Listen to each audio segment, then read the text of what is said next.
Family, who understands? I dressed up as 6-year-old Sasuke Takasama and dared to make Naruto call me dad right from the start. Let me tell you, when I first came here, my eyes weren't fully open yet, and I saw a blonde kid about to be knocked out by a big guy's punch. That fist was cutting through the air. If it landed, I figured that kid would be in bed until the end of the story. A bunch of little kids around were just watching like it was a show, and no one dared to step in. In a moment of impulse, I rushed in, grabbed that big guy's fist, and executed a shoulder throw. With a loud bang, that dude rolled his eyes and fainted. Hey, you're probably curious how I became Sasuke, right? This all started with my deadly afternoon nap. Let me tell you, when I opened my eyes, I was dazed. I was thinking that my nap was so good, I was even dreaming. Standing by my bed was a living Uchiha Itachi. Oh my god, that's my only male idol from the anime world. I didn't care about anything else at the time. I ran over and gave him a bear hug, shouting, "Itachi-sama, you're alive. Please give me an autograph." Itachi laughed, looking at me with a mix of amusement and confusion, saying, "Sasuke, are you out of it? Call me brother." Sasuke? Those two syllables hit me like a bucket of ice water poured over my head, and my brain instantly short-circuited. I let go of Itachi, looked around, and saw the tatami room, and in the mirror on the table, there was a cool and arrogant little-faced family. Who understands? I, LinFeng, an ordinary high school student, just because I took a nap, crossed over to become Uchiha Sasuke. While I was still processing this, the door creaked open. A man and a woman walked in. The man was in a guard uniform with a serious expression, and the woman was particularly gentle and beautiful. I didn't even need to think this must be my parents in this life, Uchiha Fugaku and Mikoto.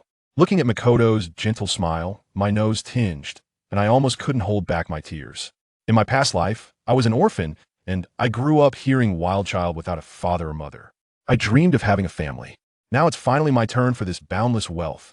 Not only do I have a dad and a mom, but I also have a cool and doting older brother.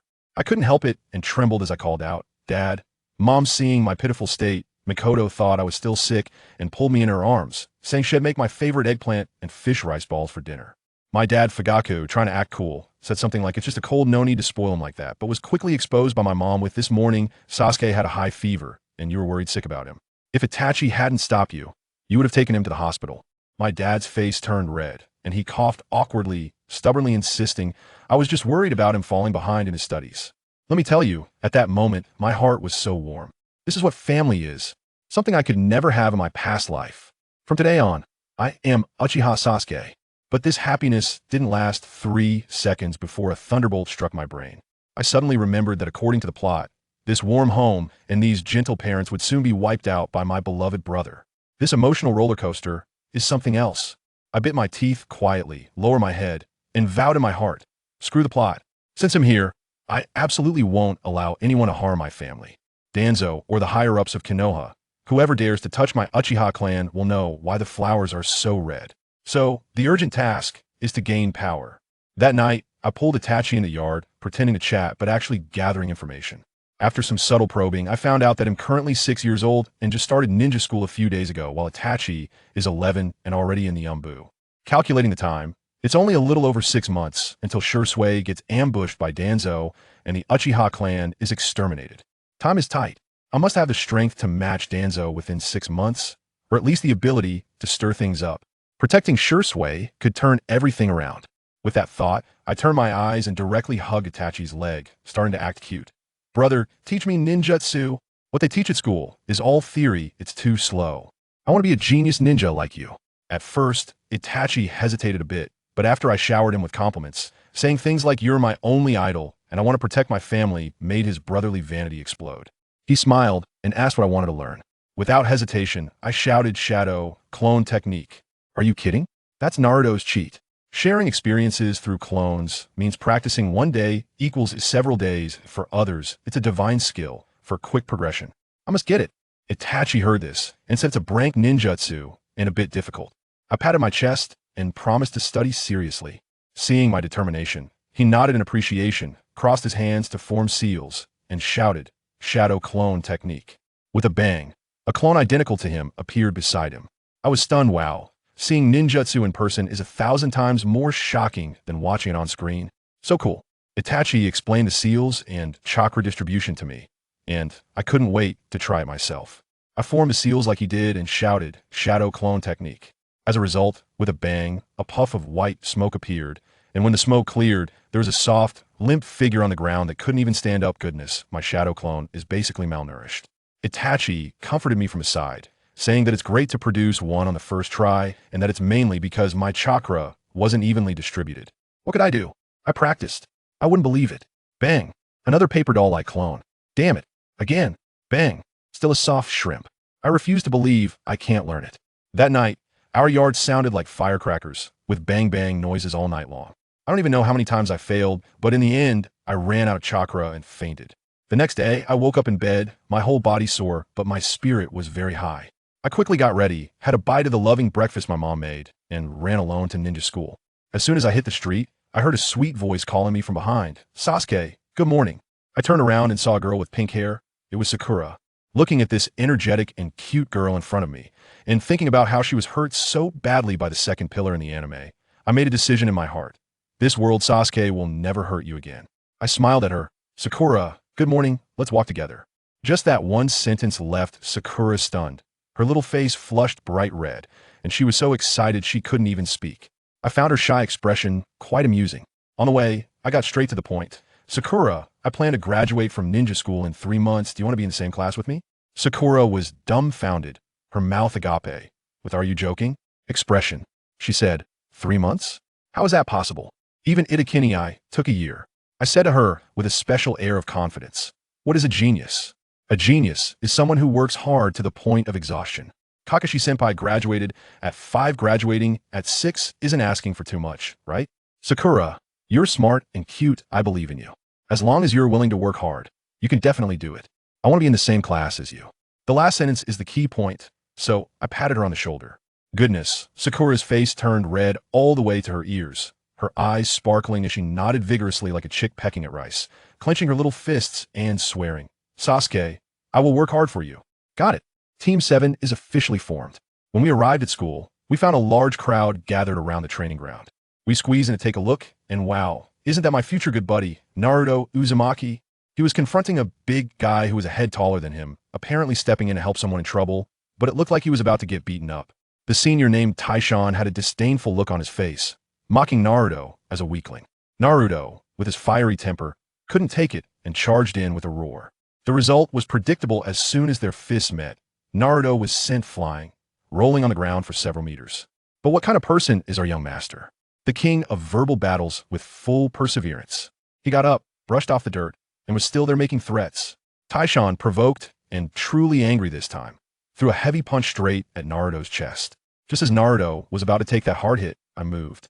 It was the scene you saw at the beginning. I rushed in, defeated Taishan in one move, and knocked him down. As a result, Naruto was not happy and ran over to shout at me. Hey, Sasuke, why are you stealing my opponent? Before I could say anything, Sakura exploded beside me, pointing at Naruto's nose and scolding, you idiot. If it weren't for Sasuke saving you, you would have been down already. Naruto shrank his neck in fear of Sakura's momentum, but still stubbornly replied, I don't care. You defeated my opponent, so you're my opponent now. Sasuke, I challenge you. Looking at this blonde kid in front of me, I laughed. As expected of you, Naruto. Just then, the class bell rang, and I waved at him. All right, after school this afternoon, they'll give you an answer. After a whole day of theoretical classes that made me feel drowsy, I finally managed to get through it, and Naruto. Then the first one rushed over. We walked side by side on the way home, and I smiled and asked him, do you really want to challenge me? He waved his little fist and said seriously, of course. As long as I defeat you, everyone will recognize me. I stopped in my tracks, looked at him, and threw out my plan. If you want to challenge me, fine. But there's a condition. You have to graduate from the ninja school like me in 3 months and become a genin. Otherwise, you won't even qualify to be my opponent. Naruto was instantly stunned, his eyes wide like saucers, stammering, what? 3 months? Become a genin? How is that possible? I looked at his shocked expression and smiled confidently. I am sure I can do it. As for you, dare to take on this challenge? Naruto was stunned by my confidence, standing there speechless for a long time. I looked at his silly expression and decided to give him another lesson. I leaned in closer and said in a low voice, Naruto, let me tell you, if you want to achieve something in this world, you have to give it your all.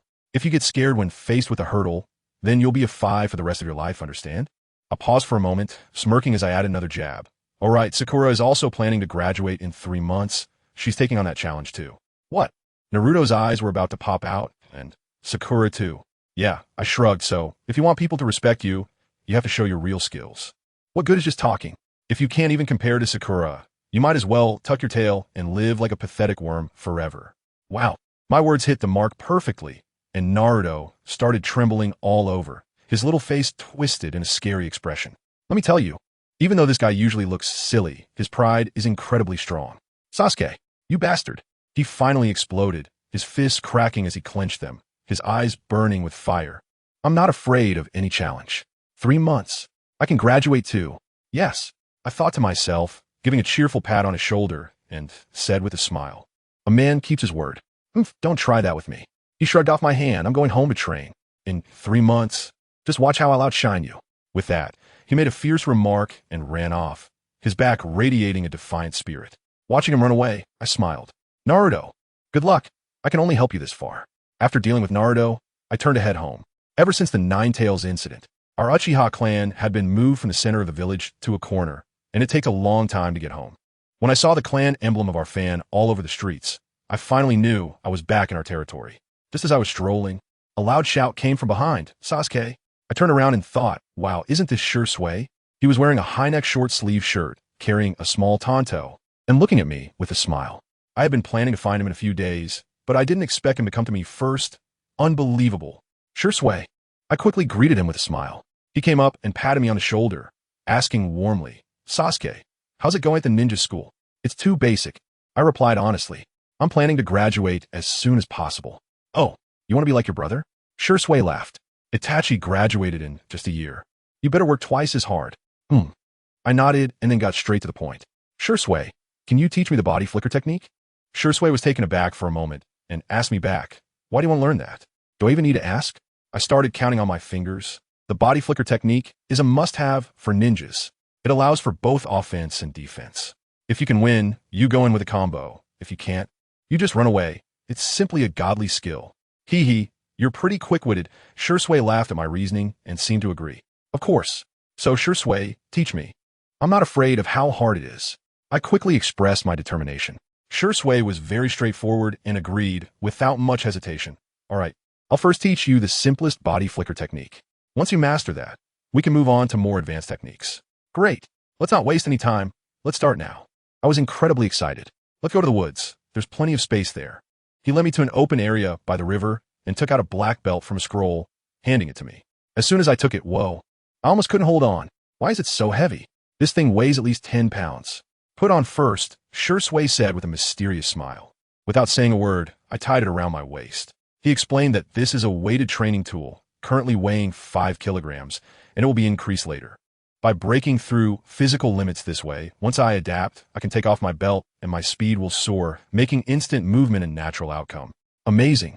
This method is great. I understood immediately. All right, let's get started. Jishui pointed to a large rock 100 meters ahead, giving me the target. Reach it in 5 seconds. No problem. I pushed off the ground and charged forward. As a result, my body suddenly felt an extra 10 kilograms, and I ran as if I were filled with lead. The time taken, 12 seconds. Jishui mercilessly announced the result. Let's go again. I refused to accept it, gritting my teeth and sprinting back. 13 seconds. Wow, my stamina dropped, and I was even slower. I wouldn't admit defeat. Again, I gasped for breath, sprinting again and again. 14 seconds, 15 seconds. I eventually hit 18 seconds.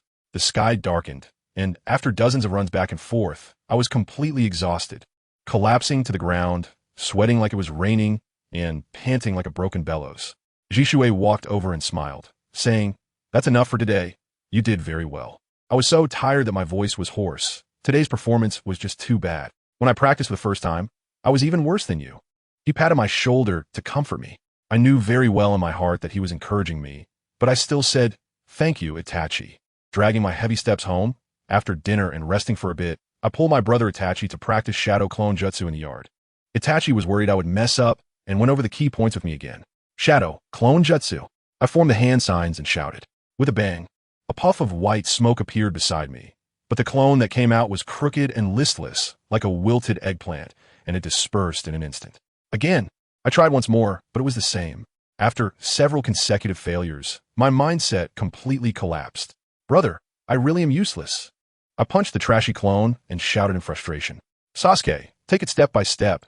You only started practicing yesterday, and you're already doing quite well. Itachi quickly comforted me. I know I should take it step by step, but I don't have time. I was anxious in my heart. That old geezer Danzo is going to make a move on Shursui in 6 months, and I don't have time to take it slow. Itachi habitually poked my forehead with his finger and chuckled lightly. At your age, you shouldn't have so many worries. He interrupted what I wanted to say, his gaze gentle enough to make one feel warm. Brother, no matter what you encounter in the future, I will always protect you. Let me tell you, family, who understands?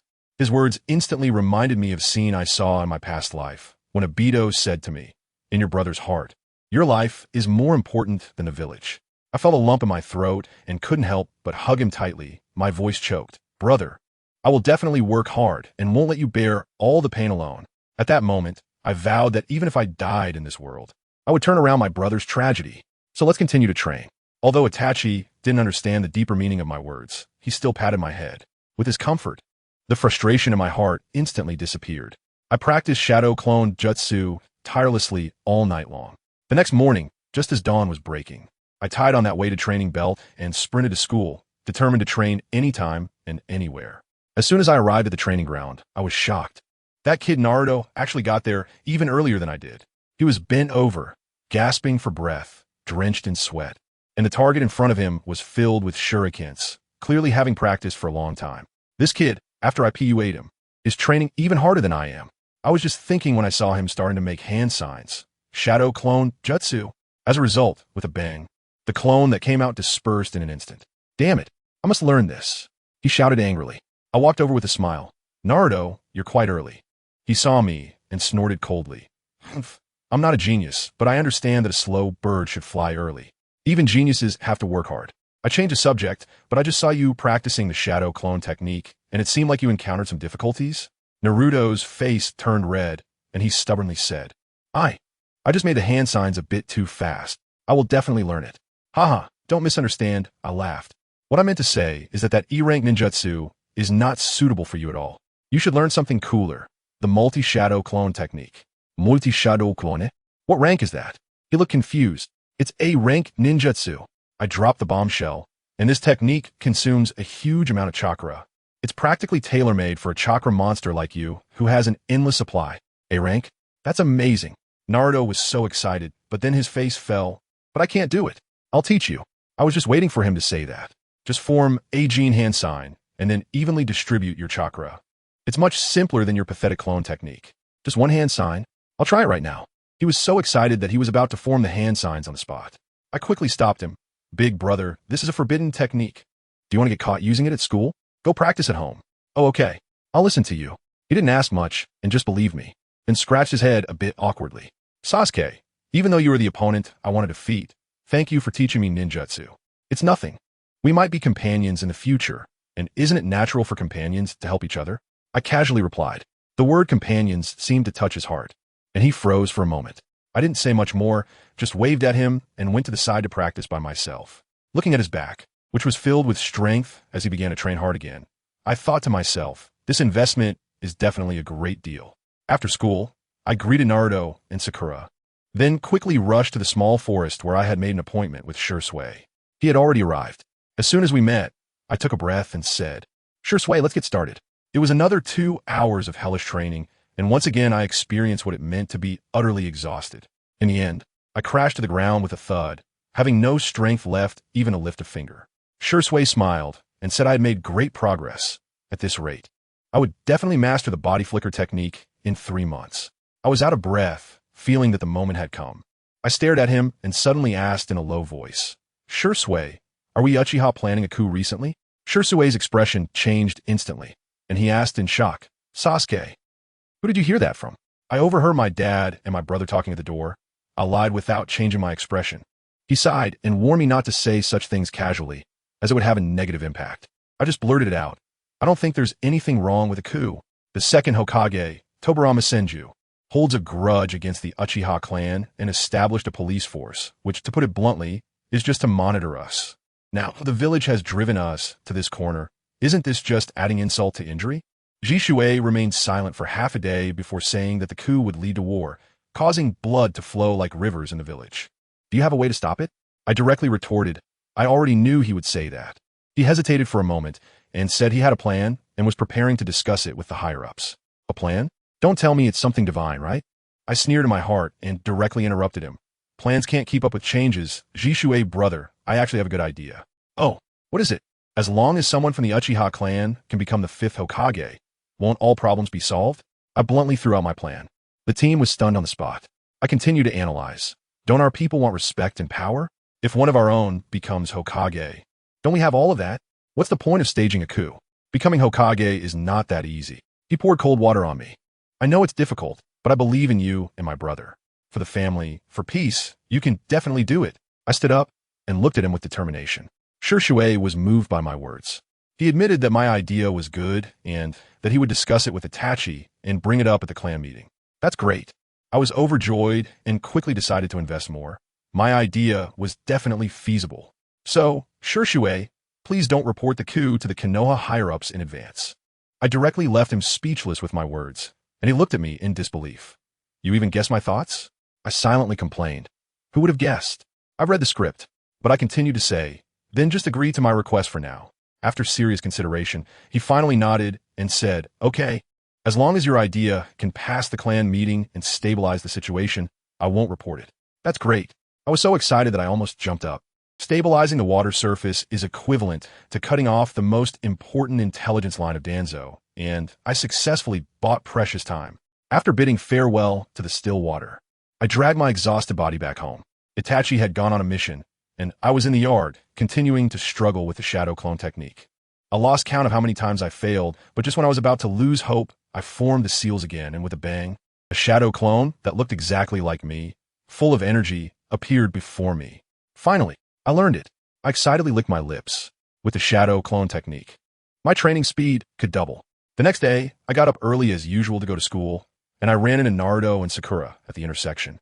As soon as Naruto saw me, he started bragging to Sakura, saying he would graduate in 3 months. Sakura looked at him skeptically and called him out on it. In a hurry, Naruto blurted out about the shadow clone technique. I hurriedly mediated. All right, stop arguing. Instead of wasting time, it's better to focus on training. The 3 of us went to school in a noisy manner. The morning theory class was extremely boring, and my mind was filled with my training plan. During the break, I called Naruto and Sakura to the practice field, hoping to strengthen our camaraderie. However, just after a few words, a big guy accompanied by several senior students swaggered over, clenching his fists and saying, "Haha, we found you." I focused my gaze and realized that this was the big guy named Taishan who I had knocked down last time. Naruto immediately stood in front of me and shouted, "Taishan, what do you want? What are you doing? You must take a punch today." Taishan roared and charged towards Naruto. The few behind him were also not idle. 2 of them rushed towards me, and one even went straight for Sakura. "Naruto, Sakura, you guys hurry up and go." I shouted loudly and charged directly at the 2 upperclassmen. Even though it was 1 against 2, I held my ground against them with my agile martial arts skills, not giving in at all. Just then, a sharp scream came from the side. "Sasuke?" I turned my head and saw that something was wrong. Sakura had already been caught by one of them. Those bastards still dared to threaten me. As soon as I saw Sakura being captured, I panicked and yelled at them, "Let go of Sakura." And what happened next? Goodness, these high school seniors. Taking advantage of my distraction, 2 of them grabbed my arms, 1 on each side, and held me tight. That fat guy named Taishan, the one I knocked down with a punch last time, saw that I was restrained and became incredibly arrogant, charging at me while shouting, with his fist coming straight for my head like a sandbag. Naruto and Sakura were both stunned, screaming Sasuke. I tell you, at that moment, that fist was magnified infinitely in front of my eyes, and my heart sank. It was over. My handsome face was about to be ruined. Just at that critical moment, Irika-sensei and the others finally arrived, shouting to stop. But it was too late. That fist had already hit my face. Then, with a soft bang, I vanished. Hey, just kidding. The me who got hit just poofed right there and turned into a puff of white smoke, disappearing. The whole place fell silent in an instant. Family members, who understands that moment of silence? It was even quieter than a library. That guy from Taishan turned green, his fist still hanging in the air, stuttering. D disappeared. Naruto was also stunned, muttering to himself, "When did that guy Sasuke learn the shadow clone technique? That's too fast, right?" Teacher Irika and the others were also shocked. And the teacher next to them sighed. It seems that Sasuke has already mastered the forbidden technique of shadow clone jutsu. That's really impressive. Teacher Irika even directly gave me a stamp of approval. No wonder they are from the Uchiha clan. All of them are exceptional. The current Sasuke is probably even more outstanding than Itachi and Shursui back in their day. I tell you, actually, the one who went to school is not my true self at all. I was secretly practicing in the small woods at that time. I had just mastered the fireball jutsu and was about to learn a more powerful C-rank ninjutsu, the Phoenix Fire technique, when suddenly I heard a ding in my head. Oh no, my shadow clone from school got blown up by someone. I was so furious at that moment. Like, who is this? Starting the first day of school with such intensity? Without saying a word, I rushed straight to the school. By the time I arrived, the fight was already over. Those upperclassmen were caught by the teacher for bullying and probably wouldn't dare to be arrogant anymore. As for me, I was directly called into the office by Irika-sensei. As soon as Irika-sensei saw me, he patted my shoulder and smiled meaningfully. Sasuke, you little rascal, using shadow clones to go to school now? I could only chuckle and say I was practicing an important forbidden technique, afraid it would interfere with my studies. Teacher Irika then asked me who taught me this forbidden technique, and I quickly shifted the blame to my brother Itachi, since he already had a reputation as a genius. One more accusation wouldn't matter.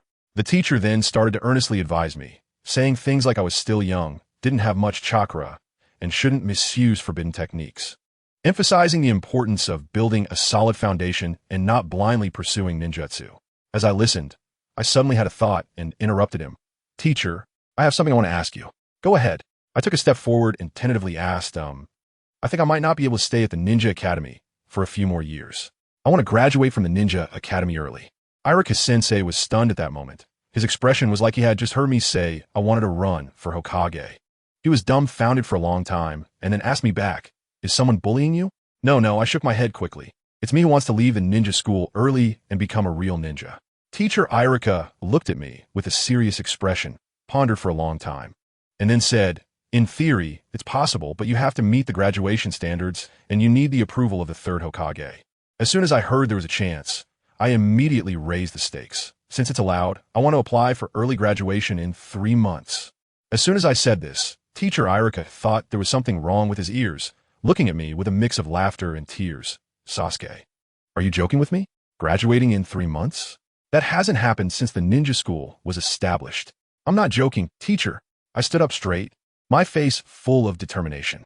I am confident that I can complete the graduation test in 3 months and become a qualified genin. Since I will be a genin, staying in school would be meaningless. He looked at me, the shock on his face slowly fading away. Finally, he sighed, probably remembering that my brother was also a super academic genius back in the day, and finally relented. All right, if you can really pass the test in 3 months, I will apply to the third Hokage for you. As soon as I heard it, I was relieved and a great weight lifted off my chest. I quickly thanked Irika-sensei. Thank you, Irika-sensei. This matter is settled. I immediately told Naruto and Sakura about it, and they were so pumped up that they didn't even go home after school, rushing straight to the training ground to get to work. Hey, isn't this exactly the script I wanted for my rebirth as the Scroll King in Konoha? Everyone improving together. That's what I wanted for Team 7. In a blink, 3 months passed. I didn't waste any time during these 3 months, practicing every day with my brother Itachi. Today, I felt the moment had come. We were on the back mountain, first exchanging taijutsu moves, and it was evenly matched. Then I unleashed a great fireball technique right at his face. My brother countered with one as well. The two huge fireballs collided with a bang, flames shooting into the sky. But I held back a little. Hidden in the flames were dozens of shurikens, whizzing through the air. My brother reacted quickly and dodged in an instant. But he didn't expect that this was still my feint. Just as he revealed himself, I used my instant movement technique to flash behind him and directly thrust a kunai into his lower back. Brother, you lost. I tell you, I was so excited that my heart felt like it was going to jump out. After being beaten by him every day for the past few months, I finally won this time. My brother was also taken aback, and after a moment, a look of ecstasy spread across his face as he praised my growth, saying I had even mastered the body flicker technique. But then he changed his tone. However, Sasuke, you must never let your guard down against any opponent. As soon as he finished speaking, he suddenly poofed into a cloud of smoke. Good grief, another shadow clone. I felt emo at that moment and sighed helplessly. Bro, why can't I ever beat you? My brother's true self slowly appeared beside me, patting my shoulder and saying that I had done very well. I didn't pay attention to such comforting words. I vowed that one day I would defeat him with my own skills. Then we started talking about the graduation exam. I told him that not only I, but also Naruto and Sakura had passed. The three of us, just 3 months into school, all passed the graduation test. This directly set a historical record for the ninja school. My brother was very happy to hear that. On the way home, I jumped onto his back and said, "Brother, carry me home." He didn't say anything and just smiled as he picked me up. It felt really good to have a brother. On the other side, in the Hokage office, the third Hokage was having a meeting with several advisors. When Irika-sensei reported our situation, those old guys were shocked. In just about 3 months of first grade, the three of us could pass the graduation test. The third Hokage handed over our information, and after reading it, Danzo, that old schemer, was the first to speak. "They all have good talent. Let's cultivate them well. Our Konoha will have 3 powerful ninjas soon. As for age, there is no need to worry too much. After all, didn't Kakashi and Itachi graduate from the ninja school early?" Then this old man shifted his tone and started stoking the fire, saying that our Uchiha clan wanted to seek the position of Hokage, and that action must be taken.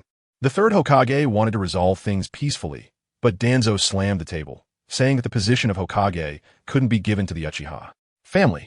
This old man is crazy about wanting to be Hokage and can't stand others doing well. In the end, the two parted unhappily, and Danzo left with a harsh remark. "Fine, Sarutobi, since you want to be the good guy, then some things will be left to me." I can sense a storm brewing. In the Hokage office, the third Hokage continued the meeting. Sasuke, Sakura, and Naruto could form a small team. "And who do you think would be suitable as their instructor?" Danzo proposed again. "Let Kakashi be their instructor, which is the best choice." Others also agreed. At that moment, where was Kakashi? He was leisurely watching Ica Paradise at Ichiraku Ramen. Guy came to challenge him with enthusiasm, but he ignored him. It was only when Guy gossiped about the three of us geniuses that he showed some surprise. In the end, before he could finish his ramen, he was called away by the Umbu. When he arrived at the office, the third Hokage directly ordered him to be our instructor. Kakashi tried to refuse, saying we were too young. In the end, he had no choice but to accept, but he made a request to personally test us, saying that if we didn't T-pass, he wouldn't T-take us. Hey, that suits me just fine. Meanwhile, my dad, Fugako Uchiha, returned from the school after handling my paperwork, and he was practically smiling from ear to ear. During dinner, he kept praising me, but adopted a stern fatherly demeanor, telling me not to get cocky and to prepare for the Chunin exams. After dinner, he mysteriously called me to the yard and said, "Sasuke, now that you are a Genin, you will start doing missions. For your safety, Dad is going to teach you a fundamental jutsu of our Uchiha clan today." As soon as I heard it, I thought, no way. He took a deep breath and began to form hand seals. "Sasuke, watch closely. Fire style fireball jutsu." A huge fireball shot out, illuminating the entire courtyard. He looked at me with anticipation and said, "Sasuke, why don't you give it a try?" At that moment, I had only one thought in my mind. It's over. How am I supposed to perform to make it seem like I'm a genius learning this for the first time, without letting him think that I haven't done anything in the past 3 months? I nodded, quickly joined my hands to form a seal. The next second, at my command, "Fire style, great fireball technique." Poof. Let me tell you, the scene was something else. The fireball I spewed out was way bigger than the one my dad had just demonstrated. It left him stunned, and he hugged me while laughing uncontrollably, saying I was truly his son. Honestly, that feeling was pretty great. The next morning, the atmosphere changed dramatically. I, Naruto, and Sakura were standing in the classroom waiting for the legendary instructor. Naruto, unable to contain himself, was bouncing around, asking if that meant we could become ninjas and take on missions in the future. I rolled my eyes and told him he was thinking too much. Right now, we were at best interns, and whether we were promoted depended on the final round of interviews, which was the assessment by the team leader. Naruto immediately became emo, complaining about how complicated it was.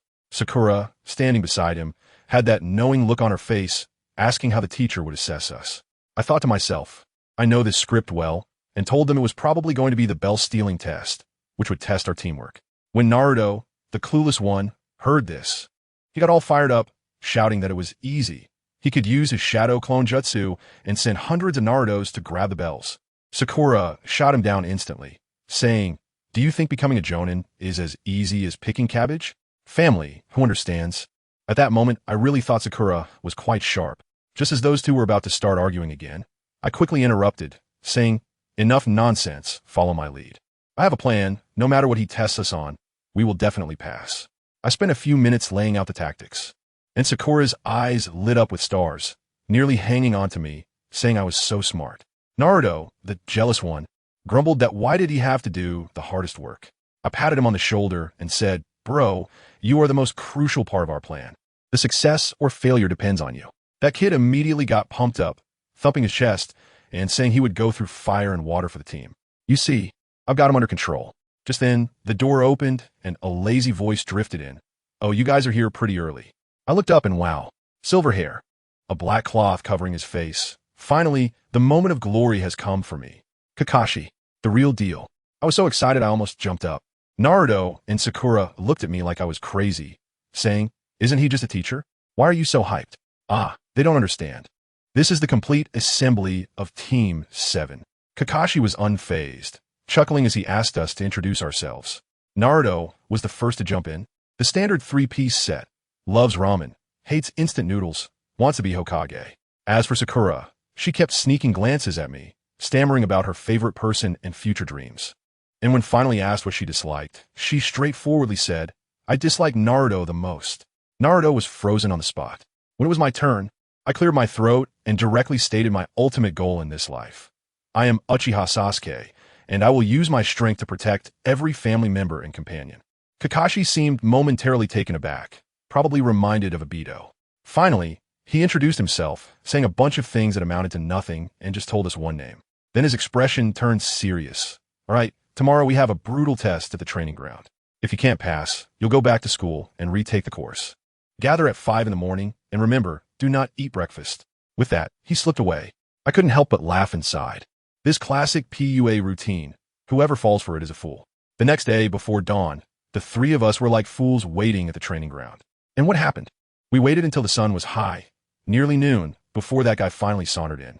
Naruto was so hungry, he looked like he was about to faint, ranting like crazy. When Kakashi arrived, he even had the classic excuse ready. I was helping an old lady cross the street. I spit. He pulled out an alarm clock, set for noon, and took out 2 bells, saying the rules were simple. If you get the bells before noon, you win. If not, you're out. And you must come with the resolve to kill him. Wow, what a sense of pressure. I know what's going on. That bell is fake. And the real challenge is whether we understand teamwork. However, I don't want to win without effort. Today, let me show you what the power of teamwork looks like. I whispered to Naruto and Sakura, "Stick to the plan." In an instant, the 3 of us spread out and surrounded him. Kakashi, seeing our formation, pretended to get serious. Guess what he pulled out? A book called Intimate Paradise. I couldn't help but laugh. "Brother, who do you think you're looking down on?" I immediately took off my heavyweight belt and threw it on the ground, shouting to Naruto, "Naruto, you go first." "Appetizer." Naruto yelled and charged in, wildly stabbing with his kunai. What happened? Kakashi didn't even blink, casually reading while dodging like he was taking a stroll. Naruto was so frustrated that he screamed and aimed a powerful strike at Kakashi's neck. At this point, Kakashi finally moved, countering with a punch that knocked Naruto down. He mocked him, saying with such skill he still wanted to be Hokage. Let me tell you, those words ignited Naruto's little universe. He jumped back up and clapped his hands. Shadow Clone Jutsu. Boom, boom, boom. 8 Narutos exploded into existence around him. Kakashi's dead fish eyes widened in surprise. He probably didn't expect Naruto's chakra to be so strong. Naruto waved his hand proudly, and the 8 clones charged forward, yelling. Only then did Kakashi reluctantly put away his book, saying it was no longer peaceful for reading. His movements were incredibly quick, with a few punches and kicks. He knocked all the clones into smoke. But did he think it was over? He fell for it, just as he relaxed for a moment. 2 more Narutos emerged from nowhere and hugged him from behind. The real Naruto was laughing maniacally. "Kakashi-sensei, you're too careless. Only looking in front and not behind." Sakura was stunned, probably not expecting Naruto to be so clever. But I felt a chill in my heart. It was too smooth, definitely a trap. Sure enough, Naruto threw a punch at the Kakashi he had captured, and it looked like he was about to succeed. Bang. Kakashi turned into a piece of wood. Shadow Clone Jutsu. In the next second, the real Kakashi appeared behind Naruto like a ghost. I quickly shouted, "Naruto, be careful." Just as Naruto jumped forward, Kakashi was about to strike. My hand signs were already finished. Fire style, Fireball Jutsu. A huge fireball hit him right in the face. Kakashi stumbled back, and with a loud boom, a big pit appeared where he had just stood. Just as he caught his breath, several shuriken from Sakura came flying in, perfectly timed. Unfortunately, Kakashi blocked them all with clangs. But it wasn't over yet. I shouted, "Kakashi-sensei, something big is coming." A giant windmill shuriken flew out of my hand, slicing through the air with a piercing sound. This combo was incredibly smooth. Kakashi panicked and couldn't react in time. He could only rely on his instincts and duck down. Whoosh! The windmill shuriken grazed his scalp and flew past. Just as he sighed with relief, he heard Sakura excitedly shout, "We did it!" Kakashi immediately sensed something was wrong and turned around. Too late. The windmill shuriken had transformed into Naruto with a bang. Let me tell you, this move was out of this world. Naruto grinned widely. "Kakashi-sensei, the bell is ours." He lunged for Kakashi's waist. Kakashi was completely stunned, probably still trying to figure out how the shuriken could be Naruto. He then realized that when my fireball created smoke, Naruto had already transformed into a shuriken, leaving only a shadow clone behind. He must have been thinking, these aren't just 3 freshly graduated kids. This is an elite team, but he wouldn't give up easily. Just as Naruto's hand was about to touch the bell, Kakashi's chakra exploded from his feet, and he dodged away. Naruto missed and stomped his feet in frustration. Kakashi, in midair, smirked, saying that was the cost of growth. He was about to land and end the game when suddenly a whisper echoed in his ear. "Sensei, the bell is ours." His pupils shook. In the next second, my ghostly figure flashed past him, jingling. I got the bell. I had already thrown off my heavyweight belt, and now I was as fast as lightning. After Kakashi landed, he was dumbfounded, looking at the bell in my hand, and then at the pit made by the weight belt, completely enlightened. He thought I had used the body flicker technique, but it was just pure speed. Naruto and Sakura ran over, hugging me and jumping with joy. Kakashi was silent for a long time before finally smiling, saying, "You kids have passed." Who understands, at that moment, we were true ninjas. That guy Naruto was so excited he ran off to celebrate with a bowl of Ichiraka ramen. Sakura also said goodbye and left. As for me, I stay behind. Kakashi asked if I had anything else. I didn't waste words. I clasped my hands together and immediately formed 3 hand signs. Monkey, rabbit, ox. Kakashi saw my gesture and noticed the chakra gathering in my palm, his eyes nearly popping out. The jutsu he created, Chidori, he had never taught anyone. His voice started to tremble as he asked how I could do this technique. I had already prepared my script in my mind, took a deep breath, and began my performance. My brother, Uchiha Itachi, said my chakra is lightning nature, so he taught me. Kakashi was even more confused, asking how Itachi learned it. I winked at him and said, "Kakashi-sensei, don't you remember my brother also has Sharingan? He probably copied it after seeing you use it once." Wow, this excuse was flawless. Kakashi indeed believed me and nodded. The big stone in my heart finally fell to the ground. Then, Kakashi said that my Chidori wasn't perfected yet and lacked power. I replied, "That's why I'm here to consult you, the original creator." Without saying a word, he immediately demonstrated it for me. Chidori. His right hand was instantly enveloped in blinding lightning, producing the sound of thousands of birds chirping. Then he suddenly charged at a nearby large tree. Bang! That tree, thicker than my waist, was directly snapped in half, exploding into a cloud of wood chips. I tell you, I was completely stunned. The power was just absurd. Kakashi retracted his technique and looked at me, saying, "Do you want to learn? If you want to master Chidori, you need to start with the training of chakra nature transformation." As soon as I heard that, I knew I had to learn. I clenched my fist, feeling anxious. "Kakashi-sensei, please teach me. I'm willing to pay any price. I've been pondering over this 1,000 birds technique for almost a month now, but it's just a flashy trick. Only the shape without any real power. To put it bluntly, it's just a big static electricity ball. I've watched the anime about Naruto's wind release training, so I have a rough idea of how it works, but when it comes to the nature transformation of lightning release, I'm completely at a loss." Kakashi, seeing my eager eyes full of curiosity, seemed quite satisfied. After thinking for a moment, he said, "I can teach you, but you have to promise me one thing." My eyes suddenly lit up. "What is the requirement?" "As long as it's not too outrageous, I'll agree." He didn't hesitate and said directly, "It's very simple. You can only use Chidori after you awaken your Sharingan." Sharingan? Of course I know what that is. It's the Uchiha clan's ancestral cheat. But I still had to play dumb and asked him, "Why do I have to wait until I awaken my Sharingan to use it?" Kakashi's expression was serious. "You saw it too?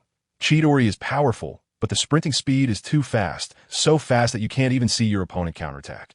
Without the dynamic vision of the Sharingan to back you up, using this move is like charging at a knife with your eyes closed. The risk is too great." Wow. I understood clearly what he was saying. He was talking about Chidori's fatal weakness. It's straightforward and easy to be countered. But that is not a problem. I have plenty of lightning attribute chakra in my body. Not practicing lightning release would be a waste. All right, Teacher Kakashi, I agree. I thought to myself, it doesn't matter when I awaken my eyes. I'll learn the technique first, and, if necessary, I can always modify it myself. Then let us start training. Kakashi smiled when he saw that I agreed. I couldn't wait any longer and quickly nodded. Then, I told you that entire afternoon was simply hell. At the training ground by the river, I heard a loud bang, and I collapsed onto the ground like a piece of soggy mud, completely drained of chakra and stamina. Not a drop left. Kakashi, who was guiding me, couldn't help but exclaim, "What an impressive little guy." In fact, I'd already reached my limit an hour ago, and Kakashi wanted me to call it a day.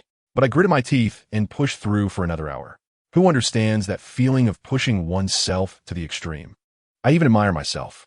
Kakashi walked over and smiled, asking me, "Sasuke, do you want me to carry you back?"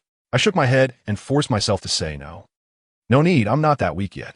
"All right, let's call it a day. Go home and get some good rest. There are tasks to do tomorrow."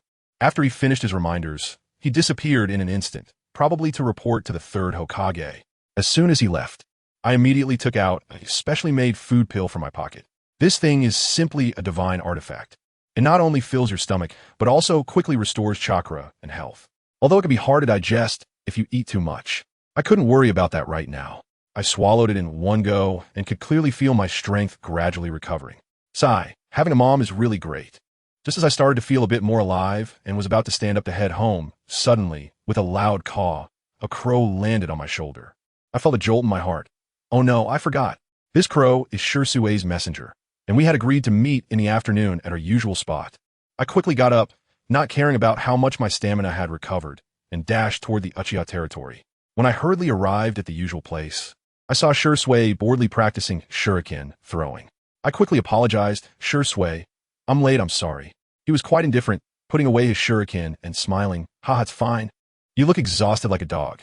Did you go through devil training again this afternoon?" I nodded and said, panting, "Yeah, I just finished practicing chakra nature transformation with Kakashi-sensei. That stuff really drains physical strength and chakra. It's tough." Shirsue had an understanding expression on his face. I scratched my head and chuckled. There's no other way. I must persevere to become stronger.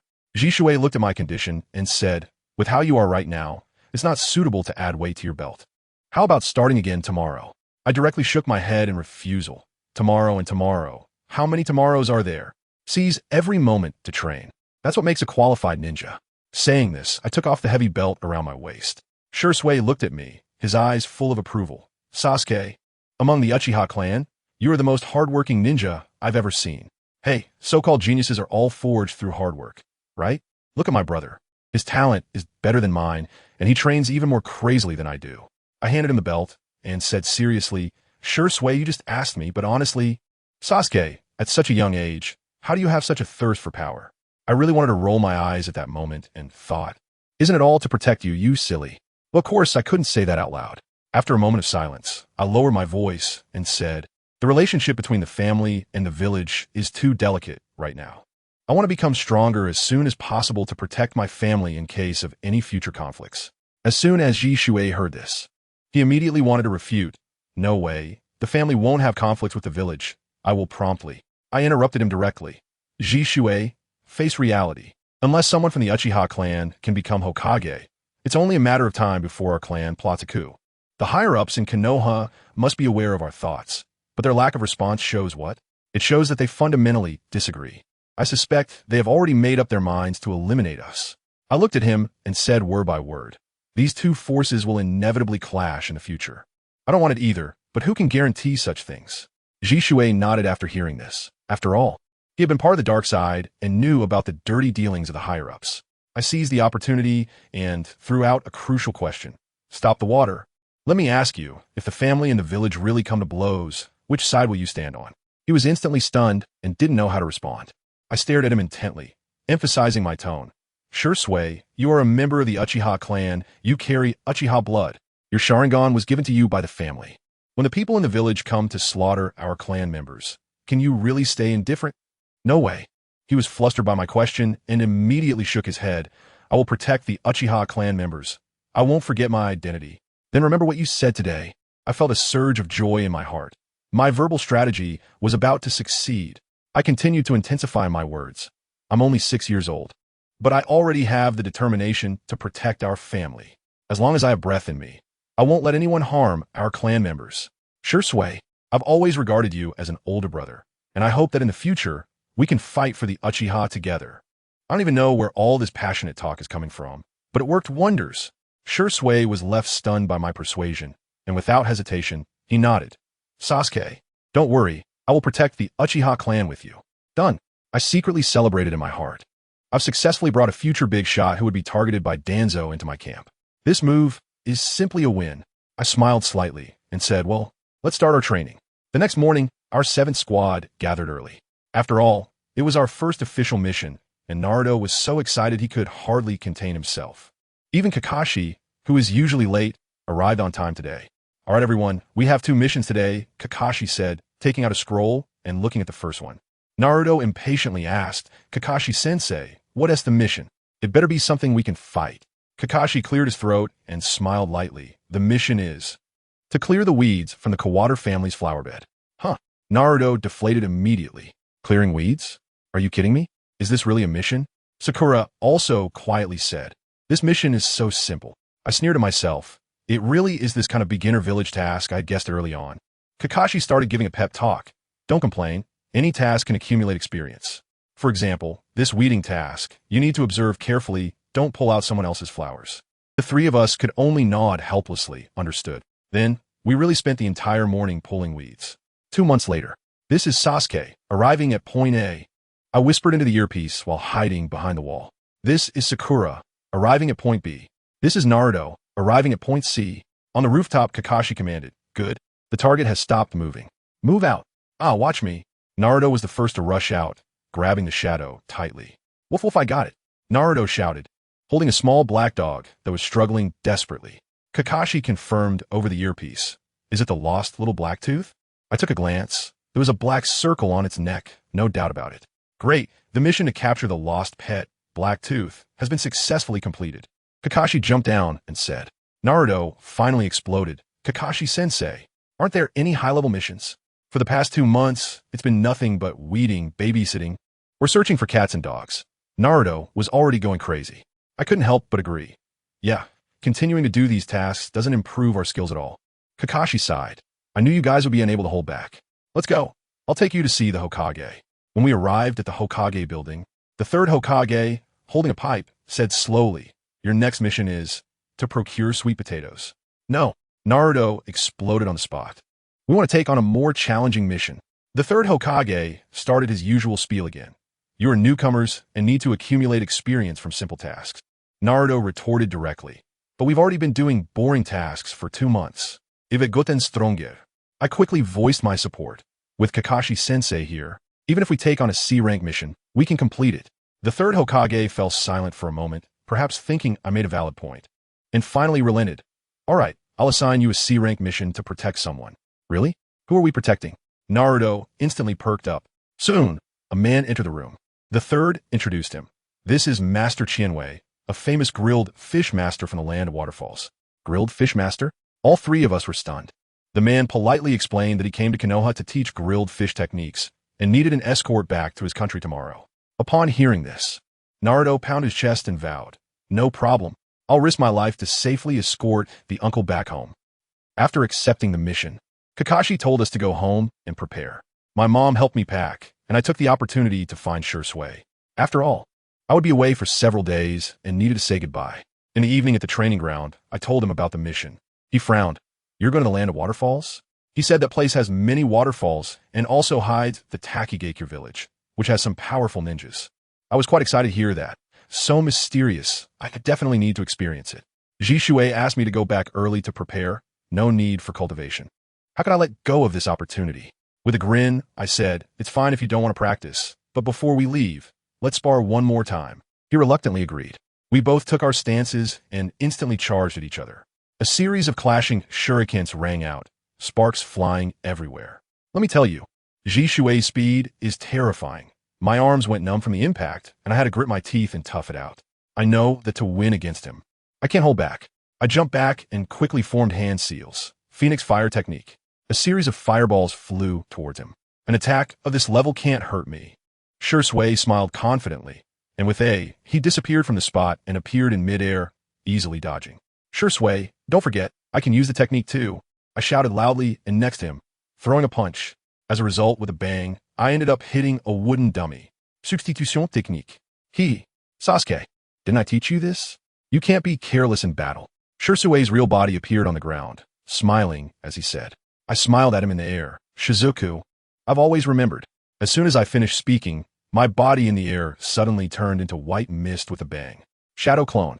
Shizuku's expression changed. The moment he sensed something was wrong, my true body rushed out from behind a tree, with dazzling lightning coiling around my right hand, producing the sound of thousands of birds chirping. Chidori. Shizuku's eyes widened as he saw the lightning in my hand. Could this be Kakashi-senpai's Raikiri? He could hardly believe it. In just 2 months, I had mastered such a powerful S-rank lightning technique. I sprinted at high speed, the lightning in my hands drawing sizzling electric serpents on the ground, turning the rubble into powder. Just as I was about to hit, Shursui closed his eyes. When he opened them again, his pupils had turned blood red, with 3 Tomo slowly rotating inside. He activated the Sharingan. Oh no! The Sharingan instantly saw through my attack route, and in a flash, he appeared behind me, a sharp kunai steadily pressed against my back. Sasuke, you lost, he said with a smile. I sighed and dissipated the lightning in my hand. Sigh? It seems I need to be more careful next time. Losing is losing. I don't complain at all. If you let me win on purpose, I would be even more unhappy. When it comes to sparring, one should give their all. That's the way to respect the opponent. Jishuei was worried that I wasn't happy and comforted me by patting my shoulder. I said with a smile, Jishuei, you don't need to comfort me. Only through failure can one recognize their own shortcomings. Knowing one's shortcomings provides the opportunity for growth. He was taken aback for a moment after hearing this, then smiled again. Sometimes, I feel like you're not much of a child. Nonsense. My mental age is much older than yours. I looked at him and suddenly became serious. Shizumi, while I'm away from the village, you must be careful of Danzo. He was taken aback for a moment. Danzo? What are you worried about? I replied, the higher-ups are hostile towards our Uchiha clan, and you are the strongest in our clan. I'm afraid that the ruthless Danzo might pose a threat to you. He still seemed a bit unconvinced. Danzo shouldn't be that kind of person, right? I almost choked, thinking to myself that if I had my phone, I would play you a compilation of Danzo's dark history right on the spot. All I could do was say seriously, Shursui, people's hearts are unpredictable. If he didn't have some ruthless methods, how could he become the leader? He fell silent, felt that what I said made sense, and nodded. Thank you for the reminder. I will be careful. I finally breathed a sigh of relief and reminded him. Remember my words, if Danzo really makes a move on you, don't get entangled with him. Just use the body flicker technique to run away, understand? He smiled and said, Sasuke, why do I feel like you know something? I know a lot, but you wouldn't believe me if I said it. I can only shake my head helplessly. Shizumi, trust me. When I come back, we will face the difficulties together. Okay. He nodded. After saying goodbye to Shizumi, I returned home. During dinner that night, my brother Itachi was surprisingly there. He had been busy with Umbu missions and hadn't been seen for 10 days or half a month. At the dinner table, my father Fugaku rarely spoke to me with concern. Sasuke, tomorrow is your first time going out on a mission. Be sure to pay attention to your safety, and also give it your all to complete the task quickly. I nodded and smiled slightly. Dad, don't worry, I'll be careful. Just as I finished speaking, my brother Yu leaned over with a worried expression and asked me if I was going to leave the village tomorrow. I said yes, escorting a client to the land of water with the team. My brother heard this and his brows furrowed, saying that he happened to have a mission at the border of the land of fire tomorrow. Although the missions are different, the direction is quite similar. My dad was amazed and said, what is this called? This is called fate. I was curious at the time and asked my brother what the mission was. He said it was just to clean up a group of rogue ninjas robbing at the border, nothing confidential. My dad was also there giving me a lecture, saying that these rogue ninjas included some traitors from our village, while others were those who couldn't make it in their own countries and came here to survive, doing anything to stay alive. I nodded, thinking to myself that this was just like the mercenary model of Zabuza. Got it. My mom saw the 3 of us chatting so much that we forgot to eat, so she quickly urged us. After dinner, my brother called me to his room alone. The moonlight streamed in, and the atmosphere suddenly felt a bit different. He rummaged through a box for a long time and took out a flare, handing it to me. I couldn't help but laugh and said, Bro, what's the use of this thing? If something really happens out in the wilderness, who are we going to show it to? My brother is quite serious and said this is for the dark side, and It's expensive, but having it is better than not having it. Looking at his silly expression, I couldn't say anything else and just accepted it. After all, it's my brother's heartfelt intention. He was satisfied when he saw I had put it away and told me to go rest early. After I left, I felt like my brother was still there sighing. I tell you, he's just the type to worry too much, almost wanted to tie me to my pants. The next morning, just as the sun was rising, our 7th team gathered at the village entrance. There were Kakashi-sensei, Naruto, Sakura, and the client, an uncle named Chime. Naruto was so excited, like a runaway husky, since it was his first time leaving the village. Kakashi-sensei casually said hurry up and then walked ahead, looking really cool. Naruto was still looking around, and when he turned back, he realized everyone had walked far away, so he yelled and ran to catch up. The journey was really boring. Sakura was awkwardly chatting with Uncle Chime, asking him if the grilled fish was especially delicious. The uncle was very kind and smiled, saying whether it's good or not is up to others to decide. I chimed in and asked if he lived behind the waterfall. He said yes. Their village is right behind the waterfall. Wow. When Naruto and Sakura heard this, their eyes lit up, and they shouted that they definitely wanted to go play and eat delicious food once they got there. Uncle Chime was very enthusiastic, readily agreeing and saying there would be plenty. I tell you, the atmosphere back then was so harmonious. We all thought that uncle was really nice. After walking all morning, when we stopped for lunch, a problem arose. Naruto opened his Ichiraka ramen bento, and instantly his face fell, complaining that it was completely cold and tasted terrible. Sakura almost wanted to punch him right there. Kakashi-sensei then began his ninja motivational speech, saying that back in the day during the war, he ate soldier pills for weeks. But Naruto wasn't having any of it, and just turned his head away. Just when the atmosphere was about to freeze, Uncle Chuanwei stepped in to lighten things up, smiling at Naruto and saying that if they could find a river by evening, he would show off his skills and grill some fish. As soon as Naruto heard there would be grilled fish, he nearly drooled, instantly revived, and finished off the cold ramen in a few bites, urging Kakashi to hurry up and get moving. Guess what? We actually got lucky and found a river in the afternoon full of fat fish. Naruto was so excited he was shouting, and we helped him catch more than 10 fish in no time. Kakashi had no choice but to find a place to set up camp. That night, a campfire was lit, and the smell of grilled fish, I tell you, was simply criminal. Uncle Chuanwei's skills were no joke. With various seasonings sprinkled on, it sizzled and oozed oil. Naruto was almost ready to dive into the fire, his eyes gleaming. Once the fish was done, I took a bite and wow, it was crispy on the outside and tender on the inside. So fresh I almost swallowed my tongue. Naruto's eating style was something else, and Sakura and Kakashi-sensei couldn't stop praising it. I was thinking at that moment, this mission is great. We're in for a treat. Uncle Chuanwei looked at us, enjoying the meal, and laughed heartily, but looking back now, I remember that his laughter seemed to have a hint of something sinister in his eyes, but at the time, we were too busy eating to notice. The next day, we continued on our journey, walking into a forest full of massive rocks. Kakashi-sensei was particularly vigilant the whole way, and sure enough, what he feared came true. He suddenly shouted, "Be careful. There's a situation." As soon as he finished speaking, several shurikens shot out from behind the rocks. Kakashi reacted swiftly, pulling out his shuriken to deflect all the attacks, while shouting for us to protect Uncle Chuanwei. The three of us immediately formed a defensive position, shielding the uncle in the middle. Then a guy wearing a Mist Village forehead protector stepped out from behind the rocks, with a scratch on the protector. Defector. He sneered at Kakashi, introducing himself as Sanli, a black market assassin. Kakashi squinted his eyes and asked if his target was Uncle Chuanwei. The guy laughed maniacally, saying, "Wrong. My target is you. Your head is worth 50 million on the black market." I was shocked at that moment. 50 million? Is Kakashi-sensei really worth that much? Just at the moment when Kakashi-sensei was distracted, that guy quickly formed hand signs. Water style, water chaos wave. A huge wave of water rushed over.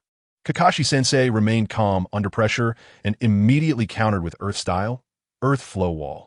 With a loud bang, the ninjutsu from both sides canceled each other out. Naruto and Sakura cheered from behind, thinking Kakashi-sensei was incredibly cool. Kakashi-sensei pulled down his forehead protector, revealing his Sharingan, and the atmosphere instantly changed. Sakura and Naruto were stunned and asked Kakashi-sensei how he could have a Sharingan. But that guy named Sanli, seeing the Sharingan, was not at all flustered. Instead, he became even more arrogant. Kakashi-sensei couldn't be bothered to waste words with him, as lightning flashed in his hand, ready to unleash Raikiri. But I felt something was off. Why was Sanli so confident? He must have a backup plan. Just as this thought crossed my mind, a shadow appeared behind Kakashi-sensei like a ghost, and without hesitation, a kunai was plunged in. Family, who understands? That person was Uncle Senmi. I was so scared that I lost my mind and shouted at the top of my lungs, "Kakashi-sensei, be careful!" But it was already too late. With a soft thud, the kunai pierced completely into Kakashi-sensei's back. He spat out a mouthful of blood, and the raikiri in his hand instantly dissipated. He forced himself to charge forward a few steps, then knelt on one knee, blood dripping all over the ground. The three of us were completely petrified. Our minds went blank in an instant. The kind uncle who grilled fish for us yesterday has now betrayed our teacher today? Who can handle such a twist? That uncle, who had 1,000 faces, tore off his mask to reveal a hideous face with a long scar. He laughed maniacally and said that the real 1,000 faces had been killed by him 10 days ago, and his name is Iwano. Teacher Kakashi looked at the scar on his face, as if he remembered something. Iwano pointed to his own face and roared, saying that this scar was left by Kakashi back in the day. Wow, isn't this pure revenge literature coming to life? It turns out he was once a genius from a Wagakure, but after losing to Kakashi in the Jonin exam, he fell into despair, was ridiculed by the villagers, and ultimately defected to become a wandering ninja. He blamed all of this on Kakashi. At that moment, I thought to myself, dude, your mental quality is really too poor. Isn't it? Iwaki and Sanli are clearly in cahoots. With the two of them working together, there's no chance for the injured Kakashi-sensei. Kakashi-sensei knew he couldn't escape, so he ordered us to run quickly in his capacity as the captain. But Iwaki wouldn't let us go. He immediately used Earth Release, Earth Spike, and countless stone spears shot up from the ground towards Kakashi. Kakashi-sensei dodged desperately, but it was obvious he had reached his limit. Just then, Sanli made his move, trapping Kakashi inside a water prison with a water sphere. It was over. Kakashi-sensei was controlled. Naruto exploded with anger, shouting at Iwaki, asking why he was doing this. Iwaki looked disdainful, mocking us as kids who came to die. Naruto couldn't take it, shouting back not to underestimate us, and charged straight at him. What happened next? Iwaki flashed and appeared behind Naruto, sending him flying with a single punch, crashing heavily to the ground, curled up like a shrimp. Iwaki was there gloating, taunting us as trash. But Naruto, let me tell you, this guy's like a cockroach that can't be killed. He spat out blood, staggered back to his feet, his gaze stubborn and terrifying, retorting to Iwaki that a guy who can't handle losing and runs away is even worse than trash. This completely infuriated Iwaki, who pulled out a shuriken and charged at Naruto with murderous intent. At that critical moment, I moved. I instantly stepped in front of Naruto, quickly forming hand seals, fire release, great fireball technique. A huge fireball shot out, catching Iwaki by surprise. He didn't expect that a kid like me could use such a high-level ninjutsu and could only retreat awkwardly to dodge. Taking advantage of the smoke from the explosion, I quickly shoved a food pill into Naruto's hands to help him recover his stamina. At the same time, I reached into my pocket and found something I had forgotten. The signal flare my brother gave me. At that moment, it was like a dead horse trying to act like a live one. I took it out and shot it straight up into the sky. The main point was to listen to my brother and eat well. With a bang, a fire-shaped cloud exploded in the air. Kakashi-sensei in the water prison was stunned. He recognized that it was an Umbu signal flare. Sanli nearby panicked, urging Iwaki to finish us off quickly.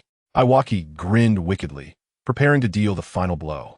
Meanwhile, less than 5 miles away from us, my brother Itachi and his 2 Umbu teammates were rushing over. The sudden explosion in the air made them halt abruptly, looking at the familiar fire cloud in the sky. One of the shorter Umbu members shook slightly, his voice changing. He stammered, "Captain, this signal. It might be our people in trouble. About 5 miles from here." I'll tell you, at that time our team leader, a big guy in a beige trench coat, thought for a moment and immediately decided, forget about the mission. We need to save people first. Well, our female teammate got anxious and said, "Captain, what about the rogue ninja we were chasing? If we fail the mission, we'll lose money." As a result, our leader manned up and replied, "Kakashi-sensei once said, those who abandon their comrades for the sake of a mission are the worst of the worst. Everyone, follow me." After saying that, he dashed towards the rocky forest. The other 2 of us exchanged glances and quickly followed. I was right next to that short Umbu member, and I heard him running for his life while muttering, "Sasuke, you must be okay, I'm coming." At that moment, I was jolted. Through the eye holes of his mask, I clearly saw a pair of Sharingan. Just then, In the center of the battlefield, Sasuke saw the guy named Iwaya preparing a big move and immediately shouted to Sakura, "Sakura, now's the time. Go for it." Sakura understood right away. Without saying a word, she whipped her arms like wind wheels and sent out dozens of shuriken. And guess what? Iwaya didn't take it seriously at all. He smirked and casually dodged them like he was dancing. Sasuke saw this, sneered, "Don't celebrate too early." He quickly pulled out a giant wind-style shuriken from behind and threw it with a whoosh. That thing whistled through the air, heading straight for Iwaya's forehead like a UFO. At that moment, Kakashi-sensei, who was trapped in the water prison, lit up at this move, definitely thinking, "Here it comes." The classic move of Team 7. Iwaya, having some experience, complimented, "Hey, this kid is not bad. He can handle such a big shuriken." But he wasn't worried at all. He grinned and squatted down. His old experience told him that Sasuke threw it too high and he could definitely dodge it. But little did he know, Sasuke wanted him to throw it high. The wind shuriken flew past Iwaya's scalp, and just as he stood up, clapping his hands and ready to boast, "Kids, it's time to move out." Just as he finished speaking, there was a loud thud from behind, and that flying shuriken actually transformed into Naruto in midair. It worked. In that instant, Kakashi, Sasuke, and Sakura shouted in unison, extremely excited. Iwaya was dumbfounded, turning around to see Naruto hanging in midair, his eyes nearly popping out. What the heck? How is this possible? He couldn't figure out how a shuriken turned into a living person. Naruto didn't give him time to react and immediately used the shadow clone jutsu in midair. 6 Narutos came pouring down like dumplings, yelling as they pounced on Iwaya, tightly hugging him. Damn it! Iwaya tried to struggle, but there were too many of them. 12 hands couldn't team match 2 fists, and he was immediately restrained.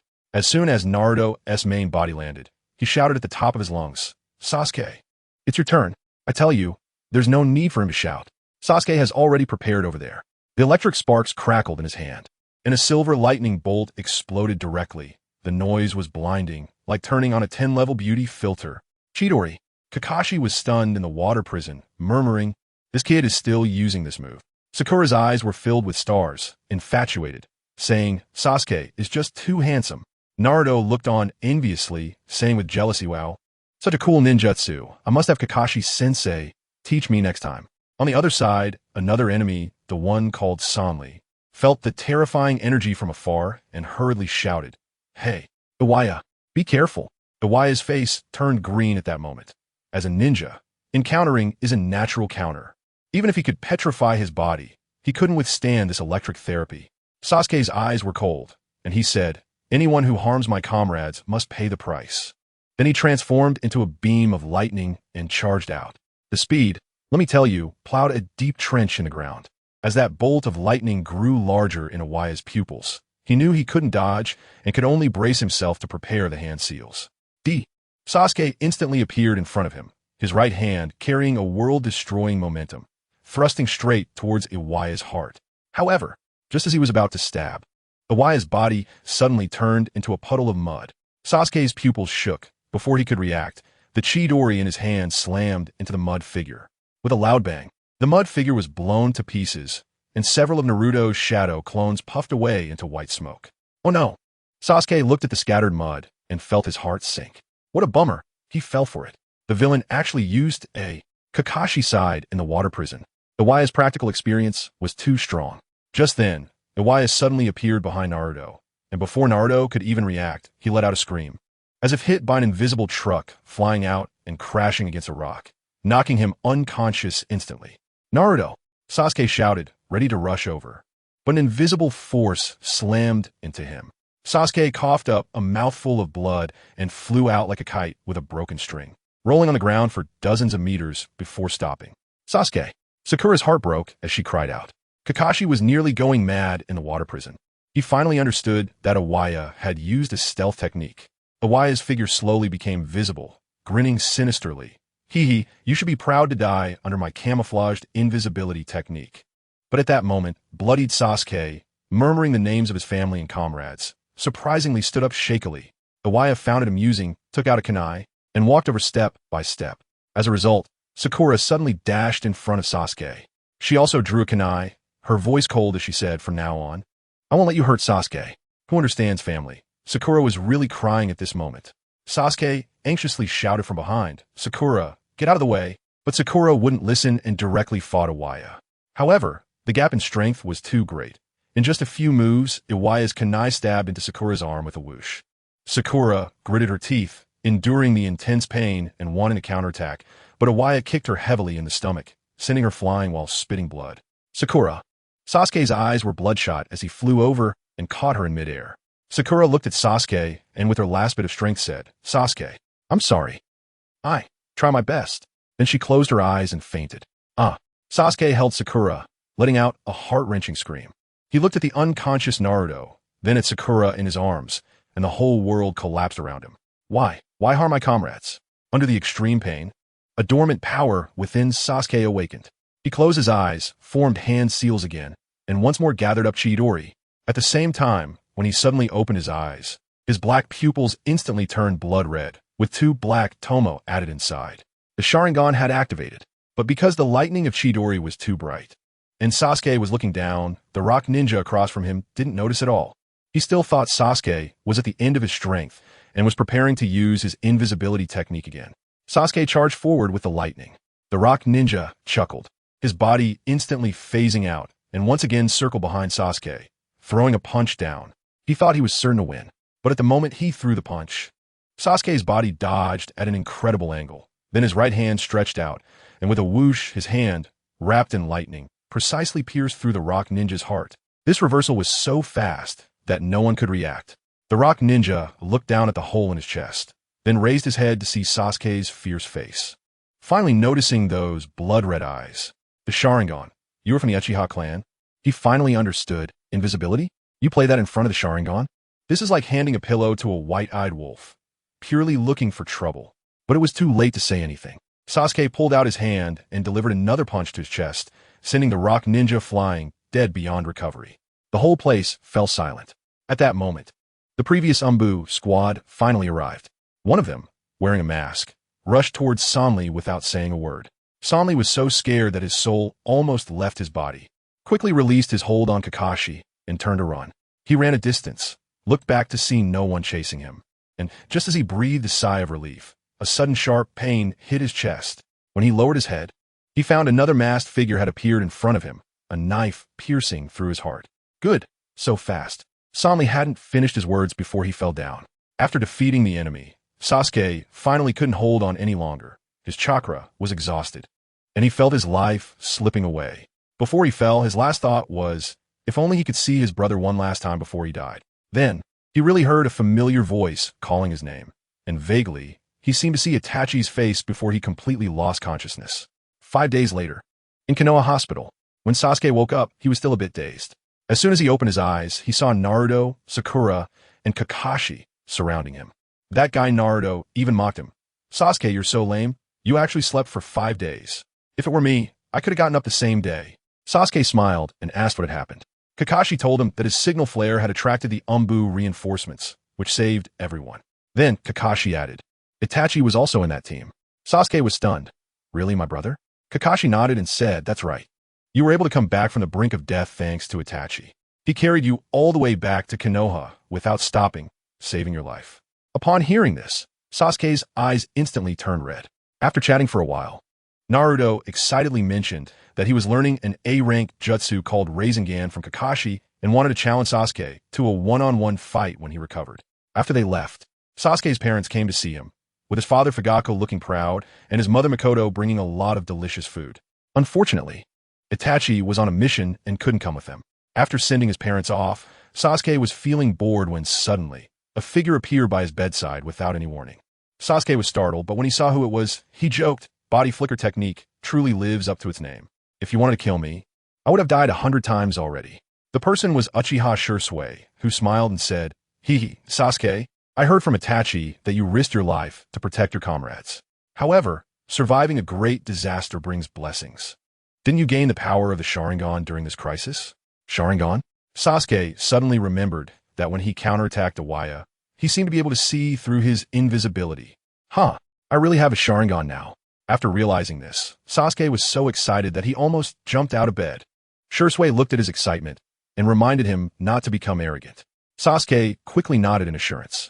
Then Shursui smiled slightly and said to him, Activate your Sharingan and let me see. I told you I didn't think much at the time. Just listen, close my eyes, and open them again. Sharingan, activate. The next second, I saw Shirsue's handsome face. His expression instantly froze, his mouth wide open as if he could fit an egg in it, shouting in shock as if he had seen a ghost. How is this possible? Wow, that really startled me. I thought to myself, oh no, is there something wrong with my eyes? I quickly asked him what was going on. After a long pause, Shirsue looked at me with a monster-like gaze and said, Sasuke, when we Uchiha activate our eyes, we all start with a single tomo. How? How come you immediately have double tomo? I was stunned when I heard that, so I quickly grabbed a mirror from the bedside to take a look.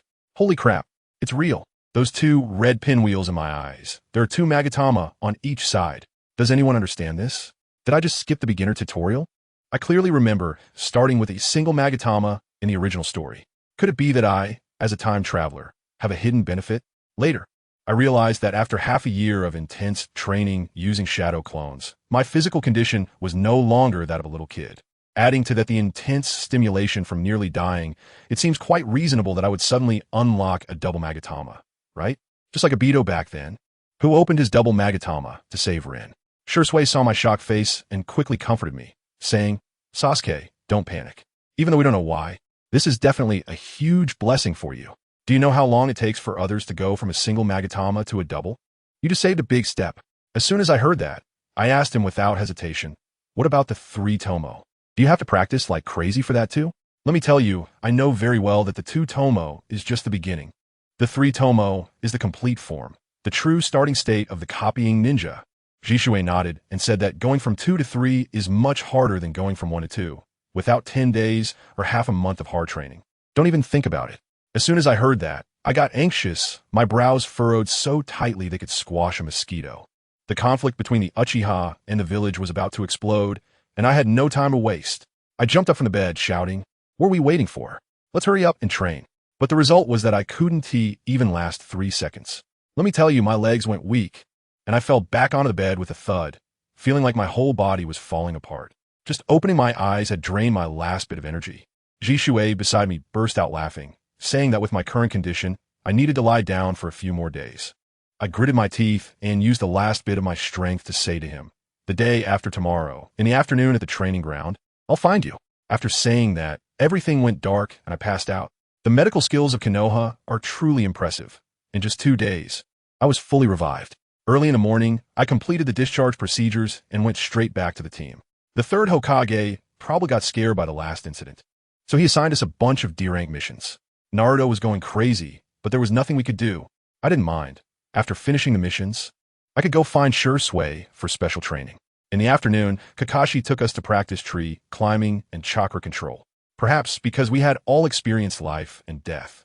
The 3 of us were particularly motivated this time, pushing ourselves hard, and Kakashi was nodding in approval as he watched from the side.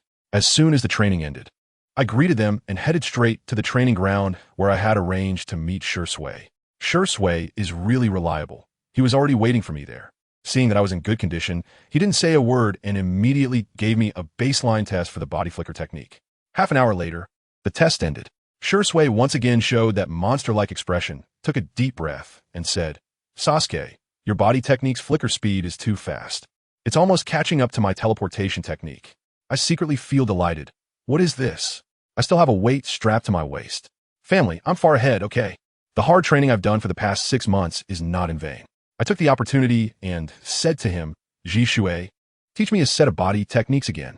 Last time during the fight, I realized that I was severely lacking in close combat explosive techniques. Jishue was taken aback. Probably didn't he expect that I even knew about body techniques. After thinking for a moment, he suddenly drew out a small dagger from behind and said, all right, combined with your body flicker technique, I'll teach you a set of Uchiha-style swordsmanship called Gale Sword. Uchiha-style Gale Sword? When I heard that name, wow. The prestige just skyrocketed. Without further ado, Jishue stepped forward, and in an instant he soared into the air, then slashed at a distant tree with the dagger in his hand. I was puzzled at the time, thinking it hadn't been chopped down. But the next second, boom, a huge explosion. A massive flame blade appeared out of nowhere, directly splitting that more than 10-meter tall tree into charcoal. Black smoke was billowing upwards. I was completely stunned at the time, almost drooling and stammered. So cool. This power must be at least an A-level ninjutsu, right? Shui floated down and asked me with a smile. So, do you want to learn it? I want to learn. I must learn. I nodded vigorously. He told me that the key to this move is to infuse fire attribute chakra into the sword, and then use the sword to release the fire style. Combined with the body flicker technique for surprise attacks, it's simply unbeatable. I thought to myself, isn't this tailor-made for me? I must learn it. Shui handed me the knife, and without hesitation, I jumped up with the knife, mimicking his actions, and struck another tree.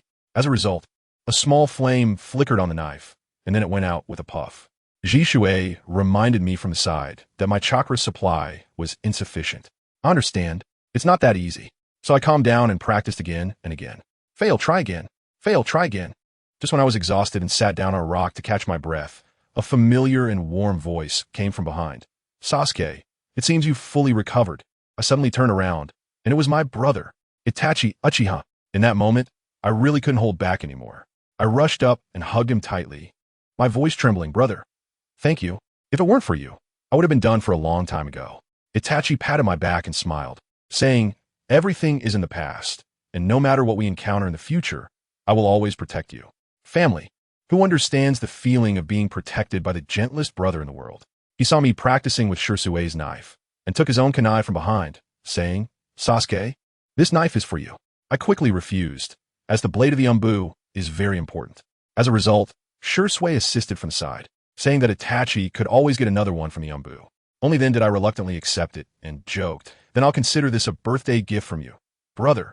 Itachi and Shirsue exchanged glances and both laughed. In the following 20 days, I focused on being a sword-wielding maniac.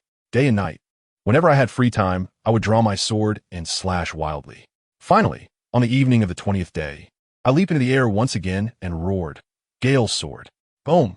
A fierce blade of flames shot out from my sword and struck a large tree. Splitting it in half, I looked at my masterpiece, and although my chakra was almost depleted, I felt an overwhelming joy. I had finally mastered it. Just as I was about to sit down and recover my chakra, suddenly a blood-soaked man burst out from the forest.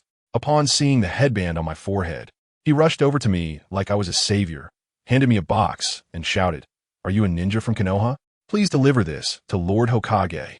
I was taken aback. The messenger from a land of grass? Why are they in such a sorry state?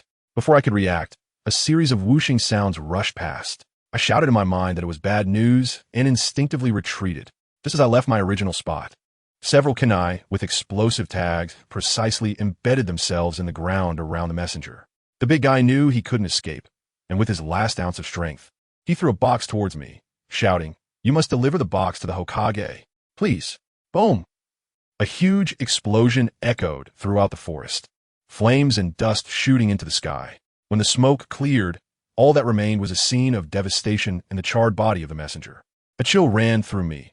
If I hadn't reacted quickly, I would be the one lying there now. Hey kid, hand over the box. Two figures jumped down from the trees, blocking my way. One was burly and muscular, clearly a power type. The other was thin, with scars all over his face and a cold gaze. The symbols on their headbands were the mark of the grass-hidden village. Gang Tian, stop wasting time with him. Just kill him. The thin guy, called Ase, said with a sinister grin as he pulled out a kunai and charged at me. Clang! Clang! Our kunai clashed violently, sparks flying.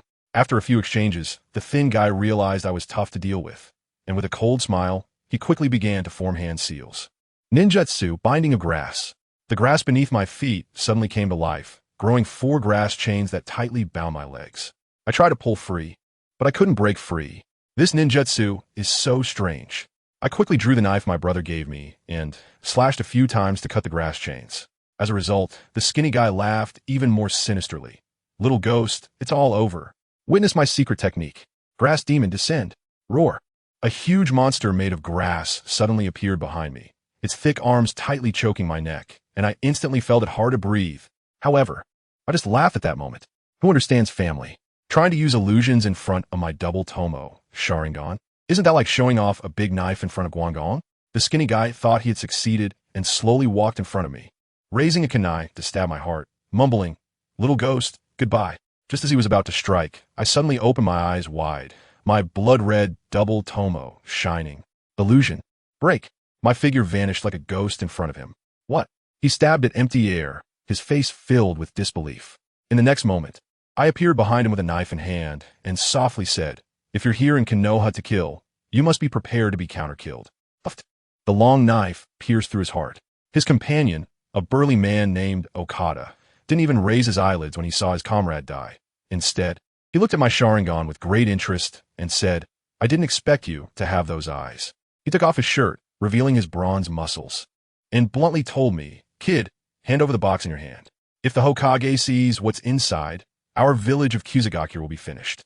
As soon as I heard that, I realized this was a huge deal. It seemed I had to give my all today. Okada grinned bloodthirstily, charging at me like a frenzied beast. I swung my knife. Clang!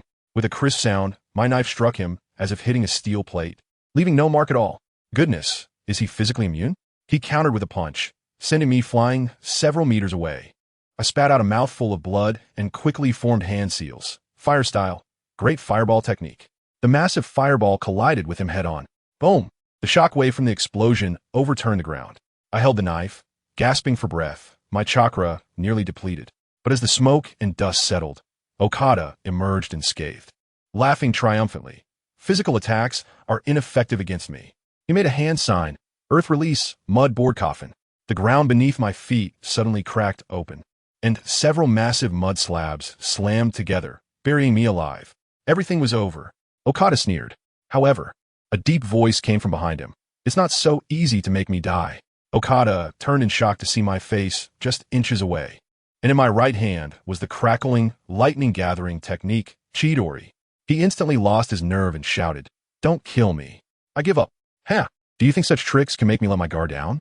I said expressionlessly, and without any hesitation, the Raikiri in my hand pierced through his heart mercilessly. "Don't treat me like a 3-year-old, I whispered in his ear. After dealing with these two guys, I finally breathed a sigh of relief. I walked to the tree and opened the box that had claimed 3 lives. Inside were 2 golden scrolls. I opened it, and wow, I couldn't help but gasp. The first document was actually an SSS-level mission request from the daimyo of the Land of Grass. It was a commission for Konoha to eliminate the leader of their grass-hidden village, Beryujetsu. The second document was a detailed map of the grass-hidden village, along with comprehensive intelligence on Beryujetsu and all his elite subordinates, even including information on those 2 guys I just took down. No wonder they were chasing me all the way to Konoha. If this got into the hands of the 3rd Hokage, the grass-hidden village would really be uprooted. This was a huge deal. I put away the scroll, and as it got dark, I headed home. Passing by our Uchiha's lonely South shrine, I instinctively stopped in my tracks. Let me tell you, there's a broken stone tablet hidden beneath this shrine, which was long ago turned into the manual for the Moon Eye by that old 6 Kagaya. I know this very well. While I was there reminiscing, I looked up and saw a guy standing on the stone steps. Orange, single-eye mask, black robe. Damn, isn't that a Beto? He glanced at me and then zoomed right in. I quickly chased after him, thinking this is a future big shot. I need to make a familiar face. But what happened? He disappeared without a trace, playing with his Kamui. Huh? Impressive. After I left, I felt that guy appeared again, probably mumbling behind my back. Itachi's little brother. Interesting. TCH, Riddler, get out of Konoha. I just left here, and on the other side, deep underground in Konoha, it was a creepy and terrifying place. Danzo, that old man, was covering his bandaged eyes and screaming. "Ah, my Mangeki is failing. Who understands, family? That I was originally stolen, and now that it's worn out, I'm heartbroken." After catching his breath, he began to interrogate his subordinates. "What about the intel on Shirsue's eye?" His subordinate immediately reported, "Sir, the intel is confirmed. Uchiha Shirsue's Kodoe Mitsukami can unconsciously alter people's thoughts. It's simply the ultimate brainwashing tool." Let me tell you, when Danzo heard this, his eyes turned green, and he was practically drooling, immediately making the decision. Tomorrow, yes tomorrow, arrange to bring him out and get me that eye. The next day, Kakashi gave us a day off and said we could take C-rank missions next month. Naruto was so happy, bouncing around. Sakura also went to the hospital to learn medical ninjutsu. This girl understands what support means. Then Naruto dragged me along, insisting on showing me his training results. Goodness, with one shadow clone helping him, he really managed to create a Rasengan. When he hit a tree, it made a huge spiral hole. I was shocked. That destructive power was impressive. I thought I should push him a bit harder and told him, "Naruto, expand your horizons. Your Rasengan is too small. Put more chakra into it and make it a big ball Rasengan." Upon hearing this, Naruto's eyes lit up as if he had been enlightened, and he immediately wanted to figure out how to create a bigger one. In the afternoon, I went to find Shui just as he arrived. We were about to spar when two Umbu appeared like ghosts and said Danzo wanted to see him. My heart sank. Here it comes. The plot begins. I quickly pulled Shui aside and whispered, "Brother, be careful. That old man is going to make a move on you. If things go wrong, use Shunshin to escape. Don't hesitate." Watching Shui being taken away, I felt like an ant on a hot pan. No way, I had to follow. Just then my brother, my real brother, Itachi Uchiha, descended from the sky. He was like my internet savior. Oh no, my lifeline. I didn't even have time to explain and pulled him, shouting, "Brother, hurry. Danzo wants to harm Shui." We immediately chased after them. Over there, Shui had been taken to a dilapidated temple. "Danzo, that old man. Stop pretending and laid it all out. I have my eyes on your Koto Tsukumi. For Konoha, you'll have to make a sacrifice." After saying that, he attacked. Let me tell you, the scene was extremely dangerous. That slide Danzo actually used Izanagi to take Shusui's blow and then stabbed Shui back. Just as Shui was about to be beaten to death by the root members, he exploded with power. When his Manjiki opened, a gigantic green skeleton, Susu, shot up from the ground. It blocked all the attacks. Shui was tough too. He held on and unleashed a giant fireball from Susanoo, which exploded with a loud bang, and amidst the smoke, he escaped. Danzo was furious. His face turned green, and he yelled for people to chase after him. Shui was already heavily injured, running while spitting blood. But he had only one thought. He had a hand over his eyes to me and my brother. But the root members were like sticky plaster, biting down hard behind him. Just as they were about to catch up, they threw explosive tags. With a huge bang, my brother and I heard it clearly from the other side of the forest, and our hearts sank. We rushed over. On Shusui's side, he was risking everything, taking advantage of the enemy's search to ambush and take one down. But another root member reacted quickly, clapped his hands, and shouted, "Earth release! Earth binding!" Two earth hands suddenly burst from the ground and tightly grabbed Shusui's ankles. I'm telling you, this was truly the end.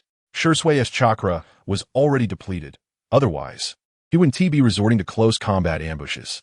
Now he couldn't even run, and his heart was icy. The root ninja named Kinyu grinned as he pulled out a kunai and charged in. It looked like he was about to take Shui down with one strike. But at this critical moment, my brother, Itachi Uchiha, swiftly appeared in front of Shui. When his 3-tomo Sharingan activated, that silhouette was so cool I wanted to capture a close-up shot. When Kinyu saw my brother, he was instantly stunned, and before he could react, he felt himself being pinned down by several invisible large nails, unable to move at all. Goodness, this was my brother's Jinjutsu, the Kagetsuchi, showcasing sheer dominance. Once eye contact was made, he was done for, not even needing to weave seals. My brother was decisive, giving no chance to the enemy, and with a swift motion, he pierced through Kinyu's heart. Another guy named Toru was still dazed over there, so I directly ambushed him from behind and slashed down. But let me tell you, this guy reacted quite quickly, dodging my attack with a strange sideways movement. However, because he moved, the earth hands holding Shui shattered instantly. Shui collapsed to the ground, but fortunately, my brother was quick enough to catch him. My brother is worried that I might suffer losses and want me to step back so he can deal with it. I just laughed and shouted at him, "Bro, you take care of Shui, I'll handle this guy." When that guy heard this, he got so angry that he shouted, "You little brat, do you dare to look down on me?" Let me tell you, he doesn't take me seriously because I'm younger. He's secretly plotting to capture me to threaten my brother in a handing over Shui. Does anyone in the family understand? Isn't this line of thinking a bit too strange? He roared, and his right arm instantly petrified, turning into a huge rock fist that came crashing toward my knife. Our weapons clashed like iron, sparks flying everywhere. After a few rounds, he started to struggle. After all, swinging a big stone arm consumes a lot of energy. He decided to end it quickly and suddenly appeared behind me, delivering a fierce punch. Shui and my brother shouted urgently, "Sasuke, be careful." But with a bang, I turned into a piece of wood. The expression on his face went from confidence to confusion to terror, changing faster than flipping a book. I had already used the substitution technique to flash behind him, Uchiha style, Gale Sword. With a roar, the knife in my hand burst into flames, and I struck him with a chilling blow. Done. My brother and Shui looked at me, their eyes filled with relief. But before we could catch our breath, Shui suddenly started trembling violently, and blood gushed from his mouth. Seeing his pale face, my eyes turned red, and I hurriedly asked my brother, "Who in our family knows medical ninjutsu? Let's go find Izumi." My brother said without hesitation, picking up Ji Shui and rushing to a certain place. Just as we were hastily retreating, that old man Danzo arrived at the scene with his men, looking at the 3 corpses on the ground. His old face was so gloomy it seemed like water could drip from it. Upon hearing that it was my brother's Genjutsu that did this, he immediately threatened Uchiha clan. No one will know about this clan anymore. Wow, it seems like the plot is about to unfold. We ran all the way until we reached a rather quaint little cabin. The door was opened by a very beautiful sister, who had a small mole at the corner of her right eye and an incredible aura. When she saw my brother carrying a bleeding person, she was taken aback. I looked closer and realized, oh wow, isn't this Sister Izumi, my brother's rumored girlfriend? Without saying a word, Sister Izumi immediately got to work, using her healing technique. Green chakra flowed continuously into my brother's body, and his pained expression visibly eased. After a while, Sister Izumi finally withdrew her hand, drenched in sweat, and said that my brother's life was saved and he would wake up by tonight. I was so excited at the time that I almost jumped up and directly announced that I would treat Sister Izumi to a big meal.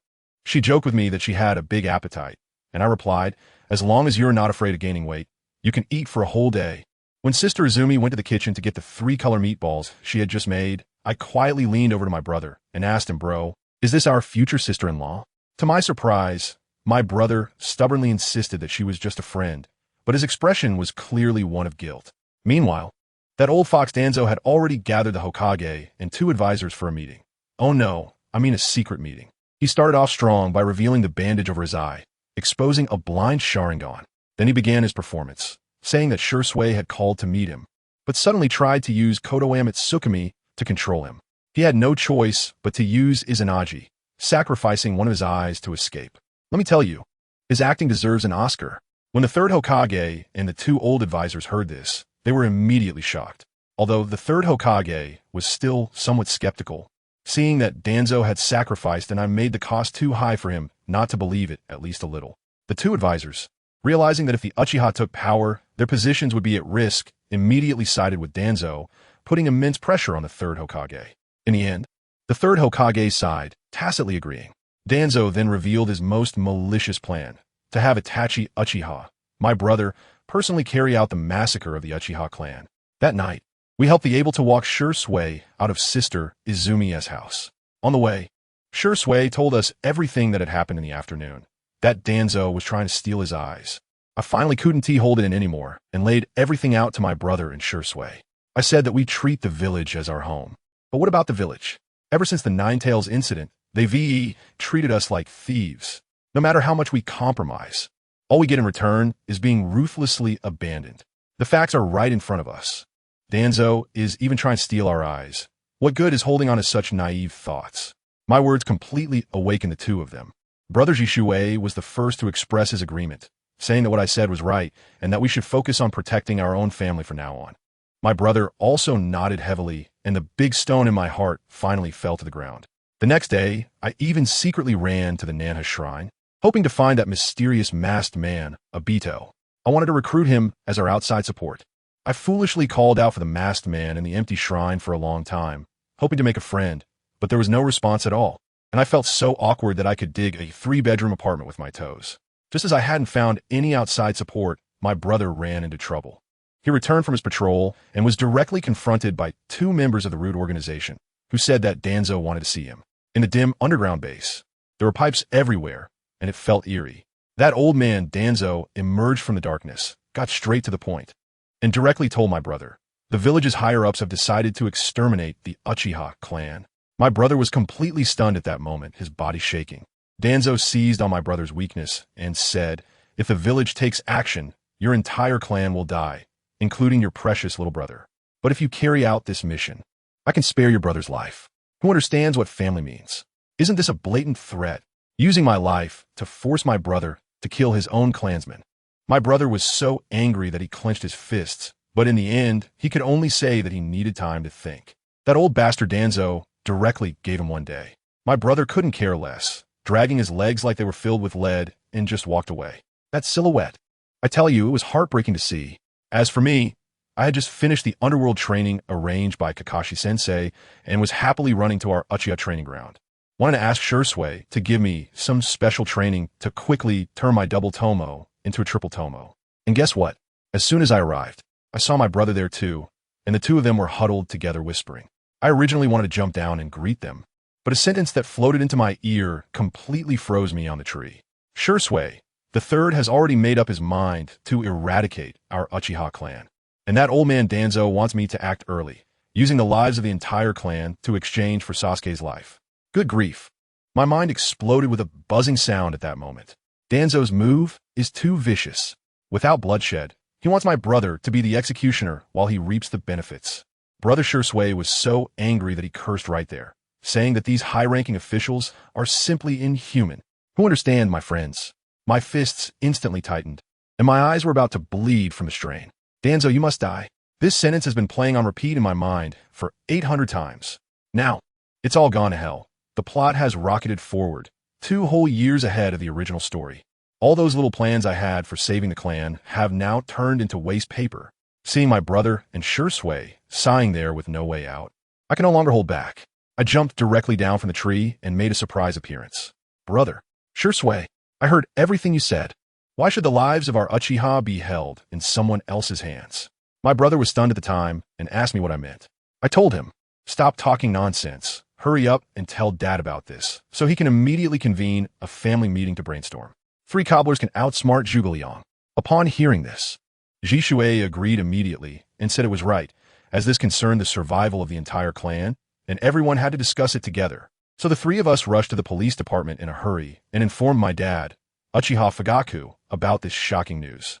Let me tell you, my dad is usually as steady as a rock, but when he heard this news, his face instantly turned pale. He immediately called for an emergency meeting in the underground chamber of the Nanjing Shrine. In less than an hour, the chamber was packed with people. My dad stood at the front and got straight to the point, blowing the lid off the place with one sentence. Itachi has brought back intel that the 3rd Hokage has ordered the extermination of our Uchiha clan. What? Those bastards. Were they afraid of? We were planning a coup anyway, so now's the perfect time to strike. The entire chamber instantly turned into a chaotic marketplace, with the noise making everyone's heads spin. My dad slammed the table and shouted to get us quiet. The scene was finally somewhat under control. A warmonger named Uchiha Hakadai was the first to jump out, howling for an early coup. But then, Shursui doused him with a cold splash of reality, saying, coup? Go ahead and behead yourselves. We not only have to fight the Umbu and all the elite ninjas of Konoha, but we also have to guard against other clans stabbing us in the back. Just a single army of Byakugan from the Hyuga clan is enough to give us a run for our money. You think we can take on multiple foes? That's not how you hand over your heads. As soon as he said that, everyone wilted. Fight? We can't win. Not fighting? Just waiting to die. Isn't this just a large-scale version of the trolley problem? 2025 edition?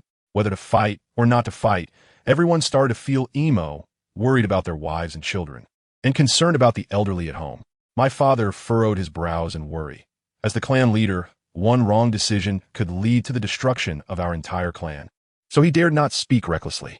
Just when everyone was in despair, I, your savior, stepped out from beside my brother and stood next to my father. I have a plan that can save our Uchiha clan, but it requires everyone's cooperation. As soon as I finished speaking, some people below expressed their dissatisfaction.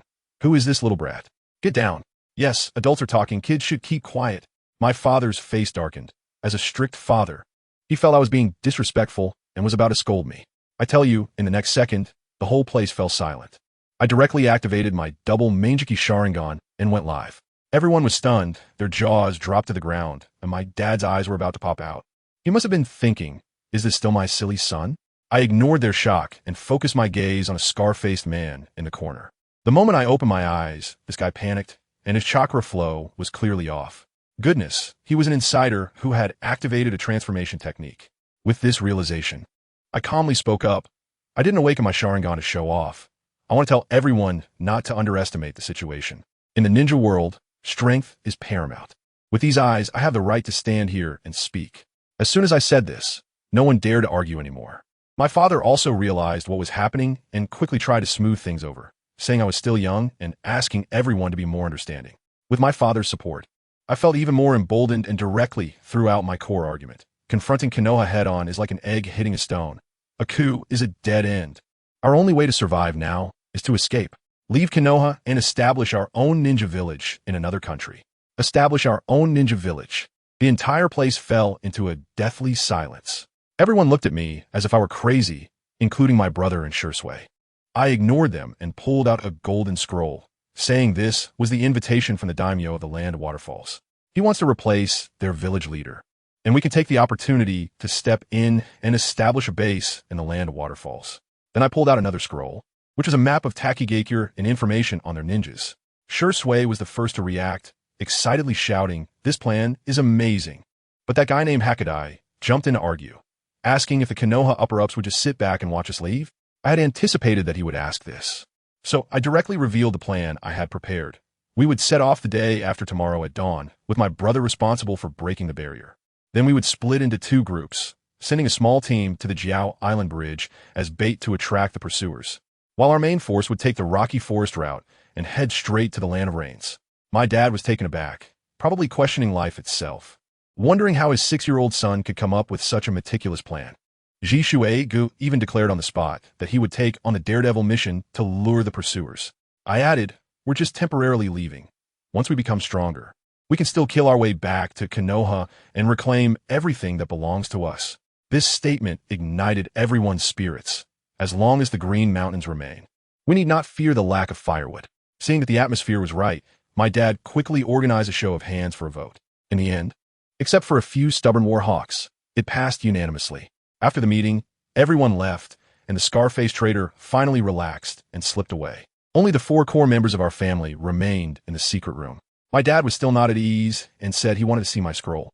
I handed it over directly. When he opened it, he was dumbfounded. "Sasuke, isn't this written by the daimyo of the Land of Grass?" My brother and Ji Shuei were also taken aback. I then smiled slightly and revealed my cards.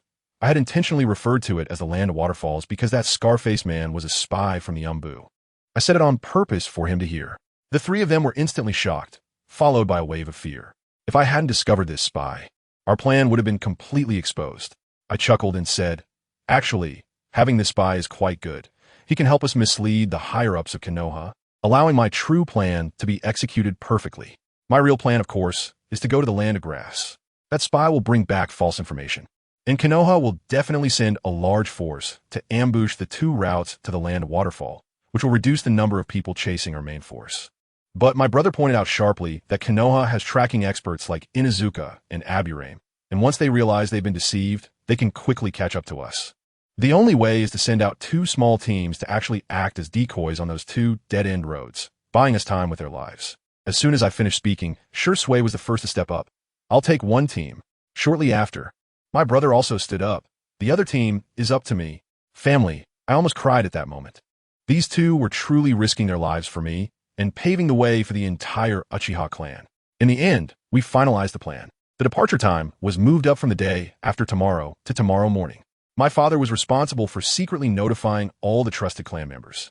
Meanwhile, the Hokage building was brightly lit. That spy named Boha indeed reported my fabricated plan word for word to the 3rd Hokage in Danzo. The old man was shocked after hearing it and said that I, a 6-year-old child, was simply a genius. Danzo was even more furious, thinking my brother had betrayed him. He immediately made a decision to formulate a battle plan to set up an ambush on the way to the Land of Waterfall to capture us all at once. Thus, Danzo received the military order, mobilized the Umbu and his route, and prepared to follow the route I designed to catch us like turtles in a jar. On the other side, the 3rd Hokage wasn't idle either. Let me tell you, to ensure everything went perfectly, the next day he summoned all the capable jonin in the village, preparing to create a net to trap us. While he was arranging everything, he was also getting emotional, saying things like, "As a teacher for the village, even if I risk my life, it's worth it." Oh my, what a drama. He has practically owed an Oscar for 2025. However, none of this had anything to do with me. I had things on my mind and couldn't sleep, so I simply put on my clothes and went out for a stroll. Guess what happened? By some strange coincidence, I ended up at the Southie Shrine again. Just as I found a step to sit on, suddenly, the space behind me distorted with a buzz, and that mysterious person wearing the whirlpool mask appeared again. As I turned around, my heart was filled with joy. Who understands what I'm going through? Struggling to find strong support. And here it is, delivered right to my doorstep. I suppressed my excitement and said, "You finally decided to come out?" He seemed quite surprised as well, chuckled, and asked me, "Do you know me?" I thought to myself, "Of course I know you. Aren't you Uchiha Bido, who was tricked by Madara?" But can I say that? No, I could only shake my head. Put on an active child idolizing a strong person, and say, I don't know you, but I know you're from the Uchiha clan and super strong. He indeed took the bait and asked me incredulously how I knew that. I had already thought of the words and immediately replied to him. Isn't this simple? You're always wandering around our Uchiha territory, and last time you just disappeared in a flash. So it must be the space-time ninjutsu of the Mangeki Sharingan. My analysis left him stunned, and he even praised me for being amazing. I was a bit modest, then got straight to the point and asked him what he needed from me. He countered with a question, asking what I needed from him. I initially wanted to say nothing, but then a thought struck me. This is a chance. I quickly changed my mind and said, yes. I'd like to ask you for a favor. I told him everything about how the village was going to attack us and how our whole clan was preparing to flee, hoping he could secretly help us fend off the pursuers. And guess what? He just gave me a ha and said he couldn't help with that, as there was a risk in dealing with the Leaf Ninjas. Damn, he was playing it cool, saying that the Uchiha clan had nothing to do with him, and he couldn't be bothered to care. As soon as I heard that, my brows knitted together in frustration. I knew this guy had no feelings for his family. He even wiped them out in the original story. Since soft tactics didn't work, let's try something tough, I said directly, then set a condition. What do you need for your help? He contemptuously retorted. What do you have that S worth my help? Oh, so you're using reverse psychology, huh?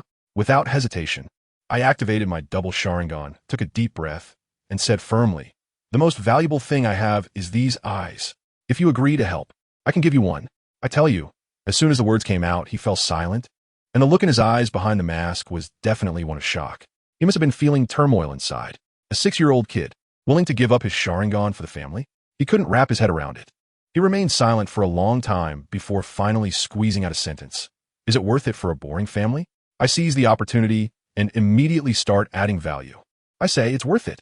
My dad is the clan leader, and he has to protect our people. Helping my dad is my responsibility. Moreover, Kakashi-sensei's teammate once said, those who do not understand the value of their companions are even worse than useless. I believe that both my compatriots and companions are worth cherishing. I can tell you that when the words companion came out, I clearly felt his whole body tremble for a moment. He started to mumble to himself, definitely thinking about Rin and Kakashi. This extreme tug of war made me feel like I was about to win. Sure enough, he remained silent for a long time, suddenly asking me how old I was, saying I resembled him when he was young, always thinking of others. In the end, he pretended to turn around and left a remark. It'll only be somewhat valuable when you unlock the Mangeki. However, this time, I will help you fend off some pursuers. Just consider it. A bit of practice. As soon as he finished speaking, he disappeared. Great. I couldn't help but shout out in excitement. With Obito's bug-level combat power helping us, our chances of escaping skyrocketed. The next morning, just as dawn was breaking, that old bastard Danzo was already standing on top of the Hokage building, giving a speech to his 60 or 70 Umbu and Root elites. He was exuding a murderous aura, saying that even if it meant mutual destruction, they could not let a single Uchiha escape. After that, these people turned into shadows and split up to ambush along the route I had designed. As for me, I also appeared on time at the training ground. Naruto was already huffing and puffing while practicing the Rasengan. It was a coincidence that Kakashi-sensei was called away by the Umbu today, and Sakura went to the hospital, leaving just the two of us. I looked at Naruto and got an idea. I directly said, Naruto, haven't you always wanted to challenge me? Since we have some time today, let's spar a bit. I have to help this kid fulfill his wish before I leave tonight and also give him a little buff. As soon as Naruto heard this, he got excited and immediately took up a stance.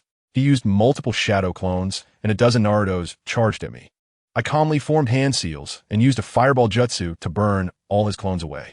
Before the smoke even cleared, his real body actually attempted to sneak attack me from the side with a punch. I secretly laughed, thinking, kid, getting smarter, huh? But could I let you hit me? I easily dodged with a body flicker technique and countered by placing a kunai against his back. Guess what? That was also a shadow clone. Hey, the one behind me was the real one. The true Naruto, with the help of a shadow clone, had already formed a shining Rasengan in his right hand. He looked incredibly confident. As soon as I saw it, I said, all right, let's go all out. I shouted, Naruto, let's settle this with one move, and began to gather lightning in my hands, activating Chidori. I tell you, my Chidori only used 2/3 of its power just to let him win. With a loud bang, the Rasengan and Chidori collided. The energy exploded. At first, it was evenly matched, but soon my lightning began to weaken. Naruto seized the opportunity, shouted loudly, and the Rasengan directly pierced through my Chidori, hitting me solidly. I flew out like a kite with a broken string, crashing heavily to the ground.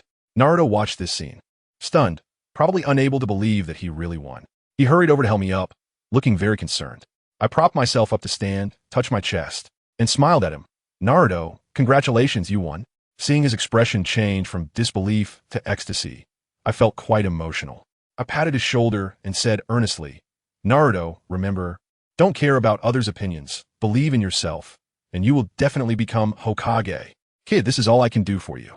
You have to work hard from now on. Just as I was playing the role of a supportive brother with Naruto in the Hokage office, the third Hokage was holding a meeting with all the Jonin. When he announced the news that the entire Uchiha clan was planning to defect, Kakashi, Asuma, and Might Guy were all stunned. Especially Kakashi, whose face turned pale. He was my team leader. He wanted to plead for me. But the third Hokage dropped a bombshell. Kakashi, you may not know, but this defection plan of the Uchiha clan was orchestrated by your good student, Sasuke Uchiha. Ha! I can imagine Kakashi's expression at that moment, absolutely in shock. How could he accept that his own student became the mastermind behind the defection? In the end, under the pressure of the third Hokage's authority, Kakashi reluctantly accepted the mission. Sai, I'm sorry, teacher, but for the sake of my family, I can only put you in a difficult position this once. Time flew by, and soon it was evening. I went to the entrance of the Konoha hospital, specifically waiting for Sakura. This girl has been working hard, practicing late into the night before finally coming out. I called out to her and took out the gift I had prepared from behind me, a stuffed doll custom-made to look like me. The moment she saw the doll, her eyes widened in surprise. She never expected me to give her a gift, let alone one of myself. She was stunned for a few seconds before reacting, her face turning red all of a sudden. Almost instinctively, she snatched the doll and hugged it tightly to her chest, saying, "Thank you, Sasuke. I really like it." Seeing her flustered yet happy expression made me smile too. I said to her, "Let's go, I'll walk you home." We walked side by side, and to be honest, the atmosphere was so warm that it felt almost unreal. Sakura kept smiling the whole way, hugging that ugly yet cute plush toy as if she had found a treasure. Suddenly, she asked me, "Sasuke, why did you suddenly give me a gift?" I have to tell you, my heart skipped a beat, and I was almost sweating cold. What could I say? That this was a farewell gift? I could only make something up. I cleared my throat and pretended to be calm, saying, "Well, just consider it an early birthday gift for you." Goodness, even I thought that reason sounded fake. Sure enough, Sakura pouted, "But my birthday is still a long way off." I can only grit my teeth and keep going, chuckling awkwardly. Isn't it because I'm afraid that if the tasks pile up, I'll forget when I get busy? Preparing in advance shows I care, right? Guess what? She actually believed it. Her eyes turned red with emotion, and her eyes curved like a crescent moon as she said to me, "Sasuke, you're really nice." Seeing her smile made me feel even worse, and I blurted out, "Sakura, if I'm not by your side in the future, you have to be this happy every day." As soon as the words came out, I regretted it. Isn't that just setting a flag?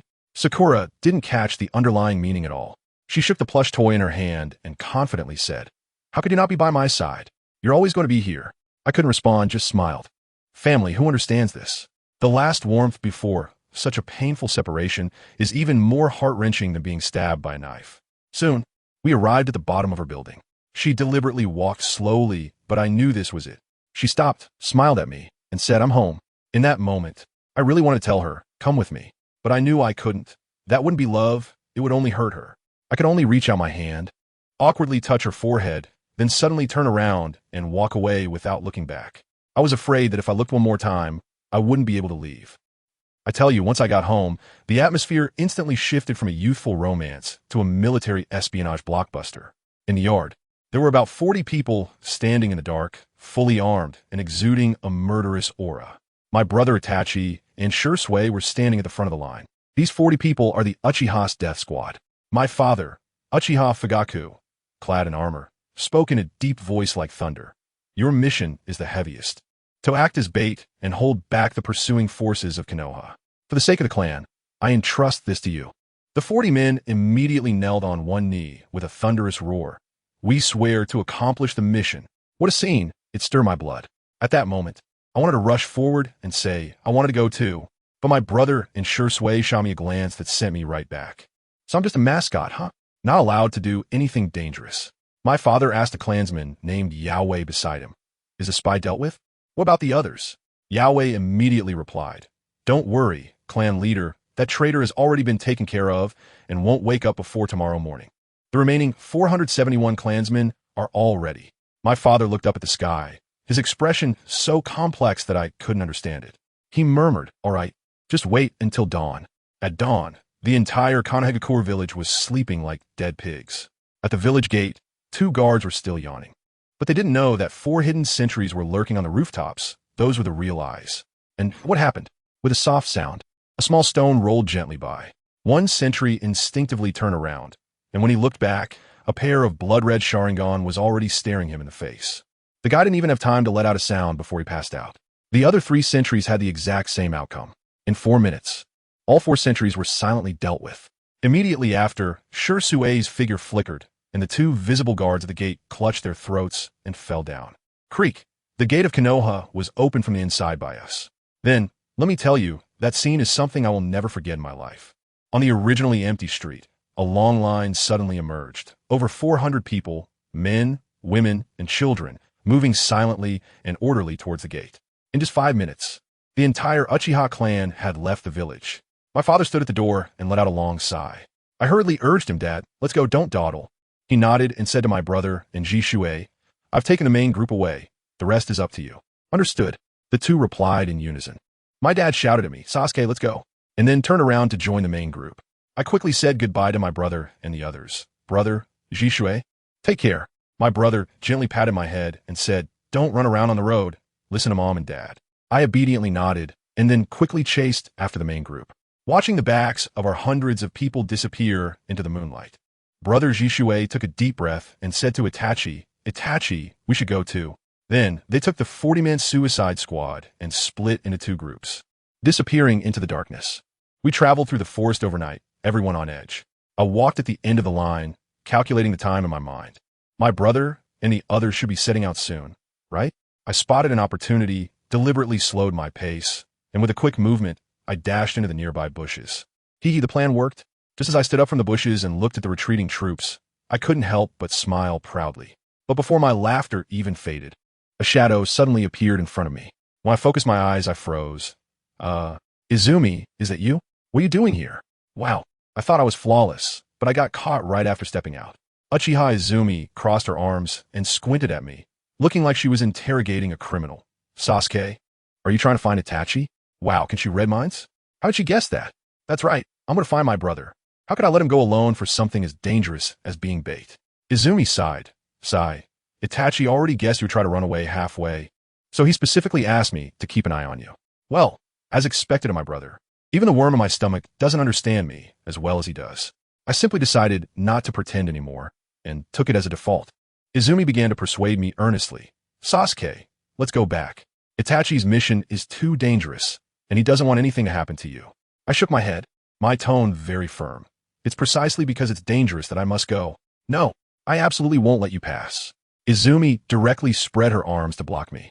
I told you I was also overwhelmed at that time, trying to maintain my emotional stability, but I quickly pulled out the knife from behind me and handed it to her. I said, "Sister Izumi, you can't stop me. I don't want to hurt you, so why don't you just kill me now? Otherwise, I have to go today." Izumi was completely taken aback by my actions.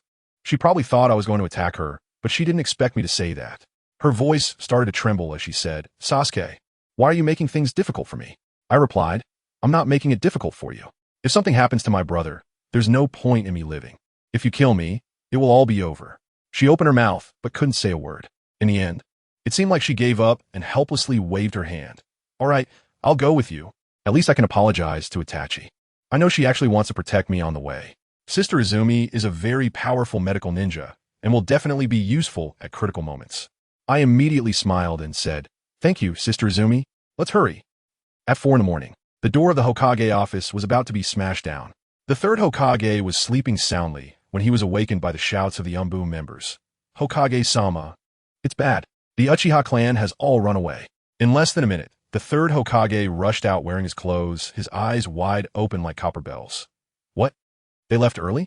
"Yes, except for the mole we planted, Uchiha Boha, who is dead asleep. Everyone else is gone. Useless." The 3rd Hokage's face turned green with anger. "Boha must have been exposed. Notify everyone. Gather all the personnel arranged yesterday." Chase them. Even if we have to chase them to the ends of the earth. We must stop them within the borders of the land of fire. In less than half an hour, in front of the Hokage building, hundreds of people stood in a dense crowd. Kakashi, Guy, Ino Shikacho, all the elite ninjas who could be called upon were there. The third Hokage stood on the rooftop. His voice as cold as ice. The Uchiha clan has defected. In the name of the third Hokage, I command you to chase them down. Leave no one behind. Yes. Hundreds of people shouted in unison, and then, with a whoosh, transformed into countless shadows, rushing out in all directions. After dawn, the entire Konoha village was in an uproar. The news of the Uchiha defection spread through the streets and alleys like a virus. Naruto, who was originally going to train, turned pale upon hearing the news and rushed madly towards our Uchiha clan's territory. He was mumbling, "Sasuke, you won't leave, right?" But our area was already surrounded by ninjas like an iron barrel, and no one could get in. Naruto insisted on breaking in and almost fought with the guards.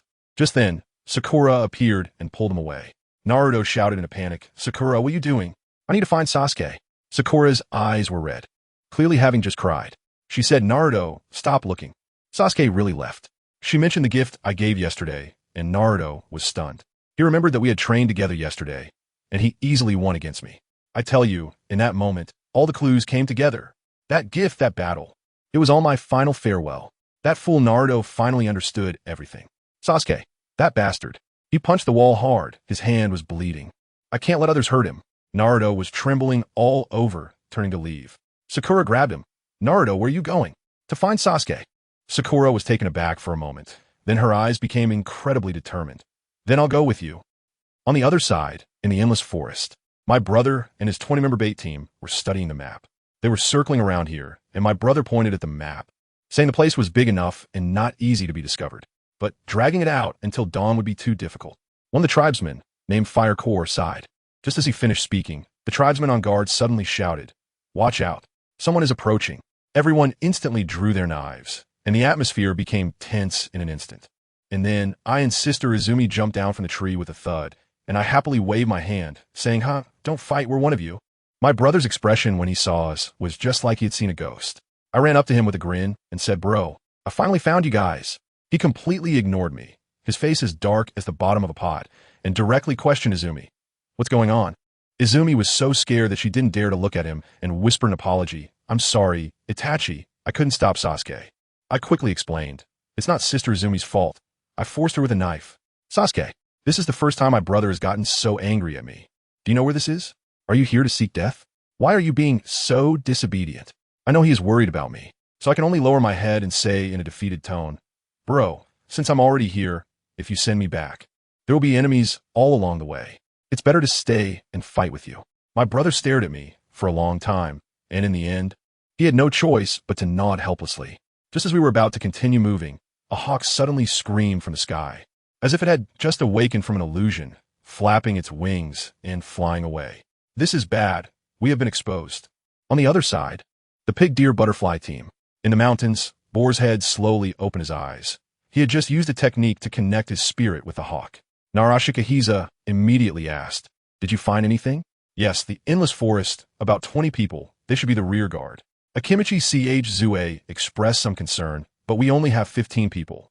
We are at a disadvantage in numbers." Shikahiza laughed. "Don't forget, we have 7 more teams. Once we enter the forest, we'll fire a signal flare to call for help." Their team immediately set off, and soon, a signal flare exploded above the endless forest. Nearby, another team led by Aburame Raijin saw the signal and prepared to assist. But just as they were about to move, the space in front of them suddenly distorted, and a man wearing a swirling flame mask appeared out of nowhere. Aburame Raijin shouted sternly, "Who are you?" The masked man chuckled. "I was entrusted to stop you. As for my name, you dead people don't need to know. Attack." Aburame Raijin decisively ordered. Whoosh, whoosh, whoosh. Dozens of shurikens instantly overwhelmed the masked man. But a strange scene occurred. All the shurikens passed right through his body, as if he were just an illusion. What? Everyone was stunned. This guy is simply a walking bug. Just as they were in shock, Aburame Raijin had already flashed behind the masked man and thrust a knife forward. The knife did hit, but just like before, it passed right through. Aburame Raijin was dumbfounded, his voice trembling. What? How could this be? You know nothing of the power of Uchiha. The masked man's voice echoed in his ear. Would release. Cutting technique. In the next moment, Aburame Raiden's chest exploded, and several sharp wooden spikes grew out of his body. He let out a scream and died on the spot. The remaining Konoha ninjas were all terrified. Would release. Isn't that a technique only the first Hokage can use? Before they could react, the masked man formed hand seals with both hands and shouted, "Would release! Hell's chaos!" The ground instantly cracked open, and countless thorny vines grew wildly, wrapping around the remaining dozen ninjas like giant pythons, squeezing them to death. The screams echoed through the forest and quickly fell silent. The masked man glanced at the corpses on the ground and softly said, "May you find release soon." Then, his body distorted again and disappeared into the air. I'm telling you, at this moment the main force is running for their lives with Itachi leading us. The entire team is racing through the forest like crazy, and the momentum is such that even the wild beasts in the woods would take a detour. But it's useless. Right behind us, the Konoha pursuers are like dogs on a scent, biting down hard. Itachi makes a hand sign, "Stop." The scouts we sent out have returned, saying there are Konoha figures ahead. Well, this is a classic pincer attack. At this moment, a guy named Uchiha steps up and says, "Itachi, you guys charge to the right. I'll hold them off with the remaining 4 brothers." Families, who understands? The atmosphere suddenly turned tragic. Itachi was so conflicted, but there was no choice. This was the only way out. He could only watch as you and the other 5 turned around, ready to face death. Sasuke was clenching his little fists, probably cursing the 3rd Hokage and Danzo's entire lineage in his heart. On the other side, the Konoha pursuers have also arrived. Let me tell you, they are heavyweight guests. The Inoshikaicho trio. Yamanaka Ino closes his eyes and senses, "Hey, the people are hiding in the trees ahead." Nara Shikaku is cunning as ever, signaling to prepare for an encirclement. But our Uchiha is no pushover, just as he sees the shadowy figures on the opposite side. Without a second thought, he and his brothers throw kunai covered in explosive tags like it's raining. Explode. With a command boom. I'm telling you, that scene turned the entire clearing into a giant pit, as if it had been plowed by a cannonball. He was still there, proud, saying they must have turned to ash, right? But when the smoke cleared, he was dumbfounded. The Inoshikaicho trio stood there completely unharmed, and suddenly, dozens of Konoha ninjas appeared around them, surrounding the 5. Yamanaka Ino was laughing, "Dude, what exploded was a shadow clone. You guys have already been exposed. Now it's game over." Nara Shikaku's shadow imitation technique is unleashed, freeze. The 4 clan members are instantly immobilized, and with a few stabs, they're gone.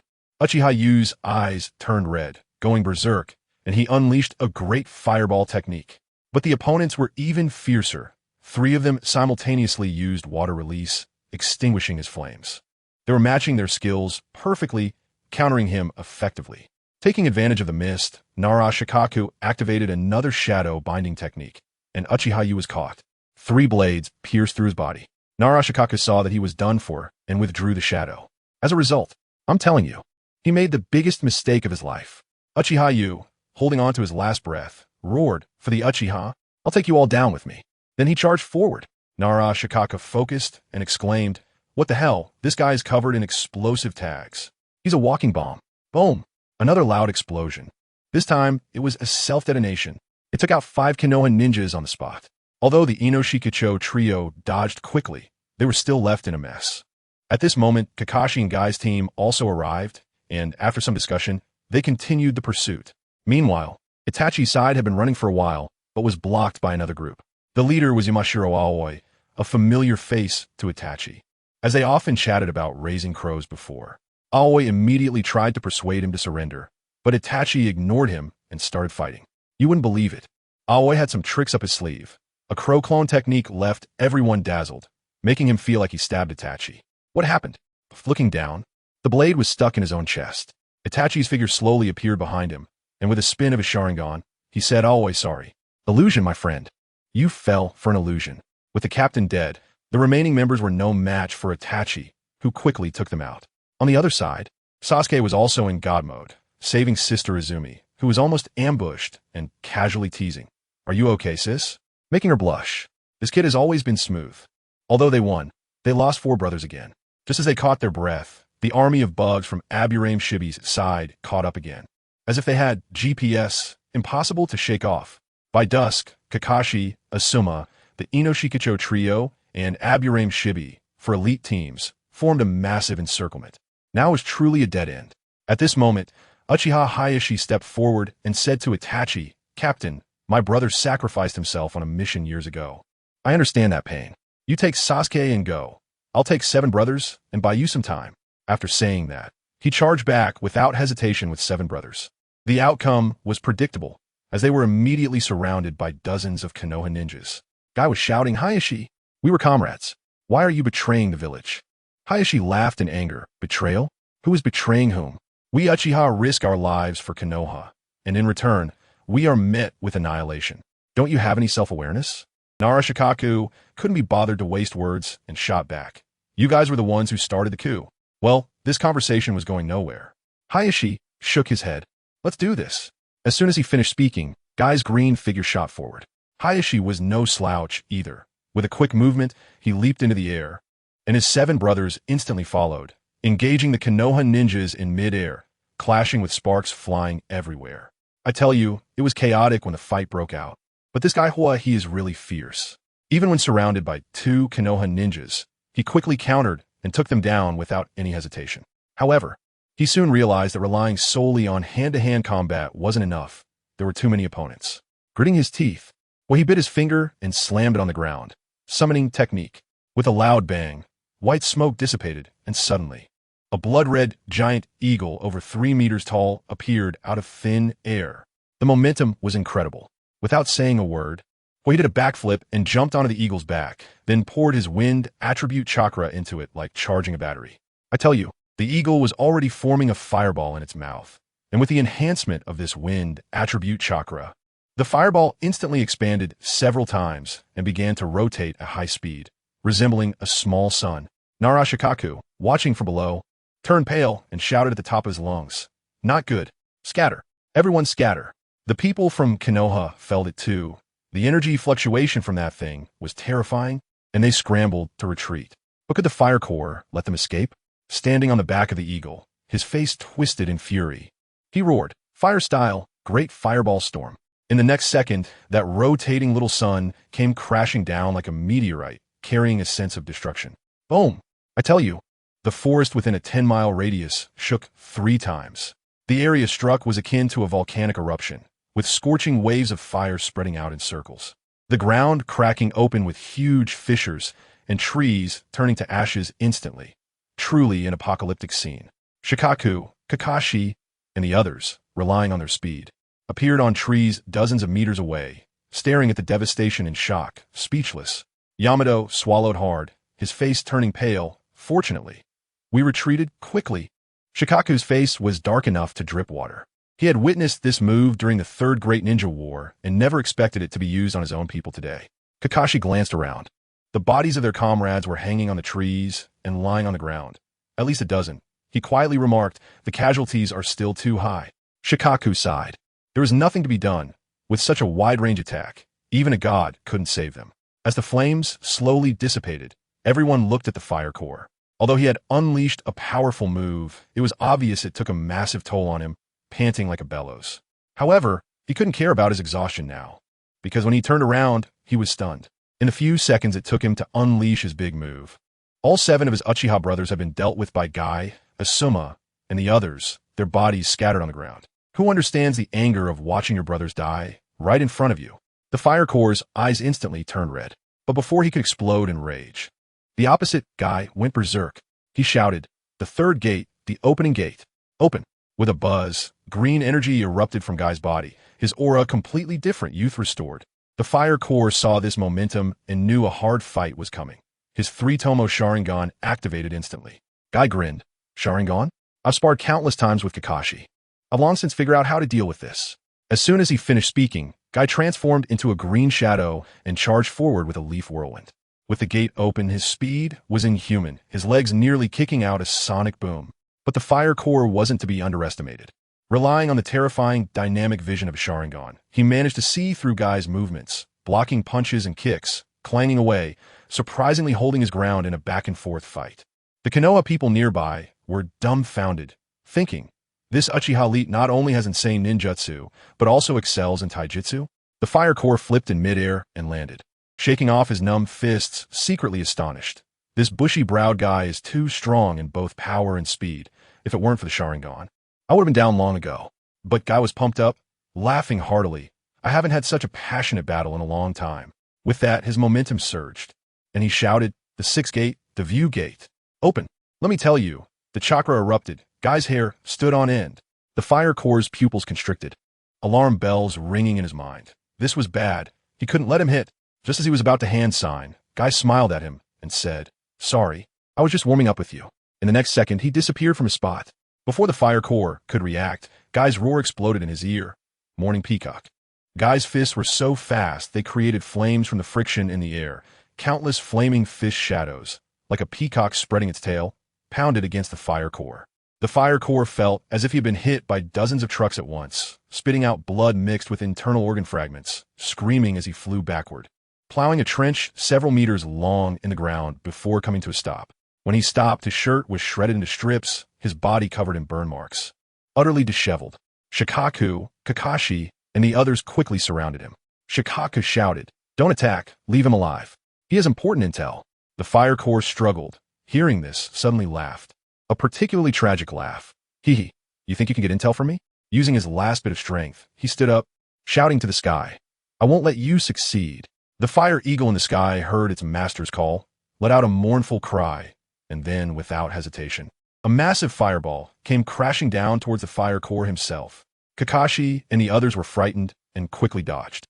The fire core just stood there, not dodging or avoiding, facing the destructive flames, shouting out his last words. One day, the Uchiha will return to Konoha and reclaim everything that rightfully belongs to us. Boom! The soaring flames engulfed his figure. The iron-blooded tough guy of the Uchiha clan ended his life just like that. I tell you, this act left Asuma and the others speechless. It was all about the heroism. The fire eagle circled in the air a few times, the contract severed, and with one last mournful cry, it vanished in a flash of white light. Shikaku sighed and waved his hand. Let's go. Continue the pursuit of the Uchiha main force. The scene shifted to Itachi and Sasuke. They, along with Izumi and 3 other clan members, had also been running for a day and a night, exhausted like dogs, leaning against a tree to catch their breath. As night approached, Sasuke finally let out a sigh of relief. The pursuers would slow down at night. But Itachi said, "Eat some soldier pills to replenish your strength. We continue our journey tonight." For safety, he planned to travel through the night. Just as they were about to set off, a sudden eagle cry echoed in the sky, followed by a huge red fire eagle landing right in front of Itachi. Itachi recognized it immediately. Wasn't this Elder Hano's summoning beast? A bad premonition arose in his heart. The fire eagle couldn't speak human language, only anxiously screeching at Itachi, seemingly conveying some information. Itachi listened quietly, his expression growing heavier. Finally, he whispered, "I understand. Thank you." The fire eagle then transformed into a puff of white mist and disappeared. Sasuke looked at Itachi, noticing the pain and guilt etched on his face. Who understands?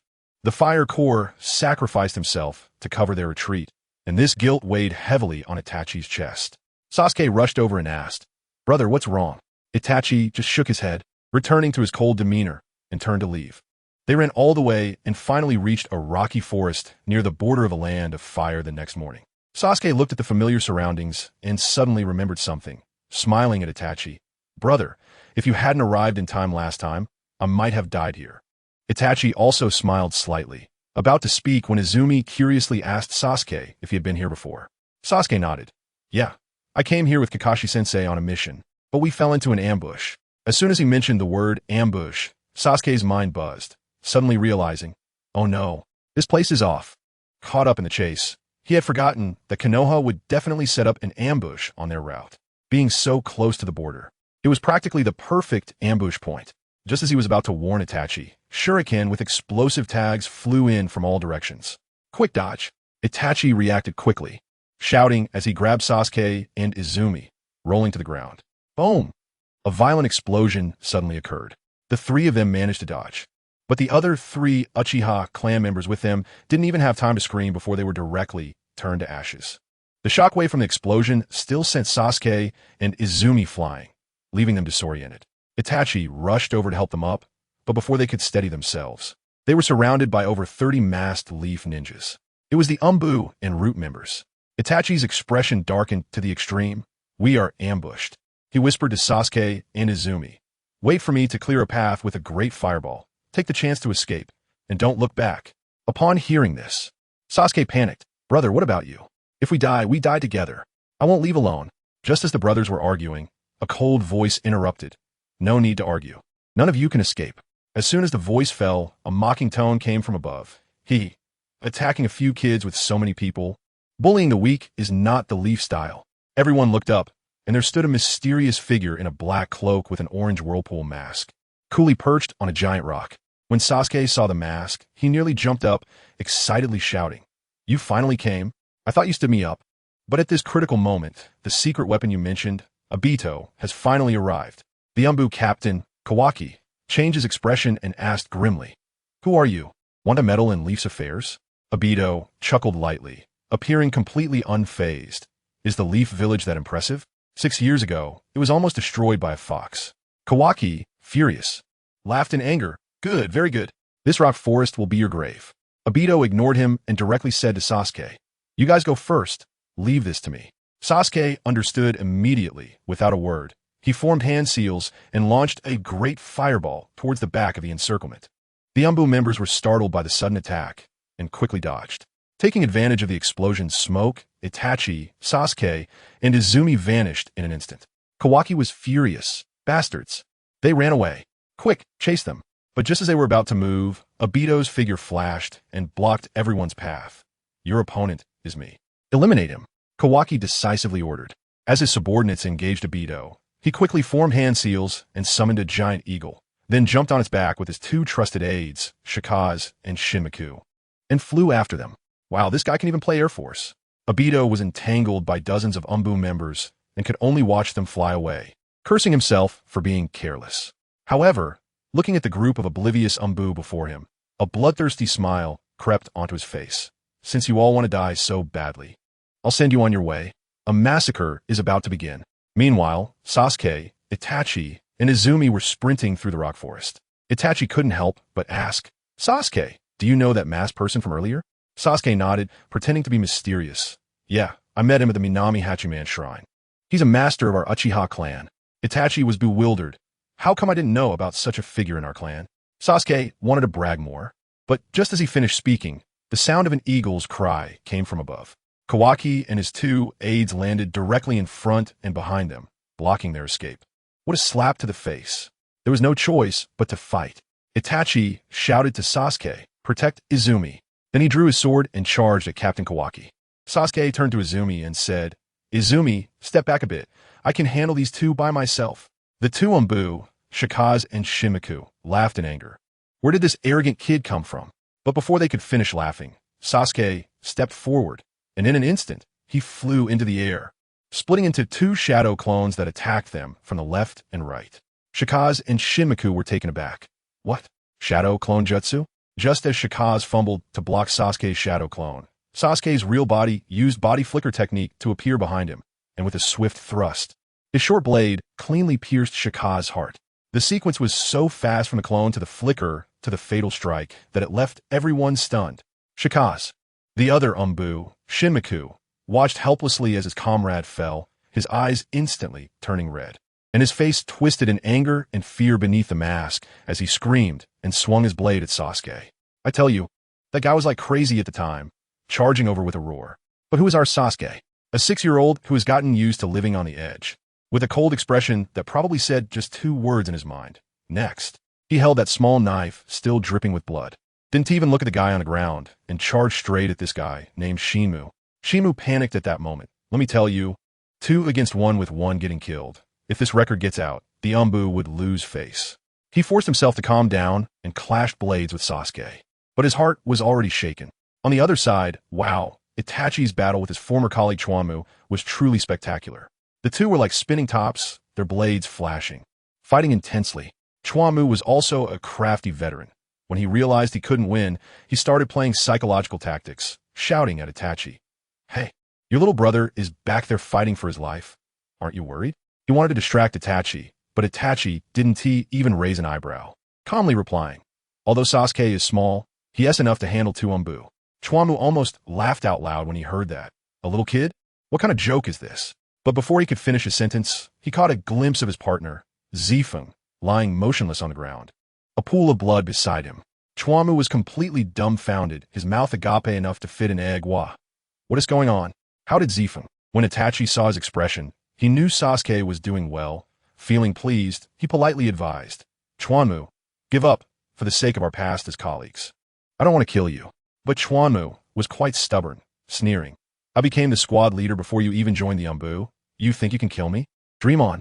After saying that, he clapped his hands together and quickly formed seals, earth style, earth binding. Damn! Two muddy hands suddenly reached out from under the ground and tightly grabbed Itachi's ankles.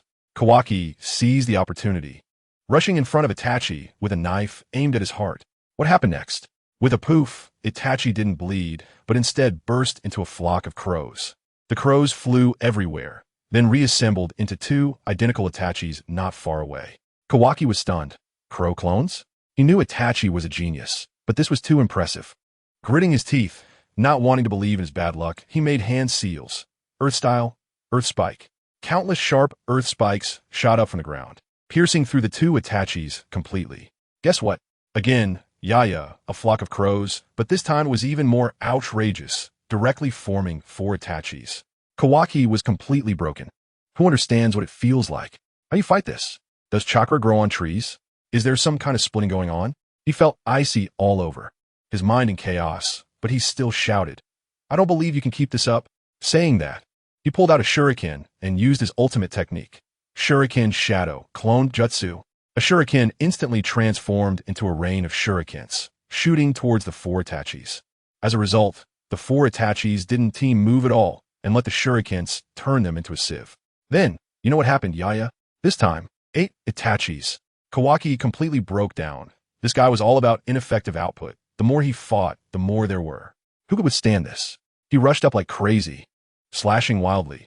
1 became 2, 2 became 4.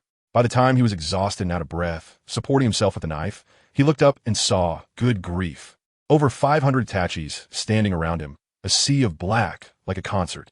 He finally realized, panting heavily, could it be, I've fallen under a genjutsu? No kidding, do you really need to ask? He couldn't understand. I didn't even look into his Sharingan. How could I fall for it? At that moment, one of the Itachis spoke slowly. Kawaki, you are too naive. Who told you that genjutsu can only be cast with the eyes? Before I opened my eyes, I already mastered a genjutsu that doesn't require eyes, bubble. As long as you see my hand seals, you've already lost. I tell you, when Kawaki heard it, his breath deflated, and he completely collapsed. From the very beginning, he had been thoroughly manipulated by Itachi. In the end, he could only give a bitter smile and say, Itachi, truly a genius. I can't complain about losing. As soon as he finished speaking, over 500 Itachis rushed forward. Although it was an illusion, the pain was very real. In the real world, Kawaki fell to his knees with a thud, his eyes vacant. Itachi walked over expressionlessly and ended his suffering with a single strike. Just as the battle on Itachi's side ended, a loud shout came from the other side. Uchiha-style Gale Blade. A huge flame blade flashed by, and the Umbu named Shinmu fell to the ground in response. 6-year-old Sasuke took down 2 elite Umbu all by himself. The elder sister Izumi beside him had her mouth wide open, completely dumbfounded. Itachi walked over to check on the 2, then said, let's go. We need to hurry to meet Shursui. They rushed toward the border, and the leaf villages guarding ninjas, I tell you, were like paper. They couldn't stop them at all. Soon, the 3 of them successfully left the land of fire and arrived at the agreed-upon Takagane waterfall. Meanwhile, in another rocky forest, Uchiha Obito casually snapped the neck of the last Umbu, with dozens of corpses lying on the ground. From the ground beneath his feet, a creature resembling a pitcher plant emerged, half black and half white. It was Zetsu. Zetsu chuckled. All taken care of. Obito coldly asked, did Sasuke and the others get out? Yes, they've reached the Takagane waterfall and are safe now. Obito breathed a sigh of relief. Zetsu curiously asked him, Obito, I still don't understand. Why are you helping the Uchiha? Just because of that kid Sasuke? Obito suddenly laughed, a chilling laugh. The enemy of my enemy is my friend. Establishing an enemy for Konoha from the Uchiha will relieve some pressure from Akatsuki. Zetsu seemed to understand. Oh, you want to use their power to restrain Konoha. That's just one of the objectives. Obito turned to leave and added, as long as the Uchiha clan exists, I will have an endless supply of Sharingan. and my Izanagi can truly be put to use. Who understands? Obito's move here was a high-level maneuver, directly treating the entire Uchiha clan as his Sharingan's reserve battery storage. That said, Sasuke and the others waited and waited at the bottom of the waterfall, but there was no sign of Shursui. Sasuke was anxious. Why hasn't Shursui come yet? Something must have happened. Izumi speculated. Maybe he got caught up with the pursuing ninjas. Upon hearing this, Sasuke turned pale and trembled all over. No, I can't let that old man Danzo hurt Shursui. Saying this, he turned to run back. Itachi grabbed him. Sasuke, what can you do by going back? Get yourself killed? Will I tell mom and dad if something happens to you? Sasuke's eyes turned red, and he shouted defiantly. I know I'm weak, but I can't let Shursui fight alone.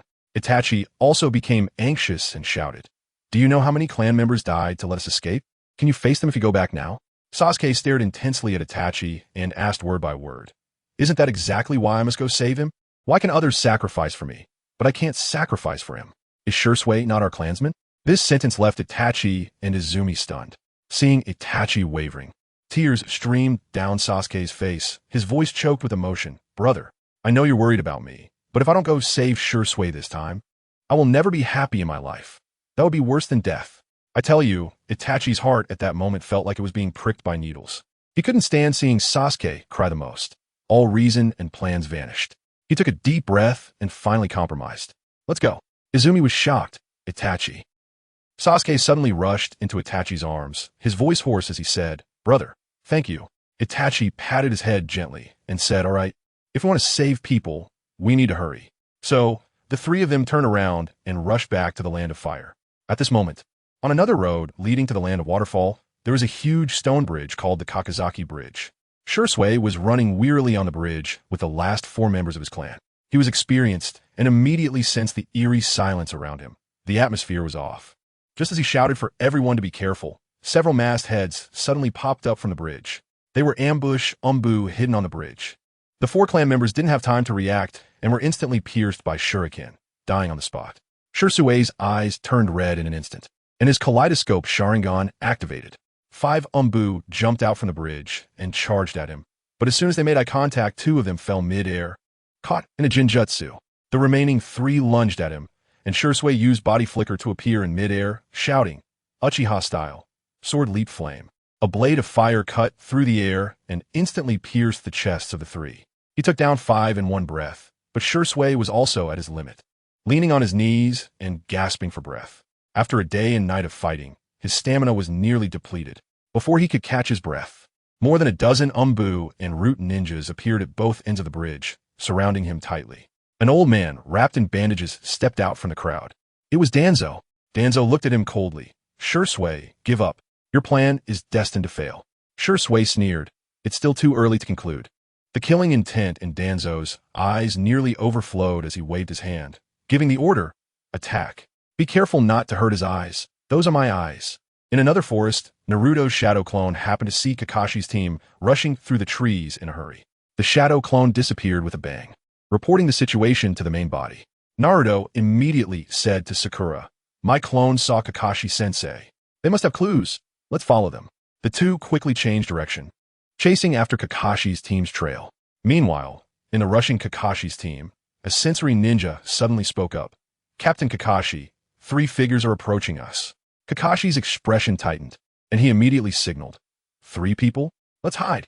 As soon as we plunged into the forest, the commotion began. I tell you, it was only about 6 or 7 minutes later when 3 dark figures suddenly stopped right above us. I peeked through the gaps in the leaves and thought to myself, I wanted to confront them right away. The visitors turned out to be Sasuke, Itachi, and that girl named Izumi. Family, you know what I mean? The worst fears come true. Kakashi froze completely.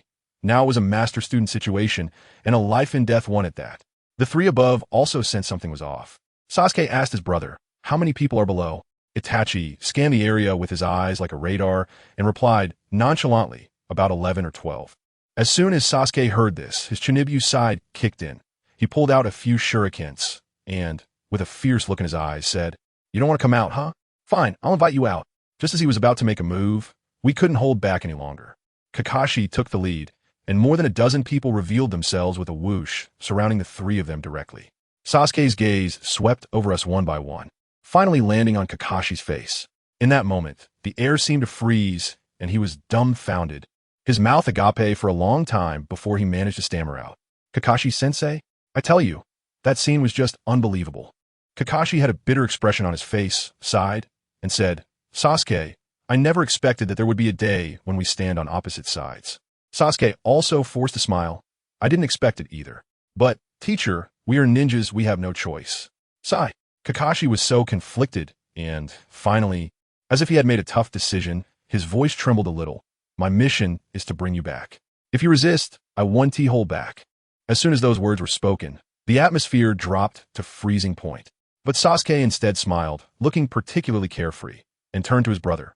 "Brother, you take Izumi and go first, draw the others away." "Kakashi-sensei, I'll handle this." Itachi wanted to say something, but seeing the stance of the master and disciple, he understood. Nodded, "Then be careful." He was clear in his mind that confronting them head-on would just lead to being overwhelmed, so it was better to act separately. He would first clear out the minor enemies and then return to help Sasuke. No time to waste. Sasuke's hands moved as fast as if he were cramping, forming seals. And then he puffed out his cheeks, fire style, Phoenix fire technique. Boom, boom, boom. Dozens of large fireballs came crashing down on us like they were free. Most of us are confused. The speed of these hand seals is just outrageous. We can only awkwardly dodge. Just as we hesitated, Itachi pulled Izumi, and in a flash, they disappeared. "You all go chase after them. Leave this to me." Kakashi dodged a fireball and immediately commanded. The others rushed off, leaving Kakashi and Sasuke standing on a tree, locking eyes. "Sasuke, are you really going to fight me?" Kakashi's expression was complex enough to write a thesis on. "I'm sorry, teacher." Sasuke's voice was hoarse. "I'm a member of the Uchiha clan. I must take them away." "I understand." Kakashi slowly pushed up his forehead protector, revealing his crimson Sharingan. "Then, use your strength to defeat me." I tell you, when Kakashi activated his Sharingan, Sasuke felt a chill run down his spine. He self-deprecatingly shook his head and slowly closed his eyes. When he opened them again, wow. The two tomo in his pupils were spinning wildly, and suddenly, the third tomo popped out. Does anyone understand the significance of this sudden power-up? Under the stimulation of fighting his own teacher, he actually evolved directly from the 2 tomo to the 3 tomo. Kakashi was stunned on the spot, completely dumbfounded. 3 tomo? How is that possible? He had trained for a full 6 months for that. Sasuke didn't care whether he was shocked or not. He drew his sword, tapped his toes, and transformed into a black line, rushing forward. In the blink of an eye, he closed the 10-meter distance. He thrust his sword straight at Kakashi's chest. But Kakashi, after all, is Kakashi. He swayed his body and easily dodged. Sasuke immediately countered with 5 shuriken thrown out, but Kakashi spun a kunai like a fan, blocking them all with a clanging sound. "Teacher, you're being careless." Sasuke's voice suddenly rang out from behind Kakashi. I finished my thought, and, with a bang, Kakashi, who was hit, turned into a wooden stump. A substitution technique? Oh no. Sasuke secretly thought it was bad. Too late. Kakashi appeared behind Sasuke like a ghost, and with a punch, he slammed into his back. Sasuke flew out like a sandbag, plowing a 10-meter-long trench in the ground before stopping. But he didn't care about the pain. He got up and formed hand seals. Fire style. Fireball jutsu. A huge fireball erupted. And guess what happened? Kakashi stood in place, forming the exact same hand seals, and shot out a fireball of his own. The 2 massive fireballs collided in midair with a loud bang, and the heat almost singed my eyebrows. Before the smoke cleared, 3 Sasukes charged out from inside, circling Kakashi at high speed. I tell you, their speed was so fast that you couldn't even see the afterimages, making it impossible to tell which one was real.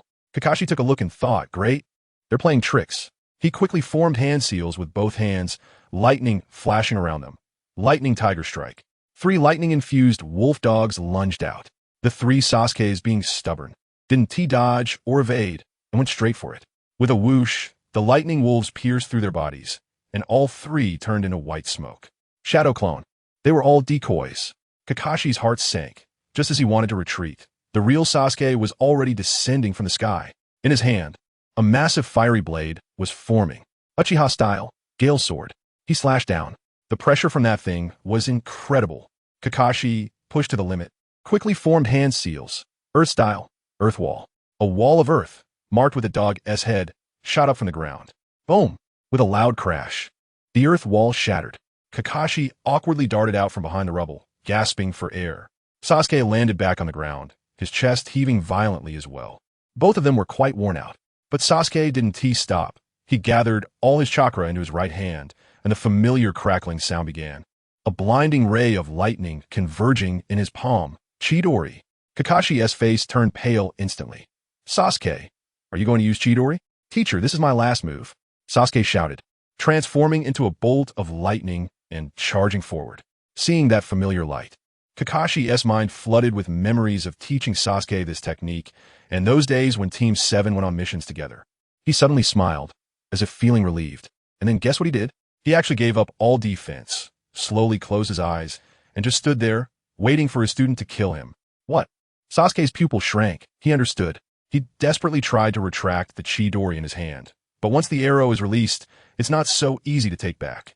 Although the lightning had dissipated significantly, that hand still slammed heavily into Kakashi's chest.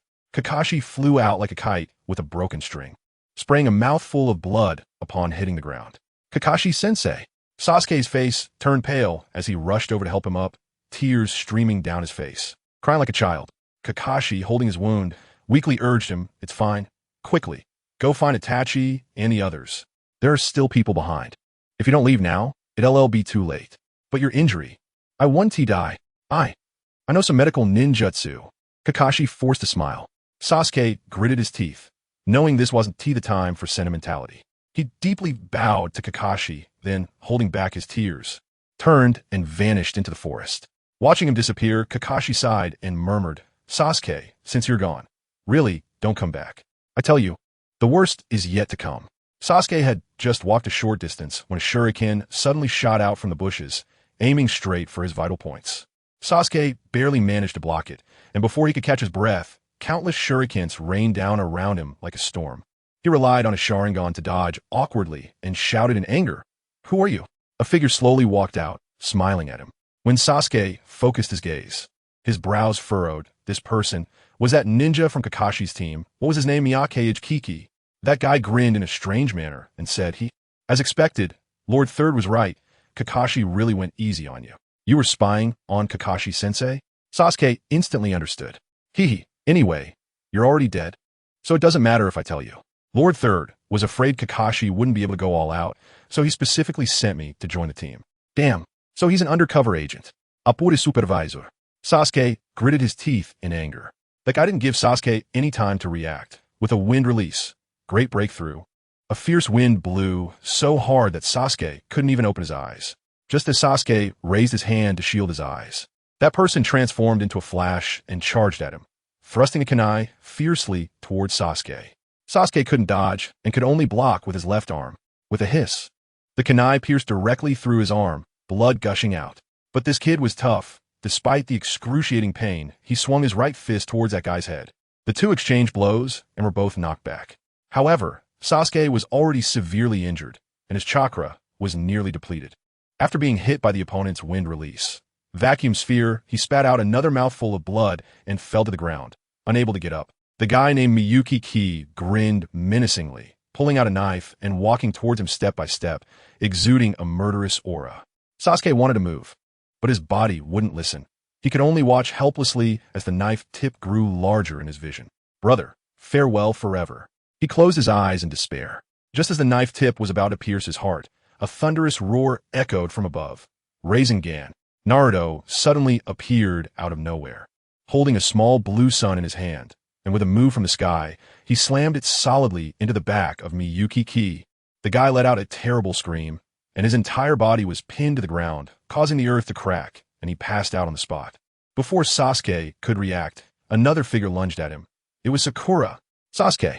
Sakura cried, tears streaming down her face, seeing the wound on his arm. She felt unbearable pain and quickly helped him treat the injury. Naruto stood by, angrily shouting, "Sasuke, you bastard! If you want to leave, you should at least let us know. We're companions. No matter what decision you make, we will support you, right?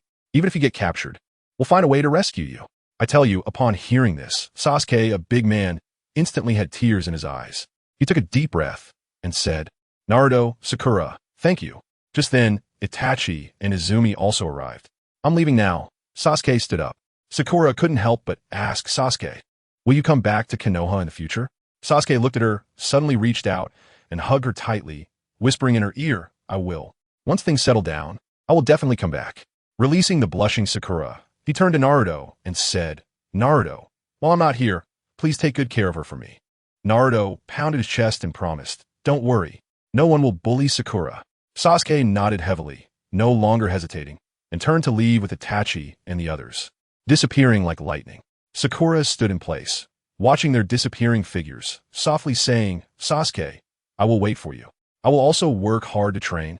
And when the day comes that I become Hokage, no one will be able to hurt you anymore." Meanwhile, on the other side, at the Kakizaki Bridge, I tell you, it was truly brutal. Shisui was fighting alone against all of Danzo's Umbu and Root members. His gigantic green Susanoo was about to be shattered. His face pale, blood at the corners of his mouth, kneeling on the ground, gasping for air. Danzo stood at a distance, coldly saying, "Shisui, stop resisting. You have no chance." Shisui completely ignored him, gritting his teeth and unsteadily getting back on his feet. He knew that every second he held on meant more hope for Itachi and the others. The battle erupted once again, but two fists couldn't match four hands. And Shisui's chakra finally ran out, his Susanoo slowly disappearing. At that moment, a burly Umbu member threw a punch, colliding with Shisui's fist. Shisui was already at his limit, and he spat out a mouthful of blood, being sent flying backward, crashing heavily against the stone railing, breaking it. Another Umbu member, seeing this, let out a sinister laugh, drew his knife, and like a bolt of lightning, charged toward the defenseless Shisui. The knife was about to stab Shisui, and, I tell you, he had his eyes closed, thinking it was over, that he was done for, and that the Uchiha clan would have to rely on Itachi and Sasuke. But just at that critical moment, there was a sound, and it wasn't Shisui being stabbed. It was that Umbu member who fell down like a broken sack. Shisui suddenly opened his eyes, and lo and behold, Sasuke was smiling at him. I was dumbfounded at the time, and Shisui was also bewildered. His expression was like he had seen a ghost. His voice trembling. "Sasuke, what are you doing here? Wasn't he supposed to go to the land of grass with the main forces? What's going on?" In the next moment, Itachi and Izumi suddenly appeared beside us. This completely confused Shisui, his head full of question marks. "Itachi? What's going on here?" Itachi looked quite helpless and briefly explained that, in short, Sasuke, that little rascal, had secretly left the team to find him. Originally, he had been leading Sasuke out of the encirclement and was almost to the safe zone, but this kid insisted on turning back to save you, and he couldn't stop him. Upon hearing this, Shisui was so angry he almost fainted, pounding the ground and shouting, "What are you guys doing? Why are you here? As long as you can escape safely, my death would be worth it." Sasuke directly interrupted and pulled out a few soldier pills and shoved them over. All right. "We're all here. Discussing this is useless. Hurry up and take the medicine to recover chakra. Let us fight our way out together." Well, with things said to this point, Shisui had nothing more to say. He could only sigh and swallow the medicine. Izumi quickly went over to heal him, casting a healing technique, while the rest was left to Itachi and Sasuke. Then, the most explosive scene happened. Sasuke's eyes widened, ready for battle, and in his Sharingan, there were 3 Tomo. He directly leveled up on the spot. Itachi, Shisui, and Izumi were all stunned, their jaws almost dropping. Sasuke himself looked confused, blinking and uncertainly asking, my eyes evolved? Family, who understands? It evolved while fighting Kakashi, but this guy was so into the fight that he didn't even notice. Highlighting his extraordinary talent, he leveled up without even realizing it. Just when we were still shocked by Sasuke's upgrade, a sinister voice rang out. Danzo, that old man, like a ghost, stared fiercely at Itachi. "Itachi, I didn't expect this traitor to dare to appear here." Itachi still maintained his aloof demeanor, too lazy to pay him any mind. But while he ignored him, Sasuke couldn't tolerate it, and I heard him directly lash out. "Old Danzo, what nonsense are you talking? Not following your orders and destroying my own family makes me a traitor? Why don't you go destroy your own family then?" This outburst left the entire venue in silence. Danzo's old face instantly turned the color of pig liver, probably having never suffered such humiliation in his life. He pointed at Sasuke, his voice trembling with anger. "Kill this uncultured brat for me."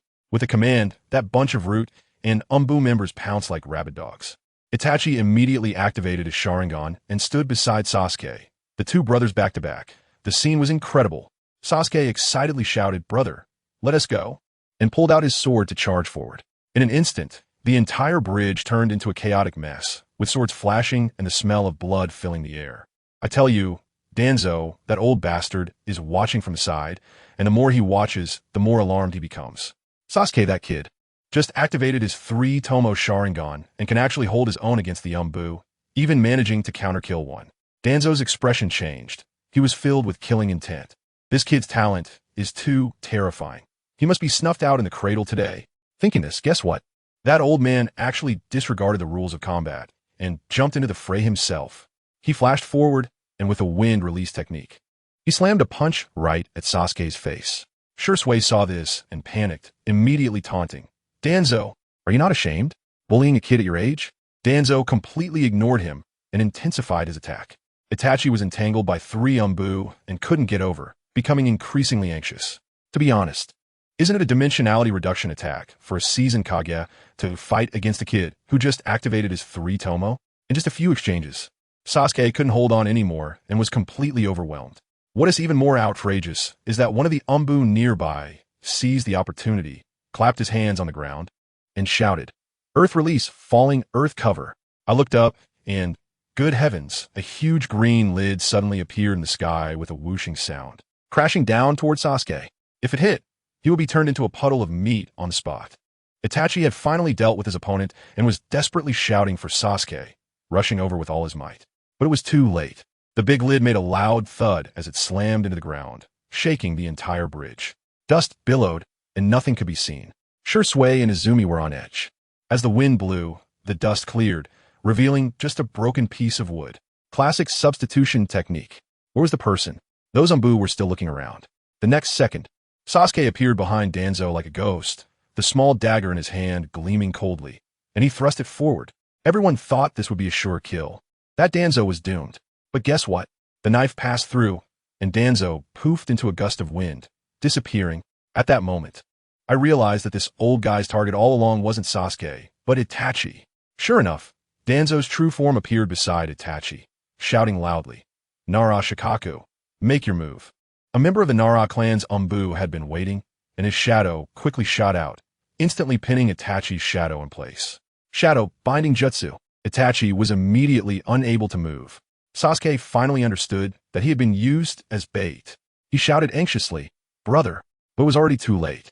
Danzo's eyes were filled with killing intent as he formed a chakra knife in his hand, grinning maniacally as he charged towards the immobilized Itachi. Itachi, the consequence of betraying me is death. Shursui fought with his last bit of strength to attack the Nara member, trying to disrupt his jutsu. Izumi screamed in fright.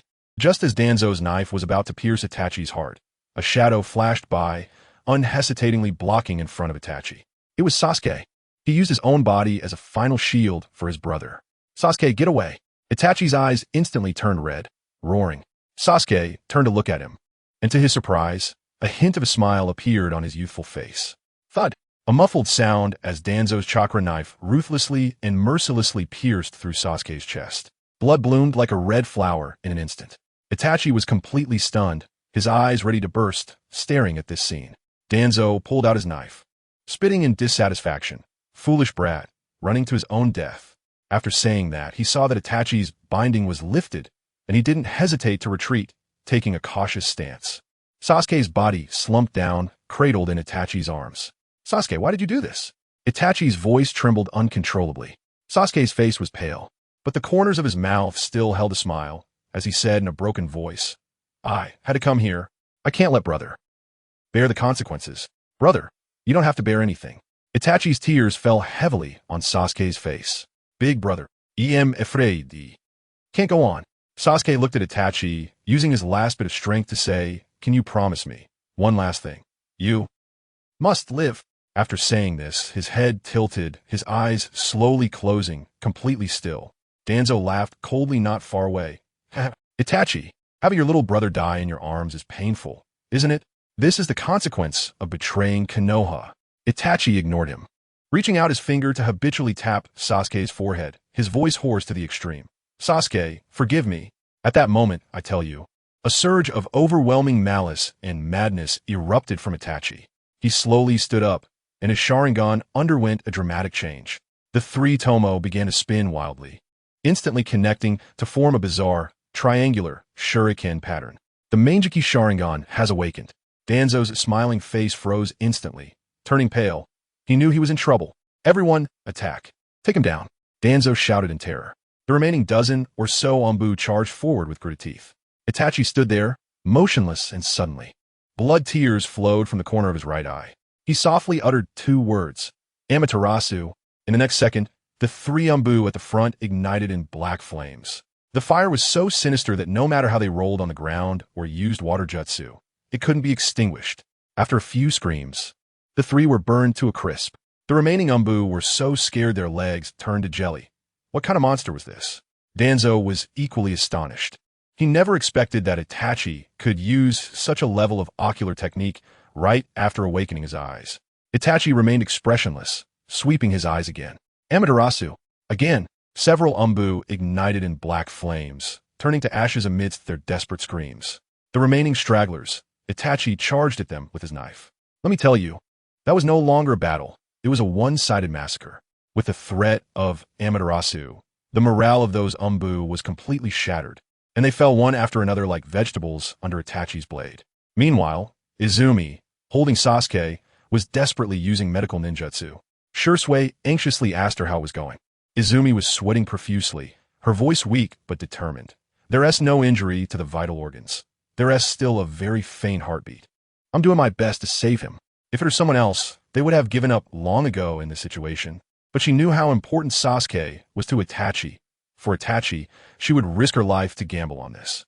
Soon, the bridge was littered with corpses, aside from Itachi. There was a single Anbu left standing. Only Danzo and his last 5 subordinates remained. Of course, Itachi was nearing his limit, wounded all over, and his chakra nearly exhausted. One of Danzo's subordinates suggested initiating the final explosion plan to take them all down together. But this old guy was too greedy. He refused. No, if we initiate it, I won't get that Mangeki. Itachi was already exhausted. He definitely couldn't use that black flame anymore. Let me handle him. After saying that, he pulled out a shuriken, blowing wind chakra into it, and the shuriken instantly grew larger, whirring like a high-speed, rotating fan. Itachi. The giant windmill shuriken whistled as it flew towards Itachi.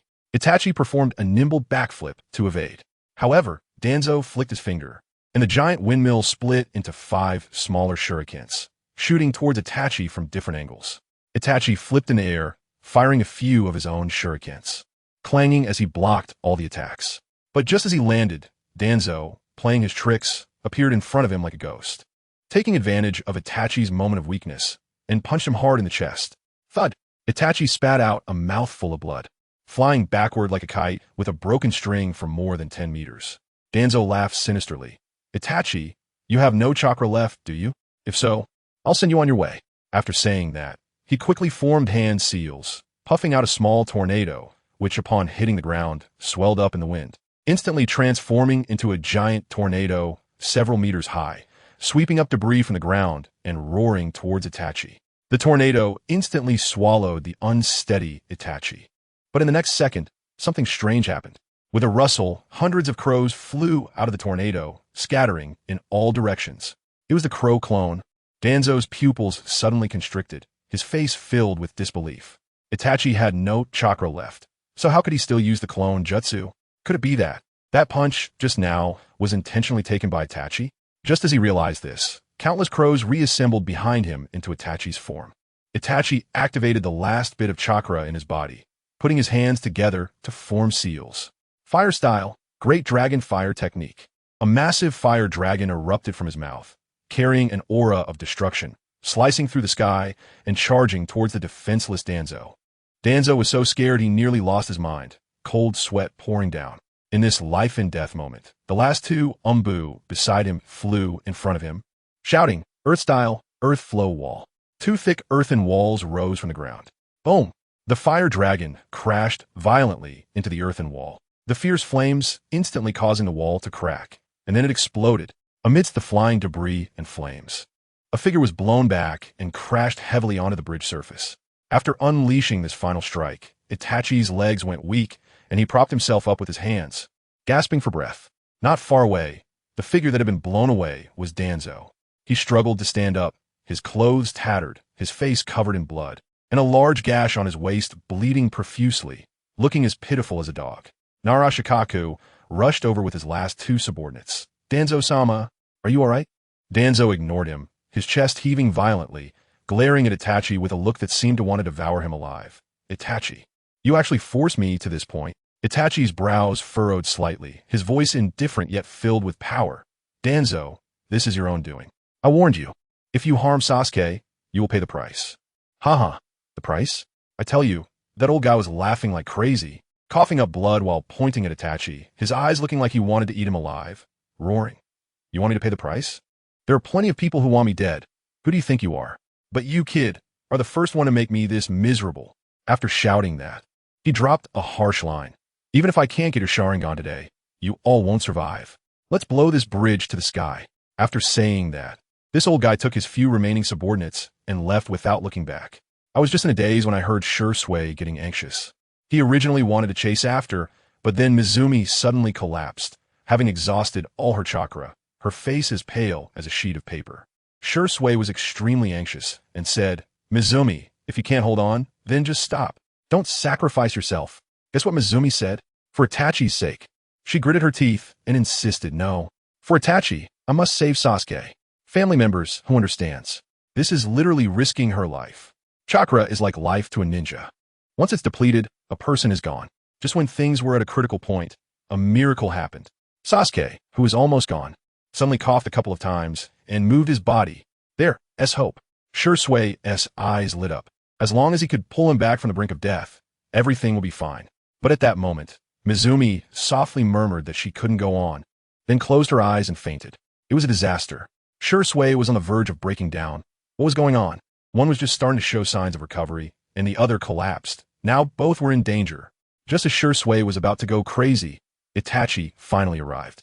When he saw that Mizumi had also collapsed, his face turned pale, and he hurriedly asked what happened. Shui could only recount the situation in detail, and Itachi, after hearing it, was left dumbfounded, his mind buzzing and blank. We are in complete chaos here, and suddenly from a distance, we hear Danzo's crazy laughter. Ha! Itachi, Shui, you can't escape. Let me tell you, I've buried 10 million explosive tags onto this bridge. You will all be destroyed together. 10 million. I was shocked at the time. Did he just take the entire stock of Konoha? This is too big a move. If it explodes, forget about the bridge. I bet this whole sea will be lifted. Shui's face turned pale, and he cursed, that bastard Danzo. Then he looked at Itachi in despair and said, Itachi, it seems we can only wait to die. Itachi didn't speak, he just sighed. He wasn't afraid of dying. He just felt regret for not ensuring Sasuke's safety. Just when we thought we were done for, something bizarre happened. The air in front of us suddenly distorted like water waves. And then a mysterious man wearing an orange whirlpool mask fell out from inside. When Itachi saw this person, his expression immediately changed because he recognized him. Wasn't this the big shot who saved him in the Stone Forest before? Shui, still on guard, asked, who are you? The masked man didn't waste any time and said, there's no time to explain. Go. As soon as he finished speaking, a black vortex appeared in the hole of his mask, and the suction was incredible. In an instant, it sucked all four of us in. Just before we disappeared, I felt the whole world glowing and heating up. The next second, boom. A deafening explosion shattered the entire Kakudo Island bridge into pieces, flames shooting into the sky like a nuclear bomb explosion. The scene was spectacular. On the other side, although Danzo and the others were far away, they were still knocked off balance by the shockwave. One of his subordinates asked, Lord Danzo, should we return to the village now? Danzo looked at the bridge, turned to ruins, thinking we were definitely dead, and sneered, return to what village? The Uchiha's main force must be on another route. Let's go support them and bring back a few more Sharingan. This old guy, even after getting hurt like this, is still thinking about those Sharingan. Just as he finished speaking, Narashikaku, Shikamaru's father, appeared with his team of Inoshikacho. Danzo was puzzled. Shikaku? What are you doing here? Shikaku said with a bitter expression, we came from another route, encountered Itachi, but that kid is slippery. He led us in circles in the forest. And after chasing him for a day and night, we still let him escape. Danzo was stunned. What? Only Itachi? You didn't see the Uchiha's main force? Shikaku also looked confused, his expression suddenly serious.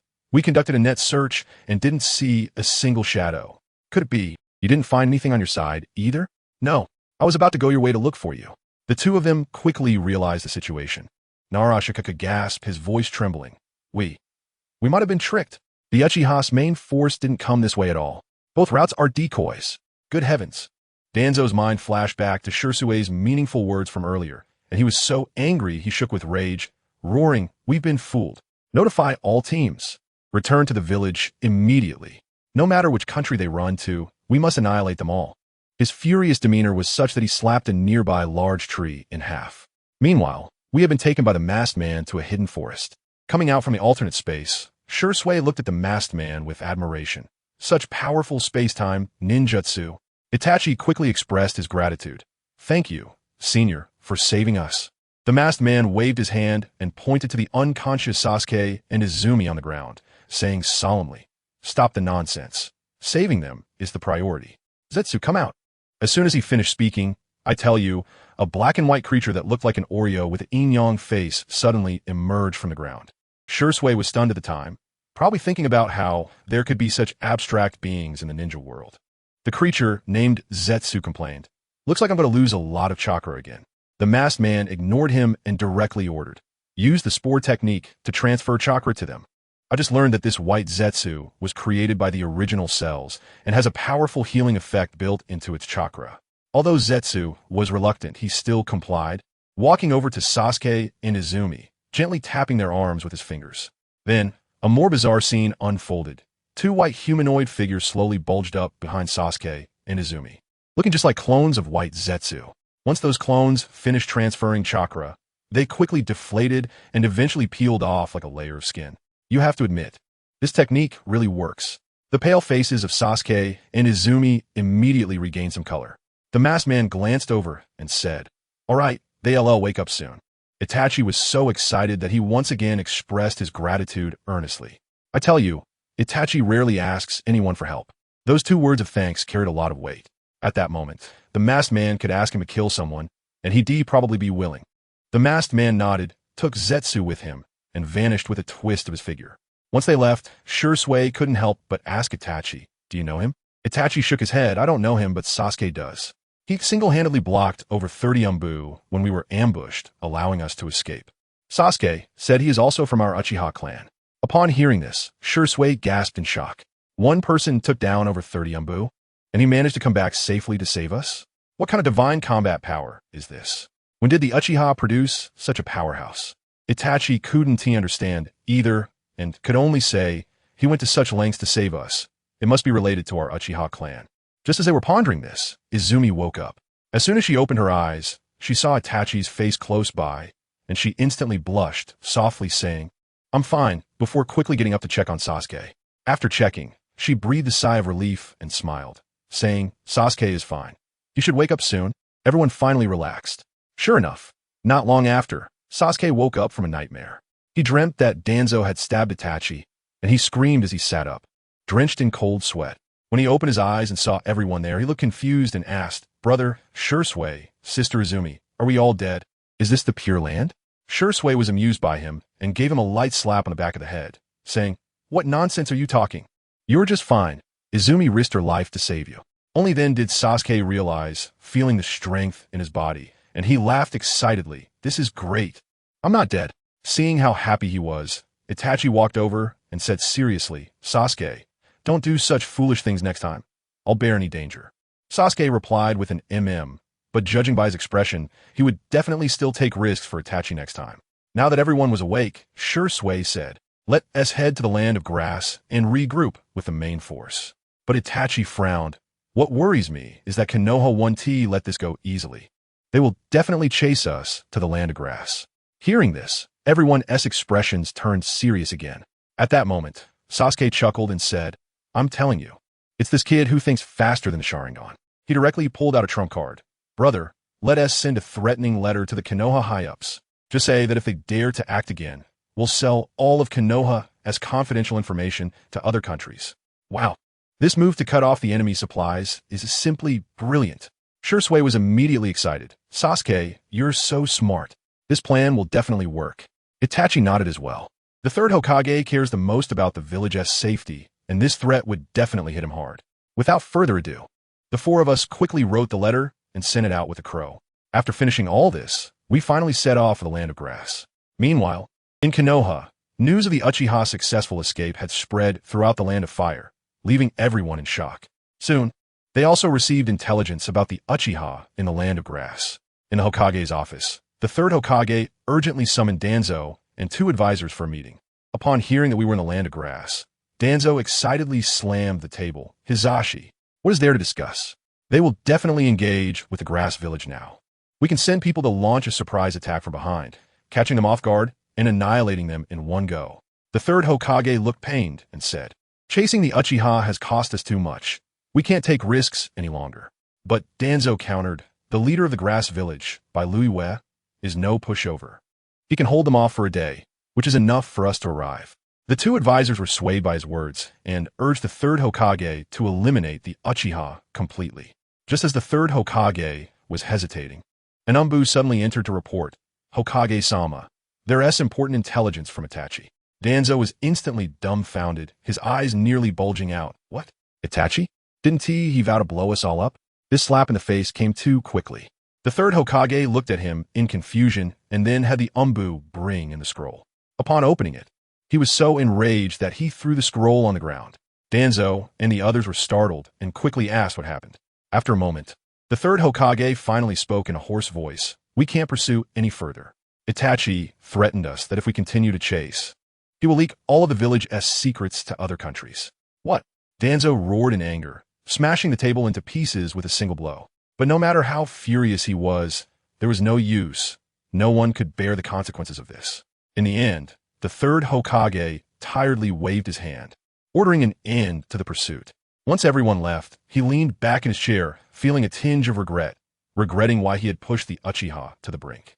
Meanwhile, in the grass village, their leader, by Louis Wei, a man in his 30s with a head full of white hair, was counting money with an intoxicated expression. I tell you, this guy is a pure money addict. He has nothing else in his head but money. One of his subordinates, a girl named Longja, came in to report, Leader, the Uchiha clan is only 5 kilometers away from us, but it seems they don't intend to attack immediately.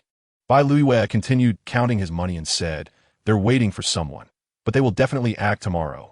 Send the order for all ninjas to stop their tasks and prepare for battle. He thought for a moment and added, also prepare a backup plan. Send someone to talk to them. As long as they're willing to leave, giving them some money is fine. Longja was surprised, not expecting the leader to seek peace. Bai Luiyue sighed, his expression becoming rarely serious. Don't underestimate the Uchiha, especially that Uchiha Shursui. Intelligence says he has already awakened the Manjiki Sharingan. I'm not confident against him. Longja was also startled upon hearing Manjiki. Bai Luiyue then instructed, by the way, bring Xianglin to me tomorrow. The battle will consume a lot of chakra, and with her around, I can replenish at any time. After giving all the instructions, he looked at the room full of money and chuckled. I must protect the grass village. But of course, the most important thing is to protect my money. Meanwhile, in our Uchiha camp, my father Uchiha Fugaku was discussing with Uncle Hachida. Hachida asked, Clan leader, you rejected the grass village's offer for peace this afternoon. Are you deciding to go to war tomorrow? My father nodded and said helplessly, I originally wanted to wait for Shursui and Itachi to come back. With them here, we'd have a greater chance. But now we can't wait any longer. If we delay, I'm afraid the pursuers from Konoha will arrive. Don't worry, clan leader. Even without Shursui and Itachi, we can defeat the ninja from the grass-hidden village. A member of the Uchiha clan said confidently after reviewing the intelligence on the grass-hidden village ninjas. Let me handle Beiluyu, and you guys take care of the other strong ninjas from the grass-hidden village. Uchiha Fugaku nodded and then began to make arrangements. The other clan members silently nodded. This battle would determine the life and death of both forces. If one side was defeated, it would fall into an irretrievable situation. And that kind of ending was no trivial matter, so they would fight to the death tomorrow. In the pitch-black night sky, a bright moon hung alone, casting a faint, cold light on the earth. This was the border between the land of waterfalls and the land of grass, next to a small river reflecting the moonlight. A small campfire flickered gently, bringing a touch of warm light to the silent night. Next to the campfire, Shursui, Itachi, Sasuke, and Uchiha Izumi were gathered around a hand-drawn map. After spending a day traveling from the angled island bridge to this place, their speed had seemed relatively slow, but Sasuke's body had not fully recovered, which slowed down the team's pace.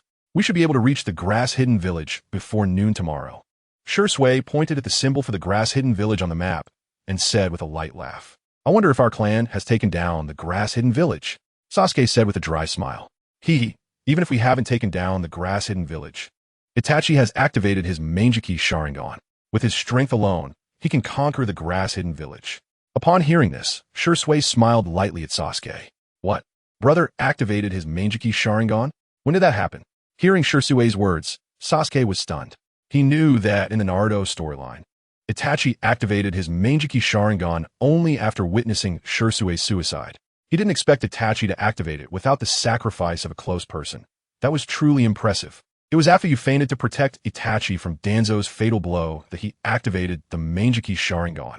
Thanks to Itachi activating it, or else we might all be dead. Knowing that Sasuke did not understand the situation at the time, Uchiha Izumi spoke slowly. Brother didn't think I was dead at that time, did he? But the Manjiki Sharingan really requires immense negative emotions and a special chakra in the brain to activate. After hearing Uchiha Izumi's words, Sasuke muttered to himself, then looked at Itachi and smiled. Congratulations, brother, for activating the Manjiki Sharingan. You are now a shadow-level ninja. Sasuke, you need to work hard too. One day you will surpass me, Itachi said, patting Sasuke's forehead with a light laugh. Sasuke nodded. The life and death escape over the past few days had made Sasuke realize his own weakness. So after this crisis within the Uchiha clan passed, he would work even harder to train. Everyone guess who Sunmori from the Land of Grass is. Here's a hint. He is one of the 6 Paths characters. Don't forget to vote for recommendations. Chapter 83. Devouring Technique. The Blood-Red Grassland, located not far from the grass-hidden village, is the largest grassy area in the Land of Grass. Every time there's a ninja world war, this green grassland is always stained red with countless fresh blood. Hence the name Blood-Red Grassland. Today, a battle more thrilling than any before is about to unfold, as the Uchiha clan refuses to negotiate for peace, and Beilou can only lead her subordinates to resist the Uchiha clan's attack. Therefore, this battle today concerns the life and death of the grass-hidden village. At the rear of the blood-red grassland, dozens of figures stood, their eyes filled with a hint of worry as they looked ahead, where the Uchiha clan's attacking members could appear at any moment. Sister Longshi, the enemy is coming. Sensing a powerful energy approaching, the bespectacled Kankuro suddenly said to Longshi beside her.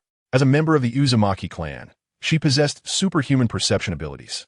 As long as she closed her eyes and opened her mind's eye, she could sense abnormal movements within a radius of several dozen kilometers. Of course, if there was a specific chakra already identified, she could sense detailed locations, movements, the number of opponents, and even their characteristics and speed in great detail. Kankuro, during the battle, don't run around, okay? Longshi said, her cold gaze fixed ahead. Kankuro slightly nodded, just about to speak when suddenly a gust of wind rushed from the front. They're starting their attack. Hearing the urgent sounds of movement, Blue and the others' expressions became serious. Shortly after the sound of the wind echoed, over 100 Uchiha clan members, armed and wearing uniform clan attire, surged toward Beliu's position. The sound of their footsteps thundered in the sky, creating an extremely heavy psychological pressure. Everyone, prepare for battle. As the atmosphere grew increasingly tense, Longshi turned and said sternly. Upon hearing her command, a chorus of responses rang out, and then figures darted out like lightning. Everyone, this battle concerns the survival of the grass-hidden village and the Land of Grass. So let's fight with all we have. Said solemnly, her gaze sweeping over everyone. Hearing this, the others nodded gravely. This battle was indeed about survival. As the ninjas from the grass-hidden village entered a state of readiness, the dark mass of Uchiha clan members surged forward. At the forefront of these clansmen, Uchiha Fugaku walked forward with his Manjiki Sharingan activated. When they were still a dozen meters away from the Uchiha clan members stopped. A chilling, murderous aura spread from among them, enveloping all the grass-hidden village ninjas. Beilou, surrender. You are no match for the Uchiha clan. I guarantee I won't harm you. Uchiha Fugaku's deep voice suddenly resonated, echoing majestically in the sky. Don't say useless things. I won't let you enter the grass-hidden village. Beilou coldly stared at Uchiha Fugaku and declared loudly, Today, we will leave no invaders alive. With Boo's icy shout, the already prepared grass-hidden village ninjas moved their hands, and the glinting, sharp kunai flew out, piercing through the air like thorns. aimed directly at the formidable opposing crowd. Uchiha Fugaku smiled at this, his smile carrying a hint of coldness. In that case, let you all disappear completely. Clan members. He my command kill. As Uchiha Fugaku's last word fell, the tense atmosphere shattered, and the Uchiha clan members charged forward. Kill.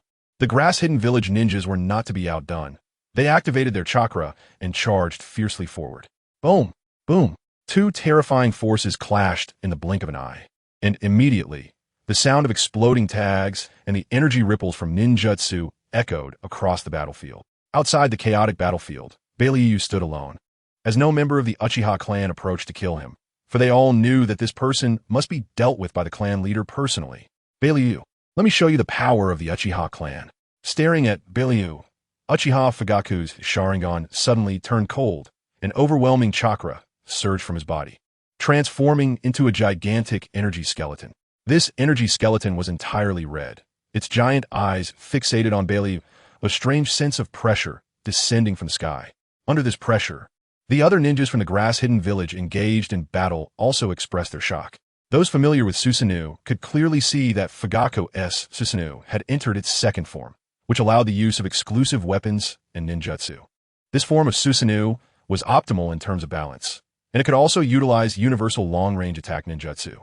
Beiliu's gaze fixed on the massive energy skeleton, a sudden chill coursing through his body as he began to understand why the Uchiha clan was one of the strongest in the ninja world. Uchiha Fugaku stared at Beiliu without a hint of emotion, and after a moment, he brought his hands together with the middle fingers raised, while the energy skeleton also formed giant hands with the middle fingers raised. After completing the hand seals, a bone-chilling voice, filled with an exceptionally strong pressure and dominance, resonated. Ninjutsu, falling meteor fire. With a cold shout, a massive flame, 10 zhang high, appeared in the sky above Uchiha Fugaku, carrying an incredibly terrifying force, descending upon Beiliu like a meteor. Fixing his gaze on the bizarre flame that enveloped the heavens, Beiliu gritted his teeth and placed his hands in front of him, where an arc-shaped halo immediately appeared in his palms. Sizzle. As the massive flame descended, there was no sound of collision. Instead, the flame's power gradually weakened under the absorption of Beiliu's halo. What? He can actually absorb my flames. Watching the shrinking flames, Uchiha Fugaku's pupils suddenly constricted, as this was the first time he had encountered such a strange ninjutsu. My devouring technique can absorb chakra attacks of all attributes. Trying to kill me is not that simple. Successfully absorbing Uchiha Fugaku's terrifying falling meteor fire, Beiliu couldn't help but smile proudly. Morita is indeed the hungry ghost path. Chapter 84, Offensive and Defensive Battle. Since ninjutsu attacks are ineffective against you, let's try this. Seeing Beiliu becoming proud, Uchiha Fugaku said coldly. After his words fell, a massive red spear suddenly materialized in Uchiha Fugaku's Susanoo's hand. Then, with a shake of the Susanoo's arm, the spear tore through the air and flew towards Beiliu below with a thunderous roar. As the red spear flew toward him, Beiliu's expression turned serious. He knew that the spear was anything but ordinary, so he naturally wouldn't be foolish enough to confront it head-on. Whoosh! With a thought, Beiliu's shuriken shot out violently. But as soon as the shuriken made contact with the spear, it was instantly deflected away. Of course, Beiliu didn't expect the shuriken to have much effect. In that brief moment, he quickly retreated. Boom! The massive spear struck the ground where Beiliu had just been, producing a deafening sound, and the tremendous force directly cracked the ground in several places. Try to run? After the massive spear missed, Uchiha Fugaku sneered, clenched his palm, and the spear that had pierced the ground rose automatically, once again hurtling toward Beiliu. With no choice, facing the fierce attack of the spear, Beiliu could only dodge like a mouse. However, knowing that simply avoiding attacks wasn't a solution, Beiliu clasped his hands together and began to rapidly form seals. Fire release, great fire serpent technique. With a shout from his throat, the ground began to churn violently, and then a flame whirled up, eventually coalescing into a gigantic fire serpent. The appearance of this fire serpent immediately drained some color from Beiliu's face, as this technique consumed a significant amount of chakra. When the fire serpent formed, Uchiha Fugaku was taken aback because Beiliu's ninjutsu was clearly mimicking the Great Fire Dragon technique, albeit in a different form. Go! Just as Uchiha Fugaku was shocked, Beiliu's hand seals suddenly changed, and with a low shout, The massive fire serpent that he had painstakingly conjured let out a roar like thunder, then charged fiercely toward Uchiha Fugaku's Susanoo. The distance between the two was not far, and the fire serpent reached the Susanoo in an instant, crashing violently into it. Boom! The silence lasted only a moment before a cataclysmic firestorm erupted from Uchiha Fugaku's position like a tempest. The terrifying fire energy storm spread out to an area of nearly 100 meters, forcing the powerful combatants engaged in the chaotic battle to flee in all directions, as they understood that if they were caught in this fire, even with their strength, they would not come out unscathed. As the firestorm dissipated, a haze of smoke lingered, and before long, a massive silhouette emerged from within the smoke. The silhouette that appeared was, of course, Uchiha Fugaku's Susanoo, which showed no signs of damage after withstanding the fierce impact of the fire serpent. Completely unscathed, the light in Belyu's eyes flickered, and after a moment, he muttered in astonishment. With an attack as strong as that spear and such formidable defensive capabilities, the power of the Uchiha clan is truly terrifying. Give up resisting. Looking at Belyu's shocked expression, Uchiha Fugaku grinned, a cruel smile reflected in Belyu's eyes, like that of a demon. Belyu's expression darkened slightly, and then he shouted loudly, "Although you are strong now, no wonder you have been so unafraid, but I think this power consumes a lot of chakra. You can't maintain this state forever." With Belyu's knowledge, he naturally understood the principle of balance in all things, and therefore, he immediately pointed out some clues about Uchiha Fugaku's Susanoo being so powerful. "You're not wrong, but in resisting my attacks, you will also consume chakra. So we are equal." Uchiha Fugaku did not refute, speaking directly. Then let us see who laughs last." After Belyu's cold sneer, he thought about the next action, just needing to continue dodging attacks until Uchiha Fugaku's chakra ran out before launching a counterattack. Uchiha Fugaku's face remained indifferent, showing no sign of being moved by Belyu's words, continuing to control Susanoo to launch attacks. Capture the leader first. Uchiha Fugaku was determined to kill Belyu at all costs to end this battle quickly. As long as the leader Belyu was dead, the ninjas of the grass-hidden village would abandon resistance, and the casualties among the Uchiha clan members would not be significant. Uchiha Fugaku would continuously attack Belyu, while Belyu focused solely on defense. Thus, a fierce battle of offense and defense unfolded. The clash between Uchiha Fugaku and Belyu was intense, but after 10 minutes, the stalemate suddenly changed. Uchiha Fugaku, who had been on the offensive, suddenly found his Susanoo disappearing due to excessive chakra consumption. Upon seeing Fugaku's Susanoo dissipate, the roles of defender and attacker reversed. Belyu unleashed an extremely fierce attack, appearing in front of Uchiha Fugaku and throwing a punch. Uchiha Fugaku reacted and also swung his fist. The two fists collided, causing both of them to pale and be violently thrown back. Without that state, you're nothing but this. Next, without chakra, you will definitely not be my opponent. Quickly getting back up and looking at Uchiha Fugaku, who was also standing, Belyu mocked with a laugh. "Don't be arrogant. You also have no chakra. What makes you think you can defeat me?" Uchiha Fugaku coldly snorted in response. "I may be out of chakra, but I can quickly recover it. Keirin, hurry here." After hearing Uchiha Fugaku's words, Belyu shouted sharply. "Got it." Hearing Belyu's call, the small Keirin had long been prepared and flew over from behind. "Red hair, is that little girl?" Staring at Keirin, Uchiha Fugaku suddenly realized something and muttered in shock. Roughly tearing Keirin's sleeve, Belyu grabbed her arm and bit down hard on Keirin's fair arm with his teeth. Keirin screamed in pain, having no choice but to endure Belyu's bite. Physical healing is one of the abilities of the Uzumaki clan. By biting Keirin's skin, Belyu could rapidly recover his chakra and injuries. Next, it's my turn. Feeling his chakra rapidly recovering, Belyu released Keirin and slowly stood up. In the last 3 days of this week, I hope everyone keeps voting for recommendations. Chapter 85, Heavenly God, Radiance. That little girl is indeed from the Uzumaki clan. This is bad. Seeing Belyu's mental state rapidly recover, Uchiha Fugaku murmured softly. Ninjutsu grass binding. As Uchiha Fugaku's words fell, several grass chains suddenly emerged from the ground beneath him, quickly wrapping around his legs like venomous snakes. Not good. Struggling for a moment and realizing the grass chains couldn't be broken, Uchiha Fugaku's heart sank significantly. In this confrontation, such a binding would undoubtedly determine the outcome of the battle. Thus, at the moment Uchiha Fugaku was bound, Belyu puffed his cheeks like a frog, swiftly forming hand seals. Fire style, Demon Lantern.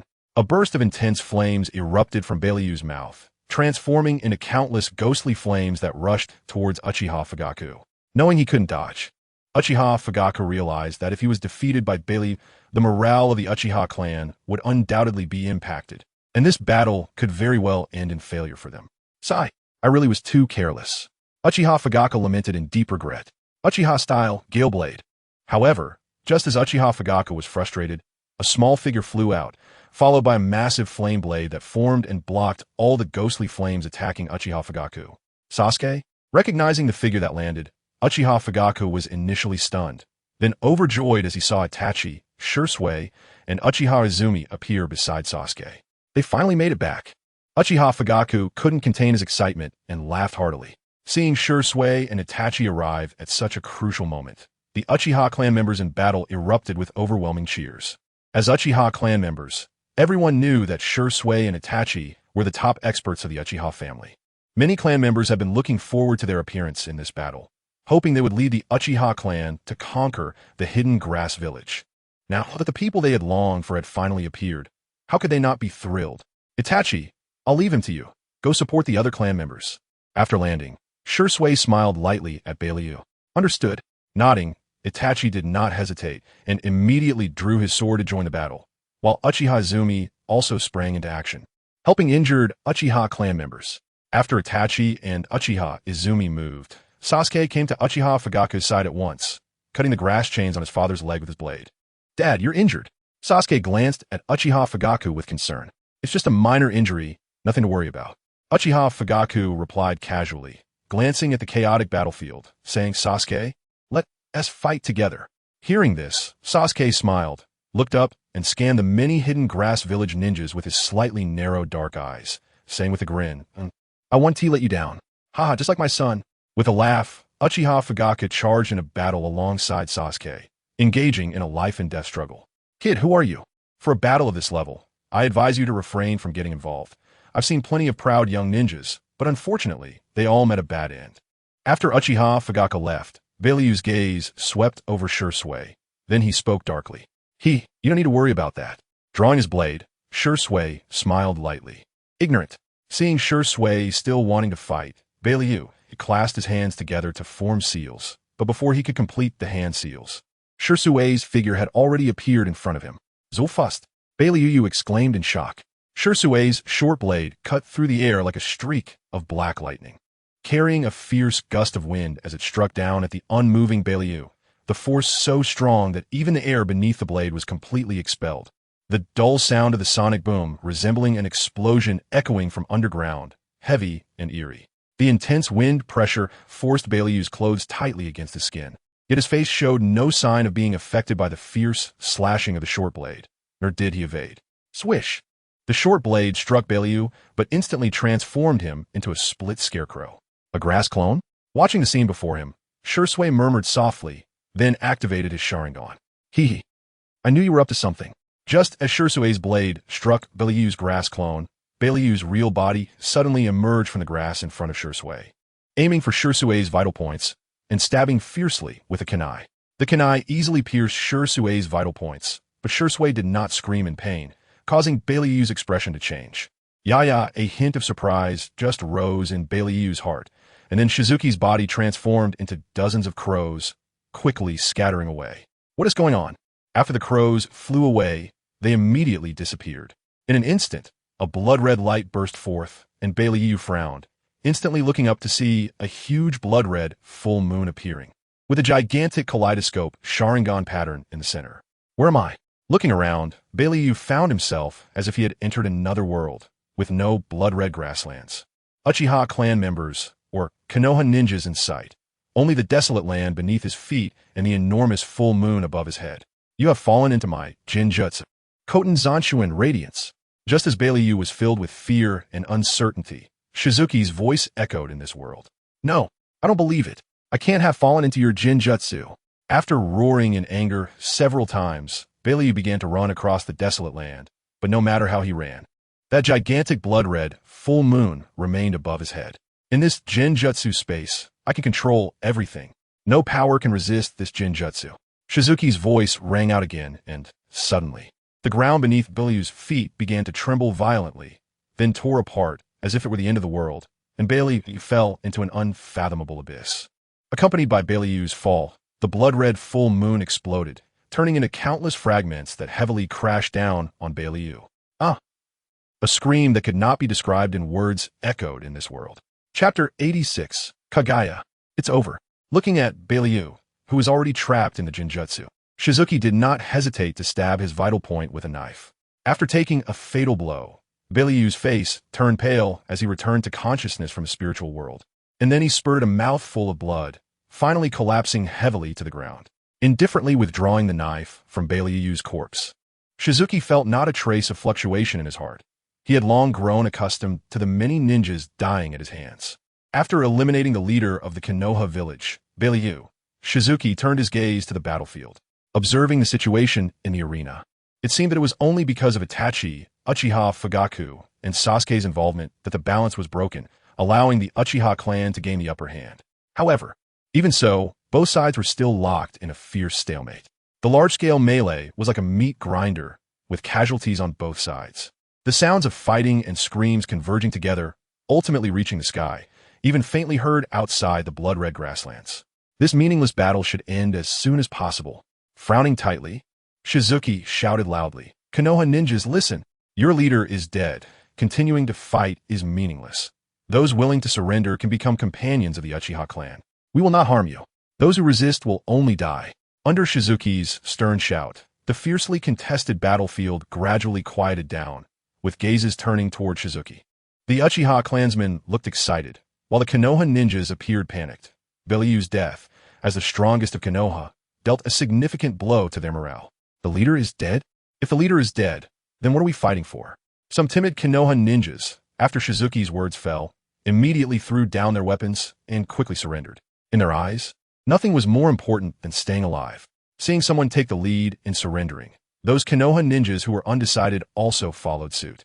Of course, there were some ninjas loyal to Beilu in Konoha. They gritted their teeth and continued to fight, but were quickly killed by the Uchiha clan members. At this moment, Sasuke, having finished off the Konoha ninja in front of him who continued to resist with one stroke, began to scan the surroundings and breathed a sigh of relief upon finding that many Konoha ninjas had surrendered. "Don't come over." Just as Sasuke relaxed, a scream caught his attention. Looking in the direction of the sound, he saw a red-haired girl wearing glasses being attacked by two Uchiha clan members because she hadn't declared her stance. Kaguya? Although Kaguya was still young now, Sasuke immediately recognized this familiar face. In the Naruto anime, all fans have the impression of Kaguya as being persistently in love with Sasuke. No matter what Sasuke did, Kaguya would support him without hesitation. Even if he opposed the entire ninja world, she would always stay by his side regardless of life-threatening dangers. Later, when Sasuke lost control and wanted to kill Kaguya, even in her last moments, Kaguya thought not of Sasuke's ungratefulness, but of the wonderful boy who had once existed. After being rescued, during Sasuke's battle with Naruto, Kaguya would instinctively worry about Sasuke's injuries. When they reunited, Sasuke's apology made it impossible for Kaguya to continue hating him. During the Fourth Great Ninja War, when Sasuke was severely injured by Madara, the usually rational Kaguya would run madly to save him. Kaguya's selfless love was the greatest, touching countless fans and making the Sasuke before his reincarnation very fond of her character. Therefore, when Sasuke saw Kaguya in danger, he rushed over without hesitation. Bang! A tall Uchiha clan member kicked Kaguya away, while another Uchiha member, Uchiha Mei, rushed forward, viciously stabbing a small dagger toward the terrified Kaguya on the ground. If it hit, blood would surely splatter everywhere. "Kaguya! Over there!" Long she saw this scene and screamed, her face pale. In Konoha, the person she cared about the most was Kaguya, who was like her sister. If anything happened to Kaguya, she would have no reason to live. Ding! Just as the scream rang out, a figure appeared, and a small dagger extended to block Uchiha Mei's knife, the sound of metal clashing quickly spreading. Sasuke? Recognizing the boy who blocked the knife for Kaguya as the clan leader's son, Uchiha Mei stared at Sasuke in confusion. "She is my friend. Don't hurt her." Putting away the small dagger, Sasuke smiled and explained to Uchiha Mei. Sorry about that." Not expecting Kaguya, who wore the Konoha headband, to be Sasuke's friend, Uchiha Mei could only leave awkwardly. "Kaguya, are you okay?" Once Uchiha Mei walked away, Sasuke turned to Kagaya and asked with concern. So handsome. When Kagaya saw Sasuke's face clearly, her little face flushed, and she couldn't help but marvel in her heart. In Naruto, Sasuke could be said to be a heartthrob. Basically, no girl who had interacted with him thought he was unattractive. Kagaya was no exception. How do you know my name? After being helped up by Sasuke, Kagaya shyly asked. I heard someone call your name just now. Hearing Kagaya's question, Sasuke was slightly taken aback and casually explained. Oh, Kagaya nodded, originally wanting to continue talking to Sasuke, but at that moment, Longshi suddenly appeared and forcefully pushed Sasuke away from her side. Longshi stood in front of Kagaya, warning Sasuke. Kid, don't come near Kagaya. Dragon Tongue, don't hurt him. He just saved me, Xianglin said anxiously as she saw Sasuke being pushed away harshly. My name is Uchiha Sasuke. As long as you do not resist the Uchiha clan, I guarantee no one will harm you, he said, steadying himself and looking at the vigilant Dragon Tongue with a friendly smile. Heh, you Uchiha clan invaded the hidden grass village, killed our leader, and still want us not to resist? Dragon Tongue coldly sneered. Your leader, Bei Luiyue, was disrespectful to the daimyo of the land of grass and coveted its wealth. The daimyo had no choice but to request our presence in the hidden grass village. How does that become an invasion? Sasuke sighed and said lightly. Other ninjas from the hidden grass village might not be aware of Bei Luiyue's actions, but Dragon Tongue knew that what Sasuke said was true. Bei Luiyue had indeed angered the daimyo by being greedy. At this point, if the ninjas of the hidden grass village continue to resist, they will only face death. It would be better to calm down first. Those who wish to stay in the hidden grass village can stay, and those who do not can leave. Seeing that Dragon Tongue was silent, Sasuke continued to persuade her. Chapter 87. The Arrival of the Daimyo. As Sasuke finished speaking, Xianglin's gaze immediately turned to Dragon Tongue, as her choice lay entirely in her hands. In truth, Xianglin hoped that Dragon Tongue would not continue to resist, so she could stay in the hidden grass village and be with Sasuke in the future. However, under Xianglin's watchful eyes, Dragon Tongue clenched her fists, her bright eyes flickering with struggle. After a long while, she finally sighed in defeat, her voice slightly hoarse with fatigue and helplessness. Enough at this point. Saying more is useless. I can call for the ninjas of the hidden grass village to surrender, and I hope you will keep your promise and not harm them. These few words seemed to drain all her strength. As her final words fell, Dragon Tongue's bright eyes also dimmed, her spirit visibly deflated, making one feel heartbroken. Although she was unwilling to accept the Uchiha clan's control over the hidden grass village, she could only do this to prevent more ninjas from sacrificing their lives. You can rest assured, those who stay in the hidden grass village will be our companions. The Uchiha clan will not harm their own companions. Sasuke smiled slightly and assured her. Nodding, Dragon Tongue suddenly took a few steps forward and shouted, Everyone, do not resist anymore. No matter who leads the hidden grass village, as long as we are alive, we can still protect the hidden grass village. If we lose our lives, protecting the hidden grass village would just be an empty statement. Dragon Tongue was practically the second in command of the hidden grass village. After her words fell, the ninjas of the hidden grass village who were still resisting were stunned. Dragon Tongue is right. No matter what, we must first survive. Forget it, let's surrender. Reflecting on Dragon Tongue's words, the resisting ninjas of the hidden grass village sighed tiredly and then dropped their weapons to surrender. As the last few resistors surrendered, Sasuke also let out a slow breath. He turned to look at the excited Uchiha Fugaku, Shursui, and others, unable to help but smile slightly. Upon seeing all the ninjas of the hidden grass village surrender, cheers erupted from the Uchiha clan members, echoing like thunder across the blood-red grassland. The battle between the Uchiha clan and the hidden grass village ultimately ended with Bei Luiyue being killed and the ninjas of the hidden grass village surrendering. The events that occurred here spread throughout the land of grass and other countries at an astonishing speed. Naturally, the most shocked were the people of the hidden grass village. Almost all the villagers, upon hearing about this earth-shattering battle, could hardly maintain their composure, their eyes widening in disbelief, reflecting the turmoil in their hearts. They never expected that Bei Luiyue, who had ruled the hidden grass village for decades with a number of ninjas several times that of the Uchiha clan, would lose to the Uchiha clan and even meet his demise. No one could imagine how such a result came to be. But no villager was foolish enough to question this fact. They just felt an immense shock within. In the wake of this shock, Uchiha Fugaku led the Uchiha clan to take full control of the hidden grass village. Although the villagers of the hidden grass village did not show any welcome to the arrival of the Uchiha clan under Uchiha Fugaku's orders, The members of the Uchiha clan began to actively engage with the villagers and offer free assistance. Moreover, at Sasuke's suggestion, Uchiha Fugaku distributed Bei-Liuyue's substantial personal fortune to the ninjas of the Hidden Grass Village, a selfless act that won the praise of the Hidden Grass ninjas. By treating them generously and bestowing favors, the Uchiha clan's correct approach quickly eliminated the grudges and barriers between them and the villagers and ninjas of the Hidden Grass Village. Although some still spoke ill of the Uchiha clan's arrival, such voices diminished over time. After a month had passed, the Hidden Grass Village, which had undergone immense trials, finally regained its former tranquility. Everything was moving in a positive direction, and the Uchiha clan was recognized by the villagers of the Hidden Grass Village, becoming the true masters of the village. At this moment in the Hidden Grass Village, in a quiet office, Uchiha Fugaku and several other clan members were seriously reviewing various materials about the Hidden Grass Village.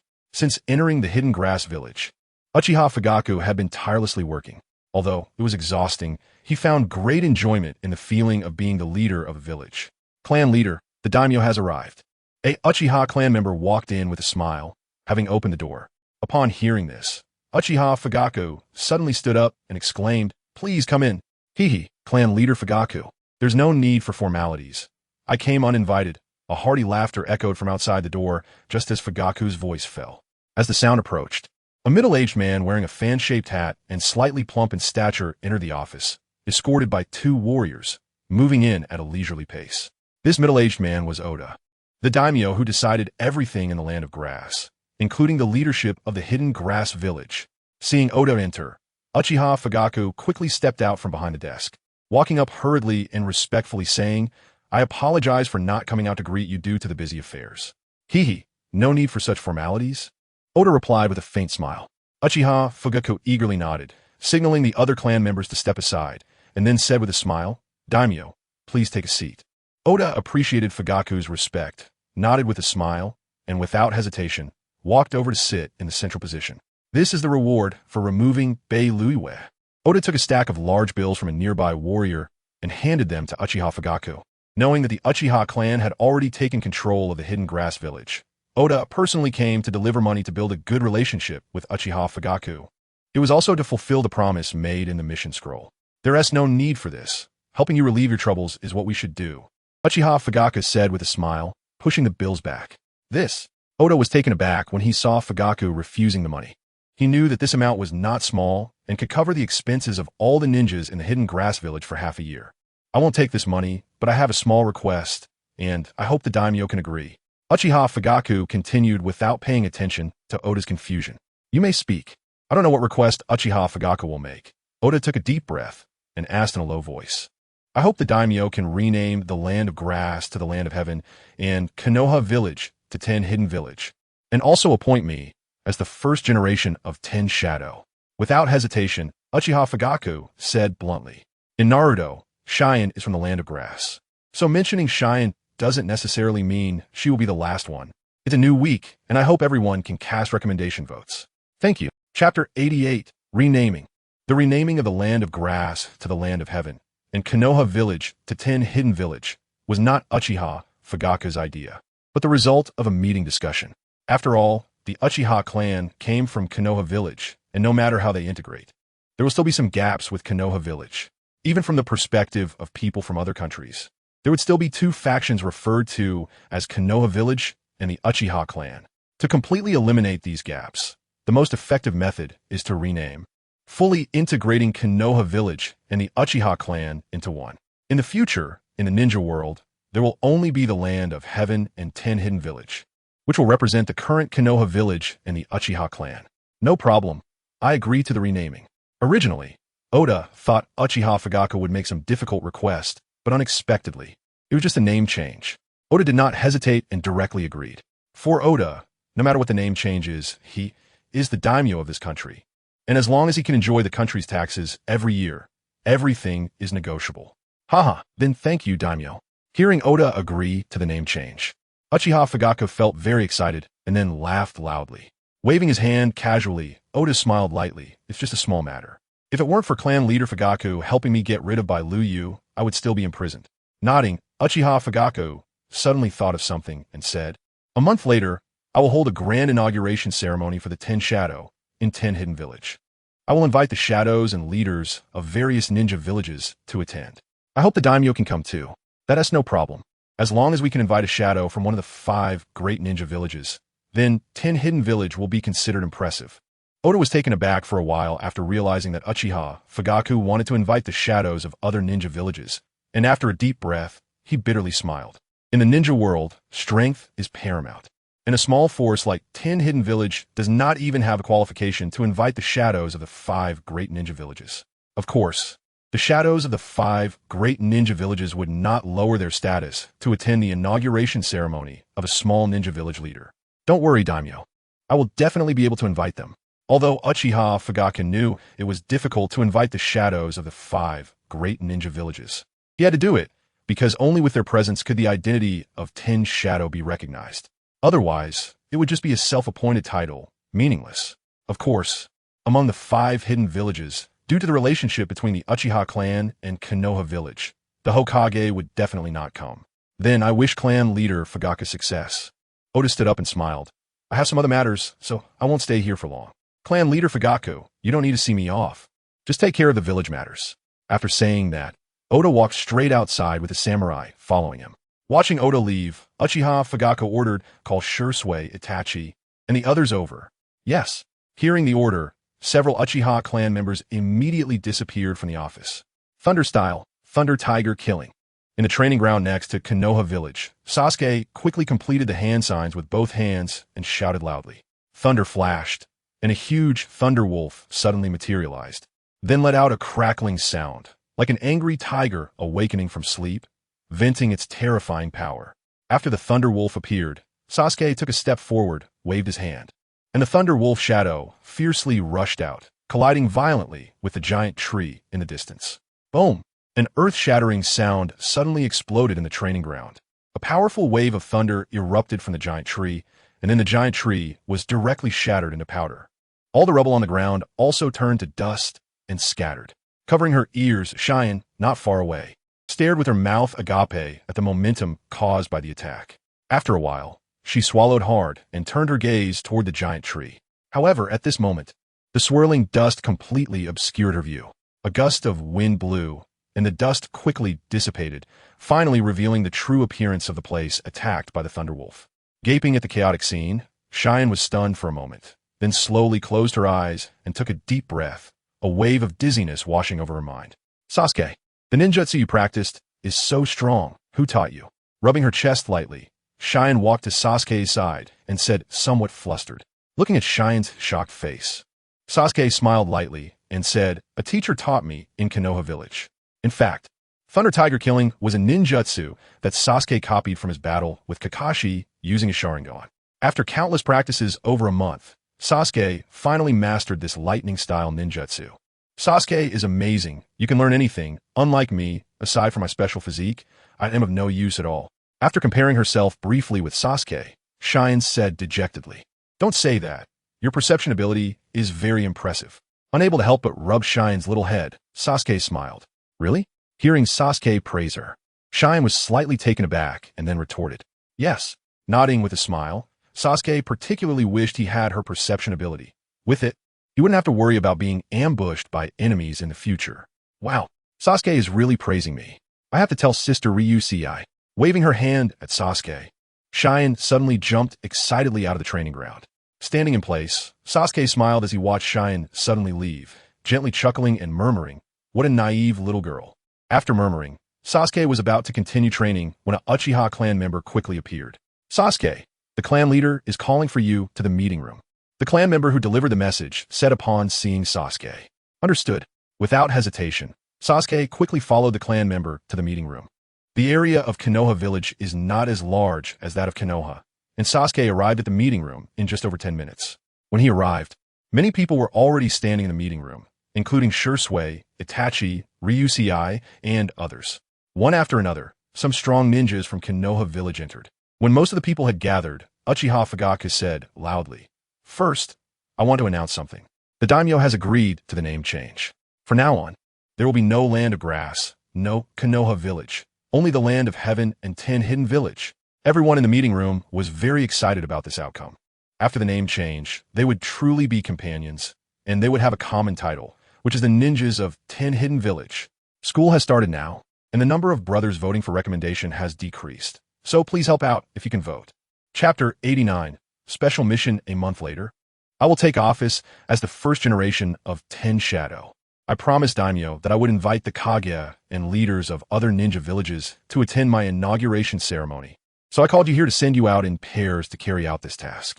Looking at the excited ninjas in the conference room, Uchiha Fugaku slowly raised his eyes and continued speaking. As Uchiha Fugaku spoke, everyone in the conference room nodded in agreement, seeing that they had no objections.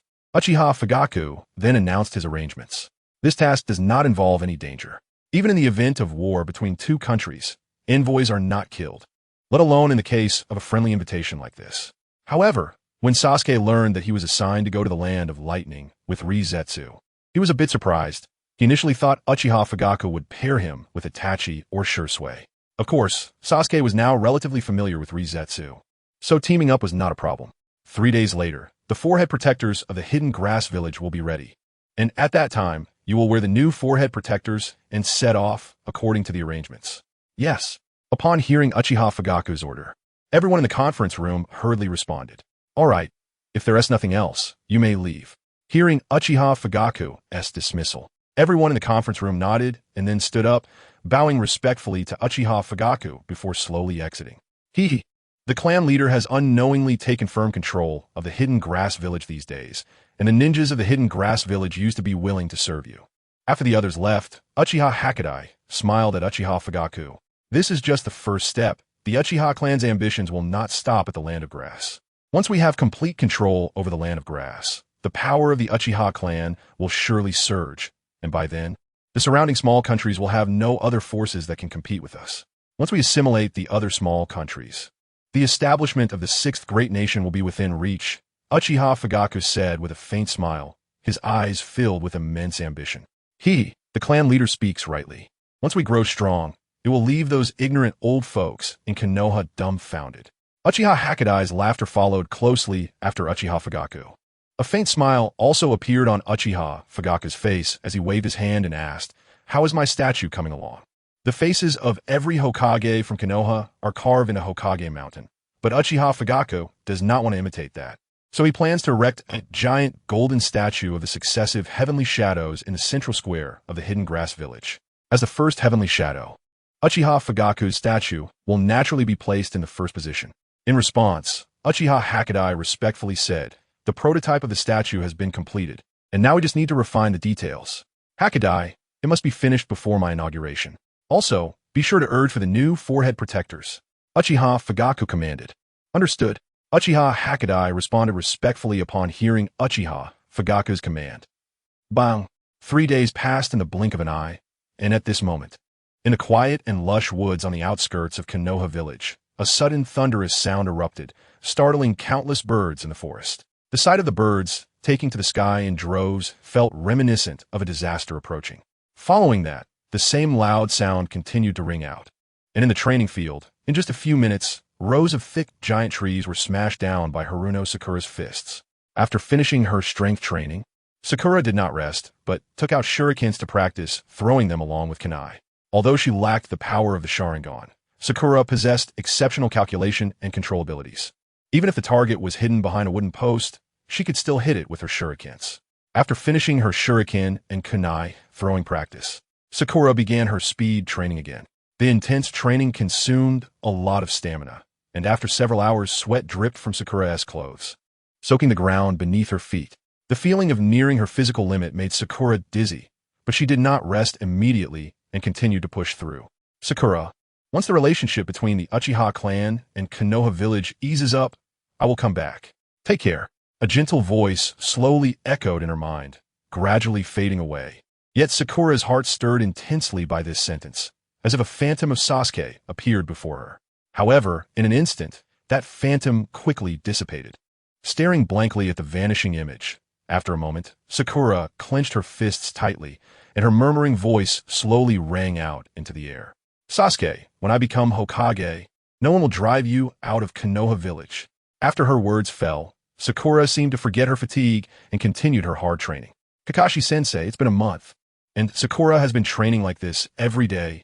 At this moment, not far away, Naruto, who had finished his training, looked at Sakura training desperately and sighed to himself. Sigh. Perhaps Sasuke's departure has stimulated Sakura. Kakashi sighed quietly. Kakashi-sensei, do you think if Sakura and I really become Hokage in the future, Sasuke will really be able to come back? Hearing Kakashi mention Sasuke, Naruto suddenly asked. You should be able to. The Hokage has the highest authority in the village. After pondering for a moment, Kakashi replied seriously. Sasuke was the first to recognize me as a companion. I must bring him back to the village. After saying that, Naruto turned and headed towards the training field to prepare for extra practice. Sasuke, I hope you were safe in the land of grass. After Naruto left, Kakashi murmured softly. As Sasuke's teacher, Kakashi also wanted Sasuke to come back, but he knew that some things were just so unsatisfactory. In the heavily guarded conference room of Konoha Village, 4 figures sat within, and the atmosphere was slightly tense. Danzo, why did you call us here in such a hurry? Sarutobi Hiruzen asked, his brow slightly furrowed as he looked at Danzo sitting across from him. Our spies infiltrated the land of grass and returned with some intelligence.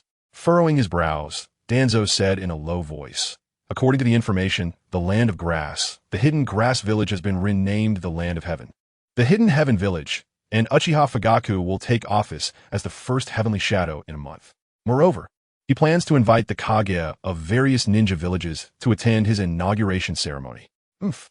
A small clan leader who has taken a small place thinks he can become the heavenly shadow? Upon hearing this, a nearby Tsunade scoffed, saying, if none of the 5 great ninja villages send a Kage to attend their ceremony, it will just be embarrassing. The Mist Village is currently closed off, so the Mizukage will definitely not accept the invitation. The Wind Country is our ally, and considering our relationship with the Uchiha clan, the Wind Shadow will also not attend. This leaves only the Raikage and the Tsuchikage as the ones who might accept the invitation. However, both the Raikage and Tsuchikage are proud individuals, so they will naturally not accept an invitation from a small ninja village. Therefore, Uchiha Fugaku is overestimating himself. After Tsunade finished speaking, Mito Kazama began to analyze slowly. Uchiha Fugaku's inauguration ceremony for the Heavenly Shadow is merely a way for him to seek recognition from other ninja villages for the identity of Heavenly Shadow and the existence of the Hidden Heaven Village. However, we can inform the other small ninja villages and let their leaders not attend the ceremony, and then Uchiha Fugaku and his so-called Heavenly Shadow will become a joke. Hearing Mito Minion's words, Danzo sneered coldly. Rijan, what do you think of Danzo's suggestion? Turning to the silent Sarutobi Hiruzen, he inquired. Since the grass-hidden village has already been controlled by Uchiha Fugaku, these small maneuvers are meaningless. Upon hearing this, Sarutobi Hiruzen replied indifferently. How can it be meaningless? The Uchiha clan is now our enemy. No matter what they do, we cannot let them succeed. Hearing that Sarutobi Hiruzen seemed unwilling to make enemies with the grass-hidden village, Danzo frowned and immediately reprimanded. All right. Then let's execute it according to your wishes. Knowing that Danzo would not give up easily, Sarutobi Hiruzen was too lazy to argue. As long as it wasn't too excessive, he'd go along with it. His face slightly twitched. Seeing Sarutobi Hiruzen's impatient expression, Danzo could only nod in displeasure, and then said, does everyone still remember that little brat Sasuke? The Uchiha clan's escape from Konoha was planned by him, and his talent is terrifying, even surpassing Shursui and Itachi. We cannot allow this little brat to continue to grow. We must eliminate him. Sasuke? Mito Minion's face changed slightly. He remembered this name well. But he's in the grass-hidden village. How can we take action? Our spies received news that Sasuke will head to the Land of Lightning to invite the Raikage to Uchiha Fugaku's ceremony.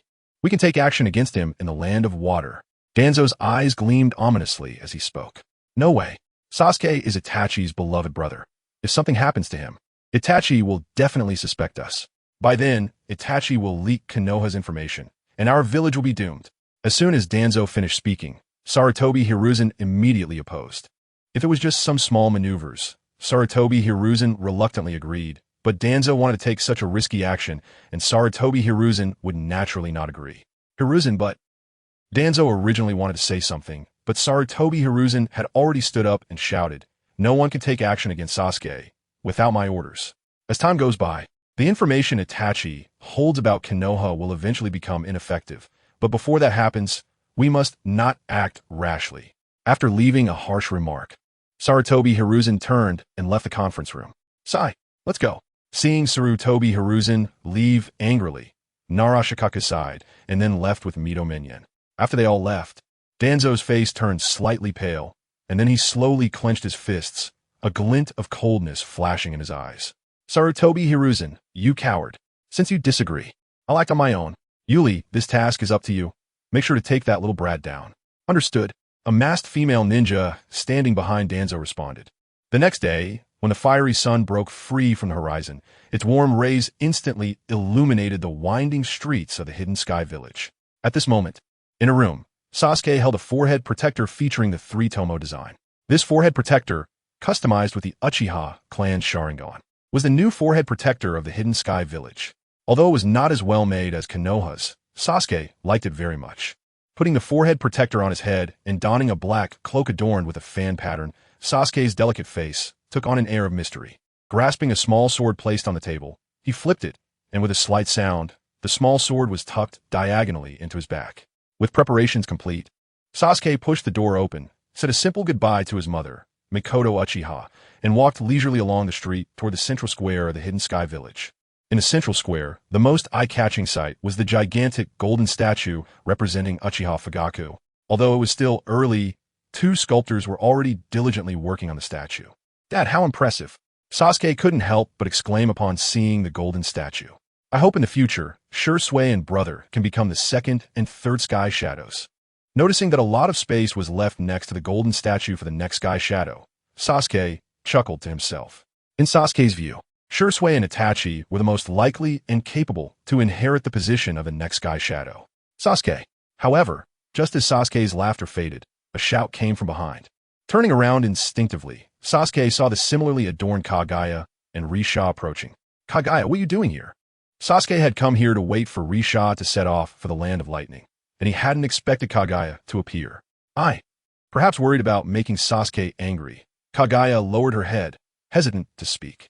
Actually, Kagaya wants to go with us to the Land of Lightning. Seeing Kagaya's demeanor, Risha sighed and began to explain. After hearing Risha's words, Sasuke was taken aback for a moment. It wasn't impossible to bring Kagaya along. But this was not just a leisure trip. There were certain risks on the road. Of course, there was also a significant advantage to bringing Kagaya. Her sensing ability could help prevent ambushes. Sasuke, please let me go with you. I promise I will behave on the way. Fearing Sasuke would refuse, Kagaya's eyes turned slightly red as she anxiously said, seeing Kagaya's tears welling up in her eyes. About to cry, Sasuke immediately smiled and said, Sure, having one more person on the road means more conversation. Thank you, Sasuke. Upon hearing Sasuke's agreement, Kagaya exclaimed in excitement. All right, let's set off early. The result of Kagaya joining the team was also what Risha hoped to see, so she smiled and waved. Nodding, Sasuke, Kagaya, and Risha left the Hidden Sky Village and officially set off for the Land of Lightning. Chapter 91. Hope Sasuke, what is this place? In a primitive forest, Kagaya looked at the towering trees blocking the light and asked in confusion. Hearing the question, Sasuke took out a map from his pocket, studied it for a while, and mumbled, We have been out of the Hidden Sky Village for 3 days now, passing through the Land of Waterfall, the Land of Iron, and the Land of Rice. If the map is correct, we should actually be within the borders of the Land of Hot Water. If we pass through the Land of Hot Water, will we reach the Land of Lightning? Kagaya lazily asked. Upon hearing this, Sasuke paused and then smiled wryly. Not really. After passing through the Land of Hot Water, we reach the Land of Moon, and only beyond that is the Land of Lightning. The Land of Grass is the farthest from the 5 great nations. So Sasuke and the others would take much longer to reach their destination than other teams. It's really far.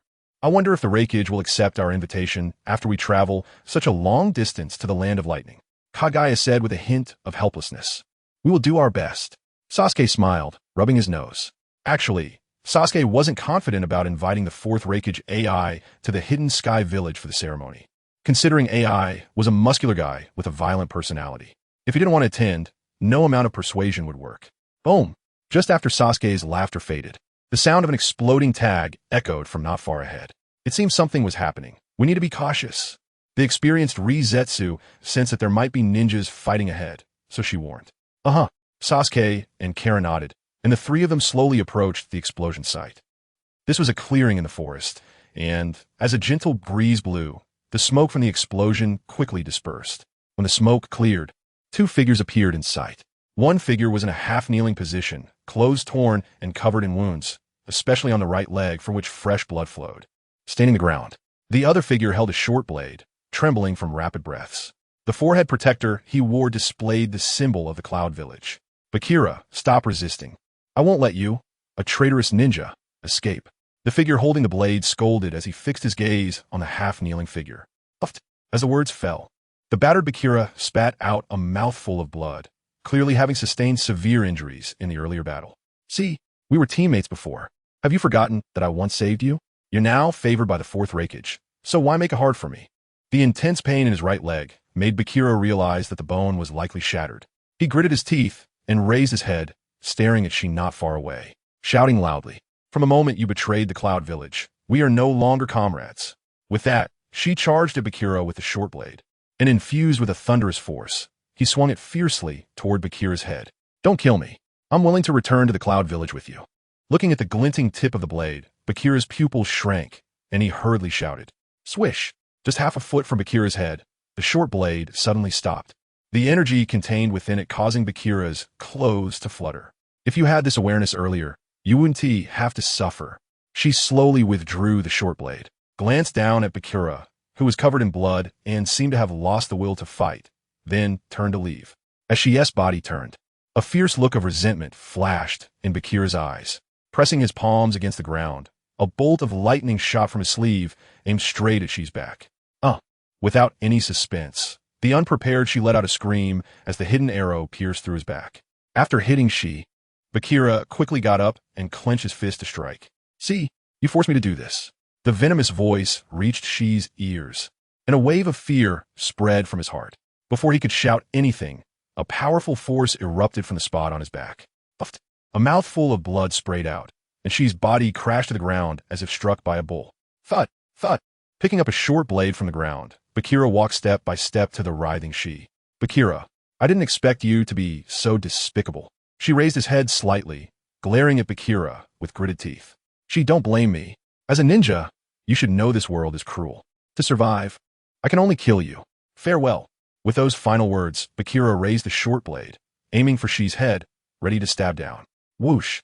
At that critical moment, several shurikens appeared from the air, flying toward Bakira. Bastards! The sudden turn of events made Bakira curse under his breath. If he continued to kill Shi, he would also be hit by the shurikens. He had no choice but to dodge to the left. "You dare to ruin my plans? I won't let you off in the future." After stabilizing his stance, Bakira's eyes twitched as he suddenly looked up to see three figures appearing beside Shi. Noticing the three Tomo symbols on their forehead protectors, which were not from any of the 5 great ninja villages, Bakira boldly shouted. Seeing Bakira's displeasure, Rizetsu smiled faintly and said, "You won't have a future." Such arrogance. Don't think that just because I'm injured now, I can't deal with you. 1 minute is enough to handle you insignificant ninja village ninjas. Even though the situation seemed unfavorable, Bakira couldn't help but sneer. In Bakira's eyes, apart from the ninjas from the 5 great ninja villages, those from smaller villages were just trash. As soon as Bakira finished speaking, he caught a glimpse of Rizetsu disappearing from his spot. A chill ran down his spine, and he swiftly stepped on the ground, using the force to retreat rapidly. Bang! However, just as Bakira moved, Rizetsu, who had approached him, kicked out with lightning speed, landing a heavy blow on Bakira's shoulder. The powerful force sent Bakira flying like a kite with a broken string, crashing heavily into a giant tree, with a faint sound of bones cracking echoing. Whoosh! Sliding down from the giant tree, Bakira was covered in cold sweat. When he saw several shurikens with explosive tags on the ground beneath him, he immediately screamed, "No!" Boom! Just as Bakira's terrified voice fell, the explosive tags detonated, and flames instantly engulfed the spot where Bakira stood. For all the brothers out there who like Naruto and enjoy reading novels, please help me recommend it. Thank you. Everyone. Chapter 92. The situation of the Hidden Sky village after Bakira was engulfed in flames. She took the opportunity to crawl up, disregarding the blood at the corner of his mouth, and looked up at Sasuke and Rizetsu, gratefully saying, "Thank you for coming to my rescue, and for killing the traitorous ninja from the Cloud Village. You're injured. You should take care of it first." Seeing she covered in wounds, Karen reminded, "Yeah, I'll take care of it." With a slight smile at Karen, she began to use healing palm technique on himself. After just a short while of healing, some of the wounds on Shi's body began to slowly heal. And as the wounds healed, the pain on his face lessened significantly. To think he also knows medical ninjutsu. That's impressive. Staring at the handsome ninja with short yellow hair, Rizetsu remarked. Uh-huh, nodding in agreement. Sasuke instinctively recalled the introduction of Shi from a Naruto anime in his mind. She is an elite J-nin from the Cloud Village, proficient in Jinjutsu and medical ninjutsu. With sensory abilities, he cautiously and uprightly protects the Raikage and is regarded as the left hand of the fourth Raikage. Which ninja village are you from? After finishing his medical treatment, she glanced at the forehead protectors of Sasuke, Rizetsu, and Karen, and asked curiously. We are from the Hidden Sky Village. Without hesitation, Sasuke immediately replied. Hidden Sky Village? Which country is that in? Flipping through the ninja villages he was familiar with in his mind, she quickly inquired, what village is this? It seems your intelligence is a bit outdated. Tianin Village is actually the former Kusanagi Village. It just changed its name a few days ago. Knowing that she might be out of town and hadn't received the news, Sasuke chuckled lightly. Kusanagi Village? I understand now. A month ago, when I was in Thundercloud Village, I heard someone from the intelligence department say that Kusanagi Village seemed to have been occupied by the Uchiha clan. After being occupied, it's a good idea for the Uchiha clan to rename the village. She paused slightly, and then a look of understanding suddenly appeared on his face as he said softly, Then do you have business in the Land of Water? Shi's eyes flickered, and he quickly asked, We are just passing through the Land of Water. Our purpose is to invite your fourth Raikage to attend the inauguration ceremony of the Tianjin. Longjia replied, Although it may be disappointing for you, based on my understanding of the Raikage, he likely won't attend your Tianjin's inauguration ceremony. She shook his head after a brief contemplation. She knew that the fourth Raikage was a very domineering and strong-willed person. He would refuse invitations even from the other four great ninja villages, let alone from Tianjin Village, which had just changed its name. What do you mean? Do you disrespect Tianjin Village? Longjia said, somewhat dissatisfied with Shi's words. I really don't mean it that way, Sai. You might not understand the Raikage's character. As Longjia was his savior, she naturally didn't want Longjia to be upset because of his words. So he quickly explained, it's fine, we'll try our best. If it really doesn't work out, we want to force the Raikage to attend the ceremony. Longjia initially wanted to say something more, but at that moment, Sasuke smiled at Shi. Xianlin, Longjia doesn't understand the fourth Raikage, but I know him well. Alright, since Baki is dead and I've completed my mission, I'll go with you to Cloud Hidden Village. When we meet the Raikage, we'll see how he decides. Thinking about helping Sasuke and the others, she fixed his gaze on Sasuke and replied. Sasuke nodded slightly, with Shi's introduction. Meeting the Raikage would save a lot of trouble. Then let us go. As soon as she finished speaking, the four of them set off for the Land of Thunder without delay. In Tianjin Village, in a Tianjin office filled with various scrolls, Shursui was standing in front of Uchiha Fugaku. At this moment, Uchiha Fugaku put down a scroll marked with the Earth character and said with a grim expression, It seems that Sachikage will not be attending my inauguration ceremony. I'm very sorry. I persuaded that Sachikage for a long time, but he said he didn't know about our Tianjin village and didn't want to deal with us. Shursui felt quite frustrated about not being able to invite that Sachikage and then apologized. Don't blame yourself. Our Tianjin village is a small ninja village. It's normal for the shadows of the 5 great ninja villages to look down on us. Uchiha Fugaku said helplessly. Chief, it's one thing if the shadows of the 5 great ninja villages don't come. But now, according to the reports from the returning ninjas, the leaders of other small ninja villages aren't coming either. Uchiha Hakadai suddenly spoke up. It must be Konoha's doing. They must have threatened the other small ninja villages, deliberately wanting to embarrass us at the Tianjin inauguration ceremony. As Uchiha Hakadai's words sank in, Shursui's expression changed. And after a long while, a trace of coldness flickered in his eyes as he said softly, Even if we know it was Konoha's doing, we can't force the leaders of other ninja villages to come. For now, we can only wait for news from Itachi and Sasuke. Uchiha Fugaku also sighed lightly. He was regretting holding the Tianjin inauguration ceremony. If even the leaders of small ninja villages didn't attend, it would be a huge embarrassment in the ninja world. Dad, Sora, I'll let you down. However, just as Uchiha Fugaku finished speaking, Itachi, with a gloomy face, suddenly walked in from outside. Itachi, did your invitation mission also fail? Upon seeing Itachi, Uchiha Fugaku immediately asked. Yes, the Mist Hidden Village is still closed off to outsiders. I haven't even seen the Mizukage people. I originally wanted to force my way in, but I was afraid it would bring trouble to Tianyin village. So I came back. Nodding, Itachi said with a serious expression. Sigh, I think we should find an excuse to cancel the ceremony. After receiving Itachi's affirmative answer, Uchiha Fugaku took a deep breath, forcibly suppressing his agitation, and after a brief contemplation, he said slowly, Chief, canceling the ceremony now will also invite ridicule from other ninja villages. Isn't Sasuke still not back? Let us wait a bit longer. Upon hearing this, Uchiha Hakudai hurriedly advised, it is said that the Raikage is a very domineering person. He probably won't lower himself to attend the ceremony. Shaking his head, Uchiha Fugaku was skeptical that the Raikage would come. Trust Sasuke. He brought our Uchiha clan out of a desperate situation before. Shursui expressed his confidence in Sasuke and then spoke. All right, Itachi, use a crow to contact Sasuke. Let him know the current situation in Tianyin village and encourage him to persuade the Raikage to come. Hearing Shursui's words, Uchiha Fugaku could only make that arrangement. Itachi nodded, worried about Sasuke, hoping he could return soon. Chapter 93, The Fourth Raikage. Cloud Hidden Village is located in an open area surrounded by towering peaks. The village is built among the peaks, and the houses of the villagers are situated on the mountaintops. When night falls, Cloud Hidden Village turns into a fantastical dreamscape. After traveling for 2 days from the Land of Water, Sasuke, she, and the others finally arrived at Cloud Hidden Village. However, since it was already evening, she could only take Sasuke and the others to a hotel in Cloud Hidden Village to rest and arrange for them to meet the Raikage tomorrow. Sasuke, after we meet the Raikage tomorrow, take me out to explore. In the spacious and bright room. After she left, Xianglin smiled at Sasuke.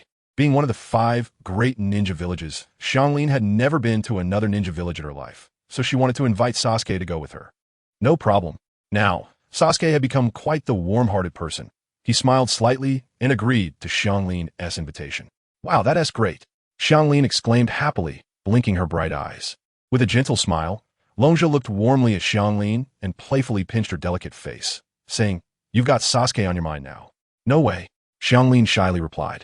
Unable to look at Sasuke, unable to endure the atmosphere, Sasuke was about to leave the room when suddenly a larger-than-average crow flew in through the window.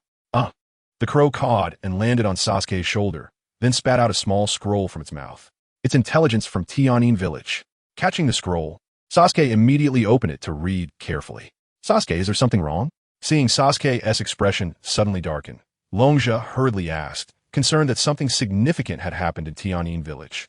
The scroll stated that Konoha village was secretly meddling, and the leaders of other ninja villages refused to attend the appointment ceremony of the new Tsuchikage. Now, we can only try to persuade Raikage on our side. Otherwise, the ceremony will be cancelled.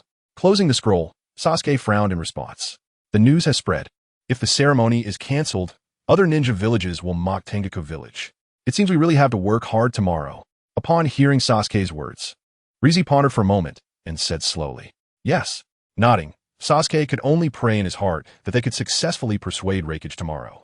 The next day, as the day began to brighten, countless citizens started to surge in the streets, and a variety of goods were quickly set out for display. Although they woke up early, Sasuke, Karin, and Rize did not wander aimlessly, but directly headed to the Raikage Tower by asking for directions. The Raikage Tower resembled a giant spherical object, with an onion-shaped exterior and a tower tip reaching into the clouds, showcasing a beautiful ancient Byzantine architectural style. Knowing that Sasuke and the others would arrive early, she had been waiting under the Raikage Tower. Before long, she indeed saw the figures of Sasuke, Karin, and Rize. She is Raikage here? Upon seeing she, Sasuke nervously asked, Yes, he is. Smiling, she nodded and glanced at Sasuke, saying, I have already told Raikage your purpose. He is willing to meet you. That's great. Sasuke said excitedly. Smiling, she told Sasuke and the others, Let's go, follow me. I'll take you to see Raikage. But whether it will work in the end depends on you. Hearing this, Sasuke hurriedly nodded in gratitude, feeling fortunate that he had saved she in her time of need. Otherwise, Raikage might have directly refused to meet them. As they entered the Raikage Tower, people greeted she respectfully along the way, and when they caught sight of Sasuke, who was following closely behind, they were slightly taken aback. Their gazes swept over the fan, representing the Uchiha clan, and finally stopped in shock on Sasuke's young face, clearly astonished by the arrival of a member of the Uchiha clan. Ignoring the astonished looks along the way, Sasuke and the others followed, she threw several dizzying staircases in the Reikage Tower before finally stopping in front of a large room door. Looking up at the door, she breathed a sigh of relief and turned to Sasuke, smiling. This is Reikage's office.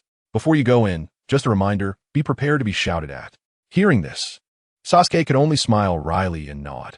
Stepping into Reikage's office, Sasuke immediately saw the fourth Reikage, who was tall, muscular, and sporting a mohawk hairstyle, adorned with a golden belt. In the office, there were also several jonin standing, including Omoi, Karui, and Darui. Is this Reikage?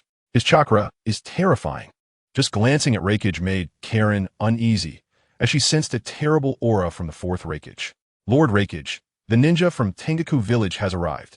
After Sasuke and the others entered, she immediately greeted the fourth Reikage respectfully, glancing at Sasuke and the others. The fourth Reikage spoke in a voice like thunder. I have heard your purpose from Shi. This meeting is also to thank you for saving Shi and helping me eliminate that traitor, Bachi.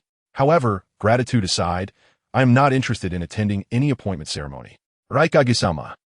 Not expecting the fourth Reikage to refuse so directly, Sasuke wanted to say something, but was suddenly interrupted by Reikage. Here is 10 million. Consider it a reward for saving Shi.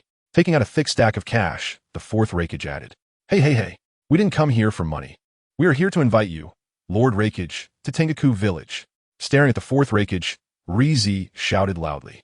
As soon as Rizi's words fell, the Reikage's office became instantly silent, and Shi, Darui, and other jonin from Kyungakure felt sweat trickling down their foreheads, worried for Rizi. Since the fourth Reikage took office, no one has dared to speak to him like that. Bang! A massive fist slammed down on the sturdy table, and the fourth Reikage, with his mustache raised in displeasure, shouted, I am meeting you out of gratitude for saving Shi. I already said I won't attend any ceremony, so don't be greedy. Watching the suddenly explosive fourth Reikage, Rizi felt a chill in his heart and dared not speak further. Lord Reikage, please don't get angry.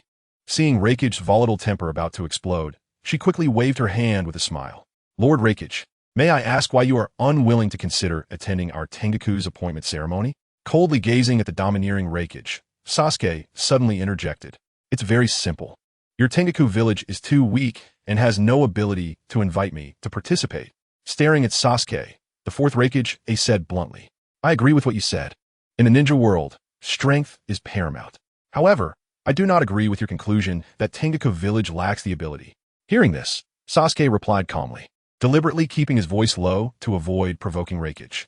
Upon hearing Sasuke's words, the several jonin from Kyungakure were also taken aback. Tengaku village is indeed a small ninja village. It was not inappropriate to say they lacked ability. However, although they thought this way, they naturally wouldn't say it out loud, as Sasuke and the others had saved Shi, which counted as some friendship. It's just a small ninja village that no one has ever heard of. Could they possibly have any strength? They couldn't say much, but the fourth Reikage could speak freely. He sneered coldly, his voice tinged with faint disdain. You are too much. Hearing this, the hot-tempered Rizi suddenly felt a surge of anger, stepping forward, only to be stopped by Sasuke. With Sasuke blocking him, Rizi could only grit his teeth. Is the ability of your Kyungakure ninjas that strong? You are merely relying on the title of one of the 5 great ninja villages. There is nothing to boast about. Sasuke blocked Rizi and coldly sneered at the fourth Reikage, having long found the domineering Reikage displeasing. Kid, do you know what you're saying? Hearing this, Reikage's eyes suddenly turned cold like a venomous snake, and a sinister expression faintly appeared on his face. Of course I know, but you can slander our Tengaku village at will. I can naturally belittle your Kyungakure. What is unreasonable about that? With no expression on his face, Sasuke replied unyieldingly. Seeing Sasuke facing the fourth Reikage without any sign of panic, several jonin from the hidden cloud village felt a sense of admiration. Such composure is not something an ordinary person can possess. After all, the fourth Reikage is one of the top ninjas in the ninja world. Even they felt some pressure when speaking to the fourth Reikage. With a cold gaze fixed on Sasuke, a hint of ferocity flashed across his face. Taking a deep breath, he spoke in a domineering tone. Since you believe that the ninjas of the Hidden Cloud Village are just living off their reputation, then I will let you see. If the 3 of you can defeat any jonin from my village, I will agree to let you participate in the appointment ceremony of the Heavenly Shadow. How about that? As soon as the fourth Reikage finished speaking, an uproar erupted in the office, and she furrowed his brows slightly, thinking that Sasuke and the others would not be able to defeat the jonin of the Hidden Cloud Village. It's too unfair. Both Sasuke and I are Chunin. How can we fight against you Jonin? At that moment, Karen shouted in dissatisfaction. Longja's expression also changed slightly. She didn't expect the fourth Raikage to say such a thing. Although she wasn't sure of the strength of the Hidden Cloud Village's Jonin, she assumed they were all stronger than her. If she wasn't confident in winning, then there was no need to mention Karen and Sasuke during the sparring match. If it really gets too tough, just surrender. I will remind them to go easy on you. Ignoring Karen's words, the fourth Raikage smiled at Sasuke. Sasuke's dark eyes were fixed on the fourth Raikage, his palm slowly tightening. Fight or not fight? If they fight, Sasuke and Longja might get injured or even worse. But if they don't fight, they would lose the opportunity to invite the Raikage, and the appointment ceremony would be cancelled. Several gazes were fixed on Sasuke's figure. All wanted to know how he would respond. Although most people believe that Sasuke would choose to refuse the Raikage as challenge. Under the watchful eyes, after a moment, Sasuke finally exhaled slowly, as if he had made a decision. Sasuke, let's go back to the village. Seeing Sasuke's demeanor, Karen hurriedly said, knowing his answer. Although it was selfish, she truly didn't want Sasuke to get hurt. Sasuke tilted his head and smiled at Karen, then softly said, "For the sake of the Heavenly Shadow Village, there's no other choice." With those words, he slowly stepped forward, his gaze locking onto the fourth Raikage. And the three simple words he uttered shocked all the Jonin of the Hidden Cloud Village. I accept. Haha, not bad. The Uchiha clan does have a spirited member. The fourth Raikage, laughed loudly at Sasuke's decision. No matter whether Sasuke was the fourth Raikage's opponent or not, just the courage to step forward and accept the challenge was enough to earn him silent admiration. Let us go to the arena. After his laughter, the fourth Raikage waved his hand and led the way out of the office toward the arena. Darui and the other Jonin from the Hidden Cloud Village quickly followed behind the Raikage. During your match, if it really gets tough, just surrender. I will remind them to be careful, she said with a smile to Sasuke and the others after the Raikage left.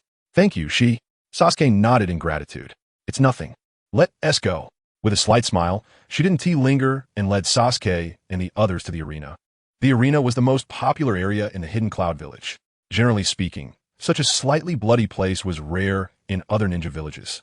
However, in the Hidden Cloud Village, it was a favorite spot for ninjas, as the ninjas there had strong and combative personalities, and sparring was their favorite activity after completing missions.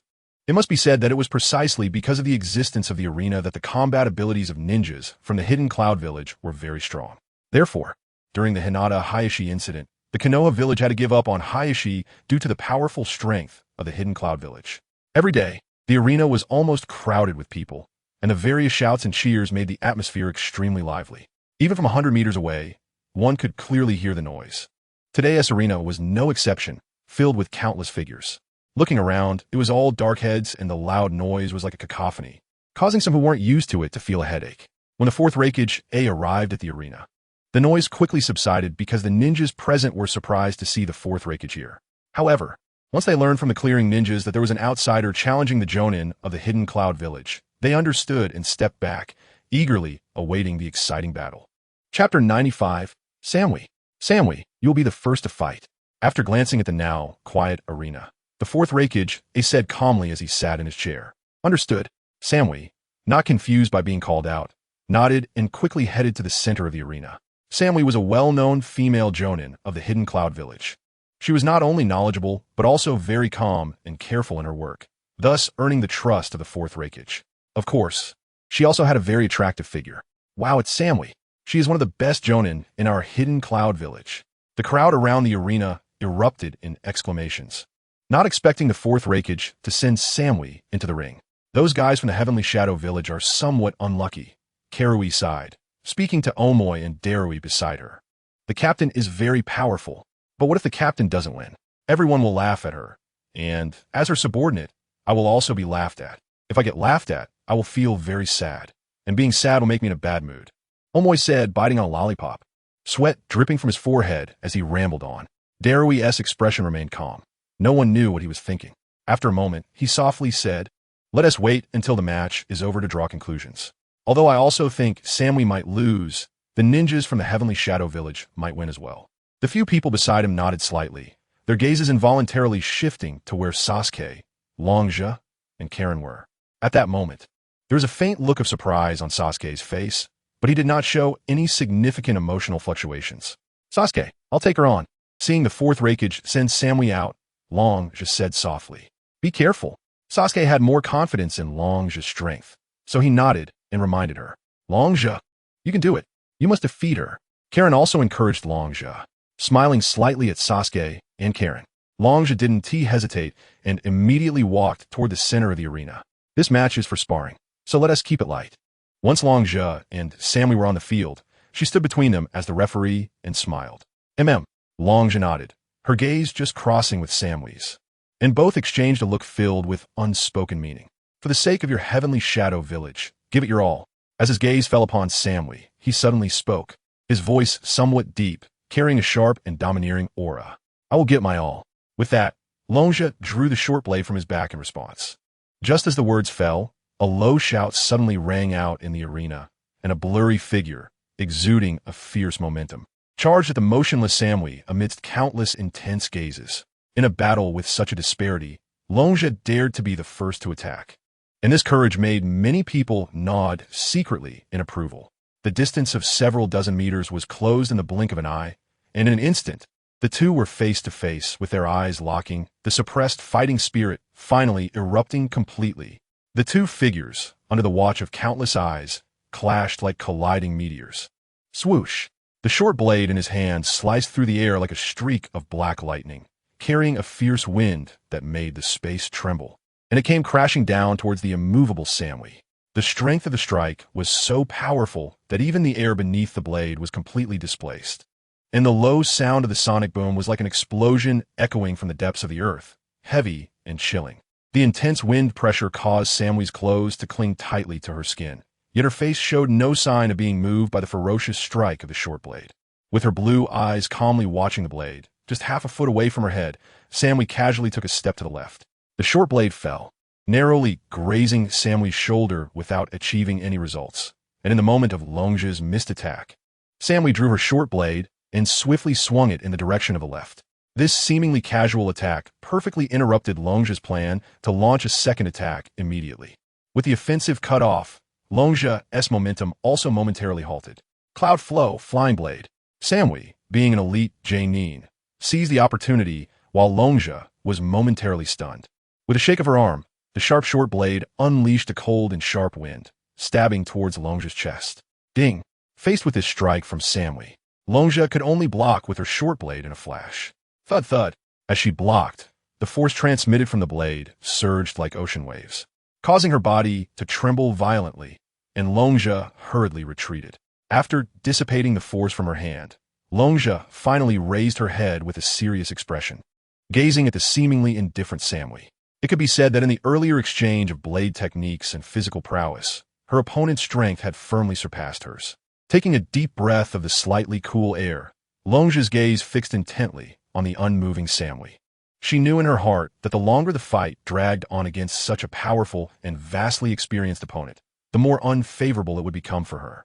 Therefore, to maximize her chances of winning, she needed to achieve the greatest offensive effectiveness in the shortest time possible. With that thought, Longzhi placed the short blade back on her back, and then threw several shurikens towards Samui. As the shurikens flew out, Longzhi quickly formed several hand seals in front of her, channeling chakra through specific pathways, rushing it to her mouth. Whoosh, whoosh, whoosh. The fierce shurikens appeared in the air, striking towards Samui with incredible speed and power. This attack can't hurt me. Cloud Flow, Breaking Blade. Seeing the shurikens coming, Samui swiftly swung her blade, and a dense array of blade shadows formed an invisible shield, causing all the shurikens to bounce off onto the ground. Fire Release, Great Fire Serpent Technique. However, just as Samui deflected the shurikens, Longzhi puffed up her cheeks and unleashed a torrent of scorching flames. The massive flames, like a fountain, churned in the air and soon coalesced into a gigantic fire serpent, measuring 4 to 5 meters long. Under Longzhi's control, the enormous fire serpent charged towards the distant Samui with a somewhat terrifying force. Here's the extra update, hoping that all brothers will continue to vote for this book next week. Chapter 96, Heavy Thunderflow. Such powerful fire release ninjutsu. At the moment the fire serpent appeared, the onlookers, including Darui and Karui, changed their expressions, a hint of shock appearing in their eyes. Although they were not adept at fire release ninjutsu, they knew that the technique Longzhi used was very strong. At this moment, Xianglin, filled with excitement, grabbed Sasuke's arm, her voice turning a bit sharp due to her enthusiasm. I hope Sister Longja can defeat her with the fire serpent. Beside them, Sasuke observed the scene with a slight frown. His strength far surpassed Xianglin's, and his perception was naturally sharper. Although Longja had the upper hand with the fire serpent, it was unlikely that an elite ninja like Samui would be easily defeated. In the arena, the colossal fire serpent swooped down towards Samui, the immense wind pressure forcing Samui's clothes tightly against her body. The powerful force coming from above compelled Samui to exert all her strength, and she raised her fingers, coldly shouting, "Water release. Water barrier." As her voice fell, Samui unleashed a torrent of water, forming a wall akin to ocean waves. Boom! Just as the water wall formed, the fire serpent crashed into it, and the arena erupted with a booming sound of energy, followed by a rapid spread of mist. Longja's gaze locked onto the mist, and she didn't let her guard down for even a moment.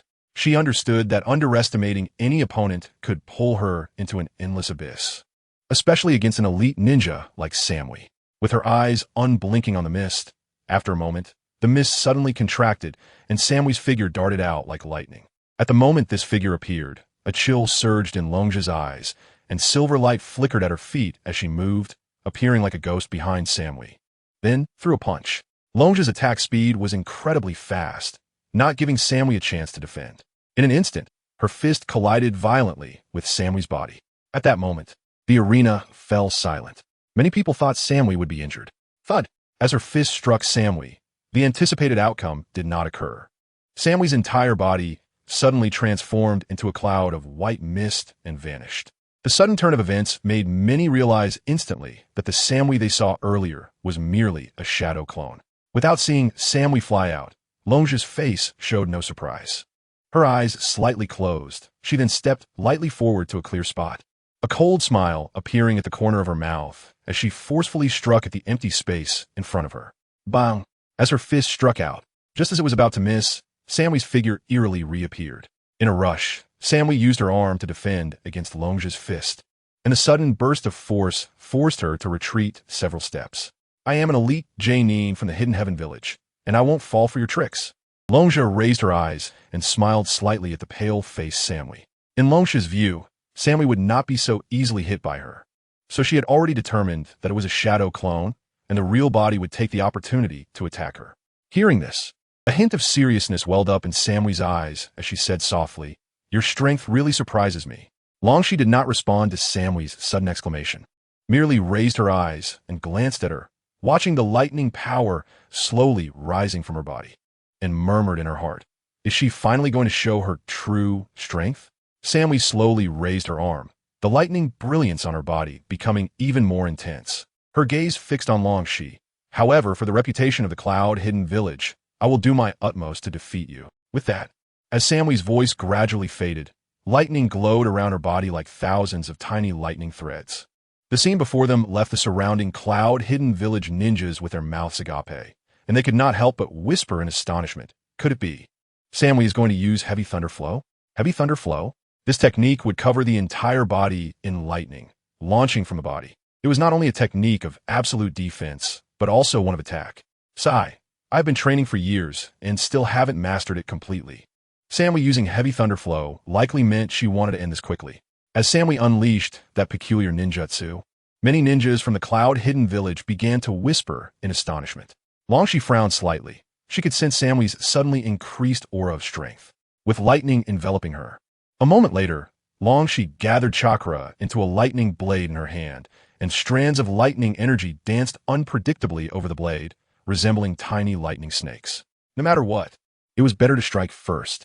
A thought flashed through her mind, and Longsha's eyes, which were fixed on Samui, suddenly constricted. A silver light flashed beneath her feet, and with a flicker of silver light, Longsha's figure instantly vanished from the spot. Just as Longshi disappeared, a figure shrouded in lightning streaked toward her like a ghost. The lightning blade appearing silently, and then suddenly slicing through the spot where Longshi had been standing. The battle erupted suddenly, happening in the blink of an eye. Aside from a few people, most could only see a fleeting shadow in the arena, followed by the sudden appearance of the lightning blade. So fast, many onlookers gulped nervously, murmuring in astonishment. They understood that if they had faced Samwee's ghostly attack, they would probably only realize it after being pierced by the lightning blade. 10 meters away from Samwee, Longshi looked at Samwee, who was holding the lightning blade and had appeared where she had been moments before, with a slightly astonished expression. After using that mysterious ninjutsu, Samwee seemed to have not only greatly increased her strength but also her speed. If it weren't for Longshi attacking first and leaving her original position, avoiding that previous strike would not have been so easy. Be careful. After missing her attack, Samwee smiled slightly, her figure flashing as she shot toward Longshi again. Whoosh! Samwee arrived in the blink of an eye, feeling the blade's brilliance approaching. And Longshi's expression changed slightly. She quickly drew her short sword and swung it to meet the blade. Clang! Clang! The symphony of sounds quickly rang out. But unlike the first encounter, this time, every time the short sword met the lightning blade, Longshi would have to step back rapidly. Clearly, facing the strengthened Samwee, Longshi was no longer a match for her. A new week, everyone please vote for recommendations. There will be extra updates today. Chapter 97, Longshi's Defeat. Unable to withstand Samwee's fierce onslaught, Longshi gritted her teeth and flew backward. She planned to first avoid the sharp attacks, and then counterattack later. Ninjutsu, 7-star lightning blade dance. Seeing Longshi create distance between them, Samwee immediately threw the lightning blade into the air and raised her 2 fingers. As her voice fell, the lightning blade in the air emitted dazzling lightning, and then, under countless shocked gazes, it split into 7 small curved blades. After the 7 small, curved blades imbued with lightning power appeared, they shot out in extremely strange trajectories. If one looked closely, they would see that these 7 curved blades formed a cage-like shape, completely enclosing Longshi's escape route. This meant that no matter how long she tried to dodge, she could not avoid the attacks from these curved blades. Under Samwee's control, the 7 curved blades whistled through the arena, leaving 7 deep scratches on the hard stone floor as they passed, turning the originally tidy arena into a mess. Dust rose continuously from the ground, and in just a blink of an eye, it completely enveloped the area where Longshi was, and the 7 curved blades, almost instantaneously, shot into the dust with lethal intent. Boom! As the 7 small curved blades struck the ground where Longshi was, a thunderous explosion echoed throughout the arena. Countless fragments of stone shooting out from the dust and splattering everywhere, causing chaos. The ferocity of the curved blades was astonishing, and their destructive power left the observing ninjas greatly surprised. Such an attack would likely be tricky even for shadow-level ninjas to withstand. They did not expect that after using heavy thunder flow, Samwee's attack power could become so formidable. At this moment, Xianglin looked pale at the dust-filled arena. Covering her mouth with her hand, her eyes flashing with fear, Samwee's sudden and terrifying attack made her extremely worried about Longshi's condition. Xianglin, don't worry, Longshi will be fine. Sasuke comforted the visibly frightened Xianglin beside him. Hearing Sasuke's reassurance, Xianglin's expression improved slightly, but she still looked somewhat anxious and uneasy. I heard that Samwee has mastered a very powerful lightning blade technique. I didn't expect it to be this strong. Darui murmured as he looked at the arena that had almost turned into ruins. Our captain is amazing, isn't she? Upon hearing this, Karui smiled. What about that ninja from the sky-hidden village? Could it be? Omoy scanned the arena quickly, but beneath the thick dust, not a single figure could be seen. Darui narrowed his eyes and said softly after a moment, I hope she isn't seriously injured. In response, Karui and the others nodded slightly, their gazes once again turning toward the dust-filled arena. As everyone's attention returned to the arena, the swirling dust gradually began to dissipate. And after a moment, a sudden breeze swept through the arena, quickly clearing away the dust. When the dust settled, a disheveled figure slowly appeared in the sight of everyone from the ruins. That disheveled figure was naturally Longshi, who was now in tattered clothes, with many charred marks and blade wounds all over her body, completely transformed from her former self. Fixing her gaze on the figure in the distance amidst the ruins, Samwee's expression suddenly sharpened as she noticed that Longshi's palm was black, but moments later, that black color returned to normal. No wonder she could withstand it. It turned out she used hardening technique. Suddenly, I understood in my heart. Samwee raised her gaze, just in time to meet Longshi's eyes, their gazes intertwined. Under the watchful eyes of the crowd, the heavily injured Longja slowly stood up, her deep voice echoing throughout the arena. I must win against you. Fire release, Ghost Lantern. As her voice fell, Longja brought her hands together, forming a series of hand seals. Immediately, a gust of wind sounded behind her, and ghostly flames began to coalesce, rushing towards Samwee's vital points. The ghost flames rapidly enlarged in Longja's dark eyes. Just as they were about to enter a 10-meter radius around Samwee, she suddenly stomped the ground. Instantly, several kunai imbued with lightning shot out from her fingertips. The kunai were not fast, but their power left everyone astonished. When the ghost flames collided with the kunai, they were immediately extinguished. Staring blankly at the ghost flames, which had been completely neutralized by the kunai when they were less than 3 meters away from Samwee, Longja's figure suddenly swayed unsteadily. All her techniques had been exhausted, and her chakra was depleted, yet her opponent still stood strong. Just surrender already. At that moment, the referee realized that Longja was at the end of her rope and quickly shouted to her, "Even if I lose, I won't surrender." Hearing Shi's words, Longja coldly replied, then clenched her fists, preparing to continue the fight. However, just as her body made a slight movement, Samwee lightly stomped her foot, and a deep rumbling sound echoed in the arena. Then, everyone noticed a silver flash in their eyes, and in an instant, a figure appeared before Longja. "Since you won't surrender, I'm sorry." Looking at the face so close to her, Samwee grinned and then threw a powerful punch. Bang! A dull thud suddenly rang out, and the spectators watched as Longja flew like a sandbag, leaving a shallow mark on the hard floor that stretched for dozens of meters, finally exiting the arena. Longja! Seeing Longja being knocked away, Xianglin exclaimed and rushed over with Sasuke. After defeating Longja, Samwee coughed lightly and turned her gaze to Shi. Feeling Samwee's gaze upon him, she glanced at the injured Longja below and shook his head with a bitter smile. After all, Longja was her savior, and now she had been beaten like this by her own teammate. Cough. In this match, Samwee wins. Although his feelings were complicated, after a moment of silence, she immediately announced the result of the match. Haha, I knew our elite ninja Samwee from the Cloud Village would win. Yeah, those ninjas from the Sky Village are truly no match. What a waste, I could win against him with my eyes closed. After she announced the result, the ninjas from Cloud Village surrounding Sasuke, Longja, and Xianglin began to mock. I'm sorry. I have disgraced the name of the Sky Village. Listening to the mocking words from the ninjas of Cloud Village, Longja choked out. Longja, don't say that. You've already done your best. Xianglin, with red eyes staring at the battered Longja, comforted her. It's normal for there to be wins and losses in a ninja match. I'll take care of the rest. The humiliation you suffered, I will help you get it back. With a slight smile at Longja, Sasuke turned around and walked slowly towards the center of the arena. Watching Sasuke's back, Longja murmured, Sasuke, it's up to you. Sasuke, you mustn't get hurt. After silently praying, Xianglin could only watch as Sasuke left. Due to Sasuke's age, when he arrived at the arena, the ninjas from Cloud Village immediately turned their attention to him, and their gazes converged on Sasuke. It seemed that Sasuke also wanted to come to the arena to spar. Who is that kid? Does he also want to challenge our ninjas from Cloud Village? I don't know. His forehead protector is the same as that girl's before, so he should also be a ninja from the Sky Village. The ninjas from Cloud Village exchanged puzzled glances and then began to whisper among themselves. What? Your village's elite ninja has lost. Does this genin still want to continue the match? Just as the ninjas from Cloud Village began to discuss, the fourth Raikage AI looked at Sasuke with disdain and said with a sneer.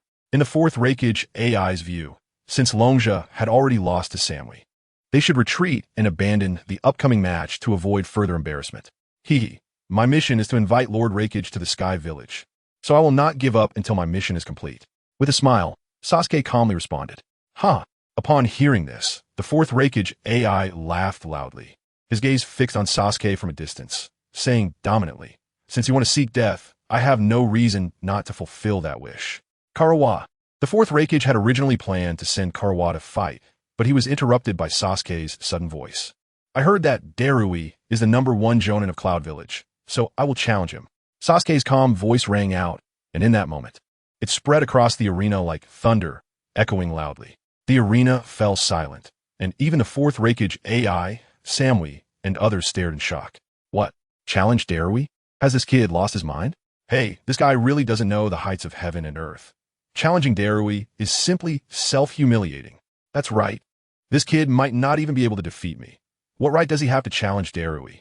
After a moment of dead silence in the arena, it finally erupted like a volcano, with countless exclamations merging together, creating a terrifying roar that could be heard even from far away. Sasuke's words caused an overwhelming shock. Who is Darui? The number one genius of Cloud Village, the only inheritor of the third Raikage's Black Lightning, possessing the Bloodline Limit Storm release. In the entire ninja world, few in the younger generation can match him. Yet today, in this arena, there was a kid from a ninja village that nobody had ever heard of challenging Darui. What? Sasuke is actually going to challenge Darui? Not far away, Longjia was also stunned by Sasuke's words. Although Longjia had been a member of the Grass Village's Umbu, she had heard of Darui's reputation. Darui had once single-handedly killed 3 jonins from other ninja villages during the Ninja World War. His strength was absurdly powerful. Therefore, Sasuke's chances of winning against Darui were almost zero. Longjia, Sasuke wants to help you wash away the humiliation. Xianglin, who had reacted first, said softly. After Longjia lost to Samui and faced mockery from the ninjas of Cloud Village, if Sasuke were to win against the number 1 jonin of Cloud Village, it would slap them in the face. Longjia's mouth felt a bit dry as she looked at that frail figure, her eyes suddenly turning red. In order to cleanse his shame, Sasuke is willing to risk his life. Under the countless gazes of various kinds, Sasuke's eyes are fixed on the figure of the 4th Raikage, waiting for his decision. Darui, what do you think? The fingers tapped on the chair, and the 4th Raikage, glanced at the side where the white-haired, thick-lipped Darui was. Although it's quite boring, I will follow Lord Raikage's orders. Druids responded faintly. The 4th Raikage, pondered for a moment before decisively saying, since he has already named you to battle, then you shall fight. Don't let others say you're afraid of this little ghost. Understood. Nodding slightly, Darui slowly descended under the watchful gaze of countless eyes, then gently stepped onto the arena, raising his gaze slightly to look at Sasuke, who was much shorter than him. As Darui officially accepted the challenge, the atmosphere around the arena suddenly became tense, and anyone could feel the standoff that filled the air. Although he didn't know why you wanted to challenge me. If you think I would hold back against a child, that would be rather naive. No matter who the opponent is, I will have no reservations. Fixing his gaze on Sasuke, Darui suddenly spoke, you think too much. I will defeat you with my strength. Sasuke chuckled lightly at the druid's nonsensical words. That's good. With a faint response, the druid then turned his gaze to Shi, who was serving as the referee. Sigh. If there are no issues, let us get started. Sighing, she immediately announced. In Shi's view, there was nothing to see in this battle.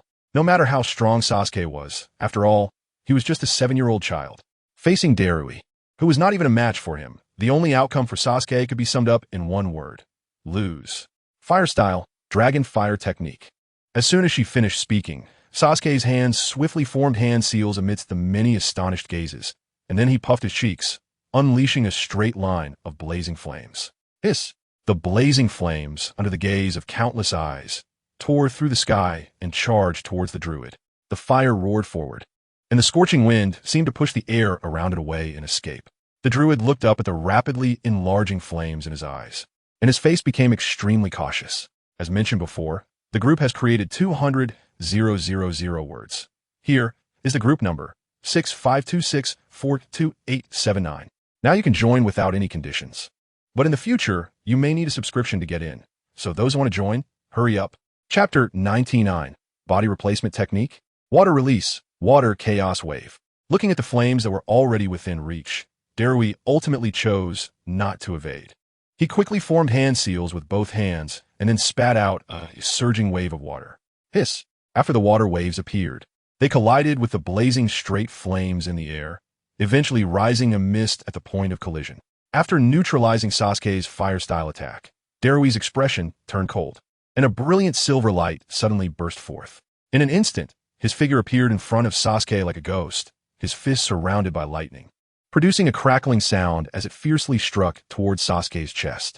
Facing the violent lightning force, Sasuke lifted his eyelids and casually stepped to the left, allowing the lightning-wreathed fist to brush past his clothes. Having dodged a catastrophe, Sasuke stepped down and increased the distance between himself and Darui. Not bad at all. After Sasuke avoided the attack, Darui let out a cold laugh and then drew his slashing blade from his back. Gripping the blade, Darui's aura became much sharper, and he looked at Sasuke with a sneer before his gaze suddenly turned fierce. In a flash, he charged forward. Boom! The speed of Darui was extremely swift. In a flash, he appeared right in front of Sasuke, swinging his blade, cutting through the air, and struck down toward Sasuke's head. Clang! The blade swung down, and Sasuke also drew his short sword, then engaged Darui in close combat. Clang clang! once able to withstand the rapid attacks of Jishui. Darui's speed is somewhat inferior to that of Jishui. Therefore, facing Darui's intense offensive, Sasuke remained completely unperturbed, wielding his tanto to deflect all the fierce blade shadows. In the arena, the two figures flashed and intertwined like lightning, with blade shadows densely spreading out. Each collision would trigger some electric fluctuations, and such an exceptionally intense clash left countless spectators exhilarated. Bang!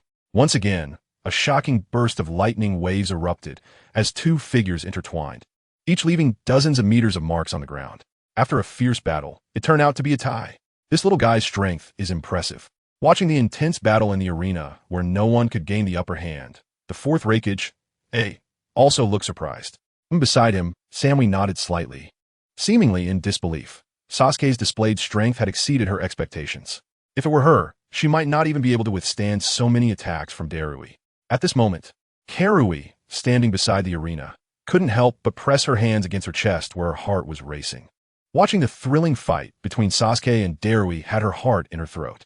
Wow, this little guy is amazing. He actually withstood Darui's attacks. Yes, he's so young. At this moment, the expressions of the watching ninjas from Yuin village no longer held the previous mockery.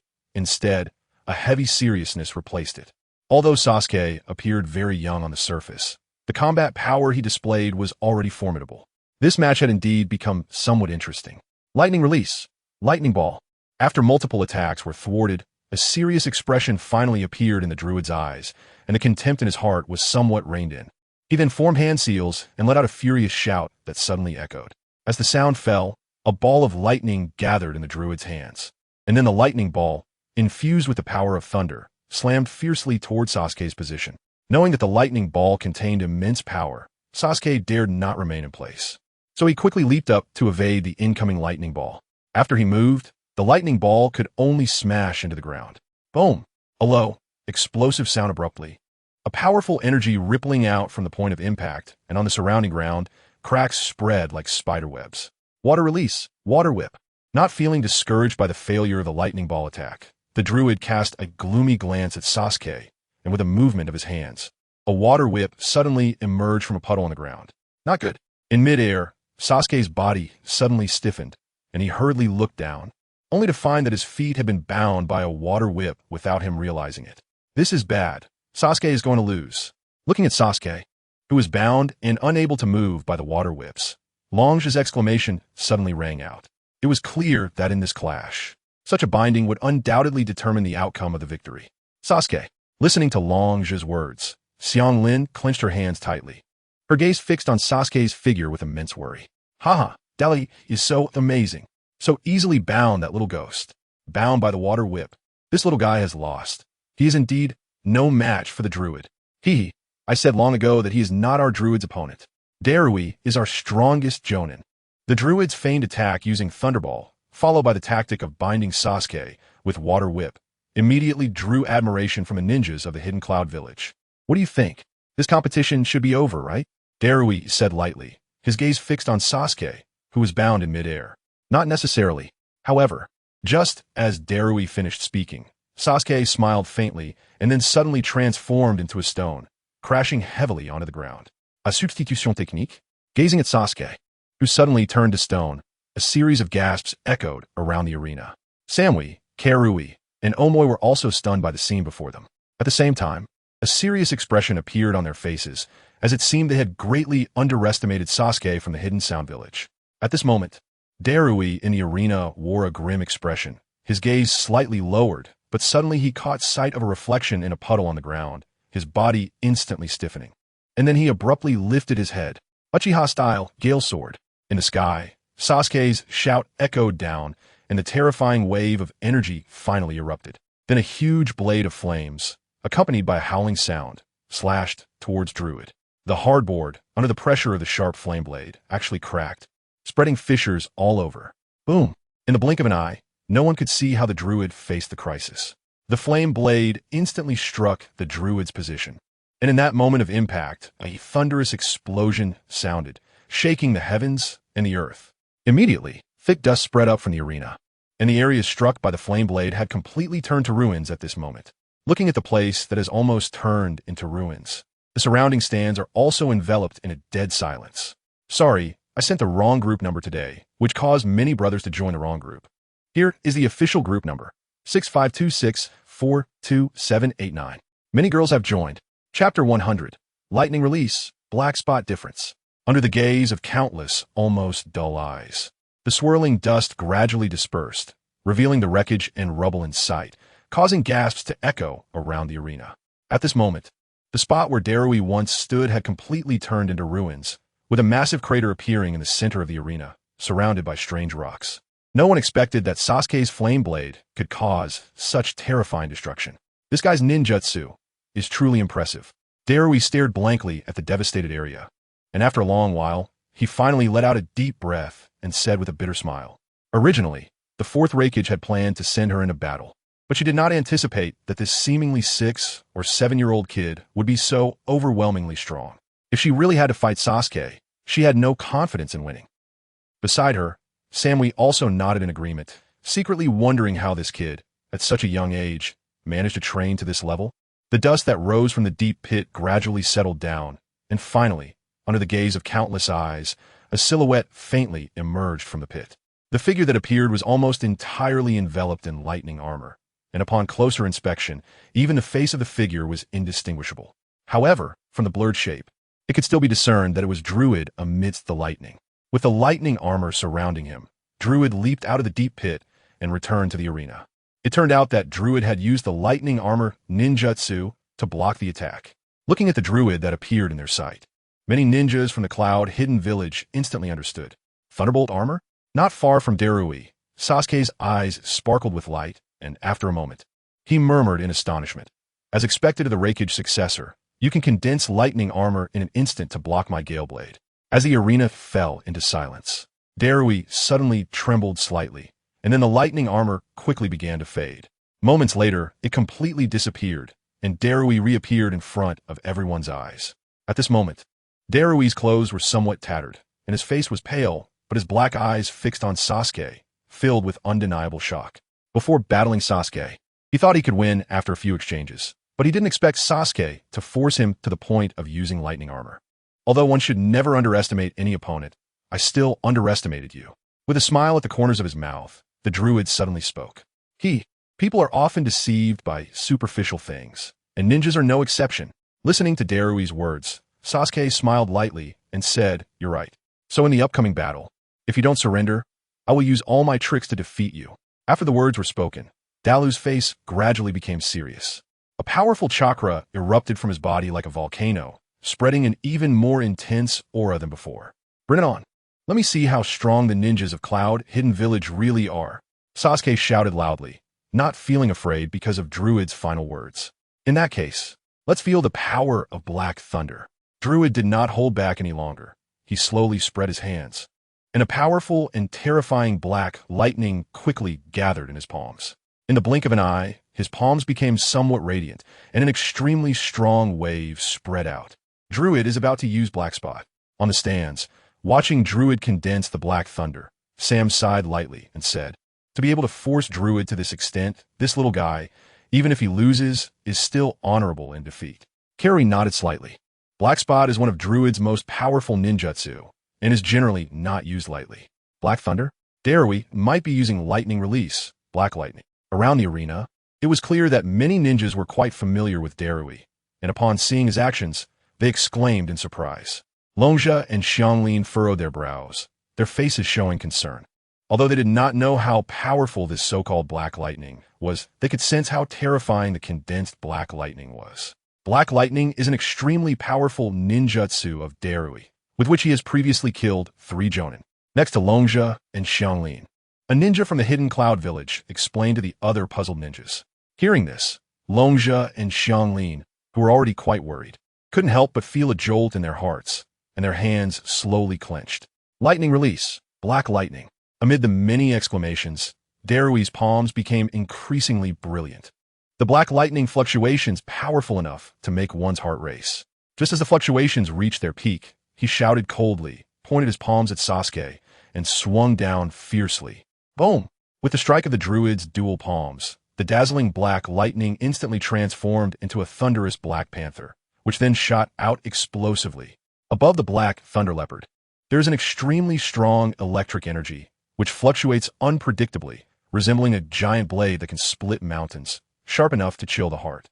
The speed of the black thunder leopard is incredibly fast, and in an instant, it appears above Sasuke's head like a flash of lightning, letting out a deafening roar before crashing into Sasuke.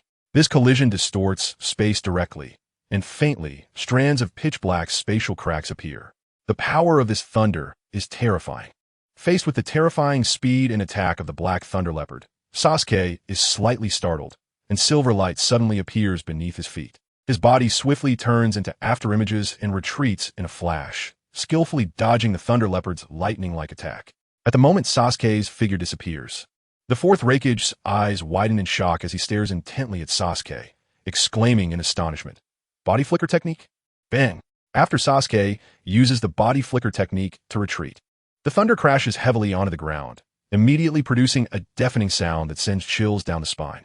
Following that, a terrifying wave of thunder spreads out from the point of impact like a tidal wave, cracking the ground beneath, creating fissures that resemble a spider web. Sasuke's body trembles violently, and under the explosive aftermath of the thunder leopard, he hurriedly retreats several steps to barely stabilize himself. The scene before him causes every gaze in the arena to freeze, especially when they see Sasuke manage to avoid the thunder leopard in an instant. An overwhelming shock surges uncontrollably from their hearts. Chapter 101, Sasuke's Defeat. Good boy. At this moment in the arena, Darui's face darkens slightly, his gaze coldly fixed on Sasuke, not far away. He did not expect the latter to be so difficult to deal with. Even after using the black spot technique, he could still dodge. Darui considers himself a proud ninja and will not allow such a result against a child who is not yet 10 years old. So today, no matter what, he must defeat Sasuke. I want to see if he can continue to withstand my new technique. With a fierce glint in his eyes, Darui shouts. Earlier, Sasuke had put in a lot of effort to avoid the black spot technique, so Darui believes that his final attack will definitely take care of Sasuke. Shadow clone technique. After the words fall, Darui raises 2 fingers and immediately summons a shadow clone. Once the shadow clone appears, both of Darui's hands start to gather black lightning. This kid is going to lose. Being defeated by Darui's new technique is quite impressive. It seems that the fourth Raikage AI, sitting in the stands, is very familiar with the new technique Darui is conjuring. Darui's new technique? Samui, Karui, and others frown in confusion and ask. Darui took a year to develop this new technique, and even shadow-level ninjas would find it difficult to evade it. Knowing they didn't understand, the fourth Raikage AI quickly explains. What? Even shadow-level ninjas can't evade it? Is it that strong? Hearing the Raikage's words, Samui and others are extremely shocked.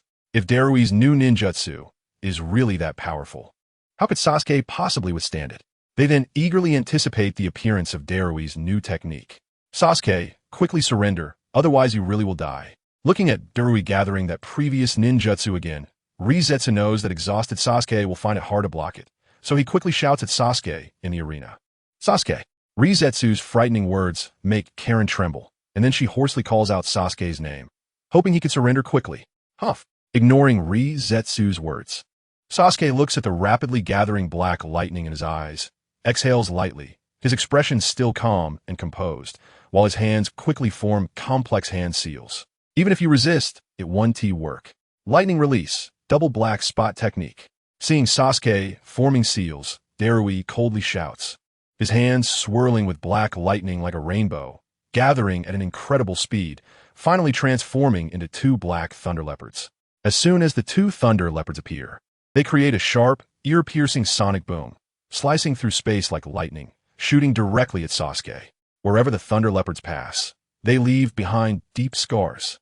Faced with this overwhelming offensive, the entire arena changes color. Many Cloud Village ninjas have serious expressions. This ninjutsu seems nearly impossible to counter. Even if the enemy is lucky enough to evade one thunder leopard, the other will follow up with an attack. Lightning release, Thunder Tiger Massacre. As the target, Sasuke feels that evading the 2 black thunder leopards is simply impossible. When the black thunder leopards are already within reach, he shouts loudly and completes the hand seals. With a loud shout, silver lightning surges in Sasuke's hands, and then 2 silver lightning wolves rapidly coalesce and shoot out. At this moment, even the fourth Raikage AI's expression changes drastically. Except for Rizetsu and Karen, No one expected Sasuke to use Lightning Release, and to think he would use Lightning Release to counter Darui's ninjutsu. Swish! In the midst of everyone's shock, the two Silver Lightning Wolves collide violently with the two Black Thunder Leopards in the next instant. Silver Lightning and Black Lightning clash fiercely, and where the two terrifying energies meet, space becomes extremely distorted, giving off an illusory and eerie feeling. Initially, the two energies are evenly matched, but after a moment, the Black Lightning gains the upper hand, and ultimately, to Sasuke's astonished gaze, the Black Lightning actually engulfs the Silver Lightning. Although the power of the Black Lightning is significantly weakened due to the elimination of the Silver Lightning, for Sasuke, who has lost his maximum defense, it is undoubtedly terrifying, sending him into a panic. However, the Black Lightning does not pause due to Sasuke's fear and ultimately pounces violently towards him. As soon as his hands make contact with the Black Lightning, the terrifying power contained within it causes Sasuke to spit out a mouthful of blood, and his body is sent flying by that immense force. Boom! Accompanied by a loud noise, Sasuke falls heavily onto the arena floor, instantly sending stone debris flying and creating huge cracks that spread out like an earthquake from the point where Sasuke lands. This clearly shows how terrifying the attack Sasuke has endured is. Sasuke. Seeing Sasuke suffer such a terrifying attack, Karen cries out in pain, tears streaming down her face uncontrollably. Don't cry, it's all over. Seeing Karen so heartbroken, Rizetsu can only pat her head and comfort her. Finally, it's over. Looking at Sasuke, who has fallen to the ground, Samui, Karui, and other Jonin let out a long sigh of relief, exchanging bitter smiles. Who would have thought that what was supposed to be a 1 or 2 minute match would end up with Sasuke fighting Darui for so long? Sigh. That kid still couldn't defeat Darui, but he did very well. Yeah, even though he lost, I think he's amazing for being able to fight Darui to this extent. The ninjas from the Cloud Village all agree that Sasuke has lost and begin to discuss it. However, compared to before the match, many ninjas from Cloud Hidden Village had already recognized Sasuke's strength, even if he were to lose now. She declared the match over. That kid is really impressive. Get a medical ninja to him quickly. Although it was anticipated that Sasuke would be severely injured due to his jutsu, looking at Sasuke trembling on the ground, Darui couldn't help but gasp, then turned to Shi and said, I understand. She, naturally hoping for this tragic scene to end soon, nodded. No, I haven't lost yet. Just as she was about to announce the result of the match, a faint voice spread across the arena. What? Is that kid still going to continue fighting? Hearing Sasuke's weak voice, some people could hardly believe it. Chapter 102, Shocked Arena. Listening to Sasuke's feeble words, she, who was ready to announce the result, was also taken aback. Although the outcome of the match was evident, as long as Sasuke was still fighting within the arena, he couldn't casually declare the result. At this moment, Fourth Raikage AI, although maintaining a composed expression, felt his eyelids twitch violently. He couldn't understand why Sasuke would continue to fight when he could no longer stand. Did he still have a chance of victory? Staring at Sasuke, who was lying on the ground with his eyes closed, Karui asked with a smile, he can't even stand up. He should have no chance, right?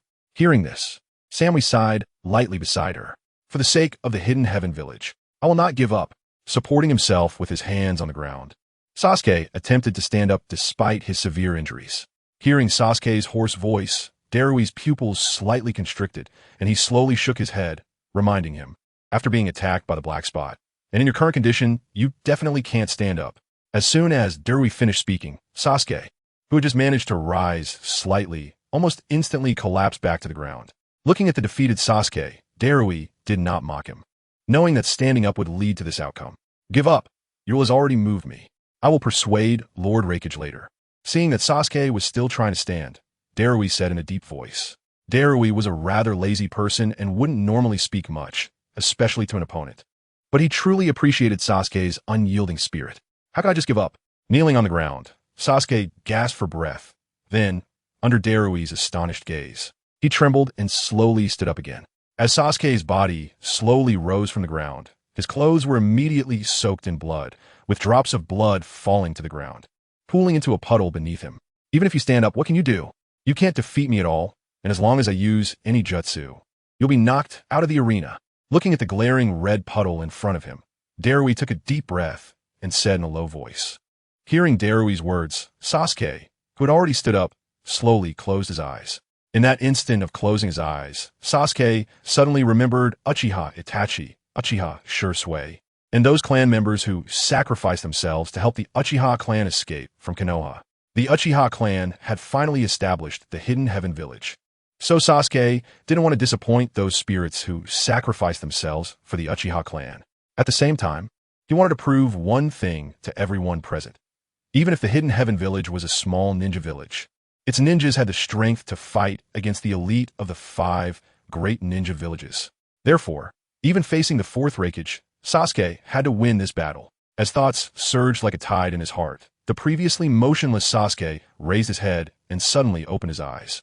The moment Sasuke opened his eyes, his originally black pupils transformed into the blood-red Sharingan, and the 3 Tomo began to spin rapidly as they locked onto Darui. At that moment, the 4th Raikage, who had been sitting, changed his expression drastically, standing up in shock and exclaiming, "Sharingan." He actually unlocked the Sharingan. The sudden turn of events also left Samui, Karui, and others in a daze. Although they had been shocked by Sasuke many times before, this time was perhaps the most shocking. They could hardly imagine that Sasuke, at such a young age, would possess the renowned Sharingan of the Uchiha clan. Longja, can Sasuke win with the Sharingan? Seeing Sasuke activate the Sharingan, Ino suddenly asked. If I'm not mistaken, Sasuke may just be channeling chakra. He probably wants to use his eye techniques to defeat his opponent, Longja said halfway, looking worried. However, Sasuke's chakra has already been mostly depleted, and if he continues to use eye techniques, it could be life-threatening. Sasuke, don't go overboard. Knowing the importance of chakra to ninjas, Ino could only pray that Sasuke wouldn't recklessly use any eye techniques. Sharingan? I didn't expect this kid to be a member of the Uchiha clan. It said that the Sharingan is one of the 3 great eye techniques, possessing immense power. Some ninjas from Cloud Hidden Village around the arena also had some understanding of the Uchiha clan's Sharingan and immediately exclaimed in surprise. At this moment, Darui in the arena had no intention of paying attention to the surrounding commotion. His gaze was fixed on Sasuke's Sharingan, and a strong sense of danger made the hairs on his body stand on end. Just then, at the moment the feeling of danger arose, a sharp iron chain suddenly burst from the ground, and a crisp clattering sound echoed through the air, followed by the iron chain whipping through the air like the tentacles of an octopus, fiercely swinging towards Darui. Clang! Faced with this impressive attack, Darui remained unfazed, drawing his blade from his back and swiftly slashing at one point on the chain, the explosive force directly causing the chain to be violently knocked away. However, just after Darui dealt with the iron chain's attack, 2 more chains burst from the ground and quickly attacked him. What kind of jutsu is this? How can there be so many chains? Staring in disbelief at the 2 attacking chains, Darui had no choice but to muster his strength to swing his blade and block their attacks. But what left Darui in despair was that as he had just blocked the chain's attacks, 3 more chains burst from the ground. This is impossible. Almost exhausted, Darui looked at the scene before him, hardly believing it. However, for the sake of self-preservation, he still did his utmost to block the attacks of the 3 chains. Bang! In the silence, a deep sound suddenly echoed, and Darui, who had reached his physical limit, heavily knelt on one knee, his blade embedded in the ground supporting his body, and his breathing was as intense as a windmill. Hiss, hiss, hiss. Just after Darui knelt down, 4 more iron chains burst from the ground. Suddenly, a clattering sound echoed. An iron chain shot out, intertwining and swirling in the sky, rushing toward the center position where Darui stood. Ah! Toof! Toof! Accompanied by a painful cry. The helpless Darui was pierced through the chest by 4 iron chains. A brief explanation. Sasuke is currently 7 years old and not very strong, relying on the Sharingan to be slightly above the average Nin level. Let's not forget that Sasuke's advantage is his age. No matter how powerful a ninja is, they will likely underestimate Sasuke because of his small stature. This allows Sasuke to defeat some relatively outstanding ninjas. As I mentioned before, I will write a traditional Naruto story, not something fantastical. Many characters are destined to be injured or die, aiming to restore the true ninja world. Chapter 103, An Unexpected Outcome. Even if Sasuke activated his Sharingan, it will be difficult to defeat Darui. After Sasuke activated his Sharingan, Shi's gaze was also on Sasuke in the arena. He murmured softly, then suddenly glanced at Darui, and he froze for a moment as he saw a look of immense pain on Darui's face. Seeing the scene, she was momentarily stunned, and his heart skipped a beat. Darui, could it be? Shi's somewhat hoarse voice did not fully articulate his thoughts. He stared blankly at Darui, his eyes rapidly shifting. Unlike ordinary ninjas, she was proficient in Jinjutsu and knew what a ninja's expression was like when caught in an illusion. What is going on? Why hasn't Darui reacted? Around the arena, the ninjas from Kumogakure looked nervously at Darui, who after Sasuke activated a Sharingan still showed no signs of action, their bodies tensing involuntarily. Darui seems to have fallen under a Jinjutsu. However, some ninjas familiar with Jinjutsu began to realize something, and they exclaimed in shock. What? Under a Jinjutsu? Then Darui has lost. Upon hearing this, the surrounding Kumogakure ninjas were momentarily taken aback and then frowned. Reikage-sama. Samui was the first to notice that Darui was under a Jinjutsu and called out to the fourth Reikage. The fourth Reikage naturally understood that Darui was about to lose. After a moment of silence, it seemed he was calming the turmoil in his heart. Losing is losing. There is nothing to be ashamed of. Darui was too careless. You all must remember, regardless of who the opponent is, never underestimate them, or you will only lose your life. Gradually coming back to his senses, the Reikage spoke with a serious expression. In the Reikage's view, if Darui hadn't hesitated earlier, Sasuke wouldn't have had the chance to activate his Sharingan, let alone use Jinjutsu. Understood. Samui and the others nodded respectfully. You should announce the result now. Taking out a kunai and pointing it at the pained Darui, Sasuke then spoke softly. Darui, having fallen under the Jinjutsu, could no longer move. As long as Sasuke threw the kunai, Darui would be hit in a vital area. So, the final winner of this match is undoubtedly Sasuke. Darui has indeed fallen under a Jinjutsu. Hearing Sasuke's words, she immediately gave a wry smile. This match has been won by Sasuke from the Hidden Heaven Village. Although he did not expect to announce such a shocking result, she still went through the formalities and announced loudly. At this moment, the arena fell silent. All eyes were fixed on Sasuke in the arena, and the Kumogakure ninjas wore expressions of disbelief. Darui, a 5-year-old genin, a 7-year-old nin, and AJ nin at 12 years old, could be said to be the most outstanding young ninja in Kumogakure. He had previously killed 3 nin on the battlefield and completed many A and S rank missions alone, earning countless honors. Such an excellent figure, who would make ordinary ninjas feel awed, was defeated by Sasuke from small ninja village, which left the Kumogakure disciples, who had always regarded Darui as a role model, with a profound sense of defeat. However, when recalling Darui's excellence, some people couldn't help but think of Sasuke. Many at Sasuke's age had only just reached the Genin level, yet Sasuke had already activated a Sharingan and defeated AJ nin. If a few more years pass, will Sasuke have the strength to challenge the Reikage? Remembering all this, some quietly swallowed their saliva, exchanging glances with each other, their faces suddenly filled with shock and cold sweat. Thankfully, it wasn't me on the field, otherwise I would have lost even faster than Darui. Hearing she announced the result, Karui sighed lightly. Although Sasuke's victory over Darui was due to Darui's carelessness, anyone with discerning eyes could see that Sasuke's combat performance in the arena indicated that he was not weak. Given time, this kid would surely become famous in the ninja world. Acknowledging Karui's words, Samui nodded and then commented lightly. This was the first time in many years that she had given such praise to someone so young. He actually won. When this dreamlike conclusion appeared before Rizetsu, she found it hard to believe. Sasuke is amazing. Beside her, Karen was also dumbfounded for a moment before suddenly exclaiming with joy. However, thinking about Sasuke's serious injuries, Karen quickly rushed to the arena with Rizetsu and helped Sasuke up. At this moment, Sasuke was already very weak. If Karen hadn't arrived in time, he would likely have collapsed on the ground. Seeing that Sasuke was too weak, Karen originally wanted him to bite her skin to absorb chakra and recover. But she flew over at that moment. Sasuke, you're seriously injured. Let me treat you. After letting Karen help Sasuke sit down, she gathered chakra and placed his hands, radiating healing energy on Sasuke's wounds. The healing palm technique is the most commonly used recovery technique among medical ninjas, relying on the chakra release to achieve astonishing recovery speed for both internal and external injuries. After a few minutes of using the healing palm, the pain in Sasuke's body significantly lessened. As more and more healing energy flowed into Sasuke's body, his pale face gradually turned rosy.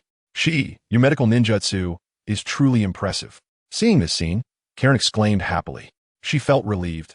Thankfully, Sasuke hadn't been injured critically.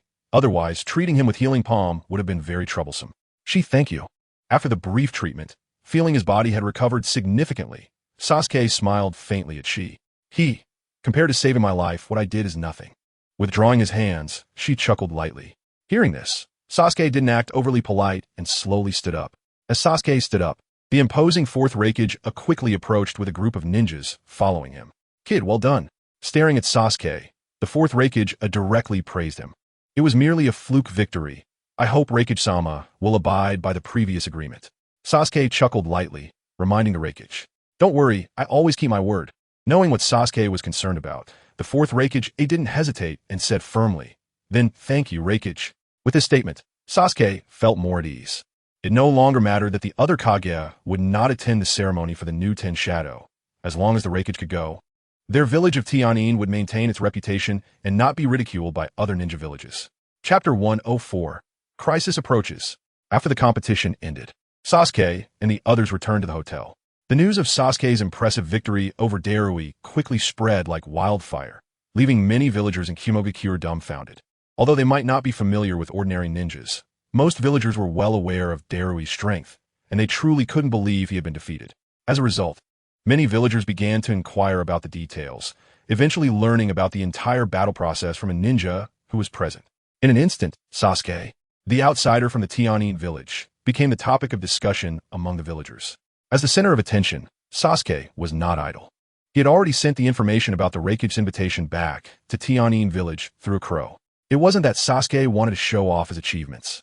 He and Karen and Rizetsu would take several days to return to Tianin village, and he was worried that they might cancel the ceremony for the new Ten Shadow. Therefore, sending the information was to ensure that Tianin village would continue preparing for the ceremony. In the land of heaven, in the Tianin village, in a quiet and grand office, a tall figure was quietly reviewing numerous scrolls on the desk, exuding an aura of an elite ninja. Uchiha Fugaku, the head of the Uchiha clan, was now the ruler of Tianin village, and his presence was even more imposing than it had been in Konoha. Bang! The silence of the office was suddenly shattered by a very loud, door-breaking sound, and Uchiha Fugaku's expression instantly darkened. He raised his head, ready to scold, when Uchiha Hakadai's sharp voice reached his ears. Clan head, Sasuke has sent the information. Swish! The anger on Uchiha Fugaku's face vanished almost instantly, and his previous composure disappeared. He suddenly stood up, his voice trembling slightly with a rare excitement. What's the situation? Did Sasuke invite the Raikage?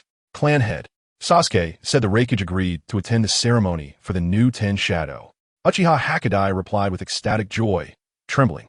Haha, my son doesn't he disappoint me. Uchiha Fugaku initially stared blankly at Uchiha Hakadai, and after a moment, he burst into laughter, his eyes filled with uncontrollable excitement and joy. Did Sasuke say how he convinced the Raikage? After the laughter subsided, it took a while for Uchiha Fugaku to regain his senses. Then he said calmly, I had anticipated that the Raikage would be the hardest to invite aside from the Hokage, especially considering the current ninja world where Kumogakure's strength is very formidable, subtly surpassing Konoha. The scroll says Sasuke challenged Kumogakure's Darui, and after winning, the Raikage agreed to attend the ceremony for the new Ten Shadow. Uchiha Hakadai's words shocked Uchiha Fugaku once again. How could Sasuke possibly defeat Darui? A wave of disbelief surged through Uchiha Fugaku's heart, as he knew that Darui's strength was comparable to Shursui and Itachi. Although I'm also shocked if that's the case. Then Sasuke can become a figure like Uchiha Madara. Uchiha Hakadai's face was still full of joy, and he excitedly said, Uchiha Madara. Uchiha Fugaku's hand trembled slightly as he tugged at his collar, his pupils involuntarily narrowing rapidly. He was very aware of what that name represented. I hope Sasuke can reach his heights someday, Uchiha Fugaku muttered, recalling the 6-year-old boy who resolutely said he would protect the clan a year ago. And he probably couldn't have imagined that Sasuke would truly achieve this.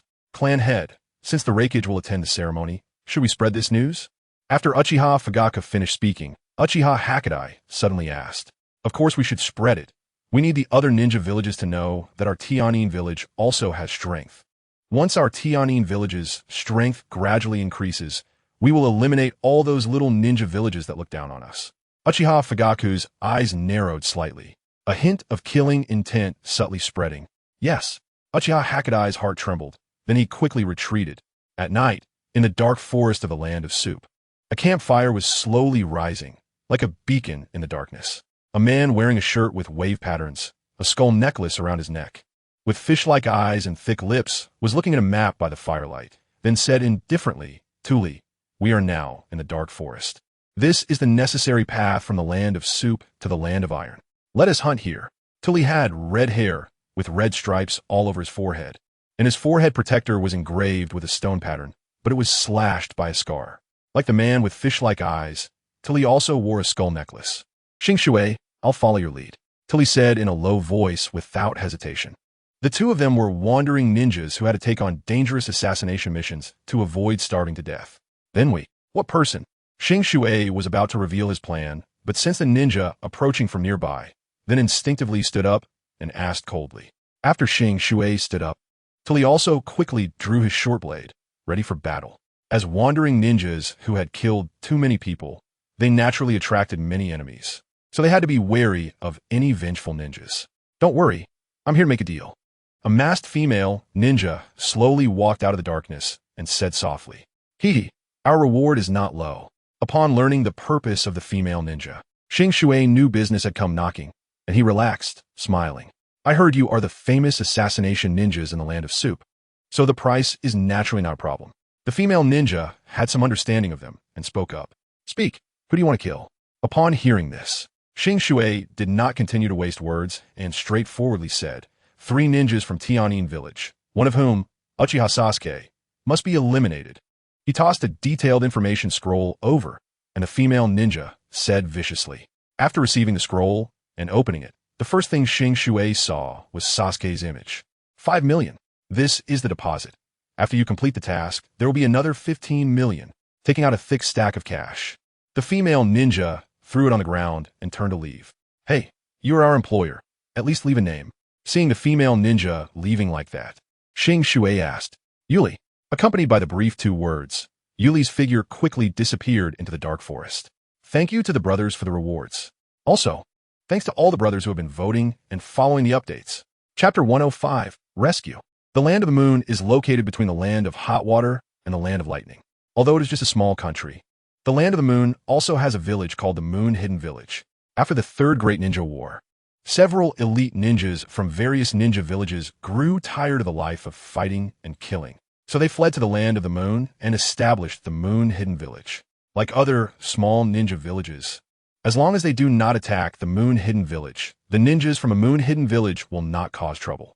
At this moment, on the road from the land of the moon to the land of hot water, Sasuke, Rizetsu, and Karen were traversing a desolate forest. Originally, they intended to go to the heavenly hidden village with the 4th Raikage, but due to having some matters to attend to, they would not be able to go for a few days.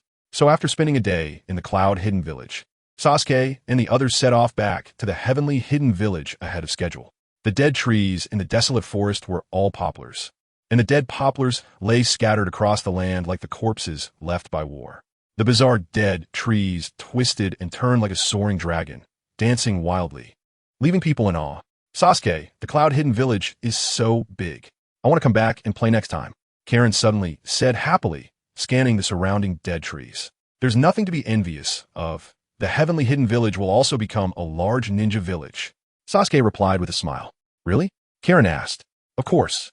As long as we develop the economy well, establish a ninja school, and attract more talent, the heavenly hidden village will become the largest ninja village in the ninja world in the future.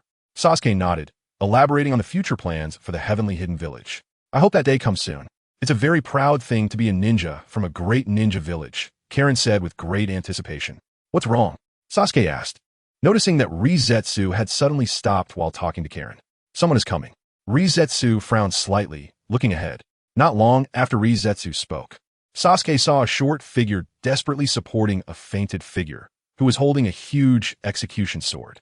Rizetsu and Karen might not recognize them, but as a seasoned fan of Naruto, Sasuke immediately recognized them as Zabuza and Haku. In the plot of the Naruto anime, during Naruto's first C-rank mission to protect Mr. Tazuna, what touched Sasuke the most was a boy named Haku and Zabuza, who was originally a villain. Zabuza betrayed his ninja village for his dream and became a runaway ninja, while Haku followed him, believing that helping Zabuza fulfill his dream was his own dream. In simpler terms, he was treated as a tool. As long as he was needed by Zabuza, that was Haku's happiness. Haku always maintained the brightest smile, providing Zabuza with the best side of life, and ultimately, to save Zabuza, he stood in front of him and died. Even in death, He didn't forget to grab Kakashi's hand, hoping to give Zabuza a chance to survive. After Haku's death, when he was insulted by Gat, the merciless Zabuza shed tears. In the end, using Naruto's kunai, he fought to kill Gat despite his hands being incapacitated. It can be said that Zabuza is an excellent man, a ruthless man, but the pride on him could not cover the loneliness that occasionally showed. Until he met Haku, he was no longer alone. He had a shadow beside him. A bit of happiness. For Haku, Zabuza was the most important person in his life. Just being by his side was enough. Although Haku and Zabuza only appeared in a few episodes, it did not diminish Sasuke's affection for them. Seeing them in trouble, Sasuke naturally wanted to help them. Swish, swish, swish. Just as Sasuke was about to step forward, 3 ninjas from the Mist Village wearing Umbu masks suddenly appeared and threw many shurikens at Haku and Zabuza. Haku knew there was an attack from behind, but while supporting Zabuza, he couldn't defend at all. So he prepared to use his body to block the attack to protect Zabuza. Just as Haku was about to act, a slight sound of teleportation suddenly rang out without warning, and then a figure floated before Haku like a ghost. The figure used a short blade to block all the shurikens. Just as Haku felt puzzled, a warm voice slowly rang in his ear. "Are you okay?" Hearing the voice, Haku was stunned, and then a young face with a warm smile appeared in his sight. Looking at the young face with a warm smile, Haku was very surprised. He did not recognize this person who was about his height. "Who are you?" Haku asked with a hint of vigilance, scanning Sasuke. Seeing Haku's vigilant demeanor, Sasuke couldn't help but smile and said, "Don't worry, since I've stepped in to save you, I definitely won't harm you." Sasuke's words made a lot of sense, and Haku nodded, temporarily putting down his guard. "Sasuke, are we going to help them?" At this moment, Rizetsu and Karen also walked over and asked. "Yeah." Sasuke nodded without explaining anything. "I advise you not to meddle, or sometimes you might even lose your own life." A Mist Village Umbu ninja named Ramu stared intently at Sasuke, who had just intervened, and said slowly. Hearing this, Sasuke smiled and did not move from in front of Haku. Although he did not speak, his actions told the Mist Village Umbu members his intentions. "Hee, since you insist on intervening, then you can only blame your bad luck." Ramu's eyes gradually filled with coldness as he coldly shook his head and then said to his companions, "Kill them all." Ramu's 2 companions nodded and drew their swords, charging towards Sasuke and the others. Since Sasuke wanted to save Haku and Zabuza, Rizetsu could only step in, and then she fought against the 2 Umbu members from a Mist Village alone. Behind Sasuke, Haku saw Ramu draw his sword and prepare to attack, and his expression slightly changed. Although he could guess that the boy in front of him might have considerable strength, it was inappropriate to let Sasuke block his enemies. "I'll step in later. You help me keep an eye on Mr. Zabuza." After pondering for a moment, Haku bit his silver teeth and said seriously to Sasuke. Hearing this, Sasuke was taken aback but smiled and shook his head, saying, "You must be injured too, so just rest a bit. Leave him to me." Seeing that Sasuke actually wanted to challenge Ramu, Haku was also somewhat stunned. He turned his head and took a deep look at the young face with a hint of a smile, and quietly said, "Don't be reckless." "Don't worry, I won't." After saying that, Sasuke turned to stare at Ramu, and his 3-Tomo Sharingan instantly activated. Haku and Zabuza, let's make up for everyone's regrets. Chapter 106, Haku and Zabuza. Impossible. How could this little brat have the Sharingan? When Ramu saw Sasuke activate his Sharingan, his whole body trembled. It must be an illusion. Shaking his head, Ramu slowly raised his head, continuing to focus his gaze on Sasuke's eyes, but found that the Sharingan was still there. What? Just as Ramu wanted to confirm, with a shocked sound, his body fell into the abyss of the illusory space. All that awaited him was endless mental torment. In the real world, seeing that Bluewood was caught in his own illusion, Sasuke did not hesitate and struck a fatal blow, quickly resolving the situation. Staring blankly at Sasuke, who had just eliminated Bluewood in an instant, White felt an immense shock. He could never have imagined that the boy in front of him, who looked to be less than 10 years old, possessed such formidable power. Even with the strength of his bloodline limit, he had no confidence in killing Bluewood. "Which village are you from?" As Sasuke approached, White's expression changed unpredictably. As his shock towards Sasuke grew, his body involuntarily took 2 steps back, and he asked cautiously, with a hint of wariness in his voice, "I am a ninja from the village of the Hidden Sky." Sasuke smiled slightly and answered truthfully, I haven't heard of your ninja village." Like other ninjas, White instinctively replied. It was normal for many not to know about the village of the Hidden Sky, which had recently announced its name change. Sasuke didn't mind and then said softly, "It doesn't matter if you don't know. First, let's put Mr. Zabuza down." White nodded and slowly set Zabuza down. Zabuza was not seriously injured. He was just exhausted from fighting and would wake up after a few hours of rest. With Bluewood dead, his two companions realized they had encountered a tough opponent and quickly fled without further entanglement with LearnsShadow. To prevent those two Umbu ninjas from the Mist Village from continuing to pursue White, Sasuke and LearnsShadow greeted Xianglin and planned to stay behind to help White. Although it was unclear why Sasuke wanted to help two strangers, LearnsShadow and Xianglin could only nod helplessly. They couldn't just leave Sasuke here alone. At night, the sky was filled with twinkling stars, resembling countless silver beads densely embedded in the deep black night. At this moment in the withered forest, a campfire was slowly rising, like a beacon in the darkness. By the campfire sat 5 figures: Sasuke, Xianglin, LearnsShadow, White, and the already awakened Zabuza. After Zabuza had just woken up, to prevent him from being confused, White slowly recounted how Sasuke had saved them. After listening to White's account, Zabuza squinted slightly, then picked up his executioner's blade and pointed it at Sasuke, saying in a low voice, "Kid, who exactly are you?" Zabuza was not an ordinary ninja. He had survived years of being hunted by ninjas through caution and carefulness. He never believed in good fortune falling from the sky and was naturally suspicious of Sasuke's motives for saving them. "You're such a jerk. Sasuke helped you kill the ninjas from the Mist Village, waited here for a day to protect you, and you dare to point a knife at him?" Upon seeing Zabuza's ungrateful behavior, Xianglin stood up and scolded before Sasuke could speak. LearnsShadow's gaze was fixed on Zabuza. If he dared to make a move, she would act. "Mr. Zabuza." White was also shocked by Zabuza's actions and exclaimed, I've already said it once, so I'll say it again. I am a ninja from the village of the Hidden Sky." Knowing Zabuza's character well, Sasuke was not too surprised and then chuckled lightly. "Then why did you save us?" Zabuza pressed his executioner's blade closer to Sasuke, ignoring Xianglin and White, continuing to ask. "Since you're asking, I'll be straightforward. Actually, I want to invite you to join our village of the Hidden Sky." Sasuke looked at Zabuza and smiled slowly. "What? Join the village of the Hidden Sky?" As soon as Sasuke's words fell, Zabuza and White were both shocked simultaneously. Meanwhile, LearnsShadow and Xianglin were also puzzled as to why Sasuke would invite them to join the village of the Hidden Sky. "Mr. Zabuza, I have looked into your information and know that you are a rogue ninja from the Mist Village, currently wandering around, living a life on the run.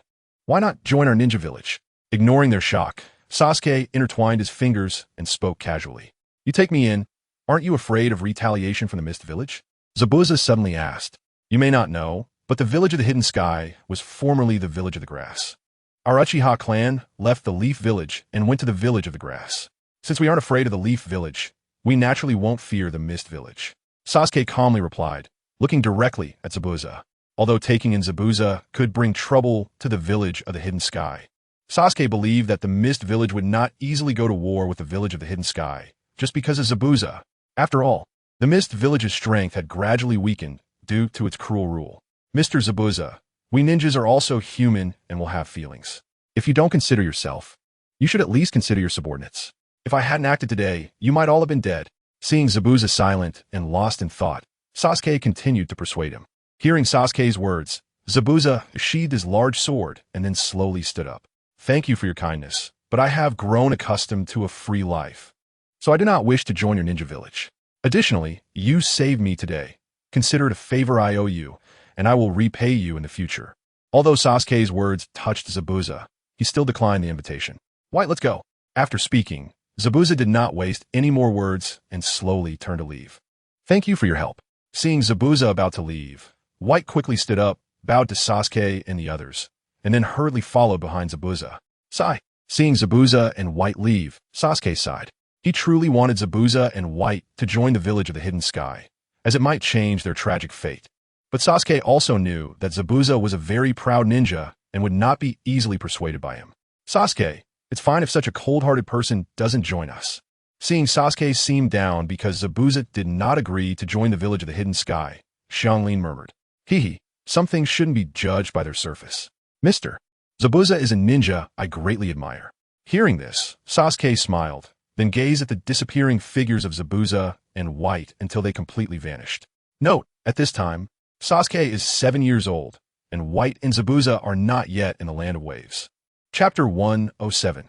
Encountering an Ambush. You should consider your subordinates as well. Under the moonlight, Zabuza walked slowly, still echoing Sasuke's words in his mind. Zabuza had only one subordinate, and that was White beside him. White, is it painful to live this kind of fugitive life with me? Glancing at the short White, Zabuza suddenly asked. Not at all. As long as I can be with Mr. Zabuza, I feel very happy. White replied, gently, with a soft smile. White's words stunned Zabuza, and he stopped walking. After a moment, he said in a low voice, Don't worry, as long as I don't die, I won't abandon you.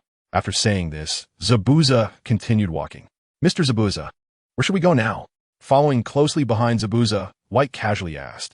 Since the Umbu of the Hidden Mist Village discovered us, we naturally can't stay in the Land of the Moon any longer.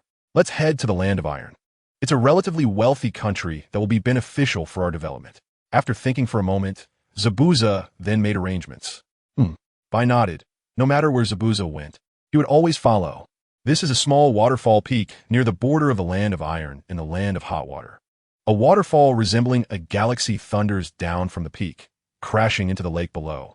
On the left side of the lake is a wide road, where Sasuke, Ri, SH, and SH Rin are happily chatting while on their way. It took Sasuke and the others nearly 3 days to get here from the Hidden Cloud Village. Although the speed was relatively slow, they had completed a heavy task, so it was understandable for them to relax a bit. Even while chatting, Ri SH remained vigilant of her surroundings. As the team leader, she had the responsibility to ensure the safety of SH Rin and Sasuke as they returned to the Hidden Heaven Village. After walking for a while, she sensed something was off with the unusual silence around them, so Ri SH stopped. SH Rin, use your sensing ability to check if there are any ninjas nearby. Ri SH said to SH Rin after stopping. Got it. SH Rin specialized in reconnaissance using her sensing abilities. However, just as she closed her eyes, the bushes beside the road suddenly stirred, and then a dozen shurikens shot out toward Sasuke and the others. At the moment the shurikens flew out, Ri SH's expression changed dramatically, and she shouted, Be careful. It's an ambush. As soon as she finished speaking, Ri SH drew her blade to defend against the shuriken attack. Protecting SH Rin behind her, Sasuke instantly activated his 3-Tomo Sharingan. Clearly, the enemy was well prepared, so Sasuke would not hold back. Ri SH, be careful. After activating the Sharingan, Sasuke saw a red-haired ninja hiding on the ground beside Ri SH, who was about to spring up to ambush her. Sasuke quickly shouted a warning. Hearing Sasuke's warning, Ri SH did not hesitate at all and quickly retreated towards the lake. Whoosh!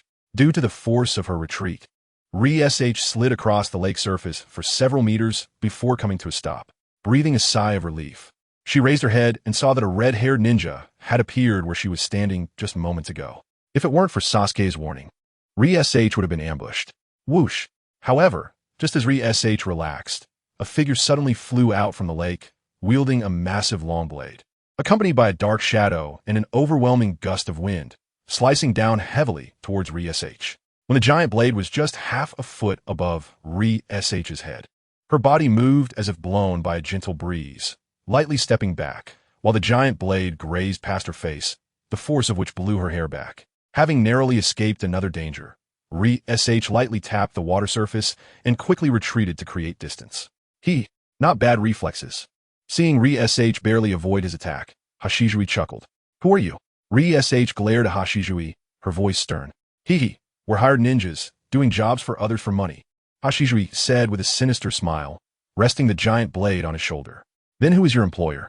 Ri SH asked instinctively, surprised that someone would hire rogue ninjas to assassinate. That's classified. Hashizui refused to answer Ri SH's question and then called out to the red-haired Sachikage. Sachikage, those 2 kids are yours. Let me handle this side. Understood. Sachikage replied expressionlessly as he took out a scroll. After opening the scroll, a large character for hammer was sealed in the center. As Sachikage released the seal, the scroll turned into a cloud of white mist, and a pair of giant iron hammers appeared in his hands. These are the double hammers specially crafted for me by the blacksmiths of the Land of Iron. Today, let you see their power. Holding the double hammers, a fierce glint appeared in Sachikage's eyes. He casually swung the hammers a couple of times, producing a sharp sound of sonic booms. Ninjas typically use weapons like swords, knives, or shuriken. Hammers are too heavy and difficult to wield, but for a ninja like Sachikage, who has earth attributes, it becomes very easy, as he can enhance his own strength. SH Rin, don't come over. Knowing that Sachikage was a special ninja, Sasuke warned SH Rin and then drew a short blade. He stomped hard on the ground, and his figure suddenly shot towards Sachikage. looking for death. Seeing Sasuke daring to attack first, Sasuke leaped into the air. The heavy hammer whistled down like a mountain crashing, striking down violently on Sasuke's short blade with lightning speed. Clang! A deep, muffled sound erupted from the air, and then Sasuke was forced back, sliding several meters on the ground, leaving a long mark behind. Sasuke, be careful. Seeing Sasuke fall into a disadvantage after one exchange, S.H. Rin cried out in concern. As soon as S.H. Rin's words fell, Sasuke flashed in front of Sasuke, his heavy hammer carrying an extreme ferocity, crashing down towards Sasuke's chest. With no choice, Sasuke could only continue to defend with his short blade. Clang! Another fierce clash erupted, and with a loud bang, Sasuke's short blade was directly knocked away by the overwhelming force. Seeing this, Sasuke's eyes flashed with a fierce glint. He swung the heavy hammer directly at Sasuke's chest. If it hit, it would definitely crush his chest. Kid, don't be a ninja in your next life. Sasuke's face twisted as he swung the hammer down, but just as the hammer was about to hit Sasuke, his figure suddenly vanished from the spot. Yesterday there was an update. I hope everyone can cast some recommendation votes. Chapter 108, Blood Battle of Re-SH. After disappearing from a spot, Sasuke's figure appeared like a ghost behind Sasuke. Fire style, great fireball jutsu. The moment he landed, Sasuke quickly formed hand seals and then puffed up his cheeks, releasing a scorching flame that quickly condensed into a fireball, flying straight towards Sasuke. Not good. Sasuke turned around and realized it was too late. The fireball had already locked onto his figure and was crashing down. Boom! With a loud explosion, the fireball detonated violently, engulfing the area where Sasuke had just stood in flames, while thick smoke billowed up, just as Sasuke and Sasuke were engaged in a fierce battle. The fight between Re-SH and Hashizui began to change. After a few minutes of exchanging blows, Re-SH had thoroughly grasped Hashizui's strength, and now, it was time for her to counterattack.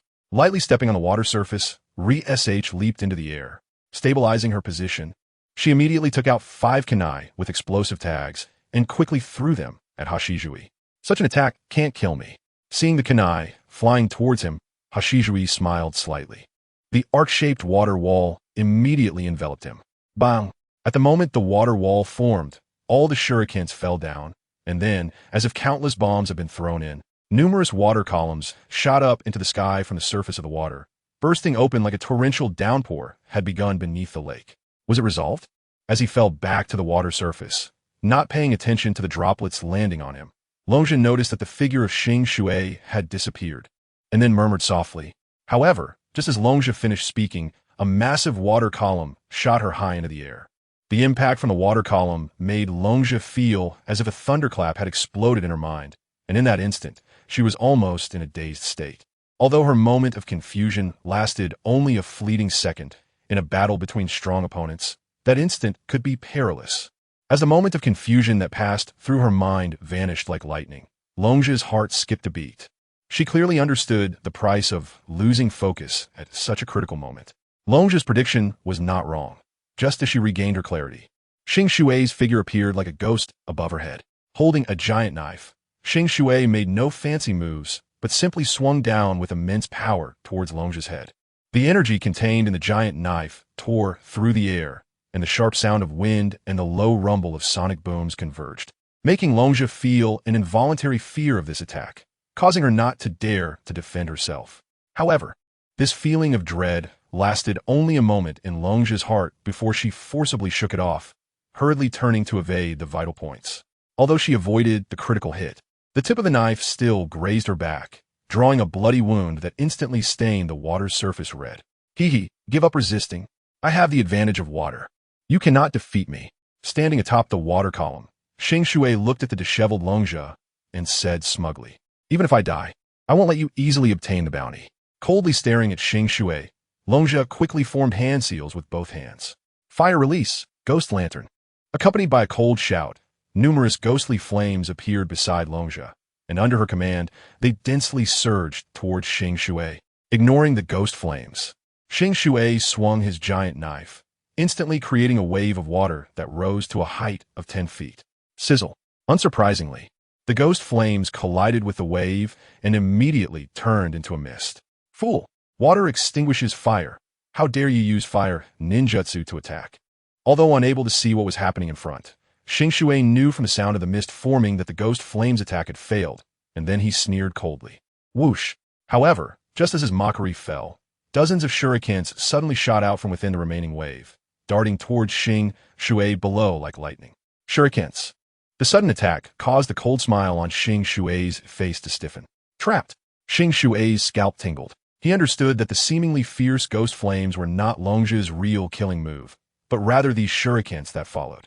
With no choice to counter the shuriken attack, Xing Shuai could only frantically swing his giant knife in defense. Just as Xing Shuai focused on defending against the shurikens, Longzha had quietly arrived behind him. Without hesitation, Longzha clenched her fist and, with a low explosive sound, smashed down towards Xing Shuai's back. At such close range, Xing Shuai completely lost the chance to evade. Bang!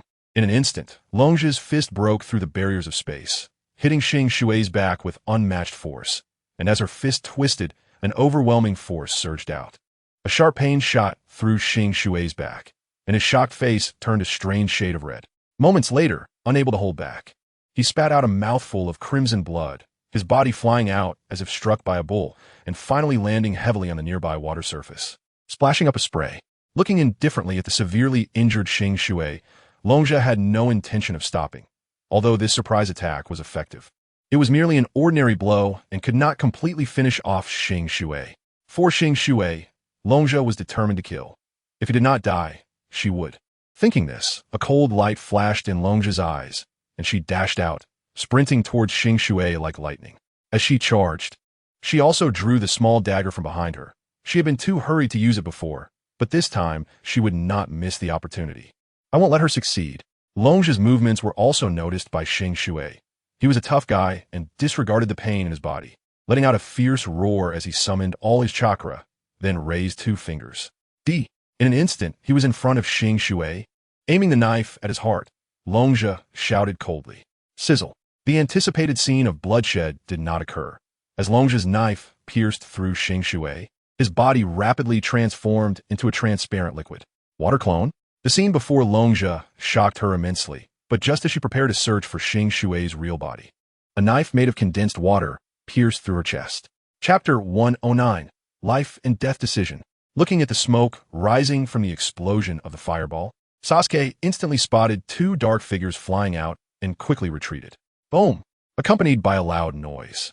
The 2 iron hammers of Tulliu smashed down at the spot where Sasuke had been standing. Fire attacks are ineffective against me. Just as Sasuke breathed a sigh of relief for dodging a disaster, Tulliu slowly walked out from the smoke. At this moment, Tulliu's skin was not its normal color, but rather a pitch-black hue. It turned out he had used the hardening technique. Glancing at Tulliu's skin color, Sasuke instantly understood why Tulliu had emerged unscathed from the fireball explosion. Little brat, although you are powerful and possess the Sharingan, I have long since gathered information on you.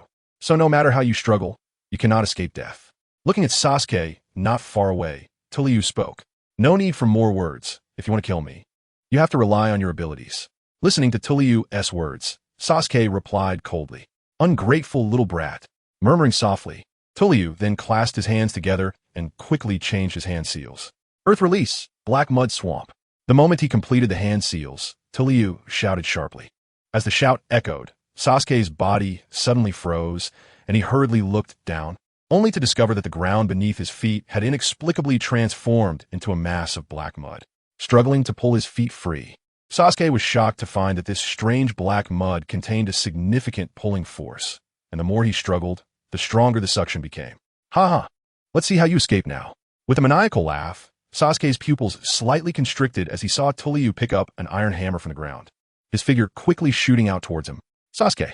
Looking at Sasuke, who was stuck in the black mud and unable to move, Xianglin exclaimed in shock. Hearing Xianglin's exclamation, Tulli's smirk grew even more pronounced. As he suddenly appeared in front of Sasuke, he swung his hammer down on Sasuke's chest without hesitation. Bang! However, just as the hammer struck Sasuke, his body transformed into a puff of white mist and vanished. Shadow clone? How is that possible? Tulli looked at the scene in front of him, utterly shocked. Could have been at that moment. Tulli's mind quickly recalled that after he was hit by the fireball, his vision was obscured. If Sasuke had used a shadow clone to replace his real body at that time, he definitely wouldn't have noticed. It's over. Chidori. Realizing he had been tricked, Tulli's face darkened immediately, but just then he suddenly heard the sound of lightning gathering, and his body stiffened instantly. He quickly raised his head. There, on the giant tree beside the road, Sasuke's hand was pulsating with lightning. As the lightning surged wildly, it became an ever more intense orb of light, rolling frantically in his palm. Not good. After Sasuke's Chidori was fully gathered, Tuli's expression changed drastically, and he shouted in horror. Hiss! As Tuli's words fell, Sasuke dashed out quickly, the orb of light flickering in his palm, and as it cut through the air, it emitted a sizzling sound. One could imagine that if this strike hit a person, it would surely take their life. In an instant, Sasuke appeared in front of Tuli and slammed his lightning-infused hand into Tuli's chest, a cruel expression emerging on his face. The crackling sound of electricity terrified Tuli, causing him to panic and hastily channel his chakra to harden his body. However, before Tuli could complete his hardening technique, Sasuke's electrified hand pierced through his heart, and immediately, a fountain of blood spurted out. The intense pain coursing through his body left Tuli unable to utter a single sound. Blood foam continuously flowed from his mouth, and his gaze was filled with fear as he stared at the youthful face before him. Tuli never expected that this seemingly elegant boy would strike so ruthlessly without any hesitation. It seems that high hiring fees are indeed not easy to earn. His vision quickly darkened, and after Sasuke withdrew his arm, Tuli's body collapsed swiftly. Ha! Glancing at Tuli, now a corpse on the ground, Sasuke let out a sigh of relief. Although he had killed Tuli, Sasuke had also expended a great deal of energy. Sasuke had won. Not far away, Xianglin stared blankly at Sasuke, who had killed Tuli, her small face revealing an unmistakable joy. However, just as she was about to approach Sasuke, a cold little dagger was pressed against her neck. The blade was tightly against Xianglin's throat. With a slight movement, she would meet the same fate as Tuli and forever close her eyes. If you want to live, don't move. A chilling voice came from behind Xianglin, where a woman wearing a mask stood. If Tuli were still alive, he would have recognized this woman as their employer, Yuli. Xianglin. Hearing Yuli's voice, Sasuke immediately noticed Xianglin, who had been taken hostage, and called out in concern. Sasuke. Feeling her life could end at any moment, Xianglin responded to Sasuke's call, her heart overwhelmed with fear. You must be a Konoha Umbu ninja. If you have something to discuss, please don't harm my companion. Fixing his gaze on the masked Yuli, Sasuke said angrily. Uchiha's little brat, you are indeed clever. I can release your companion, but you must die in her place. You can consider this coercion, but you should also understand that the ninja world is cruel. Nothing is absolutely fair. The moment you become a ninja, you should realize. Yuli replied venomously. Sasuke, don't agree to her. As soon as Yuli's words fell, Xianglin shouted in agitation. If it meant using Sasuke's life to save her own, Xianglin would rather die herself. Hee. Just as I thought. Sasuke couldn't help but smirk coldly, having guessed that Yuli would say such a thing. At this moment, he thought of his situation and how it mirrored Yahiko's. If Yahiko had not died at Hanzo's hands, Konan would have been killed, and now, if he did not die, Xianglin would die. Uchiha's little brat, what now? You keep saying you want to protect your companions, but do you lack the courage now? Looking at Sasuke, who remained silent, Yuli mocked him with a smile. There's no need to say those words to provoke me. As long as you don't harm Xianglin, you can take this life. Listening to Yuli's words, Sasuke let out a cold laugh. No one wants to die, but to protect Xianglin, Sasuke had no choice but to do this. Chapter 110, The End of Life. Hee. Uchiha men are indeed extraordinary. I didn't expect Sasuke to be willing to die for his companion. Yuli smiled slightly and then sighed. Sasuke. Seeing that Sasuke was truly willing to die for her, Xianglin looked at the thin figure and suddenly shouted, her tears streaming down as she said, don't worry about me. Kill her and avenge me. However, Sasuke did not act based on Xianglin's words. Sasuke, hurry up and do it.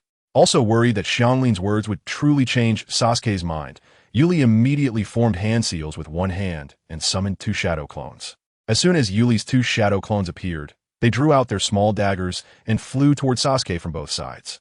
Sasuke, run. Facing the attack from the 2 shadow clones, Sasuke stood still, unmoving, causing Xianglin to shout in a daze at the sight. Xianglin, live well. Giving Xianglin a slight smile, there was an unusual absence of fear on Sasuke's face. He had experienced death twice and knew that dying was just a moment and wouldn't be very painful. After murmuring these words, 2 gleaming daggers, mixed with terrifying power, rapidly enlarged in Sasuke's pupils. Because he did not dodge, the twin blades from Yuli's clones easily pierced through Sasuke's heart. Bang! The moment the twin blades pierced Sasuke's body, Yuli's shadow clone quickly transformed into white mist and disappeared. Task accomplished.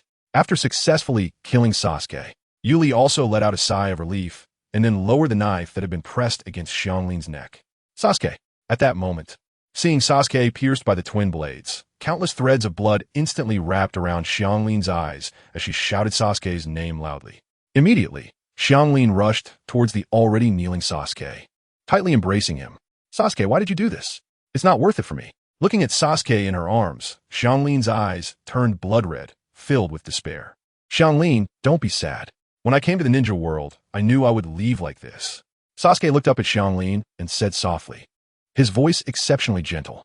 Sasuke, you won't die, you won't. Unable to face the fact that Sasuke is going to die, Karen shook her head frantically, tears instantly soaking Sasuke's clothes. Karen, please do one last thing for me. Take off my Sharingan. Karen's body trembled violently as she stared blankly at Sasuke in her arms. From a moment, the Hidden Heaven Village was established. I have the mission to protect it. Even at the final moment of my life, I will not forget my mission. Give my Sharingan to a capable ninja of the Hidden Heaven Village, so that he can continue to protect it for me. Sasuke's voice gradually became slower, and after finishing his last sentence, his increasingly thin consciousness made him feel as if he had stepped into a world full of darkness, and then his arms fell, his life coming to an end.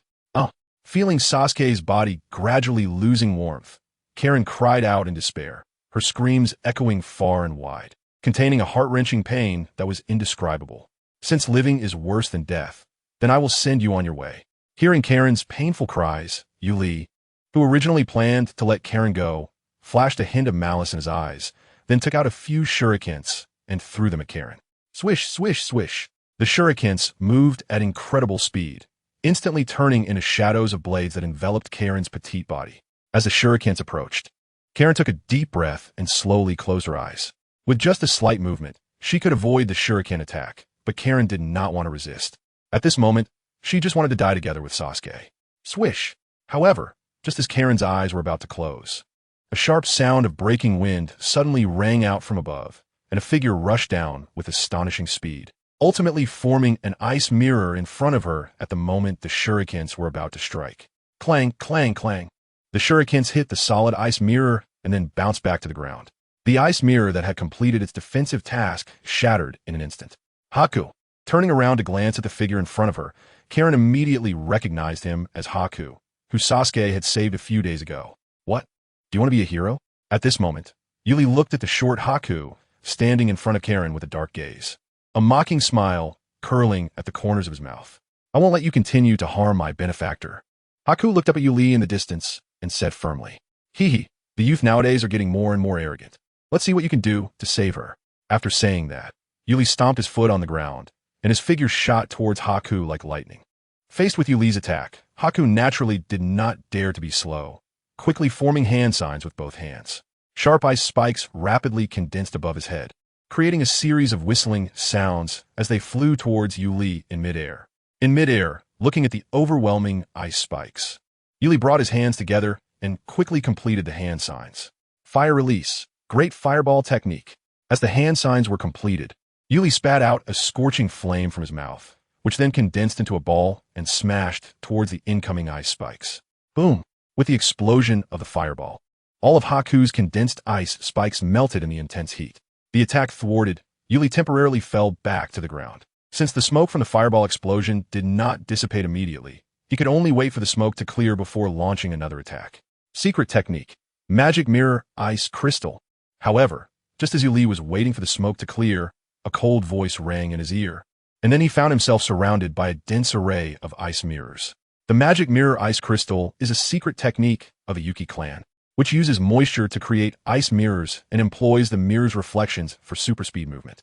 Due to the unique speed of this technique, opponents cannot predict from where the attack will come, and since this technique cannot be broken, those trapped by it can only wait for death to arrive quietly. How is this possible? When Haku's figure appeared in the ice mirror, a look of shock appeared on Yuli's face, and he then shouted, Kid, what kind of secret technique is this? It's no wonder Yuli was so shocked, although there are many secret techniques in the ninja world. It was the first time he had seen one based on ice mirrors. You don't need to know, because you are about to leave this world. Haku stared at Yuli and coldly replied. After the words fell, Haku launched an attack with fine long needles, and Sun Yuli's screams echoed continuously. Thanks to several brothers for their rewards. Please vote for me. Chapter 111. Zabuza makes his move hee. Although I didn't hit a vital spot, if you don't receive medical attention, you will still die. Just as the water-congealed blade pierced through the dragon tongue, Xing Shui's sinister laughter sounded from behind him. Even if I die, I will take you down with me. Knowing that neither Karen nor Sasuke were medical ninjas, Dragon Tongue realized he would not survive, and then took out a kunai and forcefully stabbed it behind him. What's the point of struggling before death? Stomping his foot on the water's surface, Xing Shui's figure flashed to a distance and then taunted, clearing out ninjas like you who run away is also a contribution to the ninja world. Staring at the smug Xing Shui, Dragon Tongue planned to take him down with him before he died. However, just as Dragon Tongue was about to charge at Xing Shui, he heard Karen's painful voice from a distance. Karen, realizing that something terrible must have happened, Dragon Tongue frowned and rushed towards Karen's location, disregarding Xing Shui. Watching Dragon Tongue move slowly on the lake's surface with a cold gaze. The earlier words clearly ignited his murderous intent. With a cold smile, he clenched his palm, and a long, pitch-black kunai slipped from his sleeve, then shot out like lightning. In the blink of an eye, Xing Shui appeared in front of Dragon Tongue, the kunai in his hand, showing no hesitation as it transformed into a black flash, piercing towards the unprepared Dragon Tongue's vital point. Concerned about Karen's condition, Dragon Tongue did not expect that Xing Shui would not spare him, even in death. When Xing Shui appeared, he could only watch helplessly as the kunai aimed for his vital spot, with no ability to dodge. Am I going to die? A low voice of self-talk rang in Dragon Tongue's heart, and just as he prepared to close his eyes and await death, a massive decapitation sword blocked Xing Shui's kunai attack. Then, a cold voice suddenly rang out without warning. Last time I said I owed you a favor, and now I am returning it. The sudden voice beside his ear startled Dragon Tongue, momentarily freezing his thoughts.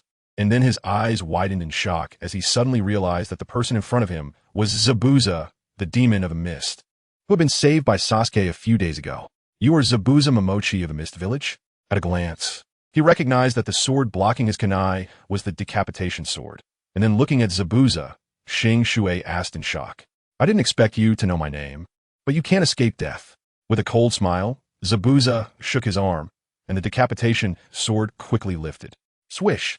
Suddenly, a massive beheading sword tore through the air, like a mountain pressing down, accompanied by a dark shadow and an oppressive gust of wind, striking heavily down towards Xing Shui in front of it. Faced with such a fierce attack, Xing Shui naturally dared not defend head-on and quickly retreated to avoid the strike.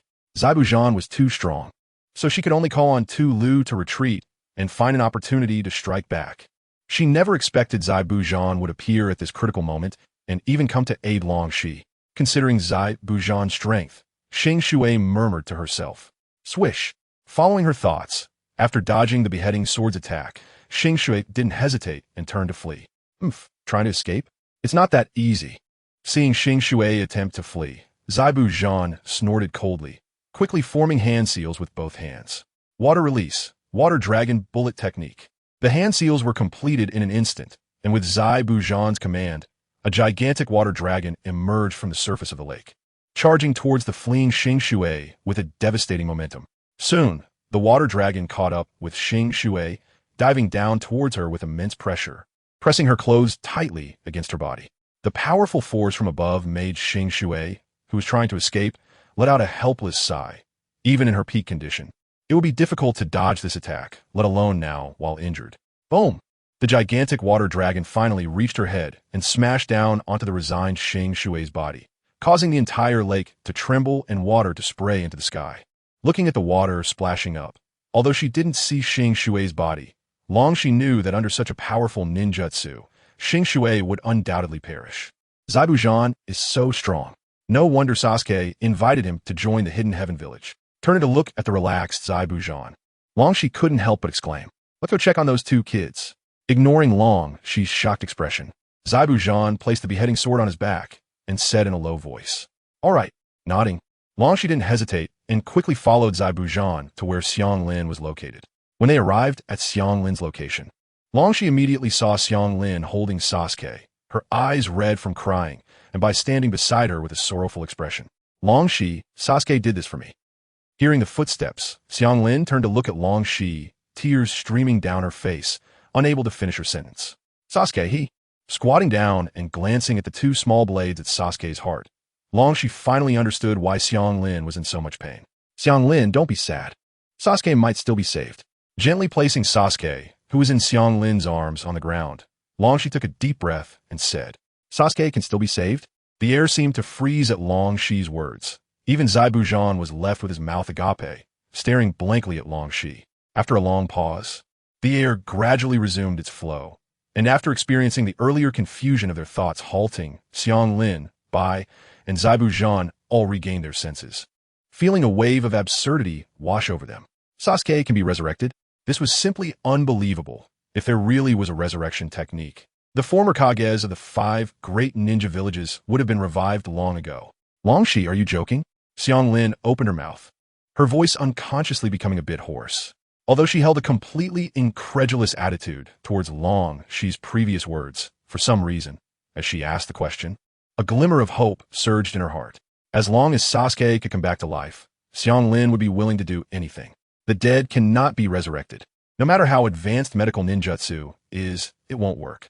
Zaibujan hesitated for a moment, carefully choosing his words, and then spoke in a low tone. Bai remained silent, his gaze fixed on Long Shi, wanting to see what she would do next. Seeing their skeptical expressions, Long Shi couldn't help but grin and said, Rest assured, Sasuke will definitely come back to life. Chapter 112. The Rebirth of the Dragon's Fate. When Long Shi confidently stated that Sasuke could be saved, Xianglin's body trembled, feeling excited and not knowing what to say. Placing a hand over her wound, Long Shi suddenly cried out in pain. Long Shi, you're hurt. Seeing Long Shi's pain expression, Xianglin exclaimed, It's nothing. Xianglin, no matter what you see later, don't be surprised. Knowing her time was limited, Long Shi pulled out the small blades from Sasuke and instructed Xianglin. Not knowing what Long Shi was about to do next, Xianglin could only nod in agreement. Dragon's Fate Rebirth. After Xianglin nodded, Long Shi placed her glowing hands on Sasuke's wound and raised her fingers. Dragon's Fate Rebirth is one of the forbidden resurrection techniques in the ninja world, a unique bloodline limit power of the Long Shi clan. It is a resurrection ninjutsu based on the transformation of a yang nature, transferring one's life to another through a kiss. It can only be used once. After activating the secret technique of Dragon's Fate Rebirth, Long Shi bowed her head and kissed Sasuke on the lips under the watchful eyes of Bai, Zaibujan, and Xianglin. Naturally, Xianglin and the others were shocked by Long Shi's actions, but knowing she was doing it to save Sasuke, they forcibly calmed their astonishment and continued to watch. The kiss between Long Shi and Sasuke was but a moment. In that instant, the source of Long Shi's life quickly flowed into Sasuke's body, circulating through every part of him. As the source of life seeped in, the veins, bones, and blood that had previously been dead began to glow strangely. And like young trees encountering spring rain, they once again grew vigorously. Sasuke, the heavy responsibility of protecting the Hidden Heaven Village will be entrusted to you from now on. After transferring her life source to Sasuke, Long Shi murmured softly before her face turned pale, collapsing. Long Shi, are you alright? The moment Long Shi fell, Xianglin knelt down and said worriedly, No need to ask. She must have used some secret technique to bring Sasuke back to life. But the cost was naturally the consumption of her own life. Zaibujan was not an ordinary ninja. With his keen perception, he immediately saw Long Shi's condition. Long Shi, it's all my fault. Hearing Zaibujan's words, Xianglin's tears flowed uncontrollably again as she cried out in pain. Xianglin, don't be sad. I was severely injured in the battle earlier. Even if I didn't save Sasuke, I would have died anyway. But I am really very happy that I could save Sasuke before my end. Gently stroking Xianglin's forehead, Long Shi smiled. Long Shi, the one who should die is me. No matter what Long Shi said, Xianglin felt an immense hatred towards herself at that moment. If she hadn't been so useless, this situation wouldn't have occurred. Xianglin, perhaps I won't be able to stay by your side anymore. In the future, you'll have to rely on yourself for everything. Remember to work hard and become a ninja who can stand on her own. Taking advantage of her remaining consciousness, Long Shi spoke gently. Long Shi, I will definitely not let you down. Listening to Long Shi's words, Xianglin's tears blurred her vision as she bit her lip and choked out her response. Now I can rest assured. As the last words slowly faded, Long Shi found himself engulfed in darkness and fell backward. Long Shi's sister. When Long Shi's life came to an end, Xianglin's heart-wrenching cries echoed far and wide, reverberating through the heavens and the earth, the sadness contained within dimming the world around them. Looking at the scene before him, Zai Buzhan shook his head. Although he had witnessed many partings and deaths, he couldn't understand why. When he heard Xianglin painfully calling Longsha's name, his heart still fluttered. After Sasuke died, he felt as if he had entered a world of pure darkness, devoid of even a glimmer of light, as if he were wandering in a dream. However, it wasn't long before Sasuke discovered two figures sitting around a campfire. The figures were none other than Uchiha Yu and Uchiha Hwa, who had sacrificed themselves to protect their family. "Sasuke, how could you be dead?" Upon seeing Sasuke approach, Uchiha Yu and Uchiha Hwa asked in shock. It's a long story. With a slight smile, Sasuke sat down and recounted how his team was ambushed and how he chose to sacrifice himself to save Xianglin. "The higher-ups of Konoha are really too much. Our Uchiha clan has already left the village, yet they still won't let us go," Uchiha Yu said angrily as he listened to Sasuke's ordeal. "If they weren't so ruthless, we wouldn't have left the village," Uchiha Hwa said, not surprised, then asked Sasuke, "What about our Uchiha clan now?" "The Uchiha clan has completely taken control of the grass village and renamed it the Heavenly Village. My father, Uchiha Fugaku, will be the first Heavenly Shadow," Sasuke answered honestly. "Heavenly Village? Haha, what a great name. Our Uchiha clan finally has its own ninja village. Yeah, if only we could live to see the Heavenly Village every day," Uchiha Hwa and Uchiha Yu said happily. Seeing them so joyful, Sasuke wanted to share more about the Heavenly Village. But suddenly a beam of light appeared in the dark world, shining down on Sasuke. Under this warm light, Sasuke began to rise into the air. "What is happening?" Sasuke felt an immense shock at this sudden change. "Sasuke, it seems you're not dead after all," Uchiha Hwa said with a broad smile. Watching Sasuke fly. Okay. Remembering how in the Naruto anime, Kakashi was also taken away by a beam of light to be reunited with his father after dying. Sasuke quickly understood what was happening. "Sasuke, take care of the Heavenly Village for us, please," Uchiha Yu shouted loudly as Sasuke's figure began to disappear into the sky. "Don't worry, I will," Sasuke promised Uchiha Yu and Uchiha Hwa, and then his figure was taken away by the beam of light, completely vanishing from the dark world. In that moment of disappearance, Sasuke's chaotic consciousness seemed to slowly regain clarity. A tide of memories surged forth, allowing that consciousness to finally reclaim what originally belonged to him. "Am I still alive?" A very faint murmuring voice quietly arose, and then the lifeless Sasuke, lying on the ground, suddenly twitched his fingers, and his tightly closed eyes snapped open. Thanks to the brothers for the rewards. Many brothers have guessed that Longshi would use Dragon's life to resurrect Sasuke. Amazing. A new week. I hope everyone will vote more for recommendations. There will be an update today. Chapter 113. Sasuke's Resurrection. Sasuke really woke up. When Sasuke opened his eyes, I immediately noticed and exclaimed in shock. To bring the dead back to life, this bloodline limit is truly powerful. After experiencing the shock, Zai Buzhan gradually accepted this hard-to-believe fact. "Sasuke." Turning to look at Sasuke, who was slowly standing up, Xianglin said in a low voice. Although Sasuke was resurrected, Xianglin couldn't feel any happiness at that moment. "Xianglin, it was Longshi who brought me back, right?" Sasuke asked dejectedly, staring at the already departed Longshi. Looking at Longshi in her arms, Xianglin nodded. "Sigh." With a sigh, Xianglin didn't need to say it. Sasuke already knew that Longshi had saved him. After all, among them, only Longshi had a special bloodline limit. With a dazed expression, Xianglin looked at Sasuke, her eyes suddenly turning red like a helpless child. "Sasuke. Longshi's sister has left, really left." Looking at Xianglin, who was in an extremely fragile state, Sasuke's heart ached. Although Xianglin and Longshi were not biological sisters, Sasuke knew their bond had long surpassed that of sisters. "Xianglin, Longshi's sister has gone to the Pure Land. I believe she wouldn't want you to be so sad." Gently patting Xianglin's shoulder, Sasuke's voice was soft, like caring for fragile porcelain. Longshi died to save him, and naturally, Sasuke was very sad. But given the circumstances, he had no ability to resurrect Longshi and could only face it with strength. Sasuke's words made Xianglin silent for a moment, and then she nodded firmly, saying, "Sasuke, I will pull myself together. Let's take care of Longshi's body and bring her home."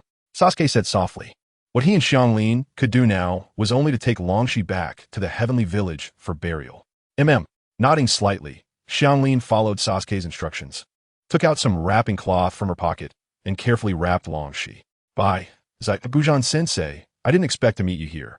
After Xianglin finished rapping Long Shi, Sasuke walked over to Bai and Zabujan and said lightly, "You guys are really lucky. If we hadn't passed by here, your entire team might have perished."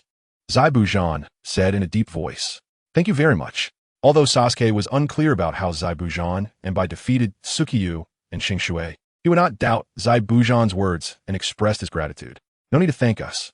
Last time I said I owed you a favor. This time we helped you. So consider it settled." Zabujan raised his eyes, shifting the topic to what he valued. Although Zabujan was a ruthless ninja, he didn't want to owe anyone anything. That being said, "I must thank you. But where are you headed next, Zabujan-sensei?" Sasuke suddenly asked, staring at Zabujan. Zabujan was taken aback, hesitated for a moment, and said, "We are preparing to head to the Land of Iron." The Land of Iron is a relatively special country. It has no ninjas but is guarded by a group of fighters known as samurai. The Land of Iron has its own distinct culture, authority, and combat strength. The leader of the Land of Iron is a well-known swordsman in the ninja world, Hand. Although the Land of Iron is quite affluent, that country is very hostile toward ninjas. You won't be very safe if you go there. It's better to find another place. Remembering the information about the Land of Iron, Sasuke shook his head and pondered for a moment. "Little brat, don't think I don't know what you want to say. You most hope that I join your hidden village, right?" What Sasuke said is true, but Zabuza stared at Sasuke and said in a low voice. Although Sasuke's words didn't make it clear immediately, Zabuza wasn't foolish. He still heard what Sasuke was trying to convey. Hee. Of course I hope Mr. Zabuza joins the Hidden Village of Heaven. In fact, your joining the Hidden Village of Heaven is the best choice. Even if the Umbu ninja from the Mist Village comes to hunt you down, we can help share the burden." Upon hearing this, Sasuke was slightly surprised and then smiled. "Of course, Zabuza. By joining the Hidden Village of Heaven not only guarantees their safety, but also brings great benefits to the Hidden Village of Heaven. After all, a Jonin brings not just strength, but also those exquisite ninjutsu." Listening to Sasuke's words, Zabuza didn't know what to think, remaining silent. "Mr. Zabuza, you have seen the fate of wandering ninjas. As long as they encounter a tricky enemy, it's very likely they will be separated from their heads and bodies. Of course, you can first come with me to the Hidden Village of Heaven. If you don't like it, there's no loss in going to the Land of Iron." Seeing that Zabuza didn't refuse like last time, Sasuke continued to persuade him. Tsuya and Hashikage, the two are also relatively strong wandering ninjas, and their fate indeed served as a wake-up call for Zabuza. "Little brat, no need to say anything more. Since you keep saying your Hidden Village of Heaven is good, then I will go take a look." Zabuza sighed, his eyes revealing a complex expression, and then said. Zabuza's deep voice resonated like thunder, echoing in Sasuke and Bai's ears, causing them to be momentarily stunned. They probably didn't expect Zabuza to agree to go to the Hidden Village of Heaven. "Mr. Zabuza, are you serious?" Sasuke took a deep breath, calming his excited heart, and then said, "You have sincerely invited me twice. It would be unreasonable to refuse." Zabuza smiled slightly and said, "But I'm just going to take a look. I won't guarantee that I'll stay." "No problem. If you don't like the Hidden Village of Heaven, I guarantee no one will dare to keep you here." Upon hearing this, Sasuke quickly responded. Zabuza nodded, acknowledging Sasuke's words. "Then I will go and talk to Karen."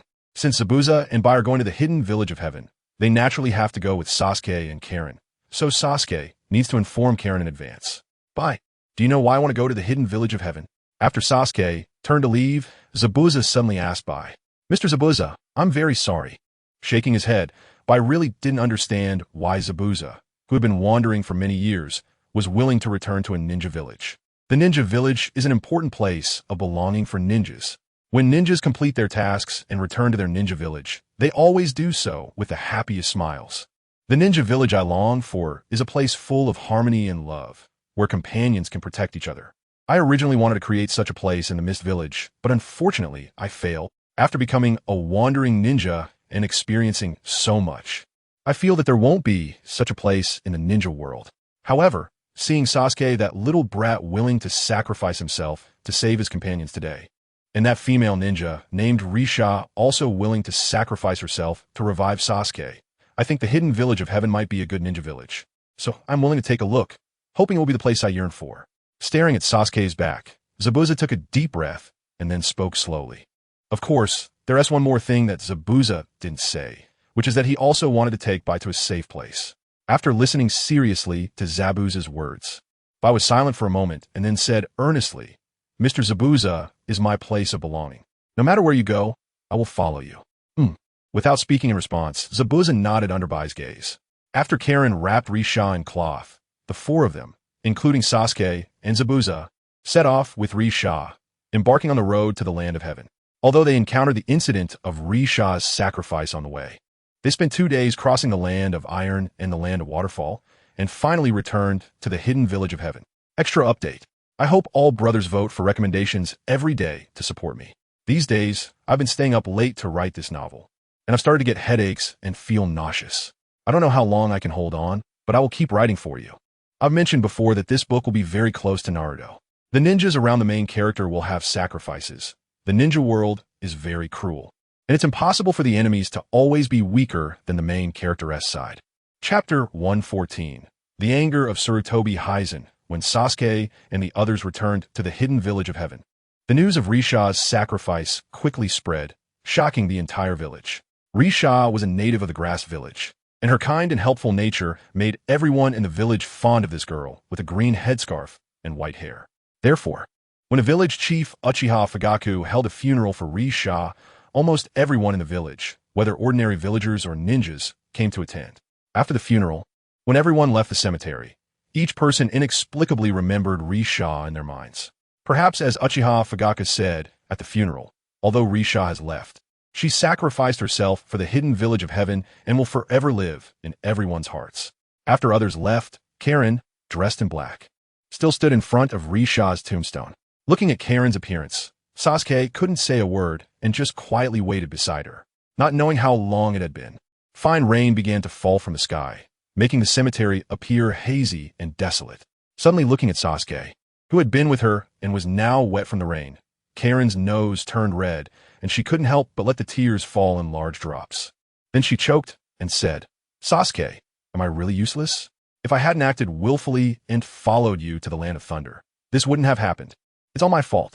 I'm so useless." Tears kept streaming down Karen's face, her voice hoarse. Sasuke, with red eyes, hugged Karen, and he could feel the immense pain in her heart. "Karen, no one is perfect. It's precisely because of imperfections and failures that we can stand up again with strength.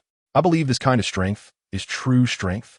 Of course, losing important people will make anyone sad, so we need to work harder in our training in the future to protect our companions and the most important people around us." Taking a deep breath, Sasuke's words were like warm sunlight, shining deep into Karen's heart. Protecting the most important people around us. Karen murmured. After Risha's departure, the most important person beside Karen was only Sasuke. "Sasuke, then from now on, bring me with you when you train. No matter what it takes. I will definitely become strong." Karen didn't want to endure the pain of losing important people again, and then her body shook violently as she suddenly raised her head, staring intently at Sasuke. Sasuke looked at Karen, who had suddenly regained her spirit, and smiled slightly. However, Sasuke suddenly seemed to think of something, furrowing his brow and saying, "The training I'm doing right now isn't suitable for you. What should we do?" Xianglin asked anxiously. "Right, you can train with Sister Izumi. She's a very powerful medical ninja." After thinking for a moment, Sasuke suddenly remembered Uchiha Izumi and excitedly said, Then let's go find Sister Izumi now." Xianglin was already very interested in medical ninjutsu, and with her special physique, training with Izumi was the perfect fit. All right. Without hesitation, Sasuke immediately took Xianglin to find Izumi. Konoha Village, Hokage's office. "Danzo, I told you before not to touch Sasuke without my orders. Why won't you listen?" A voice filled with extreme anger suddenly rang out. Sarutobi, in the room, Danzo was about to explain something while staring at the furious Sarutobi Hiruzen, but was directly interrupted by him. "No need to explain. I've already sent someone to investigate. Your guard Yuli left the village a few days ago and hasn't returned since." Sarutobi Hiruzen, like an angry old bull, had a grim face and kept pacing around the room. Danzo's expression darkened, suddenly admitting, "It was me. The Uchiha clan is our enemy. Sending someone to kill him is not wrong." "Not wrong? Itachi has already sent a crow with a message. Because we didn't keep our promise, he's preparing to leak Konoha's information." Sarutobi Hiruzen shouted at Danzo at this moment. He was so furious that he was somewhat losing his rationality. "Itachi, does he dare to do that?" Hearing this, Danzo also roared loudly. "Why wouldn't Itachi dare? Once our information is leaked, we will have to focus on defending against attacks from other ninja villages. Do you think we can still attack the Hidden Heaven Village to eliminate them? Sarutobi Hiruzen hoarsely replied. Listening to Sarutobi's words, Danzo lowered his head, gripping his right hand tightly. He knew that sending someone to kill Sasuke would anger Itachi, but he was betting that Itachi wouldn't dare to do anything. But now it seems he really had not thought it through. Hiruzen, what do you plan to do now? With a bitter expression, Danzo asked helplessly. I've already arranged for someone to go to the Hidden Heaven Village to deliver an apology letter and a peace agreement. I promise we won't touch the Hidden Heaven Village for 3 years. I hope they can accept this condition. Sighing, Sarutobi Hiruzen calmed his anger and then said lightly, not touching the Hidden Heaven Village for 3 years? That's too long, isn't it? Danzo expressed some dissatisfaction with this condition. This matter has already been decided. You don't need to say more. Also, from today on, I am relieving you of your position as Hokage advisor. Reflect on yourself properly. Taking a deep breath, Sarutobi Hiruzen said in a deep voice. Glancing at Sarutobi Hiruzen with a resentful and fierce look, Danzo snorted coldly and then left the office, leaning on his cane step by step. After Danzo left the office, a member named Sanli immediately followed behind him. Lord Danzo, important information has come from the Hidden Heaven Village. After walking a few steps, Sanli suddenly spoke. Speak. Danzo was in a very bad mood and said in a low tone, an S-rank rogue ninja from the Mist Village, Zabuza, has appeared in the Hidden Heaven Village. It is said that the Hidden Heaven Village is preparing to shelter Zabuza. Without hesitation, Sanli quickly replied, Zabuza? That ninja who attempted a coup in the Mist Village? Danzo was startled and then stopped to ask. That's right, Zabuza launched a coup a few years ago, but unfortunately it failed, and he became a rogue ninja, wandering around. Sanli nodded in response. The Hidden Heaven Village actually dares to shelter a ninja like Zabuza. It seems they have become too arrogant. Sanli, send this information to the Mist Village. Since we can't take action against the Hidden Heaven Village, let's use the power of other ninja villages to eliminate them. A fierce look crossed Danzo's face as he said fiercely, yes. Sanli did not dare to have any objections and respectfully replied, a new week. We need everyone's support with recommendation votes. Also, I asked the brothers reading on Chidian to help with the ratings. We need 3 more ratings for this book to reach the highest score of 9. 9. Chapter 115 Meeting. In the Hidden Grass Village, a spacious conference room. A scroll bearing the Konoha emblem lay quietly on the table, and Uchiha Fugaku and other core members of the Uchiha clan were sitting there, their eyes fixed on the scroll. Konoha sent a peace proposal, guaranteeing not to move against the Hidden Heaven Village for 3 years. What do you all think? Uchiha Fugaku furrowed his brow and pondered. Sasuke took the scroll from the table, examined it carefully, and then said, the intelligence that brother has on Konoha will become ineffective within a year. It seems that Konoha really is making concession. Konoha's actions likely aim to stall us, allowing them to strike at us 3 years later when they have no concerns. Uchiha Hakadai thought for a moment and then sneered. What a good calculation. So what do we do? Should we leak Konoha's information? Shursui asked. Shursui was very angry about Konoha's attempt to assassinate Sasuke. So if they really leaked Konoha's information, he would definitely support it. We better not. Our strength is still weak. If Konoha gets desperate and attacks the Hidden Heaven Village, it will be troublesome. Shaking his head, Sasuke said, so we just let Konoha go? Uchiha Hakadai retorted. Sasuke nodded and said helplessly, by securing 3 years of peace, we can develop and strengthen our own power. Uchiha Fugaku lightly tapped his finger on the table, and after a moment, said, then we will reply to Konoha according to Sasuke's suggestion. Compared to fighting for face, we need time to develop now. Also, does anyone have any opinions on keeping Zabuza? After his words, Uchiha Fugaku continued. Zabuza is a very special ninja. Keeping him in the Hidden Heaven Village will provoke the Mist Village's hostility and could potentially trigger a war, so we must think carefully. Clan leader, we absolutely cannot keep Zabuza. He once launched a coup. Ninjas like him will definitely not be allowed to survive in the Mist Village. Keeping him will only bring disaster. A member of the Uchiha clan opposed. Yes, Zabuza is neither one of our Uchiha clan nor a member of the Hidden Heaven Village. There's no need to offend the Mist Village for an outsider ninja. After thinking for a moment, Uchiha Hakadai agreed. Other Uchiha clan members nodded in agreement. Zabuza is a powerful ninja that Sasuke worked hard to invite. Naturally, Sasuke would not agree with their views. After a moment of silence, Sasuke spoke. Zabuza is a master of water release. If he can become a ninja of our Hidden Heaven Village, he will train many water release ninjas for us in the future, and the strength of the Hidden Heaven Village will naturally increase significantly. Sasuke's point is valid. Most of our Uchiha clan are proficient in fire release ninjutsu, and the Hidden Heaven Village indeed lacks water-release ninjas like Zabuza. After Sasuke finished speaking, Shursui immediately voiced his support. What if the Mist Village launches a war against us because of Zabuza? Sasuke's words were reasonable, but the expressions of Uchiha Itachi and others still changed slightly, showing their concern.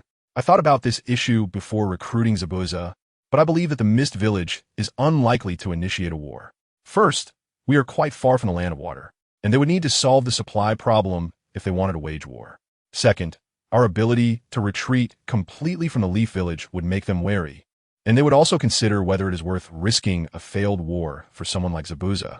Knowing their worries, Sasuke analyzed slowly. I support Sasuke's opinion. When our Uchiha clan was facing an imminent disaster, it was a strategy that saved us, so we have reason to continue trusting Sasuke. Sasuke's words made the atmosphere in the conference room quiet down. The silence lasted for a moment before a deep voice broke it. The one who spoke was none other than Uchiha Itachi, who always stood by Sasuke's side. Thank you, brother.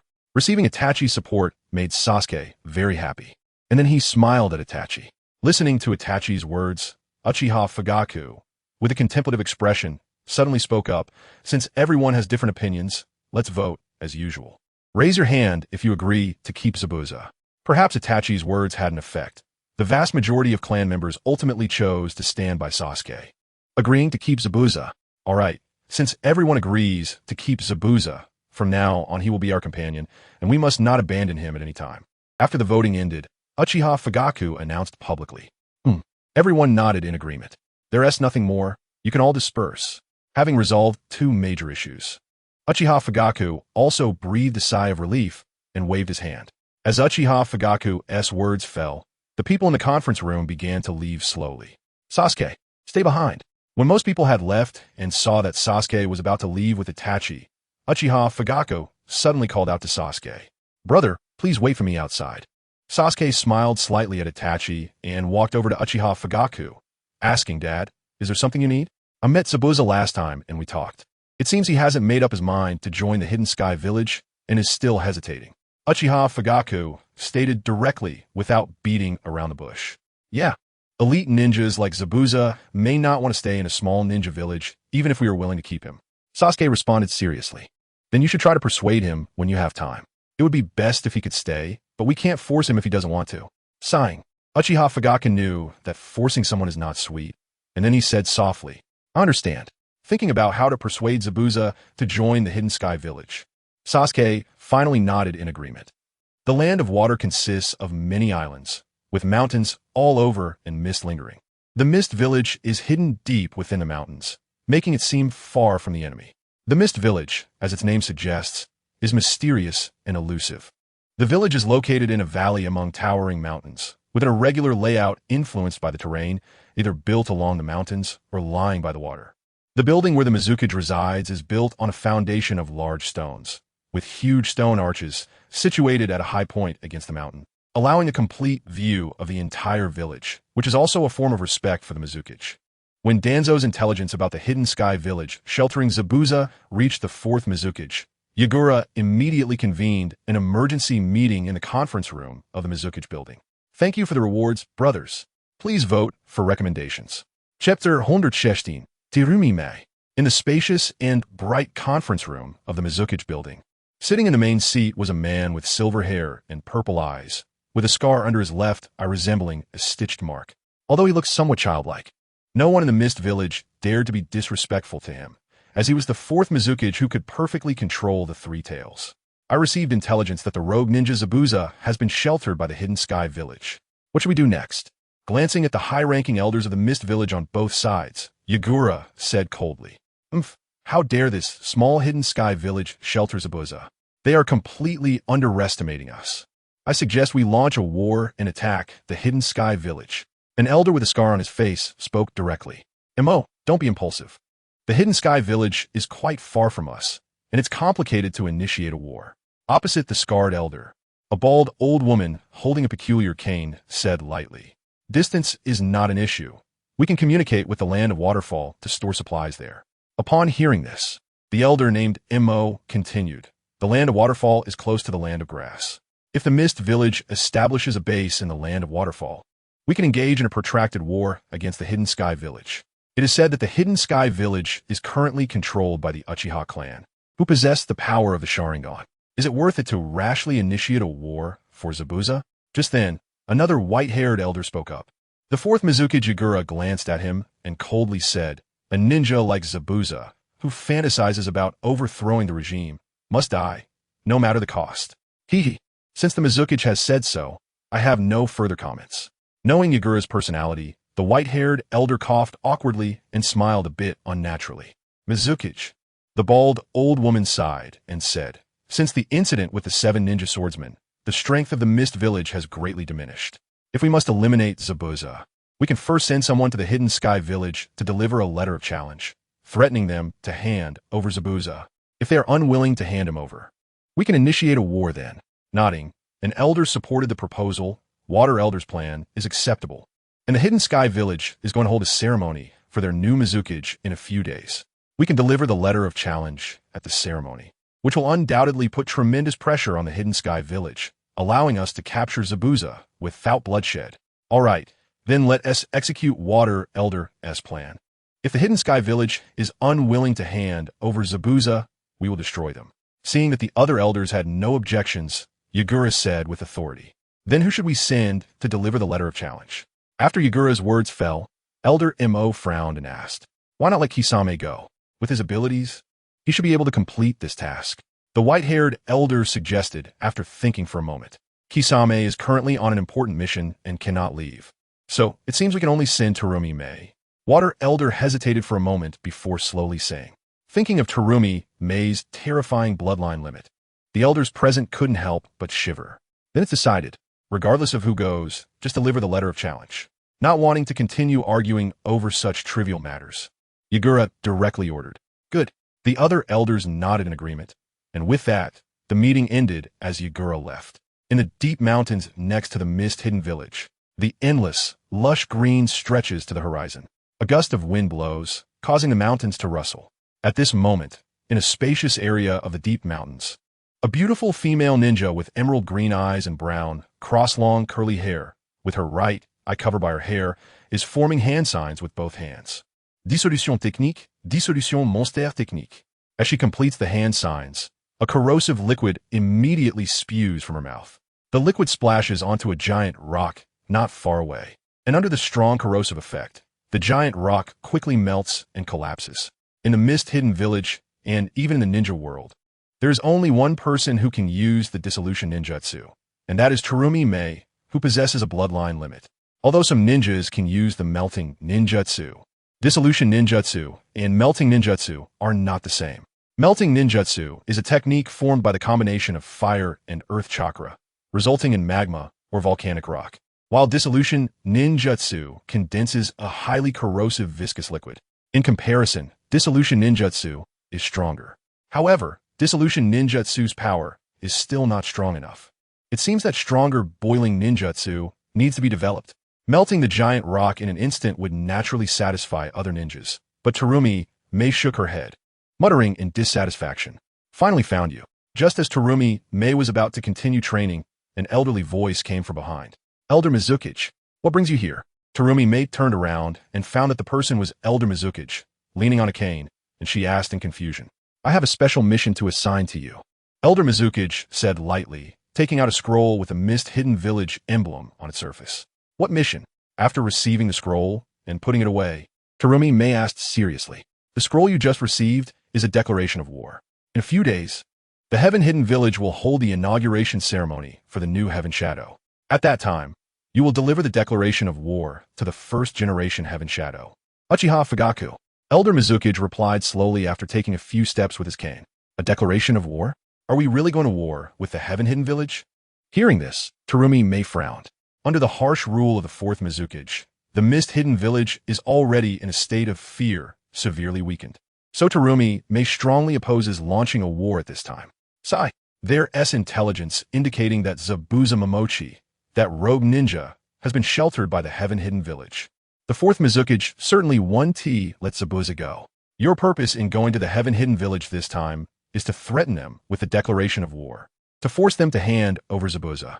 Elder Mizuki explained with a sigh. "What if the Heaven-Hidden Village refuses to hand over Zabuza?" fixing her gaze on Elder Mizuki's. Terumi May asked in a deep voice. Then we can only go to war.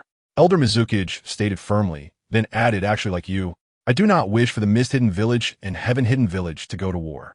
After all, the Uchiha clan has come from Konoha Village, and their strength is certainly formidable. That's why I'm sending you to the Heaven-Hidden Village, hoping you can persuade them to hand over Zabuza, although that will be very difficult. Then I will do my best. Taking a deep breath, Terumi May said helplessly, this mission is indeed very tricky. If the Heaven-Hidden Village insists on protecting Zabuza, then no matter how much Terumi May talks, it won't be of any use. At this time, Sasuke is only 7 years old, and Terumi May is around 20. Even more beautiful. Chapter 117. Unexpected intelligence. The news that the Heaven-Hidden Village is going to hold the inauguration ceremony for the new Heaven Shadow has spread throughout the ninja world like wildfire. Because of the upcoming inauguration ceremony, the Heaven-Hidden Village has become particularly vigilant. Their usual defenses have been increased several times, and there are continuous patrols even at night. In this tense atmosphere, for days quickly passed. Unlike usual, tomorrow will be the most important day for the Heaven-Hidden Village, as they will have their first-generation Heaven Shadow. At this moment, in a cool shaded area of the Heaven-Hidden Village, Zabuza and Sasuke, two figures, flashed like lightning, finally crashing into each other like two shooting stars. Clang! The crisp sound of metal clashing, accompanied by sparks, erupted from the collision, as the small dagger and the massive beheading sword collided heavily, unleashing a force imperceptible to the naked eye that surged heavily onto Sasuke and Zabuza's bodies. Bang! Bang! With dull sounds, both figures stepped back, but Zabuza only took 2 steps before steadying himself, letting out a low grunt, shaking off the residual energy. Compared to Zabuza, Sasuke appeared much more disheveled. Not only did he step back 7 or 8 steps, but his face even turned pale on the last step. Zabuza-sensei is still impressive. Sasuke smiled at Zabuza as he sheathed his small dagger on his back, knowing that Zabuza is a very powerful ninja. Sasuke took the opportunity to spar with him today. You're not bad either, kid. At such a young age, you've even learned body techniques. Zabuza said with some surprise. I only learned some simple moves. It's not worth praising. Sasuke smiled slightly, then changed the subject by, the way, Zabuza-sensei, you've been to Heaven-Hidden Village for a few days now. What do you think of the village? Zabuza was taken aback. He had toured the Heaven-Hidden Village over the past few days. Although he couldn't fully understand the situation of the village, he had a general idea. The Heaven-Hidden Village is just a small village, but it is very harmonious. Both the villagers and the ninjas here seem very happy. After a moment of contemplation, Zabuza said honestly, it will get even better. The Uchiha clan sacrificed many of their clansmen to achieve the stable life the Heaven-Hidden Village has now. So we will cherish and treat the villagers and ninjas here well. Sasuke smiled and said, Zabuza nodded in agreement. Zabuza-sensei, if you recognize the Heaven-Hidden Village, then join us. You won't have to live a wandering life anymore. Feeling that it was time to invite Zabuza to join the Heaven-Hidden Village, Sasuke said without hesitation. Having already anticipated that Sasuke would invite him, Zabuza sighed and said helplessly, let me think about it for a few days.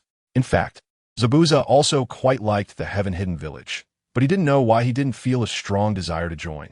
It always felt like something was missing. It's okay.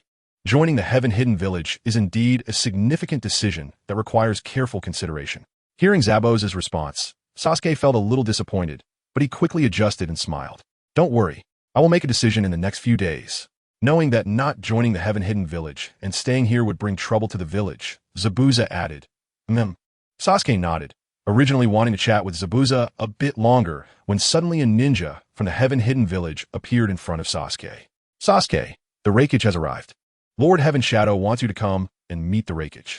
The reporting ninja immediately said upon appearing. Oh, hearing this, Sasuke was taken aback, then quickly nodded. Since he invited the Raikage, he naturally wanted to get to know him better. Let's go. After greeting Zabuza beside him, Sasuke did not hesitate and immediately turned to fly towards the direction of the Heavenly Shadow Tower. The reporting ninja quickly followed. Heavenly Shadow Tower, VIP room. When Sasuke walked in, the 4th Raikage A and Uchiha Fugaku were happily chatting. Haha, kid, I haven't broken my promise, have I?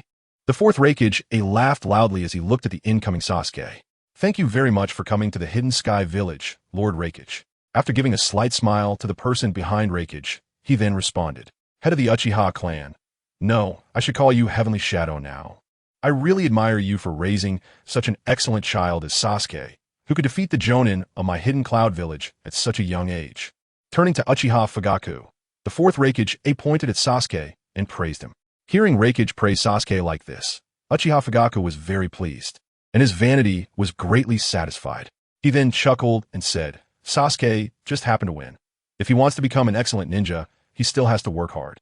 I believe Sasuke will definitely become an excellent ninja. The fourth Raikage confidently continued, although I didn't bring any big gifts this time to the Hidden Sky Village. I have some information regarding the Hidden Sky Village that I can disclose to the Heavenly Shadow. Please go ahead, Raikage. Uchiha Fugaku said curiously about the information Raikage mentioned. I received information that because the Hidden Sky Village sheltered the rogue ninja Zabuza, the Hidden Mist Village is preparing to declare war on the Hidden Sky Village. The fourth Raikage said slowly with a cold gaze. What? How could the Hidden Mist Village do that? After Raikage's words, Uchiha Fugaku was shocked. If this information had come from someone else, he might have doubted it, but the Hidden Cloud Village is one of the 5 great ninja villages, with intelligence personnel spread across the ninja world, making their intelligence highly credible. At this moment, Sasuke also frowned tightly. He did not expect that the Hidden Mist Village would really dare to go to war at any cost over Zabuza. Heavenly Shadow, is it worth going to war with the Hidden Mist Village for a rogue ninja? The pros and cons need to be weighed. The fourth Raikage reminded as he looked at the shocked Uchiha Fugaku. Thank you for the reminder, Raikage. I will certainly consider how to respond to this matter. Uchiha Fugaku replied after forcing himself to calm down from the shock. Raikage nodded. After chatting with Uchiha Fugaku for a while longer, he took Hiki to the arranged room to rest. Sasuke, should we hold an emergency meeting? Uchiha Fugaku asked, somewhat flustered after Raikage and the others left. Dad, tomorrow is the Heavenly Shadow inauguration ceremony, and everyone is preparing for it. Let's discuss it after the ceremony, Sasuke said. The Hidden Mist Village preparing to declare war on the Hidden Sky Village was not a good thing, and Sasuke did not want everyone to attend such an important day with sad faces. Okay then. Uchiha Fugaku sighed at his words, helplessly responding. Chapter 118. The Heavenly Shadow inauguration ceremony the next day, under the azure sky, with no clouds in sight and a gentle breeze blowing, it was refreshing for everyone. Such good weather was a great addition for the Hidden Sky Village, as the eagerly anticipated Heavenly Shadow inauguration ceremony would be held today. As the first rays of sunlight broke free from the Earth's grasp and shone upon the Hidden Sky Village, figures wearing various ninja village headbands began to appear on the quiet streets of the village. These ninja from other villages were rarely seen by the villagers of the Hidden Sky Village, but today, these outsiders who came specifically to watch the Heavenly Shadow inauguration ceremony were pouring in from all directions. Although their routes varied, their destination was the central square with the golden statue. Unlike usual, all the shops in the Hidden Sky Village were closed, and countless villagers crawled out of their warm beds, then hurried in groups towards the central square. Undoubtedly, today's South Central Square would be the busiest and most vibrant day of the year for the Hidden Sky Village. On this special day, Sasuke also woke up early, put on the headband of the Hidden Sky Village, and then went out to find Zabuza and Hiki, accompanying them to the Heavenly Shadow inauguration ceremony. As they crossed the crowded streets, when Sasuke, Zabuza, and Hiki arrived at the central square, there were fully armed ninja squads patrolling outside the square. With so many people coming to watch the Heavenly Shadow inauguration ceremony, if some outsiders had ulterior motives, the villagers would suffer great harm. That is why Uchiha Fugaku sent elite ninjas to maintain order. Of course, at the entrance to the square, there were also security personnel. Only those outsiders approved by the Hidden Sky Village could enter through this entrance, while local villagers had a separate entry point. The purpose of doing this was naturally for the safety of the Heavenly Shadow inauguration ceremony, to prevent any unforeseen events. With Sasuke leading the way, Zabuza and Hiki entered the square without any hindrance, and the statue of Uchiha Fugaku, shining with golden light under the sunlight, finally came fully into view for Zabuza and Hiki. Among all the villages, the iconic building of the shadow, the Hidden Sky Village, should be the best.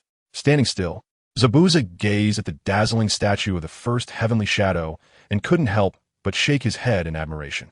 Mr. Zabuza, if you join the Hidden Sky Village and become the Heavenly Shadow, there will also be a statue of you here. Hearing Zabuza's praise, Sasuke chuckled. Having a statue to commemorate oneself is worth dying for. Zabuza smiled slightly, but did not directly respond to Sasuke. Just as Sasuke was about to say something else, the crowd in the square suddenly erupted in enthusiastic cheers as 3 important figures, the daimyo of the Land of the Sky, the Oda clan, the Reikage. And today, S main character, Uchiha Fugaku, appeared on the most prominent platform in the square. At this moment, a smile was beaming on the face of the Oda clan leader, as he had not expected that the Hidden Sky Village could really invite the Reikage, which was definitely a source of pride for a small country as daimyo. As time passed slowly, more and more villagers poured into the square, and all the villagers who entered the square eagerly awaited the ceremony to begin. At a certain moment, when the time for the inauguration ceremony arrived, the attendant beside immediately notified Daimyo Oda. Ahem. The Oda clan leader lightly coughed, and his authoritative gaze swept across the crowd. After a while, the noisy sounds in the venue gradually quieted down, and his calm voice echoed in everyone's ears. Ladies and gentlemen, today is a day worth remembering for the Hidden Sky Village. I hereby officially announce that Uchiha Fugaku will serve as the first heavenly shadow of the Hidden Sky Village. Roar, roar, roar. As soon as the Oda clan leader's words fell, countless villagers and ninjas who had been waiting for a long time in the square suddenly erupted in excitement, their deafening cheers reaching the sky. Listening to the overwhelming cheers, the Oda clan leader handed the prepared hat with the character Tion printed in the middle to Uchiha Fugaku, and then smiled. Heavenly Shadow, the Hidden Sky Village is entrusted to you. I will definitely not disappoint the trust. Taking the straw hat and looking directly at the Oda clan, Uchiha Fugaku solemnly said, I swear in the name of the Ten Shadow that I will use my life to protect the Hidden Sky Village. Putting the straw hat on his head, Uchiha Fugaku officially became the first generation of Ten Shadow. Facing the cheering crowd, he shouted loudly. His words made the cheers in the square even louder, as countless people excitedly waved what they had in their hands. In an instant, the entire square was engulfed in a sea of noise and excitement. Itachi, once you become the Ten Shadow, you will enjoy everyone's cheers and earn anyone's respect. So you must strive to become the second Ten Shadow. At this moment, not far from the high platform, looking at Uchiha Fugaku on the stage, who was surrounded by countless awe, admiration, and even some infatuation, Shursui smiled and said, I am not suited to be the Ten Shadow. With Shursui's abilities, he can completely take on the position of the second Ten Shadow. Hearing this, Itachi said seriously. Shaking his head, Shursui initially wanted to persuade Itachi, but suddenly his brow furrowed, and he said, Not good. Just after Shursui's words fell, a slender figure with long hair instantly appeared on the high platform. How is it her? When the figure appeared, Sasuke and Zabuza exclaimed in unison, shocked. This figure was none other than Terumi Mei, who had come for a mission. As a former ninja of the Mist Village, Zabuza naturally recognized Terumi Mei and even had some acquaintance with her. Sasuke recognized Terumi Mei because he had watched the Naruto anime. In the eyes of countless Naruto fans, Terumi Mei was like a goddess, beautiful and enchanting. Many male fans secretly hung her pictures above their beds. Of course, the real Sasuke did the same. So when the younger, more beautiful, and more real Terumi Mei appeared before him, he really wanted to rush over and hug the goddess. However, knowing that this was the ninja world, Sasuke ultimately held back. Otherwise, such a rude action would definitely be melted by Terumi Mei's dissolution technique. Unlike the shock of Sasuke and Zabuza, Haku clenched his hands tightly, looking very nervous. Although he didn't know Terumi Mei, he knew that she was a ninja from the Mist Village. Haku wasn't foolish. He could guess that Terumi Mei had come to the Hidden Sky Village most likely because of Zabuza.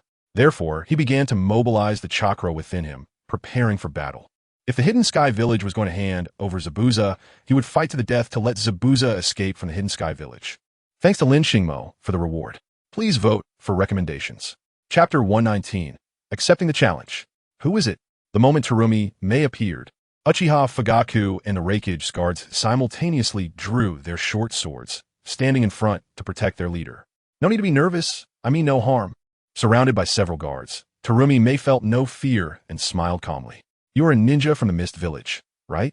After carefully examining Terumi Mei, Uchiha Fugaku asked, Yes, Lord Ten Shadow. I have come because the rogue ninja Zabuza from the Mist Village is in the Hidden Sky Village. So I hope Lord Ten Shadow can hand him over. Fixing her gaze on the newly appointed Uchiha Fugaku, Terumi Mei spoke plainly without beating around the bush. So you really came for Zabuza? After Terumi Mei's words, many people, including Sasuke, the Reikage, and Haku, sighed in unison. Taking a deep breath, having guessed Terumi Mei's purpose for coming, Uchiha Fugaku replied, I'm sorry, regardless of Mr. Zabuza's past grievances with the Mist Village. He is now a distinguished guest of the Hidden Sky Village, so I cannot hand him over. Uchiha Fugaku's words made Zabuza breathe a sigh of relief. If Uchiha Fugaku easily handed him over, then his trip to the Hidden Sky Village with Sasuke would have been a huge mistake. Lord LearnsShadow, are you really willing to risk the safety of your village and become enemies with the Mist Village for Zabuza? After giving Uchiha Fugaku a deep look, Terumi May suddenly said sharply. Upon hearing this, Uchiha Fugaku's deep voice echoed through the square like thunder. Mr. Zabuza is a distinguished guest of the Hidden Sky Village. If I were to easily hand him over because of your words, who else would be willing to visit the Hidden Sky Village in the future? Hee, Lord LearnsShadow. Don't be rash. Today I also bring a challenge from Lord Mizukichi. If you refuse to hand over Zabuza, then the Mist Village and the Hidden Sky Village can only go to war. Taking out a scroll marked with the Mist Village emblem, Terumi May said lightly. Now there's a good show to watch. The Mist Village and the Hidden Sky Village are likely to go to war over Zabuza. How could a war break out? I think the LearnsShadow will still compromise. After all, the Mist Village is one of the 5 great ninja villages and has several times the strength of the Hidden Sky Village. The Hidden Sky Village opposing the Mist Village is simply seeking death. If it were our village's leader, he would have long agreed to the Mist Village's request to hand over Zabuza. I also think the LearnsShadow should consider the village and hand over Zabuza. Terumi May's last sentence was like a bomb, causing a fierce reaction. Those ninjas from outside villages began to discuss among themselves. LearnsShadow, how will you respond next? Listening to the discussions around him, the 4th Reikage was also curiously watching Uchiha Fugaku, eagerly anticipating his response. Are you threatening me? Ignoring some of the surrounding comments, Uchiha Fugaku's expression suddenly darkened. This cannot be considered a threat. I just hope Lord LearnsShadow can prioritize the bigger picture and not let the village be destroyed because of an unrelated ninja. Terumi May glanced at Uchiha Fugaku and then smiled lightly. Va? Or no war? Uchiha Fugaku began to fall silent. Regarding the Mist Village's intention to go to war with the Hidden Sky Village, Uchiha Fugaku had long been prepared. He also had an answer in his heart about whether to go to war for Zabuza and the Mist Village. But at this moment, Uchiha Fugaku felt a bit hesitant. After all, it concerned the safety of the Hidden Sky Village. All eyes were on Uchiha Fugaku. They all wanted to know his answer, under the gaze of the crowd. After a moment, Uchiha Fugaku finally let out a slow breath. The Hidden Sky Village will not hand over Mr. Zabuza. If the Mist Village truly wants to go to war with the Hidden Sky Village, then we will accompany you. Uchiha Fugaku's firm words instantly ignited the passion of the villagers and ninjas in the Hidden Sky Village. Although in the eyes of ninjas from other villages, the Hidden Sky Village was just a small ninja village, Uchiha Fugaku's words proved to them that even a small ninja village has its dignity and will not yield to any power. How is this possible? The LearnsShadow actually dares to go to war with the Mist Village, compared to the fervor of the Hidden Sky villagers. Those outsiders who had previously said Uchiha Fugaku would compromise were now all dumbfounded. Of course, at this moment, among everyone, the one most moved was Zabuza. He did not expect Uchiha Fugaku would actually go to war with the Mist Village for him. He was very aware of what kind of price would be paid for a war between the Hidden Sky Village and the Mist Village.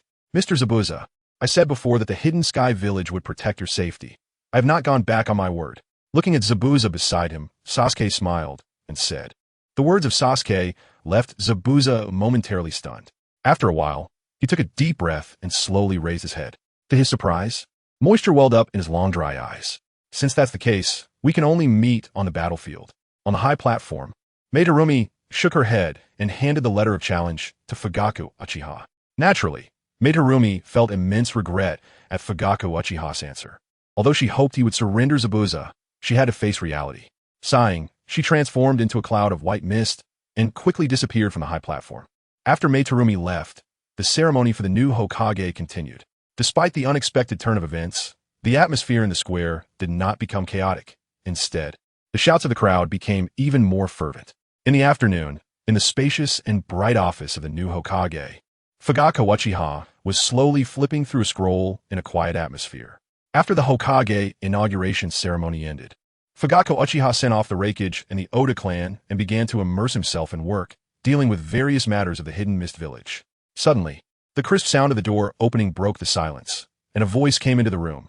Lord Hokage, Mr. Zabuza and Bai have arrived. Please let them in. Fugaku Uchiha ordered, setting down the scroll he was holding. Shortly after his words, 2 figures entered the room, scanning the spacious office before their gaze finally settled on Fugaku Uchiha at the desk. and they stepped forward a few paces. You don't need to be polite. Please sit, Fugaku Uchiha said with a smile as he looked at the two.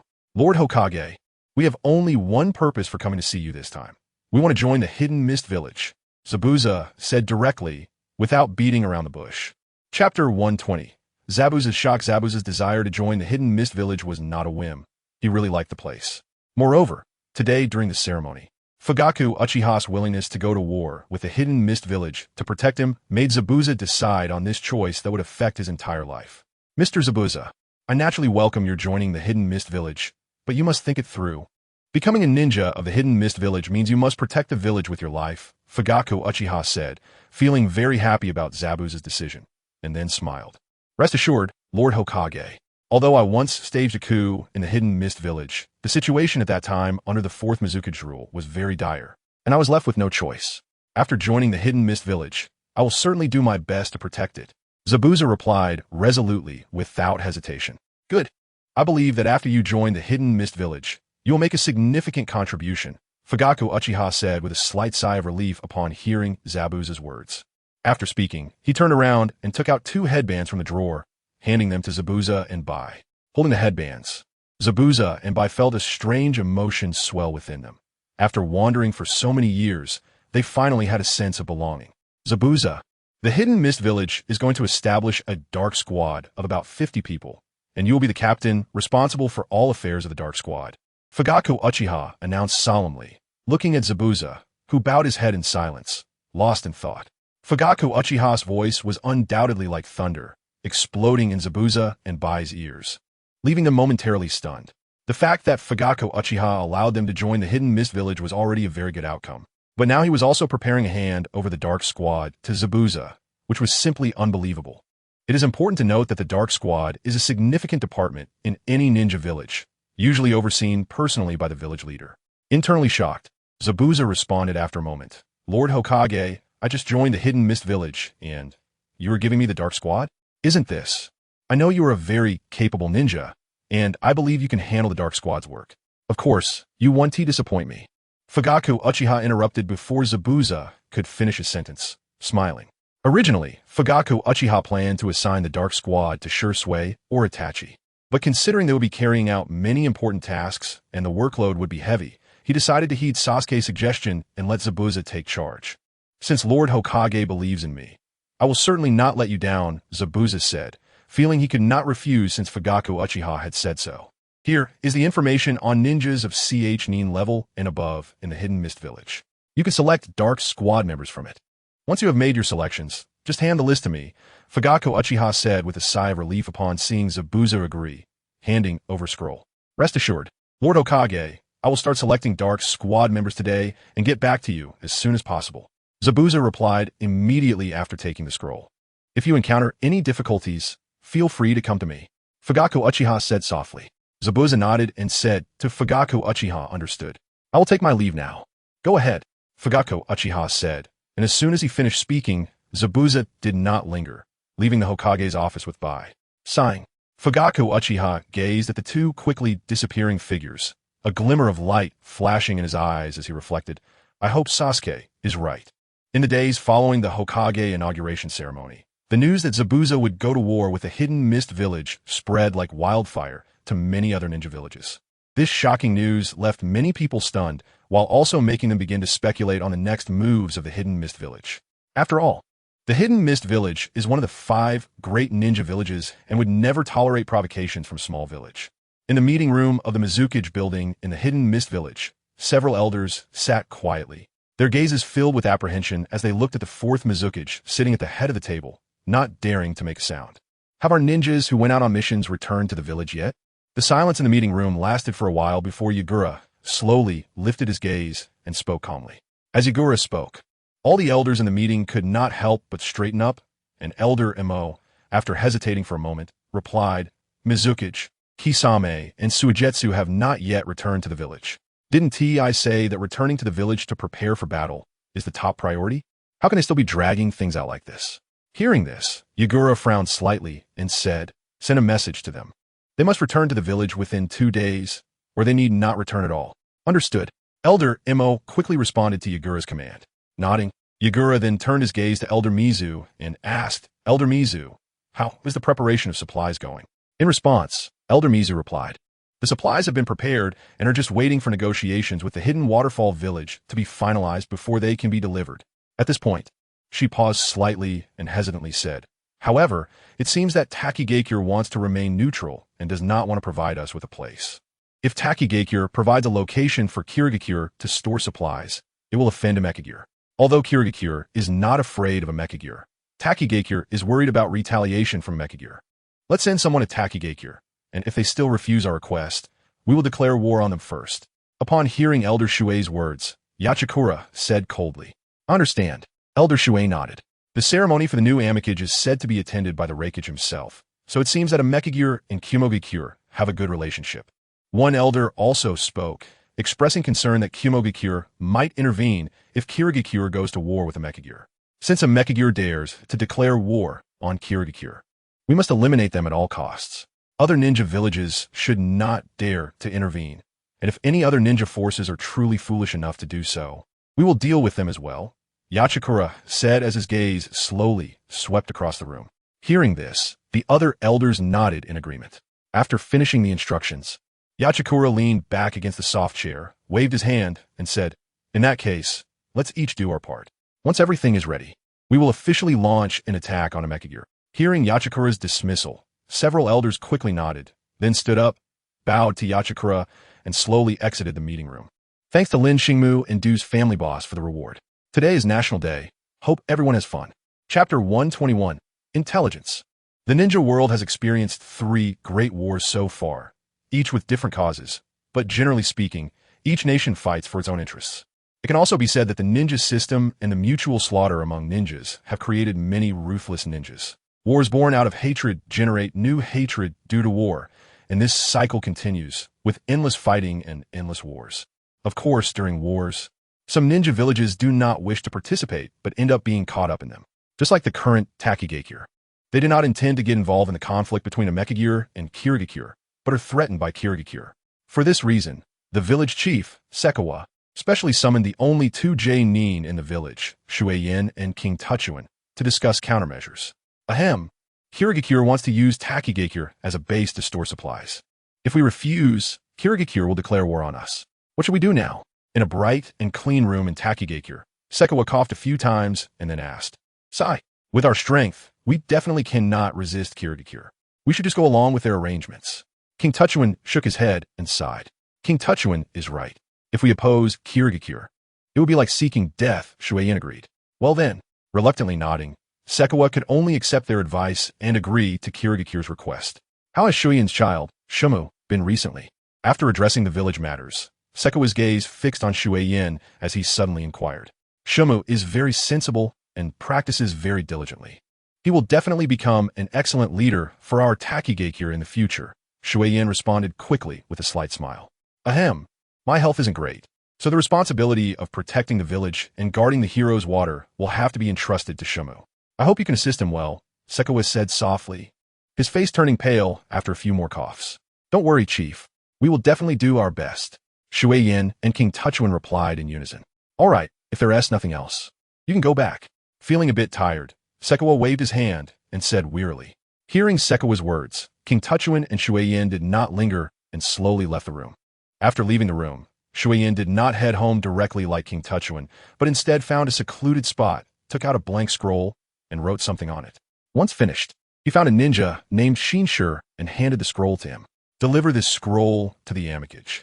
This intelligence can definitely fetch a good price. As usual, after the payment is received, you take 20%. Seeing Shinshur skillfully tuck away the scroll, Shuei smiled. Rest assured, Lord Shuei, I promise to complete the task. Knowing he could earn some money, Shinshur excitedly nodded and quickly headed toward the Mechagure. Haha, all this talk about protecting the village is nonsense. Only with money can one live better. Shuei laughed unabashedly as he watched Shinshur's disappearing figure. Unlike before, the streets, village entrance, and surrounding areas of a Mechagure are now constantly patrolled by ninja squads, in order to be ready for an attack from Kirigakure at any time. A Mechagure's defenses have become even stricter than before. Every movement in a Mechagure is monitored by dark and light sentries. In the Amicage's office, there were 3 people present, Sitting in a chair was Uchiha Fugaku. Next to him stood his most loyal clansman, Uchiha Hakadai, and across from them was Zabuza, who had already become the captain of the Umbu. I didn't expect you to recruit Sasuke into the Umbu. Putting down the list of Umbu members provided by Zabuza, Uchiha Fugaku chuckled lightly. Sasuke's strength is suitable for the Umbu. If Lord Amikage is worried about Sasuke's safety, he can be removed. Considering Sasuke's relationship with Uchiha Fugaku, Zabuza replied, "Forget it, let Sasuke train with you in the Umbu," Uchiha Fugaku said, quickly waving his hand. "I will notify the personnel on the list to report to the Umbu as soon as possible, making it convenient for you to start your work. In that case, thank you for your trouble, Lord Amikage. There are many matters today, so I'll stay longer." After thanking him, Zabuza stood up and slowly exited the office after receiving a nod from Uchiha Fugaku. Watching Zabuza's departing figure, Uchiha Fugaku smiled and prepared for the upcoming work.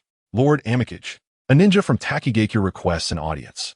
Just as Uchiha Fugaku was about to begin, a reporting ninja entered and said respectfully, "A ninja from Takigakure?" Uchiha Fugaku was somewhat surprised, thinking that a Mechagure had no dealings with Takigakure. "Let him in." After a moment of contemplation, Uchiha Fugaku said, "Yes." Shortly after the reporting ninja withdrew, a slightly thin ninja, wearing the Takigakure forehead protector, entered the Amikage's office. "Lord Amikage, my name is Shinshure.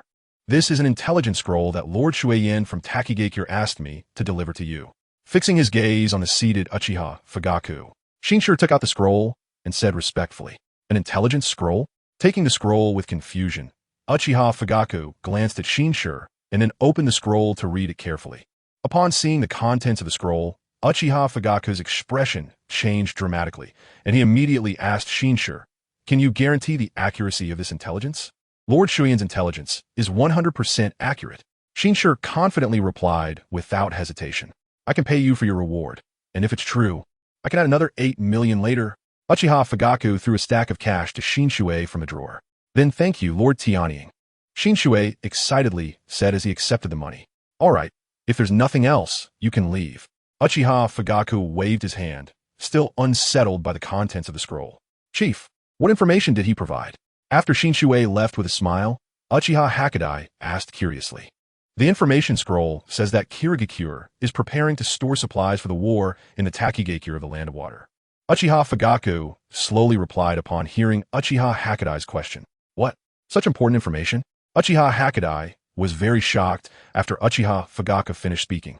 This information could completely determine the outcome of the upcoming war between Tianying Village and Kirigakure. If Kirigakure really stores the supplies in Takigakure, and then Tianying Village sends people to destroy them, Tianying Village could achieve victory without a fight. Chapter 122. Supplies. "Chief, what if this information is false?" After the excitement, once Uchiha Hakadai calmed down, he immediately asked, "I was thinking about that too." After a moment's hesitation, Uchiha Fugaku frowned and said, somewhat puzzled, "However, this information is too important. Even if others say it is false, Uchiha Fugaku would still hold a half-believing attitude. Chief, how about I go to Takigakure? If Kirigakure really sends the supplies there, then we can confirm it." Uchiha Hakadai suddenly paused and then suggested. With a slight nod, Uchiha Fugaku agreed, thinking this idea was good. Then you go check on Takigakure." "Chief, there's no time to lose. I will set off immediately." Seeing Uchiha Fugaku agree, Uchiha Hakadai immediately responded, "Be careful." Uchiha Hakadai is Uchiha Fugaku's trusted aide, so Uchiha Fugaku naturally did not want anything to happen to him. Thus he reminded him. Nodding, Uchiha Hakadai turned and left. If the information is true, that would be great. Watching Uchiha Hakadai's departing figure, Uchiha Fugaku felt hopeful. Takigakure is located in the southwestern part of the Land of Water. It is relatively close to Tianying Village, but the terrain is extremely complex. Generally, very few people come here except for those with special needs. Because it is remote, it has become an excellent place for Kirigakure to store supplies.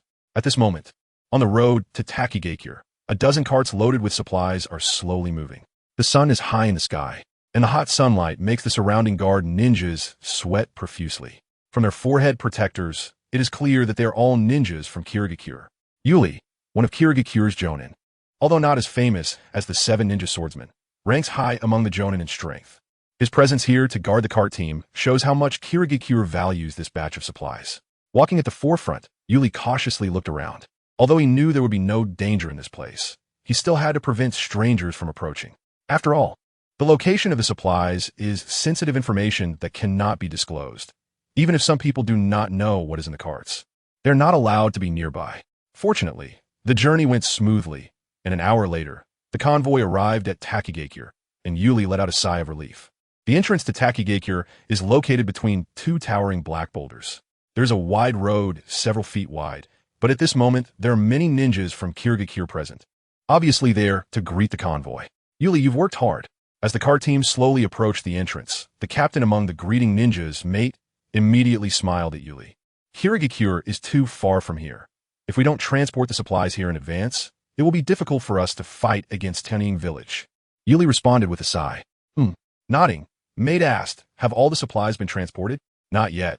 There are still many supplies that will be transported over. Yuli quickly replied. Looks like we have our work cut out for us. Mate chuckled, and then called over the other ninjas to slowly unload the supplies from the carts. Kirigakure really did store the supplies in Takigakure. I need to return to Tianying village and tell the chief about this. As the ninjas from Kirigakure began unloading the supplies, Uchiha Hakadai, who had been hiding behind a large rock not far away for several days, murmured softly and then cautiously left. Under the pitch-black night sky, the silver moon hung high, with a faint moonlight draping the earth in a layer of silver gauze, looking particularly mysterious. After the noise of the day, the deep night in Tianying village also fell into darkness and silence. When Uchiha Hakadai returned to Tianying village, it was already very late. But he still told Uchiha Fugaku everything he saw in Takigakure. Now that it could be confirmed that the supplies were stored in Takigakure, Uchiha Fugaku immediately convened an emergency meeting, and the high-ranking members of Tianying village, the elders of the Uchiha clan, as well as Zabuza, Itachi, Sasuke, and Shursui all attended. In the spacious meeting room, Uchiha Fugaku glanced at the people he had summoned and said with a smile, I apologize for gathering everyone so late. It is because I have acquired very important information. The supplies of Kirigakure have been confirmed to be stored in Takigakure, the Land of Water. Originally, he had received this information a few days ago, but did not disclose it because it had not been confirmed at the time. Lord Tianying, is it true? After Uchiha Fugaku finished speaking, all eyes in the meeting room turned to him. The information is correct. I sent Uchiha Hakadai to investigate Takigakure, and the first batch of supplies from Kirigakure has arrived. Uchiha Fugaku immediately responded with a slight smile. That's great. As long as we destroy Kirigakure supplies, we can defeat them. Yes, we can defeat Kirigakure without shedding blood. Our Tianying village will gain fame in the ninja world from now on. Upon receiving confirmation, the meeting room instantly erupted with joy. Except for Itachi, almost everyone wore happy smiles on their faces. They had just been worried and anxious about the upcoming war with Kirigakure, as Kirigakure's strength far outmatched theirs, and if they fought, Tianying village had a very high chance of losing. But now, with this important information, their worries were instantly swept away. What should we do now? Knowing they would be excited to hear this news, Uchiha Fugaku waited for their excitement to subside before slowly asking, Lord Tianying, how about we set off tomorrow to attack Takigakure and destroy Kirigakure supplies? A Uchiha clan member directly shouted, no longer fearing Kirigakure. Since this is the first batch of supplies, even if we go to destroy them tomorrow, it might not have a very big impact on Kirigakure. Shaking his head, Sasuke then spoke. Sasuke, what do you mean by that? Upon hearing Sasuke's words, Shursui asked in confusion. It's actually very simple. We can wait until all the supplies in the Mist Village are gathered before sending a team to destroy them. This way, we can make Mist Village retreat and quickly end the war. With a slight smile directed at Shursui, Sasuke quickly responded. This suggestion is good. Everyone, including Fugaku Uchiha, nodded in agreement. As long as the ninjas of Mist Village have no supply support, they will have no choice but to return to Mist Village. Chapter 123. The Great War is imminent. Although we know the location of the supplies, it won't be easy to get them. The Takigawa will definitely have many elite ninjas from Mist Village guarding it. In the meeting room, after everyone acknowledged Sasuke's idea, Itachi, who had been silent, suddenly spoke up. Indeed, the storage location of the supplies will be heavily guarded by Mist Village. What should we do? Itachi's words reminded everyone, and then discussions began to arise. How about we send the strongest ninja team from our village to destroy the supplies? As long as we destroy them, we can win this war. After a moment of noisy discussion, when it quieted down slightly, a senior from the Hidden Sky village pondered, this approach has certain risks.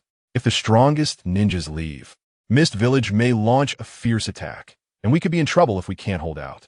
Hearing this, Shursui frowned and said, currently, the stronger ninjas from Mist Village are Shursui, Fugaku Uchiha, Itachi, Zabuza, and others.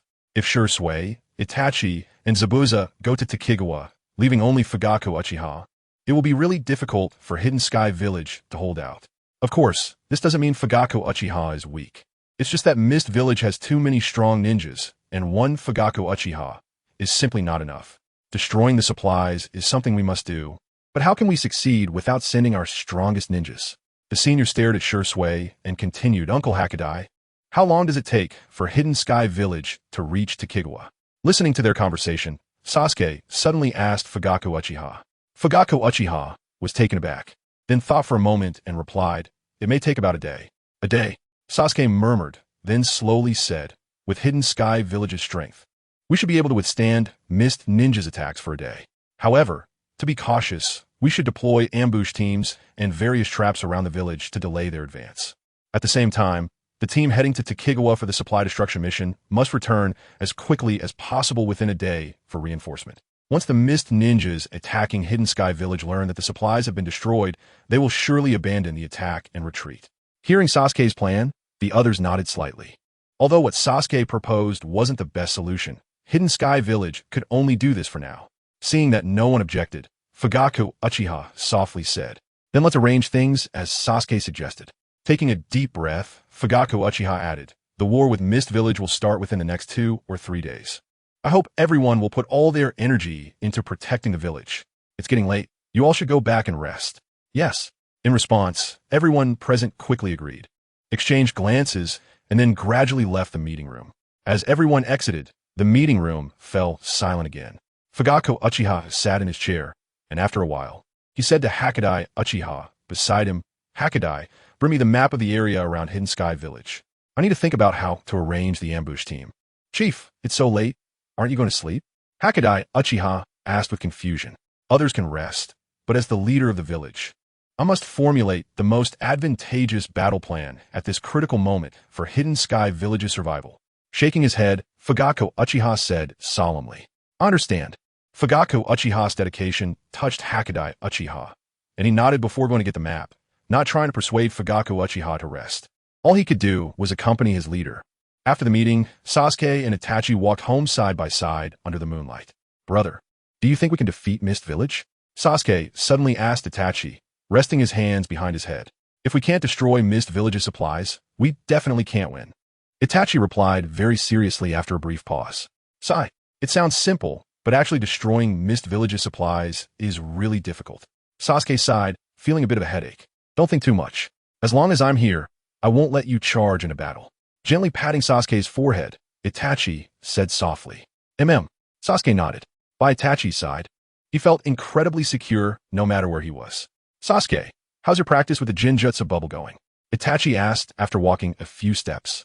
Because the war between Mist Village and Hidden Sky Village was about to break out, Itachi had taught Sasuke his special Jinjutsu bubble a week ago to give him more self-defense capabilities.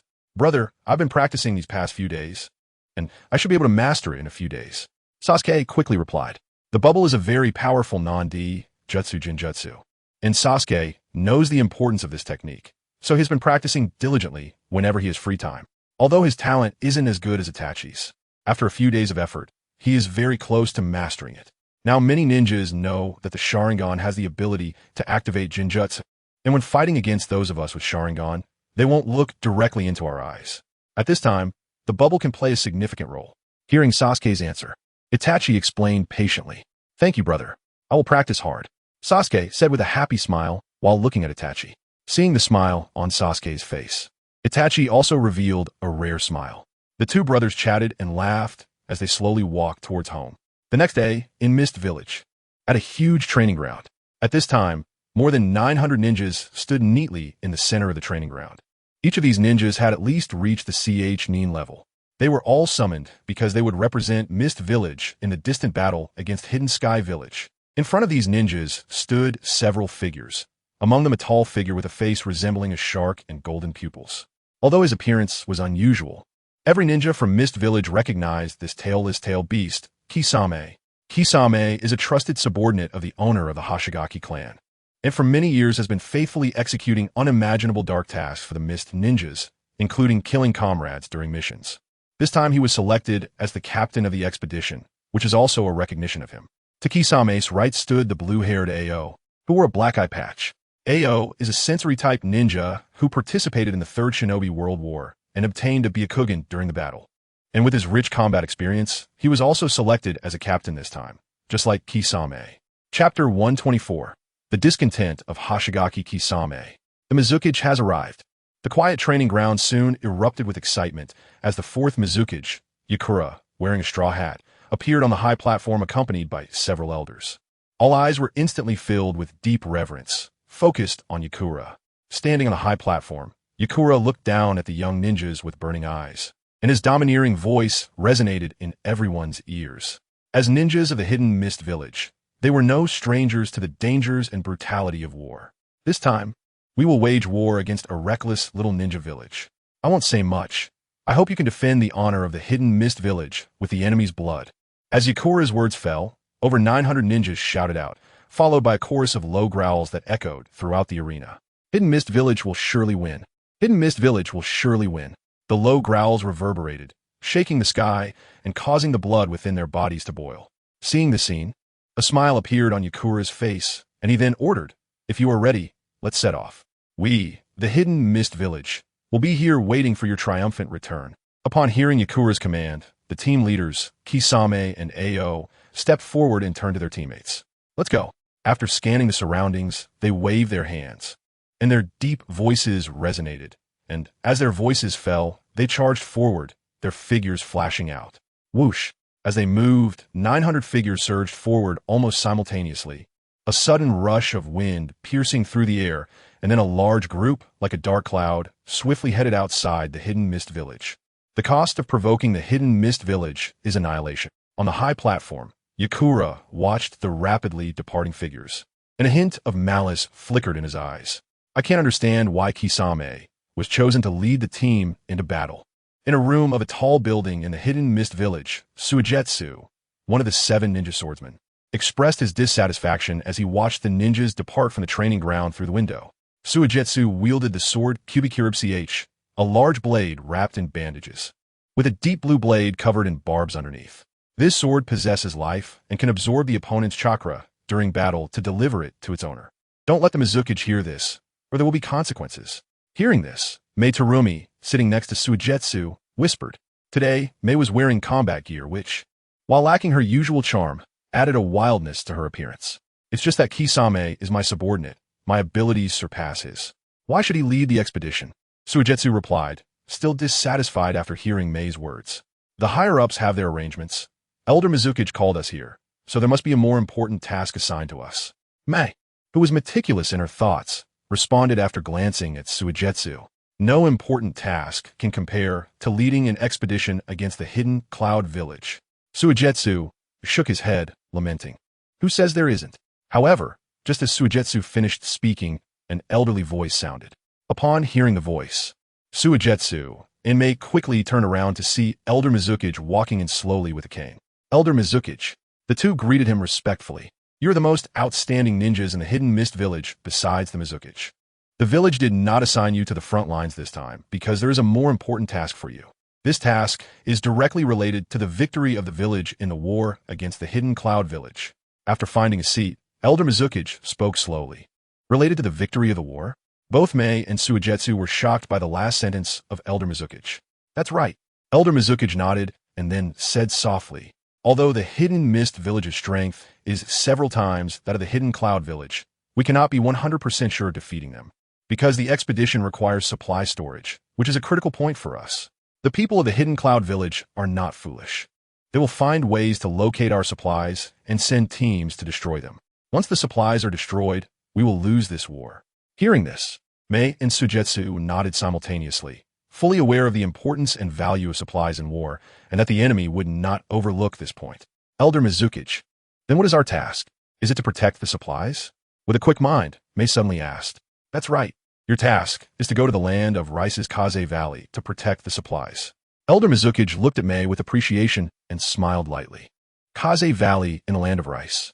Didn't we say the supplies were being transported to the Takigakyers to Kigawa? Hearing Elder Mizuki's response, Suigetsu asked in confusion. Yesterday, he had heard Kisame mention the supplies, and Kisame had received news that the first batch of supplies had already been sent to Kigawa. This is a strategy to deal with the hidden cloud village. Only part of the supplies is real, while most have already been sent to Kaze Valley. Elder Mizuki explained with a soft laugh. I must say, the hidden mist village's strategy is very clever, creating a false supply storage location to lure the hidden cloud village into a trap, allowing us to launch a bold attack. Understood. Elder Mizuki's words made Mei and Suigetsu suddenly enlightened. It's getting late. You should head to Kaze Valley now. Remember, protect the supplies at all costs. Otherwise, the consequences will be unimaginable. After assigning the task, Elder Mizuki waved his hand and finally reminded them. Yes, they replied, and without hesitation. Mei and Suigetsu quickly left the room. Sigh, I don't know how much longer this old body can hold on. The responsibility of guarding the hidden mist village will soon fall to these young people.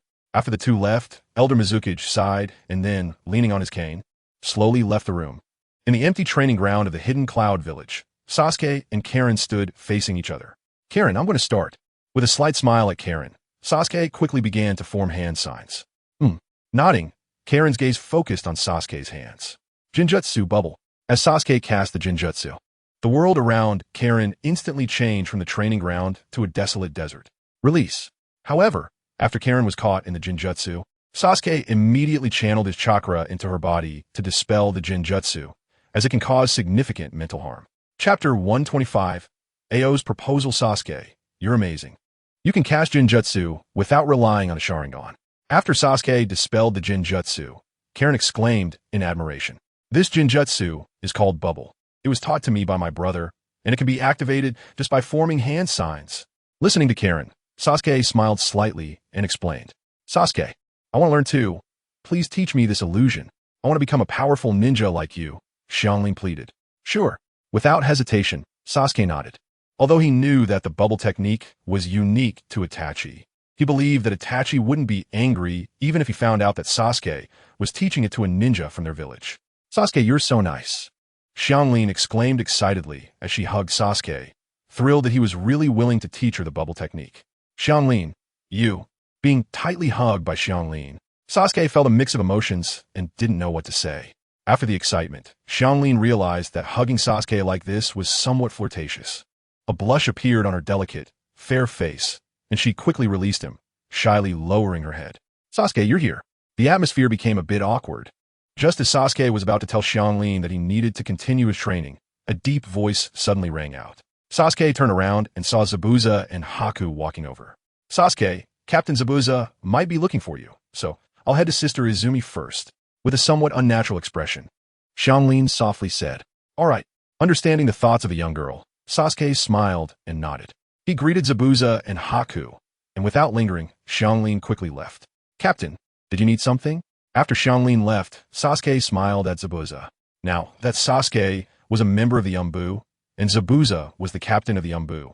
Sasuke naturally couldn't address him the same way as before. Intelligence has come in. The ninja army from the Mist Village has arrived in the land of Waterfall, and their supplies should be in place. Tomorrow morning, we will send a team to execute the mission to destroy the supplies. Without beating around the bush, Zabuza stated directly. They've already reached the land of Waterfall? That was fast. Hearing this news, Sasuke's expression darkened. He hadn't expected the Mist Village ninja army to move so quickly. In that case, there isn't much time left for the Hidden Heaven Village to prepare. Ignoring Sasuke's shock, Zabuza continued, according to Lord Tianing's orders. This time the Umbu will send 3 people. I've decided that you, me, and Haku will go, since the Umbu was newly formed. Zabuza didn't know the other members well and could only choose Sasuke, whom he still recognized. You want me to participate in the mission to destroy the supplies? Upon hearing this, Sasuke frowned. Although he had thought about participating in this mission before, he didn't mention it to Fugaku Uchiha, thinking that his abilities might not be recognized by everyone. What? Are you afraid of death and don't want to go? Seeing Sasuke's unwilling expression, Zabuza said with some disappointment, Captain, you misunderstood me. Shaking his head, Sasuke then smiled wryly and said, It's not that I'm afraid of death, but I'm worried that Sure Sui and my brother 1T agree. You don't need to worry about that. Now you're an Umbu member, and you must obey my orders. If they ask, just say it was my decision. Hearing that Sasuke was worried about Shui and Itachi not agreeing, Zabuza quickly responded. Okay then. With Zabuza's assurance, Sasuke had no more concerns about going to the land of Waterfall with him tomorrow. We'll gather in the square tomorrow morning. Don't train too late today. Go back and prepare early. Seeing that Sasuke agreed, Zabuza breathed a sigh of relief and then instructed. Yes, Captain. Nodding, Sasuke replied seriously. In the land of Waterfall, on a spacious flat area, under the faint moonlight, dozens of tents stood in the clearing, and several groups of pale, yellow bonfires were very prominent in the night. At this moment, inside the large tent in the center of the camp, 5 figures were sitting together. We are very close to the Hidden Heaven village. We estimate we can launch and attack the day after tomorrow morning. At that time, we can split into 5 large teams and attack the Hidden Heaven village from different directions, Ching suggested, pointing at the map in front of him. Why split into 5 teams? For a small ninja village, can't we just go and kill them all together? After Ching's words, Liangzhua, also a captain, said with confusion. Don't underestimate the Hidden Heaven village. There are a few ninjas there whose strength exceeds ours. Ching stared at Liangzhua and suddenly said, Ching, what nonsense are you talking? How could the Hidden Heaven village have such ninjas? Liangzhua's expression darkened, and he said, somewhat dissatisfied. In his view, small ninja villages should only have low-level ninjas who could only kneel and beg for mercy in front of him. Uchiha Shui, everyone should know him. He is exceptionally strong, skilled in illusions and body flicker techniques. In his name, Shui the Body Flicker strikes fear across the land. Recalling his past battles with Shui, Ching slowly spoke. Even if the Hidden Heaven village has a master like Uchiha Shui, we don't need to be afraid. The name of Uchiha Shui was known by everyone present, and even Liangzhua's tone softened a bit as he said in a low voice. Shaking his head, Ching continued, the first-generation Tianning Uchiha Fugaku is also very strong, but the one I'm most worried about is another person, and that is Uchiha Itachi. Uchiha Itachi, compared to Shui's reputation, the others seemed a bit unfamiliar with the name Uchiha Itachi. Even the silent Kisame murmured it softly. Could it be that Uchiha Itachi is very strong? Staring at Ching, Kisame suddenly asked. Yes, Itachi graduated from a ninja school at the age of 7, became a chunin at 10, and joined Konoha Zanbu at 11. He is a genius of the Uchiha clan. It is said that when the Uchiha clan left Konoha, Itachi single-handedly killed dozens of Umbu members to save his brother. Before setting out, I reviewed Itachi's intelligence and quickly replied, Ching, killing dozens of Umbu members alone? As soon as Ching's words fell, Liangzhua and the others were very shocked. If it were them, they wouldn't be able to defeat dozens of Umbu ninjas by themselves. After all, each village's Umbu consists of relatively powerful ninjas. I'm actually looking forward to fighting this Uchiha Itachi. After hearing this information about Uchiha Itachi, Kisame said with a sinister smile, I've already mentioned the situation in the Hidden Heaven village. No matter what, we cannot underestimate the enemy. As long as we split into 5 teams and launch an attack, the Hidden Heaven village will surely fall. What do you all think? Ignoring Kisame's words, Ching sought opinions again. Ching, then we'll follow your lead. All right then. Ching's earlier words had an effect, and in the end, the other 4 captains agreed to his proposal. Chapter 126. The war begins the next day, as dawn broke. Several figures appeared in the central square of the Hidden Heaven village. Among these people, the leaders were Shui and Itachi. They gathered today, primarily, to head to the land of Waterfall to destroy the supplies of the Mist Village. Shui, brother. Just as Shui, Itachi, and the others arrived, a familiar voice called out, and immediately, Shui and Itachi saw Sasuke, fully armed, approaching them. Sasuke, what are you doing here? Shui asked, looking at Sasuke with confusion. I'm going with you to the land of Waterfall. Sasuke smiled slightly. Sasuke, don't be reckless. This mission is very dangerous. You should stay in the Hidden Sky village. Hearing Sasuke's words, Shui's expression changed, and he advised, hey, I can't not go. If Zabuza-senpai specifically calls for me to accompany him, as an Umbu member, I must follow his orders. Shrugging, Sasuke replied with a smile. In that case, I'll go talk to Zabuza, not quite understanding why Zabuza wanted to take Sasuke along. Shui pondered for a moment before speaking. Shui, forget it. Zabuza is now the Umbu captain. We shouldn't interfere with his decisions. Just as Shui was about to find Zabuza, Itachi suddenly advised. Itachi is mainly concerned that Zabuza has just joined the Hidden Sky village. If he revokes his orders just because of Sasuke, It will make Zabuza feel completely untrusted by the village. Itachi, then should we let Sasuke come with us? Hearing Itachi's persuasion, Shursui was a bit incredulous, knowing that when it comes to protecting Sasuke, Itachi values it even more than Shursui does. Don't worry, with us around, no one can harm Sasuke. Besides, Sasuke has the Sharingan and some self-defense abilities. Understanding Shursui's concerns, Itachi spoke softly. Sigh. All right then. Since Itachi had said so, Shursui didn't insist further and could only sigh and nod in agreement. Is everyone here? Once everyone is here, we can set off. Shortly after Shursui's words, Zabuza and Haku appeared in the square, and then Zabuza walked over to Itachi and Shursui, saying in a low voice, everyone's here. Let's set off. Itachi counted the number of people and then responded. This time, there were 12 people participating in the mission, including Sasuke. Although the number was small, these ninjas were the most outstanding ones from the Hidden Sky Village. Hearing Itachi's words, the others did not hesitate and set off towards the land waterfall. In the dense jungle near the border of the land of heaven, it was quiet and peaceful. Occasionally, a few small beasts would leap through the woods, startling the birds resting on the branches. The secluded atmosphere lasted for a short while before being broken by 5 figures, instantly startling the birds and beasts in the forest. Ignoring the destruction they had caused, these people looked around carefully. They were patrolling ninjas sent by the Hidden Sky Village. Since ninjas from the Hidden Mist Village could appear at any moment, they had to be vigilant. Even a small mistake could give the enemy an opportunity. Captain, no problems here. Nothing here either. Upon hearing the reports from his team members, a young captain waved his hand and ordered, then let's head to the next patrol location. Yes. The 4 team members replied in unison. However, just as the young captain turned around, a shadow suddenly dashed in front of him, and a cold light suddenly shot out. The captain was caught off guard, and then he felt a sharp pain in his throat as his consciousness quickly faded. Having swiftly taken down one person, the shadow did not stop, pulling out 2 shurikens and violently throwing them, which struck 2 ninjas from the Hidden Sky Village hard. It's ninjas from the Hidden Mist Village. In just a little over 10 seconds, 3 ninjas from the Hidden Sky Village had easily lost their lives. The other 2 ninjas from the Hidden Sky Village finally regained their senses. Quick, fire the signal flare. A slightly older ninja from the Hidden Sky Village reminded, then rushed towards the shadow to buy time for his companions. Another ninja from the Hidden Sky Village hurriedly took out a signal flare. But just as he was about to activate it, the shadow flashed in front of him, delivering a powerful kick to his chest. A mouthful of blood sprayed out, propelled by the force. The ninja's body arced through the air in a parabolic trajectory, using the last bit of strength in his body to throw the signal flare. Bang! The signal flare, which could only be detonated upon enemy invasion, exploded in the sky, and a loud sound spread out from all directions. Captain Liangzhua, they detonated the signal flare. Our position is probably exposed. As Liangzhua's expression darkened, and he finished off the barely breathing ninja from the Hidden Sky Village. A ninja from the Hidden Mist Village flew over and reminded him. Since the war has already begun, it doesn't matter whether we are exposed or not. Let's go. Target the Hidden Sky Village.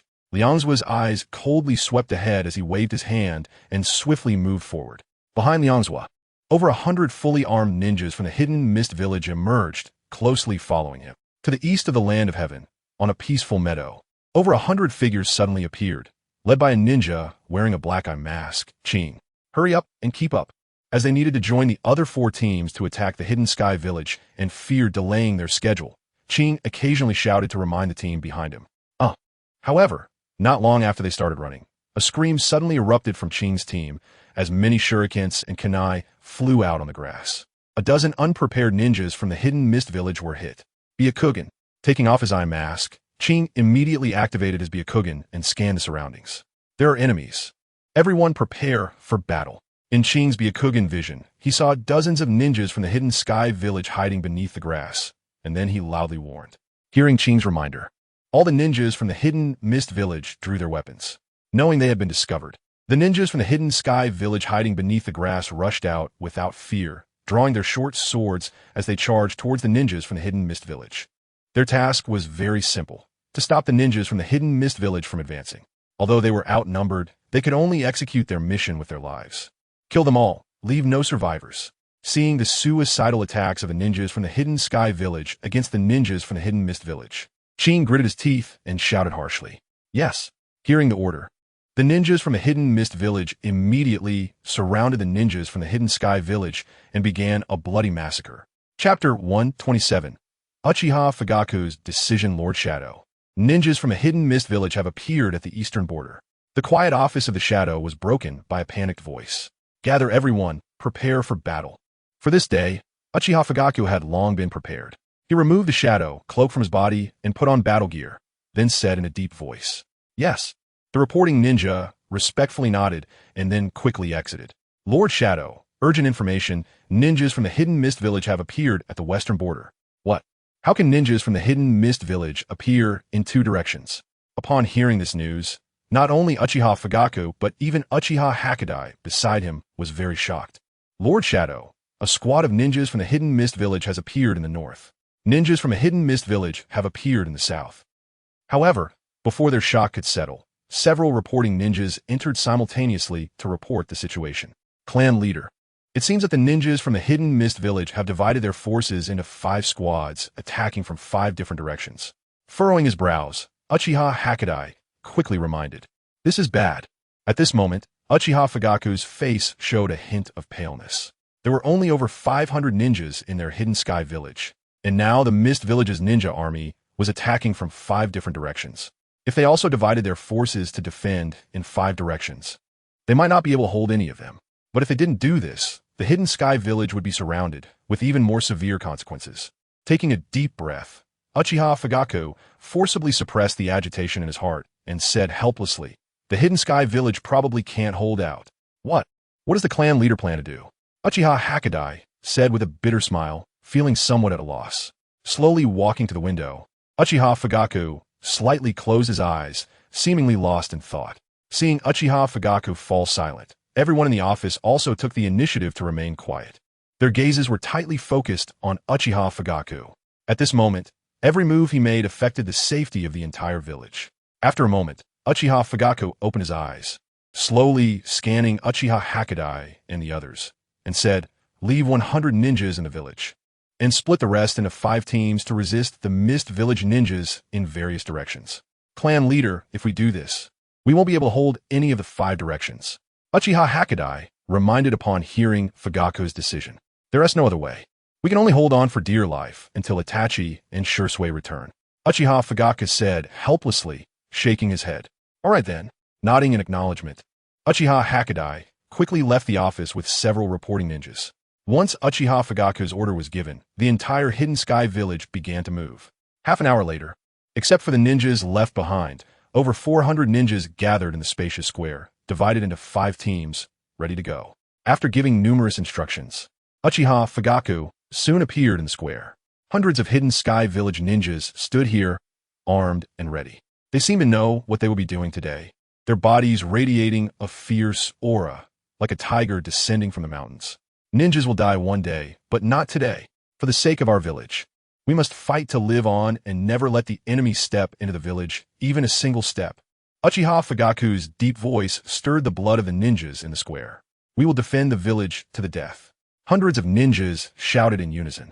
Then they turned and moved like ants scattering, fiercely heading off in 5 different directions away from the Hidden Sky Village. "Sis Izumi, I really want to join the battle too." After the fighting ninjas left, not far from the square, Kyuka clenched her fists and shouted loudly, "Hee! Wait until you grow up." Ruffling Kyuka's hair, Uchiha Izumi then said to the dozens of young female ninjas nearby, "Sisters, although we can't fight on the front lines, Lord LearnsShadow said the enemy might enter the village. So we must patrol the village carefully to assist the ninjas left behind and contribute our strength to protect the village." MHM. Upon hearing this, Kyuka and the others nodded and began their actions in the village. The supplies of the Hidden Sky Village were stored in the Waterfall Gorge, surrounded by high mountains and low valleys, providing a very good natural barrier. At the entrance of the Waterfall Gorge, fully armed Mist Village ninjas patrolled back and forth. And on some high places, there were strong individuals with sharp and fierce gazes constantly scanning the surroundings, clearly on high alert. The quiet atmosphere was soon broken as a 6-person team slowly approached the entrance. "Is there anything happening outside?" A guard ninja at the entrance casually asked upon seeing the team return. "Nothing." The team leader shook his head without saying much. "All right." There hadn't been any unusual occurrences in the past few days, and the guard ninja was used to hearing such responses, so he didn't ask further and let them in. Once the team entered the waterfall gorge, they found a secluded spot without anyone around. Sasuke, you're really clever to think of this way to sneak in. Otherwise, it would have been quite troublesome to get in here. After cautiously looking around, Shui chuckled at the seemingly dull-looking ninja beside him. This dull-looking ninja was transformed by Sasuke using the transformation jutsu, mainly to be able to enter the waterfall gorge. Otherwise, Sasuke's height would definitely attract the attention of the guard ninjas. Hearing Shusui's words, the dull ninja smiled. Let's stop chatting for now. Time is tight. Let's go find the supplies. Zabuza said quietly, noticing that there were also Mist Village ninjas patrolling inside. Everyone nodded and began to act. Not long after searching, they found a towering pile of supplies in the center of the waterfall gorge. At this moment, dozens of ninjas were guarding the supplies. Sasuke, Shui, you two will destroy the supplies later, and we will attract the guard ninjas. Itachi said softly after glancing at the guarding ninjas. Okay, Sasuke and Shui nodded, as both of them could use fire release ninjutsu and could destroy the supplies in an instant. After discussing, Itachi threw a kunai with an explosive tag attached not far from the supplies, then raised 2 fingers to trigger the explosive tag. Boom! With a loud explosion, a firestorm erupted on the ground. Something's happening. Go check it out. As the explosive tag detonated, the Mist Village ninjas guarding the supplies rushed over. Chapter 128, To Susanoo. Fire Release. Great Fireball Technique. As the guards beside the supplies engaged in a fierce battle with Itachi, Zabuza, and others, Shui and Sasuke seized the opportunity to launch their ninjutsu. 2 massive fireballs shot out and landed on the supplies. Boom! With 2 muffled explosions, all the supplies were instantly reduced to ashes under the flames. After destroying the supplies, Shui and Sasuke exchanged smiles, then turned to support Itachi and the others. Due to the commotion inside the waterfall gorge, the Mist Village ninjas outside rushed in. Once Shui and Sasuke joined the battle, it didn't take long before the 6 of them were surrounded by the Mist Village ninjas. Zabuza, long time no see. When Itachi and the others were surrounded, a captain from the Mist Village, Matt, stepped out from among them and smiled at the familiar Zabuza. Matt, I didn't expect to see you here, Zabuza said, slightly stunned. Zabuza had once completed an A-rank mission with Matt, and they were considered teammates, but now they were on opposite sides. And their hearts were both filled with great waves upon this reunion. Zabuza, surrender. With just you few people, you won't be able to escape. Suppressing the turmoil in his heart, Matt advised Zabuza. How could I possibly surrender? As a ninja, as long as I complete the entrusted mission, personal life and death are not that important. Moreover, we have already destroyed the supplies here, and this war will end with the Mist Village's defeat. Gripping his beheading sword tightly, Zabuza responded in a deep voice. Zai Bujan, since you were so stubborn, don't blame me for not considering our past relationship. Hearing Zai Bujan's words, Matt knew he would continue to resist and said in a deep voice, by the way, to let you die with your eyes closed. I'll tell you a little secret. What you destroyed was not supplies at all, just a pile of useless garbage. The real supplies were never here. After finishing his words, Matt looked at the somewhat pitiful Zai Bujan and then smiled, continuing, What? How is that possible? The supplies here are fake? Matt's words made Zai Bujan, Sasuke, and Shusui's faces change drastically, their hearts going wild. They had never expected that the supplies they had already destroyed were actually fake. They had worked tirelessly overnight to rush here, and even went through great effort to enter the Takigakure, ultimately battling with the ninjas of the Mist Village, only to find out that the supplies were fake. If it were anyone else, they would probably go insane. We've fallen into the trap of the Mist Village. But what I'm most worried about is the village. Just as Sasuke, Zai Bujan, and Shui were shocked, Itachi furrowed his brows and spoke. Brother, what should we do now? Sasuke was clearly feeling uneasy. They were surrounded and couldn't spare any time to return to the village for support. Everyone, prepare the explosive tags. However, before Itachi could respond, Matt suddenly pointed at Itachi and the others, his cold voice filled with killing intent. Hearing the captain's order, the surrounding ninjas from the Mist Village pulled out kunai with explosive tags attached, just as the ninjas from the Mist Village were making their move. Shui and Itachi simultaneously activated their Manjiki Sharingan. Attack, blow them up. Looking at Itachi, Shusui's special eyes made Matt frown and shout coldly. Hearing his shout, the Mist Village ninjas threw their kunai, and a dense rain of kunai with countless explosive tags flew towards the position of Itachi and the others. Boom! Just as the Kunai were very close to Itachi and the others, all the Mist Village ninjas detonated their explosive tags at the same time. Boom! With the sound of the explosion, a thunderous roar echoed at the location of Itachi and the others, and in an instant, fierce flames and countless fragments shot out from the explosion storm. With so many explosive tags detonating, the power was immense, without special means of defense. Itachi and the others would undoubtedly die. The surrounding ninjas from the Mist Village, who were watching the explosion, perhaps all assumed that Itachi and the others were dead, and everyone immediately relaxed. Hiss, hiss, hiss. However, just as they relaxed and let their guard down, many green arrows suddenly shot out from the dust cloud formed by the explosion. Not good, retreat. As a Jainin, Matt's eyesight was naturally not weak. He immediately saw that the green arrows were very powerful. His expression changed drastically, and he shouted, then swiftly dodged backward like an arrow. Although many ninjas from a Mist Village heard Matt's warning, unfortunately, many did not react quickly enough and were ultimately struck by the green arrows, struggling in pain before losing consciousness on the ground. How could this happen? Are they still not dead? Some ninjas from the Mist Village who managed to dodge the arrows frowned as they saw so many of their companions fall, their gaze fixed on the position where Itachi and the others had been. That area, which had originally been covered in dust, was suddenly revealed as a gentle breeze blew through, and two massive Susanoo, one red and one green, quickly appeared in their sight. Inside the Susanoo, Itachi and the others stood unharmed. What is that? Looking at the red and green armored giants that appeared in their line of sight, the ninjas from the Mist Village were all stunned. Is this the power of the Uchiha clan's Sharingan? At this moment, Matt's eyes flickered with light, and after a moment, he murmured in astonishment. Although Matt did not know what ninjutsu Shursui and Itachi had used to conjure this energy giant with such strong defense, he knew that the energy giant was definitely activated by the Sharingan.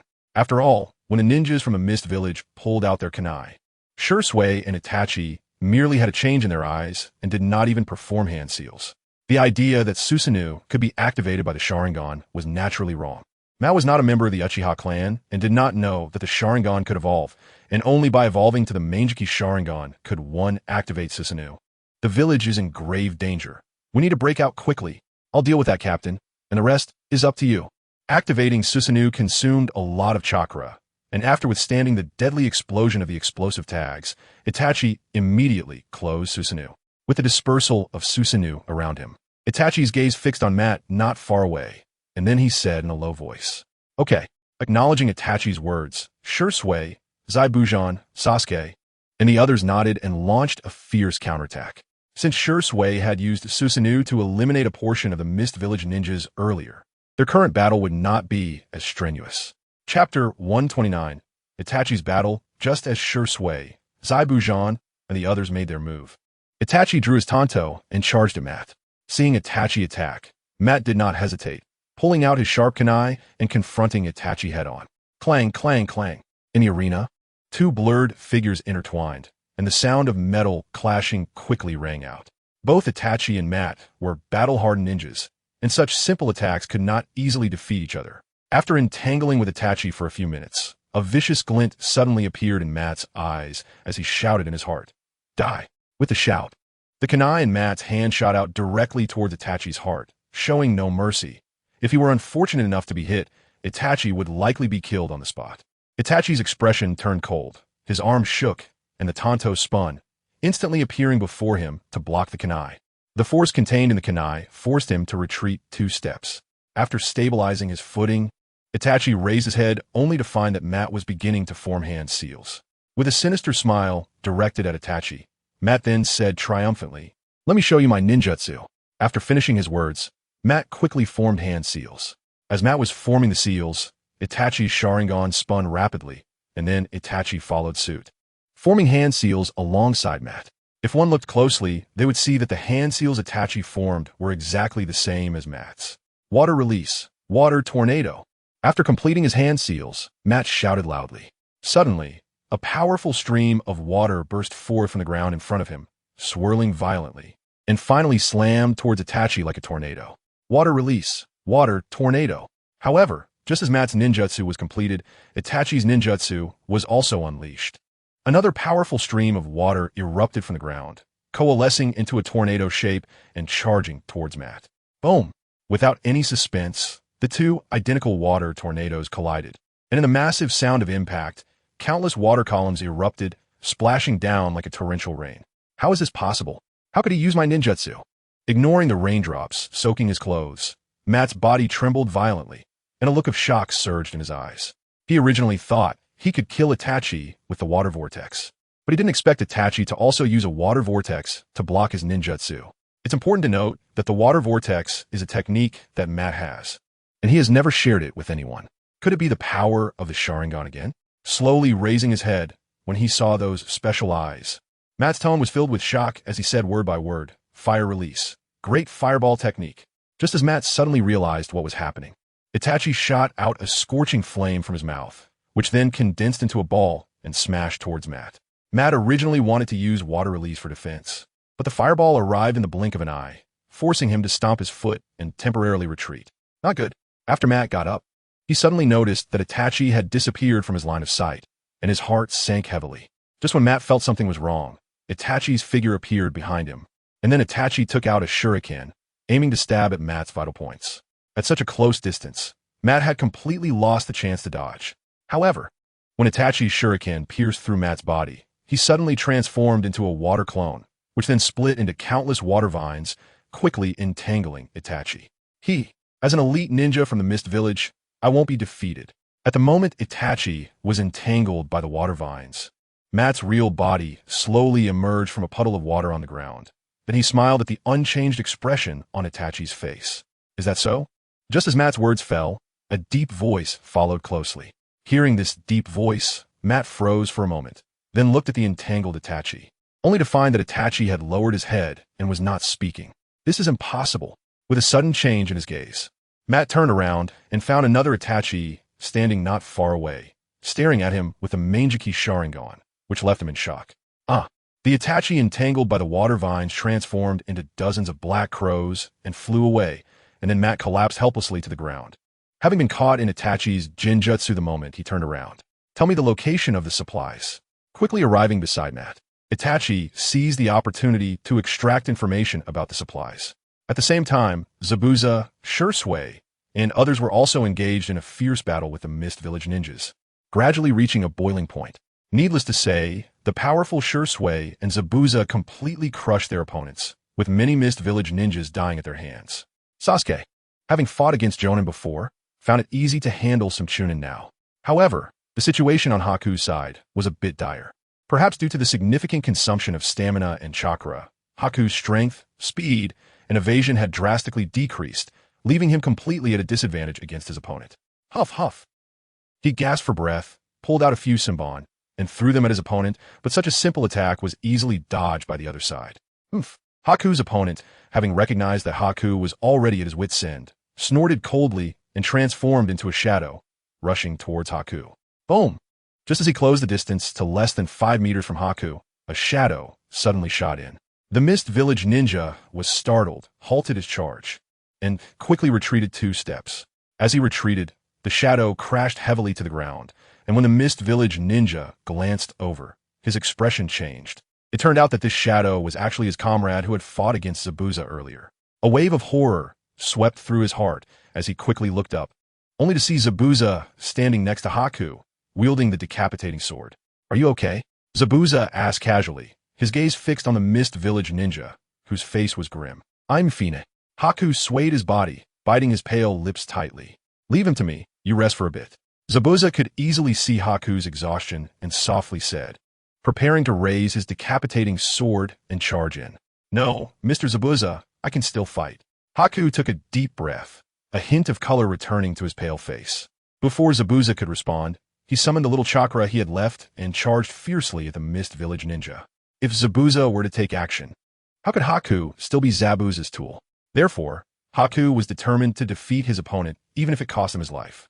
Please vote for recommendations and favorites. Thank you all. Chapter 130.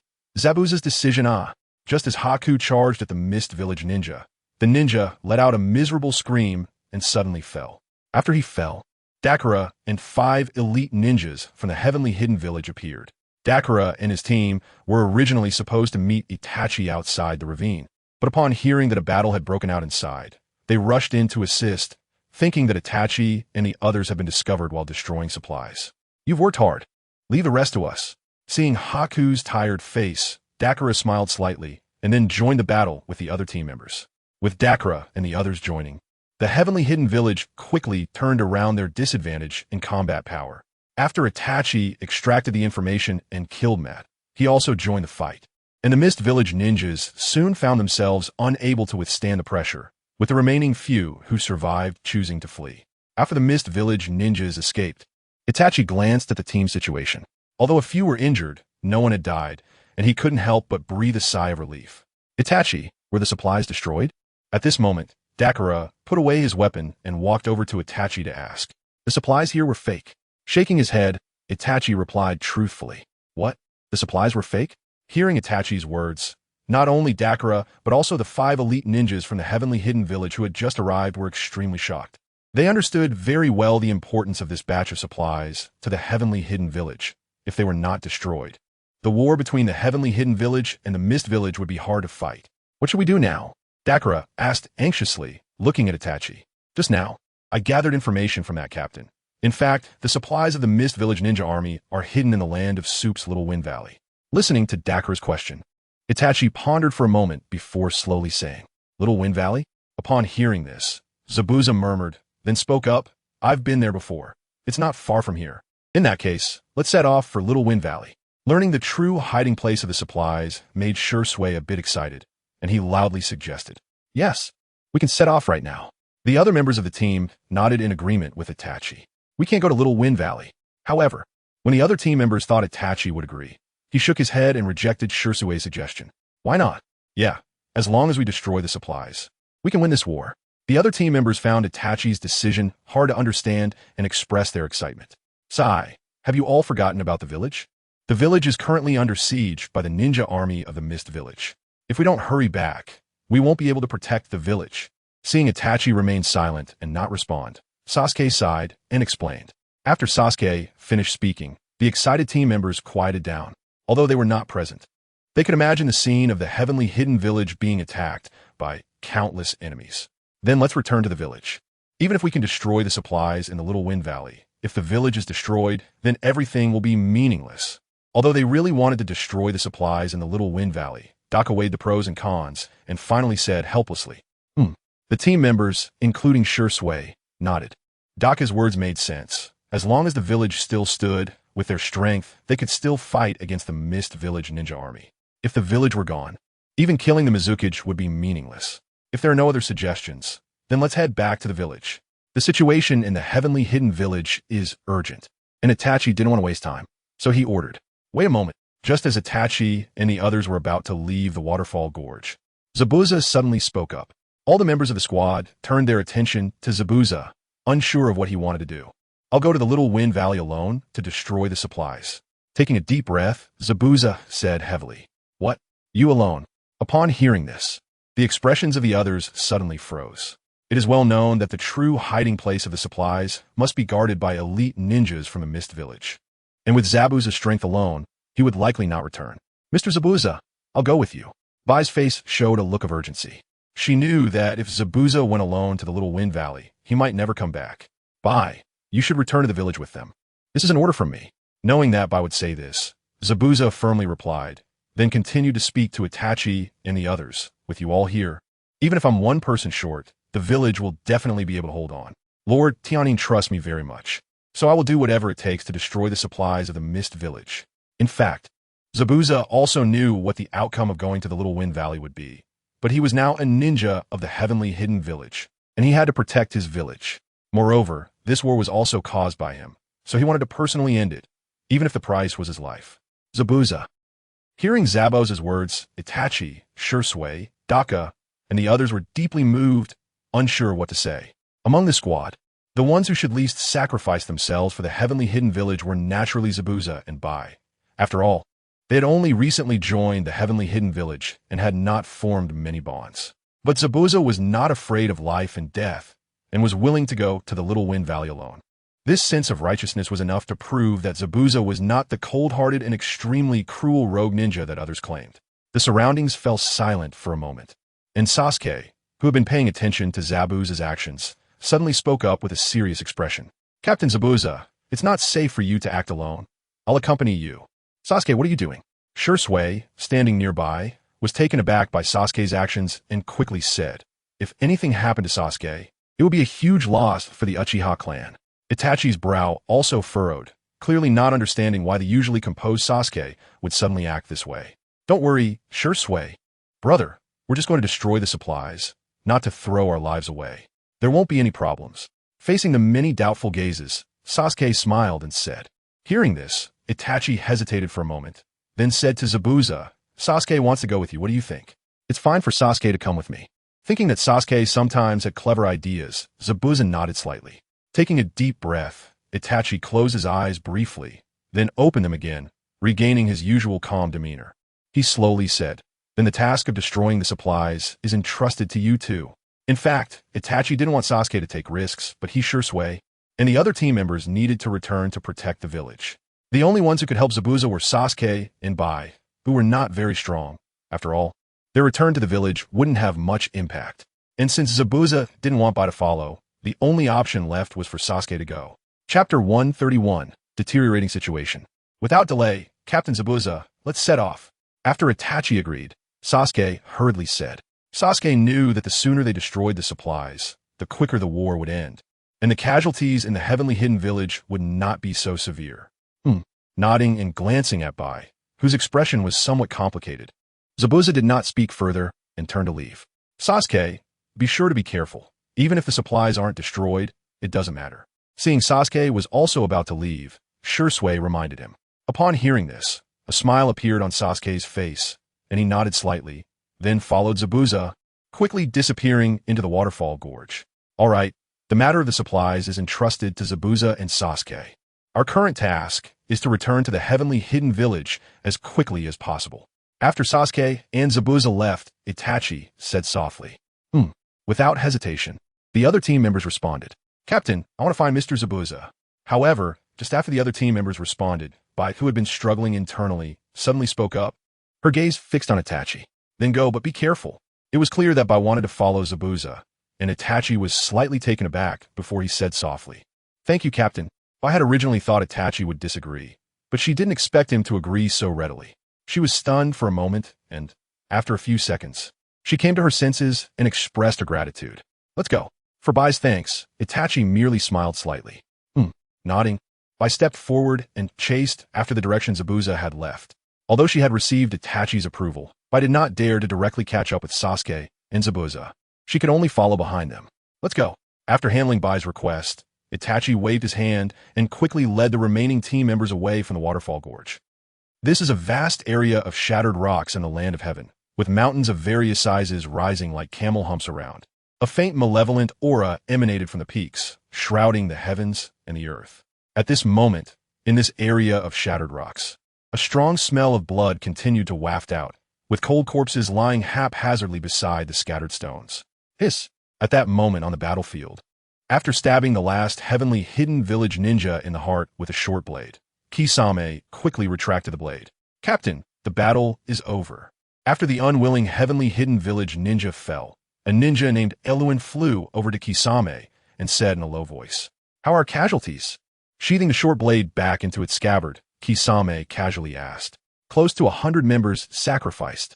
LinFeng pondered for a moment before responding. How could the casualties be so heavy? Hearing this, Kisame was extremely shocked.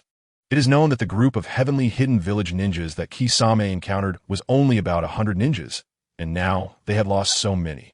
This means that they didn't win this battle at all. One could even say they lost. After all, their team had over 180 members, completely overwhelming the opponents in numbers. Yet the number of casualties was the same in the end. The ninjas from Tianin village fought extremely tenaciously, launching suicide attacks when severely injured. Our ninjas simply couldn't withstand it. LinFeng explained while staring at the shocked Hoshigaki Kisame. It seems that this small ninja village, Tianin village, is not easy to deal with. Not to mention ordinary ninjas, even Kisame finds suicide attacks to be quite troublesome, he sighed. Yes, there are quite a few Uchiha clan members among the ninjas from Tianin village, and their combat abilities are very strong. Many of our team members died at their hands. LinFeng continued, nodding in agreement. It's the Uchiha clan again. I heard from Ching that Uchiha Itachi from the Uchiha clan is very powerful. I must meet him when I go to Tianin village this time. Hearing the words Uchiha clan, Kisame snorted coldly and said in a low voice, Captain, shall we continue on our way next? After Kisame's voice fell, Eluin asked, let's let the team rest for a bit. We need to be in the best condition to fight. Kisame shook his head and then instructed. Understood. Eluin nodded and then notified the remaining team members to rest according to Kisame's orders. At night, the pitch-black sky hung high with a silver moon, casting a faint moonlight that draped the earth in a layer of silver gauze, looking particularly mysterious. The conference room in Tianin village was lit, with many people seated within. But no one spoke, and the entire conference room was shrouded in a heavy atmosphere. Today, the ninja armies of Tianin village and Kirigakure clashed in 5 different locations. However, according to the intelligence feedback from the front lines, aside from 2 directions barely holding off the attacks from Kirigakure's ninjas, the other 3 directions suffered a crushing defeat, which was not good news for Tianin village. Everyone, the ninjas from Kirigakure may appear at the village entrance tomorrow. In the silent hall, Uchiha Fugaku's gaze slowly scanned the crowd. Then he said with a heavy heart. Upon hearing his words, everyone fell silent. Seeing the scene, an old Uchiha clan member sighed lightly and said softly, Kirigakure's strength is too strong. Their elite ninjas far surpass us, and in direct combat, we're no match for them. At this point, the others also smiled bitterly. In the face of absolute strength, any strategy loses its effectiveness. Lord Tianyin, let's gather all the ninjas and fight for it tomorrow. A man exuding a fierce aura beneath Uchiha Fugaku spoke coldly. Hearing his words, the hearts of those in the conference room sank slightly. With their strength, they couldn't hold out for long. Everyone shouldn't worry. In the silence, Uchiha Hakadai raised his gaze, a faint smile appearing on his face as he gently said, if all goes well, Sure and Itachi should be back after completing their mission. This statement from Uchiha Hakadai immediately caused most people's gazes in the conference room to lift. Even Uchiha Fugaku at the head of the table momentarily fixed his gaze on Uchiha Hakadai. Perhaps the news of Tianin village's crushing defeat made them restless, causing them to almost forget about the elite ninjas such as Itachi and Sure, who were heading to the Takigakure. Sure, Itachi, even some former powerful figures from Kyuzugakure knew the strength of the two. As long as they were there, they wouldn't fear the invasion of Kirigakure's ninja army at all. That's right. Maybe Sure and Itachi have already destroyed the supplies and are on their way back to the village. This victory in the war will surely belong to us. Yes, there's no need to worry. Thinking of the village's top fighters returning, the heavy atmosphere in the conference room dissipated, and it became slightly lively. Itachi, Sure, I hope you return soon. Looking at the people present, Uchiha Fugaku could only pray in his heart. Chapter 132. The 7 Ninja Swordsmen of the Mist. Little Wind Valley is located near the border of the land of hot water and the land of waterfall. Although it is still quite far from Kirigakure, it is close to Takigakure. Because strange little whirlwinds blow every few hours, it is cooler here than in other places. Sasuke, are we going to charge straight in? At this moment, behind a boulder not far from the entrance of Little Wind Valley, Zabuza was staring at the guarding ninja at the entrance, asking in a low voice. The guarding ninjas here are not as many as those at Takigakure, only a dozen or so. Perhaps the higher-ups of Kirigakure did not expect that the ninjas from Tianin village could find this place, so they did not send many people. Of course, it could also be due to a lack of personnel resulting from the war. Captain Zabuza, we can use shadow clones to distract them first. After thinking for a moment, Sasuke replied softly. Sasuke mainly considered that their combat power was limited, and it would be unnecessary to get entangled with some guarding ninjas. Good idea. Nodding in agreement, Zabuza immediately formed hand seals to summon a shadow clone, then sent his shadow clone to create a disturbance at the entrance of Little Wind Valley. Who goes there? Not good. It might be ninjas from Tianin village, spying for information. Quick chase. As Zabuza's shadow clone briefly engaged with the guarding ninjas from Kirigakure, the entrance of Little Wind Valley suddenly became chaotic. Then, Zabuza's shadow clone, not wanting to fight, led the guarding ninjas to the right side of the entrance. After the guarding ninjas were drawn away from the entrance, Sasuke and Zabuza exchanged glances, quickly heading towards the entrance, their figures transforming into shadows as they entered Little Wind Valley. There are 2 paths. Upon entering Little Wind Valley, Sasuke and Zabuza cautiously crossed the long stone ground, and after a while, 2 paths appeared before them. Undoubtedly, the supplies must be behind these 2 paths, But which one it would be, Sasuke and Zabuza couldn't guess. They could only find out by walking through. Captain Zabuza, let's split up. In order to quickly destroy the supplies, splitting up seemed to be the best choice. So Sasuke pondered. Then be careful. Thinking the same, Zabuza reminded him.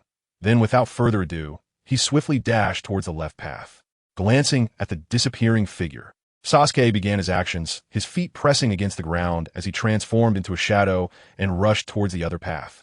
On the left path, while scanning the surroundings, Zabuza searched for supplies and observed for any ninjas from cure to cure. Whoosh! Zabuza had not walked far when dozens of exceptionally sharp sounds of wind suddenly erupted, and numerous shurikens shot out like lightning, sharply arcing towards Zabuza's back. The sudden attack caused Zabuza's expression to change slightly. He hurriedly turned his head, but the shurikens were already close, leaving no room for evasion. In a critical moment, Zabuza did not panic. His arm moved, and the massive executioner's blade acted like a shield, blocking in front. Clang, clang, clang. The shurikens struck the blade, and a faint, strange fragrance emanated from his sharp tips, clearly indicating that they were coated with deadly poison. If hit, he would likely die on the spot. Huh, Zaibujan, after many years without seeing you, you are still so sharp?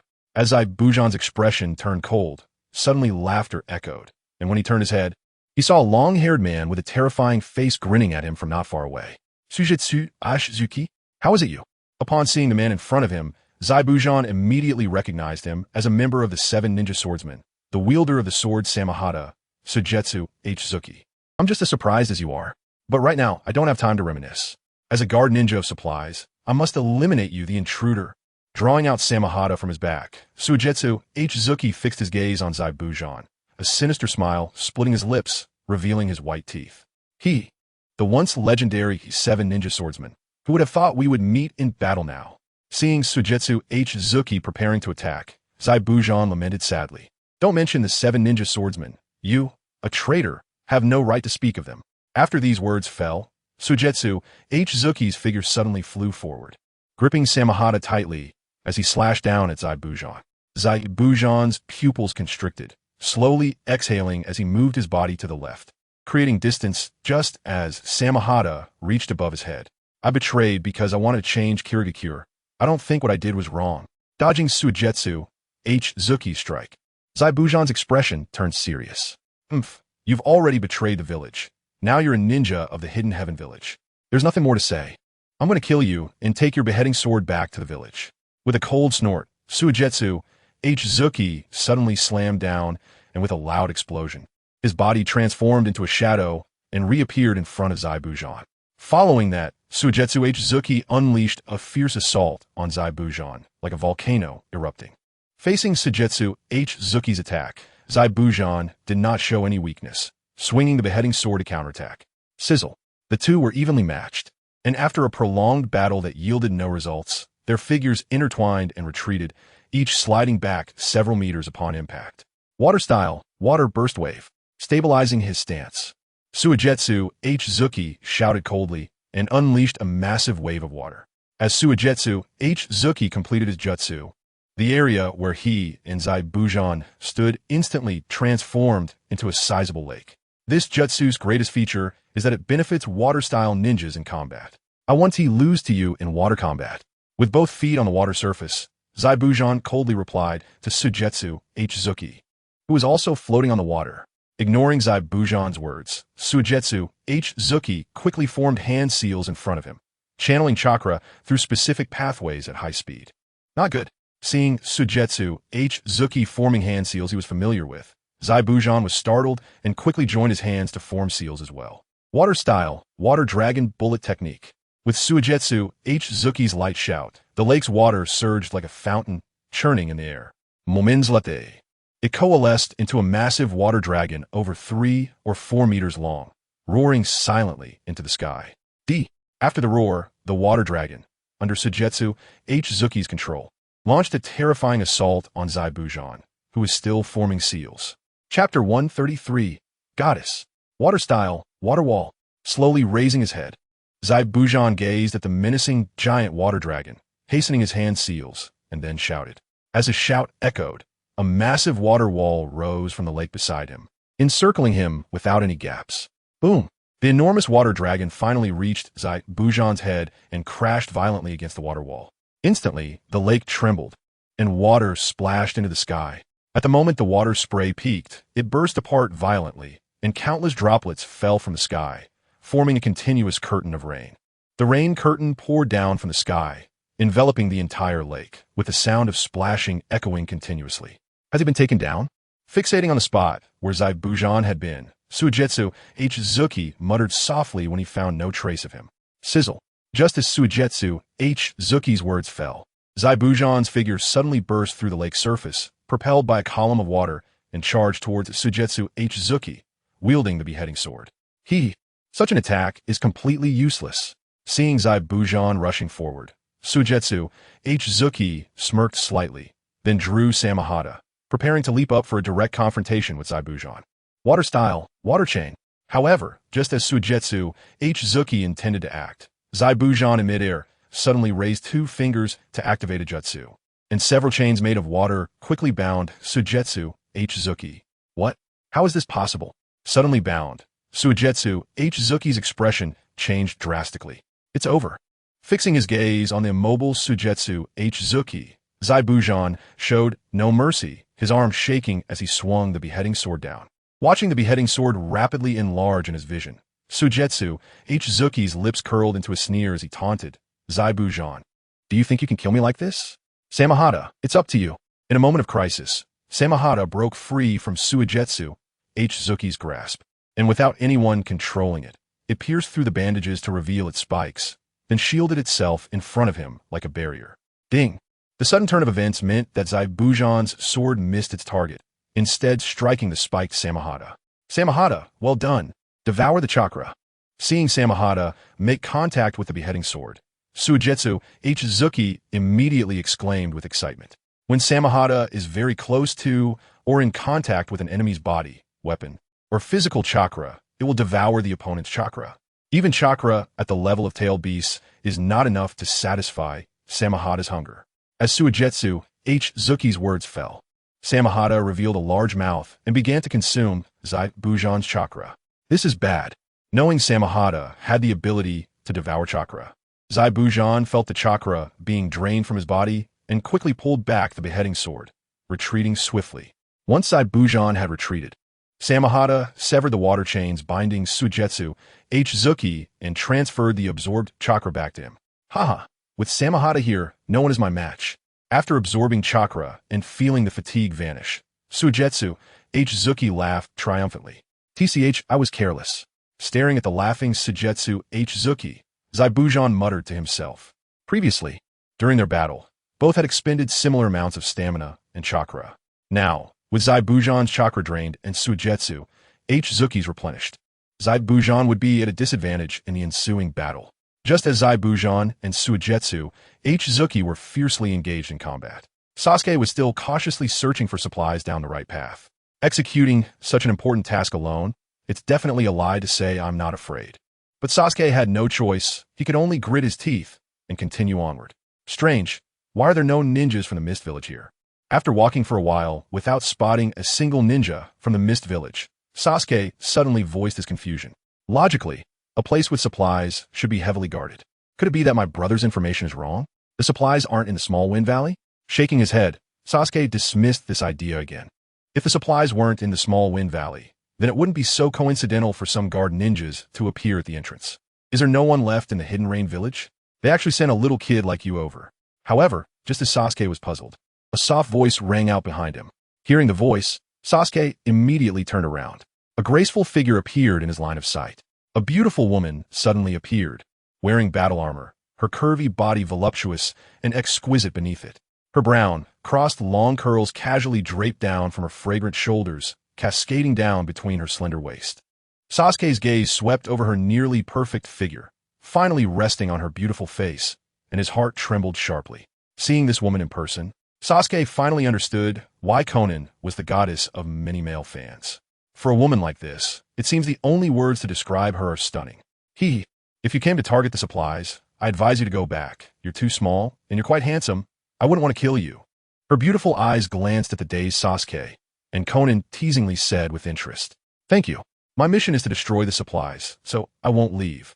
Upon hearing Conan's words, Sasuke calmed down a bit, then chuckled lightly. I want to see how much ability a little kid like you can have. In response, Conan smiled back. In her view, Sasuke's strength was probably between a Genin and a Chunin. With Conan's strength, she could easily deal with an average Jounin. Let alone a Chunin or lower, she could kill them with her eyes closed. In that case, don't blame me for being ruthless. Saying a line often seen in novels and on TV, Sasuke smiled slightly, then clasped his hands together and quickly formed hand signs.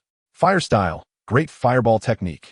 After completing the hand signs, Sasuke puffed up his cheeks and then spewed out a scorching flame.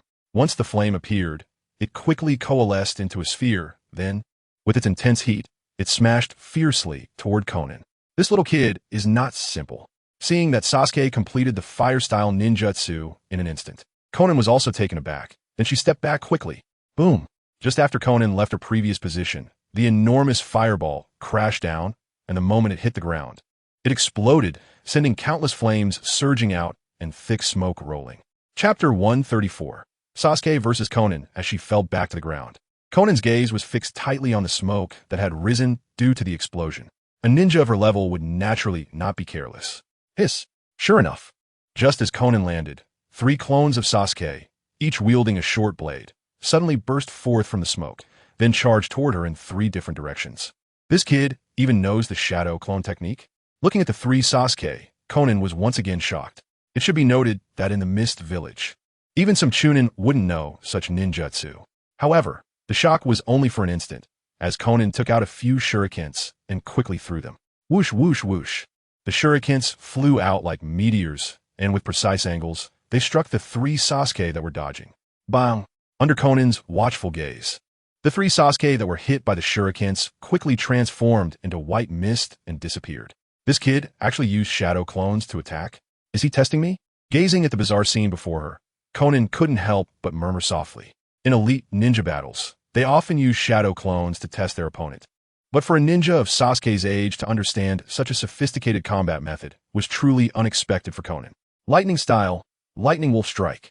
Just as Conan finished her thoughts, Sasuke's figure appeared from the previously smoke-covered area, and then he shouted, summoning a giant lightning wolf. This is when the lightning wolf appeared. Conan's eyes widened in shock. It turned out that Sasuke not only knew fire-style ninjutsu, but also advanced lightning-style ninjutsu. Her stiff body felt as if it had been struck by lightning, nearly losing control. This sudden discovery turned Conan's calm mind into a muddled mess. Her originally indifferent face now slightly pale. Conan never expected that the little kid she looked down on would be so strong.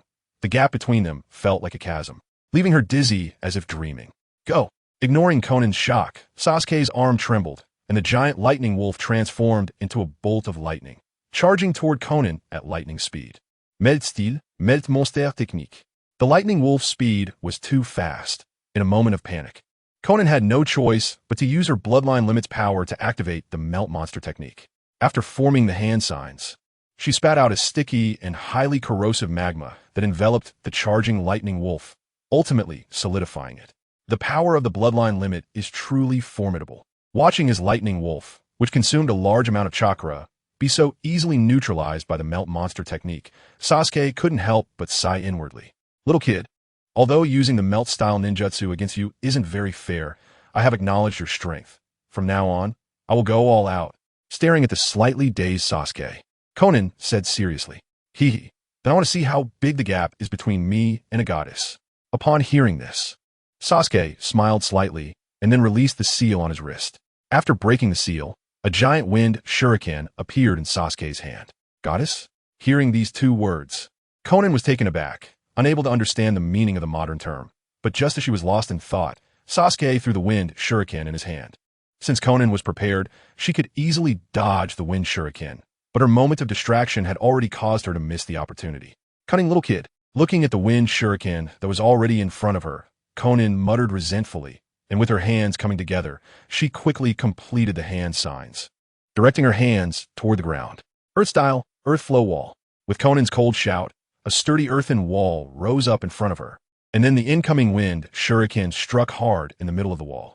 Conan possessed water, fire, and earth chakra attributes, although she used earth chakra the least. She had mastered the basic earth-style ninjutsu.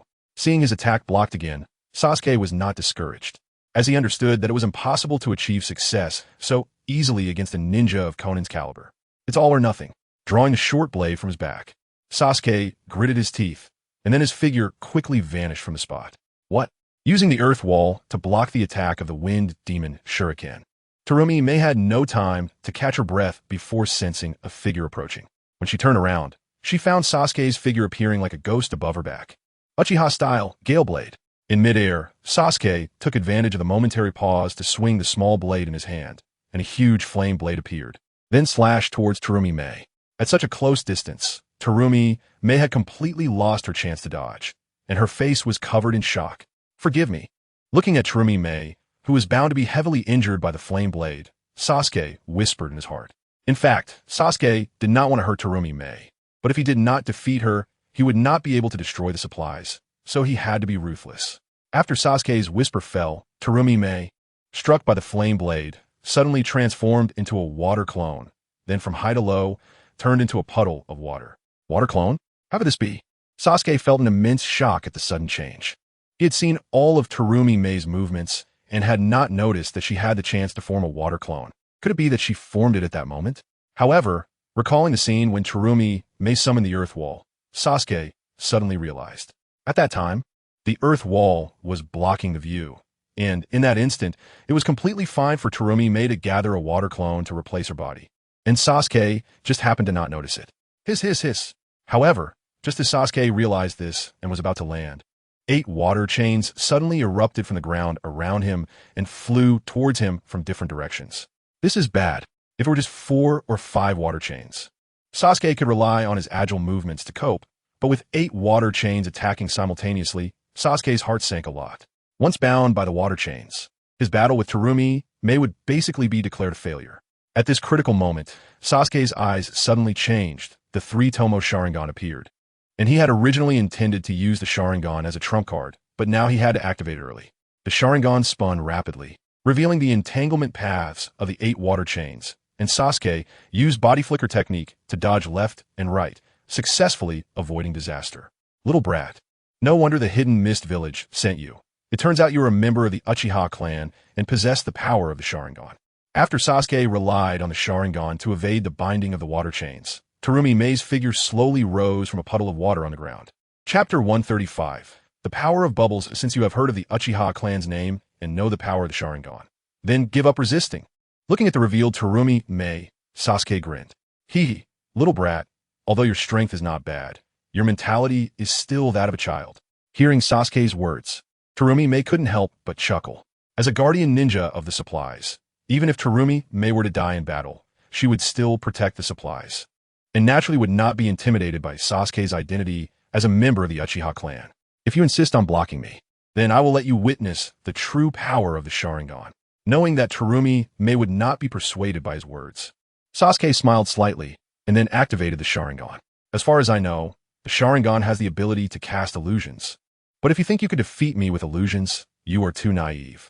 In the upcoming battle, as long as you do not look into my eyes, you will not fall into an illusion. Realizing that Sasuke might use illusions against her, Terumi May slightly averted her gaze and did not stare into Sasuke's eyes. It seems you know a bit about the Sharingan, but sometimes the more you know, the more trouble it can bring. After saying this, Sasuke slowly formed hand signs with both hands. Do you still have chakra to perform ninjutsu? Seeing Sasuke forming hand signs, Terumi May was quite surprised.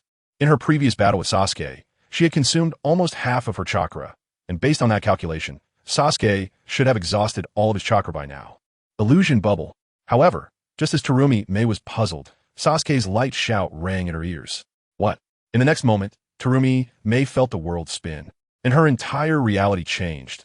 Then her body was bound by many iron chains to a huge wooden stake. Impossible. Absolutely impossible. Knowing that she had fallen into an illusion, Terumi May still could not believe this fact and shouted in panic. There is nothing impossible. I already said. Knowing about the Sharingan may not be a good thing. In the spiritual world, Sasuke walked up to Terumi May, chuckling as he spoke. Little brat, why? I clearly did not look into your eyes. Staring at Sasuke, Terumi May shouted excitedly. As a Nin, don't you understand? Illusions can be cast by more than just the Sharingan. Sasuke reminded her. I understand. I was indeed careless. Bound. Terumi may pause for a moment after hearing the reminder, then gradually realized it. Finally, she couldn't help but shake her head, feeling disheartened, saying, from the very beginning, I made a mistake. I should not have underestimated you. Terumi May's expression darkened significantly at that moment. Because of her carelessness, it could lead to the Hidden Mist Village's defeat in this war, and she even had thoughts of ending her own life. Don't worry, although you are my enemy. I will not kill you. Sasuke glanced at the despondent Terumi May, feeling a bit helpless in his heart. Terumi May was a character Sasuke really liked, and he would need her power to deal with Uchiha Madara in the future. Moreover, Sasuke came this time to destroy the supplies, not to kill, so he planned to let Terumi May go. Little brat, you won't kill me? Why? Hearing Sasuke's words, Terumi May suddenly looked up, confused. Haha, because I like you. Laughing loudly, Sasuke left a confession before disappearing from the spiritual world. This little brat, although she was outstanding in appearance and had a perfect figure, perhaps due to fear of Terumi May's terrifying bloodline limit, no one in the Hidden Mist Village had confessed to her. So when she heard Sasuke say, I like you, she momentarily didn't know what to say. Back in the real world, when Sasuke saw Terumi May standing still with her eyes closed, he also breathed a sigh of relief. Thanks to my brother teaching me the illusion bubble, otherwise I really wouldn't be a match for Terumi May. Sasuke sighed and then did not linger too long, continuing forward to search for supplies.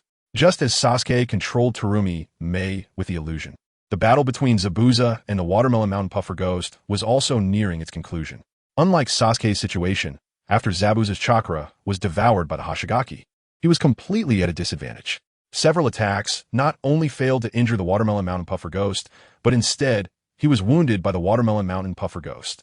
On the surface of the lake, two figures flashed and collided again, and with the sound of metal clashing, the two figures were pushed back several meters along the lake surface. At this moment, Zabuza was not only in tattered clothes and covered in blood, but blood was also continuously flowing from his waist, clearly indicating that he had avoided fatal injuries in the previous battle but was still heavily wounded by the Watermelon Mountain Puffer Ghost. Zabuza, give up struggling this way. You will feel less pain. Looking at Zabuza, who was in a sorry state like a stray dog, the Watermelon Mountain Pufferfish Ghost laughed triumphantly. If you want to kill me, then show me your skills. No more nonsense.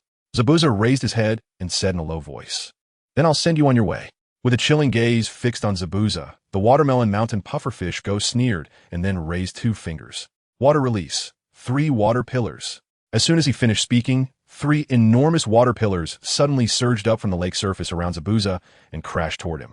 Seeing the water pillars coming, Zabuza endured the intense pain in his body and dodged backward.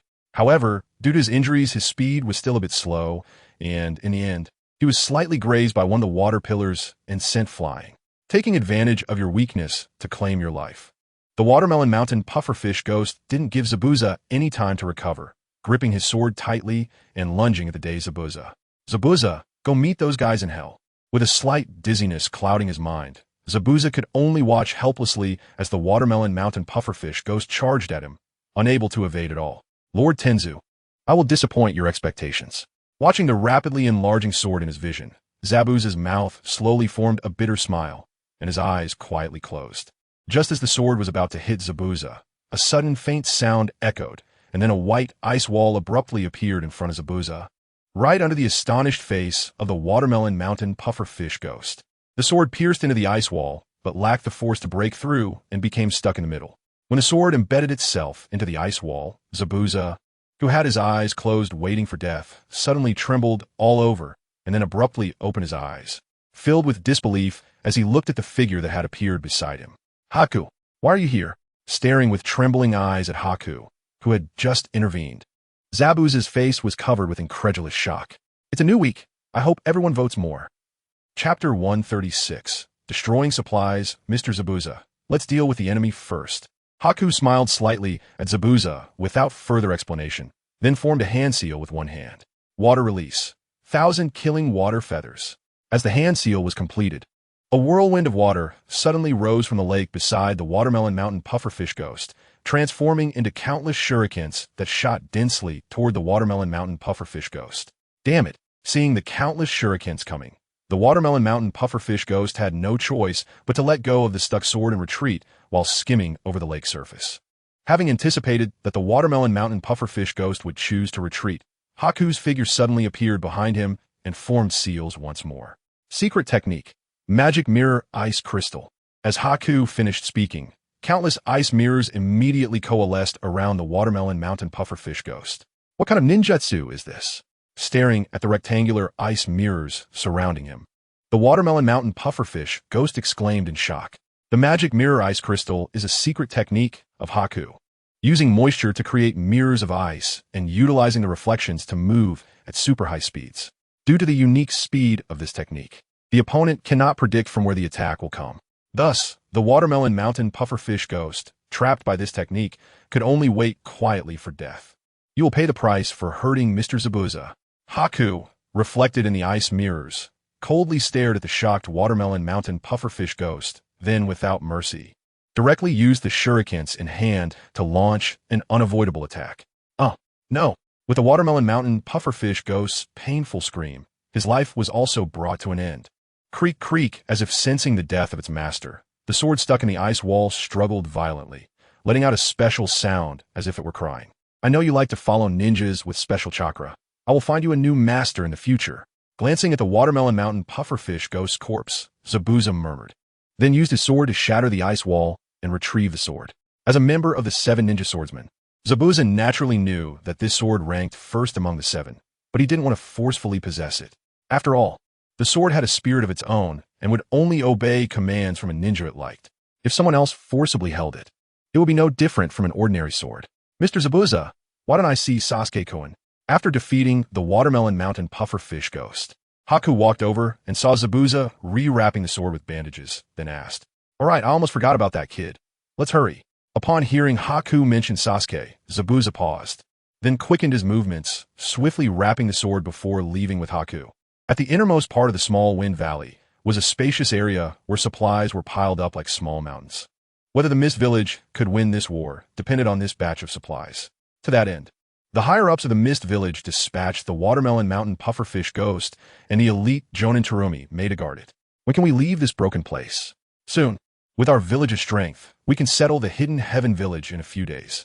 I hope so, knowing that 2 powerful Jonin were guarding ahead. The dozen or so ordinary guard ninjas beside the supplies were not patrolling carefully at the moment. They were all standing around with relaxed expressions, chatting when they had time. 1, 2, 3, 15. Taking advantage of the rock cover, Sasuke glanced at the guard ninjas and began counting in his heart. There were 15 guard ninjas. What should I do now? Frowning, Sasuke didn't know how to proceed next. Even at his peak, he wouldn't dare to rush out like this, after all. He wasn't at the level of Shursui or Itachi, especially since he had very little chakra left and couldn't exert combat power. Forget it. I'll just go for a strong attack. Unable to come up with a better plan, Sasuke decided to use the most foolish method. As long as he could destroy those supplies, it would be worth paying some price. Just as Sasuke drew his tanto, preparing to use taijutsu to deal with the guard ninjas, 2 figures suddenly appear beside him. Captain Zabuza, you're here? Seeing Zabuza, Sasuke was incredibly surprised. But when he saw Haku appear as well, he couldn't help but exclaim, "Haku, how did you get here?" No time for explanations. Let's destroy the supplies first. Without waiting for Haku to speak, Zabuza softly replied, "Mm." Sasuke nodded, but as his gaze shifted, he noticed another large sword wrapped in bandages on Zabuza's back, which looked very familiar, prompting him to ask with a light smile, "Captain Zabuza, what is that?" "The sword, my trophy." Seeing Sasuke's gaze fixated on the sword behind him, Zabuza replied casually, "The sword? Is it really the sword?" After Zabuza's words, Sasuke exclaimed in shock, upon seeing the size and bandage wrapping of the sword. The first thing that came to Sasuke's mind was the sword, but he thought it was impossible for the number 1 ranked sword to suddenly be in Zabuza's hands. So he denied his own thoughts. Therefore, when he found out it was indeed the sword, Sasuke had such a reaction. "Who goes there? Go check it out."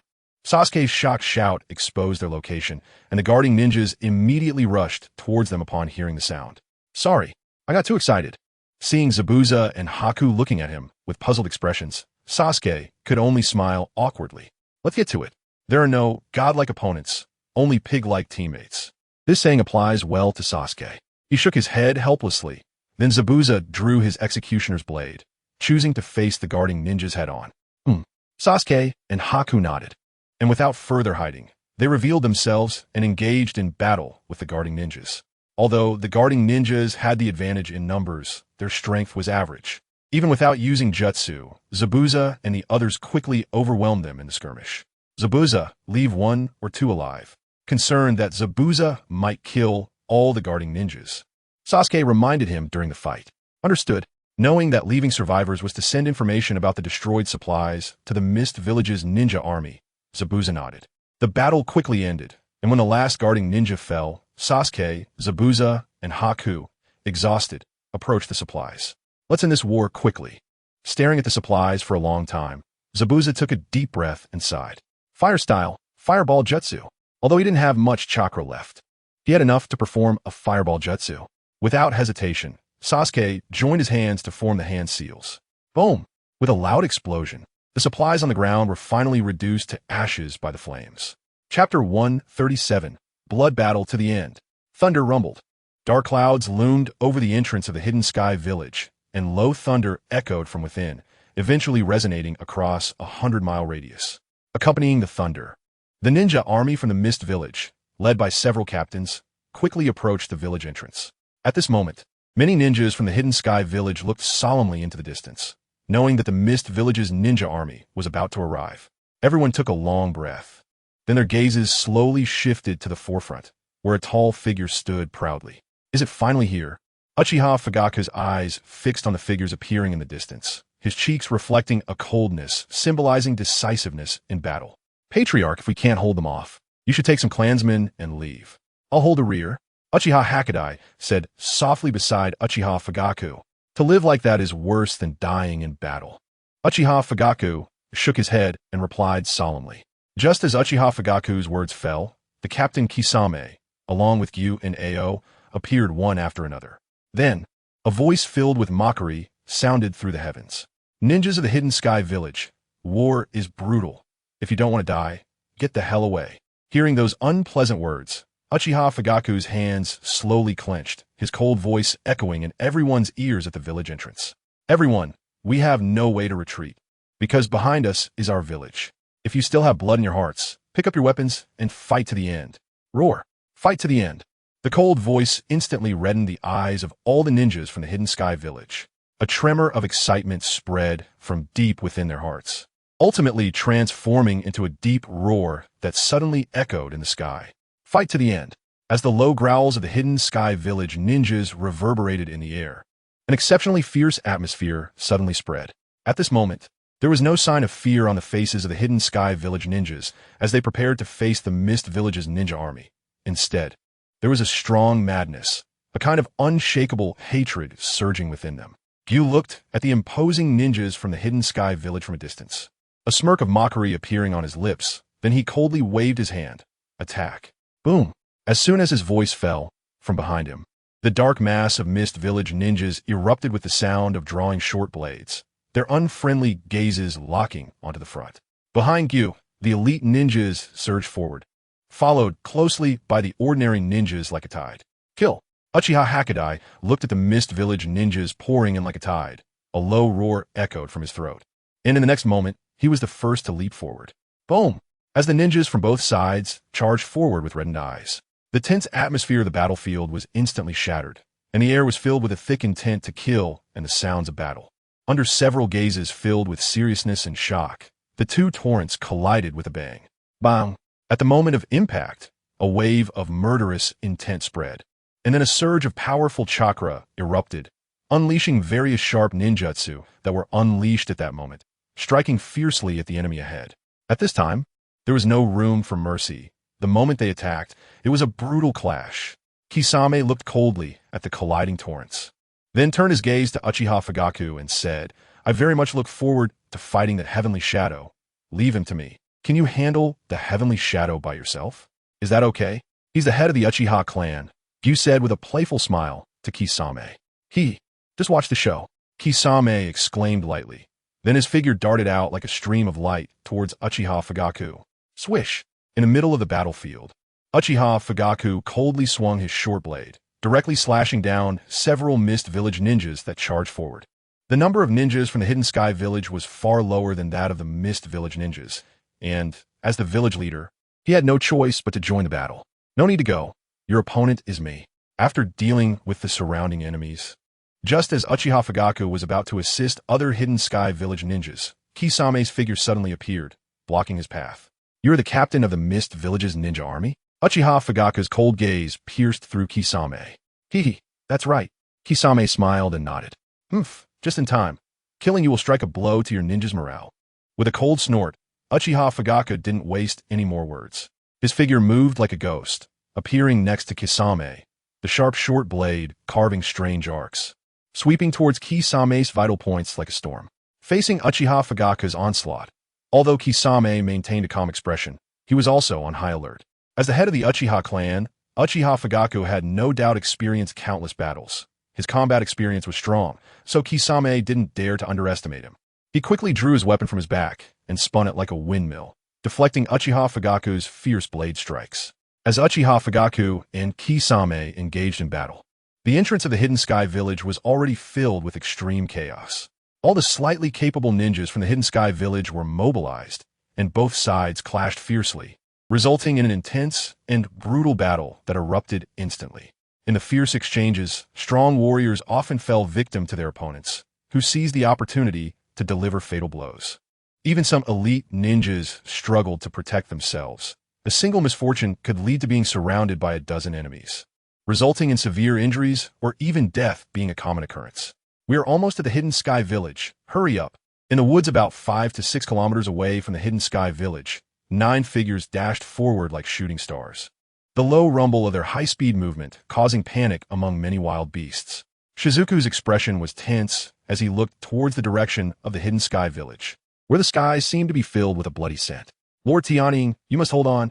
Shizuku clenched his fists, his feet stomping hard on the tree trunk, and his speed surged to the limit once again. Chapter 138. Chaos. As the battle continued, a thick smell of blood mixed with killing intent permeated the air, and the sky seemed to take on a dark red hue. This chaotic battle could only be described as brutal. A boy named Uchiha Ryu cried out in pain as he removed several kunai embedded in his body. In front of him stood 2 mist ninjas with cold smiles, both of whom were Chunin with decent strength. "Take care of him." Seeing that Uchiha Ryu was already injured, the two exchanged glances and then leaped forward in perfect unison. Facing the 2 fierce attackers, Uchiha Ryu's face turned icy, and he quickly formed hand seals with both hands. Fire release, great fireball technique. As the hand seals concluded, a scorching fireball instantly coalesced and shot towards the 2 rushing figures at an incredible speed. Boom!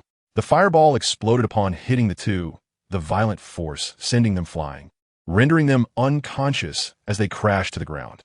"Don't underestimate the Uchiha clan." Uchiha Ryu shouted fiercely as he gazed at the 2 mist ninjas who had become corpses. "There are 6 enemies over there." After just resolving a battle, the small team leader Tang glanced towards another battlefield. "I'll take on one," a tall team member said in a deep voice. "I can only handle one." An already injured teammate gritted his teeth. He could have dealt with 2 in his prime, but now, being injured, handling one was already quite good. "What about the last 2? Tang furrowed his brow. The other 2 teammates also frowned, feeling helpless. The mist ninjas were already stronger than them, and, at this point, they could only do their best. "The last 2 will be handled by us." Just then, a clear voice rang out from the side, and Tang saw Uchiha Izumi, dressed in a black outfit and appearing quite slender, but wielding a short blade, stepping forward, followed by the short-statured Sakan. "You two?" The team leader looked at Uchiha Izumi and Sakan in astonishment. "Leave it to us," Uchiha Izumi said, gripping her short blade tightly as she looked at the mist ninjas, reiterating her statement. "Are you sure you can handle it?" Tang couldn't help but ask, worried that Uchiha Izumi might overestimate herself, which could lead to trouble later. "Let's go." Without further explanation, Uchiha Izumi said a word and charged towards the mist ninjas with Sakan. "We'll join in." Seeing Uchiha Izumi already attacking, team leader Tang waved his hand and quickly followed. Where do these kids come from, seeking death?" The 2 mist ninjas laughed angrily upon seeing Uchiha Izumi and Sakan daring to attack them, immediately moving like tigers and leopards to engage them. Swish! Facing the enemy's attack, Uchiha Izumi and Sakan did not retreat, gritting their teeth and fighting back. Boom! On the battlefield, the sounds of killing rose to the sky, and looking around, it was filled with red-eyed fighters. From time to time, someone would be blasted backward, spitting blood as they fell to the outskirts, unsure of their fate. Naturally, the most intense clashes on the battlefield were between Uchiha Fugaku and Kisame. The range of their battle was vast, and no other ninjas dared to approach. The elite ninjas of the Mist Village are nothing but this. After clashing with Kisame several times and gaining the upper hand each time, Uchiha Fugaku mocked as he watched Kisame suddenly retreat. Hehe, there's no rush. The battle has just begun. Hearing Uchiha Fugaku's words, Kisame steadied himself and quickly formed hand seals with both hands. Water release, exploding water shockwave. After completing the hand seals, Kisame expelled a large amount of water waves from his mouth.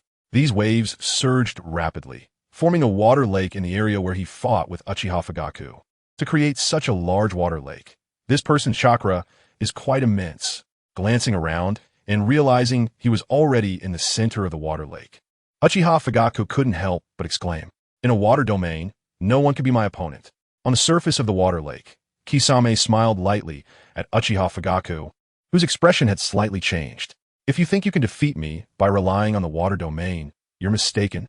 Uchiha Fugaku responded in a deep voice. Having fought countless battles, he had experienced combat in various environments, so Kisame's creation of this water lake wouldn't pose a significant problem for him. Hehe, you won't be saying that for long. With a sinister smile, Kisame formed hand seals again and quickly completed them.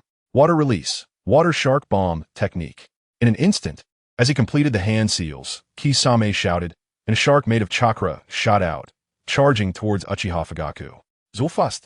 Seeing the blue shark approaching in the blink of an eye, Uchiha Fugaku did not hesitate, stepping onto the lake's surface and immediately flying backward. Bang! After Uchiha Fugaku moved, the spot he had just occupied was struck hard by the shark, causing a massive splash and rippling waves. But it's not over yet. Glancing at Uchiha Fugaku, who had just dodged the attack and was trying to catch his breath, Kisame raised 2 fingers. Suddenly, another shark emerged from behind Uchiha Fugaku and viciously charged at him. At such close range, Uchiha Fugaku could not evade it. Oh no! Feeling the fierce wind behind him, Uchiha Fugaku turned and shouted. He had not expected Kisame to have such a trick, and he could only watch helplessly as the shark slammed into him. Bang!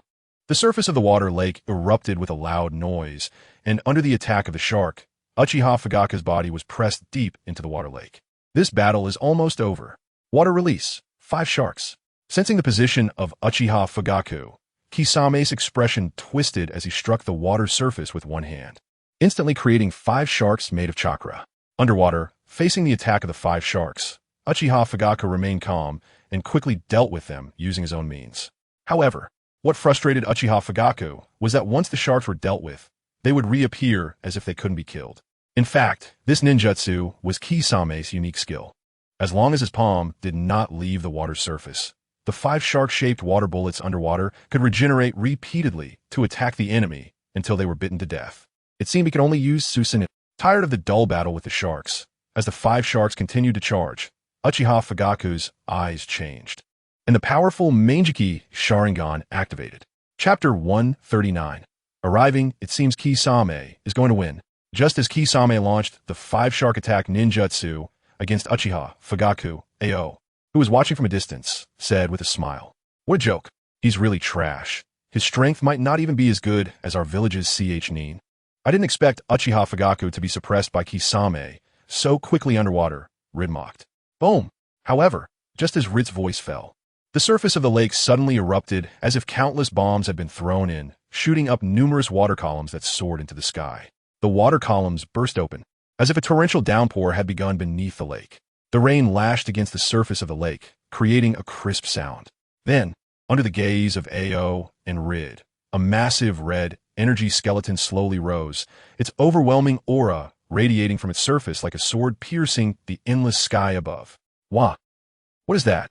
Rid stared at the skeletal giant in shock. At that moment, even with his strength, he felt it was somewhat tricky. Although he hadn't made direct contact, Rid could sense that the skeletal giant probably had tremendous attacking power. The leader of the Tianying has activated the Manjiki Sharingan. If I'm not mistaken, this skeletal giant should be the power brought by the Manjiki Sharingan. AO said slowly, having seen the change in Uchiha Fugaku's eyes through his Byakugan. Alright, that damned eye is indeed very powerful. Hearing AO's words, Rid said in a low voice, "The leader of the Uchiha family truly has some skills." At this moment, On the lake's surface opposite Uchiha Fugaku, Kisame looked at the suddenly rising Susanoo and sighed. Among the enemies he had fought before, no one had survived his 5-shark ninjutsu, but today Uchiha Fugaku broke that record. Now, it's my turn to attack. Glancing at Kisame, a deep voice came from Uchiha Fugaku's throat. After his words fell, the eyes of Susanoo emitted a red glow, and then Susanoo's giant hand clenched, and a massive red spear appeared. Swish! After the giant spear appeared, Susanoo's arm shook, and instantly, the red spear shot forth like a blood-red streak under the setting sun, slicing through space with a sharp wind sound, directly aimed at Kisame. The red spear rapidly enlarged in Uchiha Fugaku's eyes, and just as it was about to enter Kisame's 10-meter radius, the latter raised 2 fingers, and a water column immediately sent him into the air. Boom! The red spear struck the location where Kisame had been, and with a loud bang, it instantly stirred up massive waves, splashing countless droplets of water. Water release, 1,000 shark. Ignoring the destruction caused by the red spear, Kisame completed the hand seals in midair and instantly summoned 1,000 sharks. After 1,000 fierce sharks appeared, Kisame shouted menacingly, directing the swarm of sharks to charge towards Uchiha Fugaku. Looking at the countless sharks before him, Uchiha Fugaku frowned, then channeled his chakra into Susanoo to strengthen its defense.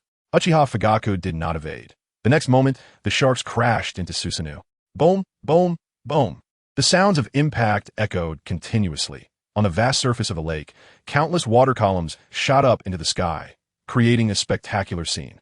The momentum caused by the 1,000 shark drew the attention of many, and after a while, many people's gazes suddenly turned towards the area where the sharks were attacking. But at this time, the swirling mist completely obscured their vision. However, with a gust of wind sweeping across the lake's surface, the mist rapidly dissipated, and the area that had blocked their view finally slowly revealed its true form. What? How is this possible? Looking at the scene before him, Kisame's body instantly stiffened, a strong sense of horror washing over his face as an unbelievable cry echoed into the sky. Under the gaze of countless shocked eyes, the Susanoo that had been struck by 1,000 sharks still appeared intact before everyone's eyes. Lord Tianning is fine. Lord Tianning is amazing. Watching that familiar figure, exclamations of various emotions erupted on the battlefield. The ninjas of Tianning village were ecstatic, while those from Kirigakura were horrified. How is it possible? That thing on Lord Tianning has such strong defensive power. At this moment, Rid looked at Susanoo in disbelief. The impact of this scene was too terrifying for him. Sigh. Letting out a sigh, Ao beside him frowned and said, Rid, Tianning is too strong. We need to work together to support Kisame, or else if Kisame dies at Tianning's hands, it will deal a significant blow to our ninja morale. Understood. Nodding, Rid did not hesitate further. His figure flickered, and he and Ao transformed into 2 shadows, flying towards Uchiha Fugaku's direction. Clang! In the center of the battle circle, a clear sound of metal clashing rang out, and a violent force swept over, causing Uchiha Izumi's delicate face to flush red instantly. And then she spat out a mouthful of blood, her body falling back, finally landing awkwardly, slightly disheveled. Although Uchiha Izumi's strength was decent, after a bloody battle, her stamina had reached its limit, and her body had suffered several heavy blows. Seeing Uchiha Izumi fall, the Mist Village ninja, H-Gon immediately rushed over, ready to deliver the killing blow. Sister Izumi. Seeing H-Gon attacking Uchiha Izumi, the nearby Karui was startled, her figure flashing to block in front. Trying to stop H-Gon. Get out of the way, H-Gon said coldly, kicking Karui's body. Bang! Under the attack, Karui's body was instantly sent flying, a trace of blood appearing at the corner of her mouth. Karui. Uchiha Izumi looked at Karui, who had been kicked away because of her, and her eyes instantly turned red. I wonder who can save you now. H-Gon licked his lips, a twisted pleasure flashing in his eyes. Even if I die, I will take you down with me. Knowing she had no way to escape, Uchiha Izumi secretly pulled out an explosive tag. Boom! However, just as Uchiha Izumi was about to detonate the explosive tag, a sharp and piercing sound suddenly rang out beside her. When the sound of the sonic boom echoed, Uchiha Izumi's gaze shot up sharply, and she saw a figure with a cold demeanor appear. Itachi. Looking at the familiar figure, the despair in Uchiha Izumi's eyes instantly sparkled with hope. Chapter 140. One cut to kill. What does it matter if they're support? You all will still die. After Itachi appeared beside Uchiha Izumi, H-Gon snorted coldly and prepared to charge forward. In H-Gon's view, Itachi and Uchiha Izumi were about the same age, and their strength should be comparable. With his own power, it shouldn't be a problem to take them both down. However, as soon as H-Gon finished speaking, Itachi's Manjiki Sharingan activated in an instant. He merely glanced at H-Gon, and H-Gon fell to the ground in agony, losing consciousness immediately. Itachi is getting stronger. Seeing H-Gon dispatched in the blink of an eye, Uchiha Izumi thought to herself, "Izumi, are you okay?" After easily defeating H-Gon, Itachi turned to Uchiha Izumi with concern. "I'm fine, but there are too many ninjas from the Mist-Hidden Village. It's really hard for us to hold them off."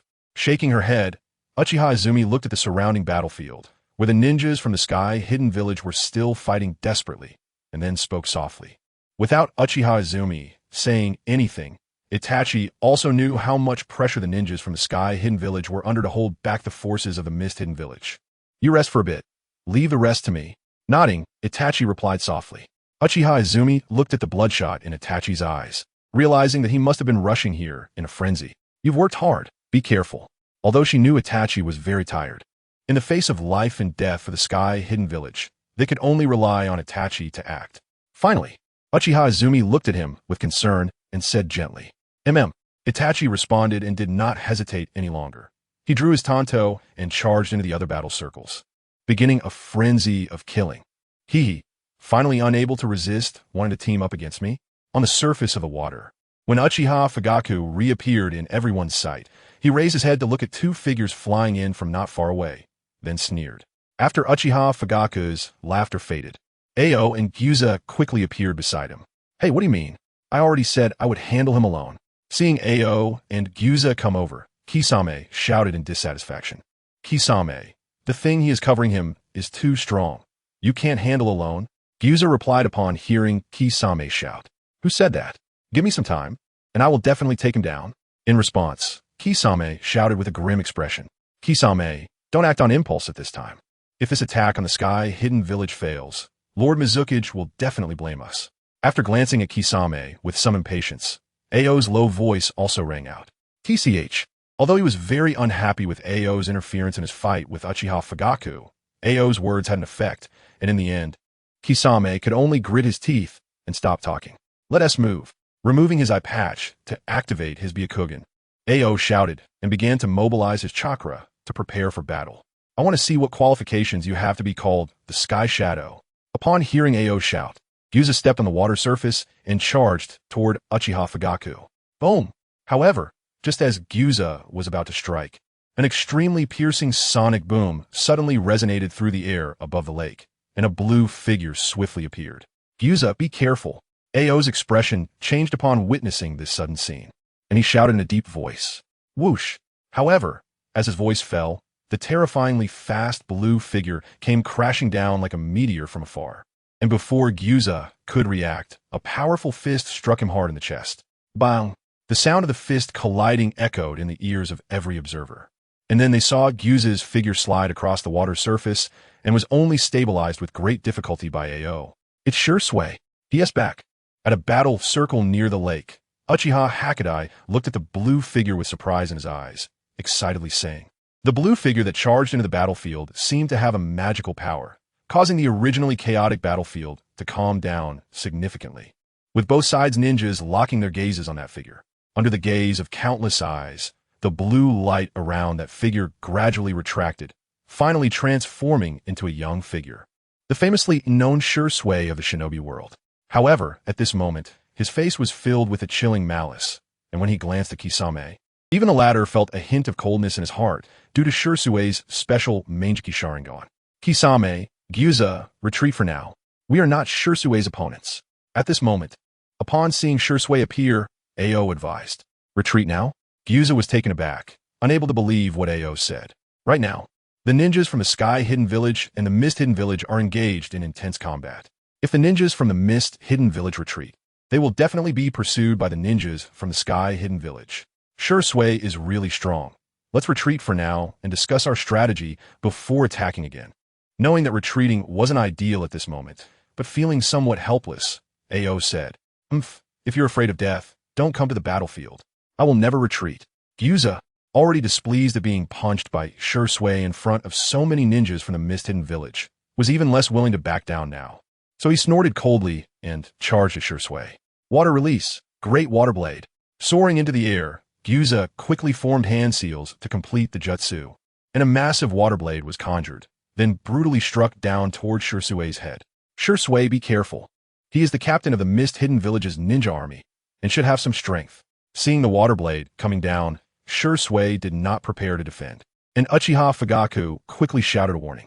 As soon as Uchiha Fugaku's warning fell, the gigantic water blade violently struck SasSasuke. But the exceptionally strong attack did not result in any bloodshed. Instead, SasSasuke's figure transformed into a cloud of white mist and disappeared. How is that possible? Seeing this scene, not only Gyuza but even Kisame and the others were left dumbfounded. Uchiha style, Gale Sword. Just as Gyuza was in shock, SasSasuke's figure suddenly appeared behind him. With a swift swing of his tanto, a terrifyingly blazing flame blade pierced through space and struck Gyuza's body like lightning. The terrifying blaze poured down upon Gyuza's body, causing him to spit out a mouthful of blood, his clothes exploding into ashes, and his body became a fireball, violently flying backward, ultimately crashing into the water's surface and sinking to the bottom, uncertain of life or death. Those who offend the Sky Hidden Village shall die.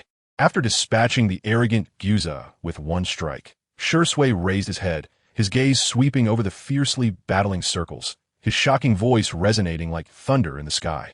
Chapter 141. Retreat. Gyuza, the captain, is dead. He was taken out by the enemy in one move. How is this possible? After witnessing Liangzhua being killed by SasSasuke in an instant and hearing SasSasuke's threatening words, the Fog-Hidden Village's army of ninjas, with their faces full of murderous intent, finally felt fear, their panicked eyes scanning everywhere. Truly, it is Shunshin SasSasuke. This move is too terrifying. At this moment, Kisame gasped. SasSasuke's stealthy killing method even sent a chill down his spine. Retreat. Just as Kisame felt his heart race, Ao shouted out, issuing the retreat order. Liangzhua's death had already caused panic among the Fog-Hidden Village's ninjas, and their morale had taken a significant hit. With the existence of SasSasuke, a shadow-level ninja, Ao believed that a temporary retreat was the best arrangement since they could not attack the Tianyin village. After Ao's words fell, some nearby Fog-Hidden Village ninjas immediately turned around and awkwardly followed Ao in retreat. As the first person turned to retreat, a chain reaction spread throughout the entire battlefield, and nearly all the Fog-Hidden Village ninjas abandoned the battle at hand, quickly following the main force in retreat. Watching the chaotic retreat of a large force, SasSasuke also let out a slow sigh of relief. He turned to look at the Tianyin village ninjas, who were somewhat dumbfounded, and couldn't help but smile slightly, the earlier indifference completely dissipating at this moment. Upon seeing SasSasuke's smile, the Tianyin village ninjas gradually regained their senses, and as they looked at the already retreating Fog-Hidden Village ninjas, cheers erupted across the battlefield, resonating like thunder. With the retreat of the Fog-Hidden Village's army, the pressure on Tianyin village was greatly reduced, and a brutal battle quickly ended with the support of SasSasuke, Itachi, and others. It must be said, their strength was truly formidable. Of course, Tianyin village's ability to hold on in the end also relied on every ninja in the village. Without their bloody battle, Tianyin village might have long fallen. After the battle, some Tianyin village ninjas stayed behind to begin clearing up the aftermath of the fierce battle. In a hall of the Tianyin Tower, Uchiha Fugaku, Itachi, and SasSasuke were seated. Although everyone was somewhat fatigued after the previous battle, the excitement from the fierce fighting suppressed the weariness. Fortunately, you returned in time, otherwise, the village would really be in trouble. In the hall, Uchiha Fugaku glanced at SasSasuke, Itachi, and others, then smiled and said in a good mood, "Truly remarkable. Yes, you are indeed the elite ninjas of the village." The other high-ranking members and elders of the village nodded in agreement, praising them. Although the village has temporarily averted the crisis, we have failed in our mission to destroy the supplies. Hearing these words of praise, SasSasuke shook his head and spoke somewhat dejectedly. How could it fail? Did the guards at Takigakure have many strong ninjas? As SasSasuke's words fell, the previously joyous atmosphere in the hall gradually quieted down. Everyone looked at SasSasuke's expression, exchanging glances filled with confusion. The supplies stored by the Fog-Hidden Village at Takigakure are fake. It's a trap set by the Fog-Hidden Village. After hesitating for a moment, SasSasuke finally couldn't help but say, "What? The supplies are fake?" At this moment, Not only the others, but even Uchiha Fugaku and Uchiha Hakadai were extremely shocked to hear Shirshue's words. Especially Uchiha Hakadai. He had previously gone to Takigakure to investigate and had seen the convoy unloading supplies, not expecting those supplies to be fake. This is all my fault. If I hadn't trusted the information provided by the fog-hidden village, this wouldn't have happened. After thinking for a moment, Uchiha Fugaku finally sighed deeply and said with self-blame, Lord Tianying, there's no need to blame yourself. Who could have predicted such a thing? It's not your fault, Lord Tianying. The fog-hidden village is too cunning. Yes, how can the fog-hidden village be considered one of the 5 great ninja villages? Such despicable tactics are truly unexpected. Although the misinformation was somewhat related to Uchiha Fugaku, everyone understood that he wanted to win this war, so they all comforted him. By the way, Shirshue, why haven't I seen Zabuza and Sasuke return? However, just as everyone was comforting Uchiha Fugaku, Uchiha Hakadai suddenly asked Shirshue. Hearing this, Shirshue immediately replied, Itachi got information about the supplies in the land of water from the guarding ninjas at Takigakure, and Zabuza, Sasuke, and Hak have gone to the land of water to destroy the supplies. With just the 3 of them, won't it be insufficient to destroy the supplies? Uchiha Hakadai was taken aback and asked in response.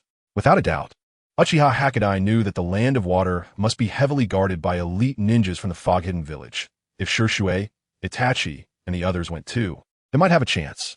There's no choice. The 9 of us have to return to the village to provide support, so we can only send those 3 to carry out the mission. Shirshue sighed, feeling somewhat helpless. I really hope those 3 can create a miracle and destroy the supplies. That way, the village can truly lift the crisis. Thinking that the only way to end the war quickly was to destroy the supplies, a member of the Uchiha clan expressed his hope. No matter the result, those 3 are heroes of Tianin Village. What we need to do now is continue to protect Tianin Village and be ready for the fog-hidden village's army to attack at any time. Glancing at the Uchiha clan member who spoke, Uchiha Fugaku said in a deep voice, Yes. Everyone in the hall responded respectfully. Well, that's enough. After such a fierce battle, you all go back and rest. Uchiha Fugaku waved his hand, saying somewhat tiredly. Everyone nodded slightly and then left the hall in an orderly manner. In the pitch-black night sky, a crescent moon hung lonely above, casting a faint cold light down to the earth. In a dark little forest in a land of water, a gentle campfire flickered, bringing a touch of warm light to the silent night. By the campfire, Sasuke leaned against a tree trunk, gazing at the crescent moon above with some melancholy. Little brat, still not asleep? What are you thinking about? At this moment, Zabuza walked over, his gaze fixed on Sasuke as he asked in a low tone, Worried about the village? Sasuke said frankly, without hiding anything. Based on Sasuke's speculation, the fog-hidden village's army of ninjas should have already attacked Tianin Village, and since he was not in the village, he didn't know what the situation was like in Tianin Village now. Don't think too much. With Lord Tanin, Shirshue, Itachi, and the others there, the village will definitely be safe. Zabuza said lightly upon hearing this. I hope so.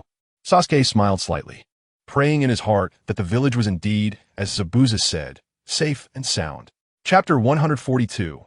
Ao's plan in the fog-hidden village's army camp. Although it was already late, a tent in the middle still had lights on. At this moment, Ao, Kisame, Uchiha K, and Uchiha Q were discussing strategies. Although they chose to temporarily retreat due to Liang's death during the day, it didn't mean they would give up on attacking Tianin Village.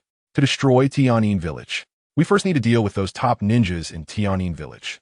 As long as we restrict them with the strength of our ninjas, we will definitely be able to break in. With a furrowed brow and waves etched on his forehead, Wutai Kong slowly spoke. This is a bit difficult. Just dealing with the Tianin is tough enough, not to mention powerful ninjas like Shirzue and Itachi. Upon hearing this, Qing sighed. Listening to Qing's words, Wutai Jing, who also had waves on his forehead, pondered for a moment before suddenly focusing on Wutai Kong and softly said, Brother, why don't we use the power of our bloodline limit? The Wutai family is a very mysterious clan from the land of water, possessing a rare ability to summon and control immortal water giants. However, the Wutai family once suffered a great disaster, leaving only Wutai Kong and Wutai Jing as the true descendants. Although Kirigakure strongly rejects ninjas with bloodline limits, Wutai Kong and Wutai Jing were members of Yagura's team before he became the 4th Mizukichi. Thanks to Yagura, the 2 brothers managed to survive in Kirigakure and even became captains of the ninja army this time. I almost forgot about the power of your bloodline limit. If we fight alongside the water giants, we should have some advantages. Qing, being an elder of Kirigakure, had some understanding of the Wutai family and knew they could control water giants, so he spoke up. Not necessarily. Shaking his head, Wutai Kong explained.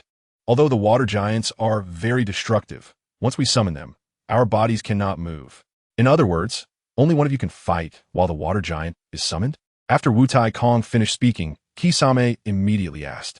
Yes. Nodding, Wutai Kong continued. On the battlefield, if we can't move, we will need someone to protect us, which would instead become a burden. How many water giants can you summon? After thinking for a moment, Qing asked Wutai Kong. 4 giants. Before Wutai Kong could speak, Wutai Jing interjected. That's great. I have a good plan. Upon hearing this, Qing's face lit up, and he slowly shared his plan. What if they don't fall for it? After hearing Qing's plan, Kisame asked with confusion. Trust me, they will definitely take the bait. Qing confidently assured. All right, when do we start? Seeing Qing, who was usually calm, so decisive, Wutai Kong could only accept his plan and softly said, Tomorrow. It seemed that Qing had already thought this through, responding without hesitation. Tomorrow? Kisame, Wutai Kong, and Wutai Jing were taken aback, not expecting it to be so soon. After all, their ninja army had just gone through a bloody battle today. We haven't had time to rest, and neither has Tianning Village. In this situation, if we delay the attack on Tianning Village, it would actually be more beneficial for them, so we can't give them a chance to catch their breath. Knowing what Kisame and the others were worried about, Qing quickly explained. After listening to Qing's explanation, Kisame and the others nodded, having no objections. In the conference room of the Mizukage Tower in Kirigakure, chaos erupted suddenly due to a single sentence from the 4th Mizukage, Yagura. Various noisy and panicked voices converged, creating a dizzying atmosphere in the conference room. Mizukage. Could the information about the supplies being destroyed be wrong? After all, it's guarded by Terumi Mei and Kisame. Listening to the noise around him, Elder Sui still couldn't believe the supplies had been destroyed and stared at Yagura. Elder Sui's question caused the noisy voices in the conference room to gradually fade away, and after a moment, it finally fell silent. Only then did Yagura speak. The information is definitely accurate. Kisame has been slain, and Terumi Mei was caught in a genjutsu. In the end, the ninjas from Tianning Village seized the opportunity to destroy the supplies. What? Kisame was killed? As soon as Yagura finished speaking, almost everyone in the conference room, including Elder Sui, had their faces twitch violently. Kisame was a candidate for the next Mizukage and one of the most outstanding ninjas in Kirigakure. Now, not only were the supplies destroyed, but he was also dead, which meant a huge loss for Kirigakure. How is that possible? Kisame had the Samahata. How could there be a ninja in Tianning Village who could defeat him? Elder Mo's face changed, and he shouted angrily. Seeing Elder Mo so furious, Yagura shook his head. He had originally planned to mention the information about the loss of Samahata as well, but fearing Elder Mo would directly vomit blood from anger, he held back. Sigh, there's no point in discussing that now.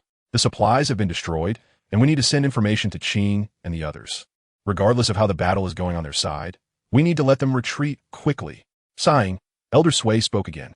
Yes, we need to send the information as soon as possible. Others nodded in agreement. After the meeting, I will arrange for someone to deliver the information, knowing that without supplies, the ninja army of Kirigakure would not be able to continue fighting. Yagura had no objections. Mizukage, if our ninja army has already defeated Tianning Village, that's fine. But if we return defeated, it will be hard for us to explain to the daimyo and the villagers. A white-haired elder suddenly thought of something and immediately said, if Kirigakure fails in this war against Tianning Village, it would undoubtedly be a source of ridicule from other countries and ninja villages. As high-ranking members of Kirigakure, they would certainly face blame from the villagers and the ninjas in the village. What should we do then? Upon hearing this, other elders also expressed concern. As the initiators of the war, they would have to bear responsibility for its failure. We can't let the villagers lose trust in us. Otherwise, the village will fall into chaos. We need to find someone to take the blame and let them bear it alone. After thinking for a moment, Elder Mo spoke. Then let's execute Elder Mo's suggestion. Before the other elders could discuss further, Yagura directly agreed. Without a doubt, the biggest initiator of this war was the 4th Mizukage, Yagura, so he didn't want to be pointed at by others and prefer to shift the blame onto someone else. All right, since it has come to this, there's no other way. The other elders nodded in agreement. Chapter 143. Water Giant. The next day, as dawn broke, many ninjas stood in the Tianning office. including Shirzue and Itachi. Mizuki's bad news. The ninja army from Kirigakure is here again. Just as Uchiha Fugaku was preparing to arrange defense tasks, an information ninja hurriedly rushed in, shouting loudly. This statement was undoubtedly earth-shattering, causing the entire office to fall into an instant silence. After a long while, Uchiha Hakadai could hardly believe it and exclaimed, "How is that possible? They're attacking again so soon?" In Uchiha Hakadai's view, the Kirigakure ninja army would need at least 3 or 4 days to launch another attack after their defeat yesterday. But he didn't expect them to come today. It seems they don't want to give us a breather. Shirzue's face also twitched as he stared at Uchiha Fugaku at the head of the table, taking a deep breath and saying, "Gather all ninjas and prepare for battle." Although Uchiha Fugaku didn't want to clash with the Mist Village ninja army right after a major battle, he had no choice but to give the order. Yes. Upon hearing this, all the ninjas present quickly responded, exchanged glances, and swiftly exited the office of the Heavenly Shadow. As everyone left, the office fell silent again, and Uchiha Fugaku's murmurs suddenly broke the quiet. "Sasuke, Zabuza, you must destroy the supplies." After yesterday's battle, the entrance of the Hidden Heaven village was in ruins, with the uneven ground reflecting traces of various ninjutsu. When the Mist Village ninja army faced off against the Hidden Heaven ninjas once again, it meant that this area would suffer once more. "You ran pretty fast yesterday, huh? Do you want to run again?" Standing at the front, Uchiha Fugaku mocked Ching, Kisame, and the others. Ching smiled, but his smile was laced with a chilling undertone. With a wave of his hand, he sinisterly declared, "This time, I will make the Hidden Heaven village disappear from the ninja world. Everyone, obey my command, kill." As Ching's last word fell, the tense atmosphere shattered, and hundreds of Mist Village ninjas charged towards the Hidden Heaven ninjas. Start the battle. In response to the assault from the Mist Village ninjas, the Hidden Heaven ninjas, unwilling to fall behind, began to operate their chakra to the maximum under Uchiha Fugaku's command and charged forward fiercely. Boom! Boom! The two terrifying formations collided in the blink of an eye. And then, sounds of explosive energy and ripples of force echoed and emerged on the battlefield. Kong Q proceed as planned. After the battle commenced, Ching glanced at the brothers Uchiha Kong and Uchiha Q, then turned and rushed to the battlefield. After Ching left, Uchiha Kong and Uchiha Q simultaneously formed hand seals, and the wavy patterns on their foreheads emitted dazzling light. Suddenly, whirlpools of water began to rapidly spin on the ground before them. Secret technique, water giant technique. Accompanied by Uchiha Kong and Uchiha Q's cold shouts for towering water giants, each about 5 or 6 meters tall and imposing, quickly rose. "What is that?" Staring in shock at the water giants that began rampaging, some Hidden Heaven ninjas couldn't help but tremble. They had never seen such enormous beings in their lives. In front of the water giants, their figures appeared particularly small. However, just as they were in shock, a water giant swung its fist, and screams echoed as many were injured or killed. The combat power of the water giants was terrifying. Under the leadership of the 4 giants, the Mist Village ninjas surged forward, and the defending Hidden Heaven ninjas quickly collapsed. "Shirzue, Itachi, we need to stop those water giants." During the battle, Uchiha Fugaku noticed the impact the water giants were having on the situation and quickly shouted to Shirzue and Itachi, who were fighting against the Mist Village ninjas nearby. "Understood." Quickly finishing off the enemy before them, Shirzue and Itachi nodded, then followed Uchiha Fugaku to the location of the water giants. On the battlefield, a water giant's bloodthirsty gaze locked onto 5 Hidden Heaven ninjas, and then, with a tremor of its arm, it ruthlessly smashed its fist down without hesitation. Earth release, earth flow wall. In a moment of crisis, one Hidden Heaven ninja quickly formed hand seals, trying to block the water giant's attack with the summoned earthen wall. Bang! With a loud crash, the water giant's fist slammed into the earthen wall, shattering it into rubble. The residual force then struck the ninja who had performed the hand seals like lightning, sending him flying backward as he coughed up blood. After eliminating one opponent, the water giant clenched its massive hand again and mercilessly struck at the remaining 4 ninjas. Seeing this scene, despair filled their eyes. Next year on this day might just be their death anniversary. Although many Hidden Heaven ninjas were concerned about the fate of the 4, they were too far away to intervene. The ninjas closer lacked the strength to help. Rushing in would only lead to their own deaths. The Hidden Heaven ninjas would not let themselves be easily killed. However, at this critical moment, a commanding voice suddenly rang out, and Uchiha Fugaku activated his Susanoo. appearing under the gaze of countless eyes. After his words fell, Uchiha Fugaku controlled the red Susanoo to catch the water giant's fist, then countered with a punch that pierced through the water giant's body. Bang! Struck at its vital point by the red Susanoo. The water giant fell heavily to the ground. With the giant's fall, the other three giants soon followed suit, as they were attacked by Itachi and Shisui. Of course, like Uchiha Fugaku, Shisui and Itachi did not hold back. They activated their Susanoo to quickly take down the water giants. So powerful, Lord Heavenly Shadow, Shisui, and Captain Itachi defeated those giants. Haha, victory surely belongs to us. Watching the terrifying water giants fall in an instant, the Hidden Heaven ninjas immediately cheered, their morale soaring. Haha, a bunch of naive fools. How could the water giants of the Abuchi family be so easily defeated? Hearing the cheers around him, Qing was not discouraged. Instead, he chuckled softly to himself. Roar! As Qing's voice fell, the water giant that had fallen to the ground suddenly roared, then stood up again. How is this possible?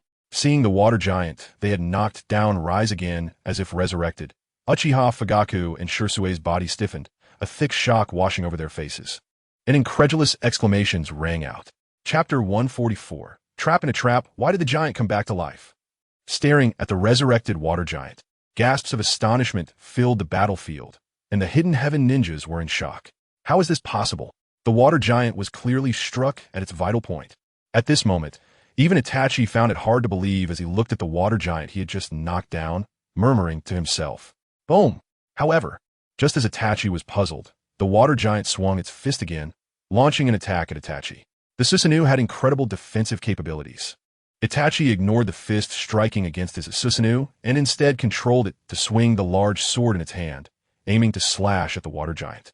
The slow-moving water giant couldn't evade in time and was split in two by the Susanoo's great sword, quickly turning into a puddle of water on the ground.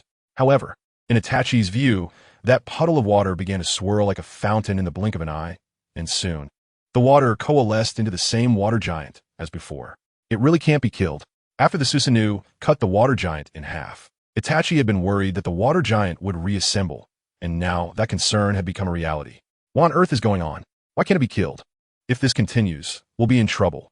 As Itachi pondered how to deal with the water giant, he heard Shisui and Uchiha Fugaku complaining nearby. Clearly, both of them encountered the same problem as Itachi. The water giants would resurrect after being defeated. Every ninjutsu has weaknesses, and these water giants are no exception. Itachi did not believe that these summoned water giants could be resurrected indefinitely, and then murmured, Why? Why aren't they joining the battle? Looking up, just as Itachi was about to activate his Manjiki Sharingan to observe the water giants, he noticed that behind them, Takanori and Kagami, under the protection of a dozen Mist Village ninjas, stood still with their fingers raised. On the battlefield, each ninja needed to fight with all their might.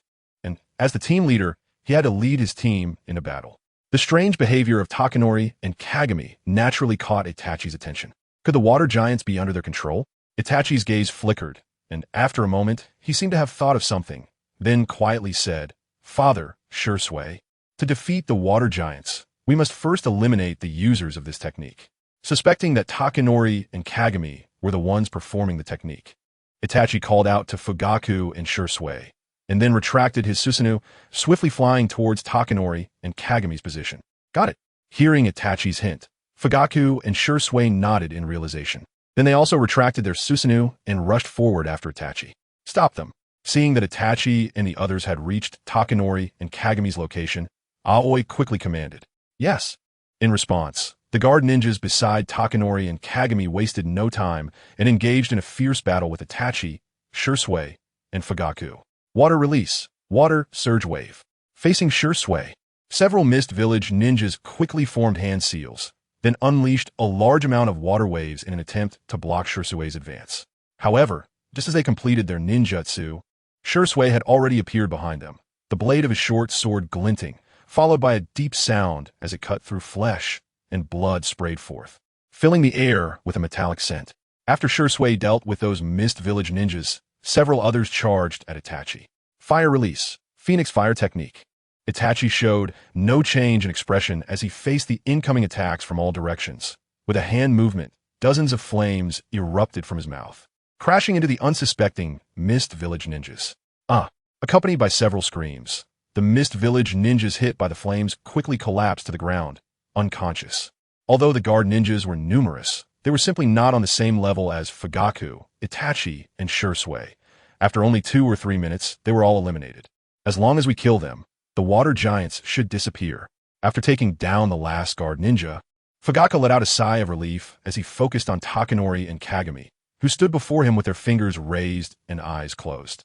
Unlike Fugaku's ease, Itachi suddenly felt uneasy as he noticed that Takanori and Kagami remained unmoving. Normally, after the nearby guard ninjas were defeated, Takanori and Kagami should have stopped controlling the water giants to prepare for battle or quickly evade, but they were oddly standing still, clearly having a backup plan. Of course, there was also the possibility that they needed to enter a state of sleep to perform the water giant technique and were unaware of everything happening outside. Shursui, be careful. Knowing that Shursui was about to act, Itachi warned him anxiously. Shursui nodded. Since you come, you can stay.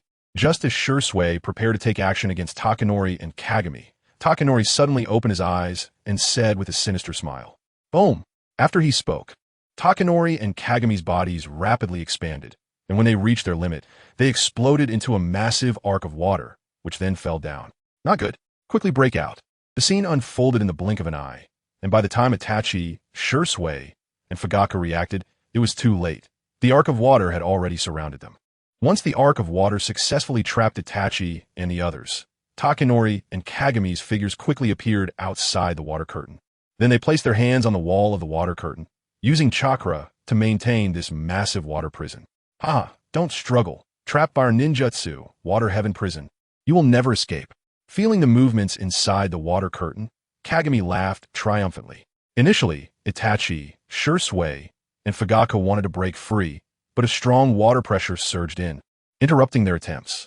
After that, the water pressure grew stronger, and they felt as if they were sealed, unable to take any action. This is bad.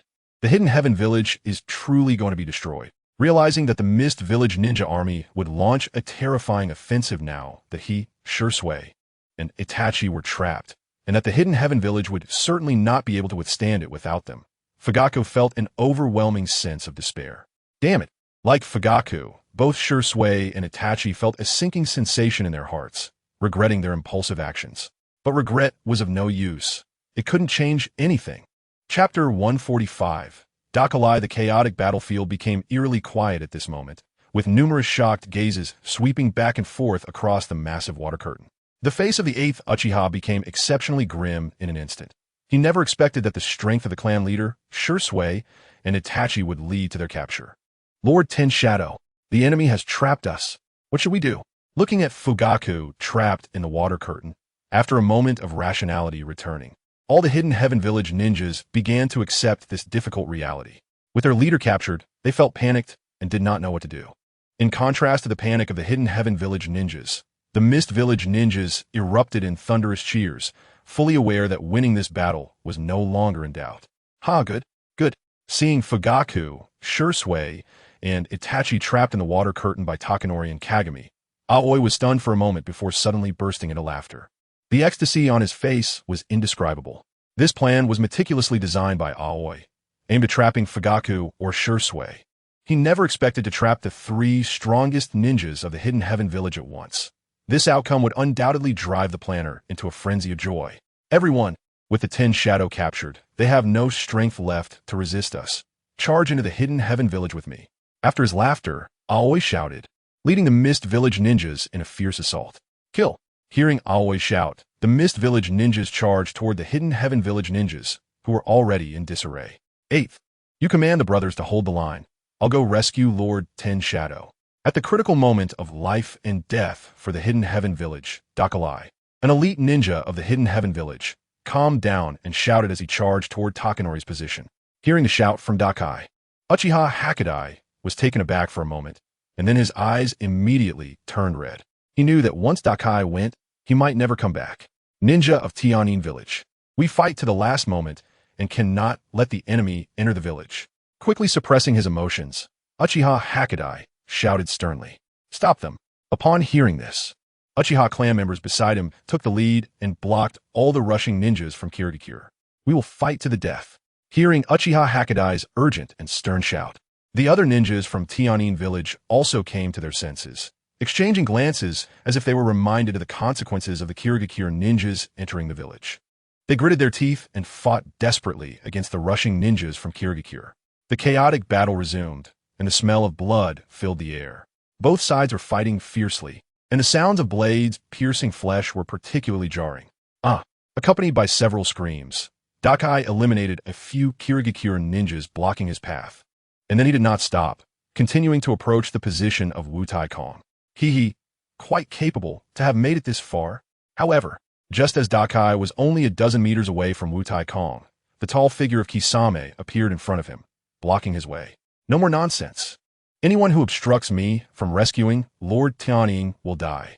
After saying this, Dakai drew his short blade and charged at Kisame. Come on. Kisame also drew his large sword and charged forward. In an instant, the two shadows clashed violently, followed by the sounds of metal clashing and sparks flying. In battle, Kisame utilized the wide blade of his sword, and with each swing, a powerful gust of wind would be generated, leaving marks on the ground. Demonstrating just how terrifying Kisame's strength was when wielding his long sword. In stark contrast to Kisame's aggressive attacks, Dakai's short blade moved like a cunning soft snake, never directly engaging Kisame's sword. Occasionally, when contact was made, it would be a quick retreat, giving no opportunity for the long sword to exert its force. This guy has such a tight defense. At my speed, I can't even touch his body. With lightning-fast strikes from his short blade, phantoms appeared before him. But no matter how quickly Dakai attacked, Kisame's large sword would shift in an instant, easily blocking all of the phantoms with its wide and extremely hard material. As the battle continued, a serious expression finally covered Dakai's face. Kisame's displayed strength was enough for him to treat seriously. Letting out a long breath, Dakai suddenly took a small step back, quickly raising two fingers to channel the fire chakra within him into the short blade. In an instant, a small blade that shimmered with cold light transformed into a fire blade engulfed in blazing flames. As his face changed with the transformation of the short blade, Dakai suddenly shook his arm. A crisp crack sounded at his joints, and the fire blade was thrust forward, its intense heat slicing through the air, even producing a faint burnt smell. Water release, water wall. Sensing the change in the short blade, Kisame's eyes narrowed. He raised two fingers, and then with a low shout, a water wall rose from the ground to block in front of him. Whoosh! However, after the water wall appeared, the fire blade suddenly veered, escaping the water wall's defense range, and shot towards Kisame with a blazing cold light. What? The sudden scene stunned Kisame. He had no time to evade, and ultimately, the fire blade penetrated him directly. After being pierced by the fire blade, Kisame did not let out a scream. Instead, he transformed into a water clone, quickly turning into a puddle of water. Water clone? Looking at the puddle that was once Kisame, Dakai was shocked. Just as Dakai was taken aback, Kisame's figure suddenly burst out from the water wall, and he quickly rushed towards Dakai, his fist clenched tightly, transforming into a black shadow that appeared before Dakai like lightning. Seeing Kisame's fist coming down, Dakai could only raise his arm to defend. When Kisame's fist landed, Dakai truly felt the terrifying power behind it. At the moment of impact, a numbing sensation spread up his arm, and a force that made him change color surged through the point of contact into Dakai's body. The impact was so great that Dakai staggered back a dozen steps before stabilizing his stance. Such speed, such strength. Looking at Kisame, who did not take a step back, Dakai pressed his left hand against his wrist, pulling hard, his mouth twitching, and then he shook his hand, looking astonished. Chapter 146. The Rescue of Zabuza Hihi. It seems your ability is still not enough. After knocking Dakai back with a punch, Kisame looked at him mockingly. Don't get too cocky. With a cold snort, Dakai quickly formed hand seals with both hands. Immediately, a peculiar wave spread out from beneath his feet. Buzz. The earth seemed to tremble slightly at that moment, and then 6 giant rocks burst from the ground, floating in the air. A violent wave radiated outwards. At this moment, even the observing brothers Wu Tai Kong and Wu Tai Jing grew serious. They could feel that each of the giant rocks summoned by Dakai possessed astonishing power. Clearly, he was using his strength to defeat Kisame. Earth release, earth stone drop. Dakai's expression darkened as he locked onto Kisame, then his eyes turned cold. The giant rocks immediately began to rumble and shake, and the sound of wind breaking through the air suddenly echoed as the giant rocks shot down towards Kisame. almost covering all his escape routes. Not bad, actually proficient in 2 types of elemental ninjutsu. Kisame looked up at the giant rocks rapidly enlarging in his vision and couldn't help but exclaim, then raised 2 fingers. After raising his fingers, a puddle of water beside him suddenly surged upward, transforming into a towering water wolf that enveloped him in a water sphere. Just as the water sphere formed, the barrage of giant rocks violently crashed down, hitting the surface of the water sphere surrounding Kisame. Boom! The earth seemed to tremble at that moment, with many onlookers shaking as they watched the place where the giant rock struck. Smoke and dust spread out, obscuring their vision, but they could still feel the terrifying impact. With so many ferocious strikes, any ordinary person would have been instantly turned into a puddle of mud. The bombardment finally came to a complete end, and the smoke began to slowly dissipate. All eyes were drawn to the scene, followed by gasps of astonishment. In the collapsed area, a figure still stood quietly, the water sphere surrounding him completely unscathed, showing that Dakai's earlier astonishing attack had not harmed him at all. How is this possible? Seeing the scene, Dakai exclaimed in shock. Although he knew Kisame was a jounin from Kirigakure, he did not expect him to be so difficult to deal with, that even his proud ninjutsu could not harm him. Swish! Just as Dakai was in shock, several sharks burst out from Kisame's position and fiercely attacked him. Earth release! Earth spike gun! Seeing this, Dakura hurriedly activated the chakra in his body and formed hand seals. Suddenly, dozens of earth spears shot up from the ground, piercing all the sharks. This guy is too strong. Dakura finally felt a bit uneasy. Kisame's series of strange techniques had made him feel some apprehension. One move to take him down. A fierce light flashed in Dakura's eyes, and his expression turned sharp.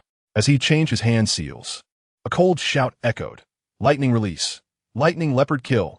With Dakura's shout, brilliant lightning erupted from his hand, and a gigantic lightning leopard formed. Whoosh! As soon as the lightning leopard appeared, it unleashed a violent storm of electricity, cutting through the air and lunging at Kisame under countless gazes.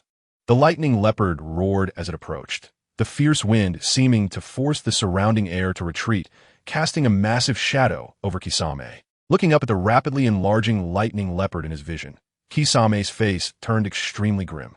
Fire release, earth release, and now lightning release. I didn't expect him to master 3 types of chakra. However, even so, you still can't win against me, Kisame murmured, quickly completing his hand seals. Giant shark bullet technique. After finishing the seals, Kisame shouted, and a massive water bullet shaped like a shark shot out with a roar. Boom! The lightning leopard and the shark water bullet tore through the air, colliding violently like 2 meteors streaking across the sky, producing a tremendous sound as the explosive energy surged outward. This is not just any ninjutsu. If the shark water bullet is hit by a physical attack, it will instantly absorb the opponent's chakra and become even larger, Kisame said with a sinister smile. And then Dakura was horrified to see the colliding lightning leopard shrink while the shark grew larger, as if it were devouring the lightning leopard. How is this possible? When Dakura saw the lightning leopard completely swallowed, he was left speechless in shock. Just as Dakura was stunned, the giant shark crashed down. Dakura hurriedly hardened his body, but before he could fully harden, the shark slammed down. Boom! A muffled sound echoed, and then everyone watched in horror as Dakura was sent flying, crashing brutally into the ground. The ground instantly collapsed, cracks spreading like a spider web. Puffed! Dakura spat out a mouthful of blood, his face pale, his eyes still filled with terror. He couldn't imagine how terrifying Kisame's attack was. Whoosh! Dakura's eyes flashed, urgently wanting to retreat, but he heard a sharp whistling sound. The game is over. Kisame sneered, brandishing a small dagger aimed at his throat. In the end, I still couldn't save Lord Tiani. Dakura's body suddenly stiffened, a trickle of blood escaping from the corner of his mouth, his expression filled with despair and gloom. Ding! Just as Dakura was waiting for death, a crisp sound of metal clashing suddenly rang out. A huge beheading sword appeared in front of Dakura. Sorry, I'm late. Then, a faint voice of apology sounded. Zabuza! Hearing this somewhat familiar voice, Dakura was first taken aback, then his tense body relaxed completely, and he shouted excitedly. Haha, Zabuza, long time no see. At this moment, Kisame, who was staring at the man before him with a cloth wrapped around his mouth, smiled nostalgically. It has been a few years, but you're still as impulsive as before. With a light laugh, Zabuza suddenly said in a deep voice. What? Hearing Zabuza's inexplicable words, Kisame frowned. But just as he was puzzled, Zabuza's water clone suddenly appeared behind him, thrusting a kunai towards his vital points. Sensing the movement behind him, Kisame could only quickly dodge to the side. Swish! Accompanied by the sound of the kunai piercing flesh, Kisame stepped forcefully, quickly leaving his previous position. Chapter 147, Sasuke returns. Not a bad reaction. Staring at the already retreating Kisame, Zabuza said lightly. Although the kunai hit Kisame, he had instantly dodged the vital spot, so he only suffered minor injuries. If Kisame had reacted just a moment slower, he would have likely fallen to the ground dead. Zabuza, besides sneaking attacks from behind, do you have any other skills? Steadying himself, Kisame glared at Zabuza and shouted with an unhappy expression. Want to see my skills? Then you'll have to risk your life to find out. With a slight smile, Zabuza suddenly raised his sword and charged at Kisame. Gritting his teeth, Kisame knew he couldn't retreat at this moment, because retreat meant death. Fully aware of this, Kisame had no choice but to mobilize the remaining chakra in his body to engage in a fierce battle with the charging Zabuza. Brother, who do you think will win? By the water curtain, observing Zabuza and Kisame's battle, Wune Jing asked. It's hard to say. Although Kisame has used up a lot of chakra in the previous battle, he is known as the Tailless Beast, and his chakra reserves are vast. So, he should be able to withstand Zabuza, Wune Kong slowly analyzed. Whoosh! However, just as Wune Jing was about to continue discussing, dozens of shurikens shot out. Looking at the rapidly approaching shurikens, Wune Jing snorted coldly, raised his fingers, and a water wall emerged from the ground to block them. Swish, swish, swish! The shurikens came like lightning, and in the blink of an eye, they shot continuously into the water wall like a swarm of bees. However, as soon as these shurikens entered, they were stopped by the powerful defense contained within, losing all their attacking power. Truly impressive for a jonin from Kirigakure. After the water wall blocked the shuriken's attack, a clear laughter echoed. Soon after, the figures of Haku and Sasuke appeared not far from Wune Jing. In a huge water curtain, Uchiha Fugaku, Shursui, and Itachi, hearing the somewhat familiar laughter, were first taken aback. Then their eyes filled with overwhelming joy upon seeing Sasuke's figure. It's Sasuke. He has finally back safely. Shursui couldn't help but laugh out loud, filled with excitement. Itachi also sighed in relief. No matter the outcome, it was good that he returned. Sasuke, Haku, attack them. As long as they take their hands off the water curtain, we can get out. The appearance of Sasuke and Haku gave Uchiha Fugaku hope of breaking through the water curtain, so he shouted loudly towards the outside.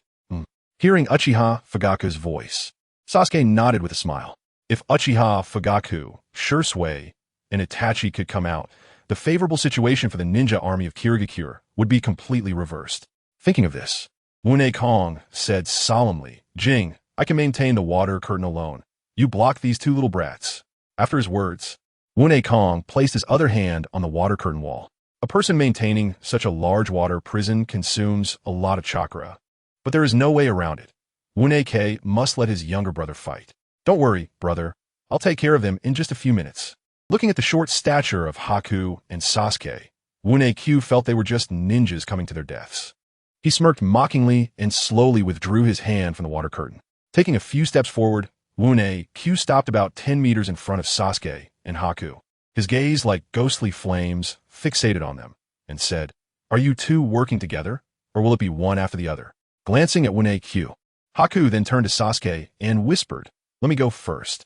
Sasuke shook his head, exhaled lightly, and said, Let's go together. You're no match for him alone. Hearing this, Haku said no more. She wasn't one to talk much anyway. She then took out a short blade and charged at Wune Q.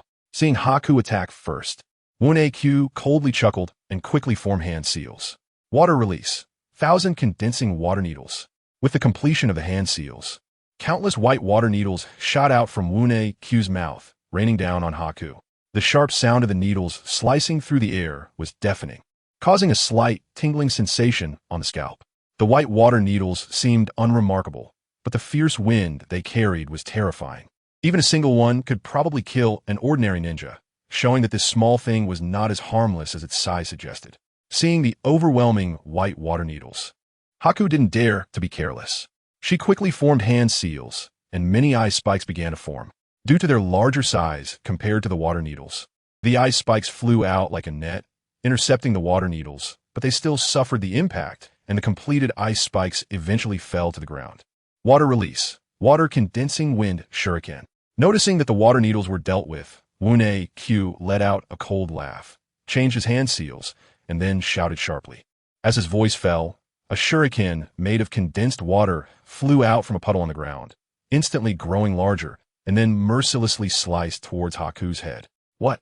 Seeing the enormous wind shuriken, Haku was startled and quickly formed hand seals. A white mist appeared, wriggling rapidly, and transformed into a giant ice hand that reached out and firmly grabbed the wind shuriken. Looking at Haku, who was struggling, Q's mouth curled into a sinister smile, and he quietly commanded, "Explode." Boom! As the command fell, the wind shuriken trembled violently and then exploded without warning, the explosive force shattering the ice hand. And instead of being destroyed, the wind shuriken transformed into countless palm-sized water blades that shot out at lightning speed towards Haku. The sudden change caught Haku off guard. In a critical moment, she lightly pushed off the ground with her toes and retreated sharply. However, despite her quick reaction, she was still hit by several water blades, which sliced through her clothes and drew blood. Having easily wounded Haku, Q was about to let out another cold laugh when he suddenly frowned and looked up, noticing a giant fire blade forming in Sasuke's hand.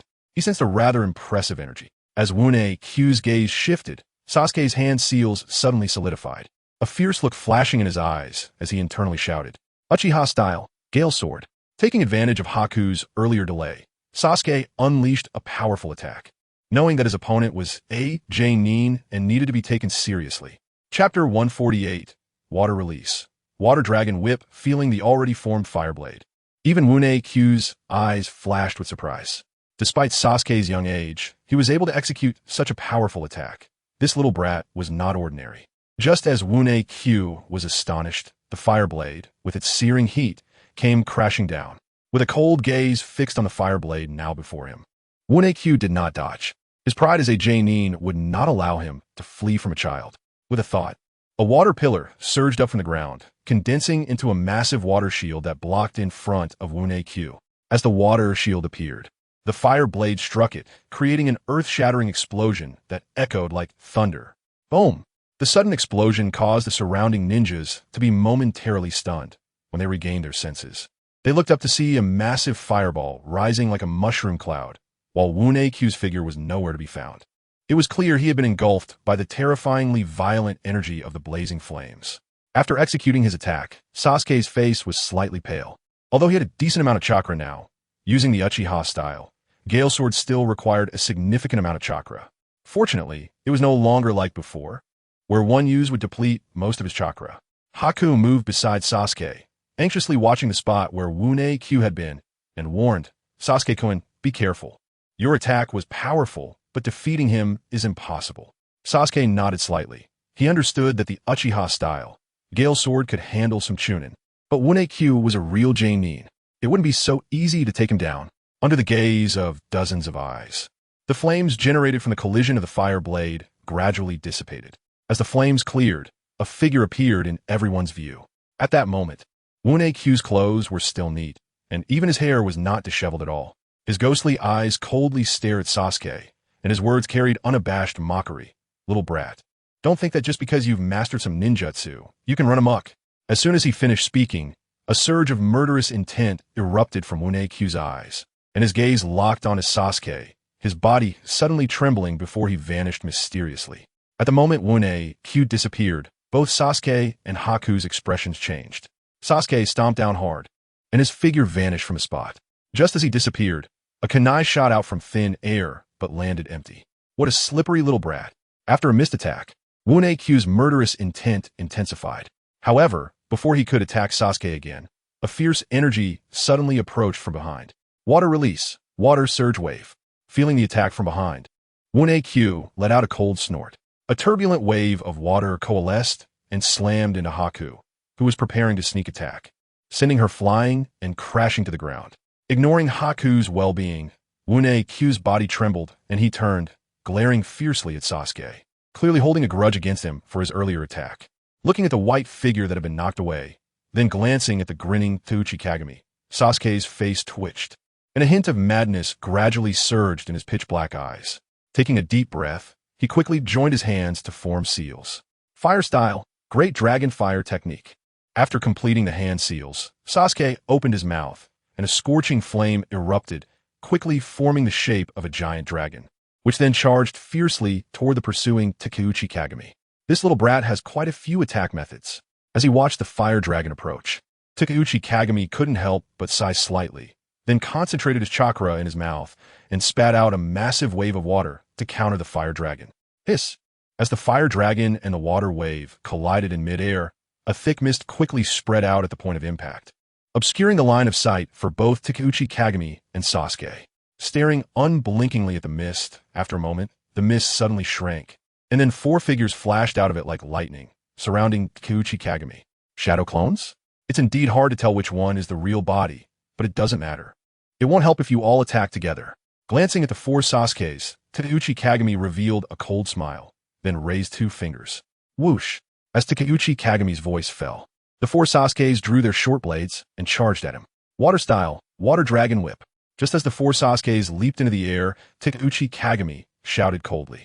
A powerful stream of water surged from the ground, and then 4 dragon-shaped water whips shot out from the stream, heading straight for Sasuke. Sasuke, be careful. In the mist, it was clear that Takeuchi Kagami's ninjutsu was not simple, and Shizen shouted worriedly.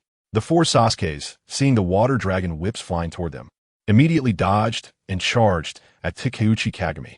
However, the water dragon whips, which had been easily avoided, adjusted direction in the instant they were dodged, twisting to bind all 4 Sasukes. Not good. Seeing Sasuke bound by the water dragon whips, Uchiha, Fugaku, Shizen, and Itachi all sighed inwardly at the same time. In such an intense battle, being bound is extremely deadly. Haha, you really are too naive. Takeuchi Kagami laughed loudly as he easily bound Sasuke. At Takeuchi Kagami's laughter, the 4 Sasuke's expressions darkened, and they began to struggle with all their might. It took a bit of time, but it should be over soon. Sensing Sasuke's struggle, Takeuchi Kagami took out 4 shurikens after his laughter subsided, aimed at the 4 Sasukes, and threw them with force. At this moment, Takeuchi Kagami didn't have the leisure to guess which one was Sasuke's real body. As long as he attacked all 4 Sasukes simultaneously, the real body would definitely die. The shurikens moved at incredible speed, arriving in front of the 4 Sasukes in the blink of an eye. Faced with the sharp shurikens, the bound Sasuke had no way to escape and could only watch helplessly as the shurikens approached. Sasuke, glancing at the Sasuke, who had already become a target. Uchiha, Fugaku, and Shizen's expressions changed dramatically in the mist, and they gasped in shock. Bang, bang, bang, bang. Just when the other watching ninjas thought that Sasuke might die under the shurikens. The Sasukes that were hit all transformed into a puff of white mist with a light sound, clearly indicating that all these Sasukes were shadow clones. And the real body was not here at all. Chapter 149. The defeat of Kisame, the sudden turn of events drew the attention of many, and a chorus of exclamations erupted. Looking at the Sasuke that suddenly turned into mist, Takeuchi Kagami was also dumbfounded, and after a moment he exclaimed, "This little brat actually tricked my brother. What? How is this possible?" The scene before him shocked Takeuchi Kagami the most. He never expected that all 4 Sasukes were shadow clones. Who would believe that a little brat could have such cunning? In the mist, after a moment of being stunned, Uchiha Fugaku finally heaved a heavy sigh of relief. This kid, always like this. Uchiha Fugaku swallowed hard, still feeling a bit of lingering fear. Shizen chuckled wryly and said, "Sasuke is indeed impressive. He knows how to use shadow clones to test his opponent." Itachi also breathed a sigh of relief at this moment. He had thought that one of the 4 shadow clones was Sasuke's real body, but fortunately, it was just a false alarm. Hiss! Just as everyone was shocked, Sasuke's figure emerged from the area where the mist had spread, but this time, a massive bolt of lightning surrounded him. Lightning style, lightning tiger strike. A hoarse shout suddenly came from within the lightning, and then the massive bolt of lightning transformed into a ferocious lightning wolf, appearing above Takeuchi Kagami like a flash of lightning. With a thunderous roar, the claw formed from the gathered lightning struck fiercely at Takeuchi Kagami's head. With this strike, the space directly twisted, and faint black cracks in space appeared, showing how terrifying this force was.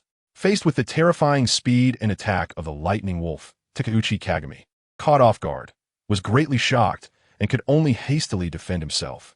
Bang! With a loud bang, The lightning wolf shattered into countless silver light points, exploding apart. Boom! The energy carried by the lightning wolf sent Teuchi Kagami flying, crashing heavily to the ground far away. Instantly, stone shards flew, and massive cracks spread out like an earthquake from where Takeuchi Kagami landed. The size of these cracks was so large that the ninjas from the Hidden Mist village had to rise to avoid them, indicating just how terrifying Sasuke's attack was. Brother.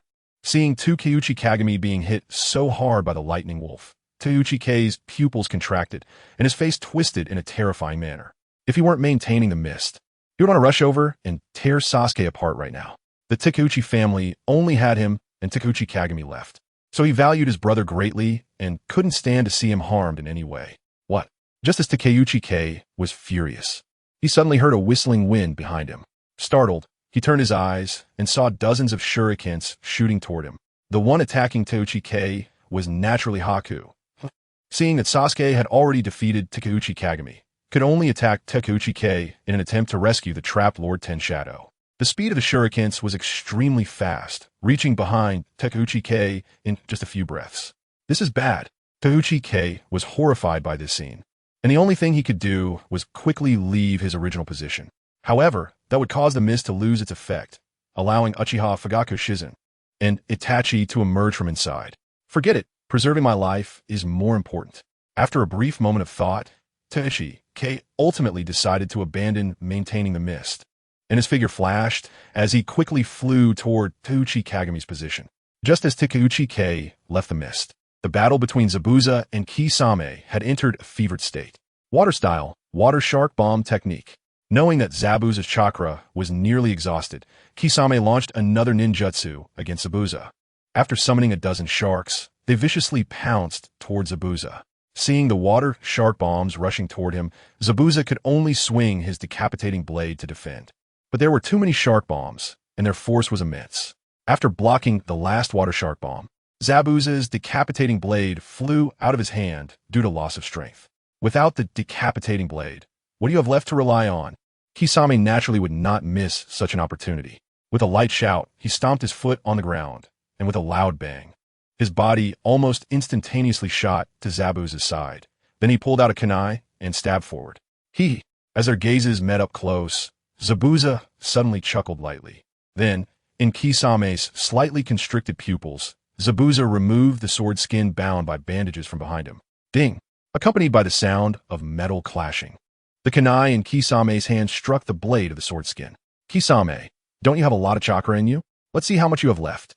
After blocking Kisame's attack, Zabuza smiled slightly and then controlled the sword skin in his hand to slice, devouring Kisame's chakra.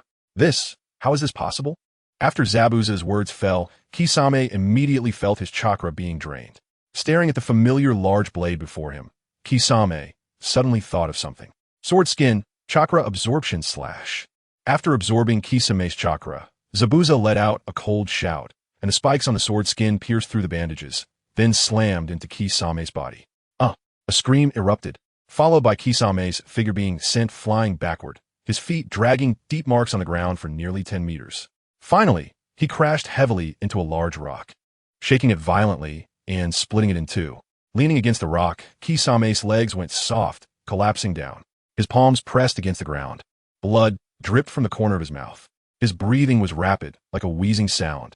However, while Kisame was gasping for breath, Zabuza, not far away, was calmly staring at him, then slowly approached, holding the spiked sword skin in his hand. Zabuza's steps quickened, and eventually, he transformed into a shadow, rushing toward the already heavily injured Kisame. As he rushed, Kisame felt a chilling, killing intent emanating from him. Watching Zabuza rush toward him with icy killing intent, Kisame's hands and feet went cold. Given his current state, it wouldn't be difficult for Zabuza to kill him. Why? Why is the sword skin in your hands? Knowing he was doomed, Kisame could only resign himself. However, when Zabuza came before him, he stared at the sword skin and suddenly asked. In the Mist Village, every ninja had heard of the name Kisame Hashigaki, not because of his outstanding strength, but because he was the master of the strongest ninja sword, the sword skin. Therefore, Kisame was very puzzled as to why the sword skin of Kisame Hashigaki was in Zabuza's hands. Chapter 150, Victory. It's very simple, because I have already killed Kisame Hashigaki. Upon hearing Kisame's question, Zabuza, who was originally about to swing the sword skin at Kisame, paused for a moment, then responded in a low voice. What? Kisame Hashigaki was killed by you? Although he had a rough idea, Kisame still found it hard to believe after Zabuza's words. As a subordinate of Kisame Hashigaki, he naturally knew Kisame Hashigaki's strength. Even the previous Mizukage had evaluated that Kisame Hashigaki was the strongest holder of the sword skin. Kisame, it's over. Ignoring Kisame's shock, Zabuza said quietly, then swung the massive sword skin toward Kisame's head. At such a close distance, Kisame had completely lost the chance to evade, and his face was covered in horror and despair. Crack!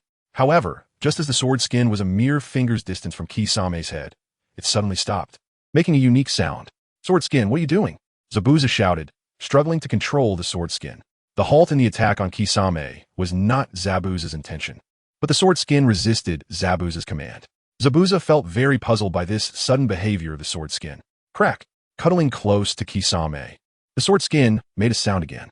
The sudden change before him also allowed Kisame, who was prepared to wait for death, to see a glimmer of hope for survival. He then stomped his foot hard and ran with all his strength toward the ninja area of the Mist Village. Seeing Kisame trying to escape, Zabuza naturally would not let him go, but just as he was about to chase, the sword skin tightly bit his hand, attempting to stop him. Could it be? You like following this guy, Kisame? Once again blocked by the sword skin, Zabuza frowned and suddenly thought of something, then asked in a low voice. Crack! The sword skin's large mouth made a few sounds, as if responding to Zabuza. No. Understanding the meaning the sword skin was trying to express, Zabuza forcefully swung his arm, slamming the sword skin down onto the ground, rubbing his hand that had been bitten by the sword skin, when Zabuza's gaze continued to search for Kisame's figure. He found that Kisame had already slipped into the Mist Village ninja area and disappeared from sight. Damn it, he got away. If it weren't for the sword skin's obstruction, it wouldn't have ended up like this. Thinking of this, Zabuza shouted angrily. Bang! Just as Zabuza's words fell, the water curtain not far from him suddenly shattered, and a massive water mass fell from the sky, forming a continuous rain curtain in the world.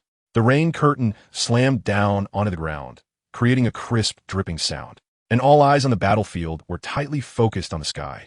Under the gaze of countless eyes, the rain curtain, which covered the sky, was breached by Uchiha Fugaku, Shursui, and Itachi, who rushed out.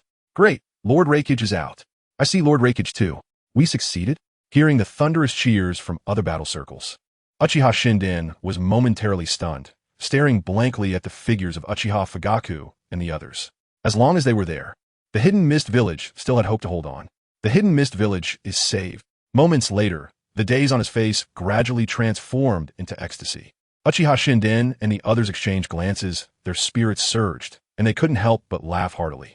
This time, they laughed so unrestrainedly.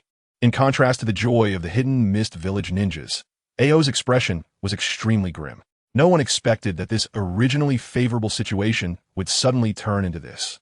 It's our turn to strike. As Ao's expression darkened, Shursui, who had rushed out, slightly stretched his body and then looked at the Mist Village ninjas with ill intent.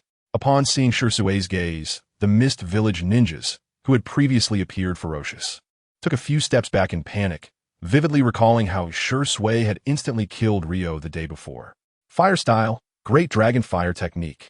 Shursui did not give these guys much time, and his figure rushed into the Mist Village ninjas like a wolf among sheep, quickly completing hand seals. Accompanied by the sound of wind breaking, a gigantic fire dragon appeared, and anyone hit by the fire dragon was sent reeling back, spitting blood. Seeing Shursui display his might, the morale of the Hidden Mist Village ninjas soared, brandishing their weapons and charging in like wolves. With Shursui leading the charge, the Mist Village ninjas, who had previously held the upper hand, instantly collapsed, facing the counterattack from the Hidden Mist Village, retreating step by step, no longer the ferocity they had before. Seeing his own ninja continuously defeated, Qing's face turned somewhat pale. At this moment, he understood that the attack on the Hidden Heaven Village had completely failed. Kisame. Just as the thought of retreat began to take root in Qing's mind, he suddenly saw the injured Kisame receiving medical treatment. If they lost Kisame's combat power, there would be no need to persist in this battle. Qing's expression changed again, and without hesitation, he pushed off the ground and retreated. Retreat. Hearing Qing's stern command, The Mist Village ninjas, who had already lost their will to fight, hurriedly retreated like a tide, ultimately fleeing the battle circle after leaving behind a large number of corpses. Seeing the Mist Village's army in disarray, the morale of the Hidden Heaven Village rose even higher. Just as some were preparing to pursue fiercely, Uchiha Fugaku waved his hand to stop them all. As the Mist Village ninjas fled in chaos, the tumultuous battlefield gradually began to calm down. However, the battlefield was a scene of devastation, with blood soaking the ground and a strong smell of blood lingering in the air. The Mist Village had deployed all their ninjas this time.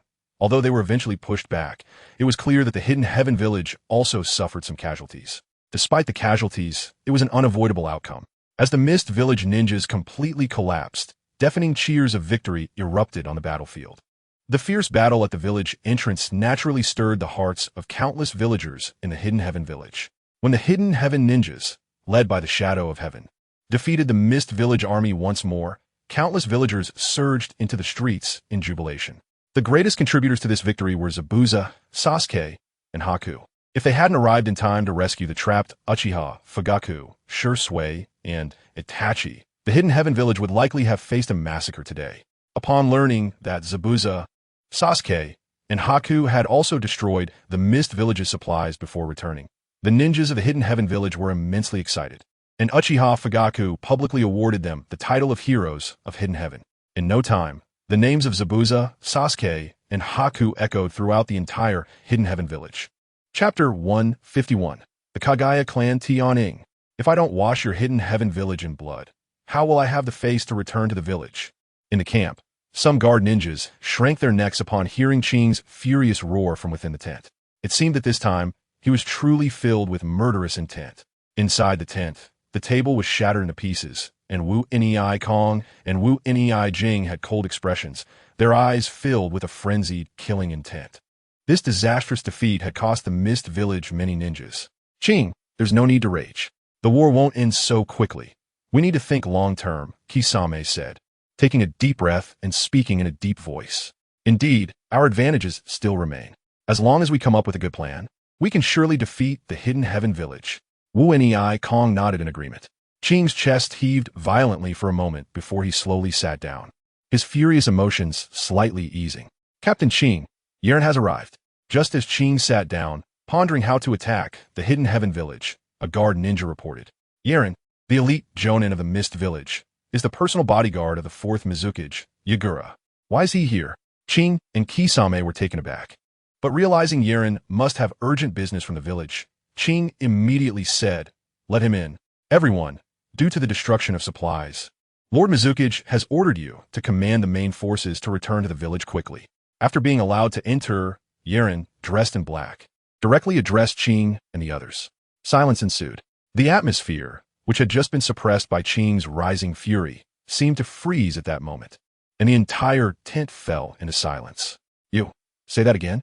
Qing's expression was comically incredulous as he looked at Yeren, his mouth moving. The supplies were destroyed by the ninjas of the Hidden Heaven Village. We must return to the village. Looking at the 4 blank faces, Yeren felt a bit helpless and could only repeat himself. Hiss. The 4 in the tent almost simultaneously gasped.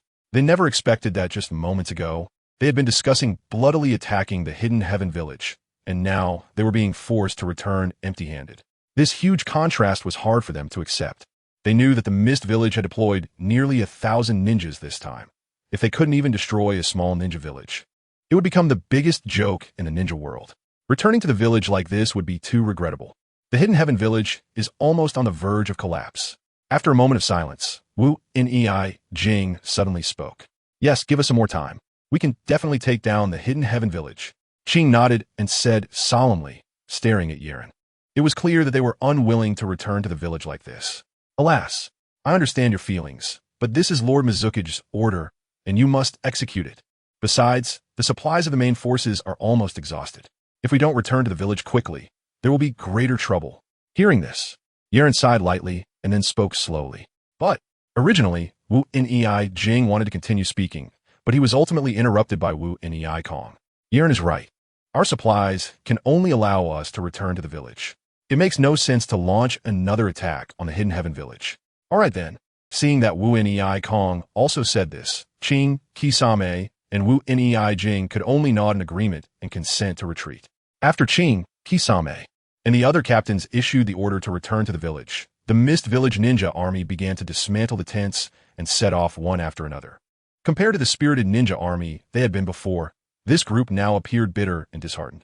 With the withdrawal of the Mist Village ninja army, the war between the Hidden Heaven Village and the Mist Village, sparked by Zabuza, came to a close. The result of the war quickly spread like wildfire across the various countries of the ninja world in just a few days, causing a tremendous uproar throughout the entire ninja community. The Mist Village was one of the 5 great ninja villages, known for its formidable and terrifying strength. Yet now it had been defeated in battle by the small ninja village of Hidden Heaven. This was undoubtedly a shocking event for others. As this matter spread like wildfire, the Hidden Heaven Village, as the focus of the incident, became known to everyone in the ninja world. Of course, some people were very aware of the origins of the Hidden Heaven Village, knowing that it was founded by the Uchiha clan. However, at that time, the Uchiha clan was merely a small force, insignificant in the eyes of the 5 great ninja villages, and they had been hunted down and forced to flee the Land of Fire due to an attempted coup. Yet now, in just over half a year, they had risen strongly and had become powerful enough to defeat a behemoth like the Mist Village, an astonishing advancement that truly left people astounded. Dozens of kilometers away from the Mist Village, there was a special village that even the Mist Village was reluctant to provoke easily, as it was founded by the Kagaya clan. The Kagaya clan was a warlike family with strong combat abilities. They inherited a bloodline limit known as the Shikatsumiyaku, which allowed them to manipulate their bones freely, using this ability for defense or attack. Although the Kagaya clan is a very powerful family, their members are a group of mindless people who only know how to fight madly, which determines that they will not have a good ending. Clan leader. At this moment, accompanied by several shouts, several members of the Kagaya clan rushed to the clan leader's home. What is it? In the spacious courtyard, the clan leader Kagaya City was instructing his son in combat, and when he saw the clan members come in, he shouted angrily, "Clan leader, the Mist Village has actually been defeated by the small ninja village and the Heavenly Hidden Village. How can such a village lead the Land of Water? It should be us." A clan member with 2 red spots on his forehead shouted angrily, "Yes, as long as we attack the Mist Village and eliminate all the ninjas there, our Kagaya clan will dominate the entire Land of Water." Other clan members immediately responded, "Ha, good. Since the Mist Village is no longer capable of being the #1 village in the Land of Water, let us replace them." Upon hearing this, Kagaya City showed no opposition and laughed loudly in the end. "Dad, launching a war against the Mist Village rashly will bring disaster to the village. You need to think carefully." Hearing Kagaya City's words, his son, who was somewhat clear-headed, quickly came to his side and advised, "What do you know? The Kagaya clan can only grow through battle. Besides, we are the strongest clan. No one can defeat us." Pushing his son away fiercely, Kagaya City shouted loudly, "Ha! We are the strongest clan." With bloodthirsty light in their eyes, the other clan members shouted madly in response. Chapter 152. The Rebellious Kisame. After the war, the Heavenly Hidden Village returned to its previous tranquility. On the streets, the flow of people surged, and the villagers wore comfortable smiles on their faces. Of course, some idle villagers still discussed the war between the Heavenly Hidden Village and the Mist Village on the streets, feeling very proud to have defeated the Mist Village. At this moment, after coming out of the Umbu building, Zabuza, Haku, and Sasuke were walking on the street. Because of their brave performance in this war, the villagers they encountered along the way greeted them warmly, and praises were endless. Captain Zabuza is now a celebrity in the village. Once they walked out of the enthusiastic crowd, Sasuke joked, "It doesn't seem matter if I'm a celebrity, but I really like the current situation." Zabuza, in a good mood, responded with a smile. Before joining the Heavenly Hidden Village, Zabuza and Haku lived a life of fleeing, suffering greatly to avoid being hunted down. Now, he was not only the captain of the Umbu in the Heavenly Hidden Village, but also well-liked by the villagers. This drastic change naturally made him feel this way. Nodding with a smile, Sasuke suddenly noticed the 2 large swords behind Zabuza and casually asked, "Captain Zabuza, are you going to use these 2 swords to fight in the future?" "No, I will still use the Executioner's Blade. Sometimes the Samahata is uncontrollable. I need to find a new owner for it." Shaking his head, Zabuza said seriously, "Mr. Zabuza, Sasuke-kun's abilities are very strong. Perhaps Samahata would suit him." Hearing Zabuza's words, Haku suddenly thought of the battle between Sasuke and Itachi and suggested, "Sasuke, Zabuza stopped and looked at Sasuke, slightly taken aback. Zabuza was not a stingy person, and since Sasuke was now his subordinate, giving Samehada to Sasuke would be completely fine. However, Zabuza was also considering whether Sasuke was suitable. After all, Samehada was a sentient sword, and if not controlled well, it could easily injure its wielder. No need, a big sword like Samehada doesn't suit me. Just as Zabuza was considering this, Sasuke smiled and replied. Sasuke understood that Samehada was a super powerful weapon, but he did not like wielding such a large weapon in battle. In Sasuke's heart, one of the 3 legendary swords, the Tenkri sword, was his favorite. However, this sword was still in Orochimaru's hands. Alright, I originally planned to give it to you, but since you don't like it, I'll keep it for now. Zabuza, not expecting Sasuke to refuse so decisively, said somewhat unexpectedly. Well, anyway, Samehada will eventually find its recognized owner. Nodding, Sasuke smiled. Actually, when it comes to Samehada's owner, the first person Sasuke thought of was the Mist Village Kisame. Although in the Naruto storyline, Kisame's final owner was Killer Bee. It was Kisame who truly showcased Samehada's power. In Kisame's hands, Samehada was indeed a heaven-defying weapon, especially when Kisame merged with Samehada, which could instantly give him the strength of a Kage. We have many tasks to do. We need to speed up. Their conversation on the street had delayed quite a bit of time. After Sasuke's words, Zabuza immediately spoke up. Haku and Sasuke agreed and did not hesitate, following Zabuza to quicken their pace toward their destination. In the Mist Village, amidst the lush green mountains, it was a desolate area, occasionally accompanied by the roar of beasts, startling countless birds resting in the forest, which took to the sky in a flurry, creating a spectacular scene. Within the endless mountains, there was a peak that rose straight up to the sky. The peak was not large, but extremely steep, almost going straight up unless flying. Ordinary wild beasts would find it nearly impossible to climb. At the top of the peak, amidst the swirling clouds and mist, Elder Emo stood upright, with several masked ninjas behind him slowly scanning the surroundings as if waiting for something. Not long after, a tall figure appeared. Kisame, you're here. With the arrival of the tall figure, Elder Emo opened his eyes and a deep voice sounded. Elder Emo, is there a mission? Glancing at the Umbu ninjas behind Elder Emo, Kisame instinctively asked. You know the current situation in the village. Ever since we lost the war with the heavenly hidden village, the villagers have started to condemn the higher-ups led by the Mizukage. We are under a lot of pressure. Shaking his head, Elder Emo suddenly changed the subject and said. Kisame thought Elder Emo was blaming him, so he hurriedly explained, Elder Emo, I was injured several times in the war. I did not let the village down. If the supplies hadn't been destroyed, I could have led the team to win this war. Kisame, it's come to this. No matter what the reasons for the war's failure are, we need to face reality. Therefore, someone must take responsibility. Ignoring Kisame's explanation, Elder Emo continued. Listening to Elder Mo's words, Kisame was taken aback. Losing a war means someone must take responsibility. But Kisame felt that Elder Emo should not be talking to him, but rather to the ninjas guarding the supplies. Do you want me to take responsibility? Thinking of this, a terrifying thought suddenly flashed through Kisame's mind, and his body shook violently. Elder Emo, what do you mean? Looking directly at Elder Emo, Kisame asked anxiously. The village has decided to let you bear the blame. For this, you must pay with your life. Under Kisame's intense gaze, Elder Mo's expression darkened. His eyes filled with intense, killing intent, and then he coldly shouted, Elder Mo, why are you doing this to me? I have never wavered in my loyalty to the village. After Elder Mo's words fell, Kisame finally turned pale with shock and shouted angrily. Kisame, as a ninja, do you still not understand?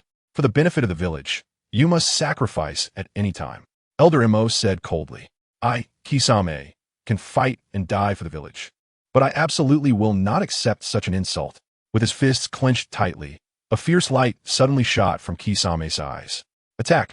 With no patience left for explanations, Elder Emo suddenly shouted sharply, and the Umbu ninjas behind him flashed out and surrounded Kisame. Water release, exploding water shockwave. Surrounded by the Umbu ninjas, Kisame quickly completed the hand seals and then spewed forth a massive wave of water. Taking advantage of the rising water wave, Kisame's figure was wrapped in a shark water bullet and flew into the distance. No need to chase. Seeing the Umbu ninjas wanting to pursue Kisame, Elder Emo hurriedly stopped them, spread the news in the village that Kisame has been bribed by the enemy and leaked information about supplies, which led to our defeat in the war. After being found out, he fled in fear of punishment. Also, list Kisame as an S-rank target and send a team to hunt him down. Yes. Upon hearing Elder Mo's order, several Umbu ninjas immediately vanished. Finally sorted out, after the Umbu ninjas left, Elder Mo smiled lightly, his dry eyes revealing an extremely cold demeanor. Chapter 153. Sasuke's thoughts in the bright hall of the Mizukage building in Kirigakure. Two figures stood inside. Elder Mo, how has the situation been handled? The fourth Mizukage, Yagura, stood by the window with his hands behind his back, looking at the green shade outside. He asked lightly after a moment.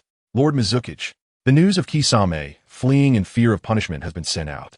Once the villagers learned that our defeat in the war was due to Kisame leaking information, their accusations against us have lessened significantly. Afterward, Elder Mo respectfully replied with a bow. Kisame knows too much to avoid future troubles. We need to send more Umbu to take him out. At these words, Yagura nodded and then added, I will take care of this immediately. Elder Mo nodded in response. Lord Mizukage, there's bad news. The Kagaya clan is attacking Kirigakure. Just as Yagura was about to dismiss Elder Mo, Jaren hurriedly walked in from outside and shouted at Yagura, the Kagaya clan? How could this be? Upon hearing this name, even Elder Mo frowned slightly.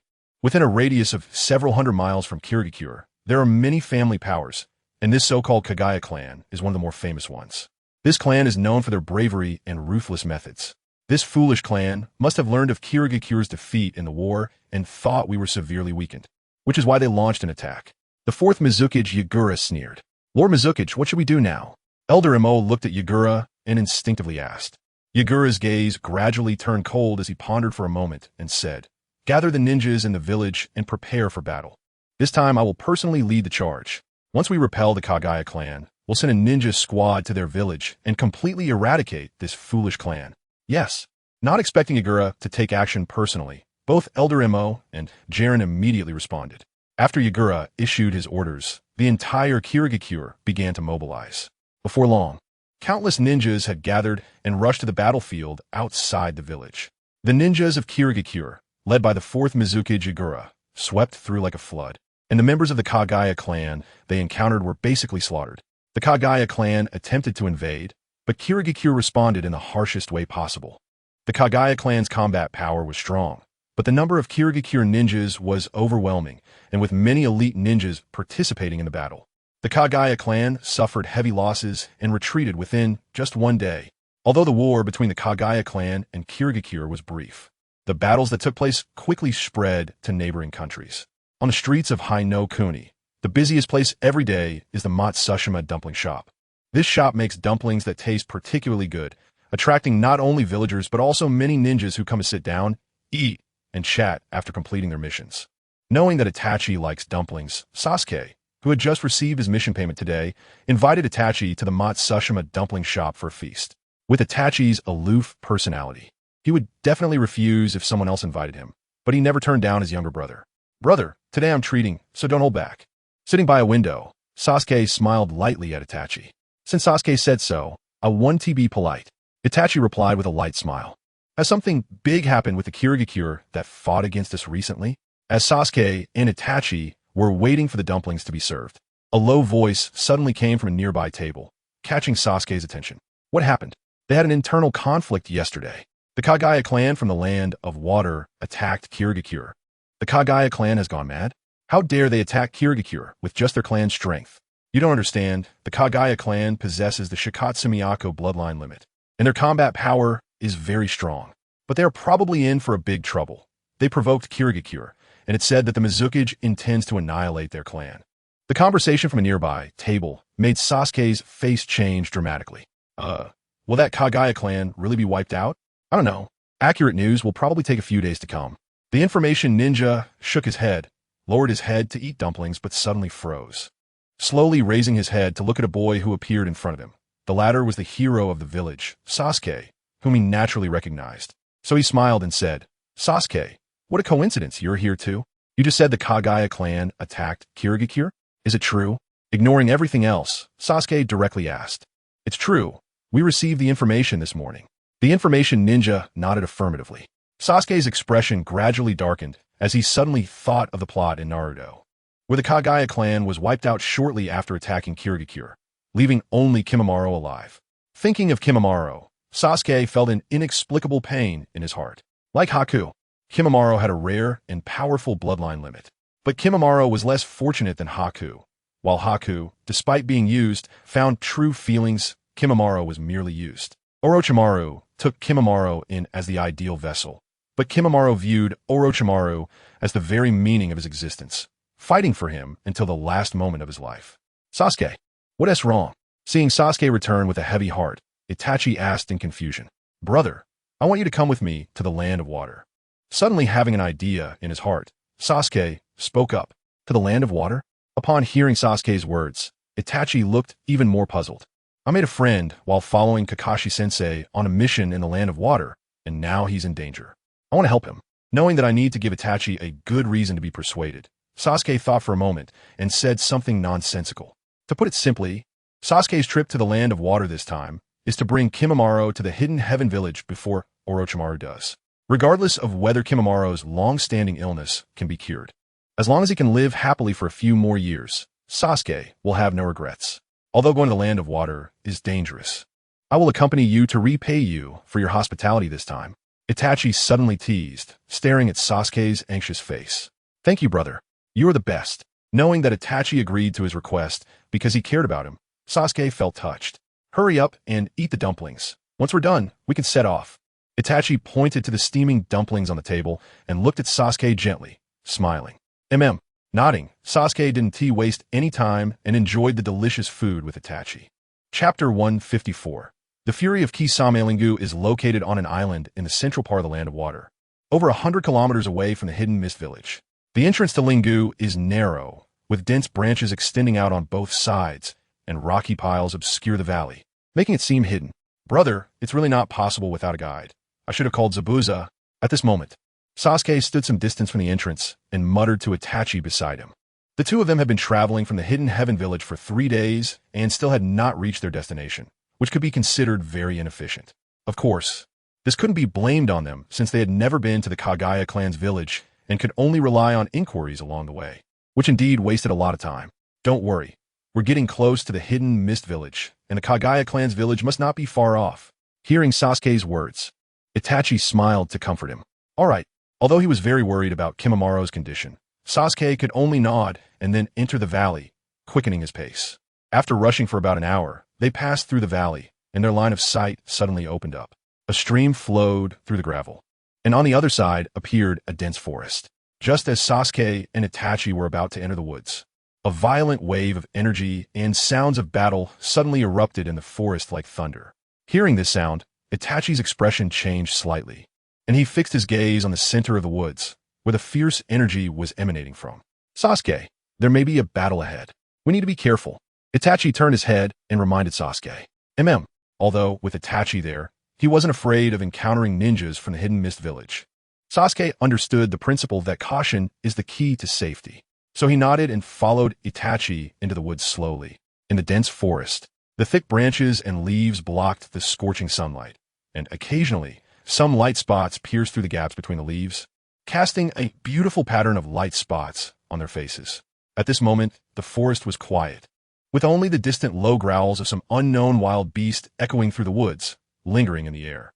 Suddenly, a bush shook and a figure shot out, lightly tapping a protruding branch with its feet, then leaping onto a higher tree trunk. With a faint breath of suppressed pain, a subtle sound of gritting teeth followed. Moments later, the leaves trembled slightly, revealing a face resembling that of a shark. In the entire ninja world, only Kisame had such a face. Sitting on a thick branch with his back against the trunk, cold sweat continuously dripped from Kisame's forehead. After a brief rest, he stepped down and left his previous position. Kisame kept fleeing, occasionally glancing back in terror at the dark forest behind him, as if a monstrous beast was chasing him. However, he hadn't run long when a sudden and fierce pulling force not only stopped Kisame's forward momentum, but also yanked him backward. A look of horror swept across his face. Before he could shout, a shadow flashed past him, and a powerful gust of wind, accompanied by a thunderous sound, crashed into his chest. Bang! The muffled sound made Kisame's pupils constrict suddenly, and his chest caved in. The tremendous force slammed Kisame's body, which was suspended in midair, heavily onto the ground. As dirt flew, blood mixed with shattered organs gushed out. Kisame, you can't escape. Looking coldly at the already severely injured Kisame, the shadow that had just attacked him appeared on the branch. After the shadow's appearance, several ninjas wearing Hidden Mist Village Umbu masks appeared on the surrounding trees. Clearly, they were Umbu squads dispatched by the Mizukichi. Originally, their squad had more than a dozen members, but after a fierce battle with Kisame, only a few were left. Suino, are you really going to kill me? We were teammates before. Slowly, standing up from the ground, Kisame endured the intense pain in his body and shouted frantically at the shadow. Kisame, you leaked information and betrayed the village during the war. You're no longer my teammate. Water No replied coldly to Kisame's cries. I did not betray the village. Elder Mu wanted to frame me. They want to push all the blame onto me. Ignoring the blood dripping from the corner of his mouth, Kisame continued to shout. I'm sorry. I won't listen to your explanation. We must obey Lord Mizuki's orders. Coldly staring at Kisame, after Water No finished speaking, he waved his hand, and the Umbu ninjas drew out their kunai and aimed them at Kisame. What a heartless village. I have given everything for the village, and, in the end, I ended up in this situation. Watching the kunai approaching him, Kisame clenched his fists, and his expression suddenly twisted with rage. If I get the chance, I will personally destroy this village. Swish, swish, swish. As Kisame's last sentence filled with hatred escaped his lips, numerous kunai shot towards him. After fighting with the Umbu squad for several days, his chakra had been completely depleted, and combined with his severe injuries, Kisame could only watch helplessly as the kunai flew toward him without any means to evade. Clang, clang, clang. However, just when Kisame was in despair, two figures appeared in front of him, swinging their small blades like shields, blocking all the kunai. Who are you? How dare you interfere with the actions of the Hidden Mist Village?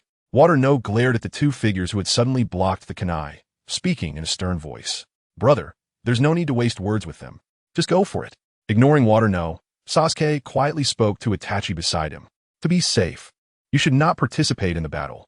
Let me handle it alone. Upon hearing this, Itachi gave a brief reminder and then sheathed his small blade, his pupils shining with brilliant light as the Sharingan activated. After Itachi activated his Manjiki Sharingan, a skeletal red energy giant immediately enveloped him. What? What is that? Staring at the red skeletal giant shadow on Itachi, the Umbu ninjas from the Hidden Mist Village, including Suino, turned pale, a cold sweat running down their backs. Looking coldly at Suino and the others, Itachi's Susanoo formed a gigantic sword in its right hand, and then, with a tremor of his arm, the sword, imbued with destructive power, swung down violently. Retreat quickly. Suino, terrified, quickly led the other Umbu members to escape. Bang! Bang! Bang! The giant sword struck fiercely at the spot where Suino had been moments before, causing the entire world to seem to explode at that moment. A thunderous roar shaking the earth violently, with cracks spreading from the point of impact. Chapter 155. Persuading Kisame, why are you saving me? After Suino and the others were intimidated into retreating by the power Itachi displayed, Kisame panted as he stared at Sasuke and Itachi, confused. Having seen Sasuke and Itachi on the battlefield, Kisame naturally knew they were ninjas from the Hidden Heaven Village. But he did not expect them to appear here and even come to his rescue. This is truly unbelievable. You said before if you had the chance, you would destroy the Hidden Mist Village. We just want to give you that opportunity. Knowing Kisame would ask this question, Sasuke smiled and said slowly, I was just saying it. I can't do it alone. Hearing Sasuke's words, Kisame was taken aback, thinking there would be some explanation, and then helplessly responded. In the ninja world, nothing is impossible. If you truly want revenge, we might as well make a deal. Sasuke crossed his arms over his chest, his cheerful voice echoing in the air, which also left Kisame stunned. A deal? What kind of deal? Hearing this, Kisame asked suspiciously. Staring at Kisame, Sasuke smiled and said, You join us in the Hidden Heaven Village, and when we have the strength, we will help you destroy the Hidden Mist Village. Join the Hidden Heaven Village? Kisame was taken aback, his expression suddenly fluctuating. Now, the Hidden Mist Village is spreading rumors that he betrayed the village and leaked information to the Hidden Heaven Village. If he really joined the Hidden Heaven Village, it would confirm that rumor, making it impossible to clarify in the future. I think it's better to forget it. After all, I am a ninja of the Hidden Mist Village. Joining the Hidden Heaven Village is not suitable, and I have also crossed paths with the leader of the Hidden Heaven in battle. There is already a grudge. Shaking his head, Kisame refused. How could it not be suitable? You know, the former Zabuza was an S-rank rogue ninja like you, hunted everywhere. But now he is the leader of the Umbu in the Hidden Heaven village, respected there, and has gained a new life. As for the grudge you mentioned, it doesn't exist at all. The leader is my father, and I know his character. At that time, we each had our own masters. It was very correct for you to attack him. Once you become a member of the Hidden Heaven village, he will definitely not make things difficult for you. Seeing Kisame refuse, Sasuke remained undeterred and continued. Listening to Sasuke's words, Kisame fell silent, seemingly weighing something. Kisame, today my brother and I just happened to pass by and saved you. Next time, you may not have such good luck. No matter how strong you are, it will be difficult to escape the pursuit of the Hidden Mist village's Umbu. Of course, for Zabuza, our Hidden Heaven village will go to war with the Hidden Mist village. For you, we can still continue to resist the Hidden Mist village, so don't hesitate. Join the Hidden Heaven village. Seeing Kisame's silence, Sasuke slightly furrowed his brow and then raised his voice. Let me think about it. After Sasuke's lengthy explanation, Kisame felt his sincerity, but this was a very significant decision, and he couldn't make up his mind right away. From his initial refusal to considering, Sasuke knew Kisame's thoughts were softening, and he smiled again, delivering one final persuasive blow. Kisame, you should know, right? It's currently in Zabuza's hands. The calm words made Kisame suddenly raise his head, his gaze fixed on Sasuke, his eyes filled with desire. The Samahata, known as the #1 sword in the ninja world, allows a Nin to instantly possess the strength of a Kage. Such a weapon that can directly enhance one's power is always the most tempting. Therefore, Kisame did not hide his desire at all. He had thought about possessing the Samahata before, but at that time, it was in the hands of the sword demon, and it was useless to desire it. So what if I know? I still can't get it. But thinking that the Samahata was now in Zabuza's hands, Kisame said in a deep voice, I can give you the Samahata. Hearing the desire in Kisame's words, Sasuke smiled and promised. What? You're going to give me the Samahata? After Sasuke's words, Kisame was overjoyed and couldn't help but ask. Zabuza has already agreed to give me the Samahata, which means I am now the owner of the Samahata. As long as you are willing to join the Hidden Heaven village and serve it, I will treat the Samahata as a welcome gift. Sasuke's voice fell into Kisame's ears, making his breathing gradually become heavier. The Samahata was the weapon he had long dreamed of, and he did not want to miss this opportunity. His face slightly flushed. Kisame's gaze flickered, his heart caught in a struggle. Faced with Kisame's inner turmoil, Sasuke stopped talking, narrowing his eyes, waiting for Kisame's final response. Not long after, Kisame finally came back to his senses from his struggle, and finally, gritting his teeth, he nodded vigorously. All right, as long as I get the Samahata, I will join the Hidden Heaven village. Under the irresistible temptation of the Samahata, Kisame finally agreed, and seeing his goal achieved, Sasuke naturally breathed a sigh of relief in his heart. Although he stood by without speaking, Itachi also felt happy when Sasuke successfully persuaded Kisame to join the Hidden Heaven village, as it meant another powerful ninja for their village. Kisame, from now on, we will be comrades. We won't let anyone hurt you again. Taking out a specially made food pill from his pocket and handing it to Kisame, Sasuke smiled. Thank you. Receiving the food pill from Sasuke, Kisame felt warmth in his heart and thanked him. Although it may be a bit redundant to ask, did you come all the way from the Hidden Heaven village to collect information about the Hidden Mist village? After swallowing the food pill, Kisame suddenly asked. This time we came to the Land of Water to find a friend of mine. He is from the Kagaya clan, and I heard that the 4th Mizukage is planning to wipe out the Kagaya clan. Hearing Kisame's question, Sasuke replied slowly. The Kagaya clan? A foolish clan that only knows how to fight without brains. I really didn't expect you to be involved with them. Stunned, Kisame said unexpectedly. Haha, laughing loudly. Sasuke did not explain further. After all, Sasuke could not reveal that he was a time traveler who admired the character of Kimimaro, which was why he wanted to save him. Forget it. Once I recover some strength, I will take you to the Kagaya clan's village. As a dark ninja from the Hidden Mist village, Kisame naturally knew the location of the Kagaya clan. He whispered, that's great. I was just worried about not being able to find them. Nodding, Sasuke replied joyfully, exactly. Chapter 156. Kimimaro. This was a region of complex mountainous terrain, with massive trees densely packed, towering into the sky, making it difficult for sunlight to penetrate, resulting in a rather dim atmosphere within the mountains. Somewhere deep in the mountains, a spacious village was established, quite hidden. It would be hard to notice unless one was intentionally searching.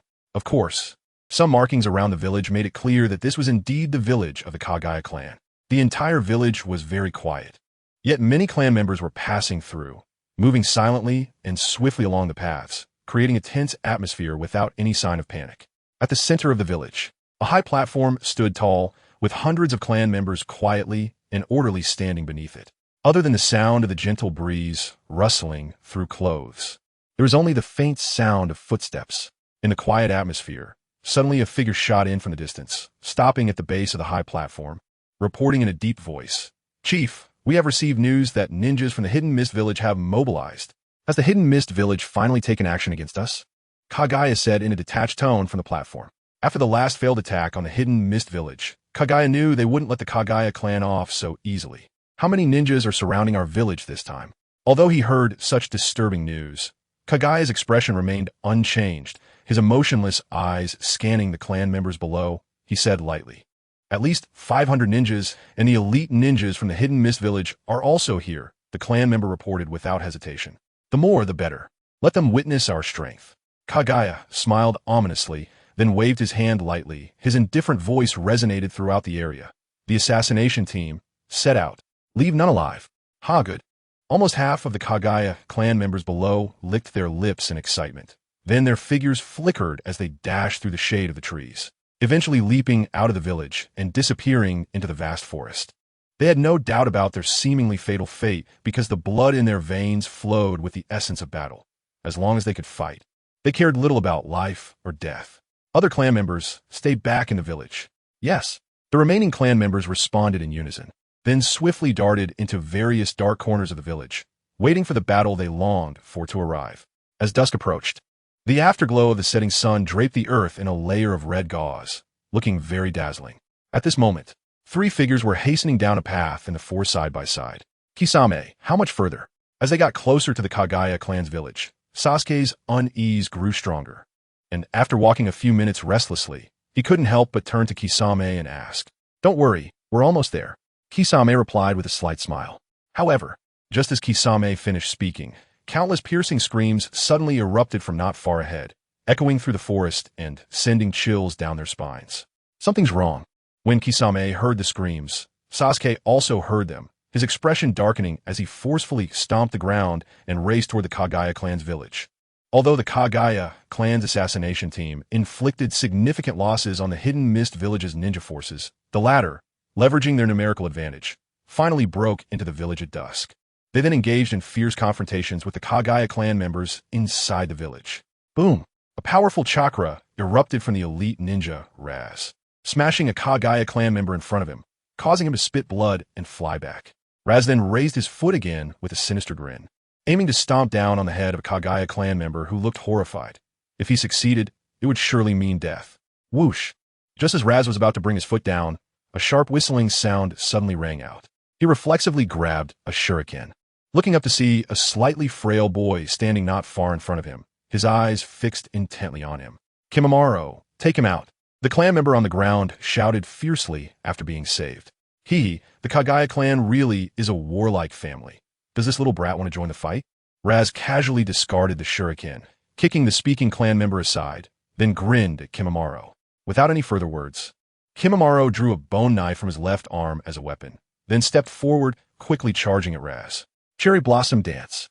Kimimaro's speed was incredibly fast, and in the blink of an eye, he was in front of Raz, launching a series of precise and soft taijutsu attacks. Thud! Kimimaro's attack was so sudden that Raz could only pull out a short blade to defend himself. However, in just a moment of confrontation, Raz was forced to retreat a dozen steps before he could stabilize himself. This brat is a bit strange. After steadying himself, Raz's expression gradually darkened. In a brief exchange, he clearly felt that Kimimaro's attacks were very frightening. One careless move could lead to a fatal hit. However, just as Raz was in shock, Kimimaro stomped heavily on the ground, using the force to almost instantly appear in front of Raz. Kimimaro's shadow loomed over Raz, and the sharp bone in his hand suddenly thrust out. In that moment, it was as if the air itself was being torn apart, the sharp whistling sound spreading out. The piercing sound echoed in Raz's eardrums, and at that moment, he felt an intense sense of danger. his eyes fixed on the bone spike that was enlarging in his vision. However, when the bone spike was just half a foot away from Raz, his figure suddenly vanished from the spot. Not good. Seeing this, Kimimaro thought to himself that it was bad, just as a sense of dread enveloped him. Raz had already used the body flicker technique to arrive at Kimimaro's back, then punched down. A sharp pain shot through Kimimaro's back, and a strange flush spread across his shocked face. Moments later, he could no longer hold back and spat out a mouthful of bright red blood. Then his body flew out as if struck hard, crashing heavily onto the ground and kicking up a cloud of thick dust. Regarding the update, I sincerely apologize for the long absence of updates. Many readers might think I have abandoned the story. The New Year period is the busiest time for me at work, so I had to forego updates. I am truly sorry. During the hiatus, I saw many brothers still voting for me with recommendation tickets and monthly tickets. I am very grateful. I will resume updates in mid-March, but due to some family matters, the updates might not be very stable. Just giving everyone a heads up. Thoughts on going public. After writing 320,000 words, I am finally going public today. Compared to those works that are published with just 200,000 words, I believe my fans have not been let down. Previously in the group, a fan named LinFeng asked me whether I wrote this work to make money or to create my own version of Naruto. I responded at the time that I wanted to write my own Naruto. Of course, this doesn't mean that Masashi Kishimoto's Naruto is bad. As one of the anime that often ranks first in the world, Naruto's success is beyond words, and it can only be said that there are countless fans worldwide. However, fans who have watched Naruto know that there are always some regrettable plot points, such as the Uchiha clan's destruction, Zabuza and Haku's tragic deaths, and Kimimaro only appearing for a few episodes, etc. Therefore, after Naruto ended, I kept thinking about what the story would be like if the Uchiha clan had not been exterminated, and thus I began writing the invincible Sasuke of Naruto. Although the characters in this book are quite similar to those in Naruto, the storyline has fundamentally changed. I know that fans are polarized. Some really like it, while others find it unbelievable. But regardless, I am very grateful for your continued support. Thank you. Regarding the charging issue, it's a dime per chapter, and some fans with higher membership levels may only pay 5 cents per chapter. In short, you can easily grab a red envelope to read this book for free. The cost is really low, so I hope all of you can subscribe to the VIP chapters to support me and Sasuke in this book. Alright, I won't say much else. Finally, thanks to my editors, Green Bean, Young Leaf, and Starry Night, for the recommendations that made my work known to more people. Haha, I definitely owe you all a big hug when I get the chance. Chapter 157, Breaking the Siege. He, want to kill me? You're too naive. Seeing Kimimaro being knocked away, Raz sneered. Corps bonne technique, ten finger piercing. However, after the laughter faded, many finger bones suddenly shot out from the mist and flew rapidly towards Raz. Such speed, the attack speed of the finger bones shocked Raz. At such a close distance, it was clearly impossible to completely evade them. Therefore, in that brief moment, he threw out a few shuriken, and these small shuriken flew apart just in time to block several of the finger bones. However, even though he blocked a few, 3 finger bones still struck Raz's arms fiercely. After being hit by the finger bones, Raz let out a piercing scream and staggered backward. Don't underestimate the Kagaya clan. Struggling to get up from the ground, Kimimaro shouted with emotion, "Kid, I'm going to kill you." Hearing Kimimaro's words, Raz was furious and, ignoring the intense pain in his body, let out a fierce roar as a long, pitch-black kunai slipped from his sleeve and shot out like lightning. In the blink of an eye, Raz appeared in front of Kimimaro, the kunai in his hand showing no hesitation as it transformed into a streak of black light, viciously stabbing towards Kimimaro's chest, who had no time to dodge. Am I going to die? A low voice of self-talk echoed in Kimimaro's heart, and just as he prepared to close his eyes and await death, a sudden force surged from behind, causing him to involuntarily retreat. He then felt a warm hand patting his shoulder, followed by a gentle voice unexpectedly sounding in his ear. "Kimimaro, I've finally found you?" The sudden voice startled Kimimaro, momentarily halting his thoughts, and then his eyes widened as he turned around. When he saw that unfamiliar face, the joy that erupted in his eyes turned into astonishment. Kimimaro originally thought it was another clan member coming to save him, but he didn't expect it to be a stranger about his age. Lightning release, Thunder Tiger double kill. Seeing Kimimaro's astonished expression, Sasuke smiled and quickly formed hand signs. As the hand signs were completed, a massive lightning wolf materialized and swiftly lunged at Raz, who was preparing to continue his attack. How is this possible? seeing the gigantic lightning wolf charging at him. Raz screamed, his face turning pale. Bang! Just as the scream sounded, the lightning wolf emitted a dazzling light, followed by an overwhelming gust of wind erupting from Raz's position, lifting layers of debris from the ground. Such a ferocious ninjutsu caused the chaotic scene to momentarily quiet down, and all the other Mist Village ninjas turned their gazes towards it. Boom! Just as they turned their gazes, a figure was suddenly sent flying out from the dust-filled area, crashing heavily to the ground and leaving a glaring bloodstain. As soon as that figure hit the ground, they spat out a mouthful of blood, and all eyes instantly focused on him, causing the entire chaotic scene to fall into silence, with incredulous expressions flooding their faces. Because the one who fell heavily and injured was their comrade, Raz. That renowned expert from the Mist Village had actually been defeated by 2 kids. This result was truly shocking. So strong. Seeing Sasuke take down Raz with one move, Kimimaro was also very shocked and sighed inwardly. This place is too dangerous. We should leave. After defeating Raz, Sasuke smiled at Kimimaro. But, hearing Sasuke's words, Kimimaro hesitated. This was his home, and he couldn't just leave like that. Kimimaro, your clan has almost all sacrificed in battle. This village is already destroyed, and it holds no meaning to stay any longer. Understanding what Kimimaro was struggling with, Sasuke pointed at the many deceased members of the Kagaya clan on the ground and advised him. All right. Although Kimimaro was still young, he was not a foolish person and understood that Sasuke's words were right, so he nodded in agreement to leave. In fact, Kimimaro's relationship with the Kagaya clan was not good.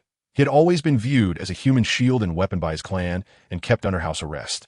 It was only during the attack on the Mist Village that this secret weapon was released to participate in the battle. Therefore, Kimimaro had little emotional attachment to this family. Then let's go. Seeing Kimimaro agree, Sasuke happily took his hand and ran towards the village entrance. Don't let those 2 kids escape. Seeing this, the Mist Village ninjas who had regained their senses immediately gave chase. Don't worry, we have 2 experts covering for us. While running, seeing Kimimaro occasionally glancing back, Sasuke could sense his worry and said with a smile, 2 experts? Just as Kimimaro was puzzled, Kisame and Itachi's figures suddenly appear behind them. Sasuke, wait for us at the woods near the village entrance. With a soft reminder, Itachi stood still with Kisame, ready to face the pursuing ninjas from the hidden Mist Village. Got it, Sasuke responded loudly, not slowing his pace as he headed straight for their destination with Kimimaro. That's Kisame. I didn't expect this traitor to be here. One of the ninjas exclaimed, Haha, we have already wiped out the Kagaya clan, and now we'll kill Kisame too. When we return, Lord Mizukage will surely reward us. Then what are we hesitating for? Let's take action. After Sasuke and Kimimaro left, upon seeing Kisame appear, the ninjas from the hidden Mist Village became particularly excited and rushed forward. How about it? Can you really strike against your former companions? Itachi suddenly asked in a low voice, staring at the ninjas charging toward them. Although it is painful, they no longer consider me a companion, so I have no need to hold back any feelings. Kisame replied with a smile as he drew his short sword from his back. Of course, as an Anbu ninja, Kisame had indeed killed many companions. In that case, let's begin our action. After Kisame's words, Itachi activated his Manjiki Sharingan and said in a deep voice before his figure vanished from the spot.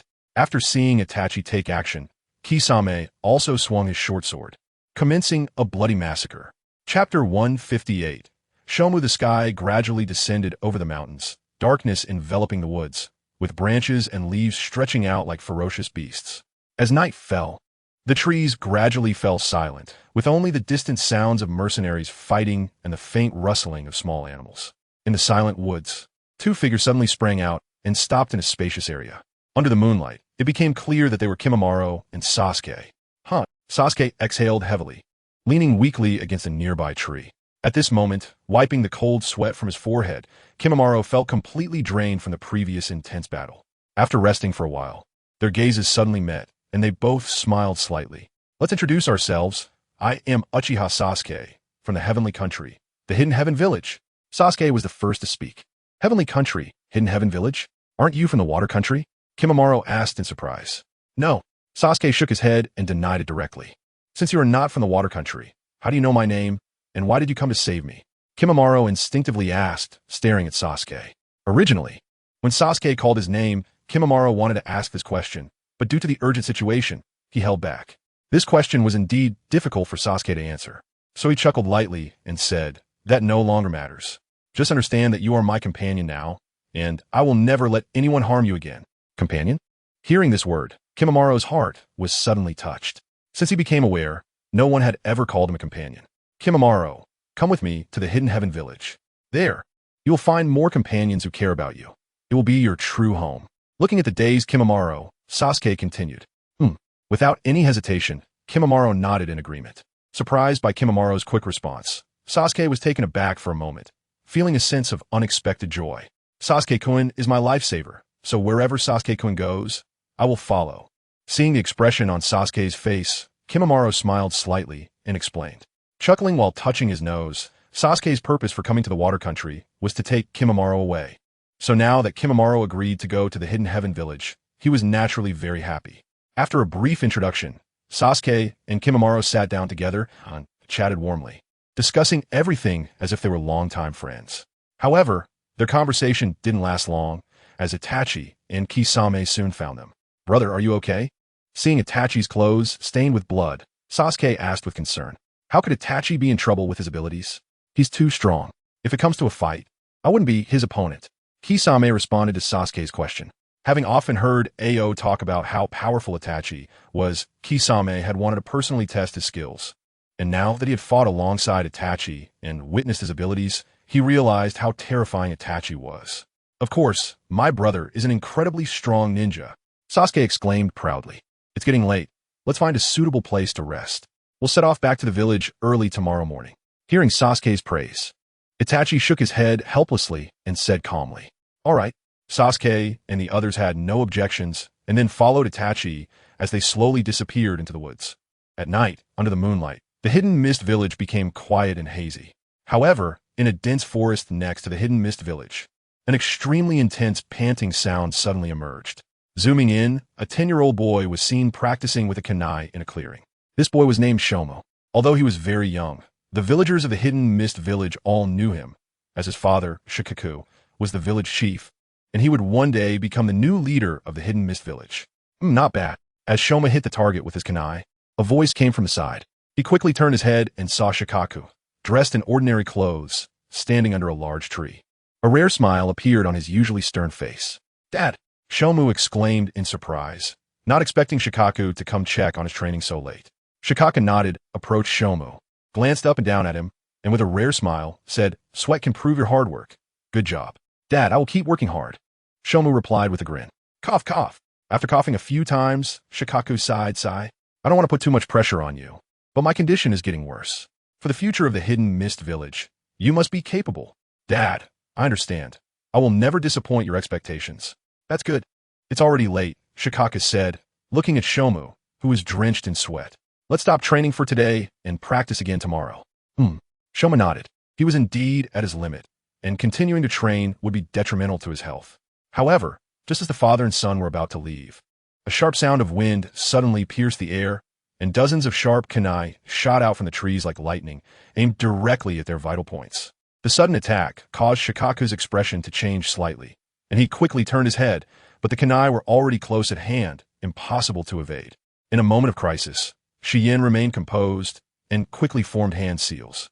"Water release, water curtain." With a cold shout, a water column erupted in front of Shiyin, condensing into a massive water curtain that enveloped both Shiyin and Shimu.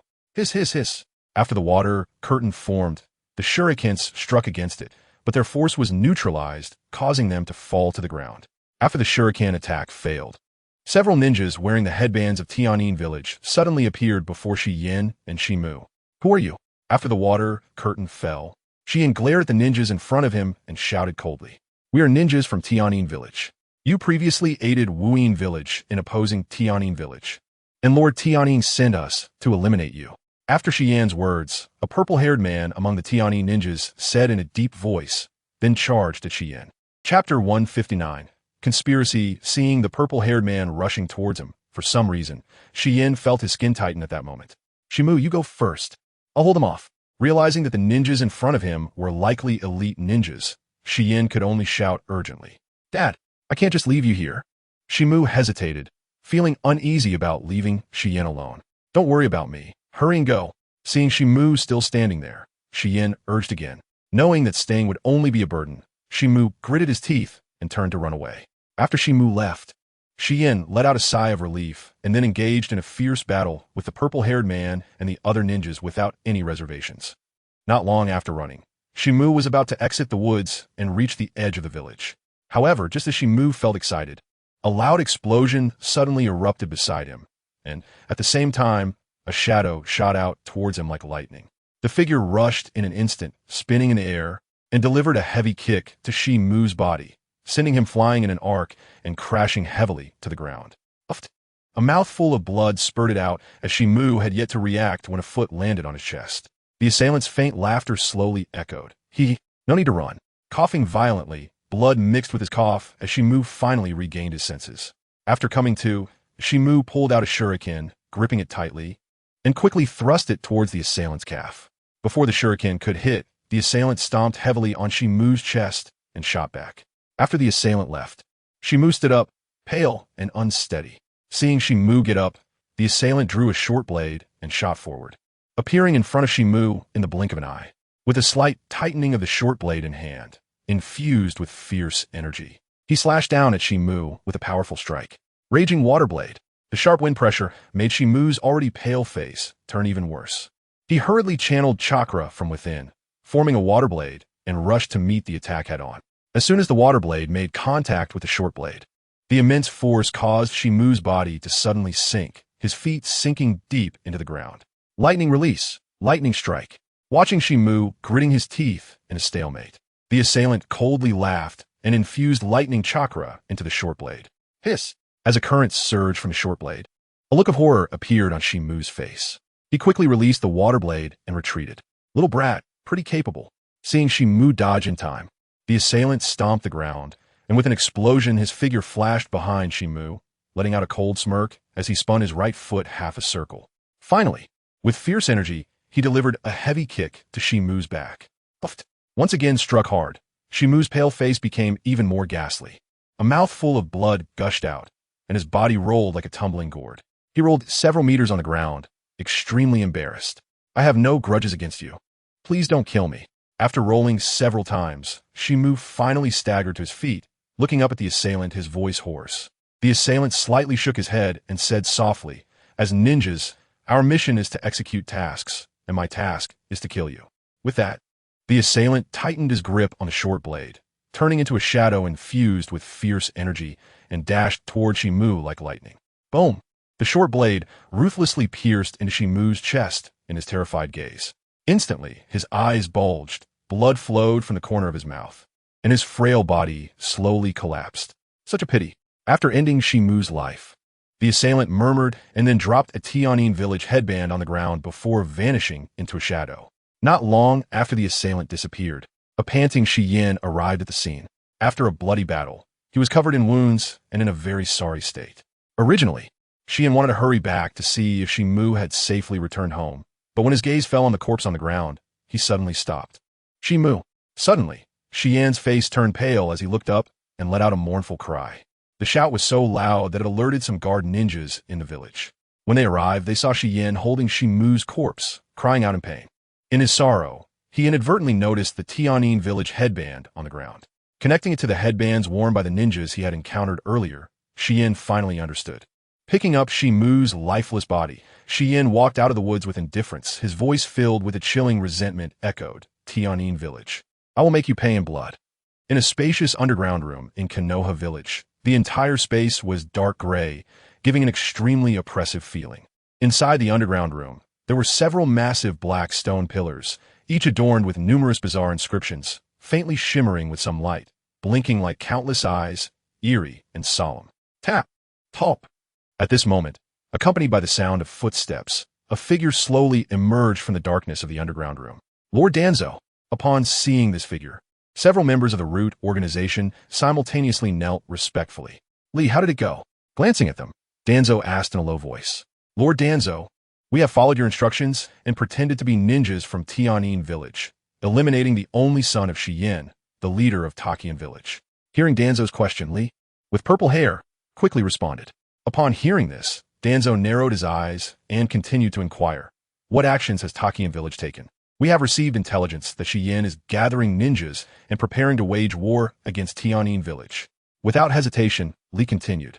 Haha, this is the result I wanted. Although Tianyin village narrowly defeated Wuyin village, they have suffered heavy losses. At this moment, Takian village is launching a war against them. Let's see how they respond. Slightly lifting his head, Danzo's face was now filled with ferocity and madness. The Uchiha clan, as long as I live, I won't let you have it easy. Chapter 160. Movements of Takian village. In Takian village, 3 figures stood in a spacious room. Qingtu, how's the gathering of our village's ninjas going? At this moment, Xian's gaze was fixed on Qingtu, asking in a low voice. Xian's expression was not good, clearly still not having recovered from sorrow.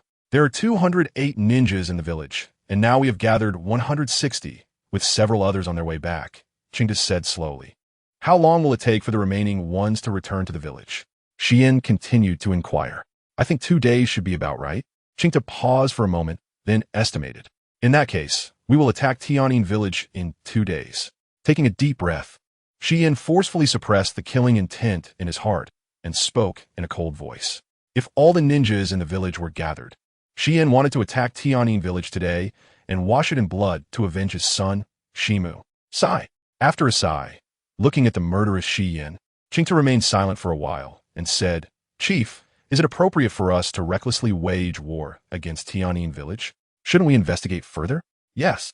Shuiyan beside him also agreed. In Shuiyan's view, attacking Tianyin village was akin to seeking death, considering Tianyin village had even defeated Wuyin village. Their strength was beyond doubt. What else is there to investigate? I have personally fought against the ninjas of Tianyin village, and there were even headbands dropped by their ninjas where Shima died. Tianyin village is seeking revenge on us for helping Wuyin village. Xian slammed the table angrily and shouted.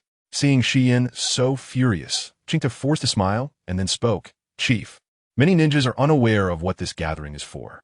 Should we announce the plan to attack Tianyin village? Not for now. Once everyone is gathered, I will announce it naturally. Concerned about information leaks, Xian shook his head and said in a low voice. All right then. Smiling, Qingtu had no other objections. Cough, cough. Suddenly, Xian started coughing violently, and he quickly waved his hand. If there's nothing else, you may leave. Okay. Qingtu and Shuiyan nodded and then rose to leave the room. Tianyin village. Just wait. No matter the cost, I will make you regret killing Shimu. Picking up the teacup on the table, Xian's face once again revealed a fierce expression.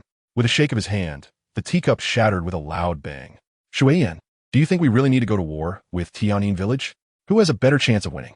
After leaving the room, Qingtu walked side by side with Shuiyan. After a few steps, Qingtu suddenly asked in a low voice, Who has a better chance? You should know better than I do. Shuiyan glanced at Qingtu and smiled lightly. Sigh.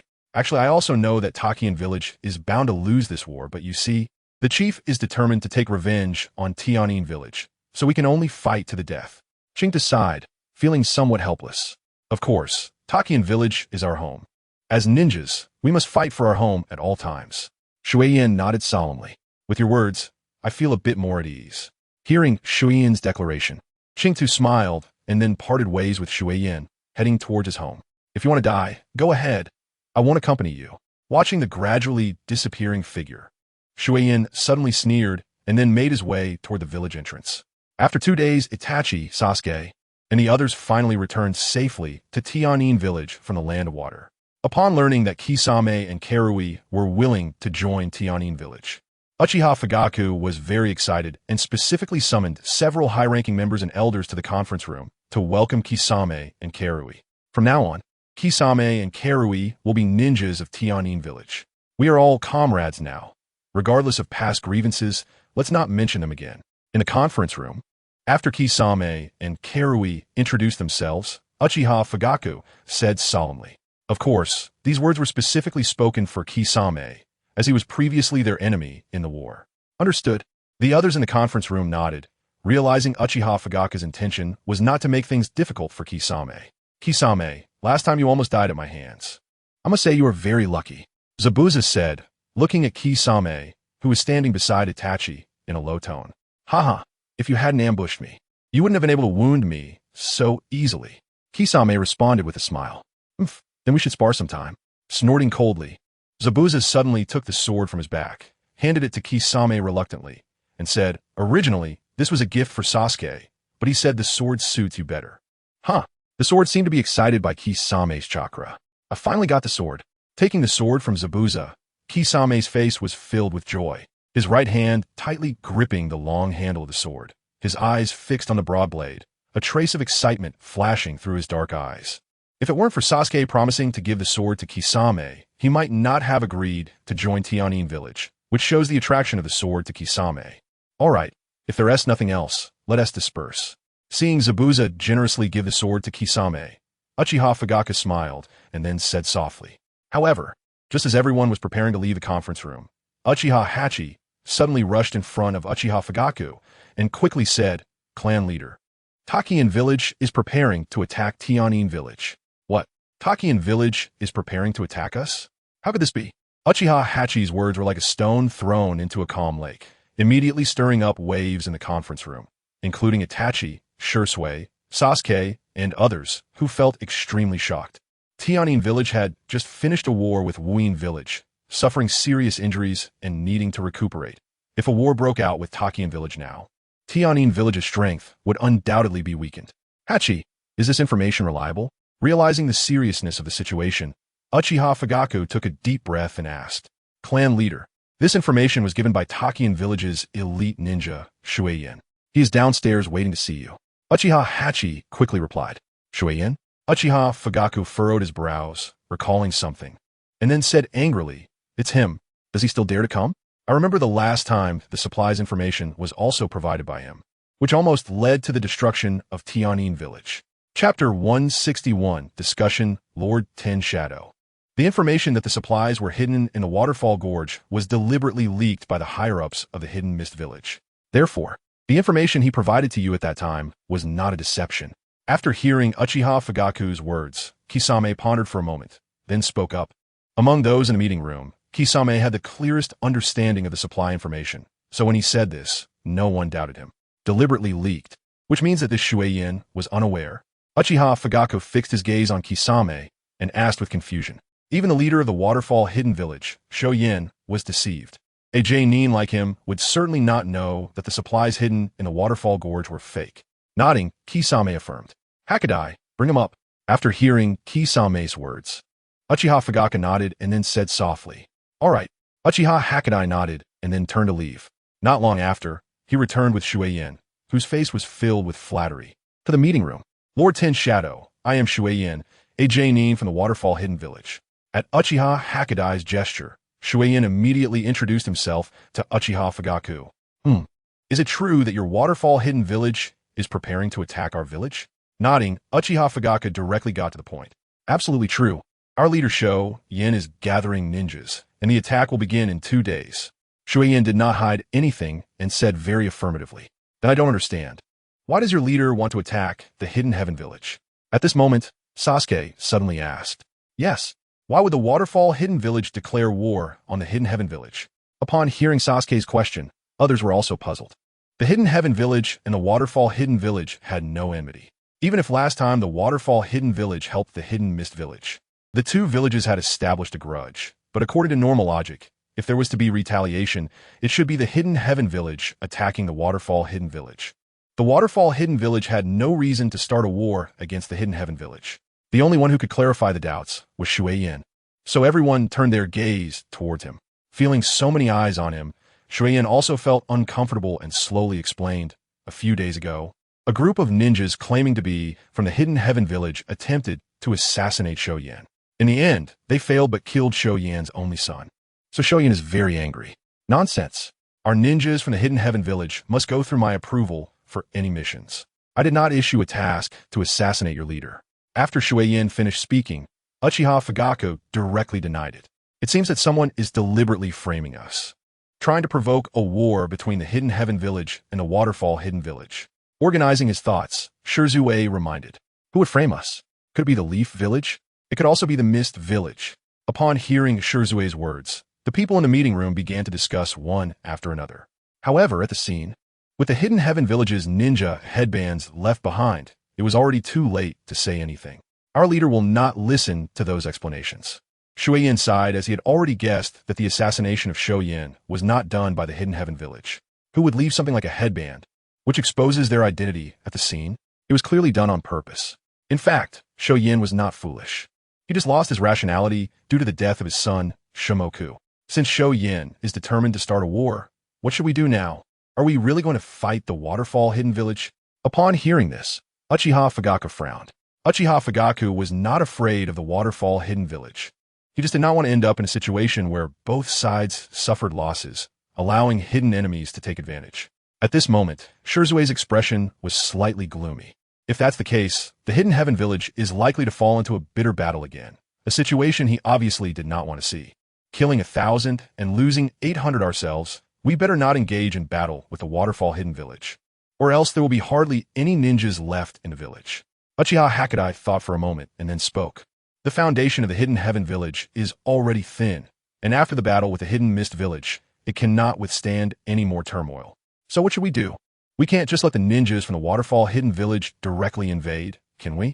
After hearing Uchiha Hakudai's words, others responded. This war was instigated by the leader of the Waterfall Hidden Village, Sho Yin. As long as we find a way to deal with him, perhaps there can be a turning point. Just as everyone was frowning and at a loss, Sasuke said quietly.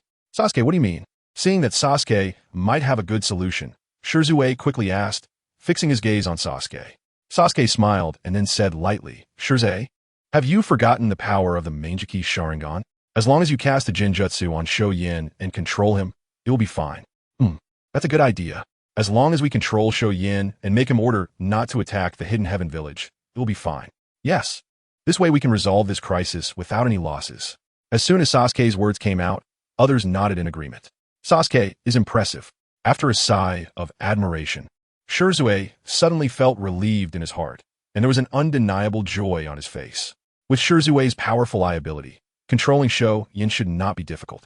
Although casting such a strong Jinjutsu would have some effects on his eyes, it was clearly worth it to resolve the crisis of the Hidden Heaven Village.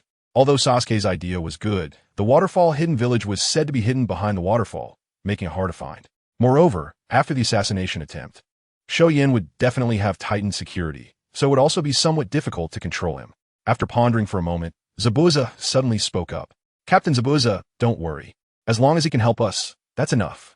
After hearing Zabuza's words, Sasuke turned his gaze to Shu Yin. Shu Yin was 8 J-nin from the Waterfall Hidden Village, familiar with its location, and Sho Yin trusted him greatly, allowing him to approach Sho Yin easily. Knowing that Shu Yin's role was significant, Uchiha Fugaku then politely said, Mr. Shu Yin, as long as you can provide assistance, I will give you a satisfactory reward. Lord LearnsShadow, since I am here, my purpose is to help the Hidden Heaven Village. And as for any rewards, I do not need them. Looking at Uchiha Fugaku, Shu Yin said with a light smile. Indeed, Shu Yin was a very greedy person, but he was also a clever one.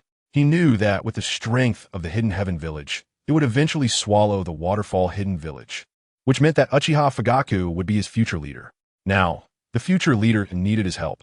He would not be foolish enough to ask for money. Noriward? Originally thinking that Shu Yin would ask for a lot of money, unexpectedly he did not want any reward, which surprised everyone, including Uchiha Fugaku. Chapter 162, Going to the Waterfall Hidden Village, then consider it as I owe Mr. Shu Yin a favor. If you need anything in the future, please bring it up quickly. Since Shu Yin does not want a reward, it is impossible to force him to take one, so Uchiha Fugaku said with a light smile. Then thank you, Lord LearnsShadow. Uchiha Fugaku's favor is worth more than money. Upon hearing this, Shu Yin said happily, Lord LearnsShadow, when do you plan to take action? I need to return to the village quickly to avoid suspicion. After the joy, Shu Yin suddenly thought of something and spoke again. Mr. Shu Yin, we'll go to Takian village with you. Please wait at the village entrance for a moment. We will be there shortly. Before Uchiha Fugaku could respond, Sasuke spoke up first. Okay. Seeing that Uchiha Fugaku had no objections, Shu Yin nodded and slowly left the meeting room. Dad, let me and Shirzue go on this mission. After Shu Yin left the meeting room, Sasuke eagerly asked Uchiha Fugaku, just the two of you?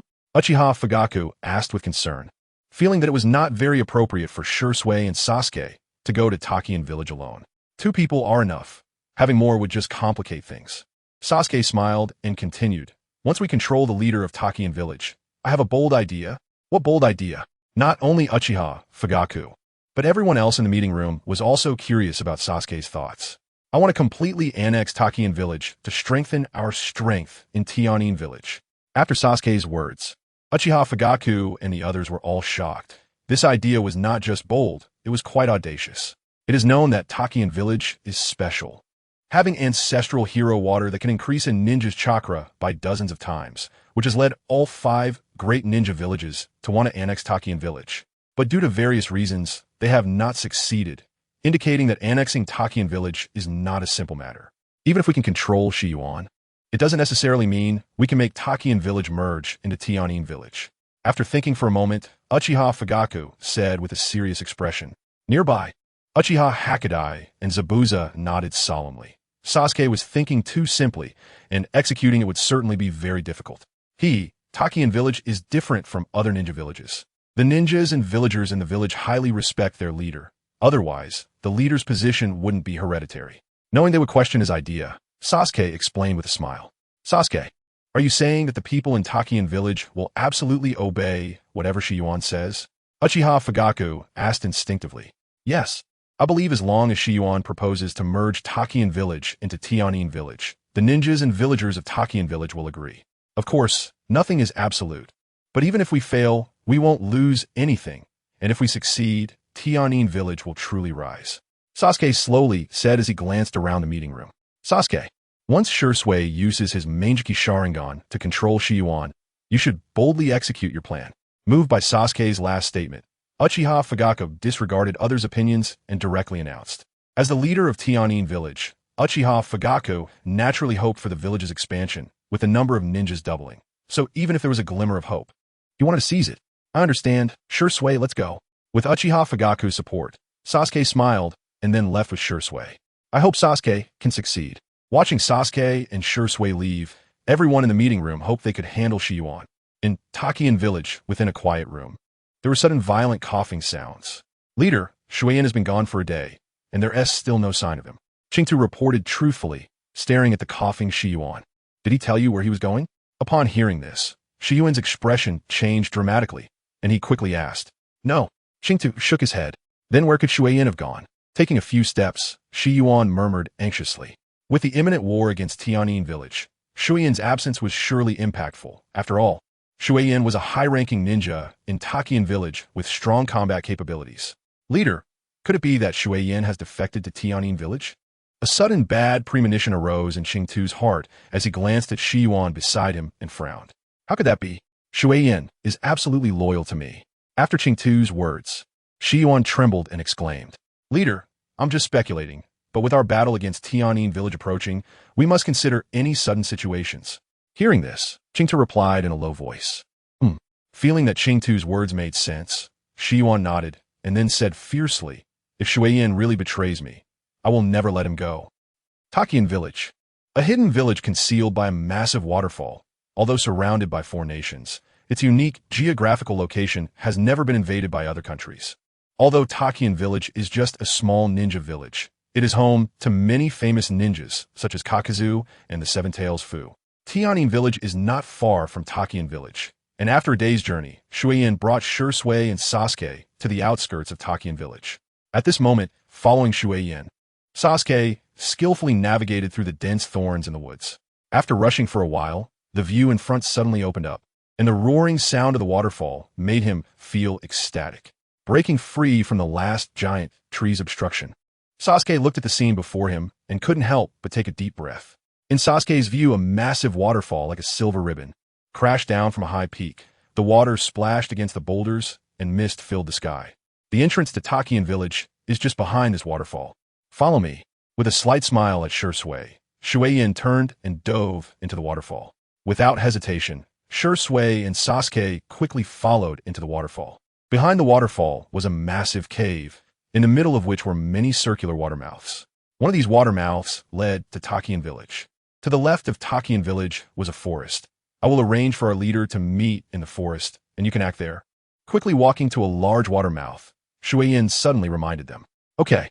Arriving at Takian village, they naturally had to follow Shuiyin's arrangements, and Shursui and Sasuke nodded. Seeing that they had no further questions, Shuiyin took a deep breath and then jumped into the water mouth with a splash, followed by Shursui and Sasuke. Chapter 163. The traitor Shuiyin in the dense forest, scattered sunlight fell through the gaps in the leaves, creating a dreamy effect on the ground covered with dry leaves. In the quiet forest, suddenly footsteps sounded, coming closer from afar.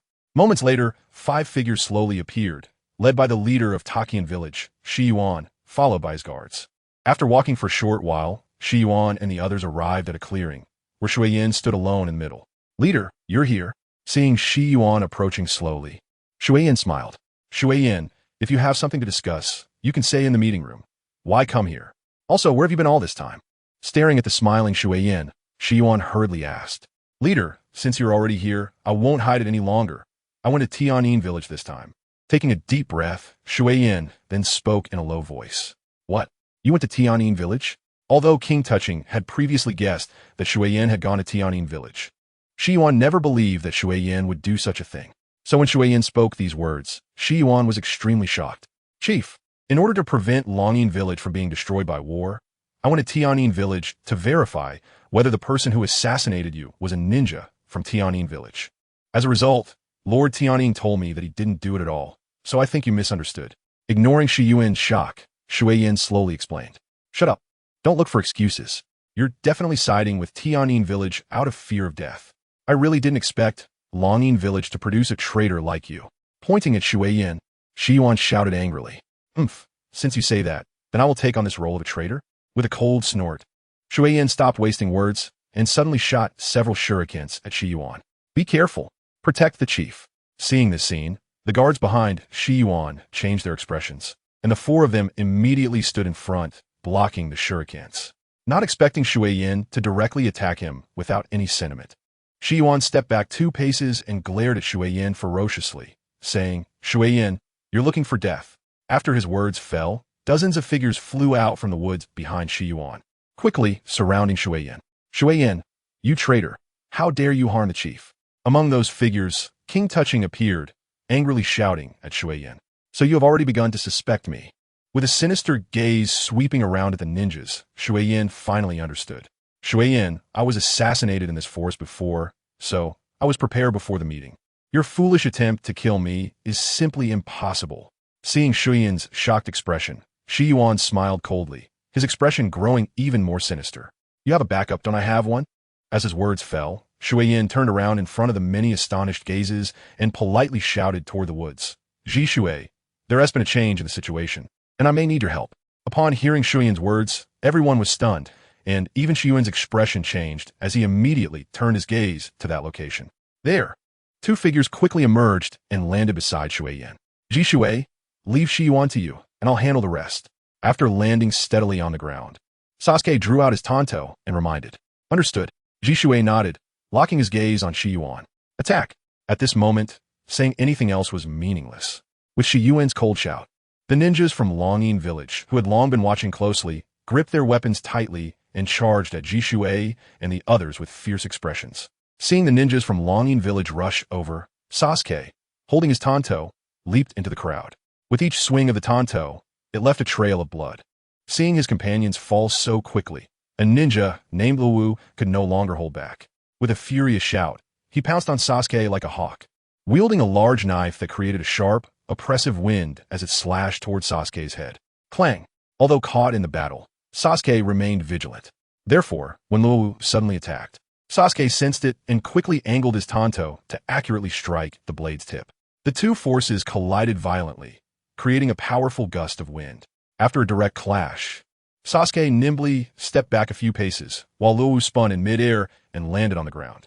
However, before he could pursue Sasuke again, the latter had already engaged with other ninjas. Damn it! Seeing that Sasuke didn't bother to fight him head-on and instead focused on killing other ninjas from Longyin village, Luowu's face turned grim as he chased after him. However, no matter how hard Luowu tried to catch up, Sasuke slipped away like an eel, leaving him furious. While Sasuke toyed with Luowu, another battle unfolded where Shui Yin and King Touching were fiercely clashing. "King Touching, let's see how you block my attack." Shui Yin smiled at King Touching. Then his expression turned sharp. Changing his hand signs, he coldly shouted, "Water release, tiger break." As Shui Yin's voice echoed, he puffed up his cheeks and sprayed out a wave of water, which quickly formed into a giant water tiger upon hitting the ground. Swish! The moment the water tiger appeared, it let out a roar, unleashing a violent force as it pounced toward King Touching. The water tiger came howling in, the strong wind seeming to push the surrounding air away, casting a massive shadow over King Touching. He looked up at the rapidly enlarging water image in his vision, and his face turned extremely grim. Do you think such a technique can defeat me? Boom! King Touching muttered to himself, but made no significant move, allowing the water tiger to charge at him. In an instant, the water tiger exploded, producing a tremendous sound. At that moment, Shuiyin tightly focused on where the water waves wreaked havoc, but his brows slightly furrowed. Suddenly, as if sensing something, he violently retreated. Boom! A shockingly powerful energy wave erupted from the center of the water wave. The intensity of that energy was so great that it forcibly dispersed the raging water waves. The sudden change startled Shuiyin.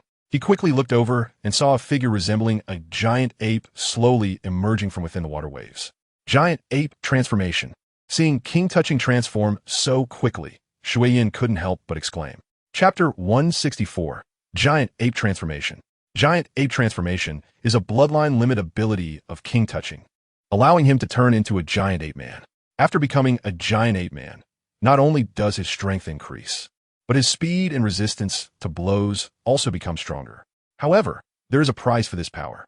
After transforming, the violent power within him can erode one's sanity.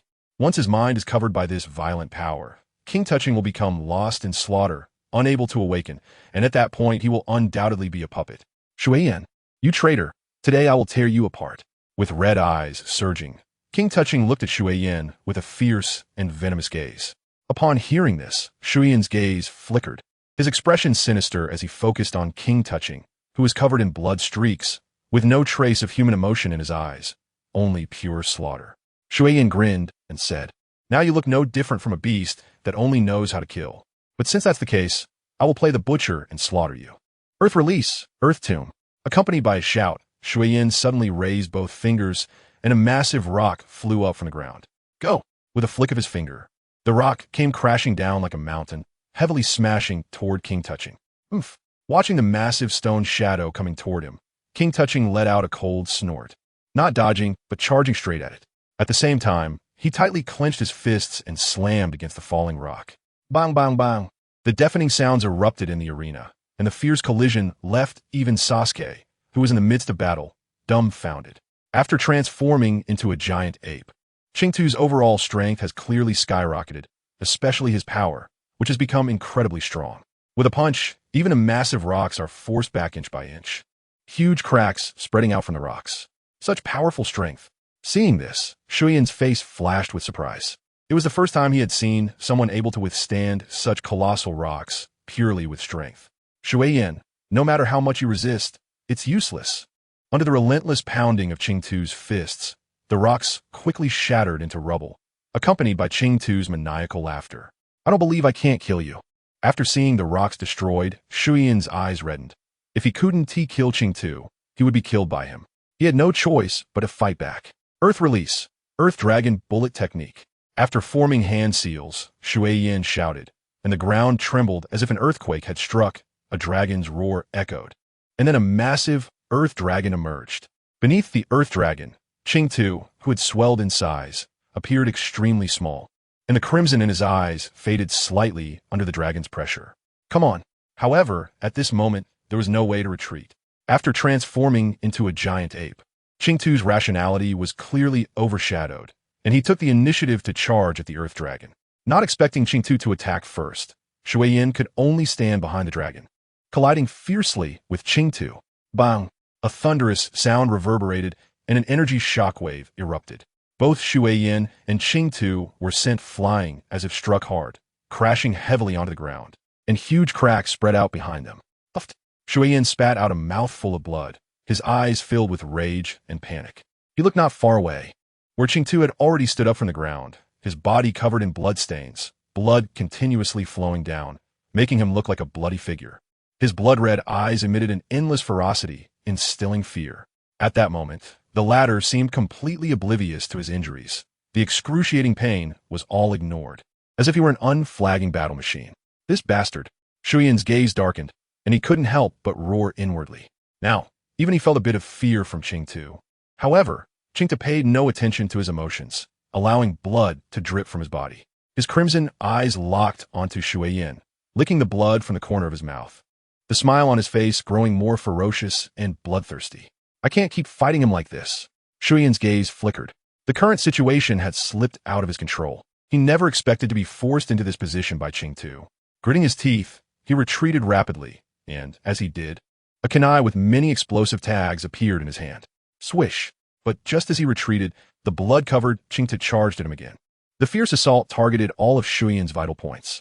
Shuyan didn't want to fight desperately anymore, and kept retreating, but he quickly realized that this retreat was of no use. Qingtu had gone berserk. Qingtu, go to hell. Shuyan was enraged, seizing an opportunity to thrust the kunai like lightning towards Qingtu's chest. However, facing his fierce attack, Qingtu did not evade at all. He merely tilted his body slightly, allowing the kunai to pierce through his shoulder, then surged forward, instantly closing the distance to Shuyan. Shuyan looked at the kunai embedded in Qingtu's shoulder, and then saw Qingtu's bloodthirsty and ferocious face. His lips trembled, explode. At this moment, Shuyan could only trigger the explosive tags. Whoosh! However, Qingtu's fingers curved, directly thrusting towards Shuyan's throat with immense force at the moment Shuyan detonated the explosive tags. A chill ran down Shuyan's spine as he hurriedly raised his hands to block his throat, but before he could retreat, Qingtu's fingers stabbed onto his palms. Intense pain surged. Qingtu's fingers, like those of a giant ape, directly pierced through his palms, and with unrelenting ferocity, they stabbed into Shuyan's throat. Shuyan's body suddenly stiffened. His eyes widened in disbelief, his face contorted with horror, his lips trembling as he tried to speak but couldn't utter a word. Qingtu's fingers pierced through his throat. Slowly, he lifted his blood-red eyes, and at that moment, the crimson hue receded like a tide, returning to darkness and vitality. Shuyan, I told you that you would definitely die today.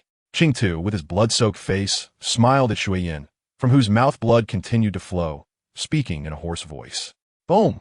But just as Qingtu finished speaking, a violent explosion occurred on his body, and in an instant, a scorching wave of flames engulfed him. Chapter 165, Controlling Shiyan. Qingtu. Seeing that the place where Qingtu had been was now a wasteland, Shiyan exclaimed, You don't need to resist anymore. You are not my opponent. Hearing Shiyan shout and seeing that the ninjas of Takigakure had mostly been dealt with by Sasuke, Shirzue smiled confidently. Shiyan's cold gaze slowly rose, then stopped on the smiling Shirzue. He extended a finger, placed it in his mouth, and bit down hard, crimson blood flowing out. The blood-stained finger slowly moved to his forehead, and as he moved it, a strange rune appeared on Shiyan's forehead. Seeing Shiyan's bizarre actions, the smile on Shirzue's face gradually faded, his brows furrowing, and a sense of unease creeping into his heart. As the rune appeared, Shiyan's purple eyes suddenly erupted with black light. You're the first person to make me use this technique. Dying under this ninjutsu is also your fortune.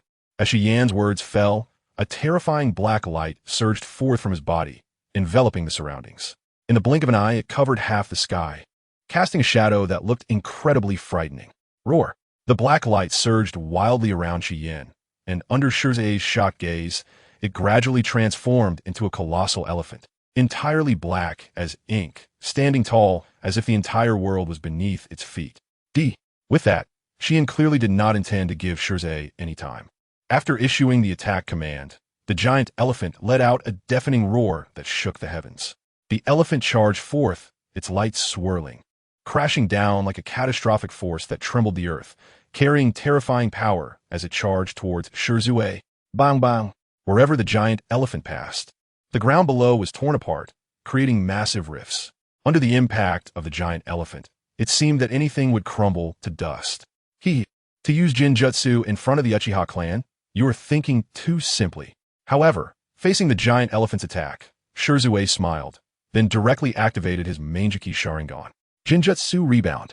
As the sound of the stop water echoed, the world before him underwent rapid and tumultuous changes, eventually returning to reality. When Jisue returned to the real world, Shiyu, not far from him, instantly knelt down, blood gushing from his mouth. Shiyu now looked extremely disheveled, with his hair disheveled and his breath quite weak. It was evident that the illusion initiated by Jisue had backfired, delivering a significant mental blow to him. Jisue, how is it? Did you manage to handle it? After dealing with the last Takigakure ninja, Luo Wu, Sasuke approached Jisue and asked, Almost there. Jisue smiled slightly and slowly walked toward Shiyu. Please don't kill me. I was wrong. I want to order an attack on Tianyin village. At this moment, Shiyu was already at the end of his rope. Upon noticing Jisue approaching, he raised his head and pleaded, "Don't worry, I won't kill you." Staring into Shiyu's terrified pupils, Jisue's Sharingan rapidly spun, activating his powerful controlling illusion. Hearing Jisue's words, Shi was momentarily taken aback. He was still wondering why Jisue would let him go when suddenly a powerful mental force invaded his body. And he felt his consciousness being controlled by this force, ultimately being sealed in a pitch-black place. From the moment his consciousness was sealed, Shiyu had already become a version of himself that only obeyed Jisue's commands, essentially turning into a puppet. "Jisue, you've worked hard." When Sasuke saw Jisue's Sharingan close, he understood that the illusion controlling Shiyu had been completed, so he spoke softly. "It's nothing, although activating such an illusion consumes a lot of energy. I only need to avoid using the Sharingan for a while." Jisue smiled and shook his head. Understanding Jisue's Sharingan well, Sasuke nodded. "Jisue, now that we have control over Shiyu, what should we do next?" Glancing at the quiet Shiyu beside him, Jisue asked, "If Mizukage were still here, the next steps would be much easier. Now, we can only gather everyone from Takigakure and forcefully implement the plan to merge into Tianin village." After pondering for a moment, Sasuke slowly said, "But we need a reason to implement it forcefully, right?" Jisue instinctively asked, "If you want a reason, that's too simple. I can send a message to Tianin village right now, asking them to send ninjas to surround Takigakure." Sasuke replied as if he had thought of this issue long ago. "I understand now. Then hurry and send the message." After hearing Sasuke's words, Jisue immediately knew how to proceed, and he said with a smile, "Okay." Nodding, Sasuke began his actions without further hesitation. Since the information was sent by a crow, Tianin village quickly received the message. Upon learning Sasuke's plan, Uchiha Fugaku was very cooperative and immediately dispatched over 100 ninjas to Takigakure, preparing for an imminent attack. In the tavern of Takigakure, located in the center of the village, there was a large area designated for the tavern, where the ninjas and villagers often gathered to drink. At this moment, a hall within the tavern was filled with arguments. "The ninjas from Tianin village have surrounded us. Why hasn't he, the leader, given the order to attack?" In the hall, a man with a scorpion pattern on his head frowned and coldly huffed. "Yun is right. Although Tianin village defeated Kirigakure, their combat strength may not be stronger than ours." This man clearly held a significant reputation within Takigakure, so as soon as he spoke, some ninjas echoed in agreement. "You underestimate Tianin village too much.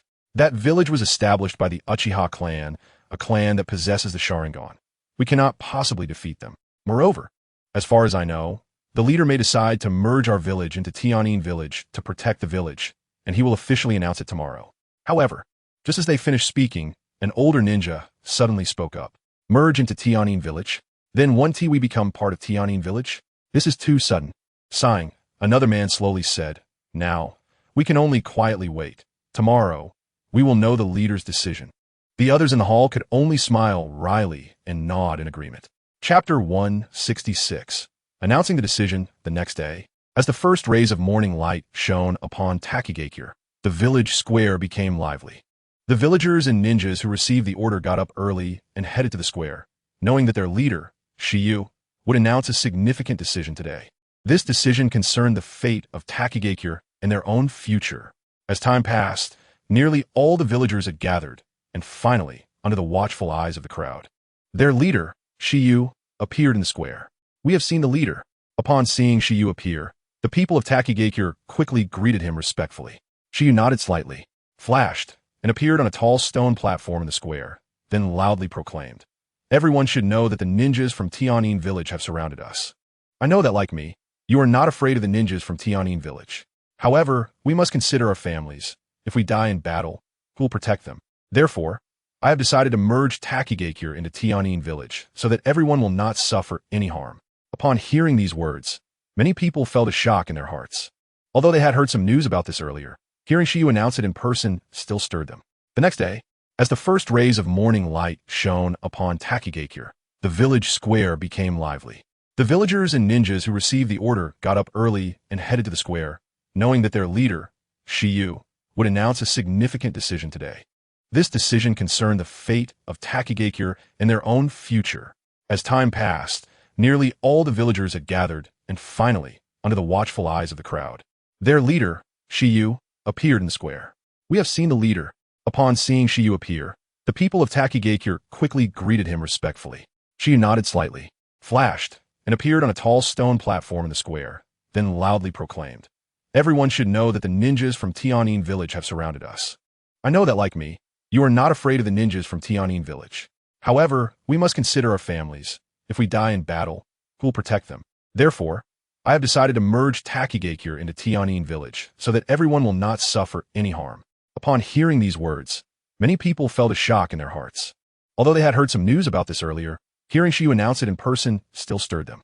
Leader, however, just as others were still in shock, the Dark Moon shouted angrily, "The Hidden Sky Village and the Hidden Mist Village have suffered heavy losses in battle. If we could defeat the Hidden Sky Village, why should we shrink back and surrender to the enemy? If you have no certainty of victory, do not speak recklessly here." Shi Yinzhan coldly retorted, "Since the leader does not believe me, I will prove it to you." Dark Moon's face changed from green to white, and after a moment, he suddenly sneered, raised his sleeve, and shouted, "Is there anyone willing to fight with me?" Hearing his shout, the ninjas in the square exchanged glances, and in the end, Dark Moon's companions and those who were internally resistant to surrender all hurriedly stepped forward, following Dark Moon. Seeing these people, Dark Moon couldn't help but smile with pride and looked at Shi Yinzhan, happily saying, "Leader, wait for our good news." Looking at Dark Moon and the others who were coldly smiling and about to turn away, a smile suddenly appeared on Shi Yinzhan's face as he slowly said, "Tell me, what is the punishment for those who disobey the leader's orders?" Upon hearing this, the corner of Shimizu's mouth also curled into a cold arc as he said, "Kill." Hearing Shimizu's words, Dark Moon and the others, who were about to turn away, suddenly stiffened. Their forward steps became rigid in an instant. After a moment, Dark Moon suddenly turned around and shouted angrily, "Leader, we just want to fight the Hidden Sky Village. Are you really going to kill me?" Shi Yinzhan's hands were behind his back, his gaze indifferent as he looked at the somewhat panicked Dark Moon and the others. His echoed in everyone's ears. The merger of the Hidden Mist Village into the Hidden Sky Village is for the sake of the lives of the entire village. A bridge to peace, and you, in your desire to compete for strength, deliberately destroy it. How could I possibly let you go? Dark Moon's face twitched. Feeling the cold gazes of the surrounding villagers directed at them, his heart felt slightly flustered. The development of the situation was completely beyond his expectations. He originally thought Shi Yinzhan would agree to a bloody battle with the Hidden Sky Village, but unexpectedly, not only did Shi Yinzhan disagree, he even wanted to kill him. "Leader, I remember you're not a cowardly person. How could you suddenly become like this?" In his inner turmoil, Dark Moon fixed his gaze on the cold Shi Yinzhan and gritted his teeth. "You dare to question me? Take it down." Upon hearing this, Shi Yinzhan's cheeks turned cold as he commanded in a low voice, "Yes." Hearing Shi Yinzhan's command, Shimizu, who had long been on high alert, immediately pounced toward Dark Moon and the others. "Brothers, let's fight." Seeing this, Dark Moon shouted angrily, drawing his weapon in preparation to resist. However, just as Dark Moon's weapon was drawn, Shimizu instantly appeared in front of him and kicked him to the ground. Puff! The powerful force made Dark Moon spit out a mouthful of blood, his face turning pale, and before he could curse, a small dagger glimmering with cold light was pressed against his head. "Leader, spare me. I won't oppose joining the Hidden Sky Village anymore." With a knife in front of him, Dark Moon finally felt fear and hurriedly shouted, "It's too late now." Shi Yinzhan glanced at Dark Moon indifferently, waved his sleeve, and a group of guards swiftly captured him, dragging him deep into the village's forest. While the others who had initially planned to follow Dark Moon in a battle were also all pulled down and dragged in. For a moment, the square echoed with chilling cries. As the screams gradually faded away, the square fell into silence, and the villagers and ninjas present were soaked in cold sweat, with no one daring to speak. "Everyone, after the Hidden Mist Village merges into the Hidden Sky Village, I will no longer be your leader, so I issue my last command as leader. From now on, we are all people of the Hidden Sky Village and do not cause trouble. You must obey the orders of Tianyin." After executing Dark Moon and the others, Shi Yinzhan shouted loudly in the silence. "Understood." Knowing that Shi Yinzhan was doing this for their own good, after his words fell, everyone in the square responded. Chapter 167. Establishing a ninja school. After Shi Yinzhan announced the decision, Sasuke left the Hidden Mist Village and returned to the Hidden Sky Village, while Shimizu stayed behind to continue controlling Shi Yinzhan to prevent any accidents. "Haha, as expected of my son, well done." In a conference room, When Sasuke returned to the Hidden Sky Village and informed Uchiha Fugaku of the successful plan to merge the Hidden Mist Village into the Hidden Sky Village under the illusion control of Shiyenjan, Uchiha Fugaku's face erupted with uncontrollable joy, and eventually, he couldn't help but laugh wildly. Great, our Hidden Sky Village has grown. The others in the conference room were also extremely excited upon hearing this news. After all, the Hidden Sky Village was previously a small ninja village, and now that the Hidden Mist Village has merged into it, the strength of the Hidden Sky Village will double. In the future, even if other large ninja villages want to attack them, they will have to think carefully. Dad, after the Hidden Mist Village merges into the Hidden Sky Village, we can relocate all the ninjas from the Hidden Mist Village to the Hidden Sky Village and then make unified arrangements. Looking at Uchiha Fugaku's reaction, Sasuke smiled slightly and suggested, "You don't need to worry about this. I will handle it properly with the village's senior management." In response, Uchiha Fugaku said softly. Nodding, Sasuke continued, "Dad, with the merger of the two villages, our population has increased significantly. We can establish a ninja school, just like Konoha Village." Establish a ninja school? Upon hearing these 4 words, everyone, including Uchiha Fugaku, was slightly taken aback. Yes, establishing a ninja school can cultivate and discover more excellent ninjas. The ninja world is not peaceful now, and we have too many enemies. We need more ninjas to protect the village. Understanding the significance of a ninja school, Sasuke explained slowly. Sasuke makes a good point. If the Hidden Sky Village wants to establish a long-term foothold in the ninja world, it must rely on a strong backbone. After Sasuke's words, Itachi immediately supported him. Of course, Itachi supported this proposal not just because it was proposed by Sasuke, but because he had also attended a ninja school and understood its importance. What suggestions does everyone have for establishing a ninja school? Without immediately making a decision, Uchiha Fugaku glanced around the conference room and asked, "Chief, Sasuke's suggestion is good, but establishing a ninja school requires a lot of investment, and I feel we haven't reached that scale yet." After thinking for a while, Uchiha Hakadai spoke up. Hakadai is right. After hearing Uchiha Hakadai's words, the others nodded. The combined population of the Hidden Sky Village and the Hidden Mist Village might only be a quarter of that of a large ninja village, making the establishment of a ninja school seem somewhat wasteful, especially since a ninja school requires a significant investment of money and elite ninjas. Since the scale is not enough, why don't we seize the land of iron instead? However, just as others were nodding, Zabuza suddenly spoke up. What? Seize the land of iron? After Zabuza's words fell, the conference room was filled with shock. The land of iron is very large, and if the Hidden Sky Village could indeed occupy it, it would be like a snake swallowing an elephant. The land of iron has no ninjas, but is guarded by a group of warriors known as samurai. If we mobilize the entire village's strength to attack, we should be able to take it. Ignoring the shock of others, Zabuza continued. Gazing at Zabuza, Uchiha Fugaku hesitated for a moment and said, "Captain Zabuza, let's put the plan to attack the land of iron on hold for now. The most important thing right now is to integrate the two villages. Moreover, Ten Hidden Village has just gone through a major battle and needs time to recuperate. Whether it's establishing a ninja school or attacking the land of iron, we could discuss it once we stabilize." Uchiha Fugaku also agreed, thinking it was indeed too early to discuss these matters. Understood. Since Uchiha Fugaku said so, everyone, including Zabuza, could only nod in agreement. The news of Takigakure being swallowed by 10 Hidden Village soon reached many ninja villages in various forms after Sasuke returned to the village. This event was indeed not surprising and caused quite a stir. Although Takigakure's strength was not top tier, it possessed the hero's water that could enhance chakra and had a history of over 100 years, making its strength not weak. However, the fact that it was absorbed by 10 Hidden Village without war took many countries by surprise, prompting them to reconsider their previous underestimations of 10 Hidden Village. In Konoha, in a dark basement, damn it, Takigakure has actually been swallowed by 10 Hidden Village. An angry roar echoed in the dark area, causing all the root members to shudder, not daring to make a sound for fear of provoking disaster. Tell me, how would they do it? With a fierce gaze fixed on Ryu, Danzo shouted crazily. Lord Danzo, according to intelligence analysis, the leader of Takigakure, Shugen, may have been controlled, which is why he gathered everyone in the village to announce the merger with 10 Hidden Village. Ryu quickly replied, not daring to hesitate. Controlled? Hearing Ryu's words, Danzo frowned, but suddenly a figure flashed through his mind, and he exclaimed, could it be Shursui? Shursui's Mangeki Sharingan could cast powerful Genjutsu, making it easy to control someone. Having almost obtained Shirsue's eyes previously, Danzo naturally understood this well. Sigh. That pair of eyes was originally mine.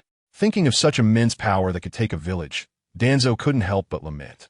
Lord Danzo, after 10 hidden village absorbed Takigakure, their strength has increased. We cannot let them continue to grow. What should we do next? Ryu asked, looking at Danzo. If it weren't for Sarutobi's indecisiveness, 10 hidden village would have already been destroyed. Danzo's aged face twitched a few times before suddenly becoming sinister, saying coldly, right now, I am under house arrest and have no power. Simply relying on Root to act is ineffective. To gain power, we can only. Lord Danzo, do you mean to assassinate the third Hokage? Before Danzo could finish, Ryu was first stunned, then said gloomily. In Ryu's view, the third Hokage would never pass on the position to Danzo. The only way for Danzo to become Hokage was to eliminate the third Hokage. Once I successfully become Hokage, this Konoha will completely obey my command. Danzo did not respond to Ryu, but his sinister smile deepened, his fists clenched as he muttered through gritted teeth. At that time, Uchiha Fugaku, I want your Uchiha clan to all become lost dogs. Chapter 168. Chidori Flow among the 5 great nations in the ninja world. In terms of geographical environment, resources, and ninja strength, the Land of Fire is undoubtedly at the top. However, aside from the 5 great nations, there are some smaller countries that, although smaller in area and population, possess considerable strength, with the Land of Iron being one of them. The Land of Iron, located near the Land of Earth and the Land of Lightning, borders the Land of Fire, the Land of Waterfall, and the Land of Sound. The Land of Iron has always been a neutral samurai nation in the ninja world. Although it does not have the chakra of ninjas, it has long upheld the spirit of Bushido, maintaining strict self-discipline, and its combat power should not be underestimated. At this moment, in a heavily guarded tower in a samurai city covered in heavy snow, 7 samurai were seated. Sitting in the first position was a middle-aged man with a long beard and a head wrapped in a turban. In the Land of Iron's samurai city, there is only one such figure, the general of the Land of Iron, samurai leader Mifune. Everyone, you should all be aware of the significant event that has occurred recently. Our neighboring country, the Land of Waterfall, has been swallowed by 10 hidden village, Mifune said, scanning the other samurai with a solemn expression. Upon hearing this, the other 6 samurai nodded. Although the Land of Iron is a neutral country in the ninja world, they keep an eye on events occurring in various ninja nations. Especially since the Land of Waterfall is their neighbor, so they naturally knew about the recent merger of Takigakure with 10 Hidden Village. 10 Hidden Village is not simple. It absorbed Takigakure in less than a year and even defeated Kirigakure in battle. After a moment of silence, Mifune suddenly sighed.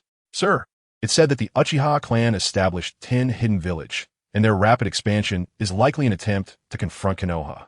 We must be cautious, Rika urged, looking at Mifune. Rika, what are you worried about? Mifune frowned in confusion at Rika's warning. Sir, although 10 Hidden Village has gained some strength by absorbing Takigakure, I believe they will not be satisfied and may continue to invade surrounding countries.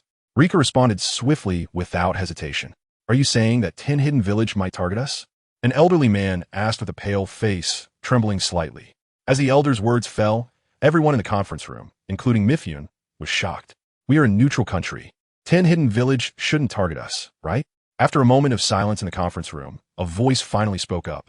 I also hope that 10 Hidden Village does not declare war on us, Rika said with a bitter smile, continuing, however, based on the map. If 10 Hidden Village wants to expand further, they must first take us down. Behind us lie the Land of Rice and the Land of Hot Water, 2 prime targets. After hearing Rika's analysis, the famous Iato master of the Land of Iron, who had a very calm personality, agreed, I think Rika is right. We must be vigilant. Yes, 10 Hidden Village has 2 great ambitions.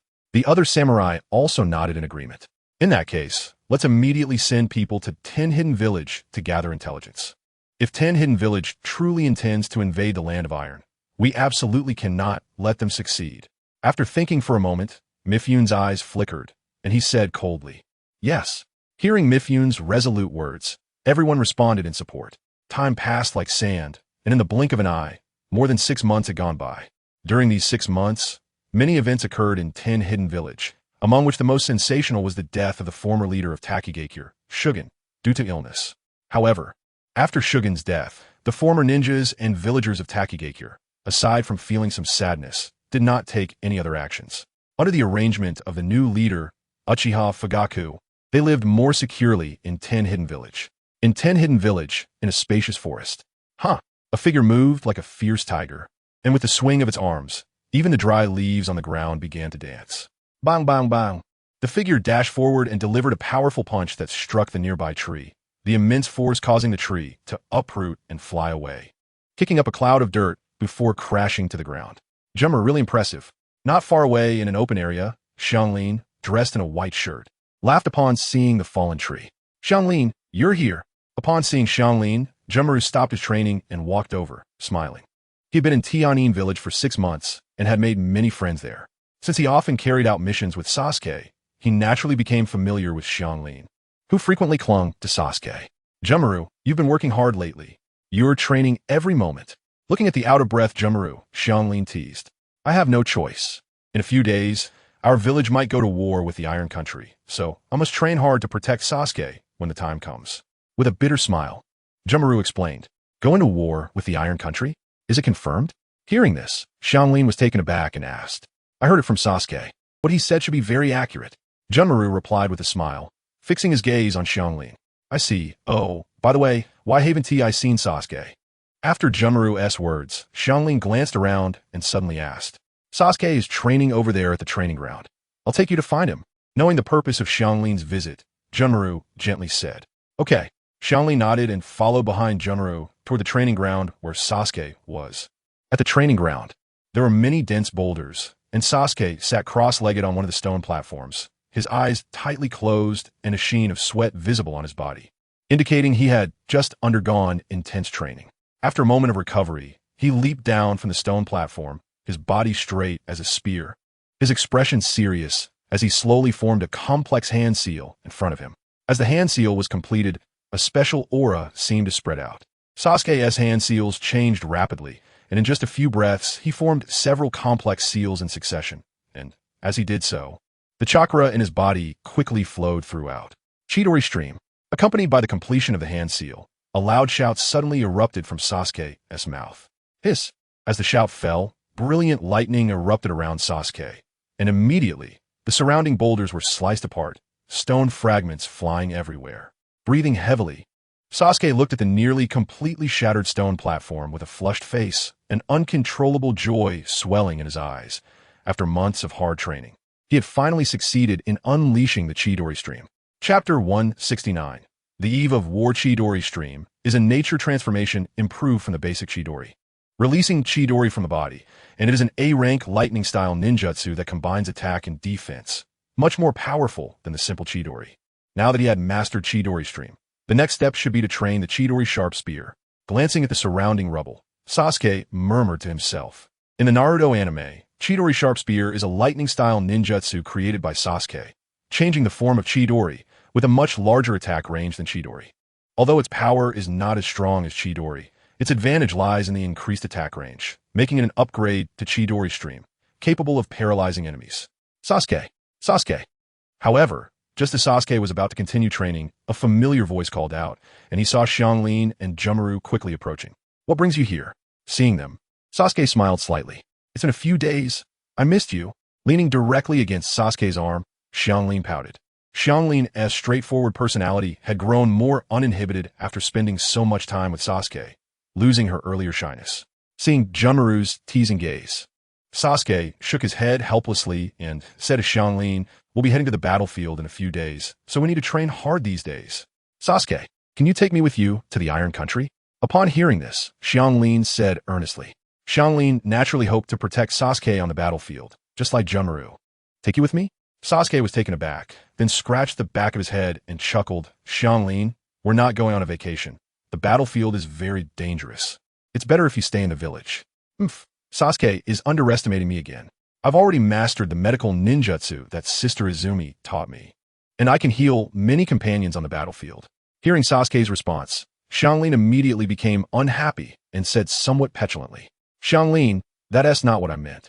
Sasuke didn't underestimate Xianglin, but he was interrupted before he could finish. Sasuke, didn't you say before that my perceptive ability is very useful? I'll definitely help you on the battlefield, so please let me go. Oh well. Fixing his gaze on Xianglin, who continued to speak, Sasuke found himself at a loss for words.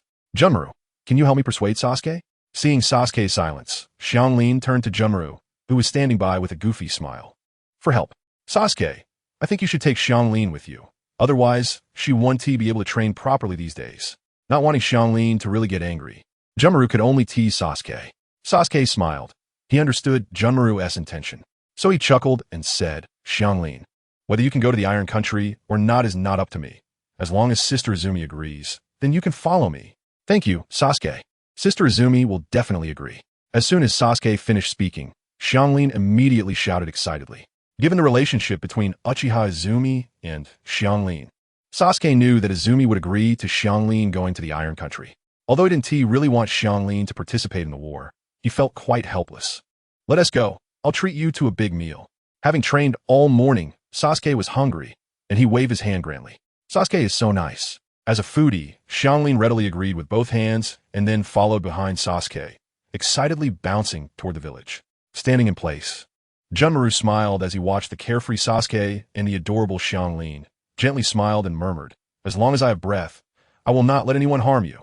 After saying that, Junmaru quickly followed behind Sasuke and Xianglin, who were calling out to him. In Tianyin village, in the conference room of the Tianyin building. Inside the conference room, many people sat quietly, their eyes filled with apprehension as they looked at Uchiha Fugaku, who sat at the head of the table, not daring to make a sound. How is the matter I instructed you about progressing? The silence in the hall lasted for a while before Uchiha Fugaku slowly lifted his eyes and spoke. Upon hearing this, one person in the conference room immediately stood up and respectfully said, Lord Tianyin, the ninja army has been fully assembled and is ready to march into the Iron Country at your command. At this point, he paused slightly and hesitated, saying, however, since we are conducting a long-term operation, we need to resolve the battle quickly. Now that everything is ready, the ninja army will commence action in 3 days. Itachi, Shursui, and Zabuza. This time, you three will lead the team and completely eliminate the samurai of the Iron Country. Remember, the mission must be completed within 5 days. Uchiha Fugaku glanced towards a corner of the conference room and said in a low voice, Understood. Upon hearing Uchiha Fugaku's command, Shursui, Itachi, and Zabuza nodded. Additionally, the intelligence department should pay attention. After the ninja army attacks the Iron Country, be sure to monitor the movements of other countries and promptly inform the 3 captains of any developments. Yes, the captain of the intelligence department respectfully replied to Uchiha Fugaku. Everyone, taking down the Iron Country is just the first step. Our steps as the Hidden Heaven Village will not stop at the Iron Country. Once we fully control the Iron Country, the strength of the Hidden Heaven Village will inevitably surge, and at that time, we will rise as the 6th great ninja village in the ninja world. Uchiha Fugaku's eyes scanned everyone in the conference room, filled with immense ambition. Support Lord Tianyin. Our Hidden Heaven Village will surely rise. After Uchiha Fugaku finished speaking, excited shouts immediately erupted in the conference room. As night fell quietly, when the crescent moon slowly climbed the horizon, faint sounds also emerged from a small valley hidden in the forest of the Hidden Heaven Village. Chongli, the Hidden Heaven Village will attack the Iron Country in 3 days. You need to deliver this information to Lord Mikage as soon as possible. On the stony ground of the small valley, a middle-aged man with a scarred face took out a scroll from his pocket and handed it to a boy named Chongli. Uncle, aren't you coming back with me to the Iron Country? Chongli asked curiously after securing the scroll. You go back first. I still need to stay in the Hidden Heaven Village to gather more intelligence. The scarred man shook his head and said quickly, Uncle, please be careful. Seeing the scarred man's resolute attitude, Chongli knew it was useless to say more, so he expressed his concern and turned to leave towards the Iron Country. I hope we're the final victors. After seeing Chongli disappear into the darkness, the scarred man murmured softly. Then he did not linger and quickly returned to the Hidden Heaven Village. Chapter 170, Noki in the Iron Country. In a spacious and bright large room, several samurai were sitting scattered around. Although the room was large, the atmosphere was somewhat somber. After a long time, the man sitting at the head, Mikage, coughed lightly, breaking the silence in the room, and his weary voice slowly echoed within. In 2 days, the Hidden Heaven Village will attack the Iron Country. Upon hearing this, the other samurai furrowed their brows. According to intelligence, the Hidden Heaven Village had dispatched 500 elite ninjas, including the likes of Shursui, the Uchiha genius Itachi, and the formidable Zabuza. The weary voice continued, Although we have over 1,000 samurai, given the situation, it will be difficult to withstand. Mikage, who became the leader of the Iron Country, was certainly not arrogant or mediocre. Although their numbers were superior, he was well aware that ninjas could use ninjutsu, explosive tags, and other methods that could compensate for the numerical disadvantage. My lord, please do not be so pessimistic. Although the ninjas from the Hidden Heaven Village are strong, they cannot sustain a long-term operation. We can adopt a strategy of retreating to advance, using strong defense to achieve victory in this war, a samurai said loudly. Strengthening defense is essential, but we fear that the Hidden Heaven Village knows that dragging out is not feasible and will launch a frenzied attack, which may still lead to the Iron Country being unable to hold out. Another samurai in the corner slowly shook his head. After a moment of silence, he suddenly looked up and directed his gaze at Mikage. My lord, we can request reinforcements from the 5 great ninja villages. Request reinforcements? Mikage was slightly taken aback and said, we are a neutral country and have never assisted other ninja villages. How could they possibly come to our aid? Indeed, several other samurai nodded in agreement. My lord, if the Hidden Heaven Village annexes the Iron Country, their strength will rapidly increase. I believe the 5 great ninja villages would not want to see the Hidden Heaven Village continue to grow. Moreover, we can offer a substantial amount of commission, treating it as a mission assigned to them. I believe they would not refuse. The samurai in the corner immediately responded. My lord, what the corner said is correct. The 5 great ninja villages have erupted into world wars several times due to interests, and the rise of the Hidden Heaven Village will inevitably affect their interests. They should support us, another samurai sitting next to the corner agreed. All right then, after the meeting ends, I will arrange for someone to go to the 5 great ninja villages. Sighing, Mikage slowly said. Although Mikage did not want to deal with the 5 great ninja villages, he had no choice but to set aside his grievances in the face of the Iron Country's life and death situation. All right, everyone disperse. By the way, remember to summon your samurai tomorrow. We need to head to the battlefield to confront the ninja army of the Hidden Heaven Village. After saying everything that needed to be said, Mikage waved his hand and said solemnly. The samurai nodded slightly, then stood up, clanking their heavy armor, and slowly disappeared from the tightly sealed room. In the land of Earth, Iwagakure is located beneath a mountain range, surrounded by natural barriers and renowned for its solid defenses. The land of Earth has sparse vegetation, with more than half of the land barren, causing all buildings in Iwagakure to be made of earth and stone. Therefore, the entire village looks like a castle. The houses of the villagers in Iwagakure vary in height and size, arranged in a harmonious manner. While the building where the Tsuchikage resides is the highest and largest in the village, a testament to status and power. At this moment, in the conference room of the Tsuchikage building, 8 political figures were all present. Among the 8 figures, an old man with white hair and beard and a large nose furrowed his brows deeply, seemingly lost in thought. Although he was elderly, this old man held the highest position in Iwagakure, for he was the 3rd Tsuchikage, Noki. Noki was powerful and had once been known as the 2-day scale Noki, proficient in earth release ninjutsu, capable of using the unique nature transformation of dust release, surpassing the bloodline limits, and was one of the few flying ninjas among the 5 great countries. The leader of the Iron Country, Mikage, has sent a personal letter requesting our assistance to the Iron Country. What do you think? After struggling with his thoughts, Noki suddenly spoke up in the quiet conference room. Lord Tsuchikage, sending reinforcements to the Iron Country will surely anger the Hidden Heaven Village. We have no need to court trouble. Upon hearing this, Elder Riken murmured. Elder Riken is correct, but we need to consider the issue more profoundly. If the Hidden Heaven Village occupies the Iron Country, their strength will grow. Once they reach a certain scale, they will become our potential enemies. After Elder Riken's words, the advisor of Iwagakure, Aishi, followed up. Then Aishi, what do you mean? Elder Riken asked, fixing his gaze on Aishi. I suggest reinforcing the Iron Country, which would limit the development of the Heavenly Hidden Village. Although this would make the Heavenly Hidden Village our enemy, they should fear our strength and choose to back down. Without hesitation, Aishi expressed his thoughts. However, reinforcing the Iron Country would be akin to starting a small-scale war, which would result in casualties among our rock-hidden village ninjas. Noki pondered for a moment before slowly speaking. In fact, Noki also wanted to reinforce the Iron Country, but he hesitated out of fear of sacrificing the ninjas of Rock Hidden Village. Although Mifyun's letter mentioned a large amount of commission, the lives of ninjas cannot be measured by money. Lord Tsuchikage, the Heavenly Hidden Village is adjacent to us, and due to certain interests, there will surely be a battle in the future. Our reinforcement of the Iron Country may only be a small sacrifice. If we do not stop the growth of the Heavenly Hidden Village, there will be greater casualties in the future. Listening to Naka's words, Ishi said with a serious expression.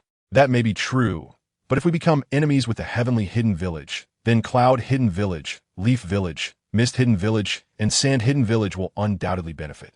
Elder Shahanshi squinted his eyes, lightly tapping his fingers, and after a moment, suddenly said. Ishi was taken aback and pondered for a while before slowly saying, Lord Suchikage, does the Iron Country only seek our reinforcement?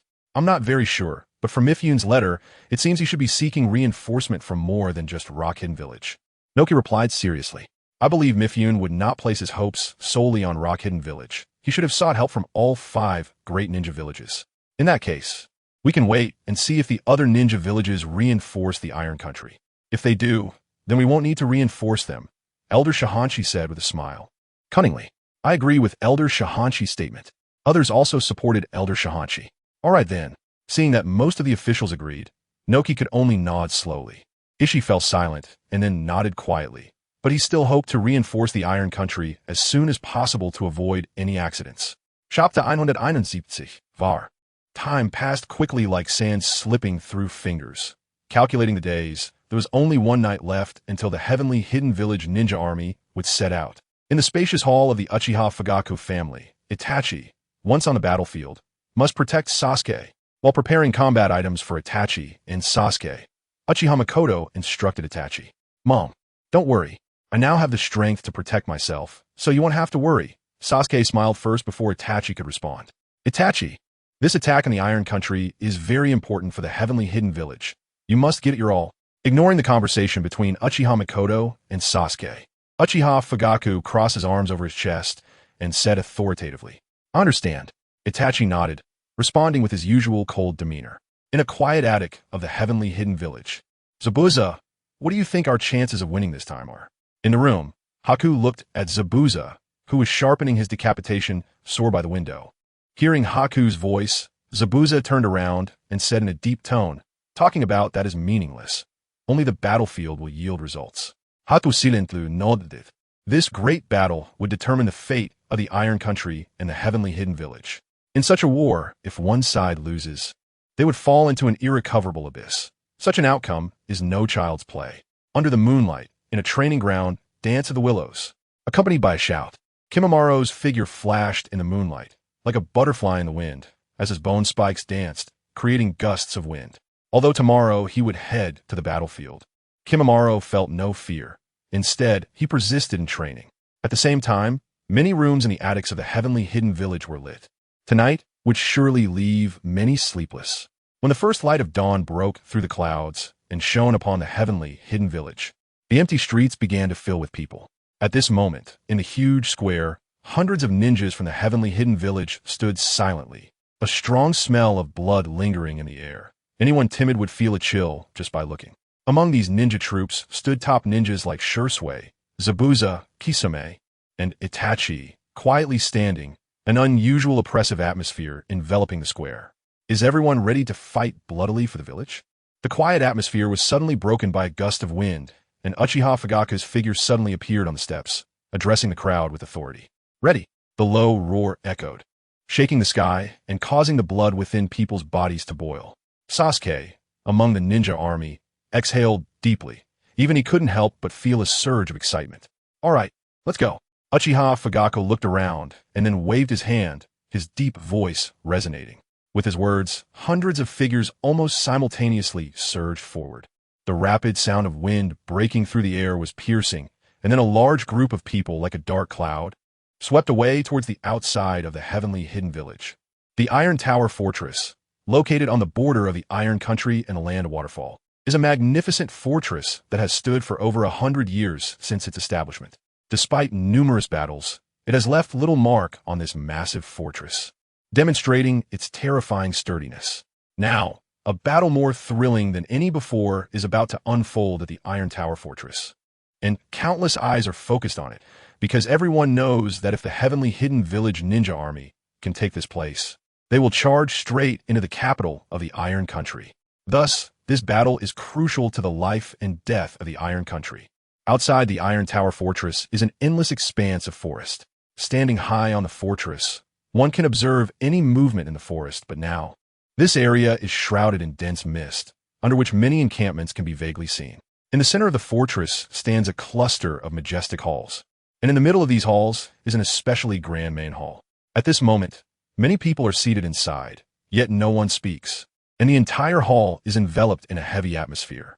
Everyone, the heavenly hidden village ninja army, has already stationed in front of the Iron Tower fortress. Perhaps tomorrow, they will officially start attacking. In the silent hall, Mifyun, dressed in armor, slowly scanned the room before speaking in a low voice. Hearing his words, everyone remained silent. Upon seeing this, one corner sighed softly and said, "Lord Mifyun, have the 5 great ninja villages responded?" "No." Shaking his head, Mifyun replied bluntly. Others had long been prepared for this answer. The 5 great ninja villages had no ties to the Iron Country, so there was naturally no need for them to intervene. "Let's fight. We can't advance or retreat. We might as well fight to the end," a samurai said coldly. Hearing his words, everyone in the hall slightly nodded. When they could not rely on others, they could only depend on themselves. The Iron Tower fortress has an enormous area, with its walls entirely forged from black iron, showcasing an exceptionally terrifying strength. On top of the walls, countless warriors are visible, and there are even numerous massive crossbows, equipped with steel arrows as thick as a human thigh, ready to unleash astonishing power at any moment. Under the defense of the warriors of this Iron Nation, the Iron Tower fortress is indeed as solid as a fortress can be. The ninja army from Tianyin village would have to pay a bloody price to force their way through. The next day, just as dawn broke, a piercing bell rang out, reverberating throughout the fortress. They were about to launch their attack. Hearing the urgent bell, Mifyun and the others, who had been waiting on the walls, all had serious expressions. Shortly after the bell rang, the ground began to tremble, and 2 gigantic Susanoo, one red and one green, slowly approached the fortress, their footsteps echoing like thunder across the sky, creating an extremely heavy pressure on the heart. All A-ranked warriors dispersed to various defense lines, vigilantly guarding against the strong warriors from Tianyin village. With their eyes fixed on the 2 Susanoo, Mifyun's expression grew increasingly grave, and he turned to bark orders. Upon hearing his command, a chorus of responses immediately followed, and then figures shot out like lightning. "Everyone, this battle concerns the survival of the Iron Nation. So let us fight with all we have." His gaze slowly swept over everyone as he spoke solemnly. Hearing this, the others nodded heavily, their faces serious. This battle was indeed about survival. Chapter 172. Breaching the fortress. As the fortress entered a state of readiness, the ninja army from Tianyin village slowly followed behind the 2 gigantic Susanoo, preparing to attack. Archers, ready, on the walls. Seeing that the ninja army from Tianyin village had begun their full assault, Mifyun shouted coldly. The sounds of bows being drawn echoed loudly as massive bow machines, several yards in size, were quickly pulled back by several people, their sharp, long arrows gleaming with a chilling light. These long arrows were crafted from special materials unique to the Iron Nation, and their power was incredibly strong. Even if the ninjas used ninjutsu for defense, they could still be pierced. All units attack. According to Uchiha Fugaku's orders, there was no thought of surrendering. Thus, Zabuza, wielding a beheading sword, charged ahead of the ninja army without a moment's hesitation, issuing commands directly. Accompanied by Zabuza's roar, the ninja army from Tianyin village erupted with earth-shattering battle cries, causing the ground to tremble as they surged forward like a tide, filled with murderous intent towards the fortress. Feeling the sudden wave of hostility, the warriors atop the fortress also wore grave expressions, gripping their long swords tightly. Whoosh! As the tide of ninjas surged forth, the fortress suddenly erupted with a series of piercing wind sounds, followed by massive long arrows shooting out like a dark cloud, raining down upon the ninja army from Tianyin village. In an instant, wails of agony erupted. Shursui, break open the fortress gates. Having approached the gates of the fortress, and seeing countless arrows flying towards them, Itachi shouted to Shursui beside him. Understood. Hearing Itachi's words, Shursui immediately controlled his Susanoo to form a massive green spiral sword, aiming it at the fortress gates. Boom! With a loud explosion, the enormous purple-gold iron gate behind the spiral sword began to violently tremble before exploding apart. The purple-gold giant gate exploded amidst the astonished gazes of many, and an astonishing wave of energy surged forth like a tsunami, sending the warriors guarding the gate flying. At the moment the giant gate shattered, Mifyun also tightened his grip, his cold voice echoing in the ears of everyone on the walls. Everyone, We have no way to retreat, as behind us lies our nation.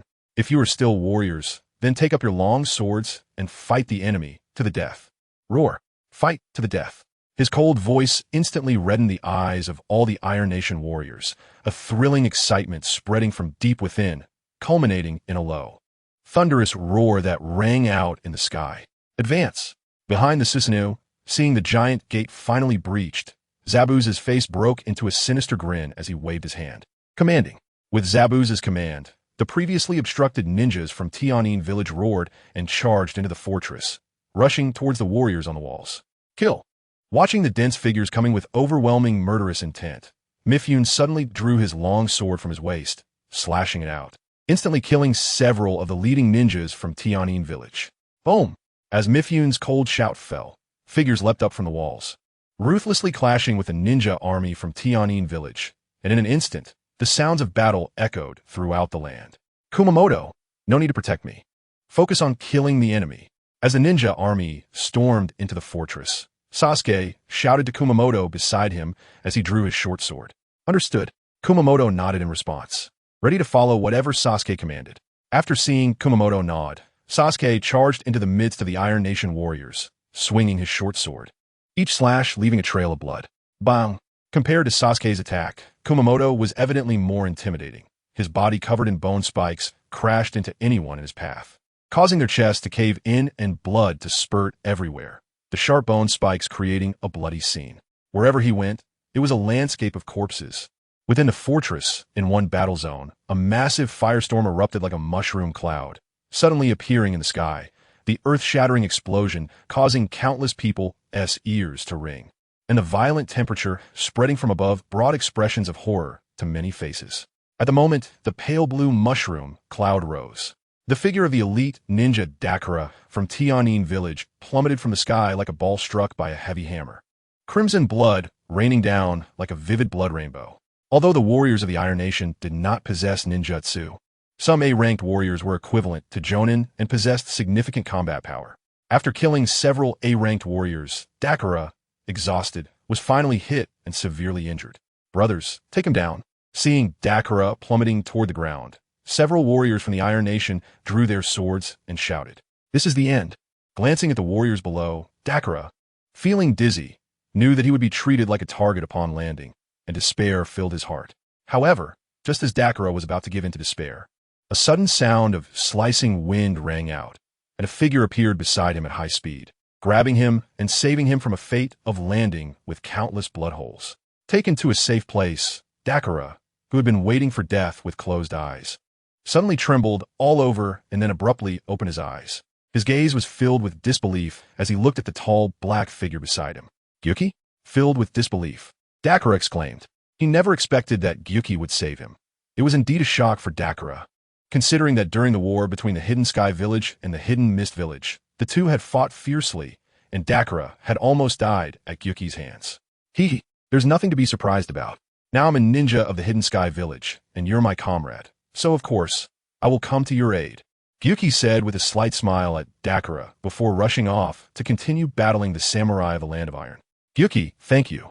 After hearing Gyuki's words, Dakara was momentarily stunned, and then the corners of his mouth suddenly lifted into a smile. At the same time, the previous grudges between the two began to dissipate. Chapter 173. First Battle, Victory. Within the Iron Tower Fortress, as the battle continued, a thick smell of blood mixed with killing intent filled the sky. And at that moment, the color of the sky seemed to be tinged with a dark red. On the ground lay many corpses, most of which belonged to the samurai of the Land of Iron. Drawing slash, accompanied by a shout, Mitsubian quickly dispatched another ninja from the Hidden Sky Village with his swift sword technique. However, after executing this strike, Mitsubian's hand began to tremble slowly, and his chest heaved continuously. It was clear that he had reached his limit. On the battlefield, a samurai's offense relies on physical speed, and once the body reaches its limit, death is not far away.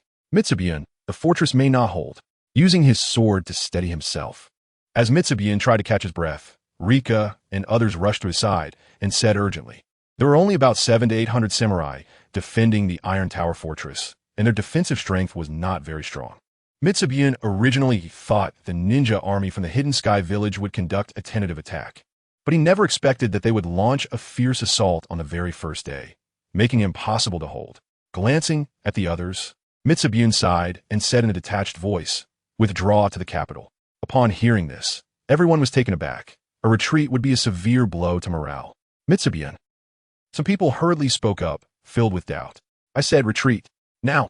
However, before they could finish their questions, Mitsubun's sharp gaze swept over them, and he said coldly, "Think of a way after returning to the capital."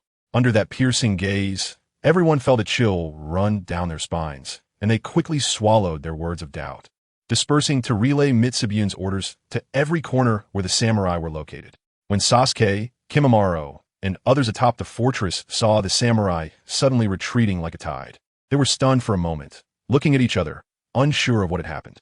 However, amidst their astonishment, the ninja army from the Hidden Sky village erupted into loud cheers, unable to contain their excitement, with victorious shouts reaching the heavens. "Zabuza, we won the first battle." After seeing the samurai retreat, Haku let out a long sigh of relief, feeling somewhat relieved. "Of course we won," Zabuza replied, smacking his lips, though there was still an unmistakable joy on his face. He knew very well that if the samurai from the Land of Iron continued to fight to the death, they might have to retreat first to avoid excessive casualties. Regardless, it's a good start. At this moment, Shizen rubbed his forehead and smiled. Hee, after today, the names of the Hidden Sky village and the Land of Heaven will surely spread far and wide. Capturing the Iron Tower Fortress on the first day is a feat that will make other ninja villages take notice. A ninja from the Hidden Sky village said with a smile. Upon hearing this, the other ninjas nodded in agreement, smiling.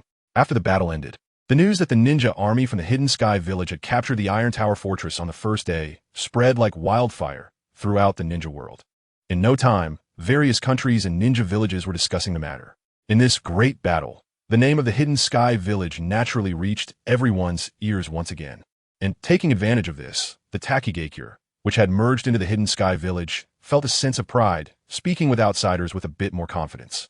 Upon receiving the news, the third Tsuchikage, Inoki, held an emergency meeting in the conference hall. The number of people in the hall was not large, but they were all governing members of the Iwagakure. Inoki sat at the head, scanning the room, and after some casual conversation, he solemnly asked, "After losing the Iron Tower Fortress, the Land of Iron is now in grave danger. I never expected the ninja army from the Hidden Sky village to be so strong. Capturing the Iron Tower Fortress in just one day." The elder Shiranui nodded and suddenly exclaimed, "Now that the Hidden Sky village is so formidable before they even mature, once they swallow the Land of Iron, it will definitely threaten us." At this time, the advisor Ishii, who had been advocating for reinforcements to the Land of Iron, said seriously, "Threaten us? Surely not." Upon hearing this, everyone, including Inoki, looked at Ishii with some shock. This is no exaggeration. The person in charge of the Hidden Sky village is Uchiha Fugaku, and he has very grand ambitions. He will surely continue to expand. Looking at the expressions of Inoki and the others, Ishii said solemnly. Upon hearing this, Inoki fell into deep thought. As the Tsuchikage, he naturally had to think further ahead. He knew that if the Hidden Sky village continued to develop, they would only grow stronger. It was fine as long as the Hidden Sky village did not become enemies with Iwagakure, but he feared that conflicts might erupt between the two villages in the future. If that is the case, let us send a ninja team to reinforce the Land of Iron. After weighing the pros and cons, Inoki announced his decision after a moment.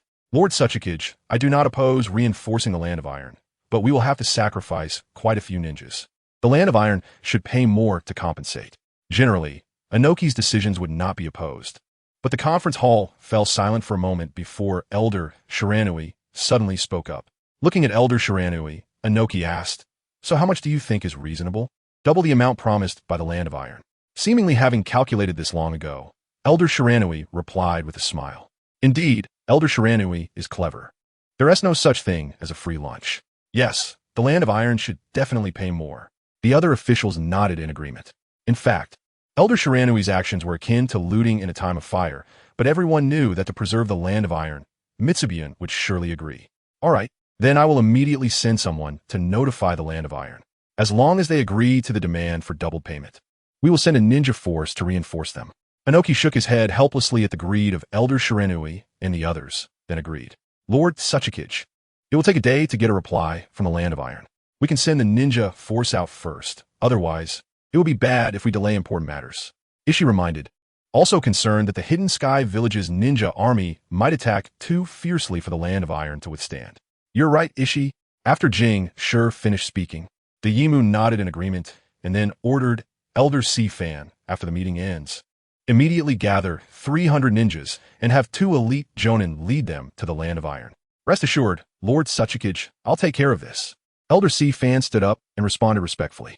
Chapitre 174, Urgent Information. The capital of the Land of Iron is covered in white snow, with a chilling atmosphere. Iwagakure is also a bandit village, not much better than Tengakure. At this moment, in a spacious conference room, when it was learned that Iwagakure demanded more compensation for their assistance, the outspoken Ri Jiao expressed his discontent. Sigh. Iwagakure must have anticipated that we would agree to this. With a sigh, Chong Jie analyzed. The other samurai in the conference room shook their heads, feeling helpless. Currently, the Land of Iron is in a dire situation, and Iwagakure is the only one willing to assist. Forget about doubling the compensation. They would agree even if it were tripled. There's no point in discussing that anymore.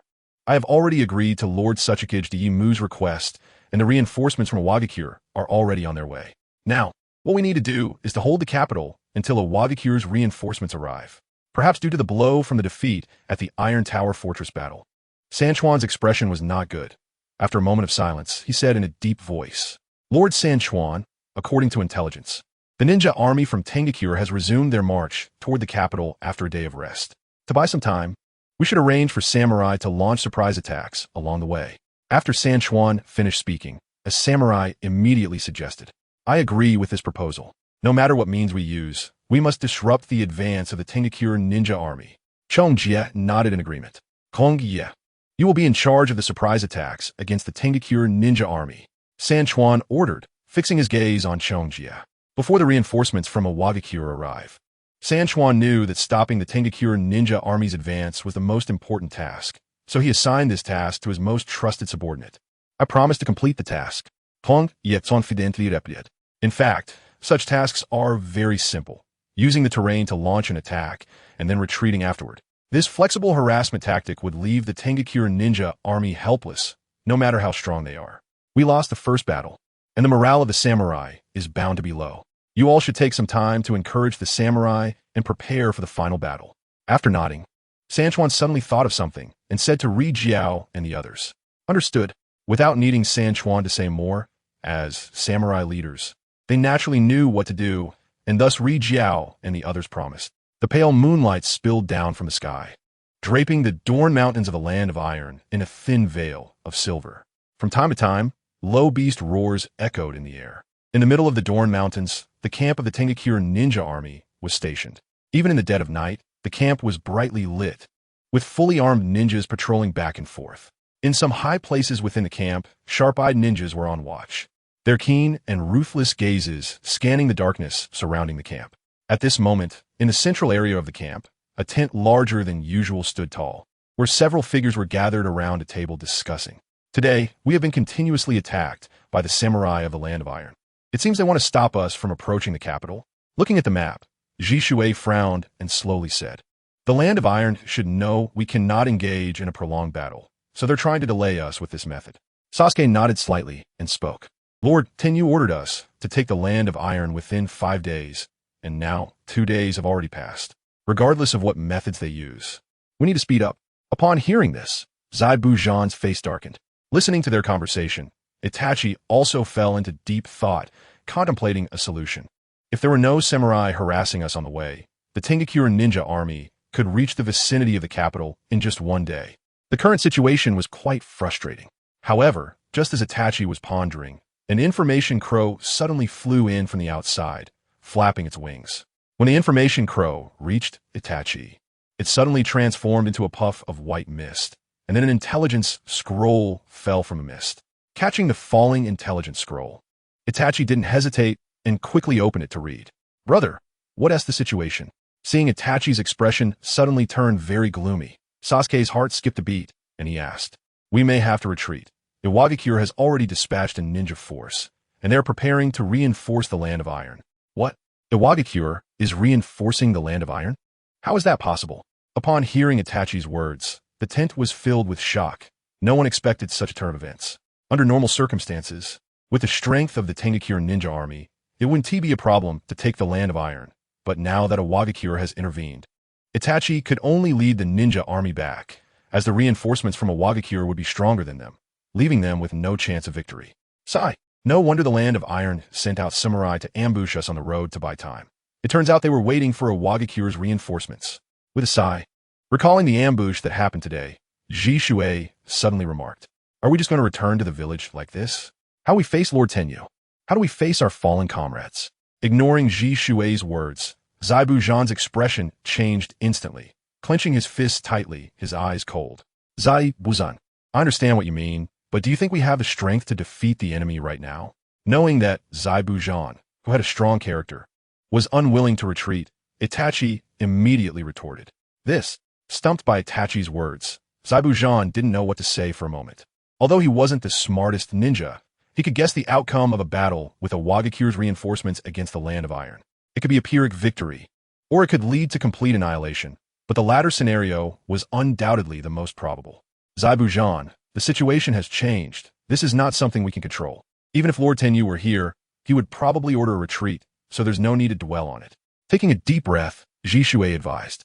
In fact, like Zaibu Zhan, Ji Shui did not want to return to Tengakure in such a disgraceful manner. But as the captain, sometimes one cannot let emotions dictate their actions.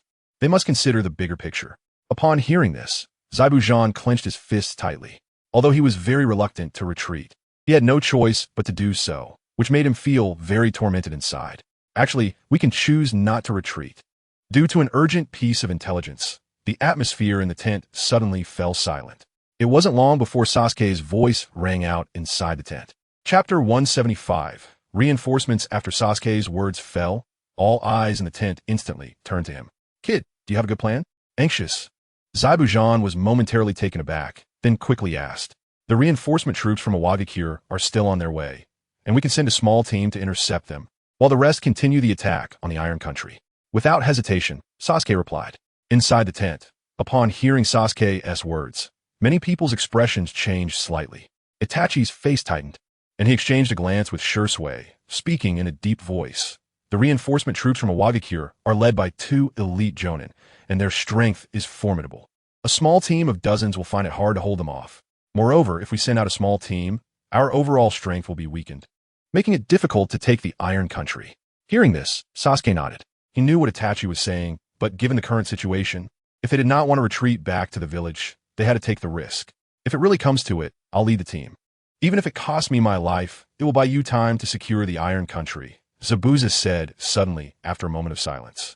As he spoke, a fierce glint flashed in his eyes, like a venomous wolf. This was his first battle as the captain for the Hidden Mist Village, and he did not want to return in disgrace. Itachi and Shursui took a deep breath. They understood that if Zabuza went, he might indeed buy some time, but he most likely wouldn't come back. The tent fell silent again, and Itachi and Shursui did their best to remain calm. They were at a very dangerous moment. One misstep could lead to a devastating outcome. "Brother, Shursui, I'll accompany Captain Zabuza to go. Remember last time when I captained Zabuza and White went to the Land of Water's Kaze Valley to destroy supplies? I believe we can accomplish our mission this time too." Taking a deep breath, Sasuke fixed his gaze on Itachi as Shursui spoke slowly. "Sasuke, you."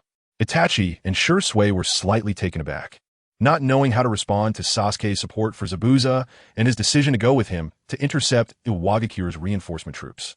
"Don't worry, if it really becomes impossible to hold them off, we won't force it."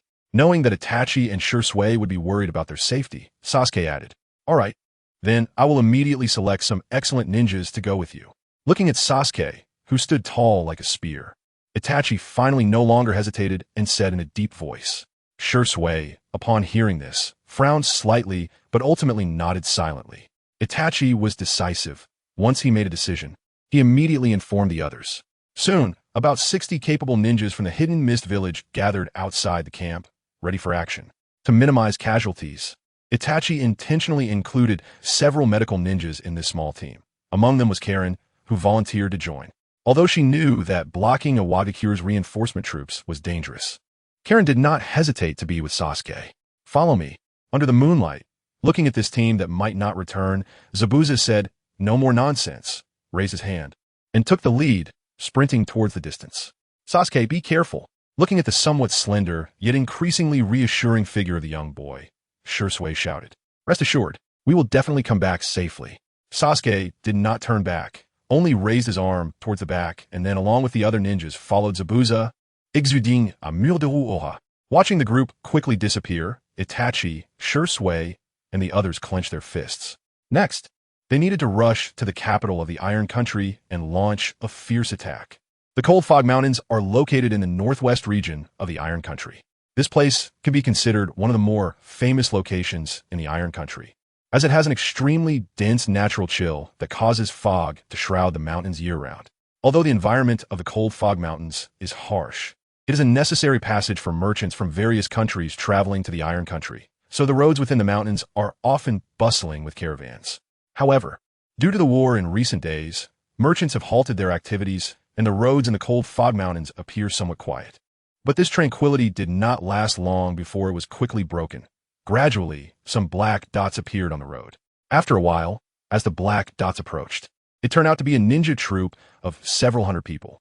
Those ninjas wearing the Iwagakure headbands constantly scanned their surroundings with vigilant eyes, their hands tightly gripping sharp weapons. Clearly, this troop was the reinforcement ninja team sent by Iwagakure to the Iron Country. Leo, how far are we from the capital? At this moment, walking at the forefront of the ninja troop was a ninja with spiral-shaped brown hair, wearing a white headband, large bead earrings on both ears, bracelets on his wrists, and baggy pants. He suddenly asked. The ninja named Leo had a buzz cut and a skull mark on his forehead. He glanced at the map in his hand and replied, Ajur, at our speed, it will take about another day to get there. We need to speed up then. The ninjas from the Hidden Mist Village should have already reached the capital. I'm afraid the warriors of the Iron Country 1T be able to hold on. Hearing this, Ajur frowned and said in a low voice, That's impossible. The leader of the Iron Country, Mitsuba, is a very powerful warrior. With his strength and over 1,000 warriors, he should be able to hold the fort until we arrive. Leo was very surprised by Ajur's words and slowly replied, Don't underestimate the Hidden Mist Village's ninja army. They captured the impregnable Iron Tower Fortress in just one day, which we couldn't even do. Shaking his head, Ajur softly explained to Leo, Brothers, speed up. Upon hearing Ajur's words, Leo's heart tightened, and without thinking much, he waved his hand and shouted back, Yes. After Leo's command, the ninjas behind him immediately responded. At the same time, they quickened their pace and swiftly headed out of the Cold Fog Mountains. After the Iwagakure reinforcement troops left, two shadows suddenly appeared on the flat ground. The shadows slowly stood up, eventually forming two ninjas wearing the Hidden Mist Village headbands. This troop must be the reinforcement from Iwagakure. We need to quickly inform Captain Zabuza. Let us go. The two ninjas from the Hidden Mist Village whispered, then vanished from the spot. Chapter 176. Cold Fog Mountains. As they gradually delved deeper into the Cold Fog Mountains, Leo, Ajur, and the others became increasingly cautious, as such places are most prone to ambushes. Deep in the Cold Fog Mountains, due to the year-round fog covering the sky, it appeared quite dark and damp. Occasionally, distant low growls echoed, filled with a bloodthirsty aura. The Iwagakure reinforcement troops cautiously walked in the shadows, careful not to encounter any obstacles. This smooth progress made the ninjas breathe a quiet sigh of relief. At this speed, they would likely soon leave the Cold Fog Mountains. However, unlike their relief, Leo frowned slightly. This smoothness made him feel uneasy. After turning a bend in the mountain path, Leo exchanged glances with Ajur and saw a hint of vigilance in the latter's eyes. Clearly, Ajur seemed to have the same feeling. As the mountain path turned, the view suddenly opened up before them, revealing a vast rocky clearing. This area was located at the junction of three peaks, surrounded by extremely steep cliffs. After Leo and his companions entered the rocky clearing, this somewhat remote location fell into an extreme silence. Even the birds flew by, trembling, sensing the killing intent that spread from the rocky forest. The eerie atmosphere of tranquility lingered in this area for a long time. As elite jonin of Iwagakure, Leo and Ajul's strength and experience are naturally far beyond that of ordinary people. The strange situation around them immediately raised their vigilance. With his palm raised, Ajul made a hand sign, and the troops gradually slowed down. Then he raised two fingers, preparing to use his perception to sense the surroundings. However, just as Ajul was about to sense, a sudden sound of wind cutting through the air erupted, and a kunai was shot fiercely towards him. At the moment the kunai was launched, Agile's expression changed drastically, and he shouted sharply, "Be careful. It's an ambush." As expected of the Jonin from a Wagakure, there is indeed some strength. Just as Agile's voice fell, a deep voice emerged from the mountains, and then a powerful aura suddenly surged into the sky. A figure, shouldering a large blade, shot out and landed steadily at the tip of the rock, its fierce eyes coldly scanning Agile and his group. A ninja from Tengakure? Seeing the tall and imposing ninja from Tianyin village wearing a forehead protector, Agile's expression changed drastically, and he immediately shouted with a fierce tone. "What do you mean by that? Are you trying to declare war on my rock-hidden village? Haha, it's too foolish to say such things now. Aren't you trying to reinforce the Iron Country? Then I'll just leave my life here." Zan Bujan smiled, but in his smile, there was an unmistakable chill that could not be concealed. "Get ready to fight." Hearing the mention of reinforcements from the Iron Nation, Agile's heart sank suddenly, knowing there was no room for negotiation. Without hesitation, he let out a fierce shout. Whoosh, whoosh, whoosh. As the ninjas of Awagakure spread out to prepare for battle, a sudden sound of wind breaking echoed through the forest. Countless shurikens, glinting with a cold light and filled with fierce energy, shot out like a torrential storm. Under this relentless assault, even the likes of Leo and Agile could not move their bodies to evade the shurikens. After the ninjas of Awagakure suffered heavy casualties, dozens of ninjas from Tengakure surged out from the rocky forest on either side of the road. As soon as these ninjas appeared, they charged towards the ninjas of Awagakure with weapons in hand. "Everyone, we have the numerical advantage. Kill." Seeing only a few dozen ninjas, Leo showed no hesitation, his face dark as he let out a fierce shout. At his command, nearly 40 ninjas from Awagakure also drew their weapons, suddenly unleashing terrifying power as they charged towards the surrounding ninjas from Amekagure. The two forces engaged in a fierce battle in the center of the main road. Energy ripples emanating from the various battle circles like waves, surging violently. The ninjas from both sides were not ordinary. Not only were they strong, but they were also clearly well-trained.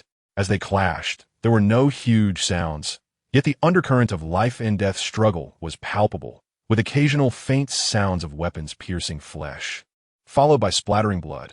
Fire Arc Dance, Tier 3. In the middle of the battlefield, a ninja from the Hidden Sky village named Gang suddenly let out a low shout. The small dagger in his hand jumped with heavy arcs of fire, then wildly stabbed at Leo. Haha, Treshy Shulks Tresh. The so-called three-stage dance is nothing in the face of absolute strength. Just die. Facing the fiery arcs rushing towards him, Leo let out a disdainful laugh.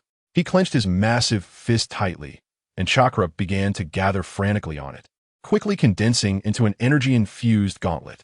With a firm grip on his fist, he suddenly unleashed a powerful blow, creating a fierce wind mixed with a violent aura that collided directly with the fire arcs. Upon impact, Leo's fist almost effortlessly destroyed 3 of the fire arcs. And even after the destruction, its momentum did not diminish, crashing heavily onto Agon's chest. After taking a heavy hit, Agon's face turned pale, and he spat out a mouthful of blood, his body crashing into the ground and sliding for over 10 meters before finally slamming into a large rock by the roadside. "Ha! With this pathetic strength, you dare to participate in battle?" Surrounded by chakra, Leo let out a cold laugh. He stomped his foot on the ground, and his body charged forward like a tank, fiercely rushing towards the incapacitated Agon. His fist, filled with unmatched ferocity, rapidly condensed with power once again. From his stance, it was clear he had no intention of leaving any survivors. "Ha-die," looking at the Agon that was within arm's reach. A cruel expression appeared on Leo's face as he fiercely swung his fist. Fire-style, fireball jutsu. Just as those massive fists were less than 3 meters away from Gang, a figure appeared in front of him like lightning, and then a fireball was spewed from the figure's mouth. The scorching fireball made Leo jump up quickly. After dodging the fireball's attack, Leo glared at Sasuke with a dark expression and coldly shouted, "Kid, do you want to die?" Hearing this, Sasuke slightly raised his head and looked indifferently at Leo across from him. "That should be something I say. Ha! This is the funniest joke I've ever heard. A little brat who hasn't even grown all his hair dares to provoke me." After Sasuke finished speaking, Leo laughed loudly. "You talk too much." Sasuke shook his head faintly, suddenly gripping his short sword tightly, and with a fierce stomp on the ground, charged forward. Chapter 177, Thunder Explosion. After launching the attack, Sasuke's body almost transformed into a black line as he charged towards Leo. Such speed caused some ninjas from the rock-hidden village nearby to exclaim in surprise. Who could have predicted that such a little brat would possess this kind of speed? Watching Sasuke's rapid speed, Leo's expression grew increasingly grim. With a cold sneer, he took out a sealing scroll. As the scroll was unsealed, a pair of completely black gauntlets, covered in sharp spikes, flashed into view. Quickly putting on the gauntlets, a fierce gust of wind surged violently from Leo's front, accompanied by a piercing sound of slicing air, swinging fiercely towards his head. Facing Sasuke's attack, Leo did not retreat. It seemed that he excelled in head-on combat, so he did not dodge but stepped forward, the sharp black iron gauntlets carrying a powerful force, fiercely meeting the small blade. Clang! The crisp sound of metal clashing echoed from the point where the two were engaged in battle. As the sound waves spread out, a fierce wave of energy surged forth from the small dagger and the boxing gloves, causing the ground beneath Sasuke and Leo to quietly crack open. Gripping the small dagger tightly, Sasuke took a few quick steps back amidst the fierce confrontation, while Leo, in contrast, only took half a step back before stabilizing his stance. TCH, you're not that impressive, yet you still have the guts to act tough in front of me. Stepping back, Leo looked at the retreating Sasuke. After their earlier encounter, he had barely grasped Sasuke's strength, and he smirked disdainfully. Shadow clone technique. Ignoring his words, Sasuke suddenly stepped back and raised 2 fingers, summoning 3 shadow clones. Then, 4 figures of Sasuke shot out like arrows surrounding Leo. After their earlier encounter, Sasuke had a vague understanding of his opponent's abilities. Although Earth-style ninjas were extremely suited for prolonged combat, Leo's speed did not seem particularly quick. Therefore, Sasuke launched a fierce attack against him using his shadow clones. Leo was also very aware of his own shortcomings, so he did not attempt any useless evasions against the 4 Sasuke figures. Instead, he wielded his black iron fists with impenetrable defense, bouncing back any attacks that came into contact with his body with even stronger counterattacks. Clang, clang, clang. As the 5 engaged in this dazzling display of attack and defense, the crisp sounds of metal clashing resonated, filling the air and lingering for a long time.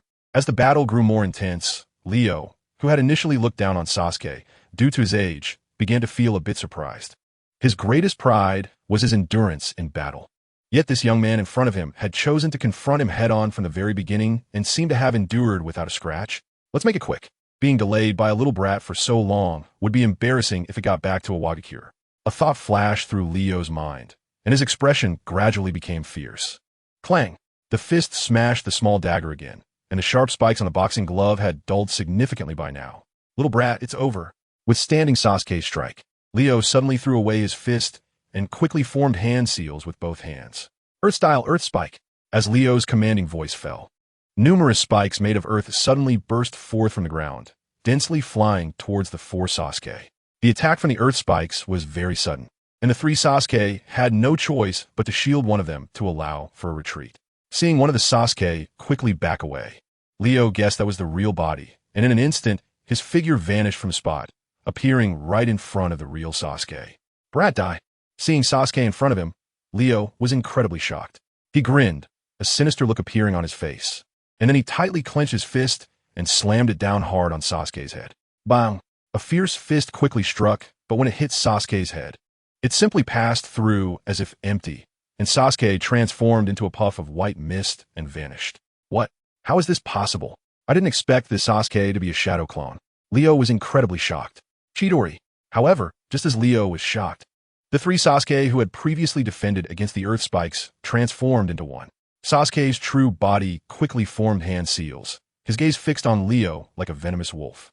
Suddenly, a strong light shimmered on Sasuke's right palm, and as chakra surged wildly, the light became increasingly intense, eventually transforming into a fluctuating mass of lightning, rolling crazily in his palm. Hiss! After completing the hand seal, Sasuke quickly dashed out, the lightning ball flickering in his palm. As it sliced through the air, it emitted a sizzling sound. One could imagine that if this strike were to hit a person, it would surely take their life. Lightning release ninjutsu. As Sasuke completed the hand signs, a flash of astonishment passed through Leo's eyes, but before that surprise could spread, Sasuke's fierce attack descended upon him like a storm. Sasuke stomped his foot on the ground, leaping into the air and launching a palm strike downwards at Leo, a fierce expression emerging on his face at that moment. Boom! The fierce assault struck Leo's body with extreme precision, causing him to be knocked backward, leaving a deep mark of nearly several meters on the ground. The sharp attacks of lightning poured down upon Leo's body, but Sasuke's brows slowly furrowed. "Kid, well done." Just as Sasuke's expression tightened, Leo's cold voice suddenly rang out, followed by a surge of energy that even moved Sasuke. Under Sasuke's serious gaze, the hit Leo suddenly became illusory, and then an extremely sharp wave of lightning, as if it could tear apart even the mind, erupted from him. "This is bad. I never expected Leo had this up his sleeve." Sasuke hurriedly retreated. Thunder explosion. However, just as Sasuke's figure flew away, Leo's body immediately self-destructed, and then, like a volcanic eruption, the thunder rumbled and swept out. Boom! Boom! The position where Sasuke was located collapsed almost instantly, with flying debris filling the air, resembling a violent rain of sand and stones. Chapter 178. The Battle of Kimimaro. Pucci. In the gradually fading thunderstorm, a sudden sound of spitting blood echoed. Immediately after, Sasuke's figure shot out, his feet scraping the ground and leaving a deep mark nearly 10 meters long. Finally, Sasuke crashed heavily against a tree trunk, his shoulder jolting, and the trunk was instantly shattered into 2 pieces. Leaning against the trunk, Sasuke supported himself with both hands, blood dripping from the corner of his mouth. His breaths coming in rapid gasps, sounding like a wheezing box continuously hissing. "Sasuke? Sasuke-kun."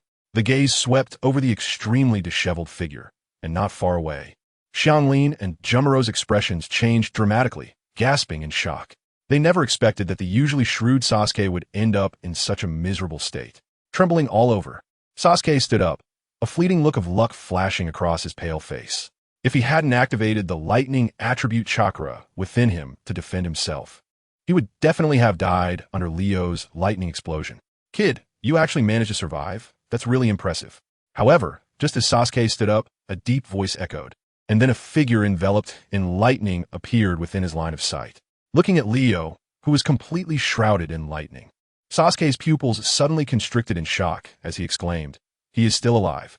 Sasuke had thought that Leo was trying to take them both down with him by using the lightning explosion as self-destructive ninjutsu. He didn't expect that the lightning explosion was merely a means for Leo to kill himself. This elite jonin from the rock-hidden village was indeed powerful. "Little brat, no matter how extraordinary your talent is, you are just a little ninja who has practiced for a few years. The gap between us is too wide. So there's only one possible outcome, and that is to die in my hands." Ignoring Sasuke's shock, Leo's deep voice fell as he stepped forward, ready to launch another attack on Sasuke. "Sasuke, you should get out of here. Let me handle him." Sasuke, already severely injured, was naturally no match for Leo. Originally, Sasuke planned to summon shadow clones to hold off for a while, but suddenly Kimimaro rushed in from a distance and landed in front of Sasuke, then reminded him, "Kimimaro, you should go. Don't engage with him." Hearing this, Sasuke quickly shouted, "Dance of the cherry blossom." It was as if he hadn't heard Sasuke's words at all. Kimimaro drew a bone knife from his left arm and launched an attack on Leo. Knowing how formidable his opponent was, Kimimaro held nothing back from the very beginning, unleashing his speed to the utmost the moment his body moved.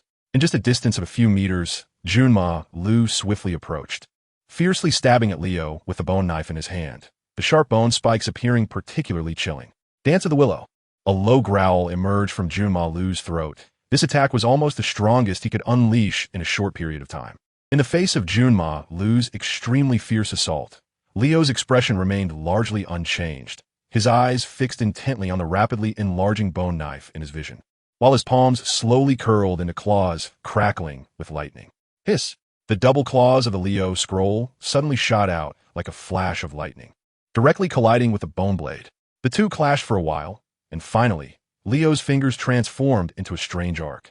With a bend and a twist of 2 fingers, he suddenly clamped down hard, and that fierce bone knife was actually held firmly between his 2 fingers. Whoosh whoosh. When the first attack was blocked, Junma Lu's expression changed significantly.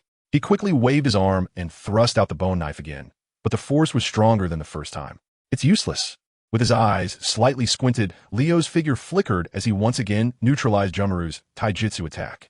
The Dance of the Willow was so easily broken by Leo that even Junmaru, with his usual composure, momentarily lost focus. This battle was almost completely on a different level. Without strength, one should not seek to stand out, or else they foolishly risk their life. In the instant that Junmaru was distracted, a mocking voice suddenly came from Leo's mouth.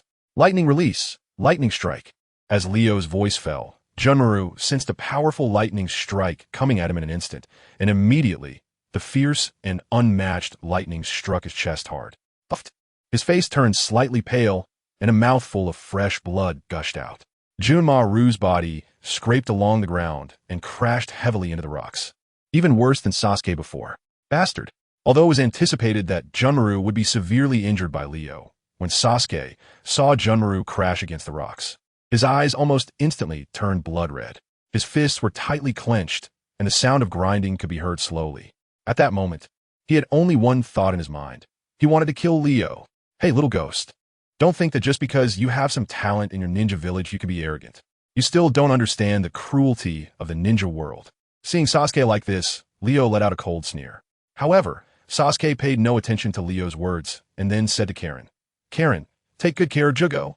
Okay. Seeing Sasuke's determined expression, Ino immediately responded from distance. Although Ino knew that it would be very dangerous for Sasuke to continue fighting Leo in his current state, saying anything to dissuade him at this life-and-death moment would be meaningless. Moreover, Leo would not let them off the hook. They could only fight with all their might. Receiving a response, Sasuke slowly nodded, his gaze fixated on Leo, and without saying much, he suddenly stomped his foot, and his figure shot out like lightning. The reckless little brat. Facing Sasuke's imminent attack, Leo also smiled coldly, then quickly clasped his hands together to form a series of hand seals. Earth-style Earth Wolf Flow. After completing the hand seal, Leo directed both hands toward the ground.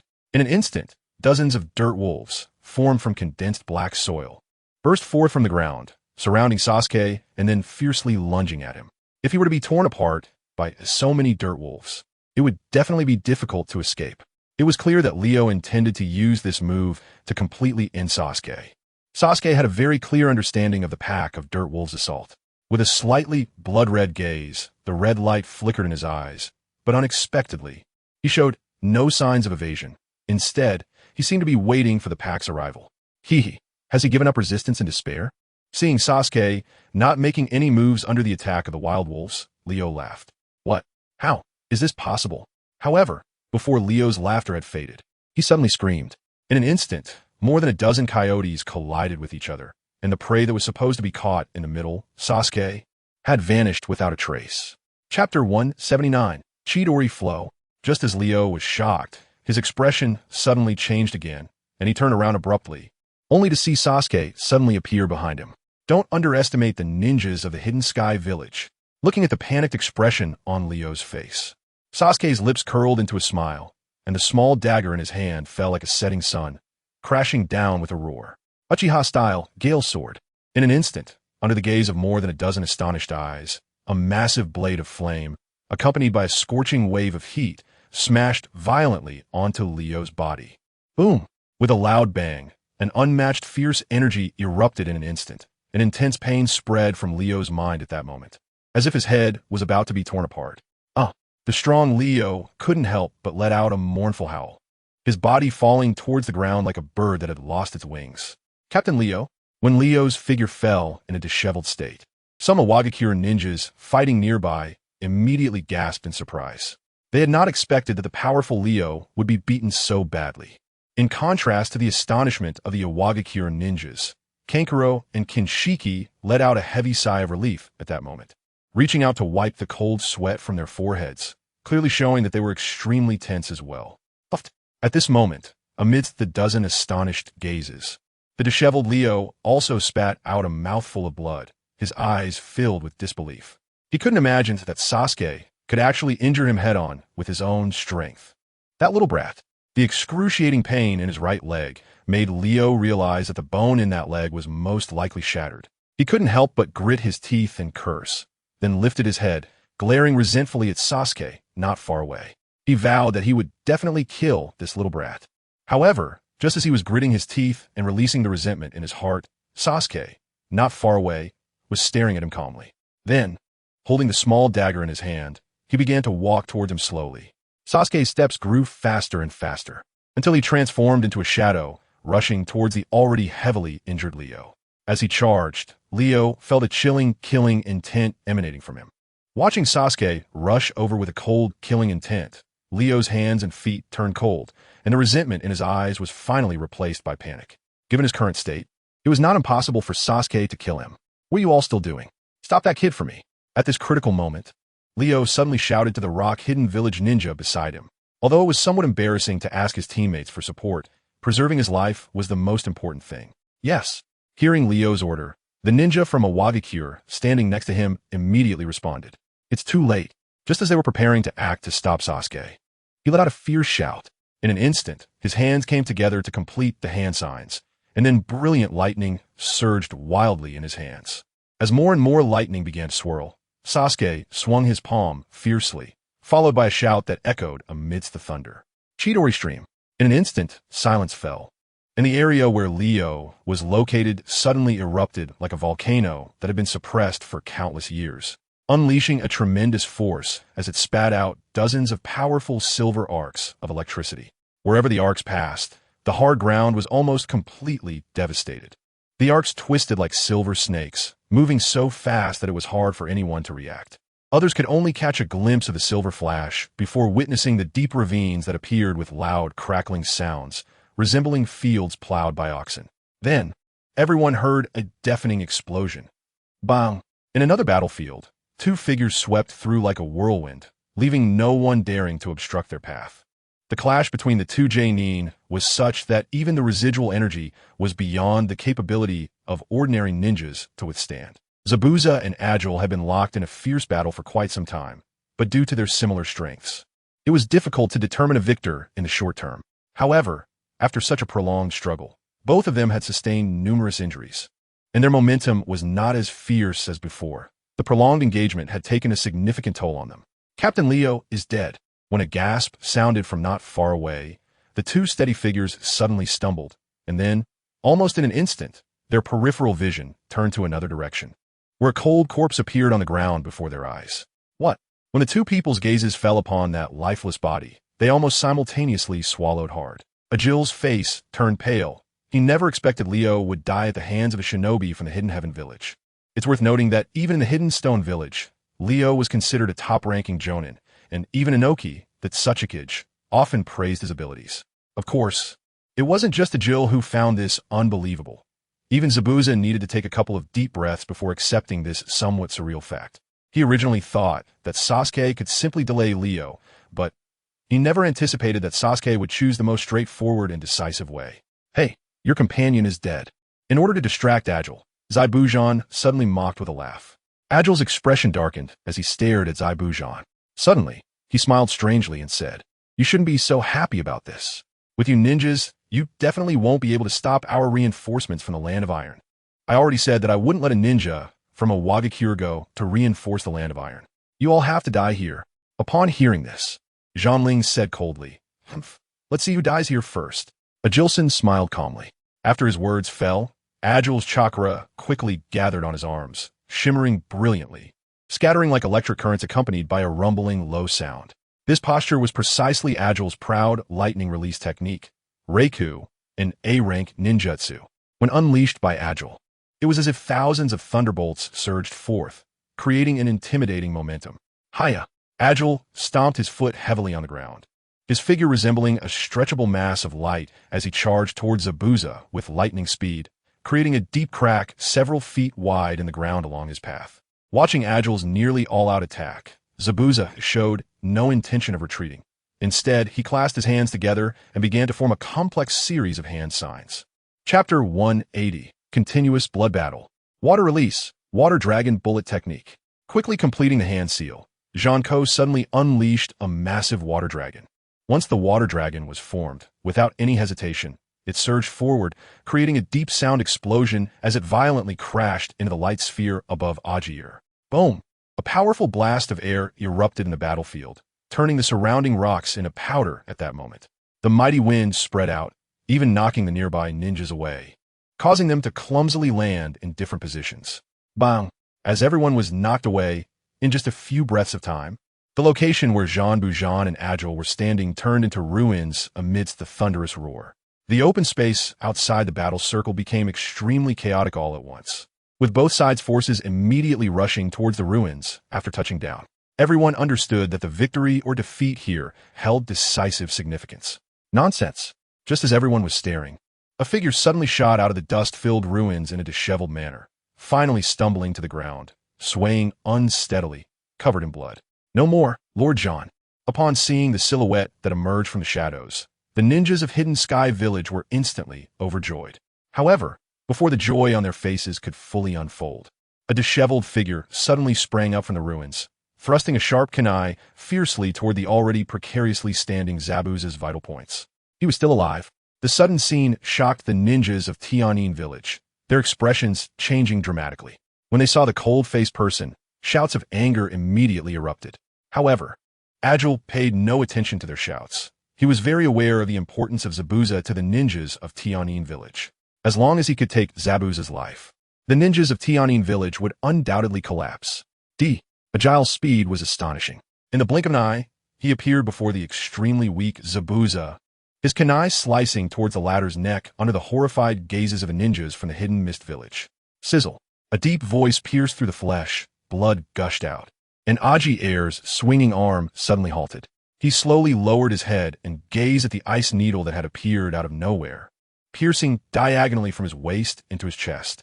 A mouthful of blood spurted out. I won't let you harm Mr. Bonjon again.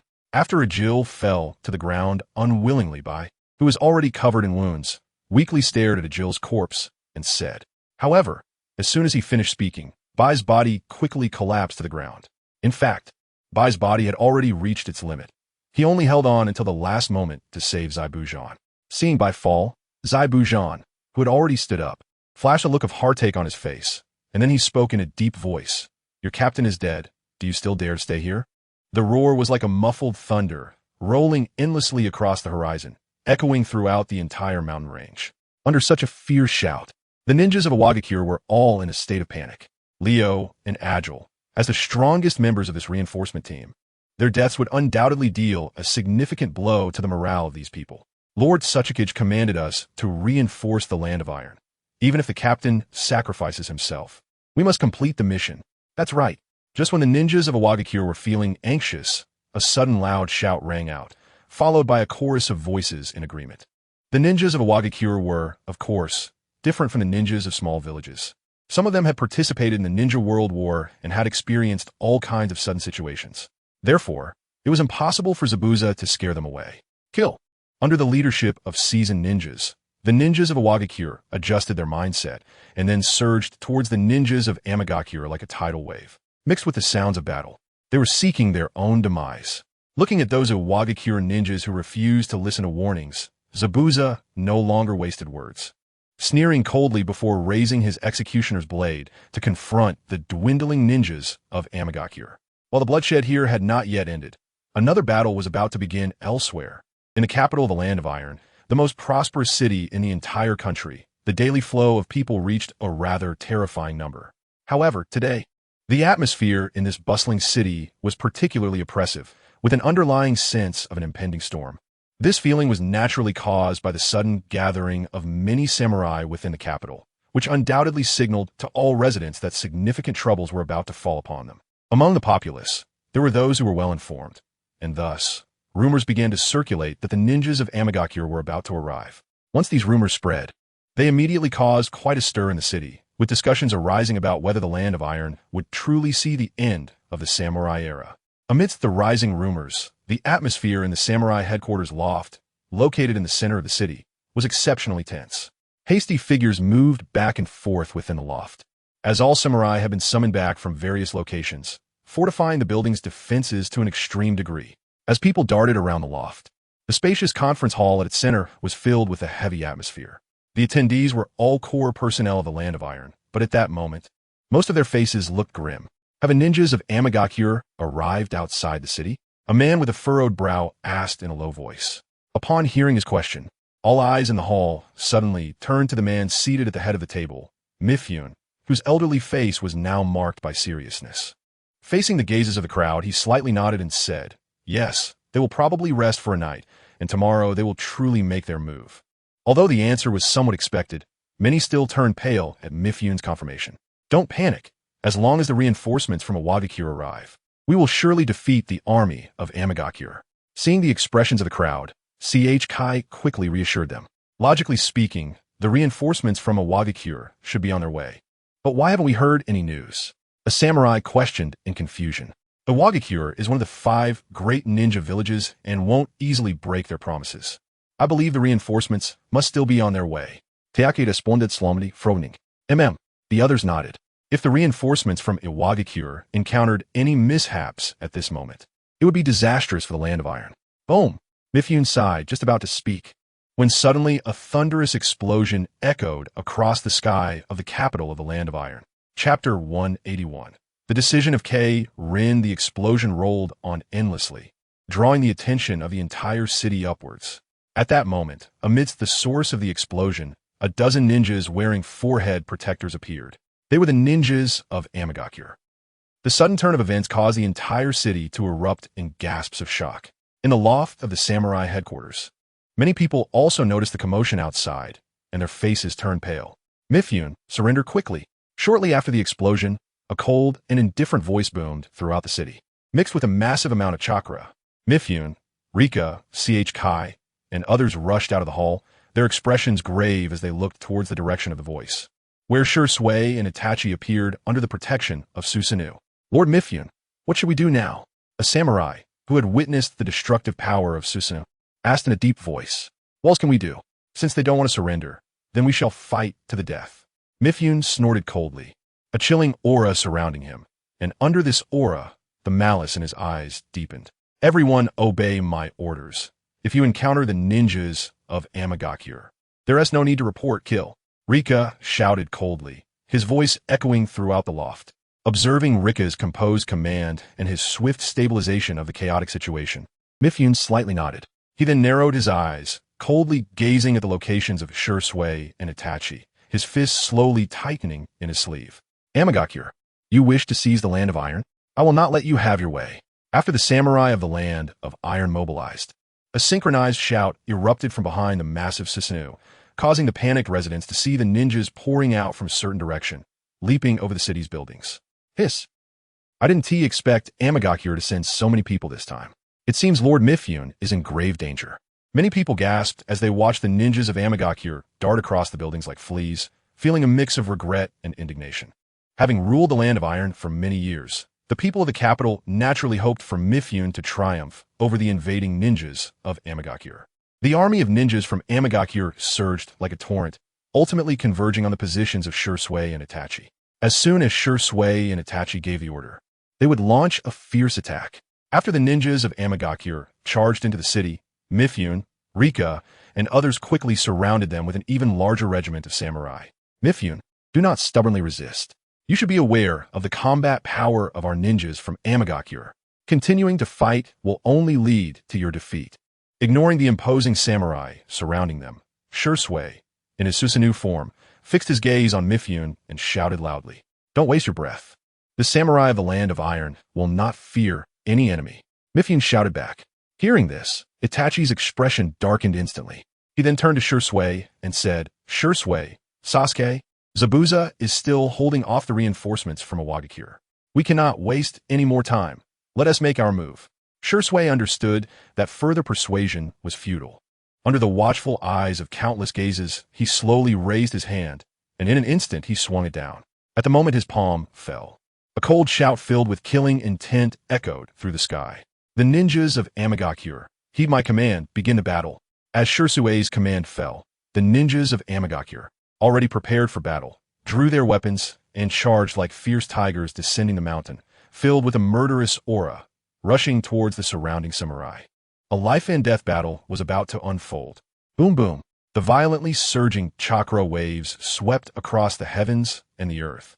A thick smell of blood mixed with killing intent permeated the cold misty mountains, and at that moment, the color of the sky seemed to have turned a dark red.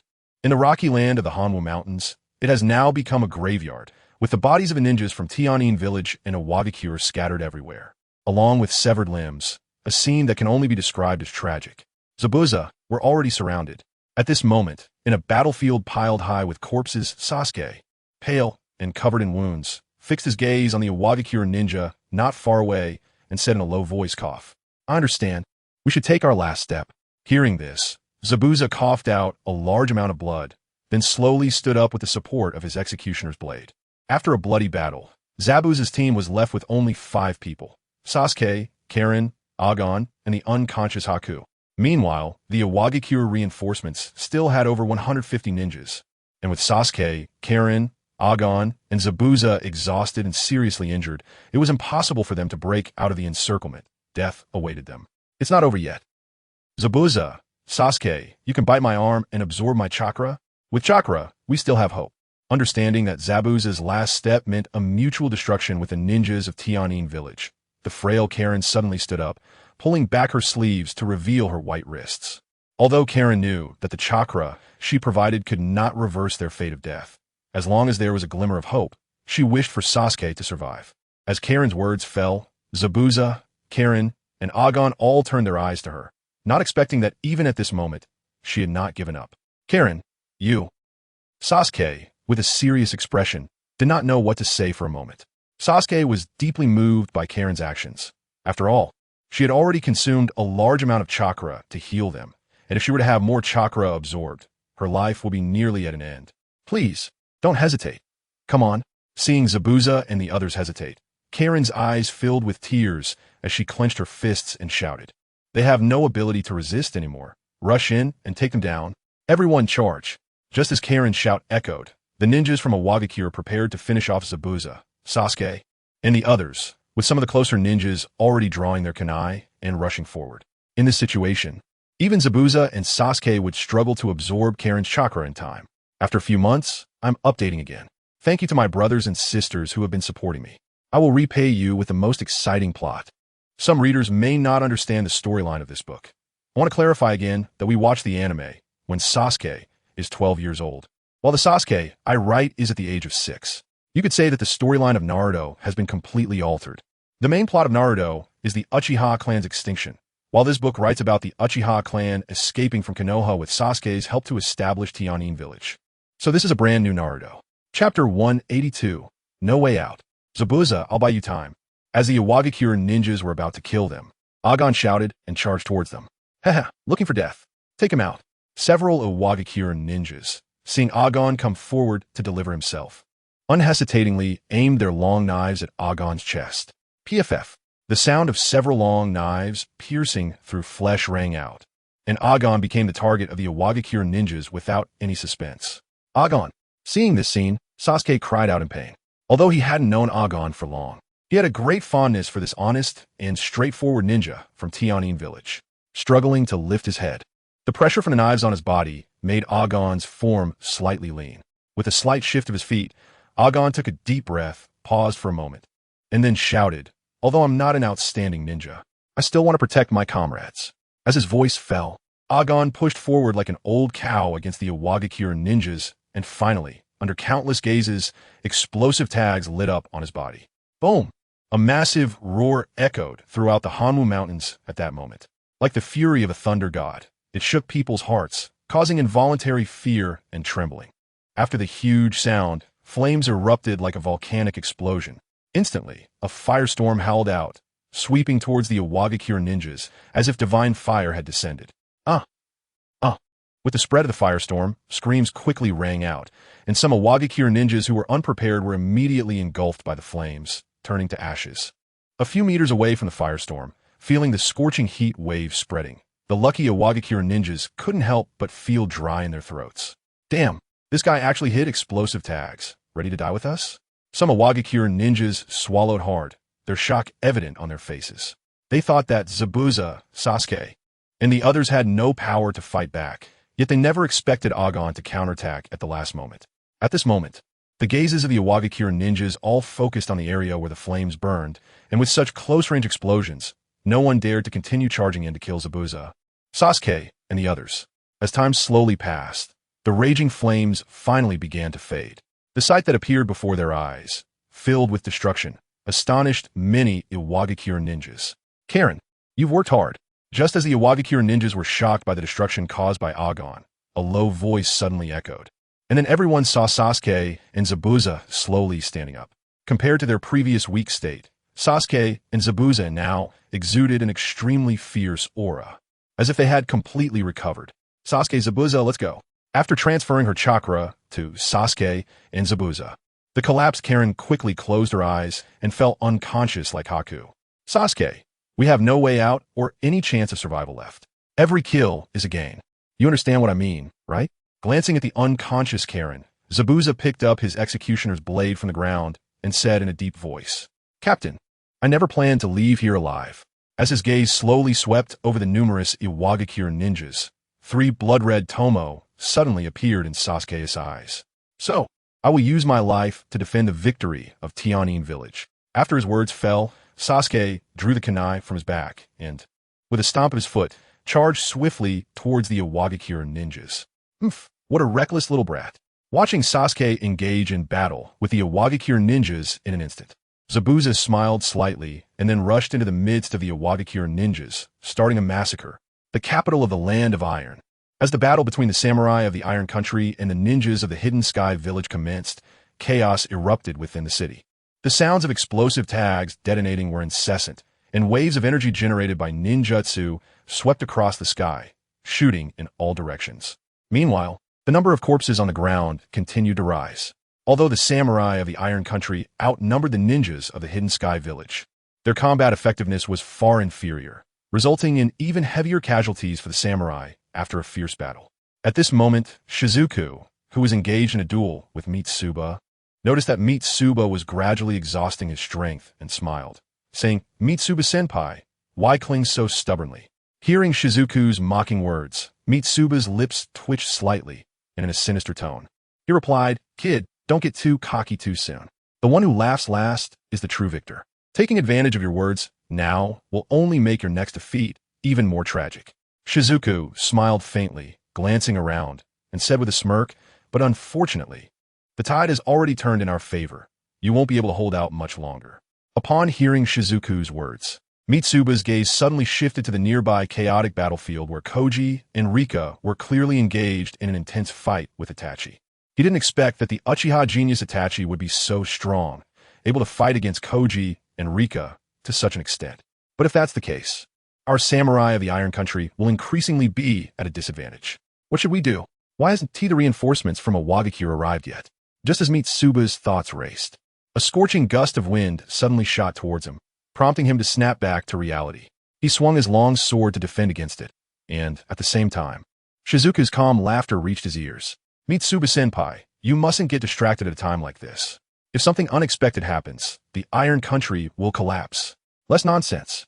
Cold light flashed in Mitsuba's eyes, and his long sword suddenly transformed into countless sword shadows, overwhelming Shizuku's vital points. Shizuku, looking at Mitsuba's assault with indifference, gripped his short blade and met it head-on without retreating. Shizuku was also a close combat expert, and, as he attacked, his short blade struck out in a continuous flow without any gaps, resembling waves crashing one after another. Each layer of the short blade strikes contained tremendous force that caused Mitsuba's long sword to tremble violently. The short blade and long sword clashed in a lightning-fast exchange, with both sides attacking fiercely, targeting each other's vital points. In this situation, if either side made a mistake, injury would likely follow. Thanks to everyone for your unwavering support. Chapitre 183, Renforcement arrive. An unprecedented battle. Zabuza and Sasuke, accompanied by dozens of ninjas from the Hidden Sky village, ambushed the reinforcements from Iwagakure. However, the ninjas from Iwagakure had the advantage in numbers, and even though Zabuza and Sasuke had absorbed a significant amount of chakra from Karui to recover some stamina, they were covered in wounds and had lost the ability to continue fighting after the relentless assault from the Iwagakure ninjas. Sasuke, it seems we're going to meet our end here. Gritting his teeth, Zabuza barely supported himself with his large sword and glanced around, his eyes glinting like a wolf's as he looked at the Iwagakure ninjas. It's an honor to fight alongside Captain Zabuza until the very last moment. Not far from Zabuza, Sasuke, with several shurikens embedded in his body, endured the pain and replied indifferently, Let us initiate the final plan. Although some ninjas may escape, they probably want to go to reinforce the Iron Country. Realizing that he and Sasuke had no power left to resist, Zabuza's fierce expression grew intense as he looked at Sasuke and loudly declared, Understood. The final plan was one that Sasuke and Zabuza had discussed before coming. If they were unable to defeat the Iwagakure ninjas, they would perish together with them. Quickly kill them. They want to perish with us. Remembering the ninja named Agon from the Hidden Sky Village, a clever Iwagakure ninja suddenly shouted, "I'll take care of him." The largest Iwagakure ninja, closest to Sasuke, stomped heavily on the ground, unleashing a formidable force that cracked the earth beneath him. His body, propelled by this power, almost instantly appeared before Sasuke. Giant rock fist. The shadow of his massive body loomed over Sasuke as his enlarged, rock-like right fist suddenly struck out, tearing through the air and creating a sharp, piercing sound that resonated through the surroundings. The harsh wind noise echoed in Sasuke's ears, and at that moment, he felt a strong sense of crisis. His eyes were fixed on the enlarging fist in his vision. This is bad. Originally, he planned to use kunai to scatter the explosive tags around and perish together with the Iwagakure ninjas, but this close-range Iwagakure ninja disrupted Sasuke's plan. Given Sasuke's current physical condition, he couldn't perform any miraculous actions and could only wait helplessly for death. Sasuke, Zabuza, not far away, saw this scene and immediately shouted, his face pale. The explosive tags were all around Sasuke. If he fell, the final plan would not be accomplished. Secret technique, close-range rebound. Just when everyone thought Sasuke was undoubtedly doomed, a figure suddenly appeared beside him. The massive figure was then knocked back violently, crashing heavily to the ground, leaving a glaring bloodstain. As the large figure landed, it spat out a mouthful of blood, and all the Iwagakure ninjas turned their gazes towards him in an instant, falling silent with disbelief. Because the one who landed heavily and injured was not the anticipated Sasuke, but their own comrade. What? How is this possible? However, before they could come to their senses, over 100 ninjas from the Hidden Sky Village appeared from several directions, surrounding them. Now, they had become the weaker side in terms of numbers. Uchiha Hakadai. Haha, our reinforcements have arrived.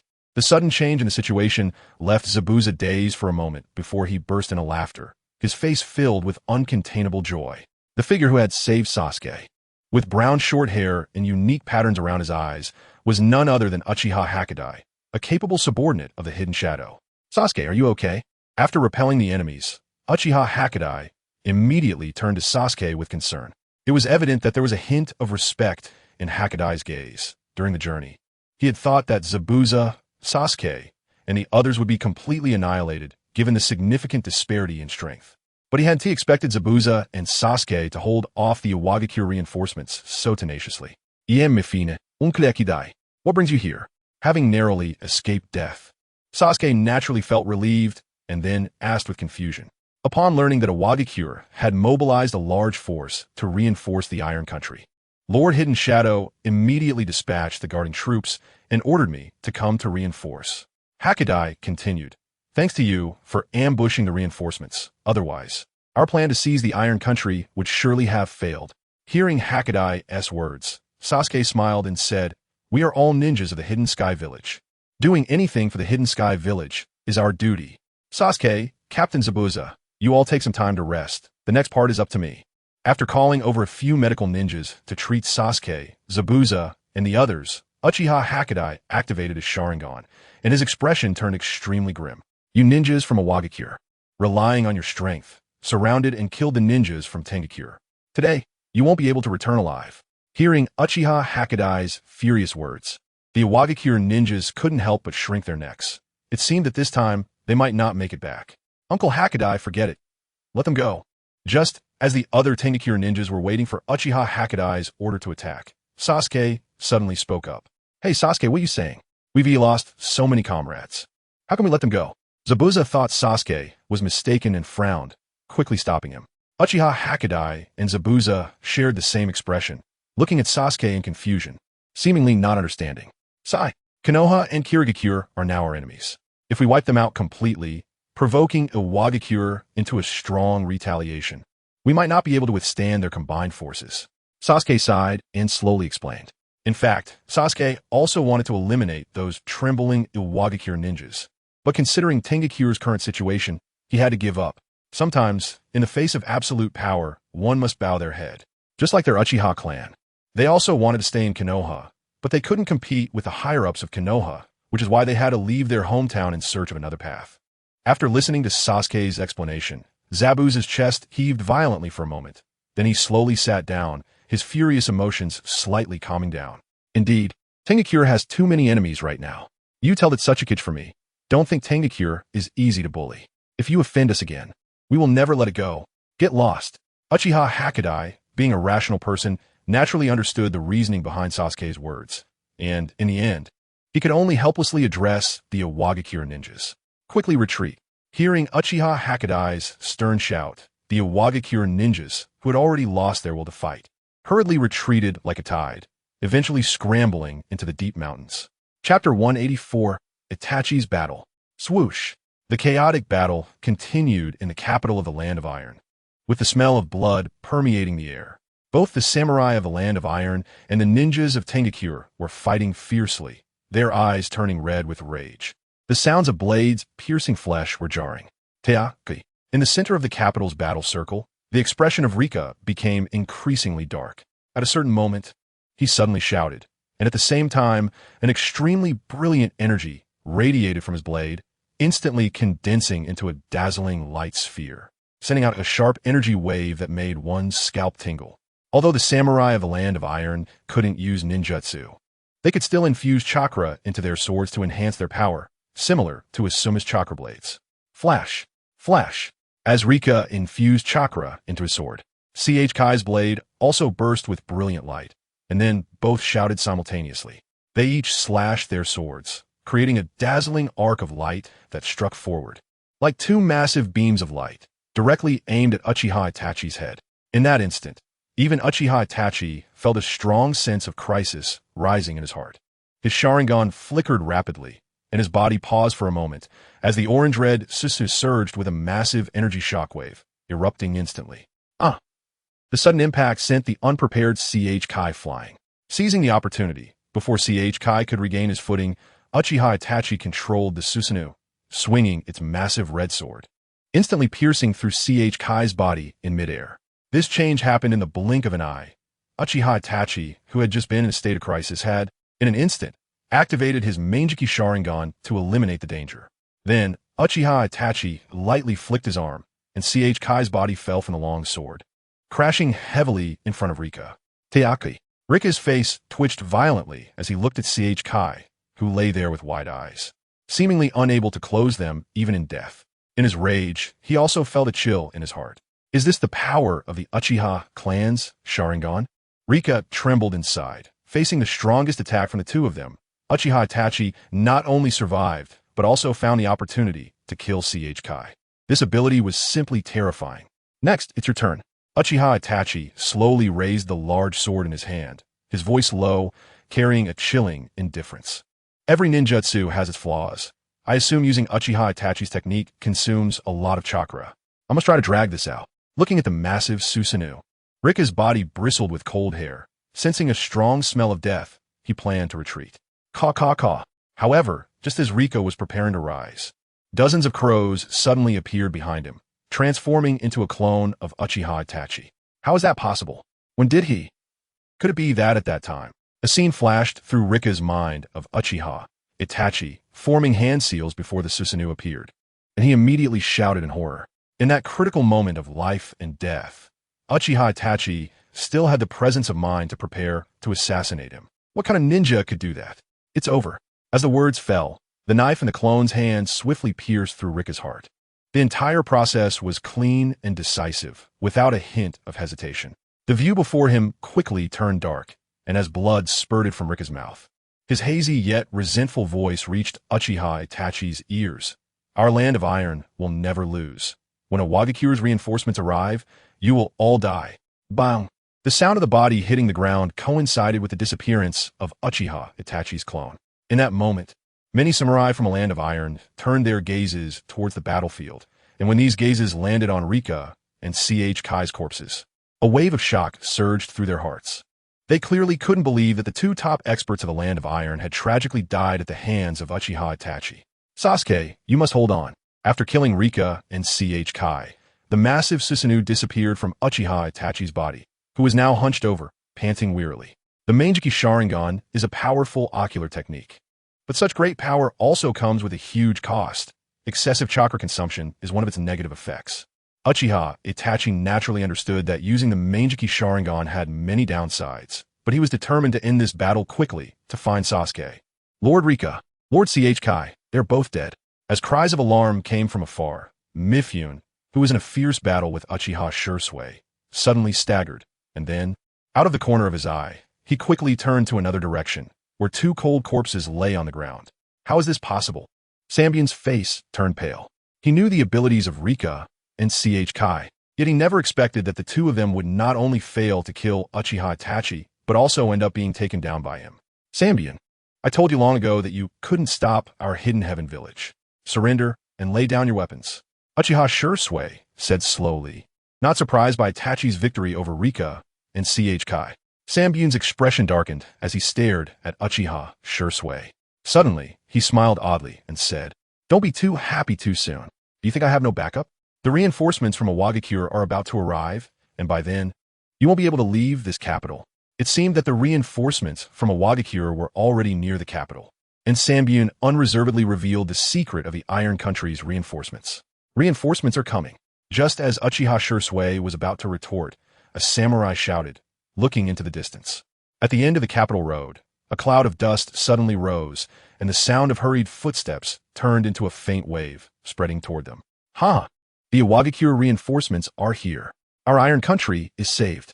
Without confirming the identity of the newcomers, Sambion laughed heartily, overjoyed. "We're saved." Hearing this news, the other samurai also became excited, their morale suddenly soaring. When Uchiha Itachi, Kisame Hashigaki, and Dakara heard Sambion's words, their faces turned pale. If the reinforcements from Awagakure really arrived, it meant that Zabuza and the ambush team, led by Sasuke, were all dead. Chapter 185, Zanbune dies. Just as the samurai of the Iron Country cheered for the arrival of the reinforcements, the leader of the reinforcements suddenly leaped and vanished from his spot, reappearing in front of a group of samurai, drawing out a cold blade. Puffed. The blade erupted with a powerful energy wave, cutting through the faces of the smiling samurai. "A bunch of useless fools. Do you even know why you're laughing so happily?" With a fierce method, Zabuza instantly took down several samurai, his face full of disdain. The chaotic capital suddenly became surprisingly quiet, as shocked gazes swept back and forth over Zabuza's figure. "It's Captain Zabuza. Haha, so the reinforcements are from our Hidden Heaven village." The dramatic turn of events left the ninjas of Hidden Heaven village stunned for a moment before bursting into laughter, the ecstasy on their faces impossible to conceal. With Captain Zabuza's appearance, the previously vague reinforcements became clear to everyone, with Uchiha Hakadai, Sasuke, Kinshiki, and Rin all present. "Sasuke, well done."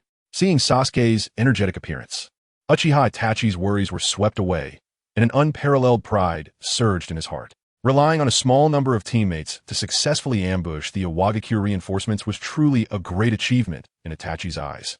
Even if he had gone himself, he might not have completed this dangerous mission. Prepare for battle. Ignoring the shocked gazes of others, Madara waved his hand, leading the many ninjas of Hidden Heaven village to charge at the still-dazed samurai. Why is this happening? Where are the Awagakure reinforcements? Stepping back a few paces, the previously most joyful Sambion stared blankly at the ninjas of Hidden Heaven village who had already begun to fight, his mouth trembling as he couldn't utter a word. Just moments ago, he had imagined that Zabuza's appearance was merely due to being chased by Awagakure ninjas, but when he realized that the reinforcements were entirely enemies, he accepted the cruel reality. "Captain Zabuza, Sasuke, you guys are amazing." Feeling incredibly excited, Uchiha Shursui glanced back at the bewildered Sambion, then smiled and said, "Are you still waiting for the Awagakure reinforcements? They've long been repelled by us." "Impossible. It's impossible. Your Hidden Heaven village's main force is attacking our Iron Country. How could you have the ability to intercept the Awagakure reinforcements?" Shursui's words stirred up a storm in Sambion's heart, and he immediately dropped his guard, shouting frantically. It was at that moment, seizing the gap in Sambion's distraction, Uchiha Shursui suddenly vanished from his spot. Body flicker technique? A figure that was difficult to perceive appeared, and Sambion's hair stood on end. Years of battle experience made him instinctively try to block his vital points with his sword. Too late. SSS. Just as the words left his mouth, a faint sound rang out, and Shursui's kunai sliced a cut across Sambion's throat. Ding on the battlefield for a samurai. Their sword was their life. When the sword hit the ground with a resounding clang, it meant the end of their life. Sambion's body slowly slumped, crashing heavily to the ground. The low sound drew the attention of many, But when they saw Sanbyun lying in a pool of blood, their voices were almost instantly cut off. Lord Sanbyun. The scene suddenly turned silent, looking at the slowly stiffening and cold corpse. The samurai of the Iron Country felt a bit blank. This top-tier powerhouse who had dominated the Iron Country for decades, the supreme leader of the Samurai Legion, had now died so completely? Sanbyun is dead. We have taken the Iron Country. We won. To boost morale, a ninja from Hidden Heaven Village began to rally a large group of companions to cheer.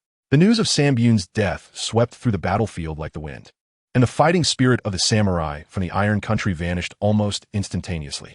Everyone understood that without Sanbyun, the Samurai Legion could hardly resist the attacks of the ninjas from Hidden Heaven Village. The samurai of the Iron Country began to flee for their lives. Except for a few devout samurai who fought desperately, most began to retreat in panic. Sanbyun, rest in peace. Sasuke had no interest in pursuing the fleeing samurai. These matters would be better handled by Captain Zabuza. He slowly walked to where Sanbyun lay in a pool of blood, looking at this figure who had successfully sealed Hanzo during the Fourth Great Ninja War, but his eyes were somewhat indifferent. In truth, Sasuke didn't want to annihilate the Iron Country, but this world was so cruel. If their Hidden Heaven Village didn't expand and strengthen, they would eventually be wiped out by other villages. The destruction of the Iron Country and the annexation by Hidden Heaven Village undoubtedly became one of the hottest topics among the nations in the ninja world recently. The unexpected outcome also made Hidden Heaven Village's reputation grow, as if they were about to become the sixth great ninja village. However, amidst this fame, the high-ranking officials led by Tenkei try to maintain a low profile. Today, Hidden Heaven Village has combined the powers of the Land of Grass, the Land of Waterfalls, and the Iron Country. In terms of overall strength, they could indeed stand firm in the ninja world, but it will still take time for a complete integration. Being cautious and low-key is ultimately a good thing, especially since they have offended a Wagakure, a stronger village, after battling with Kumobakure. It is said that upon learning that most of the reinforcements from a Wagakure were wiped out, that Sachikage was directly inclined to declare war on Takigakure. Fortunately, several elders managed to persuade him. After all, it was they who first sent reinforcements to the Land of Iron, and being ambushed is quite normal. Moreover, Takigakure did not go to extremes, which was already a display of mercy. Of course, while being low-key, Uchiha Fugaku and the others also accomplished two major tasks: relocating Takigakure to the Land of Waterfalls and establishing the largest ninja academy. From a map, the narrow, elongated Land of Grass is too small to establish a large ninja village, and it is far from the Land of Iron. In contrast, the advantages of establishing a ninja village in the Land of Waterfalls are significant. Not only is it located between the Land of Grass and the Land of Iron, but it also has a massive waterfall as a natural barrier, making it indeed a place that is easy to defend but hard to attack. In just a few months, Takigakure underwent tremendous changes. Although this transformation came at a great cost in terms of manpower and money, it was evident that the current strength of Takigakure was several times stronger than before. Chapter 186. A strange person in the eastern region of the Land of Waterfalls. A huge village stands tall, surrounded by gigantic waterfalls. Unless one finds the hidden door concealed within the waterfall, no one would discover this village, which is the newly established Takigakure. According to a unanimous decision by the villagers, the majestic golden statue of the first Hokage, Uchiha Fugaku, remains in the central square of the village, reflecting the villagers' immense recognition and respect for him. As Sasuke previously mentioned, although Uchiha Fugaku's individual combat ability may not be the strongest, he is indeed a capable manager of the village and the Uchiha clan. Under his leadership, all departments of a new Takigakure are well organized, and the ninjas in the village are incredibly united, with the entire village moving in a positive direction. At the same time, Takigakure also established a brand new ninja school in the village. Any child of appropriate age in the village can attend the ninja academy to learn, and under the guidance of Jainin teachers, they will quickly become qualified genin. In the new Takigakure, Sasuke rarely goes out on missions. During this period, he found a training ground outside the village and has been diligently training. To protect those he wants to protect, he needs strength. After the battle against the reinforcements from Wagakure, Sasuke realized he was still quite weak, so he needed even greater power. Lightning Release, Chidori Sharp Spear. As he completed the hand seals, the lightning in Sasuke's right hand gathered at an incredibly rapid speed. In an instant, the lightning surged forth, violently penetrating a giant tree. Break for me.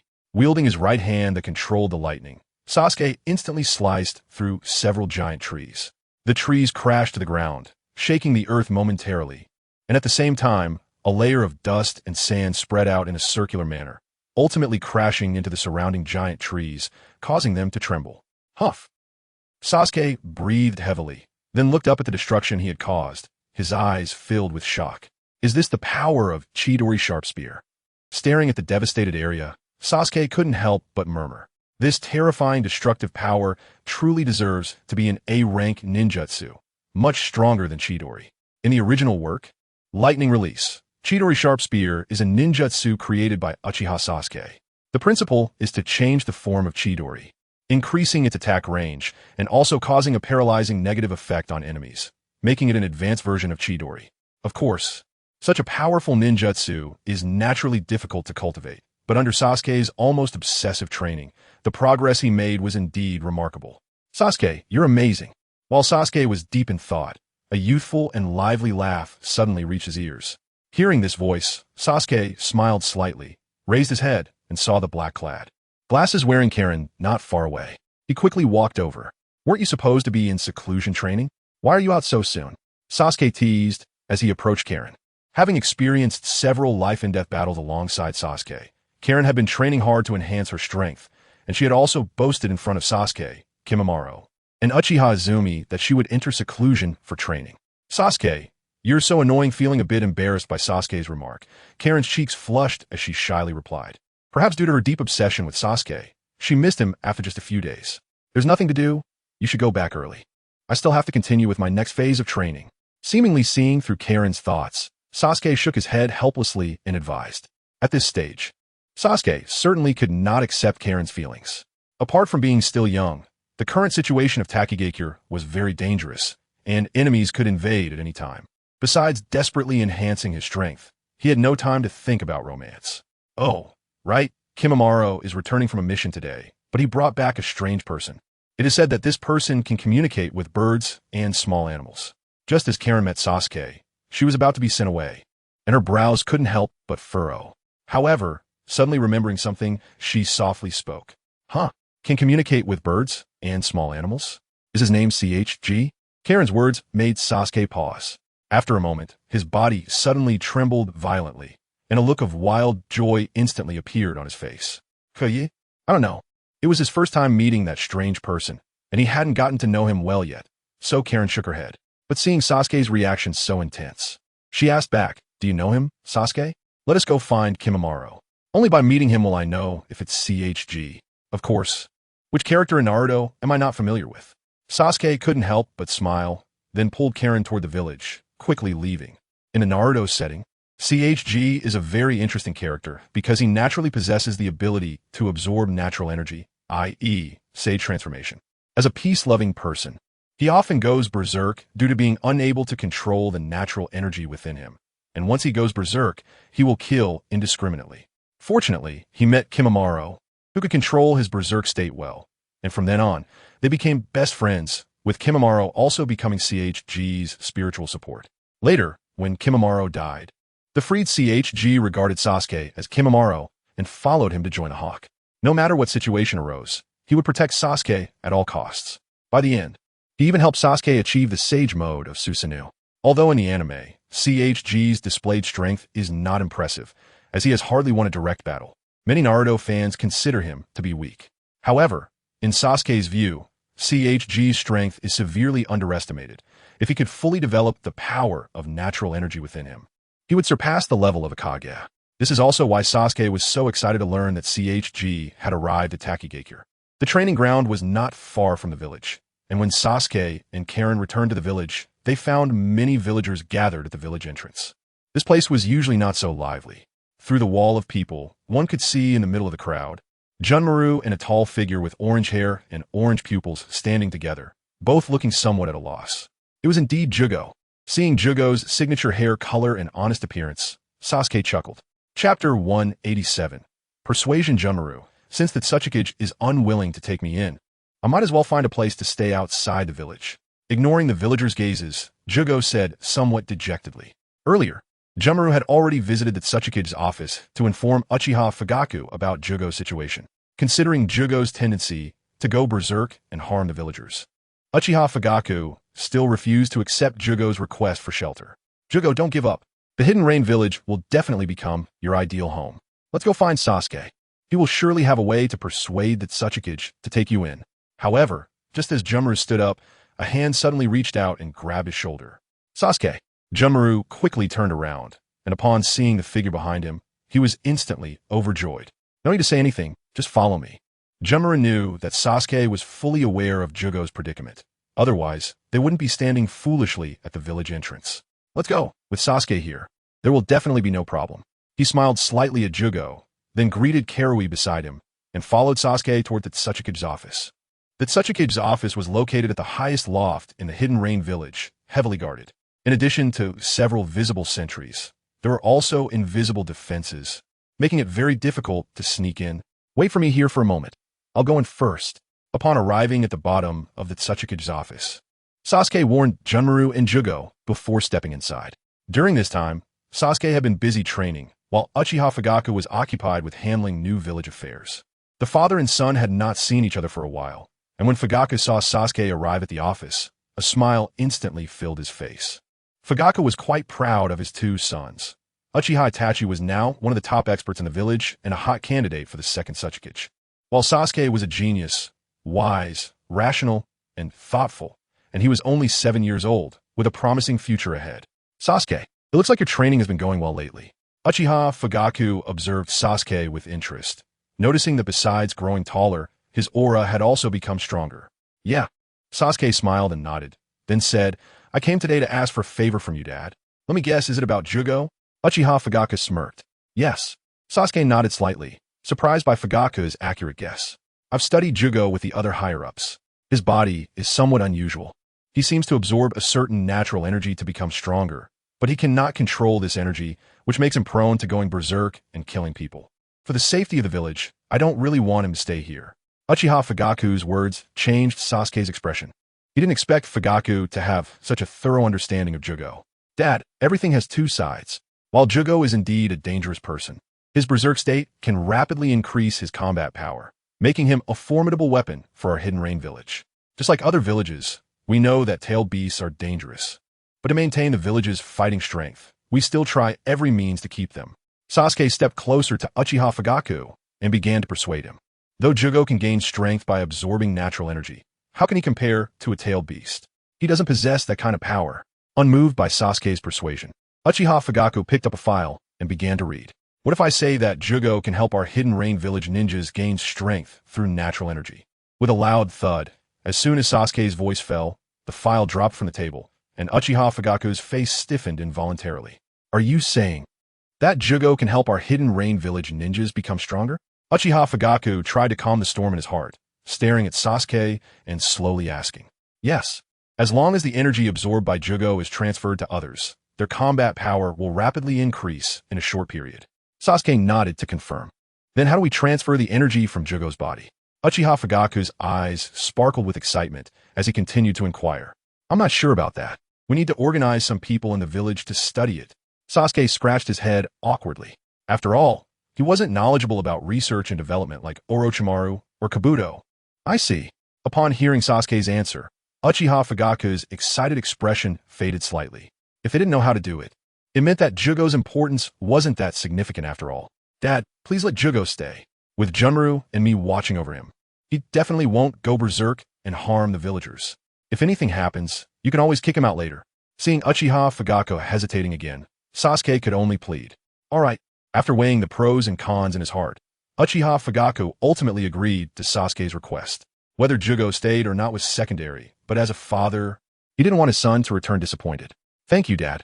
Upon seeing Uchiha Fugaku nod, Sasuke was overjoyed and excitedly said, Don't just be happy. You also need to share some responsibilities for the village. Tomorrow, you and Itachi will go to the Land of Rice. The daimyo of the Land of Rice is in trouble. Uchiha Fugaku tossed a mission scroll stamped with a secret symbol to Sasuke and said softly, Most of the elite ninjas in the Hidden Rain village were out on missions and hadn't returned yet.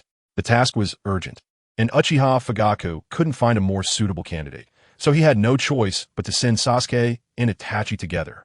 Don't worry, Dad. My brother and I will definitely complete the mission.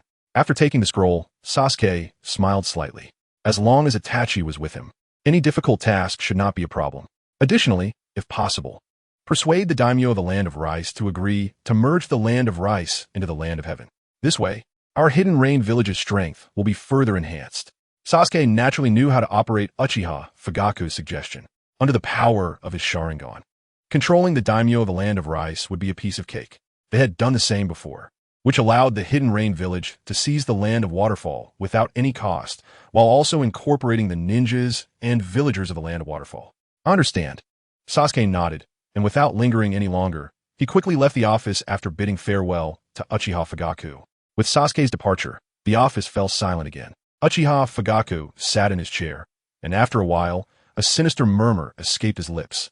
When the hidden rain village becomes stronger, I will definitely destroy Konoha to avenge the humiliation of the Uchiha clan's forced migration. Chapter 188. Taking action. After confirming that Jugo could stay, Sasuke, Junmaru, and Jugo were naturally very excited. They called Karui and first enjoyed the food in the village's food street. Then the four of them played and wandered around every corner of the village. In the Naruto anime, Sasuke particularly liked one of the lines. No matter how strong you become, don't bear everything alone. That's bound to fail. It's not that becoming Hokage will guarantee everyone's recognition, but rather that gaining everyone's recognition is what allows you to become Hokage. Never forget your companions. So when the time comes to enjoy a happy life, Sasuke will definitely bring his companions along.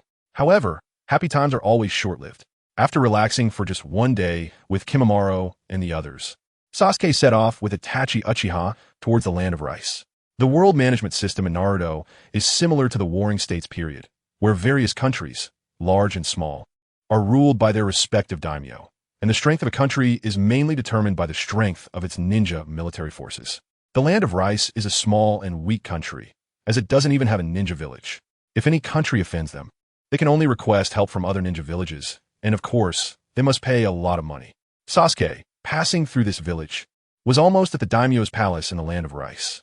Holding a map, Itachi and Sasuke arrived at a village entrance, which was also the intersection leading to the daimyo's palace. Sasuke smiled slightly and was about to speak when his expression suddenly changed. He caught a strong smell of blood in the air. "Please, don't kill us." Immediately, a voice pleading in tears came from inside the village. "Let's go in and see what's happening." Itachi and Sasuke quickly entered the village, frowning. At that moment, the village had lost its former harmony and tranquility. With the bodies of villagers lying everywhere on the ground, blood splattered around, resembling hell. The village had just been raided by a dozen bandits not long ago. "Should we kill all these kids?" Next to a pile of corpses, a bandit with a scar on his face glanced at three children who looked to be under 10 years old, and then laughed at his companions. "Cut the roots." It seemed that the leader of the bandits, a masked man, said coldly. People like them had long lost any feelings. They would kill without hesitation, regardless of the elderly, weak, women, or children.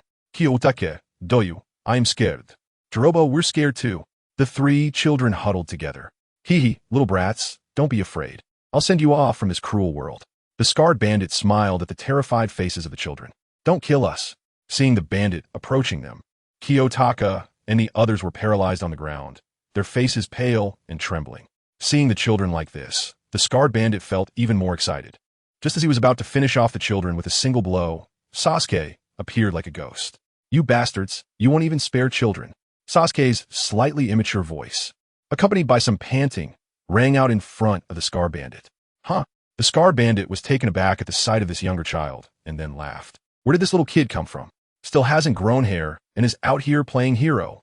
Raising his eyes, Sasuke shook his head slightly and said softly, "Underestimating your opponent is the biggest mistake of your life." After saying this, Sasuke drew his short sword, stomped his foot hard, and transformed into a shadow, striking like lightning. Swish! The short sword, under the terrified gaze of the scar bandit, mercilessly pierced into his chest. Suddenly, the bandit's eyes bulged, and blood gushed from the corner of his mouth. "What?" The scarred bandit, unable to understand why Sasuke's speed was so fast even as he died, collapsed to the ground, quickly losing consciousness.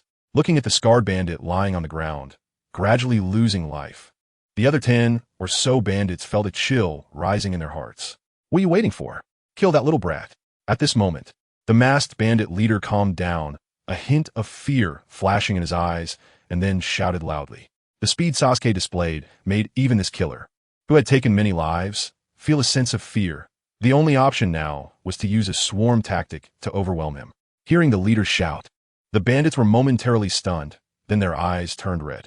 After all, how could these desperate men fear a little brat? They charged at Sasuke directly. Whoosh, whoosh, whoosh. However, just as they were about to surround Sasuke, Itachi suddenly appeared beside him, casually throwing out dozens of shuriken. The shuriken shot towards their vital points like lightning. Cries of horror erupted as the bandits had no time to react and were all struck by the sharp shuriken, the smell of blood instantly spreading. Not good. They are ninjas. Seeing the ninja's signature weapon, the shuriken, the bandit leader finally realized he had provoked someone he shouldn't have. In shock, he jumped onto a building, trying to escape. Trying to run? Seeing the bandit leader attempting to flee, Sasuke sneered. There was no need to show mercy to such ruthless bandits. Swish! Sasuke's arms suddenly flicked, and the shuriken in his hand transformed into a streak of black light, shooting towards the bandit leader like lightning. The bandit leader had been on guard against Sasuke and Itachi, so upon seeing Sasuke make a move, he sidestepped to avoid the incoming black light. Oof.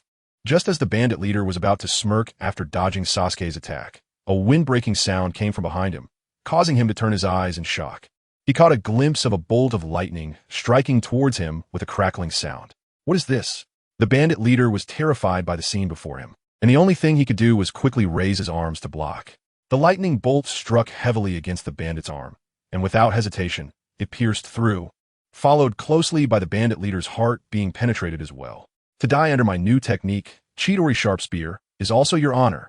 After Sasuke's voice fell, the space fell silent for a moment, and then the bandit leader's figure erupted with blood in midair, finally crashing heavily against the wall of a house, instantly turning it into ruins, with smoke billowing everywhere. Chapter 189. Meeting the daimyo, thank you. When Kiyotaka and Jirobo saw Sasuke and Itachi eliminate all the bandits that harmed their village, they immediately knelt down and thanked them. Although the three were still young, they understood gratitude. If it weren't for Sasuke and Itachi's help, they definitely wouldn't have survived today.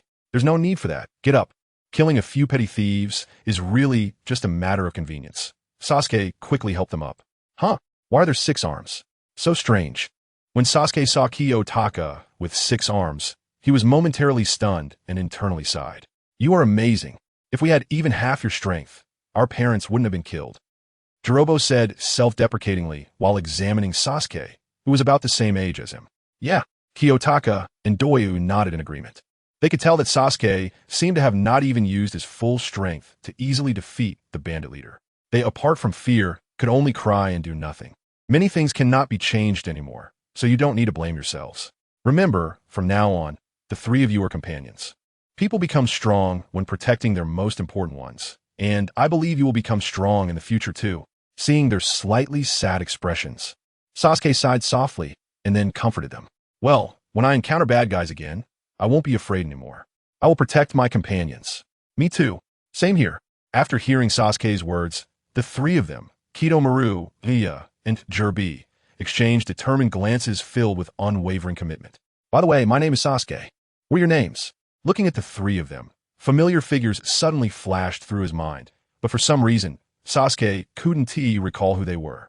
So he asked, I'm Kidomaru, she est Iya, and he est Jirbi. Without hesitation, Kidomaru introduced himself, having 6 arms. Kidomaru, Daiuya, Jirbi. No wonder they sound so familiar.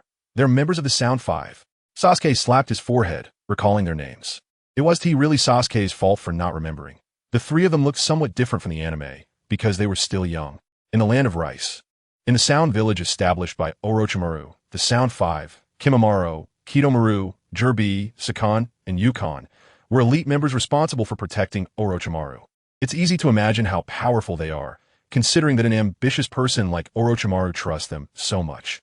Although they have the curse marks enhancement, it doesn't hide the fact that they are potential and capable ninjas. Sasuke, we have a mission.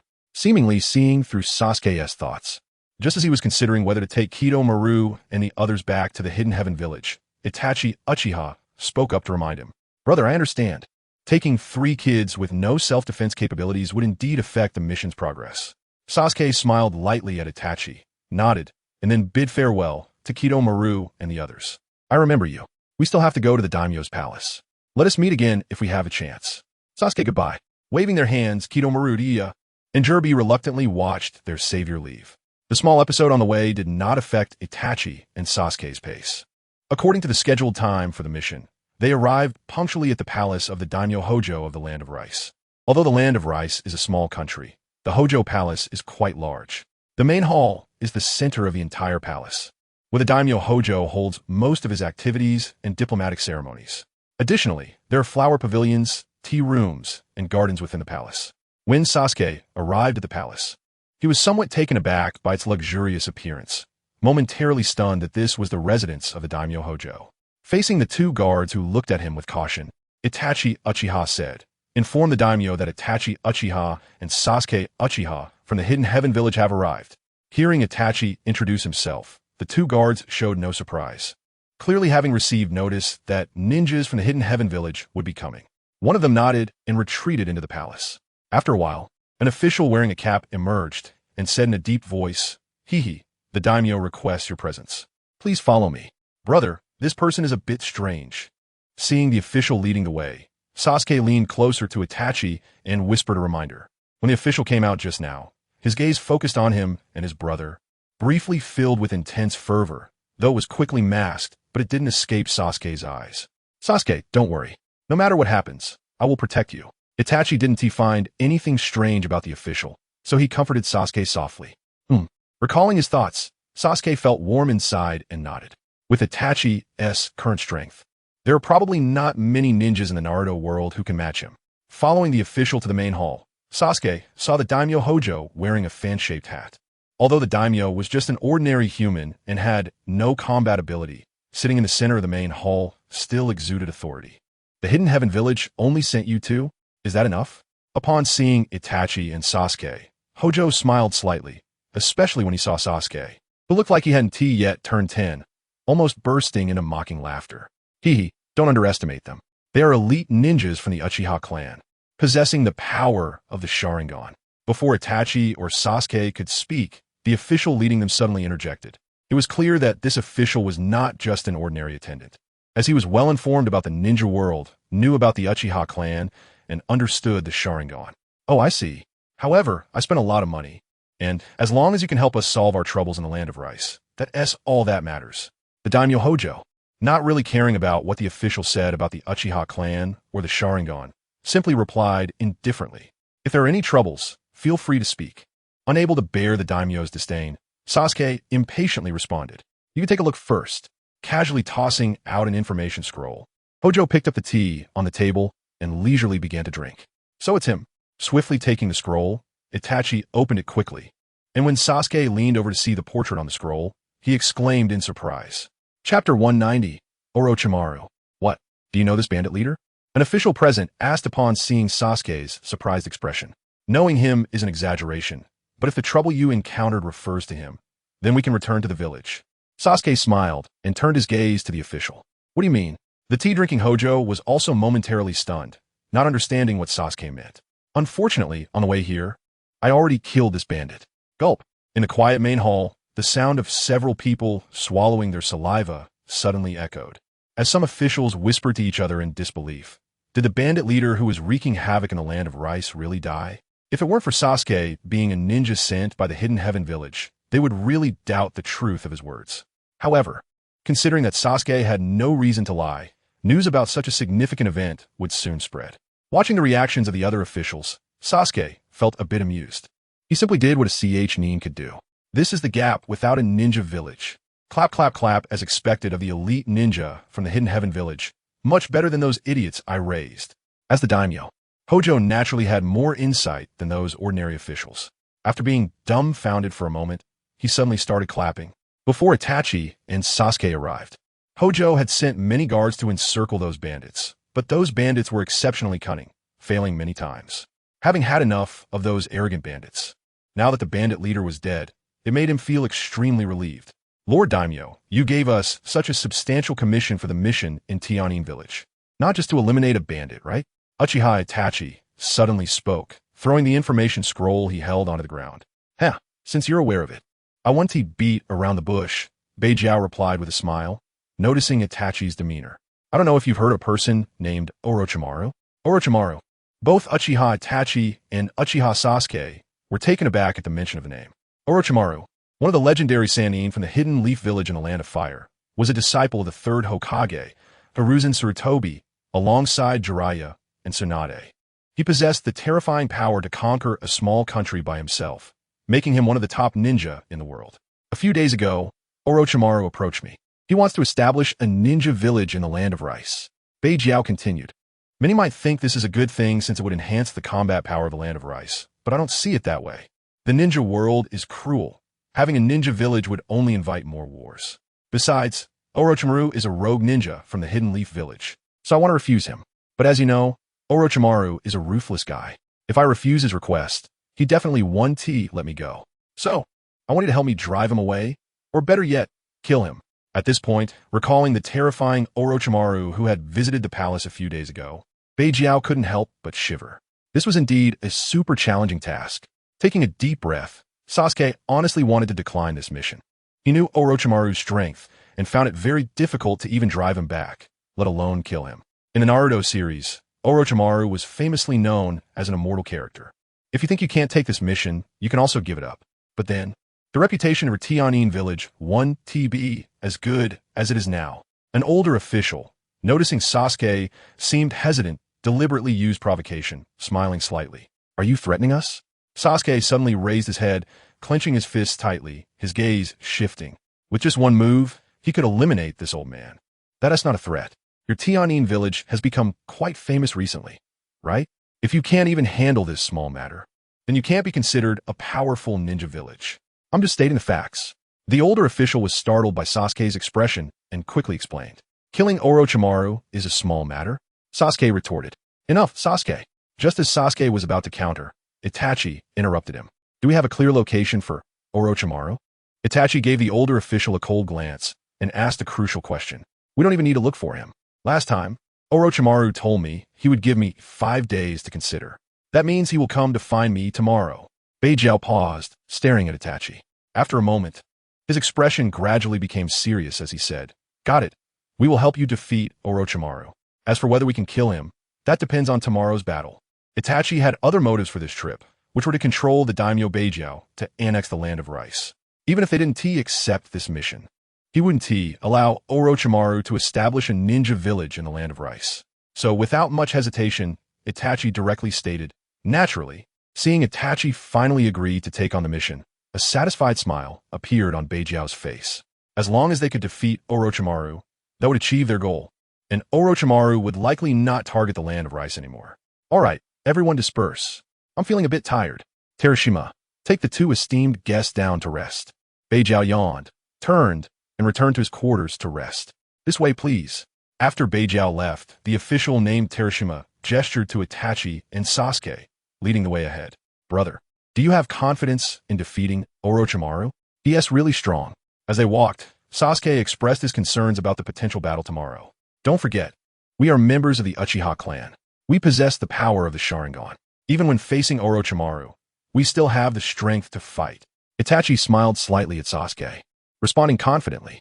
Sasuke nodded, believing that in tomorrow's battle, his brother Itachi would, like in the anime, directly use Genjutsu to defeat Orochimaru. Chapter 191. Orochimaru appears. Under the pitch-black night sky, a crescent moon hung above, casting a faint, chilly moonlight upon the Land of Rice. In the dim light, several tents were erected in the woods not far from the daimyo's palace, with a faint yellow campfire standing out prominently in the night. By the campfire, a female ninja with reddish-brown, cross-long hair, dressed in a blue strapless dress, looked particularly striking. Today marked the 6th day since Terumi May had left the Hidden Mist Village. She and her team were on a mission to hunt down 5 rogue ninjas. Although they had found 4, one rogue ninja was still missing. Currently, the Hidden Mist Village was implementing a policy of exterminating those with bloodline limits. As we know, Haku was one of the victims of this policy, which not only harmed many bloodline limit holders, but also led to more dissatisfaction with the policy and even defection from the nation, like Zabuza. This chaotic situation also implicated many innocent people and could be described as a terrifying and bloody period. Casually tossing another log into the fire, making it brighter again, a white-haired team member lazily said, Captain Terumi May, should we continue the pursuit? That traitor should be nearby. We can look again tomorrow. And if we can't find him, we'll return to the village. Terumi May thought for a moment, her pink lips moving as she spoke in a pleasant tone. It's best if we don't find him. I really don't want to confront my former comrades. This isn't the Hidden Mist Village, the white-haired team member said without any reservations. There are too many rogue ninjas lately. I wonder when our Hidden Mist Village will recover. Sighed another team member. Terumi May pondered. She was well aware that the current policy of the Hidden Mist Village had significant issues, especially the recent war with the Tianyin village, which had Uchiha clan members, was quite irrational.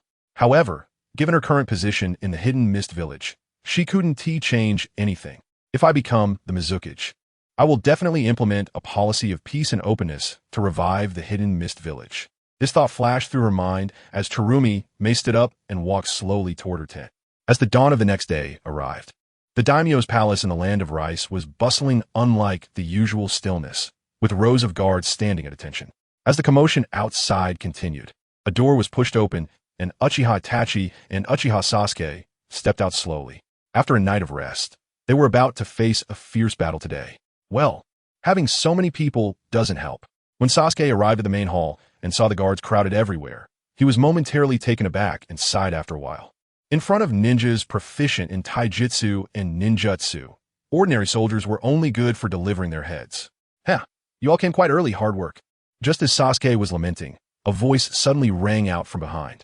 He turned around to see a large group of people approaching quickly, with the leader being the daimyo of the Hojo clan, and beside him was the attendant Terashima, who had guided them yesterday. Came quite early?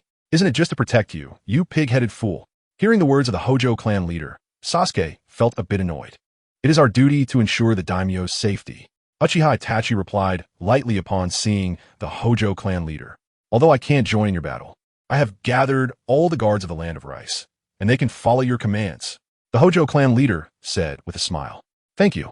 Even though Itachi knew these guards wouldn't be of much use, he still politely expressed his gratitude. However, just after Itachi finished speaking, a figure suddenly burst through the main door and shouted, Orochimaru has broken in through the front gate. He came so early? Upon hearing this, many officials were instantly in an uproar. The Hojo clan leader was also stunned by the news and asked with some fear, how many people did he bring? A total of 5. The guard immediately answered, Sasuke, let's go. Itachi frowned and was the first to exit the main hall, quickly heading towards the front hall, followed closely by a large group of people. They swiftly crossed over and arrived at the front hall, where they saw Orochimaru with long black hair, golden snake-like eyes, and blue-green tomo-shaped earrings, standing with a sinister smile. At his feet lay a dozen guards, barely alive. Uchiha Itachi, long time no see.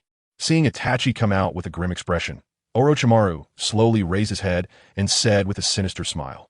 In the past, Itachi had quite a few encounters with Orochimaru in Konoha. As a child, he even attempted suicide by jumping off a cliff after Orochimaru's words about life having no meaning. Orochimaru, I was entrusted by the daimyo to protect the land of rice, and I didn't expect to encounter you here, Itachi said, staring at Orochimaru with a complex expression. The land of rice has no ninja village. I'm only here to help strengthen its power. Orochimaru waved his hand, explaining somewhat amicably. Orochimaru, I don't want you to establish a ninja village in the land of rice. Give up on that thought.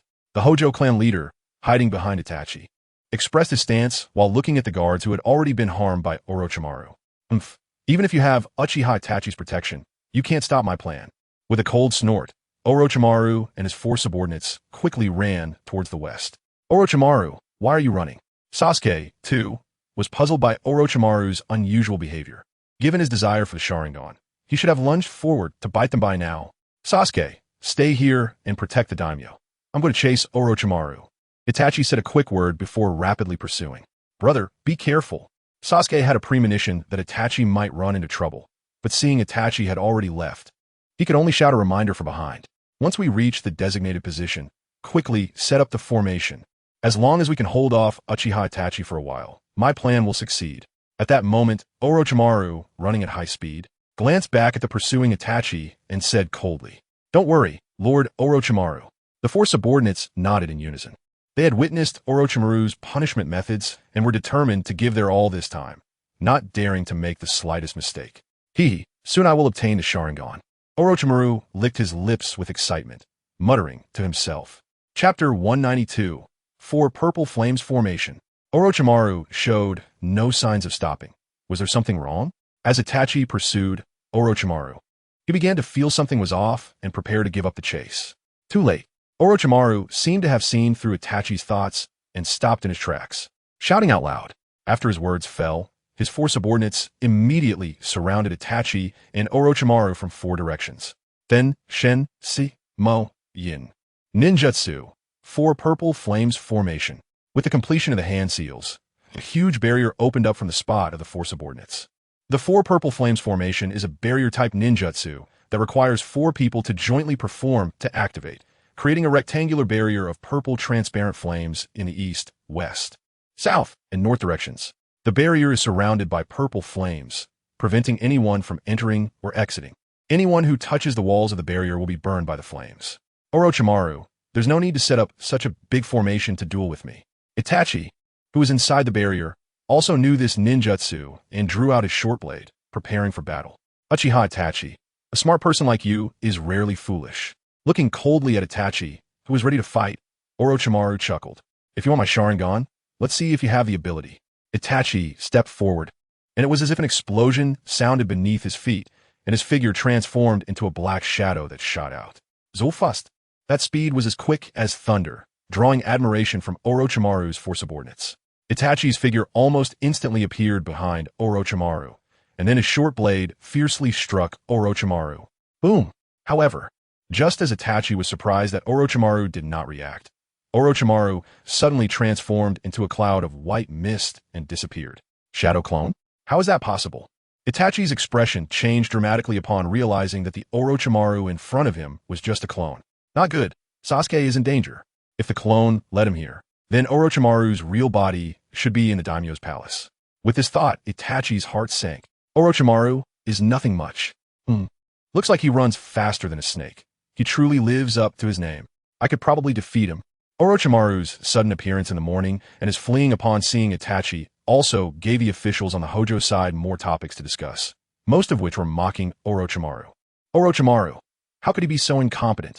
Listening to the officials boasting, Sasuke shook his head speechlessly. The Sharingan is mine. Shadow Snake Hands. However, just as Sasuke was muttering to himself, a sharp shout rang out, and a dozen long snakes swiftly charged at him. Before Sasuke could react, the snakes had already surrounded him like ropes. This was Orochimaru's signature ninjutsu, where several snakes hidden in his sleeves would launch a surprise attack on the opponent. The snake swarm would entangle and bite the enemy, and since they were summoned, they were stronger and smarter than ordinary snakes, making it easier to subdue their foes. Terashima. How could you? The sudden turn of events left the other officials in a state of confusion and horror, their faces pale. Could it be that Terashima has already? The daimyo Hojo was in a state of turmoil, but fortunately, he retained some calmness and quickly snapped back to reality. What he needed to focus on was not the reason for this chaos, but rather to save his own life first. He and the others quickly stepped back, ready to flee at any moment. Is that the consumption technique? As expected of Orochimaru, Sasuke, trapped by the snakes, quickly realized what was happening as he fixed his gaze on Terashima. This was a cold-blooded ninjutsu that allowed one to take on another's appearance. Since it used real human skin, it had no flaws. In the anime, Orochimaru used this ninjutsu to disguise himself as a grass ninja to infiltrate the Chunin exam, and by the time the victim was discovered, they had already become a faceless corpse. Orochimaru, you really have some tricks up your sleeve, lurking beside the daimyo and then luring my brother away today. I didn't expect that I would be your target. Taking a deep breath, Sasuke organized his thoughts and finally understood. Sasuke, don't be afraid. I 1T kill you now. You will become the vessel for my reincarnation.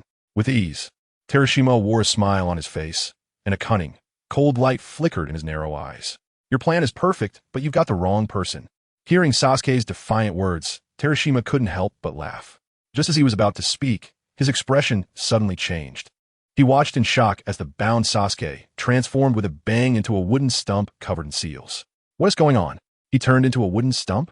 The Hojo clan members, who were preparing to escape, were stunned, their faces filled with disbelief as if they had seen a ghost. A substitution technique? Terashima's pupils constricted at that moment, his gaze fixated on the wooden stump. Don't be careless at this moment. A low voice sounded from behind, and Sasuke, who had appeared behind Terashima without anyone noticing, swung a kunai at him. Your taijutsu is quite good.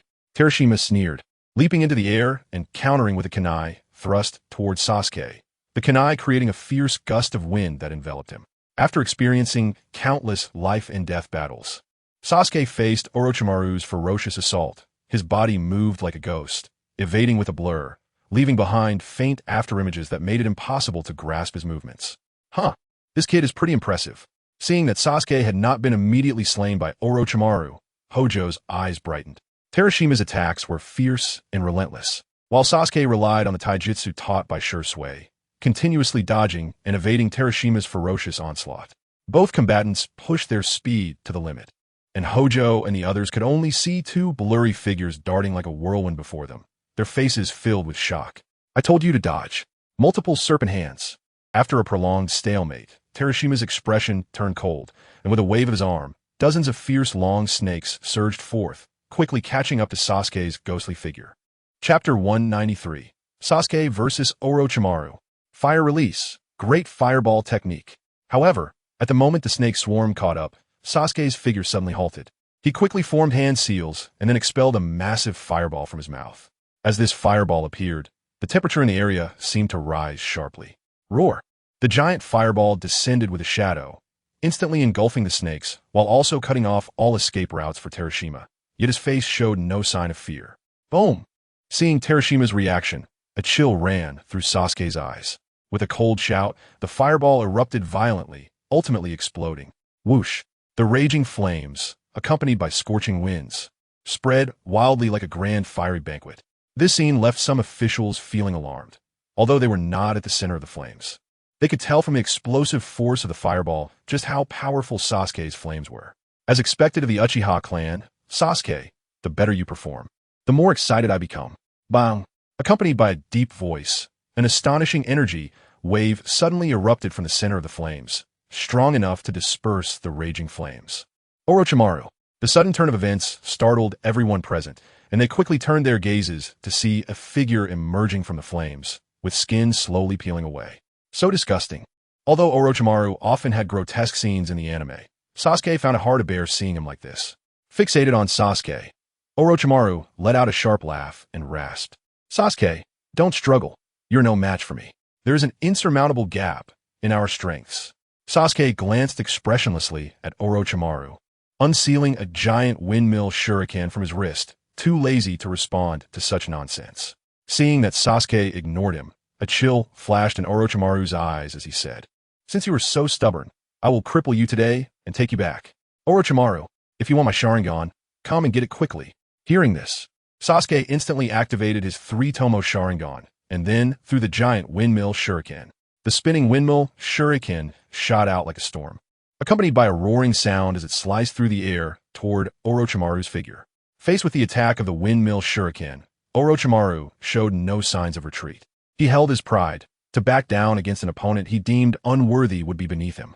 Sasuke, this level of attack won't work on me. Don't think of using the windmill shuriken as a distraction to try to use the Sharingan to cast Jinjutsu on me.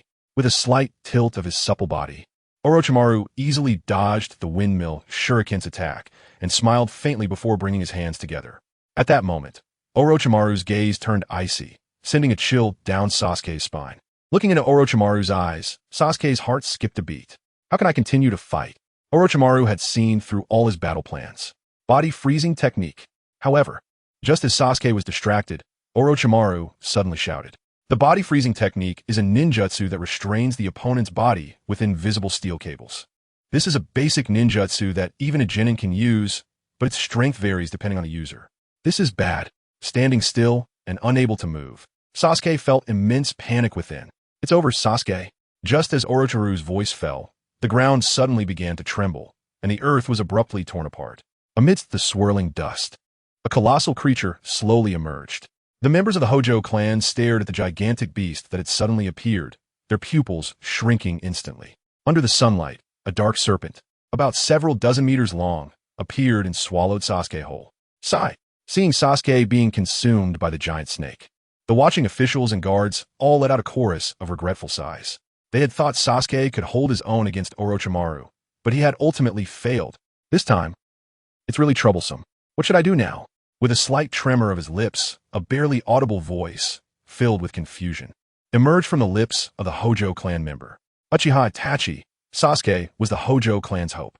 Now that Uchiha has vanished and Sasuke is dead, who can help him now? Opposing me is tantamount to seeking death. Seeing the Hojo clan member's reaction, a smug smile spread across Orochimaru's face. Orochimaru, you're celebrating too early. However, the smile on his face hadn't fully spread before it began to freeze. The shuriken Sasuke had thrown earlier suddenly transformed into another Sasuke. Sasuke didn't die. Upon witnessing this dramatic scene, the surrounding officials and guards erupted in commotion, their eyes filled with shock. The Sasuke that was swallowed by the snake was a clone. No one had expected that the real Sasuke had actually turned into the shuriken. How could this happen? When did he? Could it be? Orochimaru roared in his heart as he suddenly recalled the earlier fireball attack. So it was from that fireball that Sasuke had already planned this attack. The arrogant Orochimaru thought he had guessed everything, but in reality, he was the fool. However, just as Orochimaru came to this realization, his body suddenly stiffened, feeling an extreme and violent chakra surge erupting. Not far ahead, Sasuke's hand radiated with wild lightning fluctuations, causing Orochimaru's pupils to contract sharply. Chidori Sharp Spear. Sasuke coldly gazed at Orochimaru, then swung his arm, unleashing a brilliant bolt of lightning that shot out like an enraged python, fangs bared. The lightning tore through the air, unleashing a violent energy wave that made the atmosphere itself feel chaotic. The lightning moved at incredible speed, rushing towards Orochimaru in the blink of an eye. At that moment, horror filled Orochimaru's eyes. Sasuke's attack left him no chance to react. The ferocious lightning, with an extreme visual impact, slammed into Orochimaru's body, causing a shocking explosion. Orochimaru's body was sent flying like a cannonball, smashing through several trees along the way. Chapter 194, Kusanagi Sword. After crashing through a few large trees, Orochimaru finally landed awkwardly, bloodied and in a pitiful state, no longer exuding the previous ferocity. The members of the Hojo clan were all silent at this moment. It was the first time they had witnessed such intense combat. How could he be so strong? The Hojo clan member trembled slightly, looking at Sasuke with a hint of respect in his eyes. At this moment, he began to regret why he had looked down on this young boy when he first met him yesterday. Cough. Once Orochimaru stopped, a pallor spread across Sasuke's face, and he coughed lightly, finally letting out a slight breath of relief.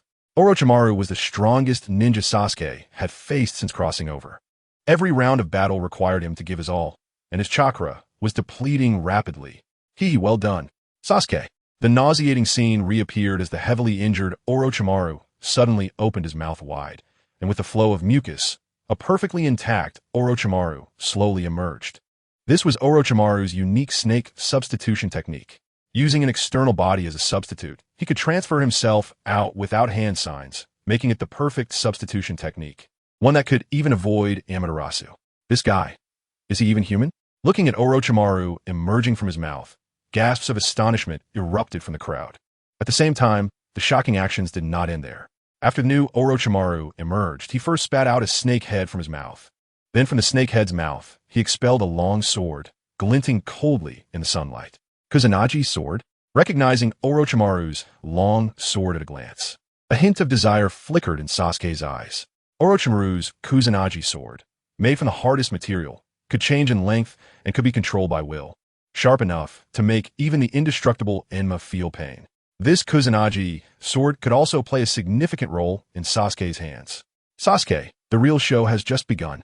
After taking the Kusanagi Sword, he paused slightly, then suddenly tapped the ground lightly with his toes, transforming into a flash of light as Orochimaru, in full view, initiated an attack on Sasuke. The distance between them was only a few dozen meters, which for Orochimaru's speed was merely a matter of seconds. In a flash, he entered the attack range, brandishing the sword like a venomous snake emerging from its hole, delivering a sharp, deadly strike aimed at Sasuke's chest. Such speed. Orochimaru's attack speed astonished Sasuke. At such close range, it was clearly impossible to completely evade. Therefore, in the brief moment he had, Sasuke quickly formed hand signs, and a dazzling bolt of lightning danced on his right palm. As soon as Orochimaru thrust forward, he would use Chidori to strike fiercely against Orochimaru, aiming for mutual destruction. You think you could take me down with you? I won't let you succeed. Glancing at the lightning fluctuations in Sasuke's hand, Orochimaru stepped back, but the Kusanagi sword in his hand instantly elongated, driving fiercely into Sasuke's body. Allowing the Kusanagi sword to pierce through his chest, Sasuke suddenly lunged forward, closing the distance to Orochimaru. Orochimaru looked at Sasuke's bloodthirsty, ferocious face, his lips trembling. What are you trying to do? ZZZ. Sasuke swung his right arm, directly thrusting towards Orochimaru's heart with Chidori, like a lightning bolt at the moment Orochimaru was slightly distracted. Fortunately, Orochimaru had prepared in advance, abandoning the Kusanagi sword. He swiftly leaned back, narrowly evading Sasuke's fierce Chidori attack. Damn it! Seeing Orochimaru evade his attack, Sasuke felt helpless. Several shurikens appeared at his fingertips in the blink of an eye, and despite the pain in his body, he threw them with force for sharp shurikens chasing each other, creating a sharp sound as they shot towards Orochimaru like lightning. Boring attack. Easily dodging the shurikens, Orochimaru unleashed a force that tore through the air, charging fiercely at Sasuke, whose movements had become somewhat sluggish. A powerful force suddenly struck from behind, causing Sasuke's expression to change dramatically. Just as he turned around to defend himself, Orochimaru's right foot landed heavily on him. Bang! A muffled sound echoed, low yet filled with a palpable sense of power.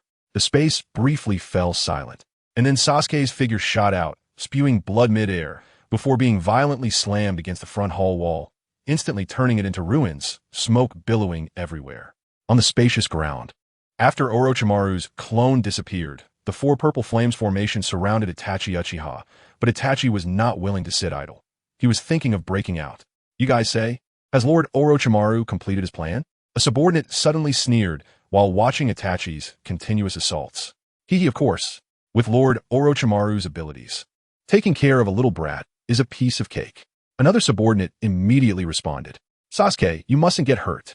Hearing their conversation, Itachi was increasingly anxious. In fact, he knew that the four purple flames formation had a time limit, but he couldn't wait any longer. Amaterasu, with no other choice and risking his eyesight, Itachi activated his Mangekyou Sharingan in an instant. A stream of red blood gushed from his eyes, and then powerful black flames appeared on the four purple flames formation, ravenously consuming the purple light. What is that? How is that possible? The four subordinates stared in disbelief at the black flames. It was the first time they had seen such a thing. Now's the time, seeing that the four purple flames formation had been burned through by the black flames. Itachi's figure disappeared from the spot and charged out through the hole. Oh no, Itachi is trying to escape. The other subordinates rushed to block Itachi's path immediately. Are you looking for death? In order to save Sasuke, Itachi didn't want to waste time entangled here, but they were relentless, forcing him to use illusions to quickly eliminate them. Bang, bang, bang, bang. Orochimaru's four subordinates fell to the ground with their pupils wide open, clearly suffering immense pain from the illusion. Sasuke, you must wait for your brother. Ignoring the four subordinates lying beneath him, Itachi quickly headed towards the Daimyo's palace. Chapter 195, Kame me versus Orochimaru. Sasuke, why make it like this? Resistance only means more pain. As the dust of the ruins settled, focusing on the battered Sasuke, Orochimaru waved his hand and said in a strange tone, how could I give up so easily? Sasuke, pierced by the Kusanagi sword, let out a hoarse laugh upon hearing this.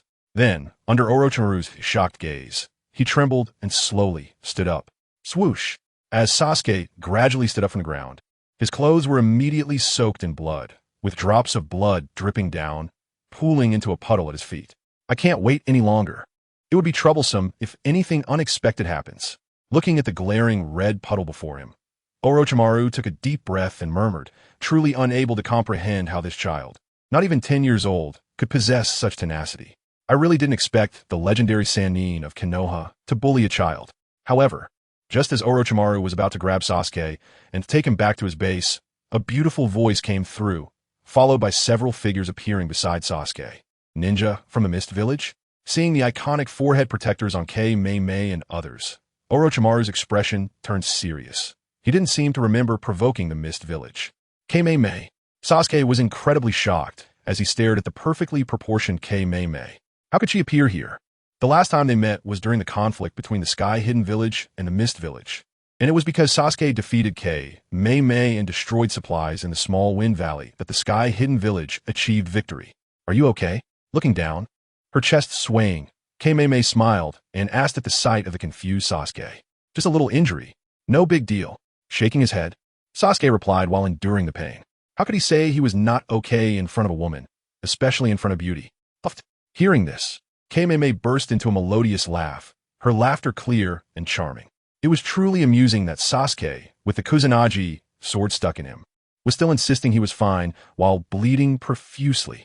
I really didn't expect you to show up here, and even prepare to save me.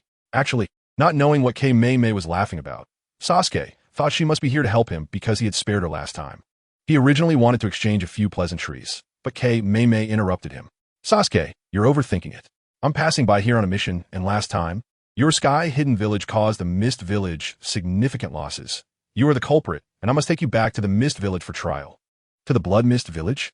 Upon hearing this, Sasuke's heart skipped a beat. Big sister, you can't be serious. You are quite the puzzling little guy. You're not very old, but keep provoking powerful ninjas. You won't always be lucky enough to survive. Looking at Sasuke's expression, Kei Mei's red lips curled up slightly. Then she signaled a medical ninja to attend to Sasuke. First, take this sword out. The medical ninja's skills were also quite high. Gentle chakra glimmered at the mouth of the sword on Sasuke, and then the Kusanagi sword was quickly withdrawn. Provoking everywhere? I was just acting in self-defense.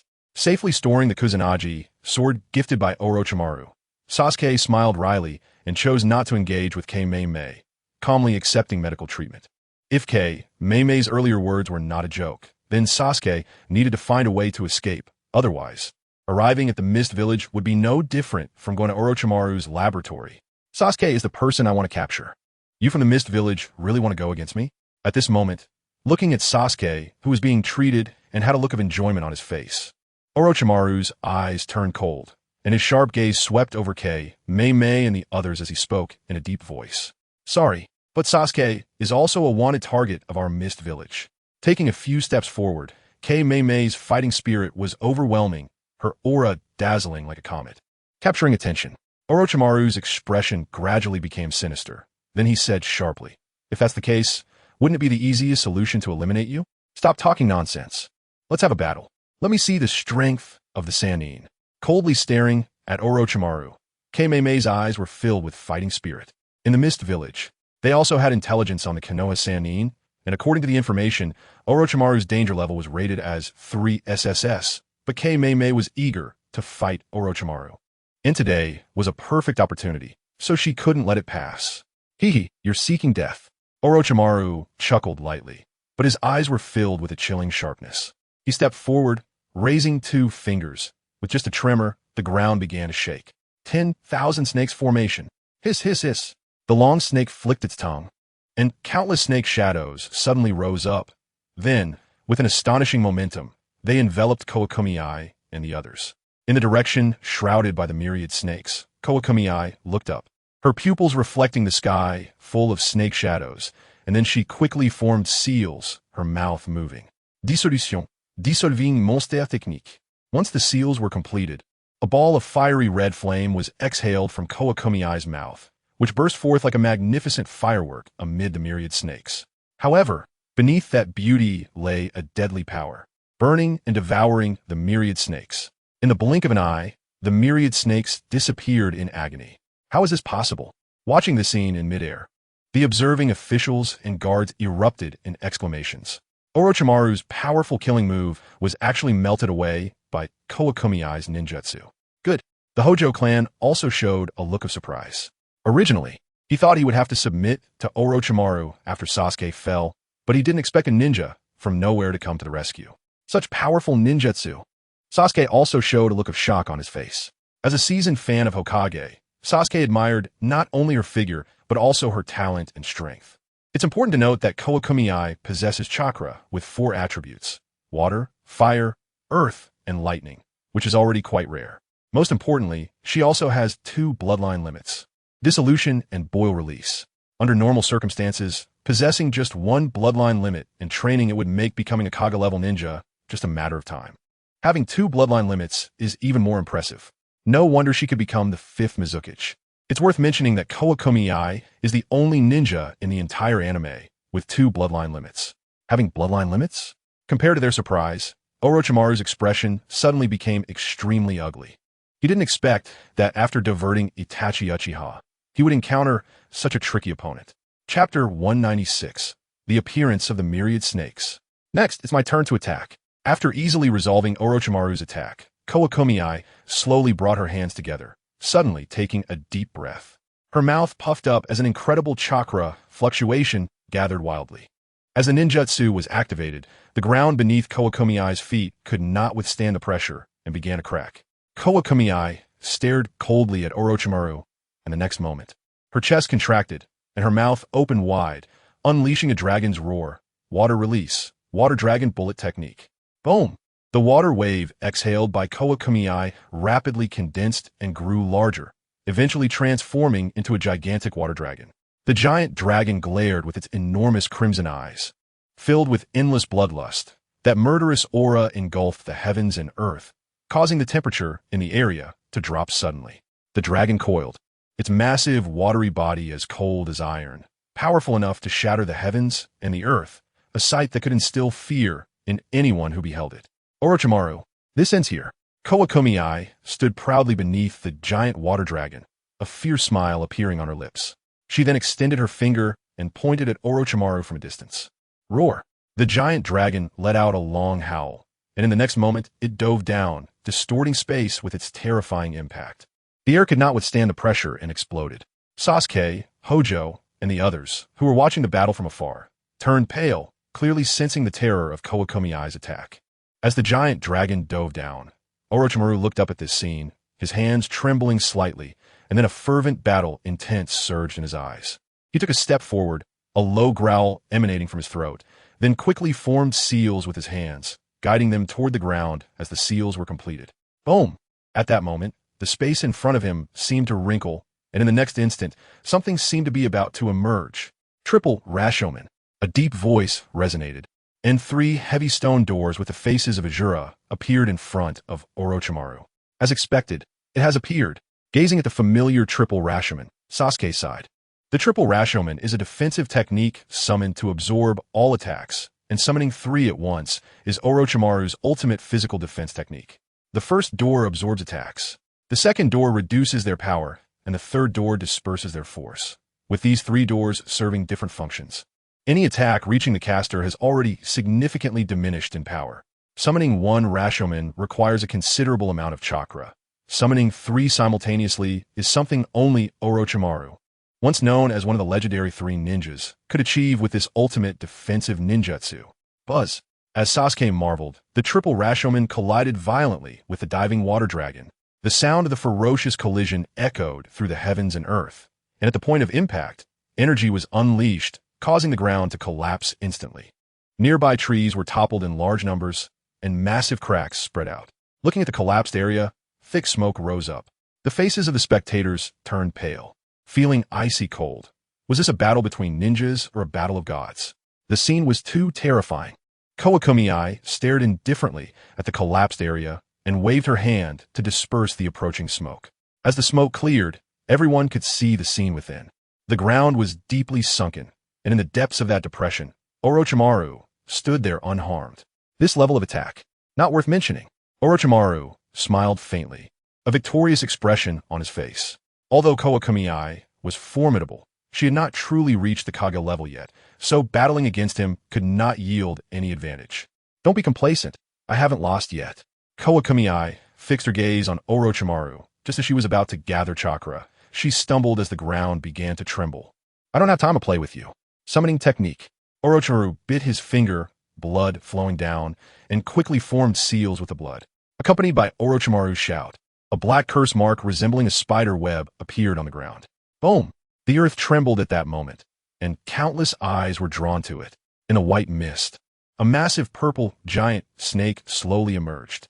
This purple snake was Orochimaru's summoning beast, the leader of the snake clan. Features: massive size, fast movement speed, extremely strong attack power. Along with Jiraiya's toad, Gamabunta, and Tsunade's slug Katsu, it has achieved numerous victories in the Ninja World War. One could say that the title of the legendary 3 ninjas cannot be separated from these 3 powerful summoning beasts. It's so huge, even though Sasuke was mentally prepared. When he saw the myriad snakes appear before him, the shock still made his heart tremble. Orochimaru, have you prepared the offerings? As soon as the purple giant snake appeared, it let out a terrifying low voice. Stop the chatter. If you win this battle, I'll give you double the offerings. standing atop the purple giant snake's head. Orochimaru glanced at the officials and guards beside the Hojo clan, making a promise. Just being glanced at by Orochimaru made Hojo and the others tremble involuntarily. Oof. If you don't do it, I'll eat you. The giant snake, Wan Shi, roared and quickly charged toward Kohei. This was a lush forest near the daimyo's palace, where everything exuded a sense of peace and harmony. Occasionally, the roar of beasts echoed from deep within the forest, making the area even more vibrant. Boom! However, this tranquility was suddenly shattered as the ground began to shake, and countless wild beasts scattered from the forest, some looking in fear towards the palace direction, where an incredibly terrifying giant snake had just appeared. Gaetomu, it seems like a battle is happening over there at the palace. Should we go? On the forest path, Drupal looked at the surrounding beast reactions, feeling a bit scared. If a battle breaks out, we need to go even more. Isn't Sasuke in the palace? What if he encounters danger? Mayu tightly clenched her little fist and immediately responded. Didn't we agree last night to leave the village and follow Sasuke? The only thing we know for sure is that Sasuke is over at the palace. So no matter what happens, we have to go. Agreeing with Mayu. Gaetomaru's eyes shone with determination as he quickened his pace. Mayu, Druba nodded and also quickened his pace to catch up. Chapter 197, Boiling Release. Captain Retreat. Seeing Wan Shi charge towards Kohei, the two members of the team quickly leaped into the air and threw kunai with explosive tags attached. Bang, bang, bang. Wan Shi's tough skin resisted the explosive tags attack, and its massive tail swept across, sending the two attacking team members flying with a scream. Damn it! Seeing his teammates being defeated, Kohei's eyes instantly turned sharp, like a sword drawn from its sheath, as he dashed out, unyieldingly confronting the giant snake amidst the astonished gazes. Seeking death, Wan Shi twisted its tail, unleashing a ferocious force capable of shaking mountains and cracking stones, directly launching an attack towards Kohei. Moreover, under that assault, there was an undercurrent of technique. Wan Shi was no ordinary snake, but possessed considerable intelligence. With its inherent strength, combined with the activation of techniques, it unleashed a power that was heart-stopping. Water release, water wave column. Swish, swish. However, faced with Wan Shi's powerful attack, Kohei stepped onto a wave of water, moving like a wisp of blue smoke, easily dodging Wan Shi's assault. Water release, water rope binding. After successfully evading several attacks, Kohei's gaze turned icy, and with two fingers raised, the waves beneath her transformed into several water ropes that swiftly bound Wan Shi like lightning. Splat! Wan Shi's defense was incredibly strong, and ordinary attacks had little effect, but now that it was bound, Kohei could only use her strongest technique. Boiling release, acid mist technique. A cold voice escaped Kohei's lips, and a continuous stream of acidic mist was sprayed towards Wan Shi. Splat! Upon merely touching the low-concentration acid mist, Wan Shi felt a sharp pain. The mist ignored its solid defense and began to corrode its body. Hearing Wan Shi's agonized cries, Sasuke was overjoyed. This boiling release technique combined water and fire chakra to spray out a highly corrosive acid mist. The user could control the acidity of the mist by adjusting the amount of chakra, and a high acidity could dissolve Susanoo. Wow! Watching Wan Shi in pain, the area erupted with exclamations of surprise, astonished gazes fixated on Kohei's figure. Who said women are inferior to men? Kohei was simply a representation of femininity. Another bloodline limit? At this moment, Orochimaru was also shaken by the scene, his expression shifting. Bloodline limits were exceedingly rare, yet this woman possessed two. If I can get her body. It seems not bad. Thinking of Kohei having two bloodline limits, Orochimaru suddenly licked his lips and smirked. Orochimaru, I'm feeling so miserable. Why aren't you helping me? Wan Shi was furious at Orochimaru's smirk, enduring the attack of the acid mist while he was thinking of other matters. Ignoring Wan Shi, Orochimaru let out a low grunt, and then a tongue 10 meters long shot out, wrapping around Kohei, who was performing the technique. Oh no! Bound by Orochimaru's tongue, Kohei secretly lamented her bad luck. Who could have predicted that Orochimaru had such disgusting techniques? As Kohei was trapped, Wan Shi let out a deafening roar, and all the water ropes binding it were shattered. Captain, the four of us will attack together to save the captain. Seeing Wan Shi break free from its bindings, the medical ninja named Sasuke suddenly shouted and stood up. At this moment, if they did not join the battle, Kohei would surely be swallowed by Wan Shi. Understood. The other three team members nodded, and then all four charged towards Orochimaru. Bang! To counter the attacks of the few team members, Orochimaru had no choice but to mercilessly fling Kohei away with his tongue, causing a dull thud. And then everyone watched in horror as Kohei fell straight from the sky and crashed into the ground. The ground instantly collapsed, and cracks spread out like a spiderweb. Splat! After hitting the ground, Kohei spat out a mouthful of blood, her face pale, still filled with shock. She couldn't imagine how terrifying Orochimaru's attack had just been. The remaining chakra in her body seemed to have been drained. I'm sorry for dragging you into this. Dragging her still injured body. Sasuke slowly approached Kohei's side and helped her up, feeling guilty as he looked at her bruised body. Now is not the time to say such things. Kohei swayed slightly as she stood up, glancing at her blood-soaked clothes, and helplessly said, "Don't worry, when my brother arrives, he will definitely defeat Orochimaru." Sasuke sighed lightly in his heart, feeling too weak. He had no ability to defeat Orochimaru and could only wait for Itachi's rescue. Of course, this wasn't something to be ashamed of. In the ninja world, how many people could stand against Orochimaru one-on-one? I wonder if I can hold on until your brother arrives. Before Kohei could finish her sentence, several piercing screams came from a distance.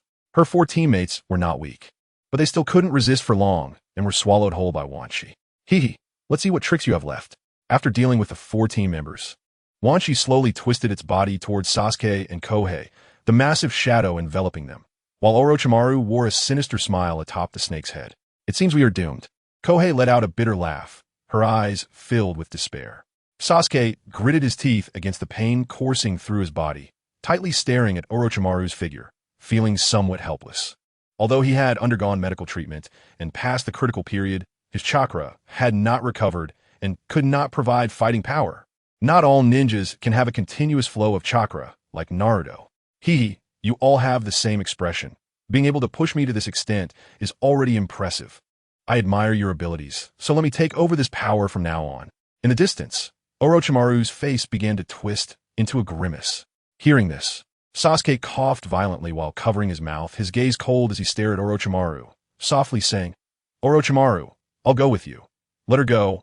Otherwise, even if I die, I will destroy my own eyes."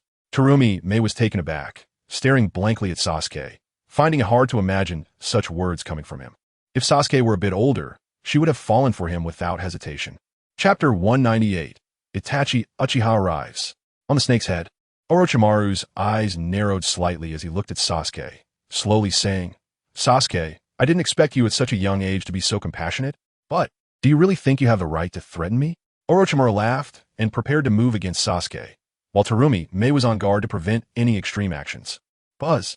However, just as Orochimaru was about to act, the sky behind him suddenly ripped apart, and a giant sword, carrying unmatched wind, shot down like a purple comet, heavily stabbing into the body of the giant snake.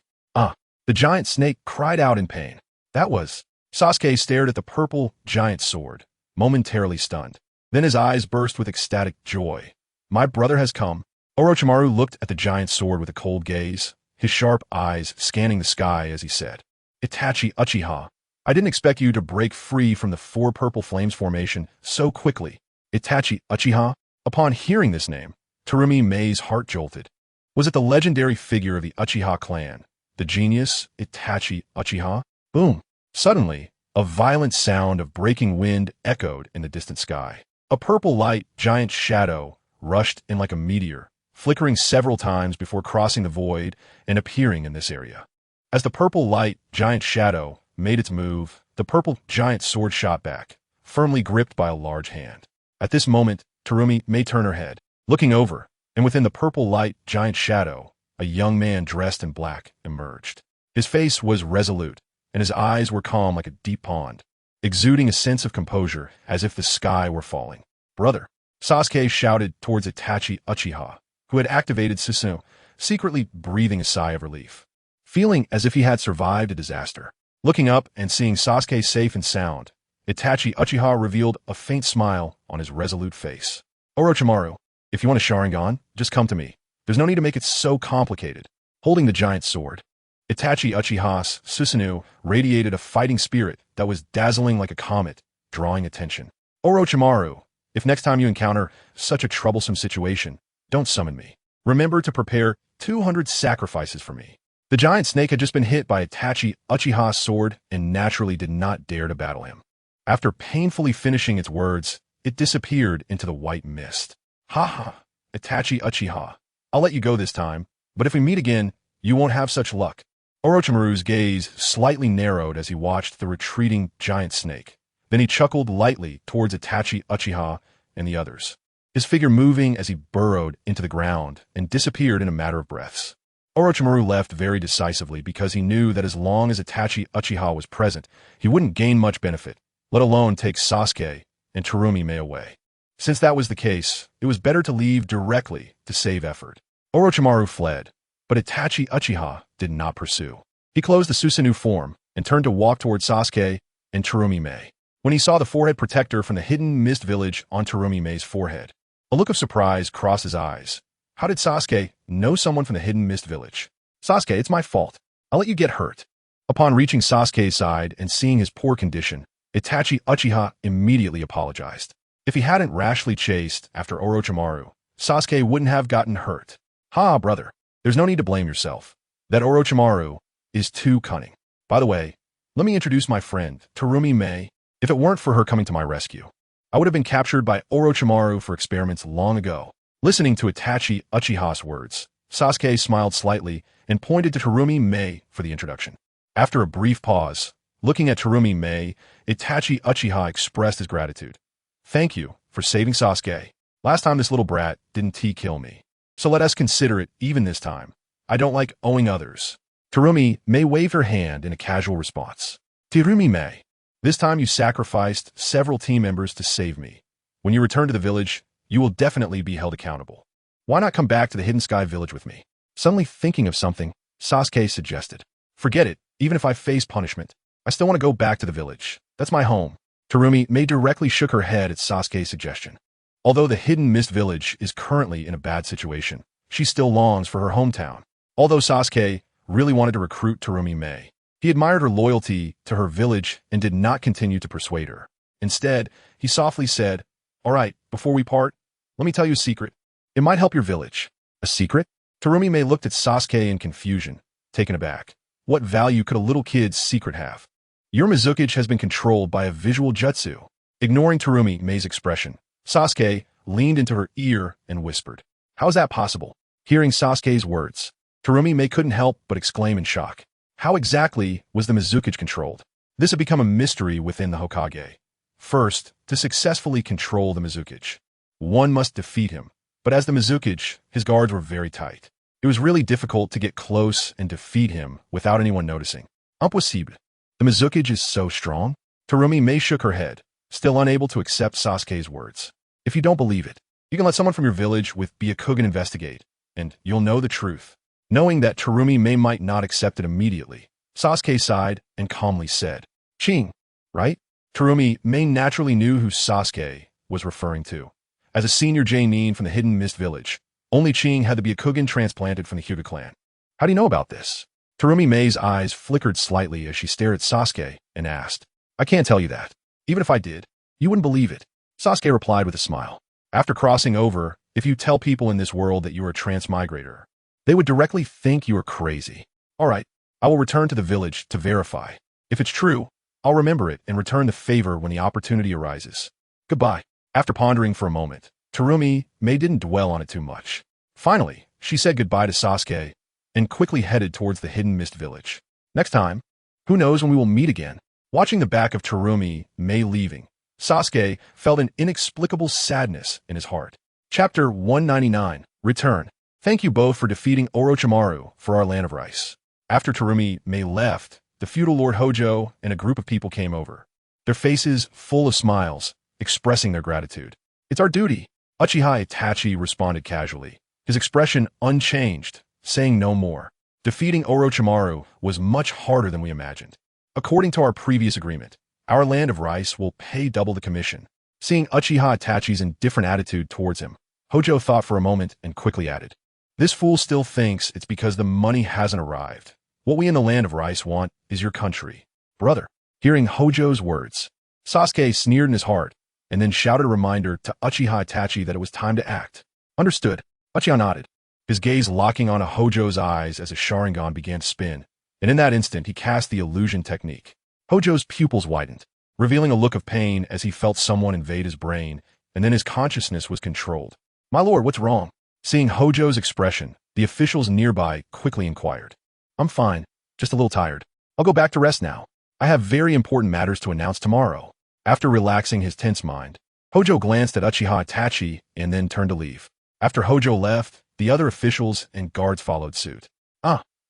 As the figures of others disappeared from Sasuke's view, an extremely painful voice escaped from Uchiha Itachi's mouth. "Brother, your eyes." Seeing Uchiha, Itachi hunched over, covering his eyes in pain. Sasuke immediately understood that this was a side effect of overusing the Mangekyou Sharingan. The drawback of the Mangekyou Sharingan is that while it possesses great power, it also causes significant damage to the user's vision and body. Users of the Mangekyou Sharingan may go blind due to excessive use from the moment they first awaken it. Even the powerful Uchiha Madara had gone blind from it. Having used the Mangekyou after coming out of the four purple flames formation, fought Orochimaru with it, and just now cast an illusion on Hojo. It was entirely normal for Uchiha Itachi to experience this situation. "It's okay, the illusion just now was successful. We have completed our mission." Shaking his head, Uchiha Itachi replied while enduring the pain. Seeing Uchiha Itachi in this state made Sasuke feel very pained. He could only blame himself for not being strong enough and vowed to train harder in the future to make his brother use the Mangekyou Sharingan less. "Brother, let's go home." Supporting Uchiha Itachi, Sasuke said softly, "Let's go. The mission is complete. There's no need to stay." Uchiha Itachi nodded. "Sasuke, Sasuke, Sasuke." However, just as they turned around, three familiar small figures waved their hands and shouted from a distance. "It seems we will have 3 more companions on our way." Seeing Jirubo, Doyu, and Kintamaru, Uchiha Itachi smiled slightly. "Huh." Sasuke smiled. Since the 3 of them came looking for him, there was no reason to refuse this time, and he could only bring them back to the Hidden Heaven village. The border between the land of fire and the land of rice is a vast and endless expanse, and in the distance, one could see the ancient forest that seems to have no end. In the forest, giant trees stand tall, with thunder rumbling through the rainy night, and flocks of birds flying by, their sharp cries echoing in the world. Several bolts of lightning streaked across the sky, as if to tear the night sky apart. At this moment, in the middle of the forest path, a figure leaning on a cane flickered in and out under the lightning. "Orochimaru, come out." Arriving at the agreed destination, the figure leaning on the cane stopped. "Hihi, Danzo, long time no see." After the words fell, Orochimaru emerged slowly from behind a giant tree. "Orochimaru, no need for unnecessary words. According to the information, you were defeated by Uchiha Itachi a few days ago in the land of rice. What happened?" Staring at Orochimaru, Danzo said in a low voice, "Being defeated by the Mangekyou Sharingan is not something to be ashamed of. I called you out today to tell you that my research on the reanimation jutsu is nearing completion." Orochimaru grinned, his pupils cold and snake-like. The reanimation jutsu is an S-rank forbidden technique used by Orochimaru, which allows him to transfer his spirit into another person's body, essentially seizing it to gain eternal life. "Well, congratulations." Having researched many forbidden techniques with Orochimaru in the Leaf Village, Danzo naturally knew about this ninjutsu. However, since Orochimaru had never demonstrated it, he was unclear about what benefits this forbidden technique could bring him, so Danzo's interest was not high, and he responded lightly. "Hihi, I know you hate the betrayal of the Uchiha clan. We can cooperate again. I can help you destroy the Hidden Heaven village. And then you just need to give me that little brat from the Uchiha clan as a container." Danzo did not care about Orochimaru's reaction and continued to speak. Hearing Orochimaru's words, Danzo's expression changed. He did not know who the little brat Orochimaru referred to was, but he knew that with Orochimaru's current strength, he could not take anyone away from the Hidden Heaven village, which is why he came to seek his cooperation today. With your teacher, the third Hokage, present, and his peaceful stance, the Leaf Village cannot possibly attack the Hidden Heaven village. Moreover, my advisory position has been temporarily suspended, so I have no voice now, unless... Leaning on his cane and taking a few steps, Danzo stopped speaking. "Unless what?" Orochimaru pressed for an answer. With a darkening expression and accompanied by a flash of lightning, Danzo said coldly, "Unless Sarutobi dies, I can take control of the situation." To kill his own teacher? Orochimaru suddenly recalled the warm scenes of Sarutobi teaching him to train. Although it was only a teacher-student relationship, Sarutobi had regarded him as a son. "What's wrong? Can't bear to do it?" Seeing Orochimaru silent, Danzo smiled slightly, looking like a cunning old fox. No, no one can stop me from pursuing power. Not even teacher Sarutobi. With a slight chill in his eyes, after a moment of silence, a sinister killing intent flowed in Orochimaru's gaze. Orochimaru, I truly did not misjudge you. If you want to achieve great things, you must be unscrupulous. Once accomplished, don't say the people of the Uchiha clan. Even the people of the Leaf Village can be at your mercy. In the forest, Danzo's cold voice quietly echoed. Chapter 200, Wedding Invitation. 3 years have passed in the blink of an eye. For the world of Naruto, 3 years is not a long time. There have been occasional minor frictions between several major countries, but large-scale wars have not started, as the current situation is different from the past. The Land of Heaven, under the influence of the Hidden Heaven Village, has successively annexed many small countries, including the Land of Rice, and its territory, economic strength, and other aspects are comparable to the other 5 major countries. What is even more shocking is that under the leadership of Uchiha Fugaku from the Hidden Sky Village, a large number of excellent ninjas have been accepted and trained, and, combined with the original Uchiha clan members, their overall combat strength is not much worse than that of the 5 great ninja villages. Although the Hidden Sky Village has never publicly announced that it has become the 6th great ninja village every time they hold a major event, the other 5 ninja villages send representatives, which can be seen as a tacit acknowledgement of this fact. Of course, the changes are not limited to the Hidden Sky Village. The Hidden Mist Village, which has long experienced a cold-blooded rule, has seen the Mizukage, Yagura, change dramatically, deleting many controversial policies and accepting more suggestions, with the village developing in a positive direction.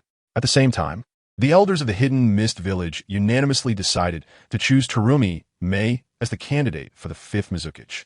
When the 4th Mizukage, Yagura, retires or has an accident, Terumi Mei will officially take over as the 5th Mizukage. Hokage Building, Hokage's office. Since everyone is here, let us start today's meeting. With Danzo slowly entering the office with his cane, the 3rd Hokage, Sarutobi Hiruzen, said softly. Given Danzo's relatively honest behavior, Sarutobi Hiruzen had recently restored his advisory position. As they were former teammates, Sarutobi Hiruzen did not continue to suppress Danzo. I received an invitation from Uchiha Fugaku from the Hidden Sky Village. His son, Uchiha Itachi, is getting engaged, Sarutobi Hiruzen said leisurely, holding an invitation with the character for happiness on it. Itachi should still be under 18, right? Mito came in with a sharp gaze, slowly raised his head and said, what do they really want? There was a silence among the crowd. The news of Uchiha Itachi's engagement came too suddenly, and no one could guess what the Hidden Sky Village was truly planning. Sarutobi Hiruzen also frowned, his intuition telling him that the Hidden Sky Village must have some ulterior motive, and that this motive could be extremely unfavorable for their Konoha village. The Hidden Sky Village's sudden moves always make me feel uneasy. Why not just ignore them and not attend Uchiha Itachi's wedding? Tsunade Koharu pondered. We probably can't avoid it. Everyone understands the strength of the Hidden Sky Village now. Not attending would be disrespectful to them, especially given our past relationship. Sarutobi Hiruzen shook his head and said, besides, if they are indeed targeting our Konoha village, even if we do not attend, we cannot avoid it. Mito came inside and said, Sai, it's truly a headache. Let us go. According to the intelligence I have, the Hidden Sky Village has sent invitations to several other villages, so it shouldn't be targeting our Konoha village. Perhaps Uchiha Fugaku just wants to showcase the strength of the Hidden Sky Village. Listening to their words, Danzo, who had not spoken for a long time, suddenly said, there is that possibility. Looking at Danzo, Sarutobi Hiruzen nodded. Moreover, Sarutobi, you can also invite the Hidden Sky Village to hold a joint Chunin exam with us. Then we can know the true combat strength of the Hidden Sky Village. Without waiting for Mito Kamen or Tsunade Koharu to respond, Danzo continued speaking.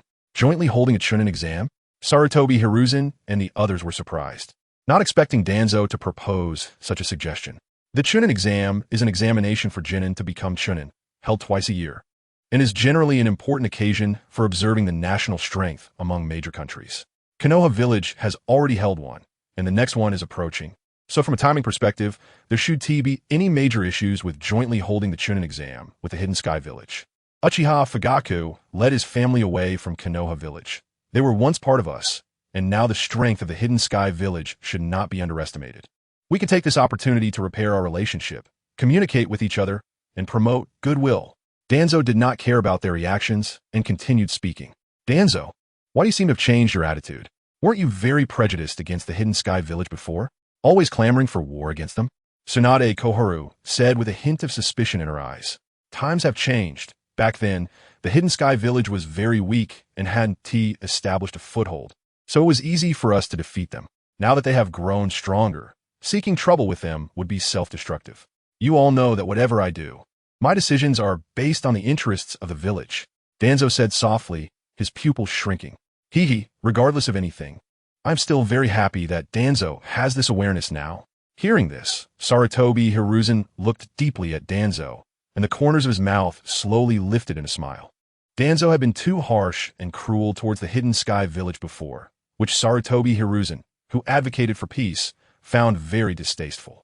Now that Danzo has made a positive change, Sarutobi Hiruzen naturally supports it. You're a good person. Without the dark things I've done, would Konoha Village have the current peace and stability? Danzo did not respond, and in his heart, he snorted coldly. I agree to attend Uchiha Itachi's wedding. And as for the joint Chunin exam with the Hidden Sky Village, I have no objections. Sarutobi, you can decide on that. After pondering for a moment, Mito came and expressed his stance.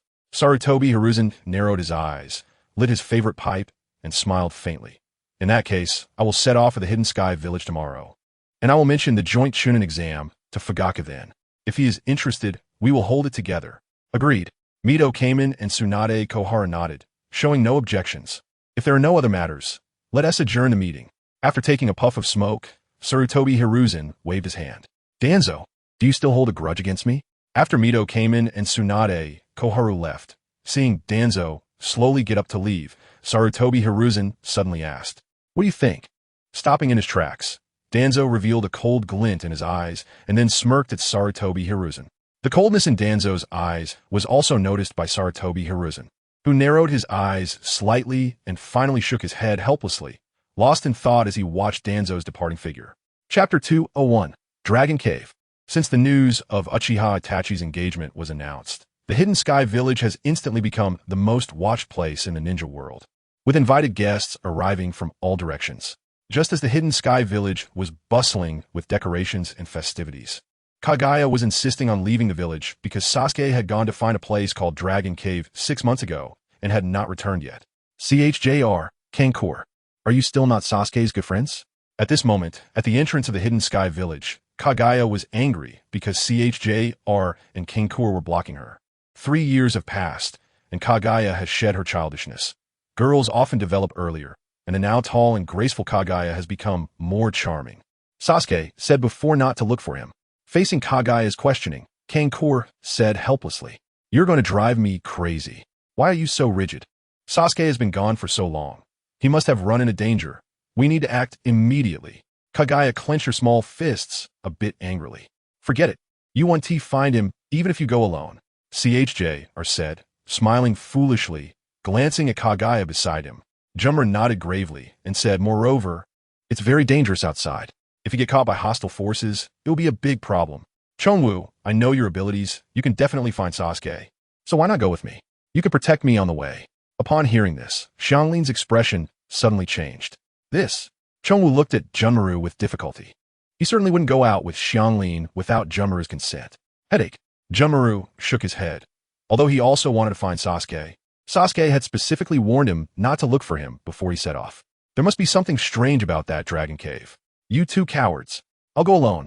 Xianglin frowned, not wanting to drag things out any longer, and turned to leave the village. Xianglin, don't go. Sasuke will be back in a few days.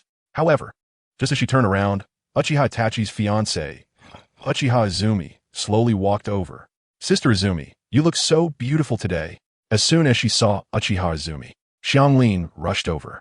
In the Hidden Heaven Village, Uchiha Izumi had the best relationship with Xianglin, and even Xianglin's medical ninjutsu was learned from Uchiha Izumi. Don't be willful. Hurry home and wait for Sasuke to come back. Uchiha Izumi gently stroked Xianglin's little head and smiled slightly. Sister Izumi, is Sasuke really coming back soon? Xianglin quietly asked, afraid that Uchiha Izumi was lying to her. Of course it's true. Sasuke has no reason not to attend his brother's engagement ceremony, right? Speaking of the engagement ceremony, Uchiha Izumi's face also flushed slightly. Xianglin smiled as well, lifting her head to gaze at the horizon, her black eyes filled with anticipation. In the world of Naruto, besides various profound ninjutsu and physical techniques, there's also a type of buff technique that can greatly enhance the caster's abilities, which is Sage Techniques. The ninjutsu produced using natural chakra generated by Sage Techniques is vastly different in power compared to ordinary ninjutsu. For example, Naruto's Raisin Shuriken, utilizing Sage Techniques, undergoes a change in properties, allowing it to be thrown and significantly increasing its destructive power.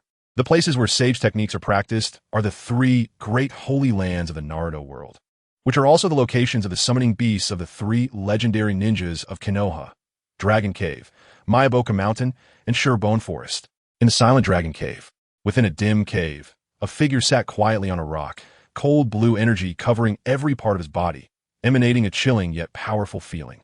As the whistling energy fluctuations reached a certain moment, they exploded like a long-dormant volcano.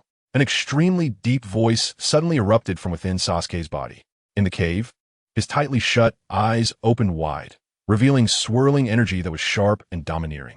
Boom!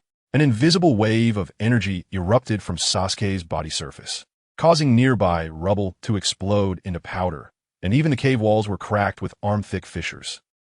Sasuke's eyes scanned around, a powerful aura slowly spreading from within him. This aura was many times stronger than 3 years ago.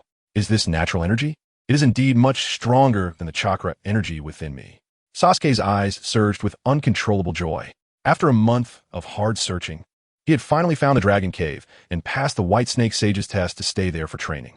After a month of practice, he had completed the first step of Sage Mode, absorbing a small amount of natural energy. Kid, not bad. You completed the first stage in just 1 month. Tenshin Shinki suddenly appeared in the air, looking at him with surprise, clearly amazed by his progress. Tenshin Shinki is one of the high-ranking members of the Dragon Cave, known as a trusted elder of the White Snake Sage, possessing extremely powerful Sage Chakra, mainly responsible for screening those who enter the Dragon Cave for trials. Thank you for your guidance. This is just the initial stage. It's still far from entering Sage Mode, and there's no need to be proud of it. Sasuke smiled slightly. Indeed, if it weren't for Tenshin Shinki, it would have been impossible for him to make such rapid progress in just 1 month. You're someone I took a liking to at first sight. You'll definitely be stronger than Orochimaru chosen by Shichikudo in the future, or else I would lose face. Tenshin Shinki replied with a smile. Shichikudo is also a subordinate of the White Snake Sage, and, like Tenshin Shinki, is responsible for assessing those destined to enter the Dragon Cave. By the way, my brother is getting engaged, and I need to go back to the village. Please tell the White Snake Sage for me. Sasuke suddenly said after receiving news from Uchiha Itachi's crow a few days ago. You're leaving already? The stage you're currently at won't have much effect in combat. It's better to continue cultivating in the Dragon Cave for a few more years. You'll definitely be stronger than Orochimaru. Upon hearing this, Tenshin Shinki advised, there's no way around it. My brother is the most important person in my life, and I can't miss his engagement ceremony. Don't worry, after the wedding, I will come back to continue my training, and by then, I will have achieved the perfect sage form. Looking at Tenshin Shinki, Sasuke pondered for a moment before slowly speaking. All right then, go, and return quickly. Seeing that Sasuke had made up his mind, Tenshin Shinki felt somewhat helpless and left with a final word before disappearing into the air. Chapter 202 Reunion. With the wedding approaching, the entire Hidden Heaven village was festooned with lights and decorations, filled with joy. In the courtyard of the Uchiha Fugaku family, red silk hung from the trees, and the scene was filled with festive cheer. There was only 1 day left until Uchiha Itachi's engagement. Even if the invited guests did not attend in person, arrangements would be made today for personnel to come and congratulate. When the third Hokage, Sarutobi Hiruzen, and others arrived in Hidden Heaven Village, the huge ninja village was already crowded, and one could faintly see many leaders of small ninja villages bringing their ninjas streaming into the village. Without a major event, Sarutobi Hiruzen, as Hokage, would certainly not go out, and with 6 Umbu elite members by his side, their aura was extremely formidable.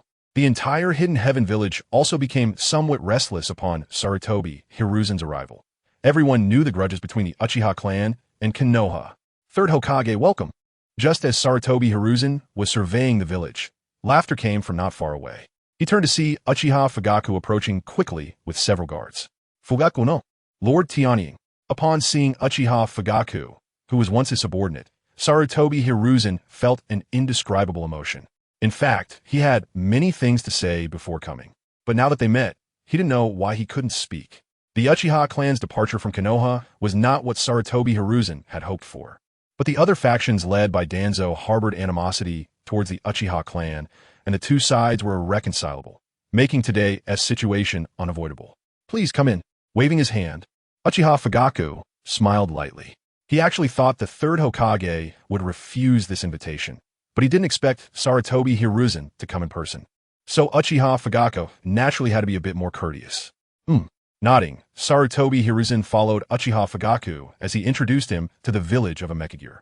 A group of people quickly arrived at the office of the Tsuchikage. "Haha, thank you, third Hokage, for coming to Itachi's engagement ceremony. It is truly an honor." Uchiha Fugaku walked into the office with a big smile, and then sat down in a chair. "Itachi is a child I've watched grow up. As an elder, it's only right for me to be here." Sarutobi Hiruzen replied lightly as he found a seat. "Watch Itachi grow up?" Reflecting on the Uchiha clan's past situation in Konoha, Uchiha Fugaku couldn't help but feel indignant. "Then I will have Itachi express his gratitude to you properly tomorrow." However, Uchiha Fugaku soon composed himself, gave Sarutobi Hiruzen a faint smile, clasped his hands together, and his expression was unreadable. "Sigh, Fugaku, now that you are the Tsuchikage, you might understand my situation back then. Many times, we are not in control of our own circumstances. Seeing the current Uchiha clan able to stand firm in Amekigure, and that the village has become so strong, I truly feel happy for you. Fugaku, I have to say, you are a capable leader. Sometimes I wonder, if I'd let you take over the Hokage position back then, would Konoha have become better?" Sarutobi Hiruzen sighed deeply as he looked at Uchiha Fugaku. The office fell silent, many eyes flickering, but no one spoke. The grudges between the Uchiha clan and Konoha were a sensitive topic. Third Hokage, let's forget about the past. If I really cared about those things, I wouldn't have invited you here." Hearing Sarutobi Hiruzen's words was very comforting, and Uchiha Fugaku smiled kindly at him, as if the previous resentments were all dispelled at that moment. In the office, the Amekigure ninjas, including Uchiha Hakudai, had strange expressions. Everyone knew that Uchiha Fugaku harbored deep resentment towards Konoha and would love to annihilate them. Yet his current pretense was somewhat amusing. "All right with your words.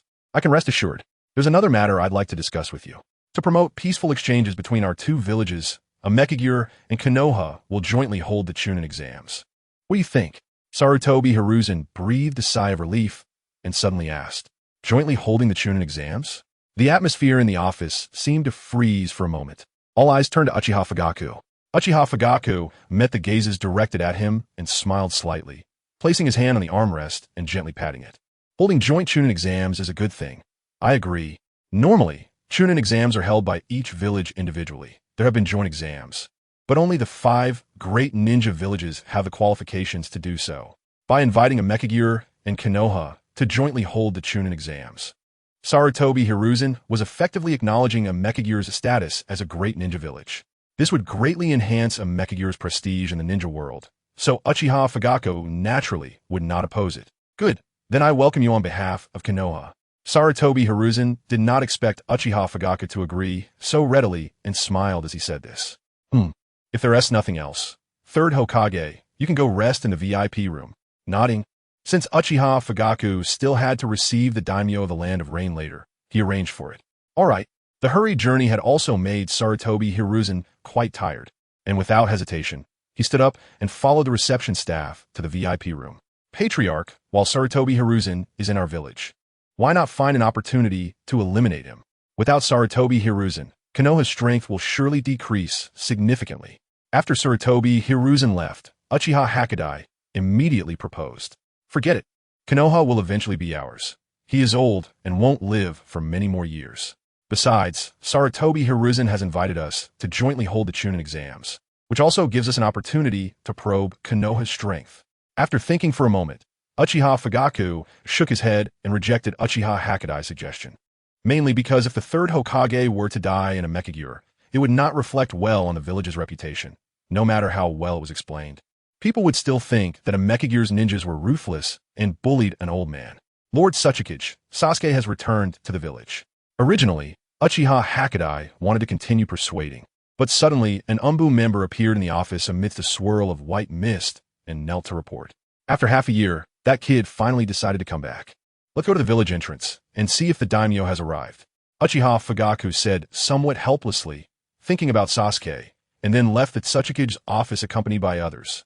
Chapter 203. The Engagement Ceremony. Because of Uchiha Itachi's engagement, the Uchiha household became very lively. From the afternoon until now, many people from both the Uchiha clan and the village had come to congratulate them one after another. Uchiha Fugaku had instructed Uchiha Makoto to warmly receive these guests before sending them off. In the room, the family of four gathered together again for dinner. And Uchiha Makoto's smile had not faded since then.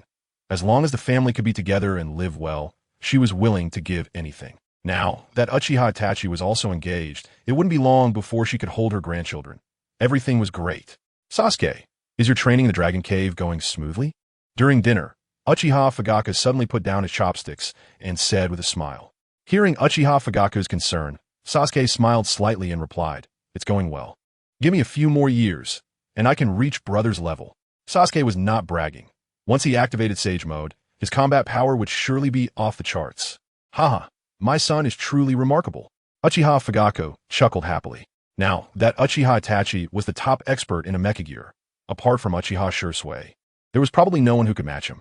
If Sasuke could also reach Uchiha Itachi's level, as their father, he would naturally feel immensely proud. But don't get too proud. You can't slack off in your training either. You must uphold the reputation of the Uchiha clan. Seeing Sasuke looking so pleased, Uchiha Fugaku said seriously, "Dad, don't worry." Sasuke nodded in agreement. "Itachi, after your engagement ceremony, accompany me to Konoha. We will jointly hold the Chunin exams." Turning his gaze to Uchiha Itachi, Uchiha Fugaku suddenly spoke. Jointly holding the Chunin exams? Upon hearing this, Sasuke was also taken aback. He remembered that in the anime, it seemed that Tsunagakure and Konoha had held a joint exam once, and at that time, Orochimaru had killed the third Hokage. "Dad, can I go with you?" Before Uchiha Itachi could respond, Sasuke jumped in first. "You want to go?" Uchiha Fugaku looked at Sasuke in confusion. Brother just got engaged. Let him spend time with his fiancée. Besides, I am more familiar with the lower ninjas who can participate in the Chunin exams, like Karen, Kin, Jirobo, and Gord. Putting down his chopsticks, Sasuke smiled as he explained. "Itachi, what do you think?" Hearing this, Uchiha Fugaku also smiled and sought Uchiha Itachi's opinion. "Since Sasuke wants to go, let him go. I could go or not." Uchiha Itachi looked at Sasuke with a loving gaze. As long as he wasn't going to do anything dangerous, he would support Sasuke. "All right then. Sasuke, get ready. Come with us then." Uchiha Fugaku thought it would be nice to take Sasuke to see the big scene and finally made the decision. "Okay." Sasuke nodded, eager to head to Konoha. "Naruto, Sakura, Kakashi-sensei, how are you all?" Boom, boom, boom. The next day, with the booming sound of fireworks ringing in the square, the engagement ceremony of Uchiha Itachi and Uchiha Izumi officially began. Uchiha Itachi was taken early to a festive room where professional wedding planners helped him get dressed. Soon, Uchiha Itachi put on a well-fitted suit, and those beside him were taken aback. Uchiha Itachi had a tall, handsome figure, defined facial features, and a slightly stern expression. His black hair was like pure jade, more exquisite than silk, giving off a sense of spiritual elegance. Walking out of the room, Uchiha Itachi entered the hall and saw Uchiha Izumi, who was also dressed in her gown. Uchiha Izumi looked stunning in her dress, with brows like painted, eyes like two autumn waters, and a beautiful face, complemented by her cool and serene demeanor, adding an air of elegance and nobility. The two gazed at each other affectionately, with only each other in their eyes. Not bad, not bad. A match made in heaven. Seeing Uchiha Itachi and Uchiha Izumi, Sasuke laughed heartily, feeling very happy. In the anime, both of their endings were quite tragic. There's no need to mention Uchiha Itachi, as everyone knows. Uchiha Izumi was killed by Obito. She happened to encounter Obito killing members of the Konoha police when she was returning home at night.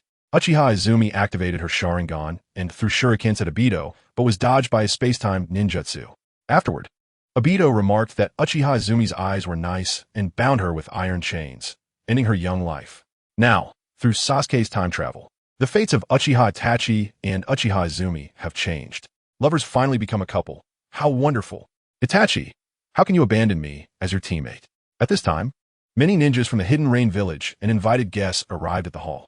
When Kisame saw Uchiha Itachi standing beside Uchiha Izumi with a big smile, he jokingly said. After joining the Hidden Rain village, Kisame formed a small team with Uchiha Itachi and Mugetsu, and their relationships were quite good. You brat, I've heard that you have a close relationship with Mugetsu. Is it getting serious? Listening to Kisame's words, Zabuza chuckled lightly. Mugetsu was a former ninja from the Hidden Mist Village, very beautiful and gentle, admiring Kisame, who also took good care of her, indicating that there was indeed a feeling beyond friendship between them. That's not true. Kisame, being teased by Zabuza, coughed awkwardly, feeling a bit embarrassed. Meanwhile, Mugetsu beside Kisame blushed and didn't know what to say. Wow, Izumine is so beautiful. I want to dress up like that and marry Sasuke in the future. Unlike other shy girls, Karen was straightforward and stared at Uchiha Izumi for a while before shouting out loud. Then Sasuke is lucky. Uchiha Shursui smiled at Sasuke. What's wrong with that? I just like Sasuke, not caring about the gazes from others. Karen pouted. Haha, this little girl is really interesting. Yes, it seems they are quite a match. Other guests were also amused by Karen's declaration. Even a third Hokage, Hiruzen Suratobi, laughed and gave Karen a few more glances. Karen's hair color reminded Hiruzen of the fourth Hokage Minato Namikaze's wife, Kushina Uzumaki. Their personalities were so similar. Laughter filled the room, and Sasuke couldn't help but roll his eyes. At his age, marriage was still a long way off. Although an engagement is not a wedding, the various etiquette involved is quite complicated.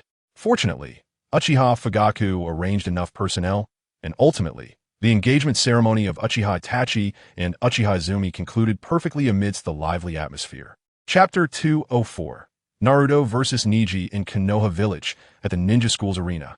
Many lower ninjas surrounded the area as the challenge-crazed Naruto was set to battle the Hyuga clan genius, Neji. Although Naruto often lost, he repeatedly challenged others, and everyone had grown accustomed to it. Neji, the last time you beat me was just luck. Let's have another match today. Naruto shouted confidently at Neji. Previously, Naruto's goal had been Sasuke, but now that Sasuke had left Konoha, Naruto could only set his sights on others. Naruto, you idiot! Sakura, looking serious, shouted angrily at Naruto's back. Naruto-kun. Hinata clasped her hands in front of her chest, looking quite worried. Her concern wasn't for her brother Neji, but for Naruto. Under the gaze of many, Neji paused for a moment, then his already gloomy face turned even colder, a mocking smile slowly escaping his lips. You a bottom feeder. No matter how hard you try, you are no match for me, Neji said with a dark look, staring at Naruto. What bottom feeder? Today I'll show you my strength. Naruto hated being called a bottom feeder. As his expression darkened, he took a step forward, his figure darting out like an arrow, and, with a punch, he unleashed a powerful blow towards Neji, accompanied by a deep explosive sound. Those around saw Naruto's ferocity and felt their hearts skip a beat. This was clearly not a friendly match. Naruto seemed intent on taking Neji down. Neji watched Naruto charge at him, but showed no signs of dodging. The advantage of their family and physical techniques was evident. He then took up a stance, ready to clash head-on with Naruto. In their taijutsu battle, neither side could gain a significant upper hand. Naruto and Neji exchanged blows, making it hard to determine a winner. Boom! This move will take you down, Rasengan. Just as Naruto's words fell, a surge of powerful chakra erupted from his palm, and in an instant, an energy sphere shot out like lightning, aimed directly at Neji's chest, not allowing him any time to react. However, facing Naruto's sudden ferocious attack, Neji's expression remained calm, letting the ferocious Rasengan come at him. Bang! Just as the Rasengan was half a foot away from Neji, its attack suddenly paused, a low sound echoing as if an invisible barrier had appeared in front of Naruto. 8 trigrams palm, heavenly spin. Neji, expressionless, looked at the shocked Naruto, showing no intention of entangling with him. He suddenly stepped forward, and an exceptionally powerful chakra surged forth, crashing into Naruto's body like a tidal wave. The 8 trigrams palm, heavenly spin was a secret technique passed down in the Hyuga clan. At the moment of being attacked, a large amount of chakra was released from the chakra points within the body, spinning in a circular motion like a top, capable of rebounding all physical attacks, serving as a form of absolute defense. Neji was born into a branch family, but he independently comprehended the reversal of heaven due to his exceptional talent. Faced with the fierce and unmatched impact from Neji, a sharp pain spread from Naruto's head, and his body was hit as if struck by a heavy hammer. He was thrown back in front of the astonished gazes of Sakura, Hinata, and the others, ultimately crashing heavily against the wall of the training ground and landing in a sorry state, immediately spitting out a mouthful of blood. Neji's attack was almost instantaneous. This was supposed to be a match without suspense. As expected, Naruto was still not up to the task. The outcome of the battle surprised many present. Looking at Naruto, who was sliding down the wall in a sorry state, Shikamaru patted his head and said softly, "Niji is still a bit cooler." Standing next to them, Ino covered her mouth and smiled, saying, "Naruto doesn't seem to have given up yet." While eating, Ding glanced at Naruto, who was slowly getting up, and said in surprise, "It's not over yet. I won't lose so easily." As soon as the voice fell, Naruto shot out again and rushed towards Niji. Seeing this guy being so persistent, Niji frowned. Just as he was about to take action again, a figure suddenly rushed out in front of him and slammed a fist hard on Naruto's head. "Sakura, what are you doing?" Naruto had circles of stars spinning around his head as he looked at Sakura speechlessly. "Naruto, are you done messing around?" Sakura, with a head full of black lines, shouted angrily. If she didn't step in to stop Naruto, who knows how badly he would be beaten. Truly Sakura. Watching from the sidelines, Rock Lee's eyes flashed, and for the first time, he recognized Sakura's volatile temper. "Sakura, Naruto, and Niji are sparring, so you shouldn't interfere." "Exactly." Some spectators shouted in dissatisfaction at Sakura's actions. "You are too much. Knowing that Naruto has lost, you still want to see him continue to get beaten up, you bunch of bastards." Hearing Sakura's words, the others turned pale and then flushed, but they didn't have the guts to confront this fierce girl. With a cold snort, they scattered. "Sakura, I'm not defeated yet." After the onlookers left, Naruto stubbornly said, "Forget it, stop bantering with me. Let's go. I'll take you to the infirmary to get some medicine." Sakura shot him a glance, not wanting to argue with that idiot Naruto. "Hee, this little injury doesn't need any medicine. I still want to continue training." Shaking his head, Naruto said with a simple smile, "Naruto, you should calm down a bit recently. I heard from Kakashi-sensei that when the third Hokage returns from the Hidden Sky Village, we will jointly hold the Chunin exams with the Hidden Sky Village, and we will have to participate too. I really can't do anything about Naruto." Sighing, Sakura suddenly spoke up. "The Hidden Heaven Village? Will Sasuke come too?" "That's great. It's been years since we last met, and I wonder if Sasuke has gotten stronger. I must train hard. I want to defeat Sasuke." After Sakura finished speaking, Naruto immediately shouted excitedly, It's uncertain whether Sasuke will come or not." Speaking of Sasuke, Sakura's pretty face turned red. Although they have been apart for several years, she has never forgotten that boy who gave her gifts and was so handsome. "Don't worry. Sasuke will definitely come. I'm going to train now." "Bye, Sakura." Waving his hand, Naruto didn't say much and immediately ran towards the training ground in the woods. "I hope so." Sakura smiled and then happily went home. Chapter 205. After the engagement ceremony of Sai and Uchiha Itachi, the third Hokage, Sarutobi Hiruzen, set off to return to Konoha Village the next day. Back in Konoha, Hiruzen Sarutobi did not take a break and immediately summoned the Jonin instructors in charge of the teams. He had already communicated with Fugaku Uchiha that a joint Chunin exam would be held in Konoha on the 15th of this month, so he needed to notify them in advance to prepare. After the meeting, Hiruzen Sarutobi specifically asked Kakashi to stay behind. "Kakashi, your class is still missing one person. Has the ninja school found someone suitable?" With his gaze fixed on Kakashi, Sarutobi Hiruzen slowly said, "Since the Chunin exams are conducted in teams of 3, Naruto and Sakura previously could not participate in the Chunin exams due to the lack of a teammate. Now that their abilities and ages have reached the standard, they definitely have to participate." Not yet." Kakashi naturally knows what Sarutobi Hiruzen said, but Sasuke's performance is so outstanding that who could possibly take his place? Moreover, Naruto and Sakura are not willing to easily accept anyone else into the team. Even though they know it's unlikely, they still hope that one day Sasuke will return to their little team. Danzo previously recommended a kid named Sai to me. I had someone evaluate him, and he seems quite good. If possible, let him join your team." Seeing Kakashi shake his head, Sarutobi Hiruzen pondered for a moment, then said, "Sai, I wonder if Naruto and Sakura can accept him." Hearing this, Kakashi couldn't help but let out a bitter laugh. "I believe you can handle it well. It is also understood that Naruto is a troublemaker." Sarutobi Hiruzen's eyebrows twitched, and then he smiled kindly at Kakashi. Yes, since the third Hokage said so, Kakashi had no choice but to agree. "Well, if there's nothing else, you can leave." Nodding in satisfaction, Sarutobi Hiruzen waved his hand and began to handle the piled-up affairs. Originally, he wanted to ask the third Hokage about Sasuke's situation, but seeing that Sarutobi Hiruzen had already started working, Kakashi gave up on that idea and slowly left the Hokage's office. "Sai, How should I explain this to Naruto? After leaving the Hokage building and walking down the street, Kakashi helplessly patted his forehead, feeling quite troubled. Forget it. Just go with the flow. After thinking for a long time without any results, Kakashi could only take out the Makeout Paradise and continue flipping through it.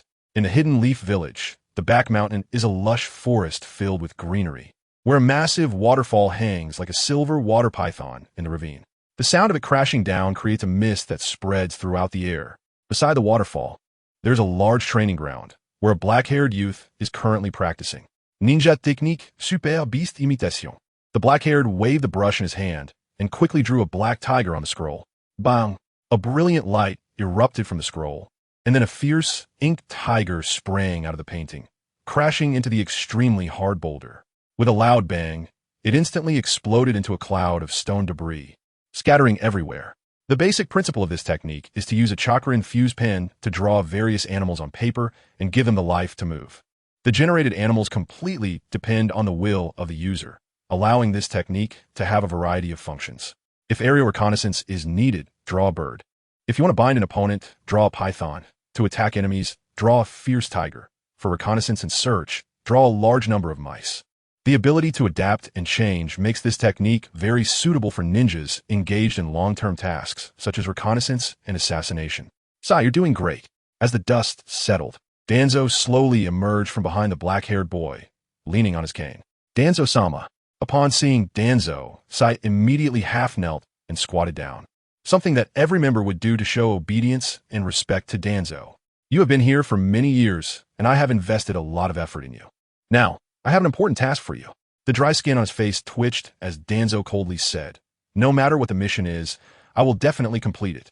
Seeing Zai's confident smile, Danzo felt a bit more at ease, nodded slightly, and then slowly said, "I want you to join Kakashi's team and monitor every move of the Nine-Tails Jinchuriki, Naruto."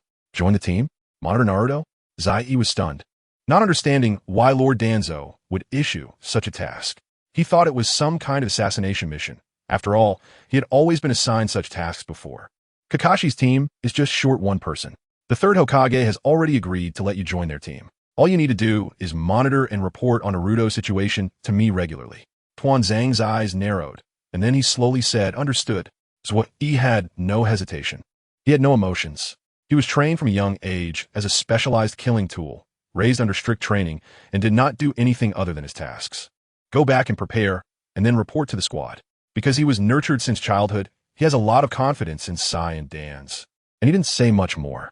Yes, with a nod, so he stood up and disappeared in front of Danzo. "Danzo, why do you want to monitor the Nine-Tails Jinchuriki?" Just after Sai left, a member of the Umbu from the Hokage emerged from the shadows of the training ground. He wore an oval-shaped mask, which was a mix of green and white. The whites of his eyes were green, and his pupils were black, with green curved stripes next to his eyes, and a forked curved stripe extending from his forehead. I need to be fully prepared for anything. After all, the Uchiha clan has the Manjiki Sharingan that can control the Nine-Tails. If a battle breaks out and they target Naruto, it would be a problem. Glancing at the Umbu member, Danzo said in a low voice, "In the ninja world, there are nine-tailed beasts, each possessing immense power, and each one is a strategic weapon for their respective ninja villages. Among these nine, the Nine-Tails is the most rebellious and can be said to be the strongest. When the Nine-Tails attacked Konoha, it nearly led to the village's destruction, so Danzo had to be on guard. As expected of the leader of Root, his thoughts are truly thorough." Danzo's meticulous thoughts left the Umbu members in admiration. "According to my intelligence, Sasuke, you will also be coming to Konoha village with Uchiha Fugaka this time. Whether you can get him will depend on your performance." Danzo narrowed his single eye, his expression as sinister as a venomous snake, and said slowly, "Rest assured, as long as you give me a hint, I will take action myself. I waited for 3 years, giving up on other excellent containers, just to wait for Sasuke." Slowly taking off the mask, Orochimaru's terrifying face was revealed. "It is said that Sasuke's eyes are good, but never mind, I've set my sights on Uchiha Fugaku's Manjiki Sharingan." At this point, a sinister smile appeared at the corner of Tuan Zhang's mouth. Chapter 206, Departing from Konoha Village. Time passed like sand, and soon the date for the Chunin exam was approaching. In the plaza of the Hidden Heaven Village, the 4 teams preparing to head to Konoha Village for the Chunin exam were already ready. Team A members, Kimimaro, Karui, and Jaegon. Team B members, Kiyotaka, Mayumi, Jirubo. Team C members, Toth, Jin, Sak. Team D members, Uchiha Tianchi, Funya, Suida. These are not all the young forces of the Hidden Heaven Village. Just a small part of them. Uchiha Fugaku was certainly not foolish enough to bring everyone along. If Konoha turned against them, the Hidden Heaven Village would suffer a heavy blow, and it would take years to recover. At the same time, accompanying Uchiha Fugaku were more than a dozen Umbu members, including Zabuza, Haku, and Sasuke, who were responsible for ensuring the safety of the Heavenly Shadow. Weasel, the Hidden Sky Village is up to you. Uchiha Fugaku, wearing the shadow hat, said heavily to Uchiha Itachi in front of countless villagers watching. Don't worry. Uchiha Itachi nodded and said, all right, let's go. With a wave of his hand, Uchiha Fugaku turned and left, followed by others who also began to depart. Brother, sister-in-law, goodbye. Uchiha Izumi waved his hand towards Uchiha Itachi, and Sasuke followed suit. Standing in place, Uchiha Itachi watched Uchiha Fugaku and Sasuke leave in a grand procession, heading towards the direction of Konoha Village under the gaze of many ninjas. I hope they return safely. Itachi Uchiha silently prayed. Leaving the village meant losing protection, and Sasuke and others could be attacked by enemies at any time. Don't worry, with Dad leading the team personally, everyone will definitely return victorious. It seemed that Uchiha Shursui understood the worries in Uchiha Itachi's heart, as he smiled and comforted him. When looking at Uchiha Izumi's sweet smile, Uchiha Itachi felt much more at ease. Itachi, you and Izumi go back. I'll take care of the other matters. After patting Uchiha Itachi's shoulder, Uchiha Shursui turned his head and said in a firm voice, everyone, keep your eyes sharp. If there's the slightest disturbance, raise the alarm immediately. No suspicious individuals are allowed to enter the village. Yes. Hearing Uchiha Shursui's shout, the surrounding area was filled with numerous responses. The shuriken, glinting with a cold light under the sunlight, shone brightly, and the entire Hidden Rain village had entered a state of alert. It seems that the Heavenly Shadow's trip this time may be a one-way journey. Just after Uchiha Fugaku and the others set off, a figure with an aloe vera-shaped hood slowly emerged from behind a large tree trunk, and beside him stood a man wearing a whirlpool mask. It's not necessarily a bad thing. At least Sasuke can grow quickly again. With his arms crossed over his chest, the masked man said in a deep voice, you seem very concerned about that little guy, Sasuke. The aloe vera hood cracked open, and the black and white figure mockingly said, Sasuke, he resembles me when I was young, immersed in the world of his ideals. Look at this hidden sky village. It's what he worked hard to create. But one day he will understand that these efforts are meaningless. After the words were spoken, the figure of the masked man slowly disappeared into the void. Let's wait for the good show. Haihei let out a chilling laugh. Then the aloe vera-shaped hood closed and swayed as it disappeared into the tree trunk. As the most powerful ninja village in the ninja world, the buildings in Konoha Village are diverse. There are ultramodern skyscrapers, ancient-style temples, and strangely built houses on the mountains. In addition, there are many trees in Konoha Village, which from a distance look less like a village and more like a vast green forest. Although there are many tall buildings and beautiful structures in Konoha Village, the most beloved spot is still the Konoha Food Street, where the food tastes absolutely amazing. At this moment outside a dumpling shop, Kakashi is waiting for the dumplings while seriously flipping through Intimate Paradise. Kakashi-sensei, I've finally found you. Seeing Kakashi, Naruto hurriedly approached him. Naruto, is there something wrong? Knowing Naruto's purpose, Kakashi still put away the affectionate tone and asked softly, Kakashi-sensei, let that guy Sai go. I don't like him. Sakura hates him too. Naruto shouted loudly, being straightforward. Sai just joined our team. We should give him an adjustment period, right? Kakashi smiled slightly at Naruto and advised, we should at least give him some time. No need for an adjustment period. This guy is too fake, like a robot without feelings. Being around him is driving me crazy. Shaking his head, Naruto was very impatient. Seeing Naruto like this, Kakashi pondered for a moment and then said softly, have you really tried to understand Sai? His experiences are worse than yours. Worse than mine? Naruto was taken aback. Sai's parents died early, and he was taken in by Root. In Root, Sai was raised as a special tool for assassination and underwent strict training without any companions. Kakashi nodded and recounted Sai's past. Now that Sai has joined our team, he has you and Sakura as companions. If you abandon him now, it will be a huge blow to him. But after listening to Kakashi's story, Naruto began to change his mind. He remembered how he was also distanced from many of his peers in Konoha, and he understood that pain. Naruto, Sasuke has already left our team. Even if Sai can't replace Sasuke, At least now he is your companion. We shouldn't abandon or give up on any of our teammates. Placing a hand on Naruto's shoulder, Kakashi delivered the final blow with his words. Kakashi-sensei, I understand. I will try my best to get along with Sai. After Kakashi's guidance, Naruto's prejudice against Sai diminished. The Chunin exams are about to start, so I hope the three of you can cooperate well and advance to Chunin together. Kakashi smiled at Naruto, having successfully completed the task assigned by the third Hokage. Don't worry, Kakashi-sensei. I will definitely become a Chunin. With burning eyes and a clenched fist, Naruto returned to his pumped-up state. All right, today the teacher is treating. Just tell the owner what you want. Kakashi was very happy, chatting while taking out his favorite food, the intimate paradise. Thank you, Kakashi-sensei. Then I won't hold back. Owner, bring me 30 beef meatballs and 50 tricolored dumplings to go. I want to take them to Sakura. Smack after Naruto's words fell, Kakashi's hand trembled, and even his beloved intimate paradise fell to the ground. Chapter 207. Back to Konoha at the border of the land of heaven and the land of fire. In the dim forest, towering trees stood tall, and yellowed leaves covered the ground. Deep within the thick leaves, shadows flickered, filled with danger. On the path through the forest, a team of dozens was hurrying along. Sasuke, do you think the Chunin exams in Konoha are the same as ours in the land of heaven? Walking alongside Sasuke, Karen suddenly asked. G.Y. Tamaru, Kimimaro, and others perked up their ears to listen closely because they knew Sasuke had spent time in Konoha and would surely know. Sasuke hesitated for a moment. In fact, he hadn't participated in the Konoha exams, but he had watched the anime and knew the general content. The Chunin exams in Konoha have 3 tests. The other 2 tests require combat, which is nothing special. However, the first test assesses the lower ninja's investigative or basic skills, and they will pose several difficult questions. Reflecting on the scenes from the anime, Sasuke slowly spoke. What if we can't answer those difficult questions? Jirby scratched his head, looking a bit worried. He had no problem with combat, but his learning ability was rather poor. That doesn't matter. They will plant a few Chunin who know the answers among you. And you just need to use your means to copy the answers. Remembering how he used his Sharingan to mimic others' writing in the Chunin exams in the anime.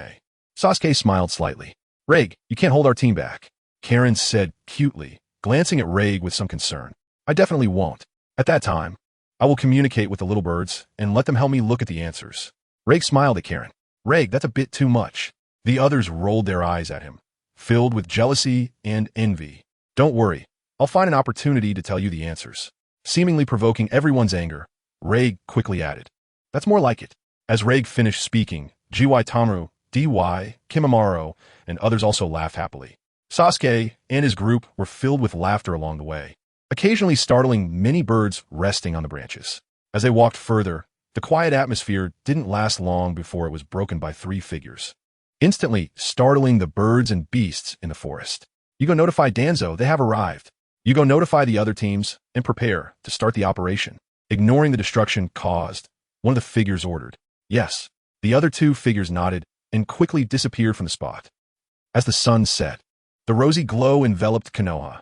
At Sakura's house, she was getting dressed up because Sasuke was about to arrive in Konoha. After 3 years, Sakura wanted to present her most beautiful self. Sasuke, we're going to meet again. After admiring herself in the mirror, she picked up the Sasuke doll that he had given her and said happily, I'm off. After placing the Sasuke doll properly, Sakura quickly left her room and her house. Sakura's slender figure lightly jumped over the ditches by the roadside, her hair flowing, full of youthful vitality, occasionally attracting appreciative glances for passersby. She skillfully crossed through the streets. But just as she turned the corner again, her footsteps suddenly stopped, and she raised her beautiful eyes to look ahead. There, she saw Sai leaning against the wall, and Naruto seemed to be persuading him about something. Naruto, Sai, what are you doing here? Walking over, Sakura asked in confusion. Sakura, you came at the right time. Isn't Sasuke coming? I'm planning to meet him at the village entrance, but Sai insists on coming with me to get to know Sasuke. Seeing Sakura looking so beautiful today, Naruto's eyes lit up, and he explained loudly. That's fine, just bring Sai along. Let's go together. Sakura smiled sweetly, her eyes sparkling. Thank you. I've been hearing you both talk about how great Sasuke is. I really want to meet him. After hearing Sakura's words, Sai's face showed a bit more excitement. And then he responded calmly. Let's go.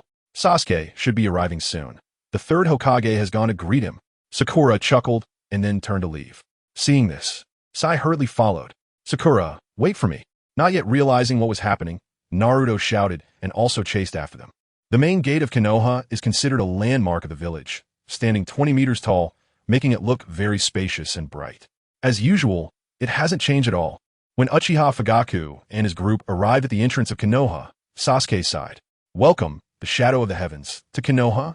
Since Uchiha Fugaku had waited for him at the gate during their previous visit to the Hidden Heaven village, this time, Sarutobi Hiruzen also brought a group of people to personally welcome Uchiha Fugaku. Third Hokage. Seeing this, Uchiha Fugaku hurriedly stepped forward to greet him. Sasuke quickly followed suit, scanning the area behind Sarutobi Hiruzen, and then froze as he spotted some familiar figures: Naruto, Sakura, and Kakashi. Sakura also noticed Sasuke, and a look of joy appeared in her beautiful eyes as she playfully blinked at him shyly. "Sasuke, long time no see." Without any hesitation, Naruto rushed over to greet Sasuke first. "Naruto, it seems you've gotten much stronger." After 3 years apart, Sasuke could indeed feel the change in Naruto's aura. He said with a smile, "Of course. Now in Konoha, apart from a few old geezers, there aren't many who can match me." Naruto boasted without shame. "Sasuke, if you don't believe it, let's compete right now. You might not know how much I've improved in other villages." Seeing Sasuke smile at him, Naruto thought Sasuke didn't believe in his strength and tried to drag him to the arena. "Let's talk about that later. I haven't greeted Sakura and Kakashi-sensei yet." Naruto's eagerness was somewhat helpless. Upon seeing Sakura and Kakashi approaching, Sasuke quietly said, "Sasuke, you've grown quite a bit." Kakashi squinted his eyes, looking at Sasuke with a light chuckle.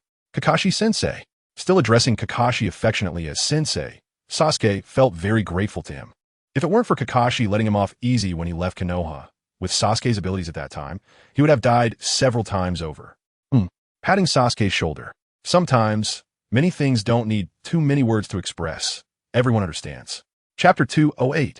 Elite Jonin. "Sakura, long time no see. You've become even more beautiful." After greeting Kakashi, Sasuke smiled at Sakura. "Sasuke." When Sasuke said this, Sakura seemed like a long-lost couple, momentarily at a loss for words. "Hey, don't think you can get close to Sasuke just by talking." Seeing Sakura's affectionate look, Ino couldn't help but speak up, dissatisfied. "Who are you?" "I'm talking to Sasuke." "What does it have to do with you?" Upon seeing Ino, Sakura, suspecting her to be a rival for Sasuke's affection, became angry and shouted, "I'm Ino. I'm Sasuke's most important companion." Confidently stepping forward, Ino stood in front of Sasuke and retorted, "Don't talk nonsense, I am." Staring fiercely at Ino, Sakura was not willing to back down and clench her small fists, shouting, "Hey, Sasuke is now a ninja from the Hidden Heaven village. So what?" The battle between women is fierce. Ino and Sakura began to argue over Sasuke, each refusing to back down. "Sasuke, hurry and mediate." Naturally, Sasuke couldn't handle the situation. Lightly coughing, he said, "If I get involved now, it will be even more troublesome." Sasuke shot a fierce glare at Jirubo, thinking that this guy really knows which pot to not open. Jirubo chuckled, realizing that Sasuke is quite popular, as girls seem to like him wherever he goes. "Hello, I'm Sai, currently a member of Kakashi's team." Just as Sasuke felt awkward and at a loss, a smiling short-haired boy walked over. "Hello." Sasuke, of course, knew about Sai and quickly replied, "I've often heard Naruto and Sakura mention you. If we have the chance during the Chunin exams, let's have a match." Sai's expression was calm, but there was a fighting spirit flowing deep in his eyes. "Sorry, my mission this time is to guard the shadow of the heavens, not to participate in the Chunin exams." With a slight smile, Sasuke casually responded, "Sasuke is our elite Jonin from the Hidden Heaven village. How could he still participate in the Chunin exams?" Just as I was about to say it was a pity, Gato added from behind. Upon hearing Gato's voice, the ninjas from Konoha were shocked by this statement. Their gazes were filled with astonishment as they looked at Sasuke. No one expected that this boy from the Uchiha clan, who had left Konoha, could achieve such a level. How is that possible? Sai's pupils also shrank at this moment. He originally thought Sasuke was just a genius relying on his Sharingan like Hyuga, but he didn't expect Sasuke to become an elite Jonin at such a young age. What does it mean to be an elite Jonin? They are the backbone of a ninja village, standing at the top of the ninja corps with their exceptional intelligence, kindness, and courage. They can demonstrate outstanding ninjutsu, jinjutsu, and taijutsu on the battlefield, instilling fear and awe in their opponents. In addition to leadership abilities, they are expected to excel in ninjutsu and analytical skills, making them versatile ninjas. Sasuke is already an elite Jonin. Naruto was dumbfounded. He thought after training hard for 3 years, he could surpass Sasuke, but the gap seemed to be widening. Now you know how amazing my Sasuke is, right? You don't deserve him. Seeing Sakura also shocked into silence, Ino made a face. Who said that? I'll work hard too. I will definitely be worthy of Sasuke. Sakura refused to back down, determined to follow in his footsteps, no matter how strong Sasuke was. Indeed, Sasuke is still so talented. Similarly, Kakashi stared at Sasuke, secretly sighing. As for the reactions of others, Uchiha Fugaku, as a father, was naturally very proud. Sasuke being an elite jonin was something he personally awarded. There was no personal feeling involved, it was truly because Sasuke's abilities had reached that level, allowing him to become an elite jonin of the Hidden Heaven Village. The Chunin exams will officially start tomorrow. The Shadow of the Heavens should go rest. Glancing at Sasuke, the third Hokage, Sarutobi Hiruzen, was not overly shocked.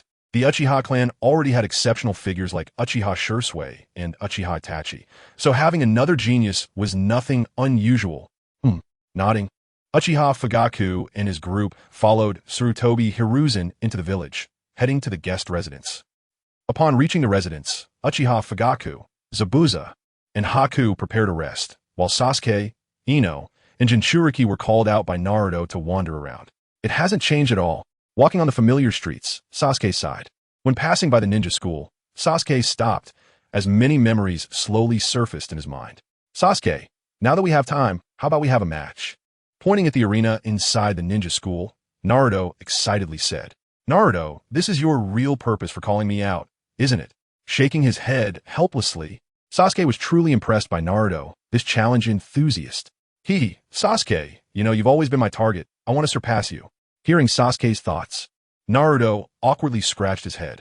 Hey, Naruto, Sasuke just arrived in the village and is very tired. Don't do this now. Sakura said to Naruto with concern for Sasuke. It's okay. Since Naruto wants to move around, let me take Sasuke's place. After Sakura's words, the large figure of Jirobo approached with a smile. That's fine. After I knock you down, I can continue to challenge Sasuke. Glancing at Jirobo, Naruto thought for a moment. As long as he could fight, it didn't matter who it was, and he nodded in agreement. The others quieted down, and then their gazes unanimously turned to Sasuke. As long as Sasuke agreed, they could see a spectacular showdown. Jirobo, don't use cursed seal power. Patting Jirobo's shoulder, Sasuke tacitly approved Jirobo to fight Naruto in his place. Don't worry, he's Sasuke's friend. I won't go easy on him. Jirobo smiled at Sasuke. Sasuke nodded, but there was still a look of concern in his eyes.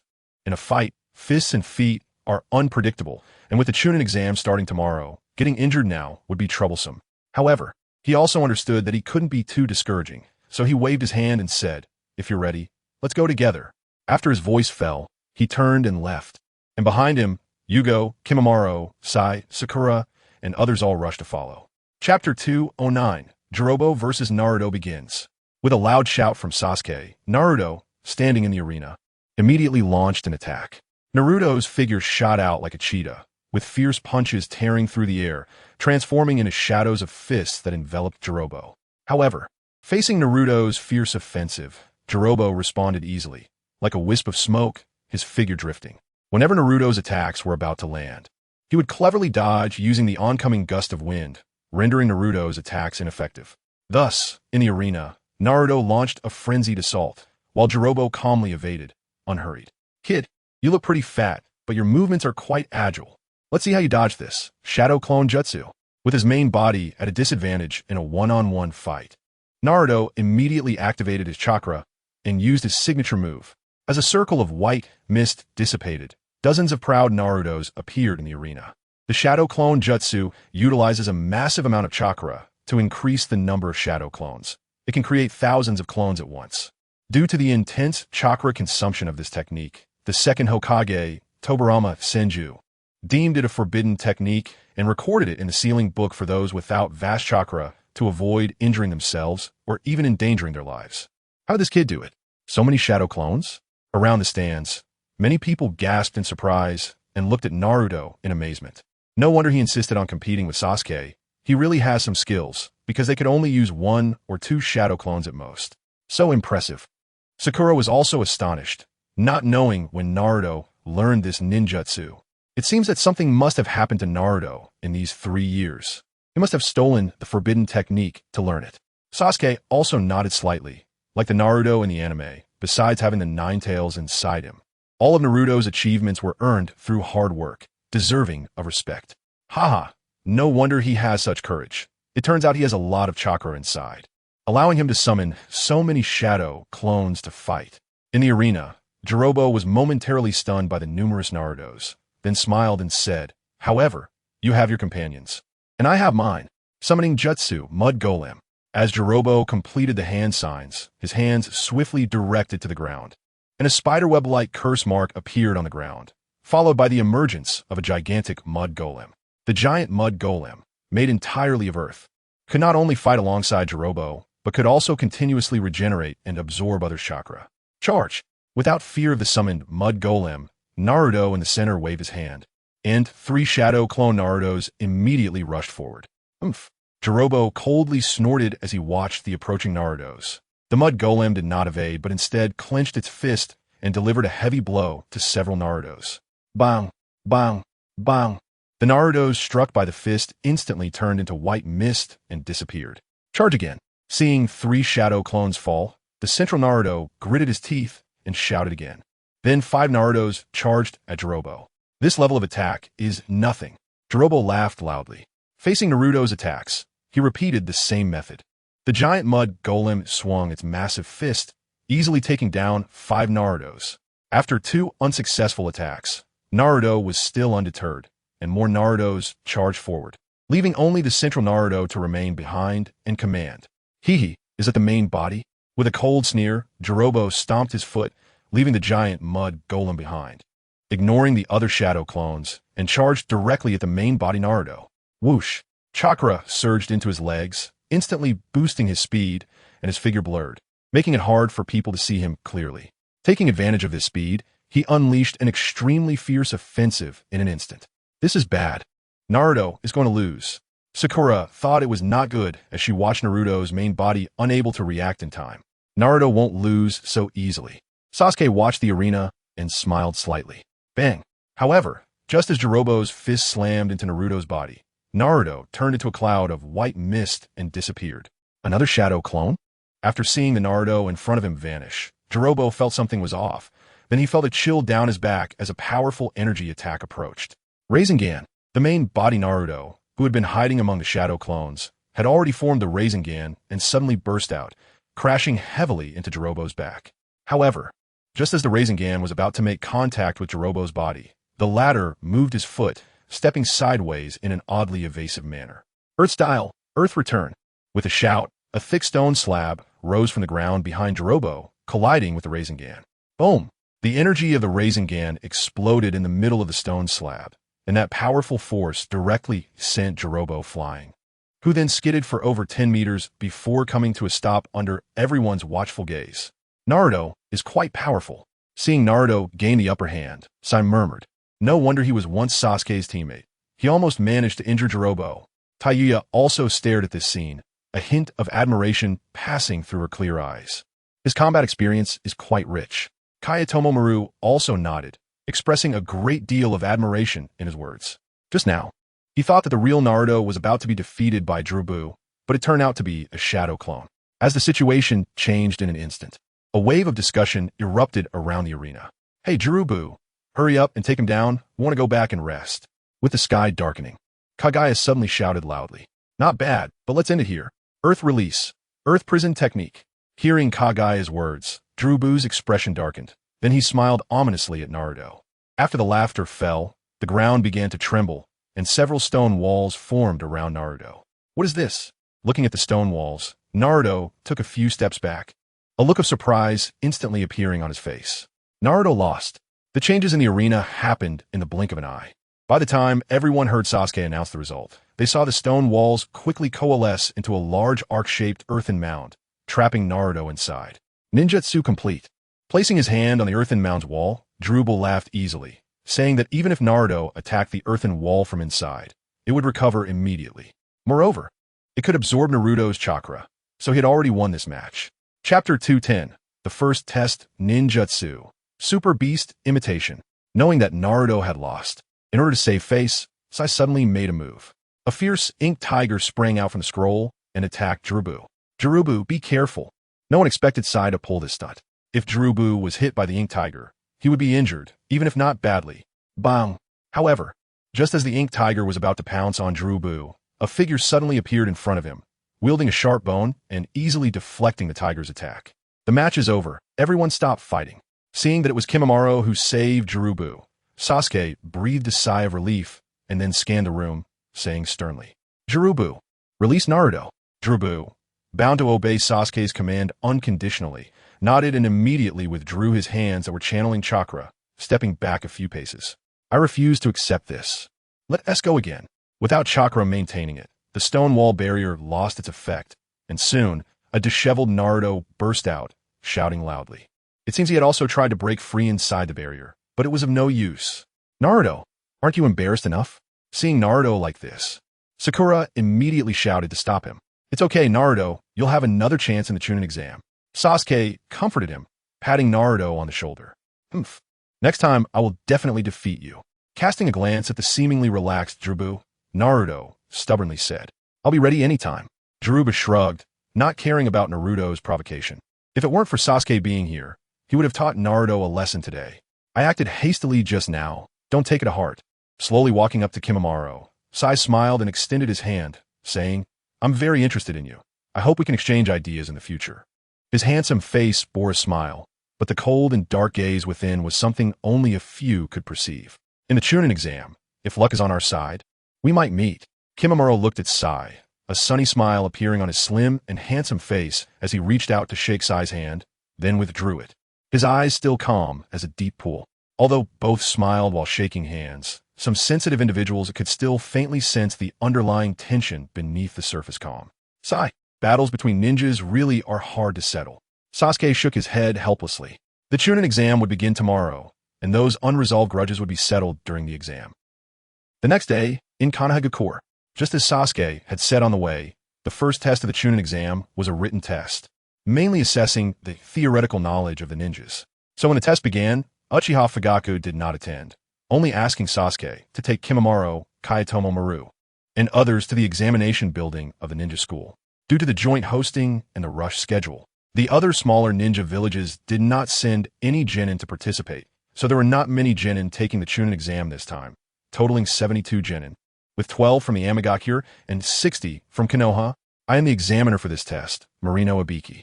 No cheating allowed. If I catch you, you will be disqualified from the Chunin exam."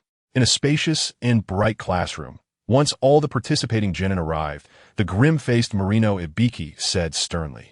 Wearing a ninja hat, his face was covered with scars left from torturous interrogations by enemies. Today, he wore the vest of the Konoha interrogation department with a black cloak over it, which made people feel fearful just by looking at him. The exam begins. With the time for the test set, without further ado, Marino Ibiki ordered his subordinates to distribute the prepared test papers. "What is this question? I can't do any of them. What now? I'm done for. I'm going to be eliminated." When the genin from Konoha saw the questions on the test paper, a chorus of painful wails erupted in the classroom because the questions were far beyond their level, and they couldn't answer any of them. Hehe, just as Sasuke said. In contrast, the ninjas from Amigakure looked relaxed, as they already knew the questions would be difficult. To answer, they could only copy the answers from the hidden Chunin without being discovered, so they began to look for targets.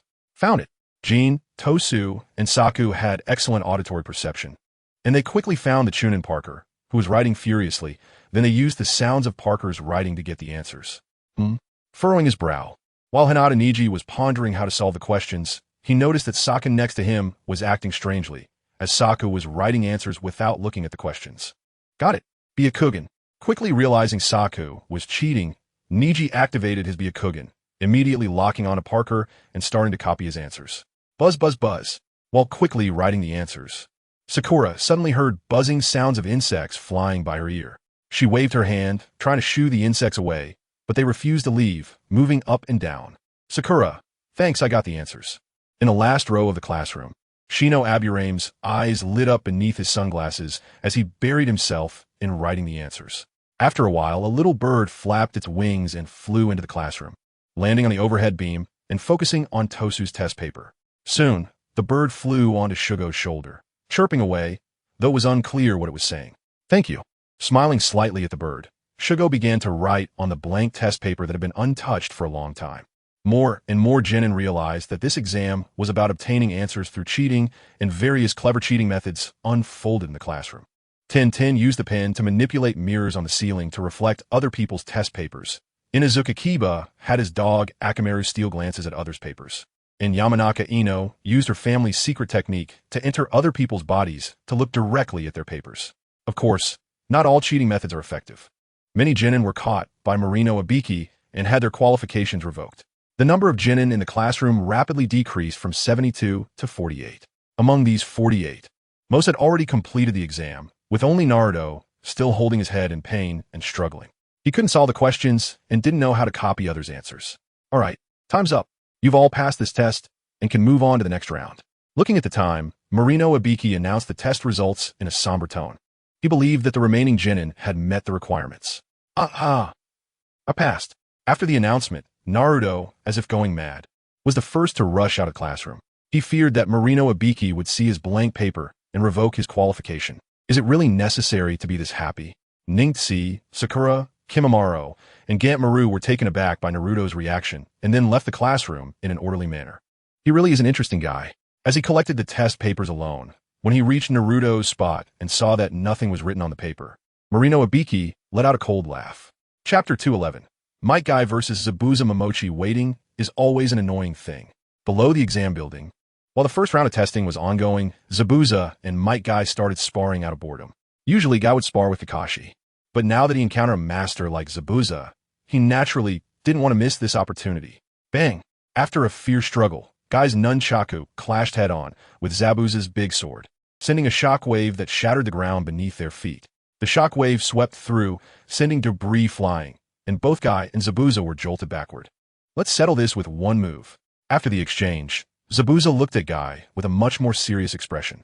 No matter what, the latter's displayed strength had surprised him.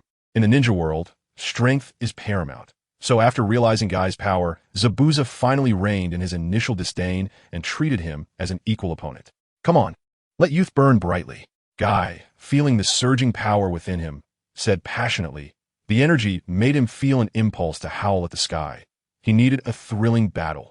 Zabuza snorted coldly, chakra starting to gather in his throat as he began to form hand seals. Water release, great water dragon technique. Just as he completed the seals, a torrent of water erupted from Zabuza's mouth, quickly coalescing into a massive water dragon. The dragon's eyes suddenly burst forth with incredible sharpness. As if it had a life of its own, waves of energy rippling outward. Come on!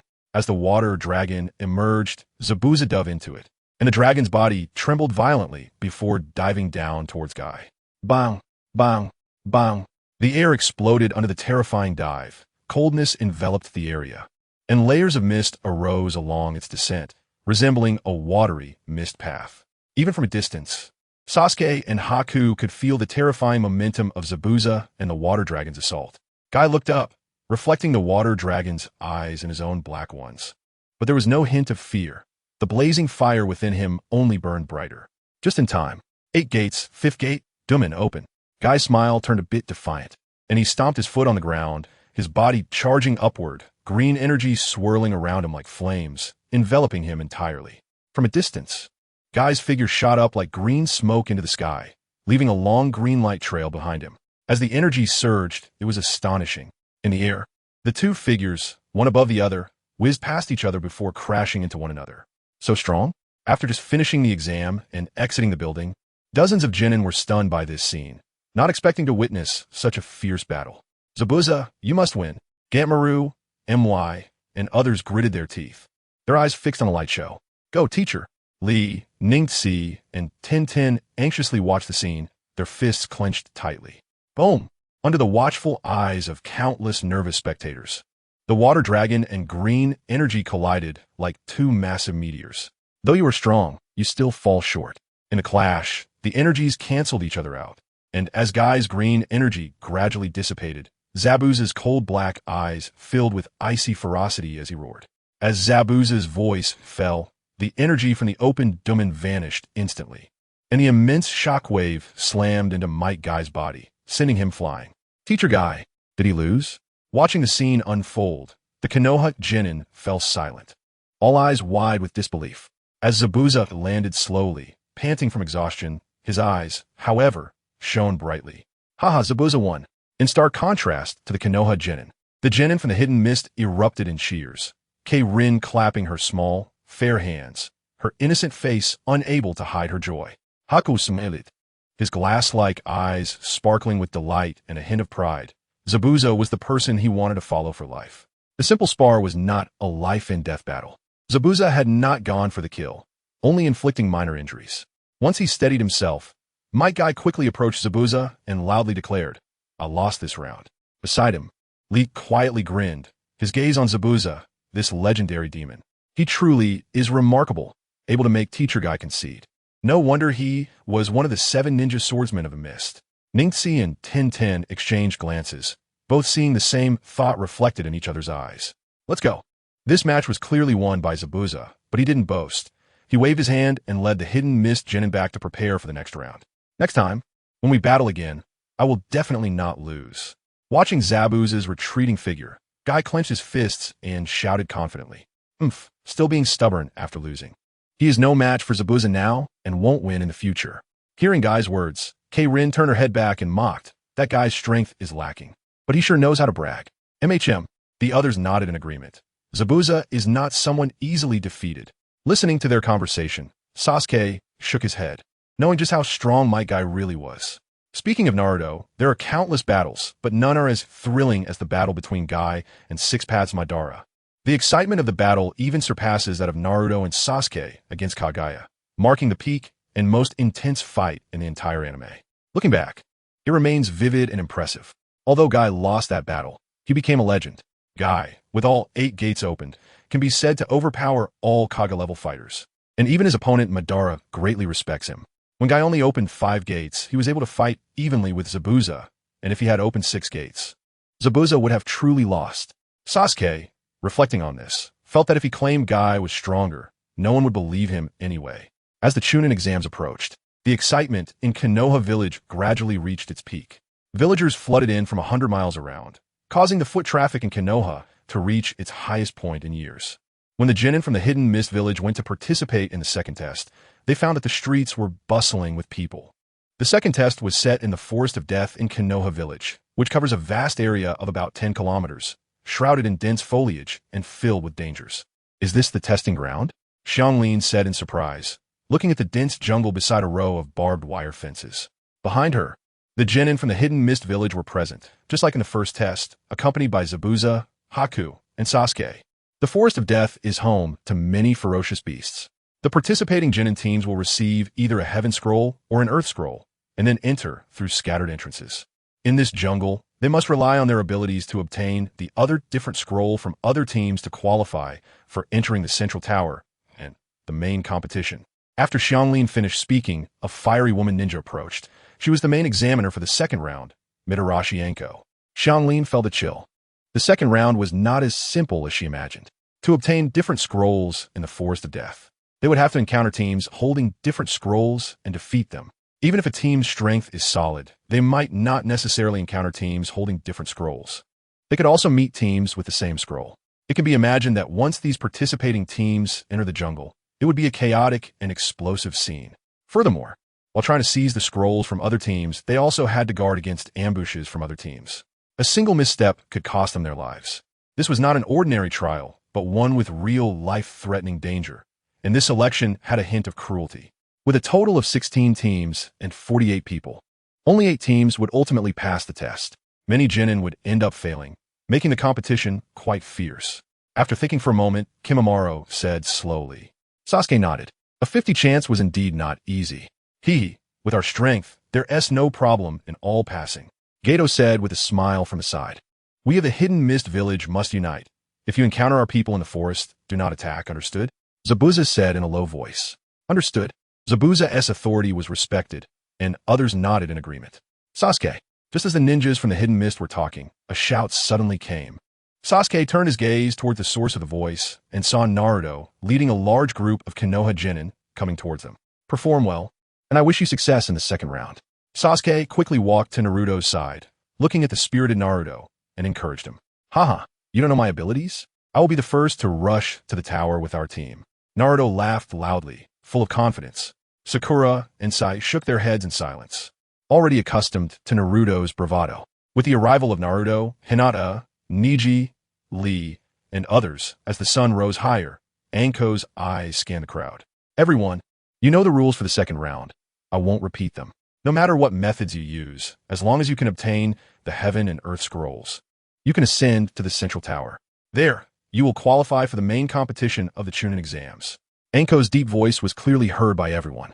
Then, several assistants walked over to start distributing the scrolls to each team. The scrolls have been distributed. Next, follow my assistants through different entrances into the Forest of Death. The second round officially begins. After confirming with the assistants, Anko announced loudly. As the captain, Kimimaro immediately placed the sealed scroll into his pocket. Be careful, and take good care of Xianglin.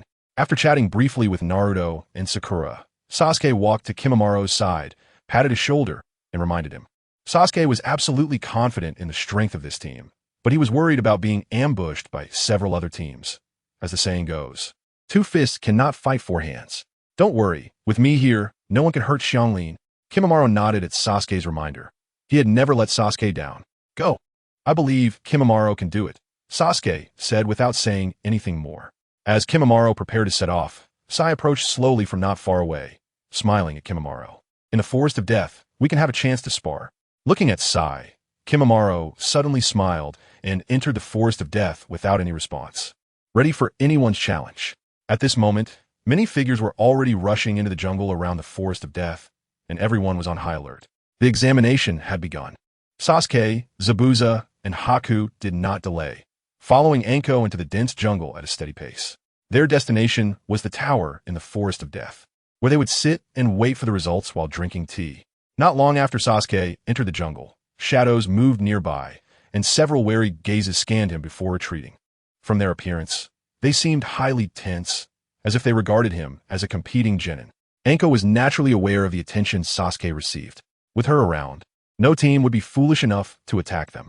Sasuke, I didn't expect you to become a jonin at such a young age. Your growth is truly astonishing. But thinking about how a child of Sasuke's age should be participating in the Chunin exams like other genin, Anko suddenly sighed. Just lucky. Sometimes being too outstanding can attract too much attention. Sasuke smiled and did not elaborate further. Feeling bored as Sasuke remained silent, Anko could only continue leading the way. Chapter 213. Competing for the scrolls, the once calm Death Forest was clearly stirred up by the sudden influx of people, with the sounds of beasts roaring continuously. In the distance, there seemed to be some panicked cries, indicating that some unfortunate individuals had encountered strong teams. Junmaru, along with Shugo and Kyuka, did not let these various factors interrupt their pace. They maintained a steady speed towards the center of the tall building. It was only after a few minutes that someone appeared in front of them, prompting him to stop and look curiously at the 3 figures ahead. The 3 individuals were lower ninjas from Konohagakure, appearing to be of similar age to Junmaru. They were robust, with yellow hair, creating quite a visual impact. Hand over the scroll. Among the 3, a dark-skinned boy stared at Junmaru. As he spoke, his 2 companions skillfully spread out to surround Junmaru, Shugo, and Kyuka. Looking at these 3 who had delivered themselves right to him, Junmaru couldn't help but chuckle and shook his head, stepping forward, but showing no intention of pulling out the scroll. Get them. Seeing Junmaru's actions, the 3's expressions darkened, and at the same time, they drew out their kunai and lunged fiercely at Junmaru. Junmaru, let me handle this. Just as Junmaru was about to take action, Shugo stepped forward. Although the 3 had the numerical advantage, it posed no threat to Shugo at all. With his current strength, dealing with these 3 was a matter of seconds. And within just a few moments, the previously fierce trio lay on the ground, howling in agony. With a smile on her face, Kyuka retrieved the scroll from the team leader among the 3 and raised her hand, laughing. Thanks. Damn it, how is this a heaven scroll? Upon opening the scroll and finding a character for heaven in the center, Kyuka immediately complained. It's fine, this is just the beginning. Junmaru comforted with a smile. Put the scroll away. If we encounter a team from our village, let us see if they want it. With a cold snort, Kyuka stowed the scroll. After that, Kyuka, Junmaru, and Shugo leisurely walked past the 3, continuing deeper into the forest, leaving the trio on the ground with bitter expressions, not expecting that their first move would encounter such a hard obstacle. After the previous team blocked their way, Junmaru's team continued to encounter other unfortunate teams wanting to take action against them. Although these teams were stronger than the first, they were merely easy pickings. Before long, Jummaru's team had collected both the Heaven and Earth Scrolls. They wasted no time and headed straight for the tall building in the Death Forest. As long as they handed the scrolls to Mitarashi Anko, they would be assured of passing the exam. As time passed, fierce battles erupted in the Death Forest. Some teams that had just obtained scrolls were immediately robbed of them by others using ninjutsu. Some teams specifically intercepted others on their way to the tall building, thus avoiding a lot of trouble. We VE got the Heaven and Earth Scrolls. We can successfully advance. In the jungle, Naruto shouted excitedly under a large tree, having just defeated a team and lucked into obtaining the scroll they wanted. Although it took a bit of time, it's finally over, Sasuke said with a smile. Don't let your guard down. If we don't submit the scrolls, it doesn't count as a success. Sakura glanced around and reminded softly, what is there to fear? Who would dare steal our scrolls? Just as Naruto scoffed, a thicket suddenly rustled, and a kunai shot towards him. The kunai flew. But just as it came within a few feet of Naruto, a vigilant Sakura swiftly reached out and caught it in her hand, then threw it back towards the direction of the thicket. The kunai shot into the thicket, and 3 agile figures sprang out, landing on a tree trunk. Greedily staring at Naruto, Sakura, and Sasuke. Ninja from the Hidden Sound Village. I know you, Sakujin, and Tosu. Sasuke raised his eyes and slowly said. Having worked in a route before, Sasuke had developed a habit of studying information. He had carefully researched and memorized the appearances of all the lower ninjas participating in the Chunin exam. Impressive, you've actually seen our Hidden Sound Village's intel. A low voice came from Tosu, whose entire head was wrapped in bandages, revealing only his left eye. He wore a long, broom-like cloak, making him look quite terrifying. Hunchback, what do you want? Naruto shouted loudly, glaring at Tosu. What do you think? Of course, we want the scrolls in your hands. Hearing Naruto call him a hunchback, Tosu's gaze sharpened, and he unleashed a piercing sonic wave attack at Naruto, using the multi-hole armor on his right hand. Naruto, get away! Sensing that Tosu's sonic wave attack was no ordinary attack, Sasuke immediately pushed Naruto away from the spot. Thud thud. Naruto, slightly unsteady, suddenly turned around. His eyes filled with shock as he stared at the earlier position, exclaiming, how is that possible? Boom! With a loud explosion, a hole was blown in the spot where Naruto had just stood. The sudden attack shocked Naruto, but he had no time to be stunned. As Saku beside Tosu let out a cold laugh, heavily stomping on the tree trunk and launching a punch down at Naruto from above. The fierce wind ripping through the air with a whooshing sound. If you attack first, don't blame me for being rude. Originally, Naruto wanted to give Sasuke some face since he was also a ninja from the Hidden Sound Village, but they wanted to steal his scroll, so he definitely wouldn't agree. He surged forward to engage Saku in battle. Naruto, be careful. From the tree trunk, Tosu was preparing to attack Naruto again. Sakura, seeing this scene, changed her expression and shouted urgently, take care of yourself first. However, just as Sakura finished speaking, a figure with long black hair, Jean, landed in front of her. Jean wore a gray and black outfit with an olive green, sleeveless top, looking very charming. Come on, no matter what. I want to let you harm my companions. Drawing out a sharp kunai, Sakura fearlessly faced Jean and said, is that so? Hee. Then I'll have to see what you're capable of. Upon hearing this, Jean took out a golden bell and grinned sinisterly. Chapter 214, Jinjutsu Bell, Sound 1000 books locked on. Standing on the tree trunk, Tosu found a good angle and prepared to attack Naruto with sound waves. Super Beast Imitation, Eagle Hunt. However, just as Tosu activated his technique, several ink eagles charged forward. What is this? Experiencing this ninjutsu for the first time, Tosu was startled and quickly abandoned his attack, starting to dodge. Even though we gathered the scrolls, I don't mind collecting another set. In midair, Sasuke sat atop a giant ink eagle, staring at the dodging Tosu, and spoke in a low voice. Then let us see your abilities. After TOS successfully dodged the ink eagle's attack, he began to leap around the surrounding tree trunks, preparing to counterattack Sai. At this moment, Naruto was completely focused on his battle with Sak, without a hint of distraction towards Sakura's fight with Sai. Bang! Another fierce clash occurred, and both Naruto and Sak staggered back a few steps. Naruto stomped his foot on the ground, forcibly stabilizing his body, his gaze fixed on Sak like a venomous wolf. And suddenly, a strong chakra fluctuation flickered on his right palm. In that moment, Sak could sense that Naruto seemed to be condensing all the chakra within him into his palm. As Naruto's chakra surged wildly, the glow grew more intense. eventually transforming into a swirling orb of light that rolled frantically in his palm. Whoosh! Naruto dashed forward quickly, the orb flashing in his palm, and as it sliced through the air, it emitted a sizzling sound. One could imagine that if this palm struck a person, it would either kill or severely injure them. Rasengan. Naruto stomped the ground, leaping high above Sak, his face twisting into a grimace at that moment. Who? Sak looked up at the rapidly enlarging figure in his vision, exhaling lightly, his expression still calm and composed, while the chakra within him began to flow. Air/wave. When the chakra reached the point where he could activate a jutsu, Sak suddenly shouted, and the wind-hole device on his arm activated. This device expelled 100 air pressure and 0 ultrasonic waves. An invisible attack controlled by chakra pressure could also be used to rebound the opponent's attack. The air/wave quickly condensed and collided heavily with Naruto, who was leaping down from above. Boom! A powerful chakra wave erupted in the area, and a fierce gust of wind raged like a storm. Naruto's figure flew back like a kite with its string cut, crashing heavily to the ground, blood gushing from his mouth. Naruto! When Sakura's gaze focused on the fallen face, she cried out in horror, her face pale. Ding ding ding, just as Sakura shouted, the sound of bells rang in her ears. I told you long ago, take care of yourself first. Jinjutsu, bell, sound 1,000 books. Taking out sharp shuriken, Jean said in a low voice. Turning her head, when Sakura saw Jean, she noticed that there were already a dozen figures beside him. This was Jin's unique ninjutsu, using the jinjutsu of bell sounds to create illusions, making the opponent see multiple afterimages, and then both the main body and the afterimages would throw large numbers of shuriken to kill the opponent. How could there be so many figures? Trying to calm the storm in her heart, Sakura's little hands trembled nervously. You don't know which one to attack, right? Then let me make my move. Jin's pride grew with Sakura's shock, and then both his main body and the afterimages threw many sharp, elongated shuriken. Whoosh whoosh whoosh.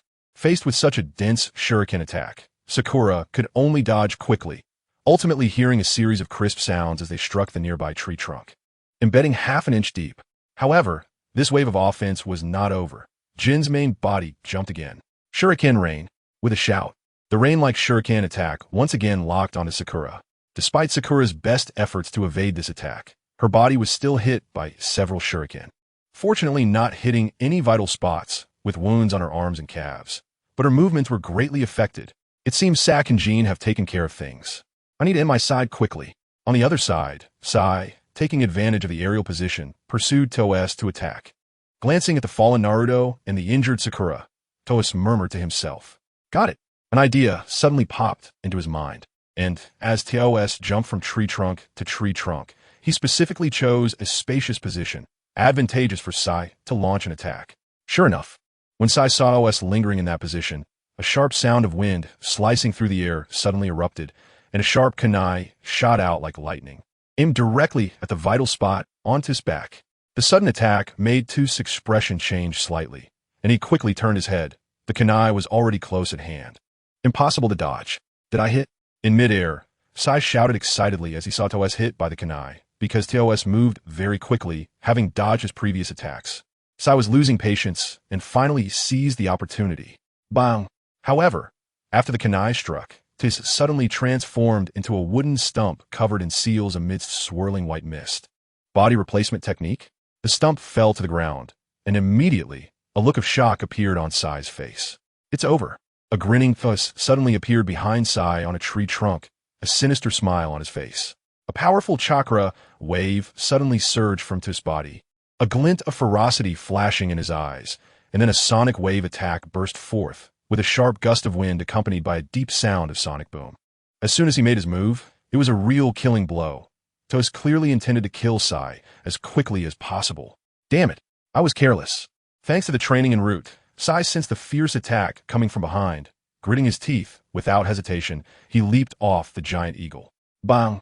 The sonic wave attack exploded brilliantly at Sai's location, and immediately, the nearby hard tree trunk exploded into a cloud of wood chips, flying apart. Clumsily landing on the ground, Sai covered his wound and cried out in pain. Even though he reacted quickly, he was still caught by To's strongest strike. Hee, you really are strong. You can't be killed this easily.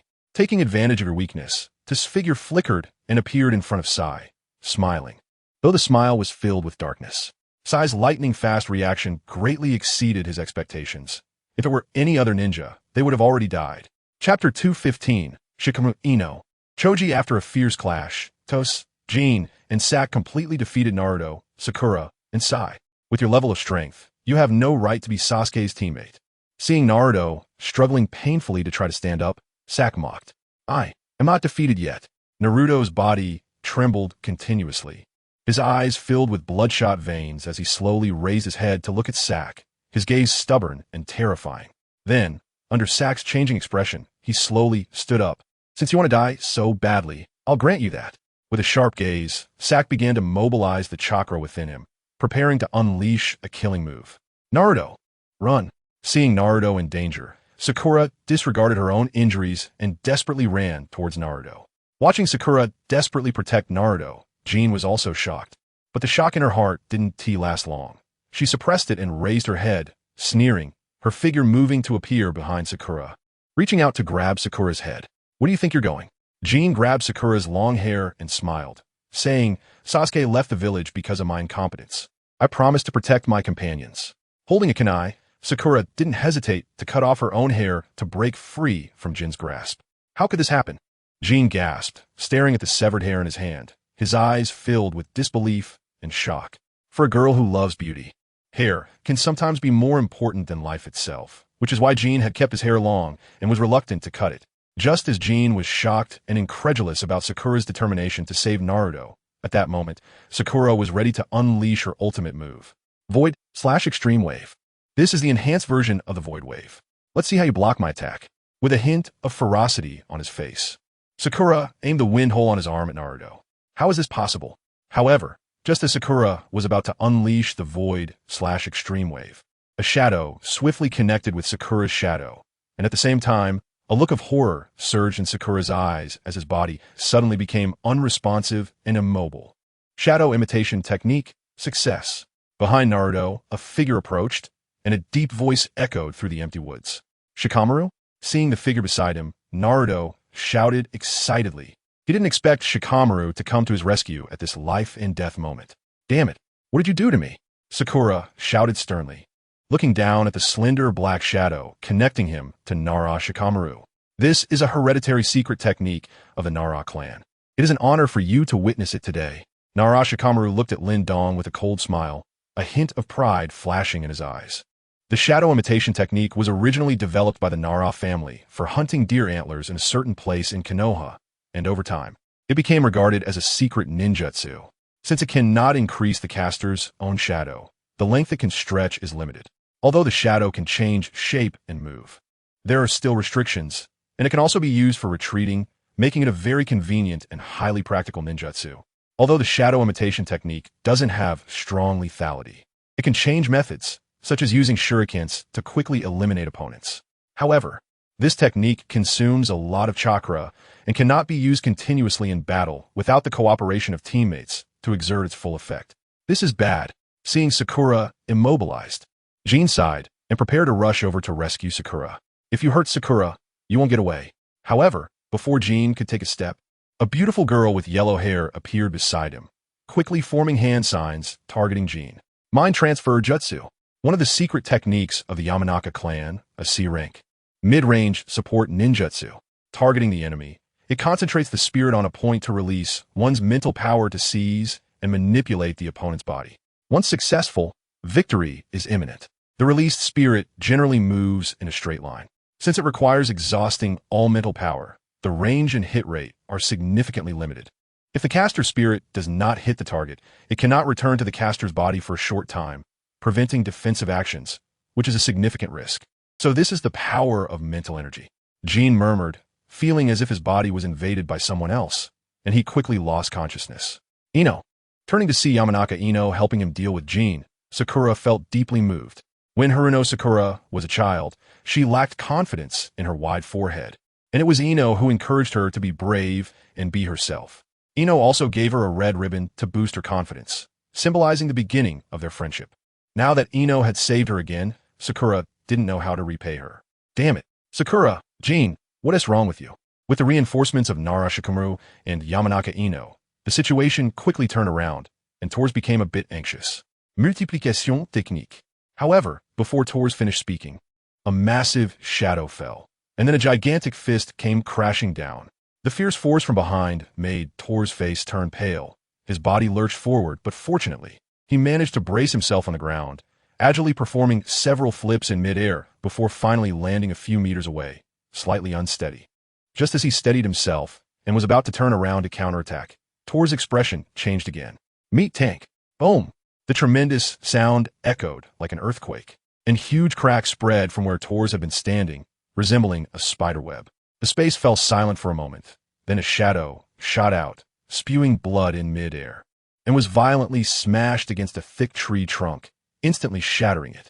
In the forest, as the breeze blew, the dust gradually settled, revealing a massive figure. Choji.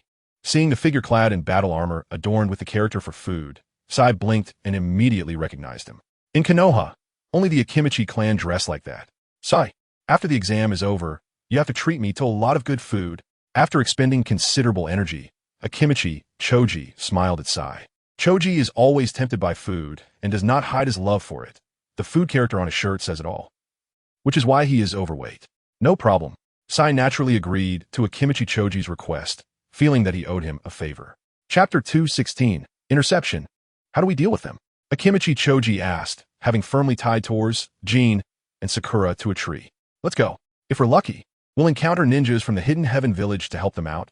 If we're unlucky, we'll get eaten by wild beasts. Nara Shikamaru said, casually resting his hands behind his head, joking. You guys are dead meat. Next time we meet, I'll definitely make you see colors. Hearing Shikamaru's words, Sakura struggled desperately, her head steaming with anger. Oh, not bad. Are you trying to take on 6 by yourself? Seeing this, Ino, Shikamaru, and others laughed. Their laughter filled with mockery. There's no chance of meeting again. You've been eliminated. Sai also smiled faintly, his gaze towards Sakura turning cold. He then waved his hand, saying, goodbye, I'll take care of your scrolls. Hey, if you have the guts, let me go and we'll have another match. Sneak attacks aren't real skills. Sakura shouted hoarsely as she watched Sai and the others walk further away. Sakura, stop shouting and think of a way to break free from the ropes. Tors, still relatively calm, rolled his eyes and said, how can we break free? Right now, we're most afraid of wild beasts coming out to hunt. We might get eaten. Shaking his head, Sakura thought about the giant tiger they had encountered in the forest earlier, feeling somewhat worried. If it were any other time, the 3 of them would definitely not fear any wild beasts, but now their hands and feet were bound, leaving them incapable of fighting back. I definitely don't want to be eaten by a wild beast. Girls are prone to overthinking. Jin's mind was imagining the scene of being swallowed by a fierce tiger. Her face turning pale. Roar. Sometimes it really feels like what you're afraid of comes true. At this moment, somewhere in the forest, a terrifying beast's roar split the air, creating a sharp sound like tearing wind. Looks like our 3-man team is done for. Listening to the sound of the beast's footsteps, which seemed to be approaching their direction, Sak's face turned grim. Jin's body had already started to tremble. Sure enough, not long after Sak spoke, a gigantic tiger appeared, its eyes glowing green, greedily staring at Sak, Toss, and Jin. It's rare to encounter a meal like humans. The tiger roared and swiftly charged forward, ready to swallow them whole. Whoosh! However, just as the tiger launched its attack, an exceptionally sharp sound of wind suddenly rang out, and several sharp shurikens shot out like lightning, piercing the tiger's vital spots. Boom! This injury was clearly fatal, and thus, the tiger did not run for long before collapsing with a desperate low roar. Phew! Seeing the tiger fall, Sak, Toss, and Jin all breathed a sigh of relief at the same time. What are you doing? How did it come to this? Accompanied by the sound of footsteps, a voice filled with anger suddenly rang out. It was Xianglin. Upon seeing Xianglin, Sak and Jin were extremely excited. They were finally saved. Besides Xianglin, Jumuru and Chongwu stood like bodyguards. With your strength, you shouldn't have been tied to a tree by others, right? Seeing Sak and the others in this state, Jumuru frowned and asked in confusion. This is a long story. Ta smiled when he saw Jumuru, then recounted the battle process in detail after being untied by Chongwu. They are too shameless, 2 teams attacking 1 team. No way. I have to find them and teach them a lesson. After hearing Ta's account, Xianglin angrily scolded. Her demeanor as the leader quite impressive. We could take a shortcut and reach them before they do. Although the Death Forest is large, Chongwu has the ability to communicate with small animals, so finding a shortcut isn't too difficult. Then what are we waiting for? Let's go.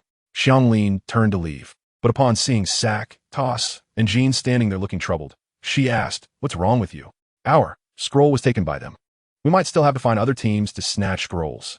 Under Xianglin's questioning, Sak and Jean stammered their responses. Losing a scroll in the Death Forest was quite embarrassing. I'm really impressed with you guys. I've already prepared it for you. Taking out the Heaven and Earth scroll from her pocket, Xianglin directly tossed it over. Their team had already gathered 2 sets, and giving 1 set away wouldn't affect their advancement. Thank you, Xianglin. Holding the precious Heaven and Earth scroll, Toss, Sak, and Jean smiled happily. They wanted to redeem themselves and must enter the next round. Now they had the means to do so. Let's go. With everything resolved, the 6 of them did not hesitate and quickly made their way towards the tall building in the center of the Death Forest.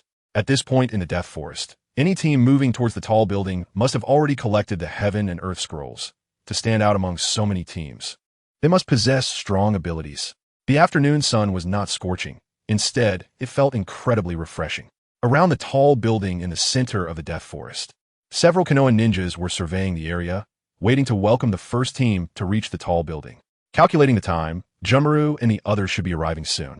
Below the tall building, Zabuza glanced into the depths of the jungle and murmured, "There's no need to worry. Our 4 teams from the Hidden Heaven Village should all be able to pass." Sasuke, standing nearby, said with a smile. Upon hearing this, Zabuza nodded with a smile as well, but just as he was pulling his focus back, the sounds of many footsteps suddenly came from the jungle entrance leading to the tall building. He then saw familiar figures like Jumuru and Xianglin, which made him quietly breathe a sigh of relief. However, Zabuza was soon surprised, as Jumuru and the others did not immediately enter the tall building to submit their scrolls. Instead, they blocked the entrance, as if waiting for someone. What was the situation with these 6? Could it be that they didn't manage to get a scroll and were planning to ambush at the entrance? Although that would also comply with the rules, it was too ostentatious. At this moment, even Haku couldn't understand Jumuru and the others' actions and hurriedly said, "No way." Shaking his head, Sasuke knew that Jumuru was a very steady person and wouldn't do such extreme actions. Were they planning to intercept a certain team? However, just as Sasuke, Zabuza, and Haku were puzzled, even the chief examiner, Mitarashi Anko, walked to the building entrance, her face filled with confusion, not understanding what this group of kids was doing. They just needed to submit the scroll to advance. Why were they blocking the entrance and refusing to come over? This was the first time she had encountered such a situation. Chapter 217. Interference. They are coming. At the entrance in front of the tall building, it wasn't long before Sak saw Naruto, Sai, and others walking over slowly. Didn't he expect your luck to be so good? Focusing on Toss, Sak was taken aback for a moment, then chuckled lightly. You are too shameless, ambushing members of our Hidden Heaven Village. Don't think our people are easy to bully." Hearing this, Xianglin's anger flared up immediately. This is a test. There are no rules against ambushes. And they were the ones who tried to steal our scrolls first. We were just retaliating. Sakura retorted defiantly. Sharp-tongued, today I'm going to deal with you. As soon as the words fell, Xianglin rushed forward to battle Sakura. If you want to hurt Sakura, you have to get past me first. However, just as Sakura was preparing to face off, a green figure blocked her in front, gesturing towards Xianglin with one hand in a teaching pose. Rock Lee, with his watermelon head, bushy eyebrows, and strange green outfit, the only one in Konoha who looked like the beautiful Azure Beast was Rock Lee. Little Lee was a hot-blooded boy who believed in working hard to become an excellent ninja, despite lacking ninjutsu, jinjutsu, or any innate special skills. He had an indomitable spirit and never feared difficulties. He trained diligently, putting in several times the effort of others, and despite repeated failures, he firmly believed that with enough effort, he could still become an excellent ninja. In Konoha, Sakura Haruno was Lee's secret crush, so he definitely wouldn't allow anyone to harm her. Why is it so lively here? Just after Lee appeared, Niji Hyuga and Tintin also showed up, clearly indicating that their team had also obtained the Heaven and Earth scroll and were ready to enter the tall building to submit it. Hey, Jumuru! As the situation turned, Xianglin immediately turned her gaze to Jumuru. Although it is uncertain whether Niji or Tintin will take action, one must prepare for the worst. It doesn't matter. Let's make a move. Under the gaze of Kankuro, Kimimaro remained calm as his faint voice echoed around. Even facing 6 against 9, Kimimaro still had confidence in defeating them. So arrogant, huh? Niji assessed Kimimaro and murmured, Hee, truly unaware of the heights of heaven and depths of earth. originally thinking that Kimimaro and the others would retreat. Ino was surprised to see they were still willing to fight, laughing out loud as her pair of eyes fixed fiercely on Kimimaro. She moved swiftly, finding an angle to unleash her secret technique, her cold eyes staring at Kimimaro, saying, "Since you want to seek your own suffering, I will fulfill you." It's still too early to say who will suffer. Accompanied by a loud shout, another small team appeared, but this team was not from Konoha's lower ninjas. Rather, it was the trio from the Hidden Heaven village, Gitamaru, Jirubo, and Daio. "This is bad." Shikamaru, who was quick-witted, immediately sensed something was off. Last time he saw Jirubo spar with Naruto, he knew this team was stronger than Tor's and the others. "Do you really think just because you have more people? We have 9 people now, what are you so proud of?" The arrival of Gitamaru and the others bolstered Kankuro's confidence, leading her to taunt. However, facing this remark, Sakura clenched her fists. "Don't talk about numbers, one-on-one, you are not my opponent."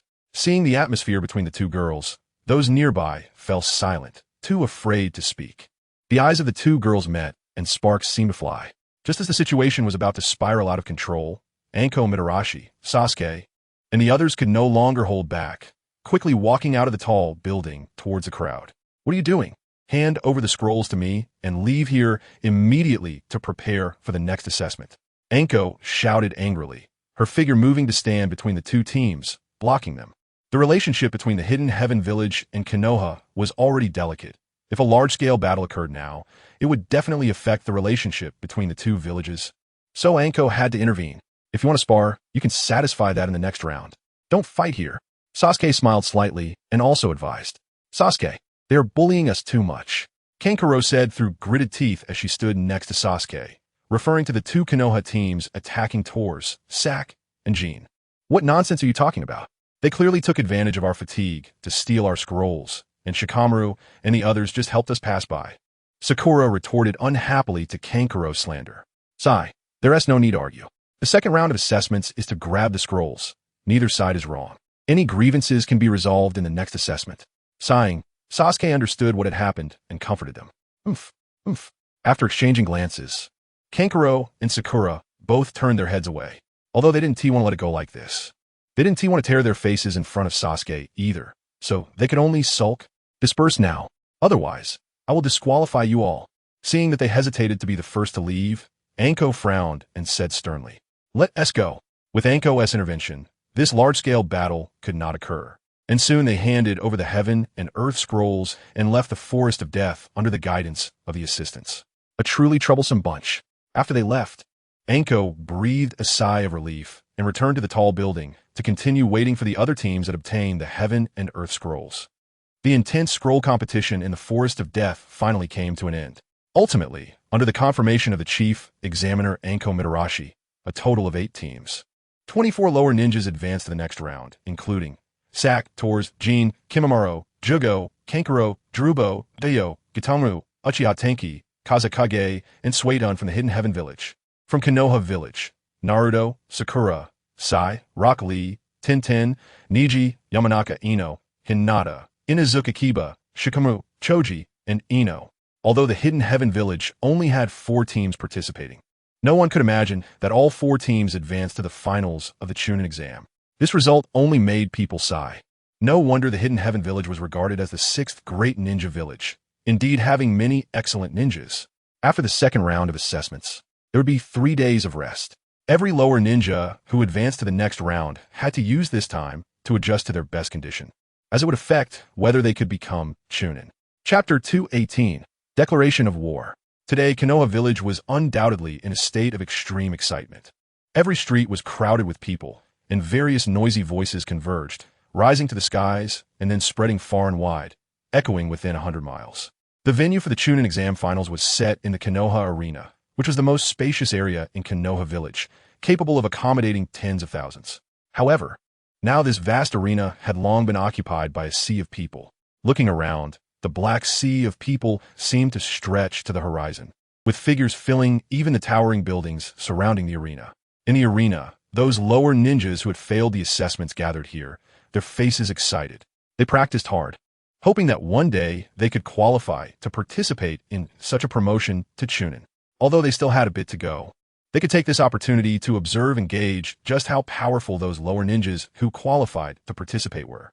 While the arena was lively, in the courtyard where the Hidden Heaven Village was stationed, all lower ninjas participating in the Chunin exam finals had gathered. I wish you all can advance to Chunin. Let's go.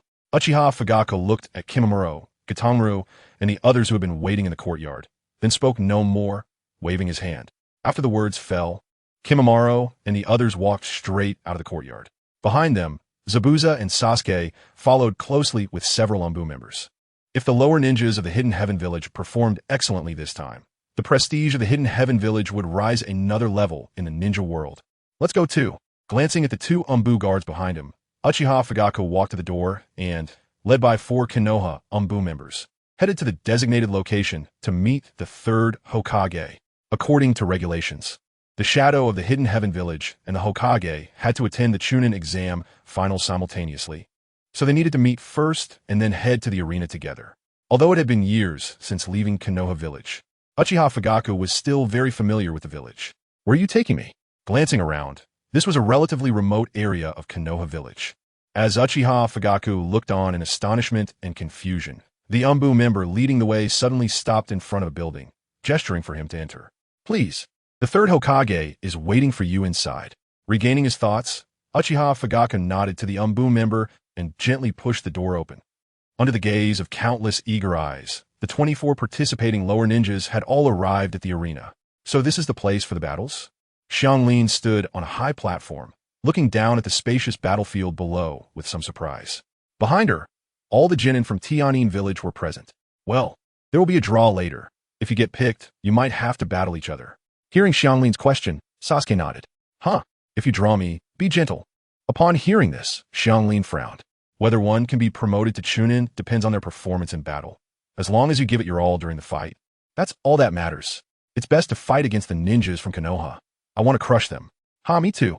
Just as the people from Tianyin Village were talking, a few bursts of laughter suddenly came from not far away. Sasuke looked in the direction of the sound and saw a large group of people approaching. And where this group passed, the crowd quickly parted, showing a considerable amount of respect. At the forefront of this group were 2 individuals, namely Uchiha Fugaku from Tianyin and the third Hokage, Hiruzen Sarutobi. With the appearance of the Tianyin leader and the Hokage, it signified the start of the official competition. Hee. Thank you all for coming to watch the Chunin exam today. We're all old friends, so I won't say much. The third Hokage, Hiruzen Sarutobi, waved to the enthusiastic audience from the front of the seating area and then smiled. The third Hokage was well respected, and the atmosphere in the arena was undoubtedly ignited, with cheers erupting from the crowd. Of course, let me introduce the leader of Tianyin Village, the first Tianyin.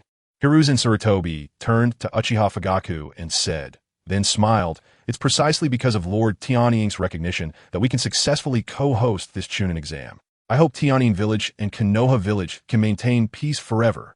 After his words fell, the audience in the arena erupted in waves of cheers again. Peace is what the villagers long for. Without war, they can live better. Fugaku, do you have anything to say to everyone? Looking at Uchiha Fugaku, Hiruzen Sarutobi asked politely with a smile. No. Uchiha Fugaku shook his head as he walked to the seats behind Hiruzen Sarutobi. All right, let's proceed to the draw for the battles. For some reason, Hiruzen Sarutobi felt that Uchiha Fugaku was acting strangely, but since the competition was about to start, he didn't think too much about it and turned to give orders to the judges below the arena. However, just as Hiruzen Sarutobi finished speaking, a piercing sound erupted from his body, and then everyone saw Hiruzen Sarutobi's figure flying backward, crashing through several massive stone pillars before heavily hitting the ground. With a sharp kunai embedded in his vital area, Hiruzen Sarutobi spat out a mouthful of blood upon landing, his face filled with horror. The third Hokage, Hiruzen Sarutobi's bodyguards, were also shocked by the scene before them. Who would have thought that Uchiha Fugaku would strike the third Hokage at this moment? How is that possible? The sudden change stunned the ninjas from Konoha, their expressions drastically changing as they looked at Hiruzen Sarutobi and then at Uchiha Fugaku. Whoa! The audience in the arena also erupted into chaos, their eyes wide with shock as they looked at the battered Hiruzen Sarutobi on the ground, not knowing what had happened. Just a moment ago, they were still shouting for eternal peace. How did it suddenly turn into this? Sasuke and Zabuza's pupils also shrank at this moment, their gazes fixed on Uchiha Fugaku, a sense of unease swelling in their hearts. They both felt that Uchiha Fugaku's attack on Hiruzen Sarutobi was abnormal. To assassinate the highest leader, the third Hokage, in front of all the ninjas from Konoha, wasn't that inviting hatred? Tianjin village has officially declared war on Konoha. The atmosphere at the podium was so oppressive that it was hard to breathe. Uchiha Fugaku glanced indifferently at everyone, leaving behind a shocking statement before quickly disappearing.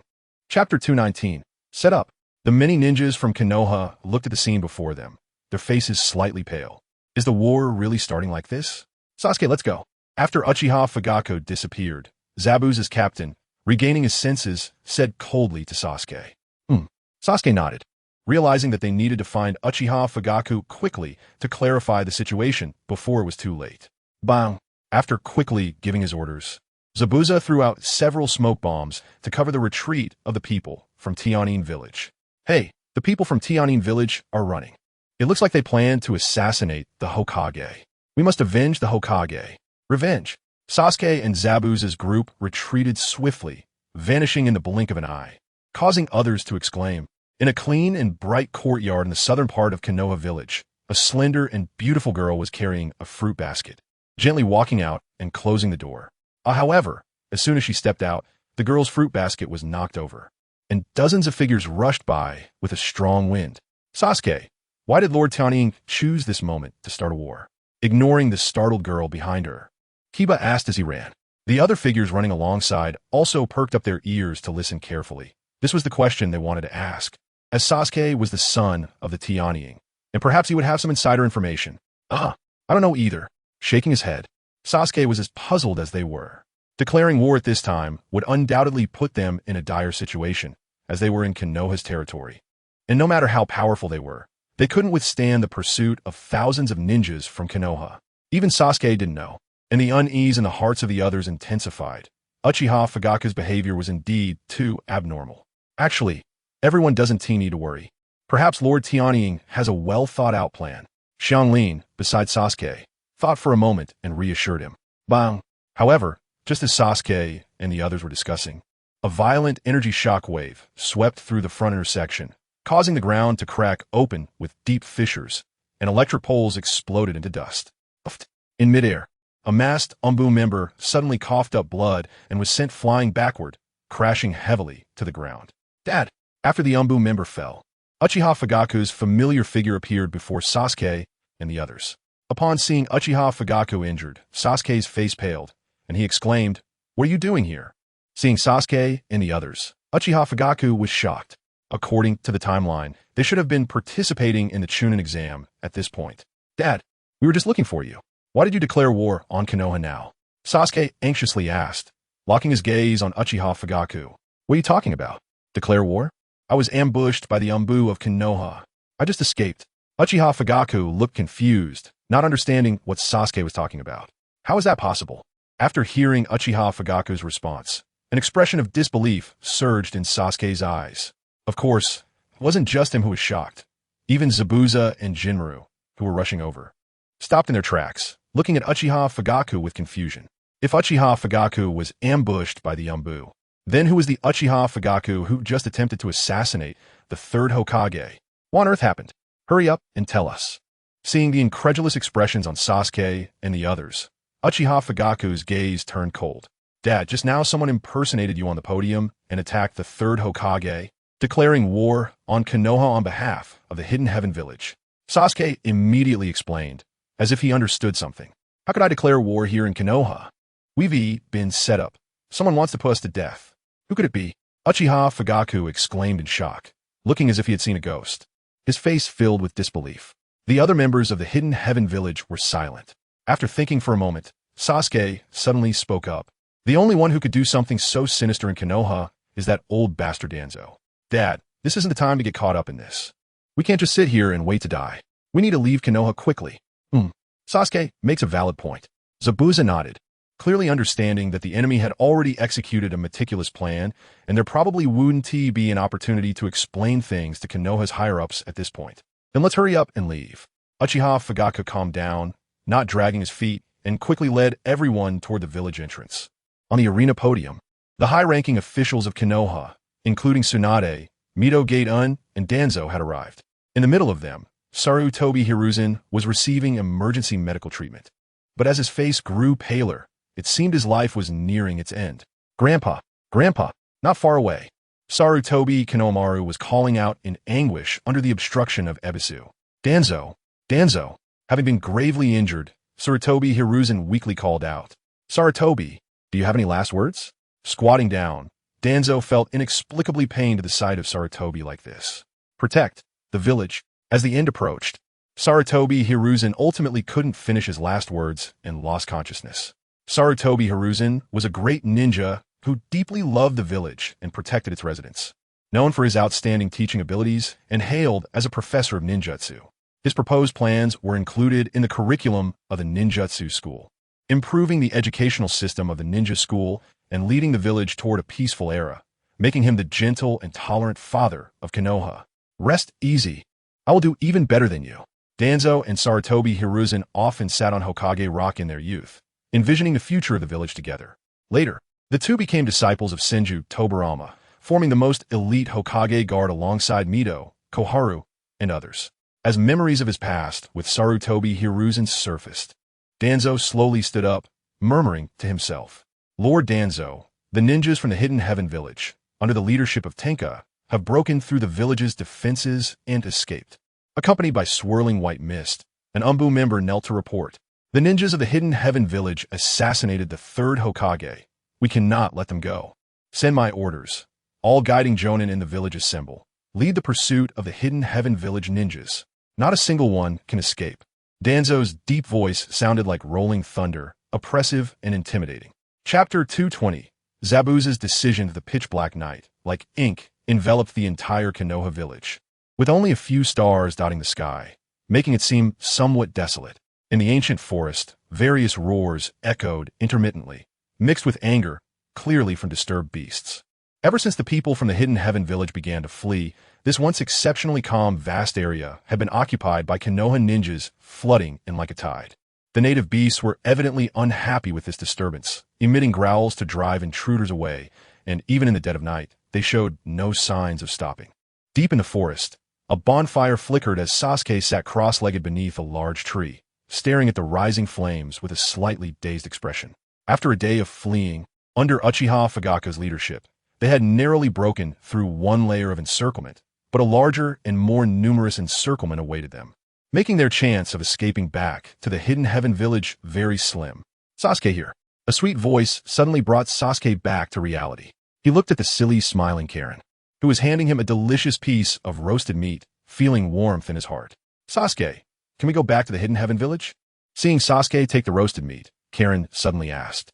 Of course we can. I've already sent a message to my brother through the crow. As long as we break through the encirclement of Konoha ninjas, we just need to wait for reinforcements. Sasuke thought for a moment and then replied. Karen lightly pursed her red lips, saying nothing, just slightly clasping her hands together. Sasuke's words sounded very relaxed, but Karen understood that it wasn't that simple. Many Umbu members had already died in today as breakout, and they were not facing Konoha's main force. Don't worry, no matter what happens, I will protect you. Seeing Karen like this, Sasuke forced a smile. Although Karen also knew the situation was difficult, for some reason, Sasuke always managed to instill a lot of confidence in her. Rei, are there many ninjas surrounding us now? By the bonfire? Jitomaru asked while chewing on some roasted meat. There are many, especially behind us. A lot of ninjas are chasing us, and there are also quite a few blocking the front. We have no way out. Nodding, Rei shared the information he had gathered, and it seems we can't go back. Wiping his favorite flute, Doyu coldly responded. If we can't go back, then we can't. Anyway, before I die, I must kill a few more Konoha ninjas. They are too despicable. Rubbing the grease from the corners of his mouth, Jirubo said angrily. Jimaru, you're always so calm, no matter what. Sakura looked over at the quiet Jimaru with interest.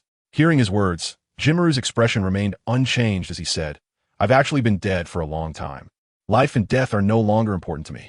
Protecting Sasuke and ensuring his safe escape is the only thing I want to do now. Don't make yourself sound so great. There are many who have benefited from Sasuke, and as long as Rei and Jirubo are here, we won't let Sasuke get hurt. Jitomaru said with a slight smile. Exactly, we can protect Sasuke too. Jirubo and Doyu added. Jimuru didn't bother responding to them. Lord Tenka, given the current situation, the only way to break through is to take extreme measures. Not far from the bonfire, Zabuza stood beside Uchiha Fugaku, expressing his concerns. I think so too. Tomorrow, I will take the Umbu to attract the main pursuit force of Konoha, and you take Sasuke and the others to break through at that moment. Uchiha Fugaku nodded, already prepared for sacrifice. He was not only doing it for his son, Uchiha Sasuke, but also for the future of the Hidden Heaven Village. After all, people like Kimimaro and Gatonmaru could grow into excellent ninjas. Lord Tianning, how can that be? The Hidden Heaven Village still needs you. Let me handle this. Upon hearing this, Zabuza's eyes flashed with intensity. You? Uchiha Fugaku was taken aback, his eyes filled with shock. Saying it was to attract the main force was essentially equivalent to going to certain death. Since coming to the Hidden Heaven Village, we have regarded it as our home. Now it's time for me to do something for the village. However, I have only one request. Let Haku follow you back to the Hidden Heaven Village. He has suffered a lot by my side over the years, and this time, I don't want him to take risks with me. Zabuza fell silent for a moment, and then said slowly, Sai, I know, but Haku may not want to leave with me. If he knows you are doing something so dangerous, he will definitely come and find you.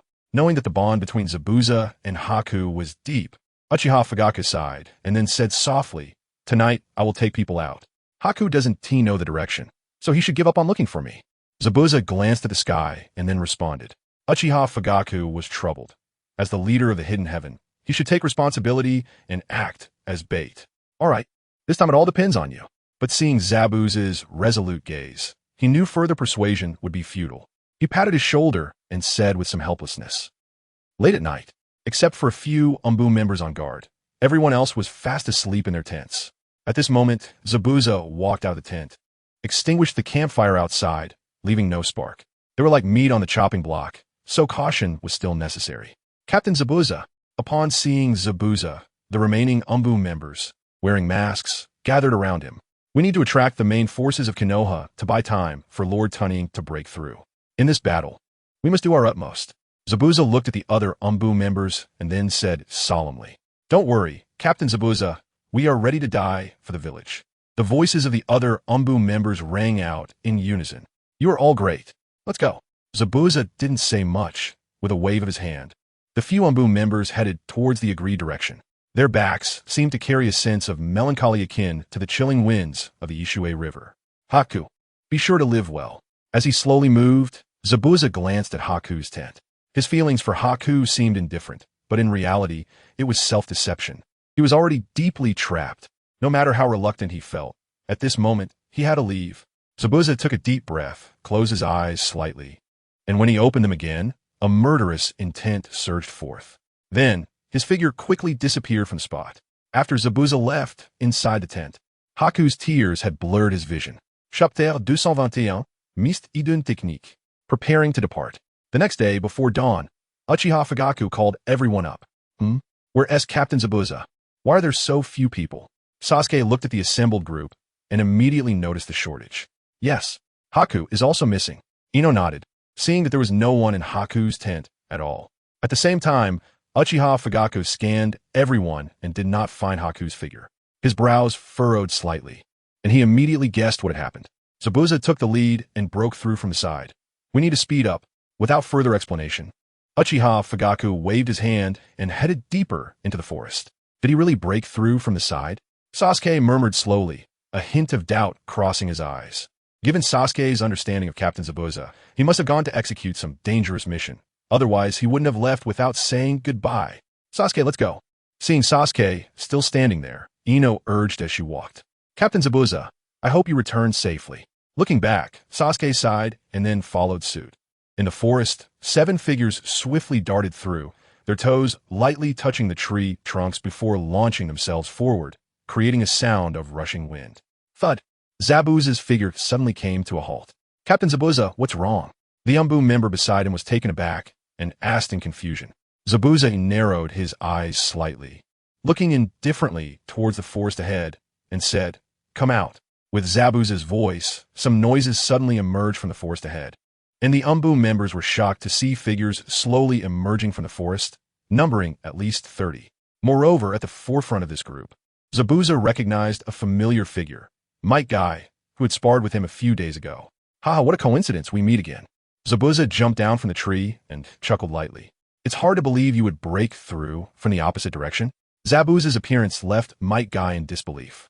Under normal circumstances, the ninjas from the Hidden Heaven Village should be fleeing toward the Hidden Heaven Village, but Zabuza had led people to appear behind them. It should be noted that there were still many pursuit teams like Might Guys behind them, and the distance between each major team was not far. As soon as a battle broke out, reinforcements would arrive immediately. It seems you can't escape now. Fixing his gaze on Zabuza, Might Guy stated firmly, stop talking nonsense. It seems the lesson I gave you last time was not enough. Zabuza said slowly, a cold glint flashing in his eyes. I told you next time we fight, you will definitely not win. With his fists clenched, Might Guy shouted passionately. Losing to Zabuza in their last spar had left Might Guy very displeased. And now having this opportunity for a duel, he naturally felt excited. Then let's see your skills. With his hands quickly forming seals, Zabuza's chakra rapidly condensed in his throat. Water style, great waterfall technique. The hand seals were completed quickly, and Zabuza spat out a massive water sphere towards the front. The water sphere came crashing down like a fierce meteor, smashing toward Might Guy and the others. Quick, scatter! Afraid that his team members would be swept away by the massive wave, Might Guy shouted, and his figure vanished from the spot. The gigantic water sphere swept through the forest at an astonishing speed, and the Konoha ninjas who had intended to attack suddenly changed their expressions, hurriedly dodging. As expected of the water-style master from the former Mist Village, after the surging water flowed past, Might Guy glanced at the area destroyed by the water sphere and couldn't help but exclaim. However, just as Might Guy's words fell, a thin layer of mist began to disperse around him, and then thicker mist started to cover over. Captain Guy, the mist is getting thicker. We can hardly see anything. A Konoha ninja shouted from not far away, using chakra to create splashes of water and generate dense fog. This is the mist concealment technique. The concentration of the fog changes with the amount of chakra used. Zabuza Momochi frequently employs this ninjutsu for assassination, earning him the title of Demon of the Hidden Mist. Everyone be careful. This is the water release ninjutsu used by Zabuza. Cautiously observing the now white surroundings, Might Guy recalled what Kakashi once said about Zabuza, and he reminded the team, indeed, in this environment, it is impossible to even determine the position of teammates, making it crucial to protect them. Accompanied by a scream, the Konoha ninja who had just spoken to Might Guy suddenly bled from his throat and collapsed in pain. What happened? The nearby Konoha ninjas fell silent, suddenly fearful, worried that they might be the next to fall. Damn it! Approaching the fallen ninja, who had lost his life, Might Guy shouted angrily, if this continues, his team will be wiped out. Hee hee. In the white mist, seeing Might Guy's furious expression, Zabuza let out a sinister laugh, his figure disappearing again. His slaughter had just begun. In the Hidden Sky Village, in the office of the Sky Shadow, since Uchiha Fugaka's departure, Itachi Uchiha has taken on the role of Sky Shadow, busy every day handling various affairs of the village. Although Itachi's experience is not very rich, with his outstanding abilities, and the assistance of Uchiha Shursui and Uchiha Hakadai, the Hidden Sky Village is still well organized, and everything is very stable. Itachi, it's time to eat. Walking into the office with a lunchbox, Uchiha Izumi sweetly called out. Seeing his wife, Itachi's tired face instantly filled with smiles. Ever since they got engaged, their relationship has grown warmer, and they are very loving. Itachi's food preferences are well known by Izumi, so every day, she personally cooks lunch and dinner for him. Izumi, you're so thoughtful. Seeing the various delicious dishes in front of him, Itachi felt inexplicably moved, but just as he was about to eat, a crow flew in hurriedly from the window. Bang! Upon seeing Itachi, the crow immediately transformed into an information scroll. Taking the fallen information scroll from midair, Itachi wasted no time and immediately opened it to read carefully. Not good, Dad. Sasuke and the others are in trouble. Chapter 223. Aburame Shibi. In the depths of the forest, amidst a clearing of rubble, tents spread out, forming a camp, nestled in this ancient forest filled with greenery. In the camp, shadows flitted about, creating a lively atmosphere, while on the high ground surrounding the camp, there were people stationed, their vigilant eyes constantly scanning the surroundings. Hachi, how is it? Have you found Uchiha Fugaku and the others? Inside the spacious tent, Narashikaku quickly asked upon seeing Hachi's eyes open. Found them. They're fleeing towards the stony valley. Using the body flicker technique to infiltrate the bodies of flying birds, Hachi slowly replied as he confirmed Uchiha Fugaku's location. Stony Valley? The enemy is very cunning. They are not heading straight to the Hidden Sky Village, but are fleeing towards the direction of the former Grass Hidden Village. It seems they anticipated that we have a lot of troops intercepting in that direction. Facing everyone, Narashikaku smiled slightly and then analyzed. What should we do now? Akimichi Choza immediately asked. Hachi, please notify the nearby Aburame Shibi team, Inuzuka Tsum team, and Kakashi team ahead for interception. After thinking for a moment, Narashikamaru made his decision. Nodding, Hachi can use the mind transmission technique to convey various commands. Although it consumes a lot of chakra, it is very convenient. Stony Valley, true to its name, the ground is littered with protruding strange rocks, making it difficult to walk. Be careful. As the group arrived at Stony Valley and looked at the narrow gap between two large mountains at the valley entrance, Uchiha Fugaku reminded them. Sasuke and the others nodded. This is a depression at the foot of the mountain, and the valley entrance is narrow, making it easy for the enemy to set up an ambush here. Walking in the middle of the crowd, Sasuke suddenly sensed something and activated his Sharingan. His sharp gaze fixed on the retreat path behind them, sternly asking, "Who?" Behind Sasuke, several figures also drew out shurikens, their chakra starting to circulate. You think you can run after killing the third Hokage? A deep voice came from the retreat path at the valley entrance. And then ninjas from the Hidden Leaf Village appeared in both the front and back of Stony Valley. Aburame Shibi, seeing the leading figure behind him, Uchiha Fugaku was taken aback and frowned. This is a bit troublesome. Fixing his gaze on the man with black sunglasses and a beard, Sasuke inhaled sharply. Sasuke has some understanding of Aburame Shibi. Aburame Shibi is a very powerful character, unmatched in his mastery of insects. He has collected and cultivated many secret insects that can be used for attack, defense, and binding enemies. Sasuke, you go deal with the few ninjas at the valley entrance. I'll hold them off. Facing the main force of the Hidden Leaf Village head-on would surely lead to no victory. So Uchiha Fugaku still planned to let Sasuke take the opportunity to lead the escape. However, just as Uchiha Fugaku finished speaking, Geto, Jirobo, and Moya rushed towards Aburame Shibi, seemingly preparing to hold them off and undertake the most dangerous task. Attack! At this moment, Uchiha Fugaku could not hesitate. Seeing Geto and the others heading to hold them off, he immediately charged towards the valley entrance.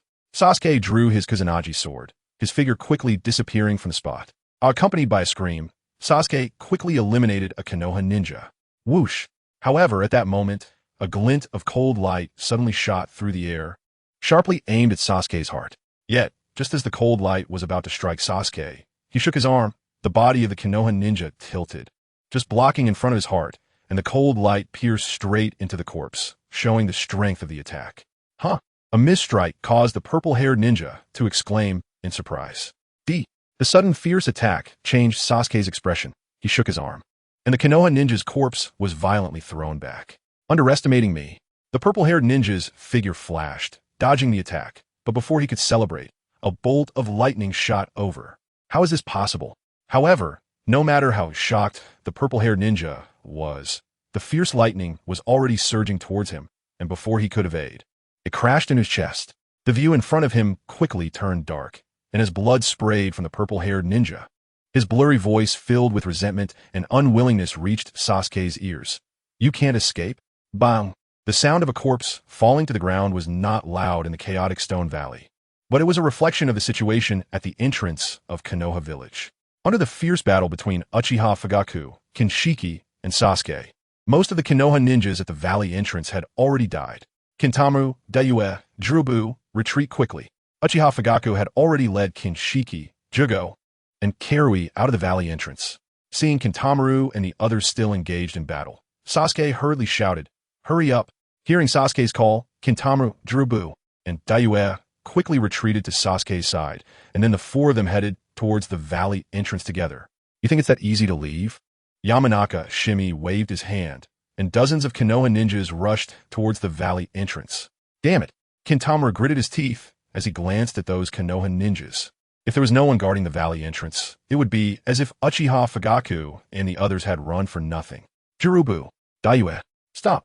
Kintamaru suddenly shouted. Understood. Suzuki, I'm sorry.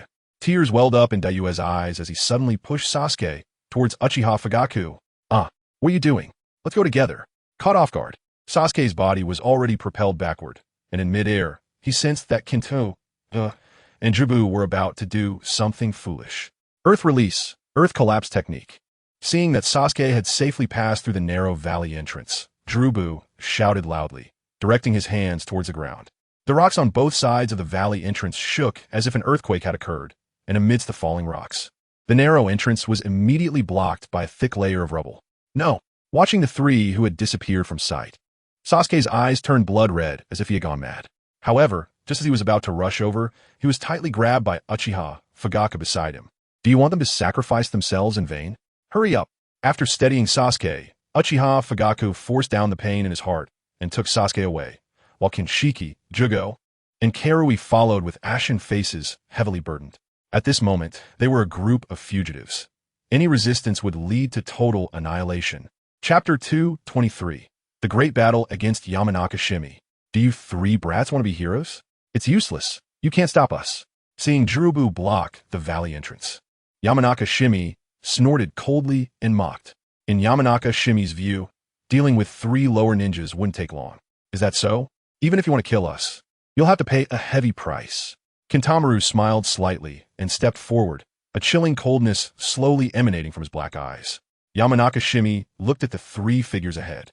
Their eyes remained calm, like the sea, seemingly silent, but beneath that calm lay a terrifying whirlpool capable of swallowing people whole. Don't underestimate the ninjas of a mecha gear.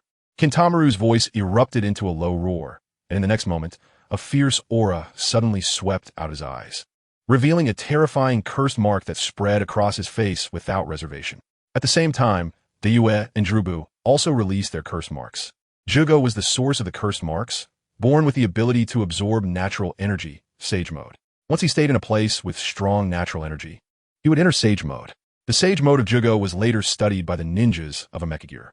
The researchers spent years extracting a serum from Jugo's body, which, when injected into other ninjas, allowed them to become stronger, undergoing unnatural transformations. While those who were cursed could unleash powerful abilities, it would also forcibly extract their power in an unlimited manner, causing negative side effects for the user, making it a double-edged sword. However, because of Sasuke, the cross-dimensional traveler, the curse marks researched by a mecha gear were superior to those studied by Orochimaru in the anime.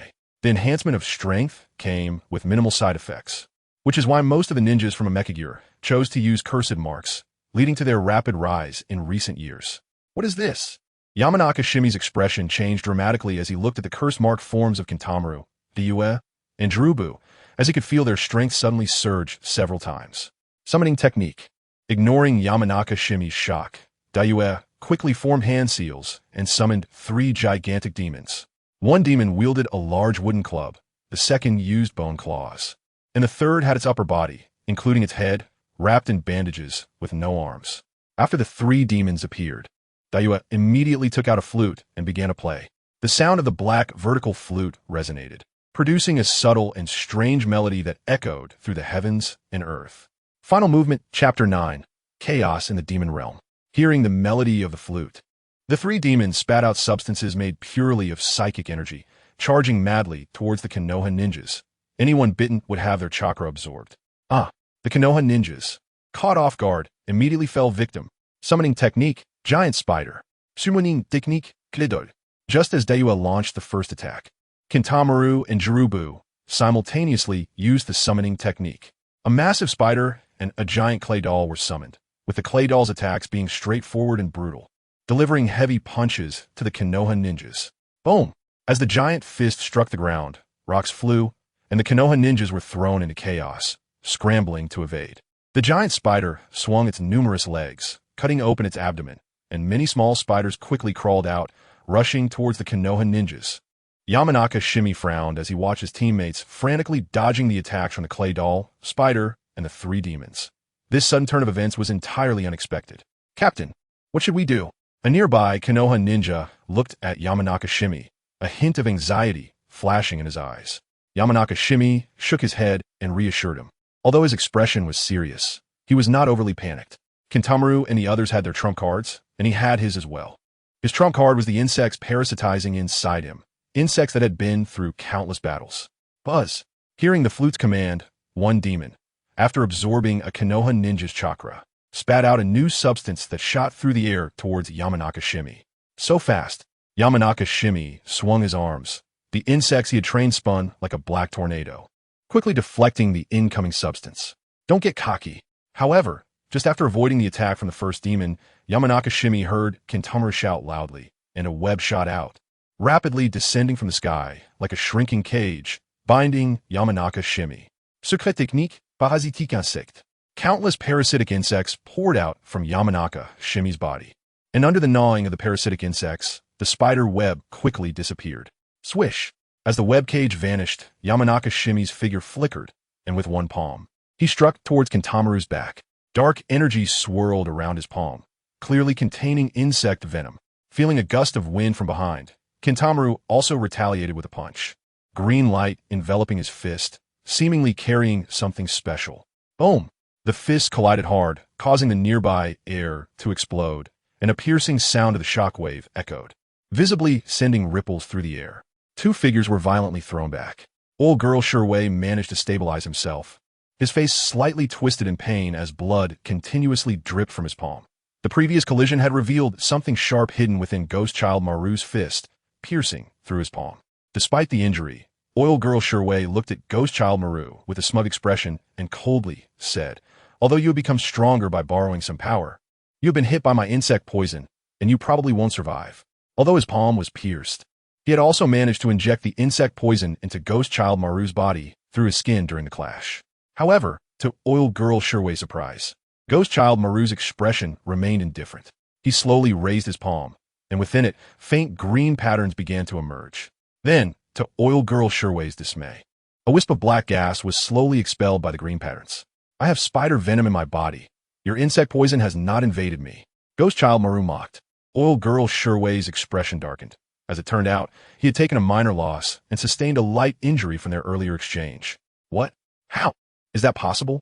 Half kneeling in pain, Oil Girl Sherway suddenly felt something was wrong with his body. "Ha! The poison from earlier was my spider venom. You've been hit by my spider venom. Let us see how you fight." Ghost Child Maru laughed, his smile eerie. Chapter 224, Peacock Strike. In a forest shrouded in mist, a large number of leaf ninjas were fleeing in panic. Many ninjas had already been killed under the massacre of the reanimated Zabuza. "What kind of man are you? Do you dare to face me head-on?" Seeing his teammates fall one by one, Might Guy could only shout in anger. "Hee, since I've already killed so many, I might as well play with you." Zabuza replied ominously, appearing before Might Guy with a bloody, decapitating sword in hand. As Zabuza appeared, the surrounding mist quickly dissipated. "You have killed so many of my teammates. In this battle, it will be either you die or I die." Staring at the blood dripping from the sword's edge onto the ground, Might Guy took out a sharp shuriken and said in a low voice, "Just what I wanted." Whoosh! With the sword in hand, Zabuza's gaze became much sharper. He focused on Might Guy, took a step forward, and suddenly transformed into a shadow, darting toward him like lightning. The long sword slicing through the air at a tricky angle, fiercely striking down at Might Guy. Clang! Facing Zabuza's fierce charge, Might Guy swiftly dodged the sword's arc and then suddenly turned, thrusting the shuriken with a chilling intent. Although there was no particularly intricate stabbing technique under Might Guy's control, it was still formidable. The tricky trajectory left almost no path to evade. Ding ding! Feeling the gust of wind from the shuriken, Zabuza snorted coldly, suddenly swirling his large blade, which transformed into a flurry of blade lights that enveloped his body, the dazzling blade lights reflecting out, chilling the skin. The blade light surged, then suddenly contracted. Zabuza gripped the sword tightly. An exceptionally sharp chakra rapidly gathered on the blade, and then he slashed down fiercely. What powerful swordsmanship! Many leaf ninjas watching exclaimed. This strike was something ordinary ninjas would probably not dare to take head-on. The blade light surged like an enraged python, rapidly enlarging in Might Guy's eyes. Yet unexpectedly, at this moment, he did not retreat a single step. Instead, he extended his hand, reaching out toward the fierce blade light, seemingly intending to take it head-on, seeking your own death. Seeing this scene, a sinister expression crossed Zabuza's face. Sixth gate, open. The blade light was about to strike. But just as it was about to hit Might Guy, a brilliant light burst from his body, and then his outstretched hand suddenly clamped down, catching the blade of the decapitating sword. observing the fierce blade light that was crazily releasing sharp brilliance, yet still unable to advance even a bit. Many nearby were shocked. They never expected Zabuza's powerful strike could be so easily blocked by Might Guy. Not bad. Seeing Might Guy block his sword, Zabuza's toes touched the ground, creating a low sound as he suddenly leaped into the air. Water style, water dragon bullet technique. Accompanying the completion of the hand seals, Zabuza expelled a column of water from his mouth, which then coalesced into a gigantic water dragon. Then, in front of the astonished gazes of the crowd, Zabuza merged with the water dragon, tearing through the air and charging toward Might Guy. After completing this series of actions, Zabuza's face turned pale. Although this attack was extremely powerful, it consumed a great deal of energy. However, he had absolute confidence in this technique because he had defeated Might Guy with it last time. Just in time, although he sensed the terrifying attack rushing from above. Might Guy slowly closed his eyes. Sixth gate opening. As Might Guy closed his eyes, his body rapidly emitted countless peculiar rays of light, which shot out from within and then gathered in front of him like a beam of light. The moment the beam took shape, Might Guy's half-closed eyes suddenly opened wide, filled with a fierce glint. Faced with Zabuza's all-out strike, he showed no intention of retreating. His fist, under the astonished gazes of many, suddenly blasted out. Peacock strike. The powerful fist strike ultimately erupted with brilliant flames. A terrifying energy wave burst forth like a volcano. This was Might Guy's advanced taijutsu used after opening the sixth gate of the 8 gates. The high-speed straight punch created flames through friction with the air, utilizing the shock wave and flames generated to continuously strike the opponent. Due to the flames produced by the high-speed attack, it formed a spectacle like a peacock spreading its tail. Hence the name. The originally formless attack of the peacock strike now became more dazzling than the sun, and then, under the gaze of many, it collided violently with Zabuza's fierce water dragon. In the instant of impact, a terrifying energy wave erupted like a mountain flood in the air, and those who were nearby, except for a few powerful ninjas, could not withstand the pressure and hurriedly retreated. How could it be stronger than last time? At the moment of contact, an indescribable force surged in like a tide. Under the erosion of that power, the energy of the water dragon erupted without any obstruction and collapsed. And that terrifying force completely poured onto Zabuza's body. With a scream, Zabuza's face instantly turned pale, and his body was blasted away by that immense force, sliding across the ground for dozens of meters before crashing heavily against a giant tree. Victory and defeat appeared in the blink of an eye. The crowd could only see 2 sharp beams of light flash by, and then Zabuza had already retreated in a disheveled state. Looking at the critically injured and disheveled Zabuza, the atmosphere around them fell silent for a moment, only to be followed by a series of gasps. Zabuza's captain, especially the several Umbu members from the Hidden Heaven village, they had not anticipated that their captain would not be a match for Might Guy. I said, next time we fight, I will definitely defeat you. Stabilizing his stance, Might Guy's voice echoed around them. How is that possible? How is that possible? At the same time, Zabuza's eyes were still filled with disbelief. He simply could not understand why he had lost so quickly and decisively. Just a few days ago in the Chunin exams, he had defeated Might Guy with this very technique. So how had he lost today? Chapter 225, Inuzuka Claw. Swish, swish. In the mountains, the sound of rushing wind grew urgent. In the distance, flashes of rainbow light appeared, and numerous figures surged past, with shouts echoing continuously. In front of this large group of figures, Uchiha Fugaku's expression was somewhat grim. Although Drubu, Kiba, and Katomaru had blocked Oil Girl Shimi's team, they were being targeted by another large team from Konoha, and no matter what they tried, they could not shake them off. They had to find a way to get rid of them. Uchiha Fugaku furrowed his brows, his gaze flickering. Boom! Just as Uchiha Fugaku was pondering, a low explosion suddenly echoed from the path ahead, followed by a shockwave spreading out. The sudden attack caught Uchiha Fugaku off guard, causing his body to shudder, his face paling slightly, and he staggered a bit. What do you think you're running to? Just as Uchiha Fugaku, Sasuke, and the others stopped, a female ninja with a mark on her face appeared, accompanied by a giant dog. This giant dog was characterized by its right eye being covered by a blindfold, resembling a wolf, with mostly black fur, looking extremely fierce. Inuzuka Claw. No wonder you were able to catch up. Focusing on Inuzuka Claw, Uchiha Fugaku finally understood why they couldn't shake off the enemy no matter how they tried. It turned out this team was a pursuit unit led by the Inuzuka clan, The ninjas of the Inuzuka clan had superior senses of smell, hearing, and sight compared to ordinary people, akin to canine animals. Their instincts were even sharper than most. Every member of the Inuzuka clan would have a ninja dog in their childhood, serving not only as a good assistant in life, but also as a great partner in battle. The Inuzuka clan's combat style was beast-like, and their beast mimicry techniques clearly indicated their fighting type, imitation of beasts, while their ninja dogs employed anthropomorphic techniques. When a ninja possesses human intelligence along with beastly abilities, their combat power becomes astonishing. Such ninjas break through the barriers of human form and senses while compensating for the low intelligence of beasts. Therefore, the fighting capability of every member of the Inuzuka clan cannot be underestimated. Clan leader, you all go ahead. We'll hold them off.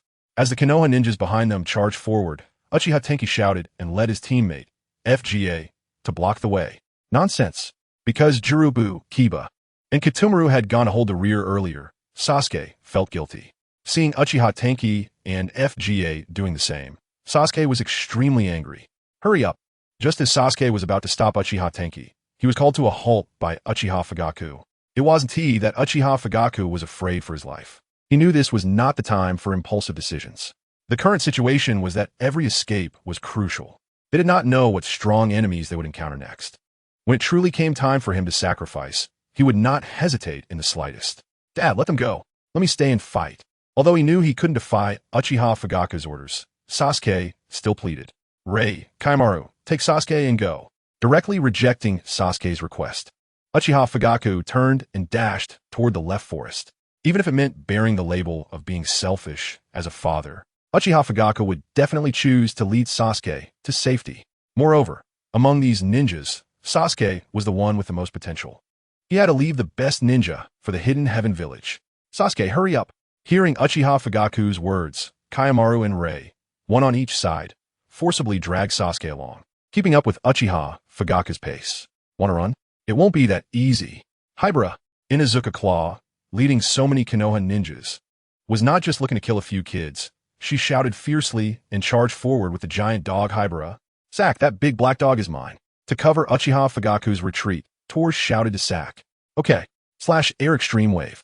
Sack nodded, activated the equipment on him, and fired a shot at Inuzuka Claw. The air bullet compressed the surrounding air like a gust of wind and rushed toward Inuzuka Claw. Ha! You think you can hurt me with this little skill? Inuzuka Claw laughed widely, her figure flashing as she easily dodged Sack's attack. Let me show you what an attack really is. Tooth to tooth. After easily dodging the attack, Inuzuka Claw's figure swirled like a tornado and quickly charged at Sack. This was a single version of Tooth to Tooth, which did not require a fusion with a ninja dog. Although its attack power was not as strong as Tooth to Tooth, its destructiveness was still astonishing. Sack, be careful. Seeing Sack in danger, Uchiha Tenki's team member, Mizu Tower, suddenly blocked in front of him. Earth Style, Earth Stone Wall. Mizu Tower shouted, and the ground's dirt rose, forming a faint gray-white barrier that looked as if it had been tempered by countless lava deep underground, unshakable. Just as the Earth Stone Wall formed, the tornado created by Inuzuka Claw exploded the air and viciously struck the Earth Stone Wall created by Mizu Tower. Boom! A visible shockwave rapidly spread out from the point of collision, and a deep, chilling sound echoed. The air wave swept through, causing both Mizu Tower and Sack to be violently knocked back, finally landing on the ground and sliding nearly 100 meters before slowly stabilizing. This guy is no ordinary ninja. The incredible combat power of Inuzuka Claw left both Sack and Mizu Tower at a disadvantage. On another side, Tors was fighting against the ninja dog Hibara. Although Hibara was a dog, it was exceptionally clever, and Tors' several vicious attacks were cleverly countered. I didn't expect you to be the strong dog. Breathing heavily, Tors gazed at Hibara, somewhat incredulously. Fool, the battles I've experienced are several times yours. Hibara spoke human words, its single eye filled with combat intent, charging at Tors again. What a talking dog. I'm going to take you down. Dog meat for dinner tonight.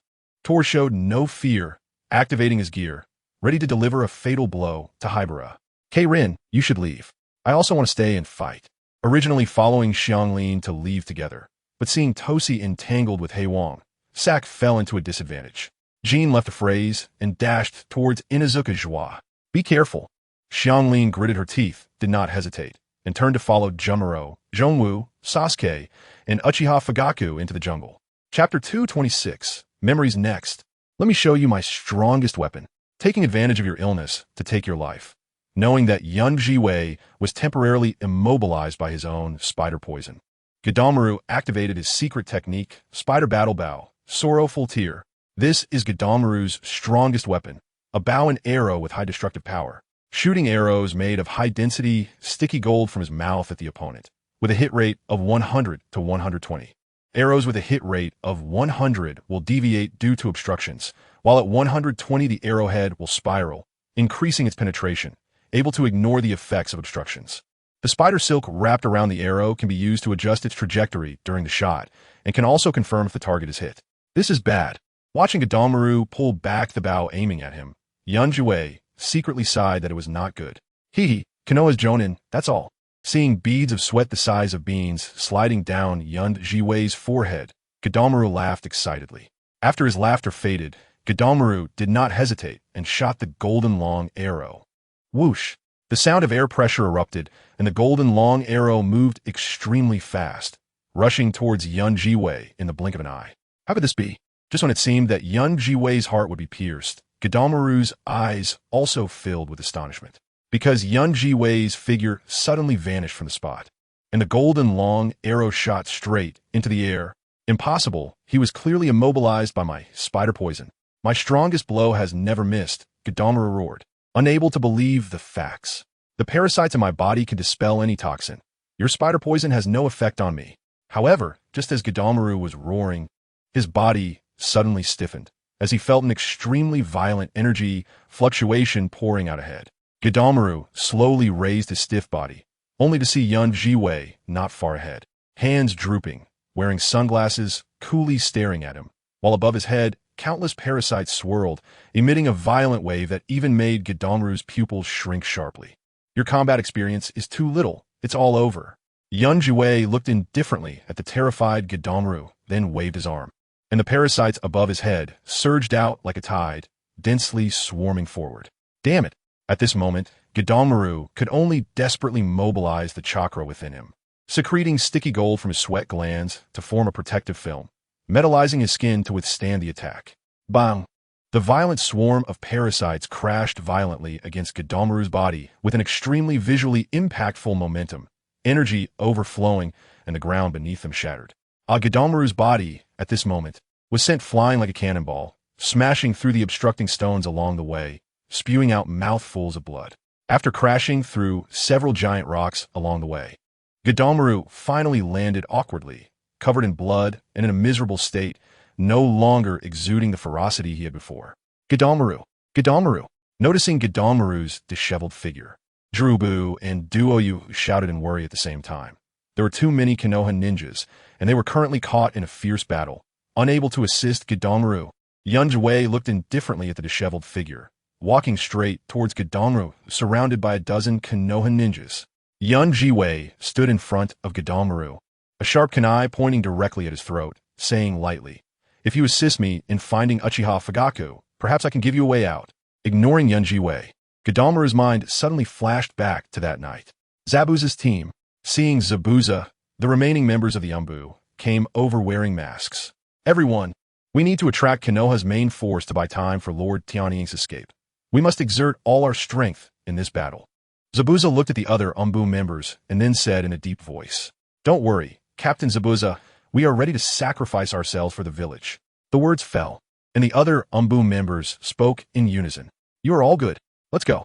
Not long after Zabuza and the 6 Umbu members left, Gadamaru, Jivu, Duyu, Sak, Tosijin, Uchiha Tianchi, Water Tower, and Fenya all emerged from the tents, as they had actually not slept. "You all understand now, right? Captain Zabuza has gone to his death for us," Gadamaru said softly. "What can we do?" Uchiha Tianchi's gaze was fixed on Gadamaru. "The situation is very bad.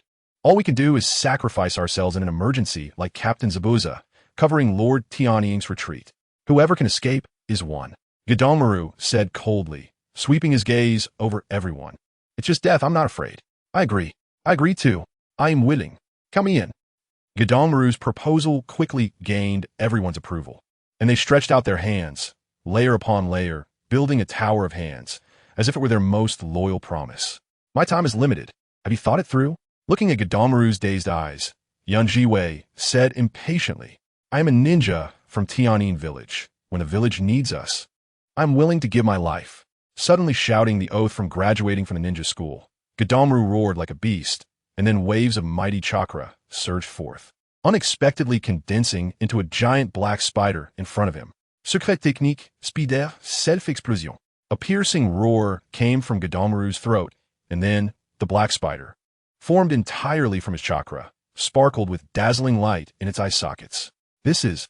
Yan Jiwei looked at the black spider in surprise, his mouth opened, and his pupils suddenly shrank. Quickly get away. Realizing that this spider might self-destruct, Yan Jiwei hurriedly reminded and quickly vanished from spot. The black spider's light radiated, and then it became violently agitated, expanding rapidly, and then a tremendous explosion erupted at the location where Gadamaru was. Boom! The devastating energy spread out, and those Konoha ninjas who did not manage to escape did not even have time to scream before they were turned to ashes. In the dense jungle, Uchiha Fugaku, Sasuke, Junmaro, Zhongwu, and Xianglin, 5 figures flashing by, suddenly stopped and looked up at the unreachable place. Although they did not know what had happened, they felt an uneasy sensation. Chapter 2:27. Many secret techniques. Insect swamp. Gadamaru. In the end, Gadamaru ended his young life with a suicidal attack. Jirbi and Mayuya, witnessing Gadamaru's already vanished figure, screamed in immense pain. They'd been friends since childhood, and their bond was incredibly deep. Damn it! Just as Jirbi and Mayuya were grieving, a disheveled figure appeared, surrounded by parasites. At this moment, Shimi's face was pale, with a hint of blood at the corner of his mouth. He absent-mindedly wiped away the blood, his hand trembling slightly. In the terrifying explosion earlier, Shimi had nearly exhausted all his strength to escape in that brief moment. If he had been a beat slower, he would have perished like the other Konoha ninjas. This madman, how dare he act so recklessly? Remembering the earlier explosion, Shimi's face turned ashen, his lips quivering as he cursed hoarsely. However, despite the curses, Shimi did not realize that deep inside, he felt a sense of fear towards that boy who was barely 20. After cursing for a while, Shimi's gaze swept around, finally settling on Jirbi and Mayuya. They needed to be dealt with quickly to avoid trouble. With Gadamaru's example, Shimi did not want these 2 kids to self-destruct as well, or his team would suffer heavy losses. Thinking of this, Shimi's figure immediately transformed into a black shadow and swiftly moved towards Mayuya, just as Shimi's body disappeared. Mayuya sensed something and his face changed drastically. However, before he could retreat, a blurred shadow appeared in front of him, and a shuriken shot out, piercing sharply into Mayuya's arm, followed by the sound of a piercing strike. The intense pain in his arm made Mayuya let out a piercing scream. The flute in his hand hadn't even been put away before it was snatched away by Shimi, who laughed maniacally as he retreated. Without this flute, how could you control the 3 ghosts in battle? As he retreated, Shimi quickly destroyed Mayuya's flute. I'll risk my life today, and 1 tea let you have it easy. With the most important flute taken away, the 3 ghosts instantly stopped their attack, and Mayuya's face turned ashen as he let out a heart-wrenching scream. I won't give you any chances. Seeing Mayuya's expression, Shimi sneered coldly. Secret technique, insect swamp. As Shimi's voice fell, the ground beneath Mayuya's feet immediately sank, followed by the formation of an insect swamp made of parasitic insects. Let go of me. Inside the insect swamp, Mayuya struggled desperately, but the more he struggled, the deeper he sank. Mayuya. At this moment, Jirbi noticed Mayuya's predicament and tried to rush over. Stop him. Shimi commanded as he saw Jirbi's movements, and immediately, 8 Konoha ninjas shot towards Jirbi. As he glanced at the Konoha ninjas attacking from all directions, Jirbi quickly formed hand seals with his palms together. Earth release, earth spike. Immediately, dozens of short earth spikes erupted from the ground, spreading violently from Jirbi as the center point. Clang, clang, clang. As the earth spikes passed, sparks flew, and the long blades in the hands of those Konoha ninjas were directly knocked out of their grasp by the tremendous force contained within.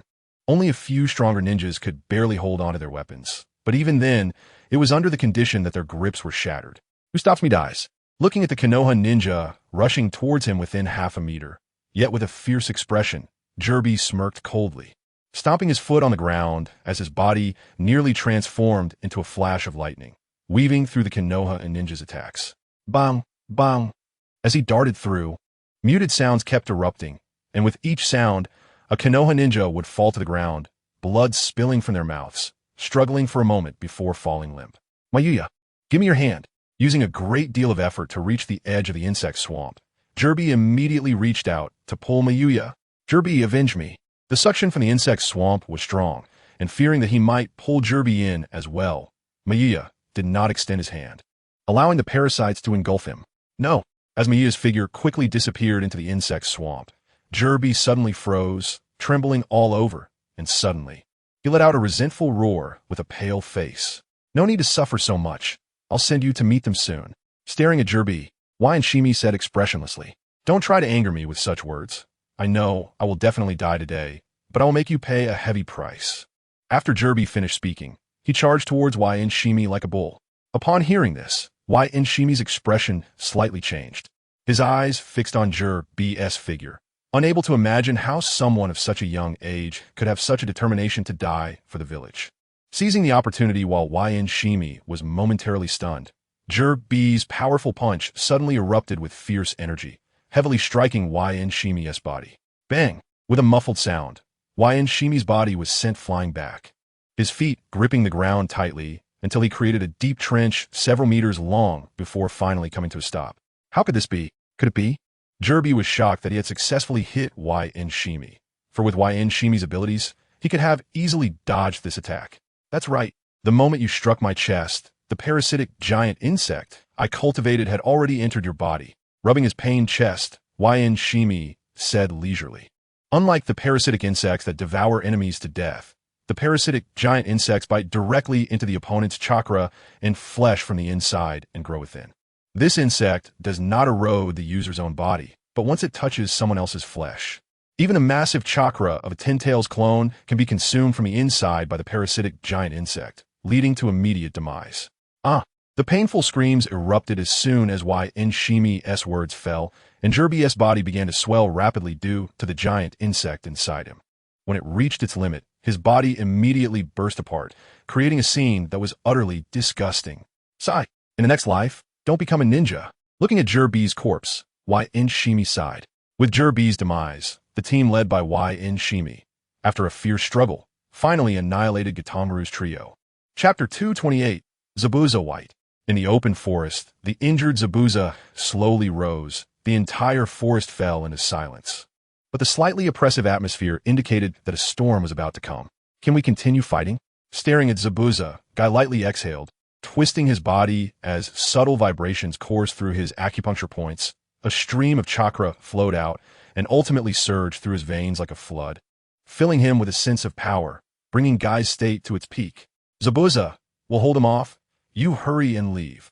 Not long after saying this, the distant forest suddenly quivered violently, and 6 shadows dashed out from within, their feet almost simultaneously landing heavily on the ground.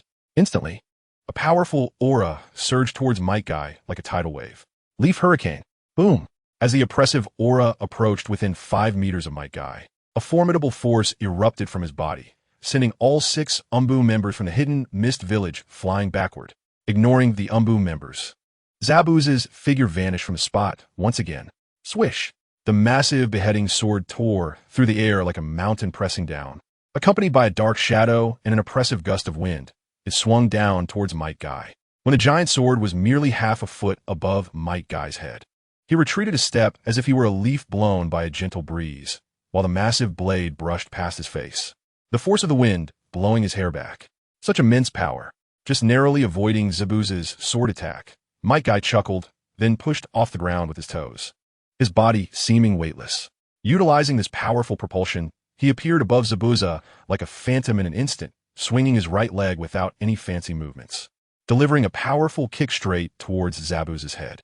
Having opened the 6th gate, Might Guy's leg, though not large, was now akin to that of a giant, with the force contained within it ripping through the air, producing a sharp sound of slicing wind and a deep sonic boom. Faced with Might Guy's lightning-fast attack, Zabuza, in a moment of panic, abruptly tilted his head back, gathering chakra in his chest for defense, narrowly avoiding a fatal blow.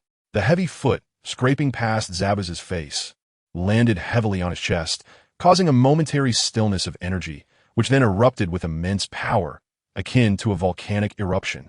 Great Leaf Hurricane, the deep shout, accompanied by a terrifying force that changed Zabuza's expression drastically, surged forth like a flood, pouring onto his body.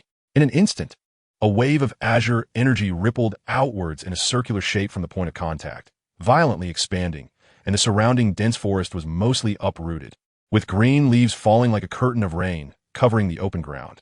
Although he had gathered the last of his chakra to withstand the attack, Zabuza's face suddenly flushed red under the relentless force.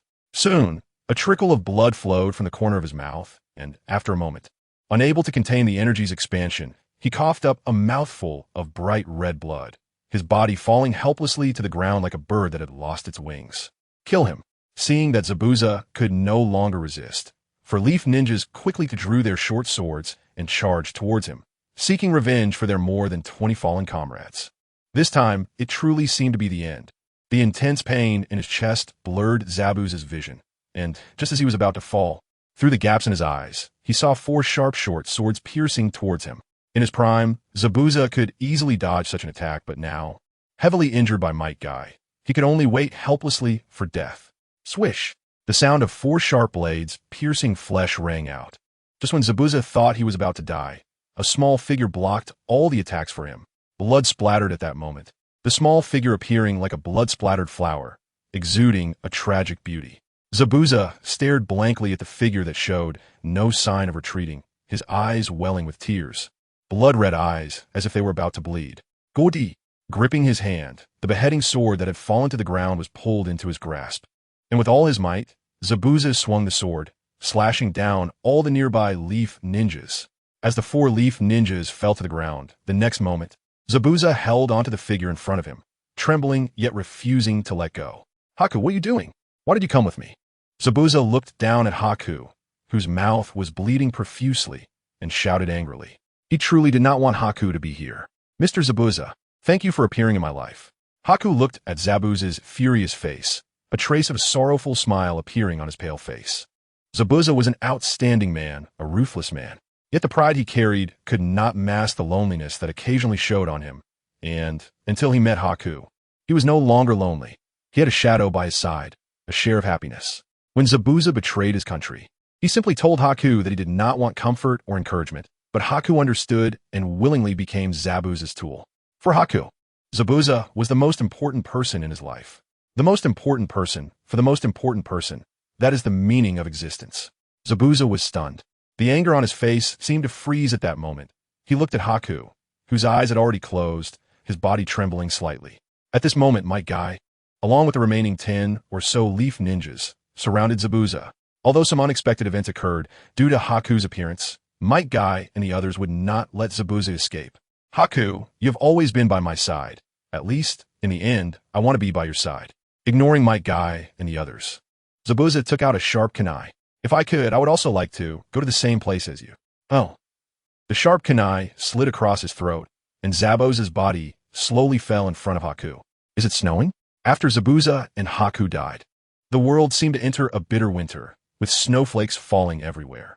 A pair of admirable ninjas, looking at the bodies of Zabuza and Haku. Might Guy let the snowflakes drift by, finally sighing. Chapter 229, Two-Headed Wolf.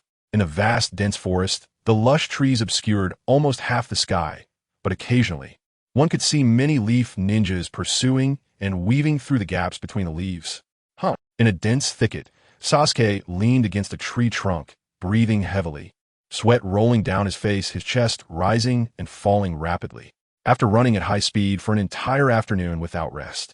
If it weren't for the specially made soldier pills from the Hidden Rain village, he would have found it hard to keep going. Karen, check the situation. Glancing at the setting sun that had already dipped below the horizon, Uchiha Fugaku asked softly. Nodding, Karen immediately activated her Kagaya Byakugan. This is one of the abilities of the Uzumaki clan. With her eyes closed and the Byakugan activated, she could sense any abnormal movements within a radius of several dozen kilometers using chakra. If there were specific chakra signatures, she could even discern their detailed locations and movements. The number of opponents, their characteristics, and even their movement speed can be grasped in detail.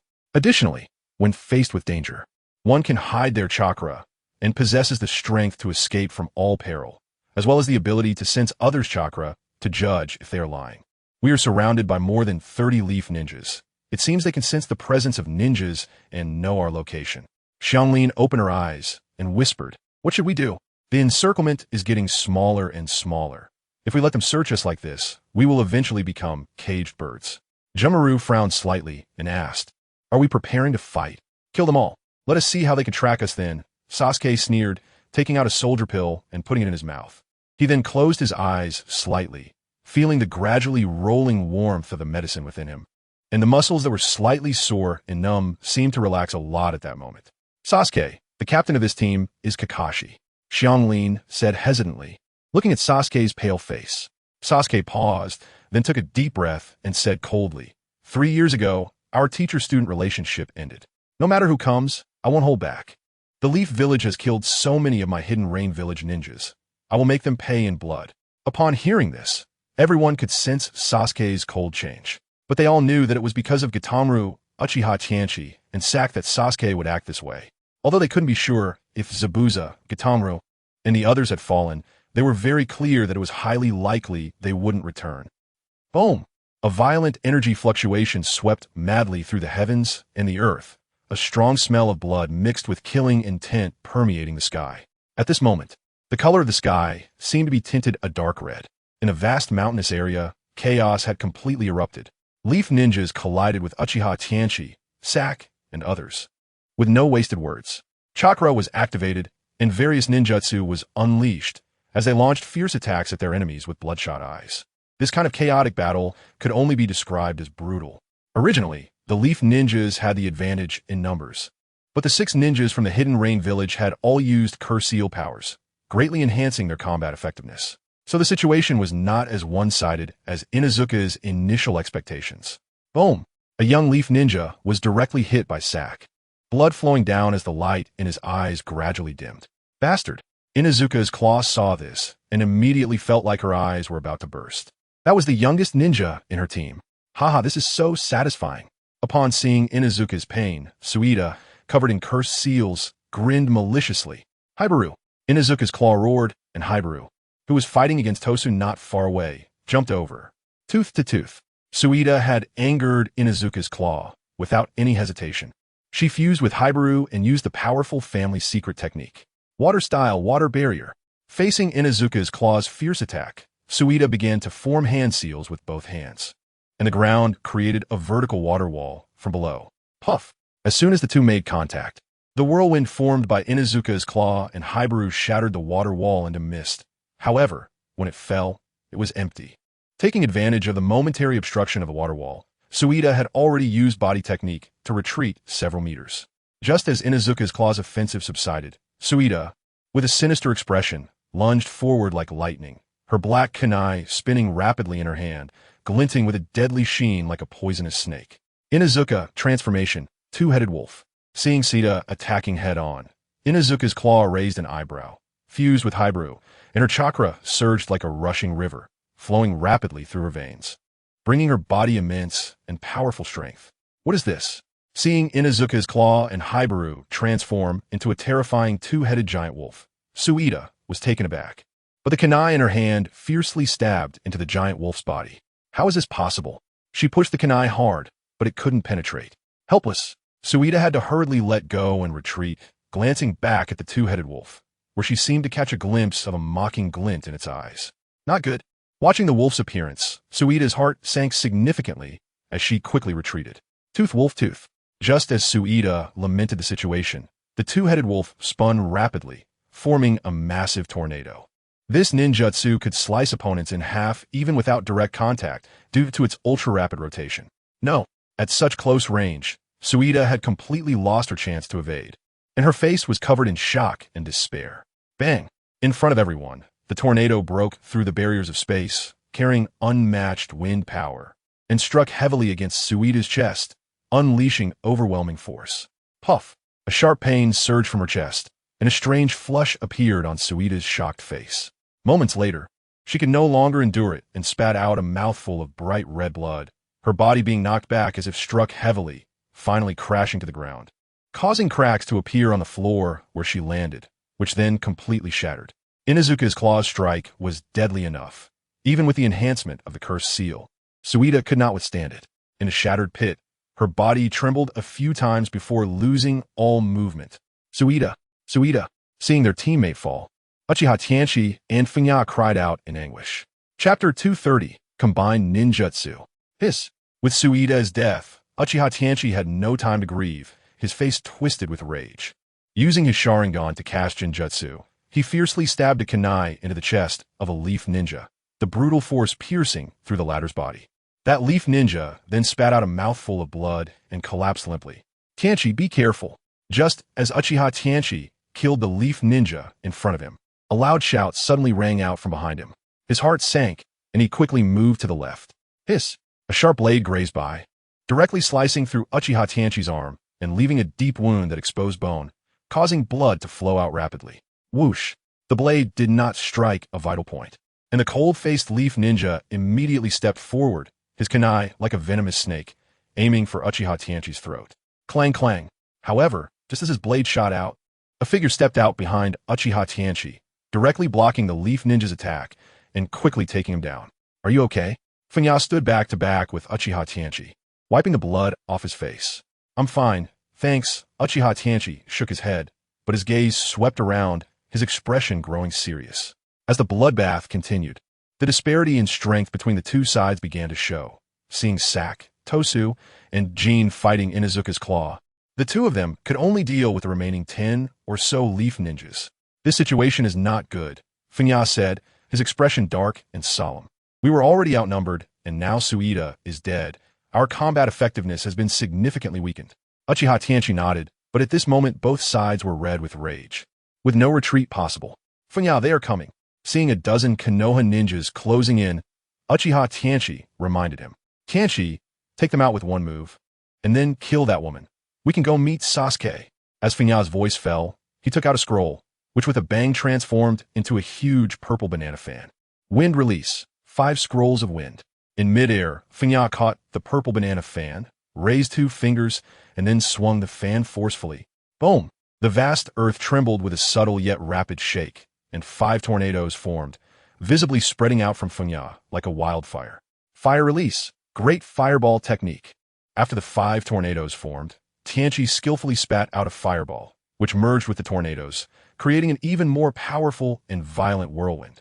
Although ninja battles usually consisted of teams of 3 or pairs, and techniques were often singular, combination techniques could also occur in certain battles. And these combination techniques were incredibly powerful. What is this? The moment the 5 fire-wielding tornadoes appeared, they immediately caused an uproar in the surroundings, as Konoha ninjas sensed the extraordinary power of the tornadoes. After the combination technique was completed, Fengya's gaze turned icy, his low voice resonating through the air. As Fengya's voice fell, the destructive waves of the tornadoes suddenly surged to their peak, and the Konoha ninjas, horrified, saw the 5 violent tornadoes rushing towards them. Boom! A deafening sound echoed as the ground where the tornadoes passed exploded, unleashing an extreme and violent energy that gushed forth. As the violent energy swept over, accompanied by cries of pain, the Konoha ninjas turned pale, blood spurting as they were carried away by the tornadoes, leaving their entire camp in disarray. After wreaking havoc, the 5 violent energies gradually dissipated. By this time, the ground had completely turned into ruins, with huge craters appearing in the center, surrounded by jagged rocks, presenting a scene utterly different from before.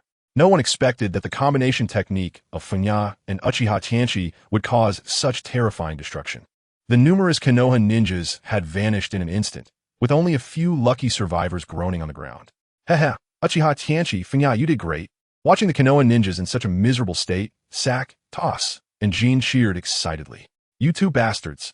I'm going to tear you apart. Inazuka Claw merged with the black dog, glared at the devastated team members, then looked at Fengya and Uchiha Tianchi, his voice rumbling with deep resentment. Approaching a Konoha ninja who was still alive but struggling on the ground, Uchiha Tianchi, with an indifferent gaze towards Inazuka Claw, swiftly ended the ninja's life. Moments later, a voice devoid of any emotion slowly emerged. Just now, my comrade, Water Tower, also died at your hands. Likewise, I'll kill you first. Inuzuka Claw was thoroughly provoked by Uchiha Tianchi, his eyes fierce as he charged towards him. Just then, seeing Inuzuka Claw rushing towards him, Uchiha Tianchi shouted. Currently, only Inuzuka Claw remained in the Konoha ninja camp. As long as they killed her, Uchiha Tianchi and the others could claim victory in this battle. Whoosh! As Uchiha Tianchi's voice fell, Fenya, Sak, Jin, and Toss moved almost simultaneously, surrounding Inuzuka Claw. Ninja Art, 4 seals. Accompanied by their shouts. A character appeared on their palms, and then complex sealing runes rapidly wrapped around Inuzuka Claw like chains. The 4 seals was a sealing technique powered by the strength of 4 people.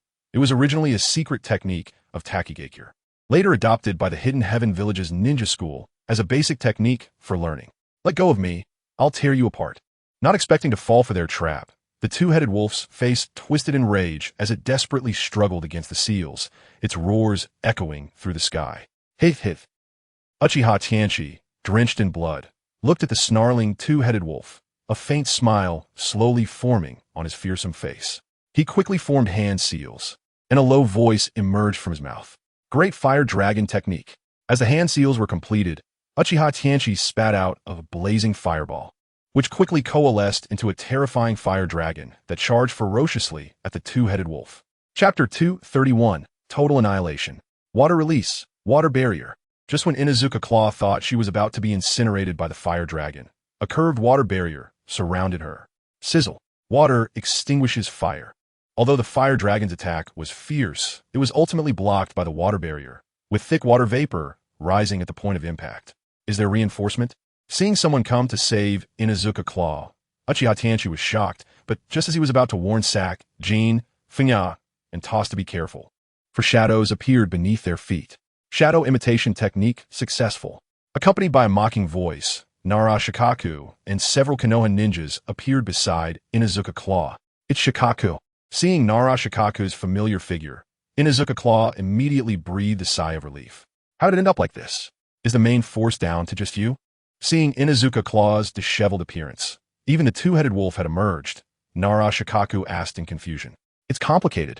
Shaking her head, Inuzuka Claw, fully sealed, had no time to explain to Nara Shikaku. Damn it, why can't I move? On the other side, restrained by the shadow beneath his feet, Fenya couldn't move, his expression slightly changing as he felt a vague sense of unease. Not good, it's that technique again. After being caught by Shikamaru's shadow imitation technique during the Chunin exams, Sak immediately realized, what is going on? Jin and Toss looked at the shadow beneath their feet, unable to hide their shock. This is that old man's secret technique. Only by defeating him with a technique be undone. Fixing his gaze on Nara Shikaku, Sak explained, that it has to rely on Tianchi. Are we going to defeat him? Hearing Sak's words, Uchiha Tianchi did not hesitate. He planted his foot and rushed towards Nara Shikaku. Mind transfer technique. Just then, Yamanaka Ino appeared before Uchiha Tianchi in a flash, forming hand seals, and a powerful mental force surged towards Uchiha Tianchi. Not good. Uchiha Tianchi's eyes were fixed on that mental force, and as it drew closer, the sense of danger intensified significantly. He understood that if this thing truly penetrated his mind, he would likely be controlled. Therefore, he tried his best to control his body and tilted at an angle in mid-air. As expected of someone from the Uchiha clan, Yamashiro Hachi was astonished by Uchiha Tenki's reaction, as his secret technique failed to hit from such a close distance. However, just as Uchiha Tenki had barely dodged Yamashiro Hachi's attack, a fierce gust of wind rushed toward him, and 2 cold beams shot toward his chest like lightning. In a critical moment, Uchiha Tenki quickly retreated and hurriedly manipulated 2 shuriken to deflect the 2 beams, but just as he was about to breathe a sigh of relief, Meatball Tank, an exceptionally powerful impact, came instantly. What is this? Uchiha Tenki looked at the rapidly spinning figure with a changed expression, realizing there was no place to hide. He gritted his teeth and resisted with all his might. Bang! Akimichi Dings's Meatball Tank crashed violently into Uchiha Tenki's body with an extremely visually impactful momentum. Whoosh! Although he had already prepared for defense, Uchiha Tenki's body flew backward like a cannonball, smashing through all the large trees in his path, blood gushing out. After crashing through dozens of large trees, Uchiha Tenki's body finally landed awkwardly, covered in blood, looking utterly miserable, devoid of the previous ferocity. At this moment, Tors, Saku, and others were all silent. as they had originally hoped Uchiha Tenki would help him break free, but now it seemed hopeless. Well done. Looking at the relaxed Akimichi Dingza, Nara Shikaku exclaimed, then turned his gaze to Saku, Tors, Jin, and Fga. I officially announce your punishment. Shadow Nek Bind Technique. Although it was somewhat cruel, Nara Shikaku still used this ninjutsu, a secret technique of the Nara clan, an advanced version of the shadow imitation technique. After using the shadow imitation technique to capture the opponent, the extended shadow would reach for the opponent's neck and strangle them to death. Without even a chance to scream, Saku and the others were choked by the creeping shadows and slowly strangled to death. Bang! The sound of 4 corpses hitting the ground was not loud in the chaotic battlefield, but at that moment, it signified the complete annihilation of 2 squads from Hidden Leaf Village. Inazuka-tsum, have you seen Uchiha Fugaku? With the shadows retracting beneath his feet, Nara Shikaku turned his gaze to the already unsealed Inazuka-tsum and asked, they went that way and have been gone for some time. Inazuka-tsum nodded towards the direction Uchiha Fugaku had fled. Then let's chase after them. There's a large squad of Kakashi over there. They definitely won't escape. After pondering for a moment, Nara Shikaku said softly, The others nodded and quickly left the area. Cough, cough. After Nara Shikaku and the others left, Uchiha Tenki suddenly opened his eyes wide and then bowed his head, coughing violently. After a while, he finally lifted his pale face, looking at the bodies of his fallen comrades on the ground, feeling very sad. Although he had survived by feigning death, his comrades had not been so lucky. Did you think you were very fortunate? Just as Uchiha Tenki tried to stand up, a deep voice sounded from behind. Danzo, how could you be here? Leaning on a cane, his eyes wrapped in bandages, every member of the Uchiha clan recognized this man. I'm here to take your Sharingan. Danzo merely looked at him with a cold gaze, his meaning very clear. You wish. Uchiha Tenki gritted his teeth, took out a kunai, and was about to destroy his own Sharingan. Bang! However, Uchiha Tenki's reaction was still a step too slow. Danzo grabbed his hand, and with the other hand, he gouged out his eye.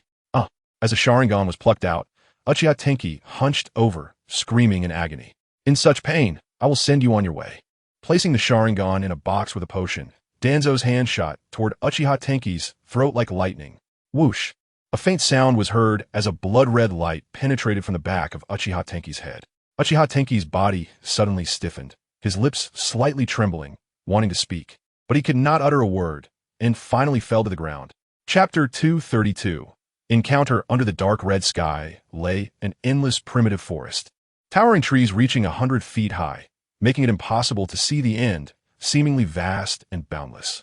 Occasionally, deafening beast roars echoed through the forest, filled with endless ferocity. This was destined to be a place of doom. Found them. They are here.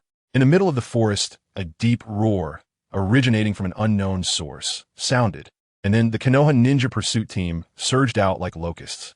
Surrounded. Uchiha Fugaku looked up at the figures of Sasuke and the others and said in a low voice, Everyone, there is no way out. It's a decisive battle. Are you ready? Behind him, everyone grinned, their eyes filled with battle intent, showing no signs of fear, even though they were about to face the Kakashi pursuit team, the largest and strongest among Konoha. Whoosh! Under Sasuke's gaze, a group of figures filled with killing intent flashed out. And at the forefront of these figures was none other than Kakashi. Slowly raising his head, Kakashi stared at Sasuke, a complex expression flashing across his eyes, and said softly, Sasuke, sometimes fate plays tricks like this. 4 years ago, Kakashi had intercepted Sasuke's departure, and he never expected that today. Their master-student relationship would lead to another confrontation. Unlike last time, Kakashi couldn't hold back anymore, as they now represented 2 different ninja villages. Kakashi-sensei, you might not believe what I'm saying, but I still want to tell you that my father did not kill the 3rd Hokage. This is a trap set up by someone. Sasuke smiled slightly, but the words that came out of his mouth were icy cold without a hint of warmth. Then you will come back with me and accept the investigation. In fact, Kakashi also noticed that there were many doubts about this matter. Personally assassinating the 3rd Hokage in Konoha village, he felt that Uchiha Fugaku was not someone who would do such an extreme thing. Now everyone in Konoha believes it was my father who killed the 3rd Hokage. If we return to Konoha, there is only one path to take death. There is absolutely no other way to choose. Upon hearing this, Sasuke sneered. Kakashi wanted to say something, but he found he couldn't utter any words of persuasion. With his intelligence, he could vaguely guess the fate that awaited Sasuke, and the others upon returning to Konoha. However, he couldn't let Sasuke leave. Kakashi-sensei, let us get started. This battle is unavoidable today. Seeing Kakashi's troubled expression, Sasuke said coldly, Captain Kakashi, don't listen to the kid's nonsense. They're the ones who killed the third Hokage, brothers. We must avenge the third Hokage. Caught between both sides, Kakashi felt utterly exhausted. Just as Kakashi hesitated, a teammate suddenly shouted loudly, Kill! Stimulated by this teammate's words, the others quickly charged towards Uchiha Fugaku, Kaimaru, and the others, and the brutal battle officially began. Boom! SHGO stepped forward, his arm transforming, a terrifying murderous aura spreading out. And at that moment, the slumbering monster seemed to awaken once again. Blood surged in SHGO's eyes, and as the humming sound fell, his robust body charged towards a Konoha ninja named Kai-Ga, casting a massive shadow. SHGO's towering figure rushed out with an incredible oppressive wind. The overwhelming murderous aura exploding forth was terrifying. Before they even got close, SHGO's mutated giant hand howled out, tearing through the air with mountain-like heavy force, striking fiercely towards Kai-Ga's vital points. Hey, what a monster! Kai-Ga looked at the rushing SHGO, his eyes narrowing slightly due to the latter's overwhelming murderous aura, but he sneered, gripping his palm. A yellow giant hammer appeared in his hand, and then swung down with a hammer-like force. Clang! The giant hand collided violently with the giant hammer. A piercing sound reverberated through the sky. Invisible waves rapidly spread out from the point of contact. Boom, boom! The towering trees around the two combatants were also shaken and snapped in half, the giant trees collapsing, and a cloud of dust rose up.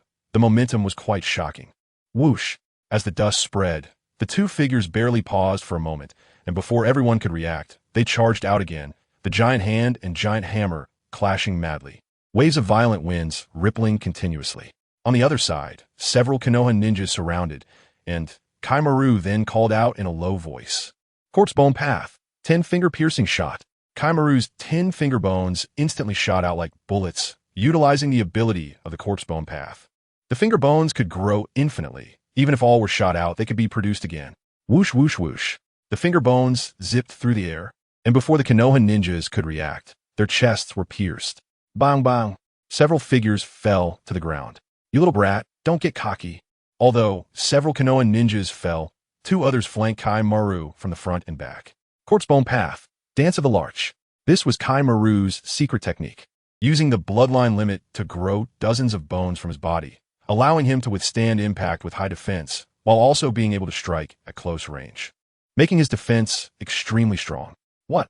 Watching the bone spikes suddenly extend from Kaimaru's body, the two Konoha ninjas' pupils shrank, but before they could speak, their bodies were already pierced. The vision of the two Konoha ninjas before them grew darker, their eyes still filled with disbelief. They never expected that this boy in front of them could unleash such a terrifying and bizarre ninjutsu. The other Konoha ninjas looked at this scene with pale faces. In just a short time, several teammates had already died. Next is you. Pulling out the bone spikes, the Konoha ninja collapsed to the ground. Kaimaru slowly scanned the other Konoha ninjas and then grinned, a chilling smile. Corpse bone path, dance of the camellia. After the words fell, Kaimaru pulled out a bone knife from his left arm as a weapon, then stomped his foot and charged towards the Konoha ninjas. Brothers, let's take him down together. With his command, the other Konoha ninjas set aside their fears, drawing their short blades and rushing towards Kaimaru, protected by the bone spikes. Kaimaru was like a bloody meat grinder. Wherever he went, Konoha ninjas fell in droves, and no one dared to underestimate this young ninja anymore. Chapter 233, Sasuke vs. Kakashi. Xianglin, step back. The intense battle had already begun, with 6 Konoha ninjas surrounding Xianglin. Uchiha Fugaku then said softly. Hearing this, Xianglin's expression changed slightly. Was Lord Tianyin going to make a move?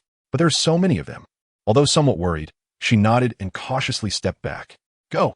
The figures of the Konoha ninjas pounced like hungry tigers, soaring through the air towards Uchiha Fugaku.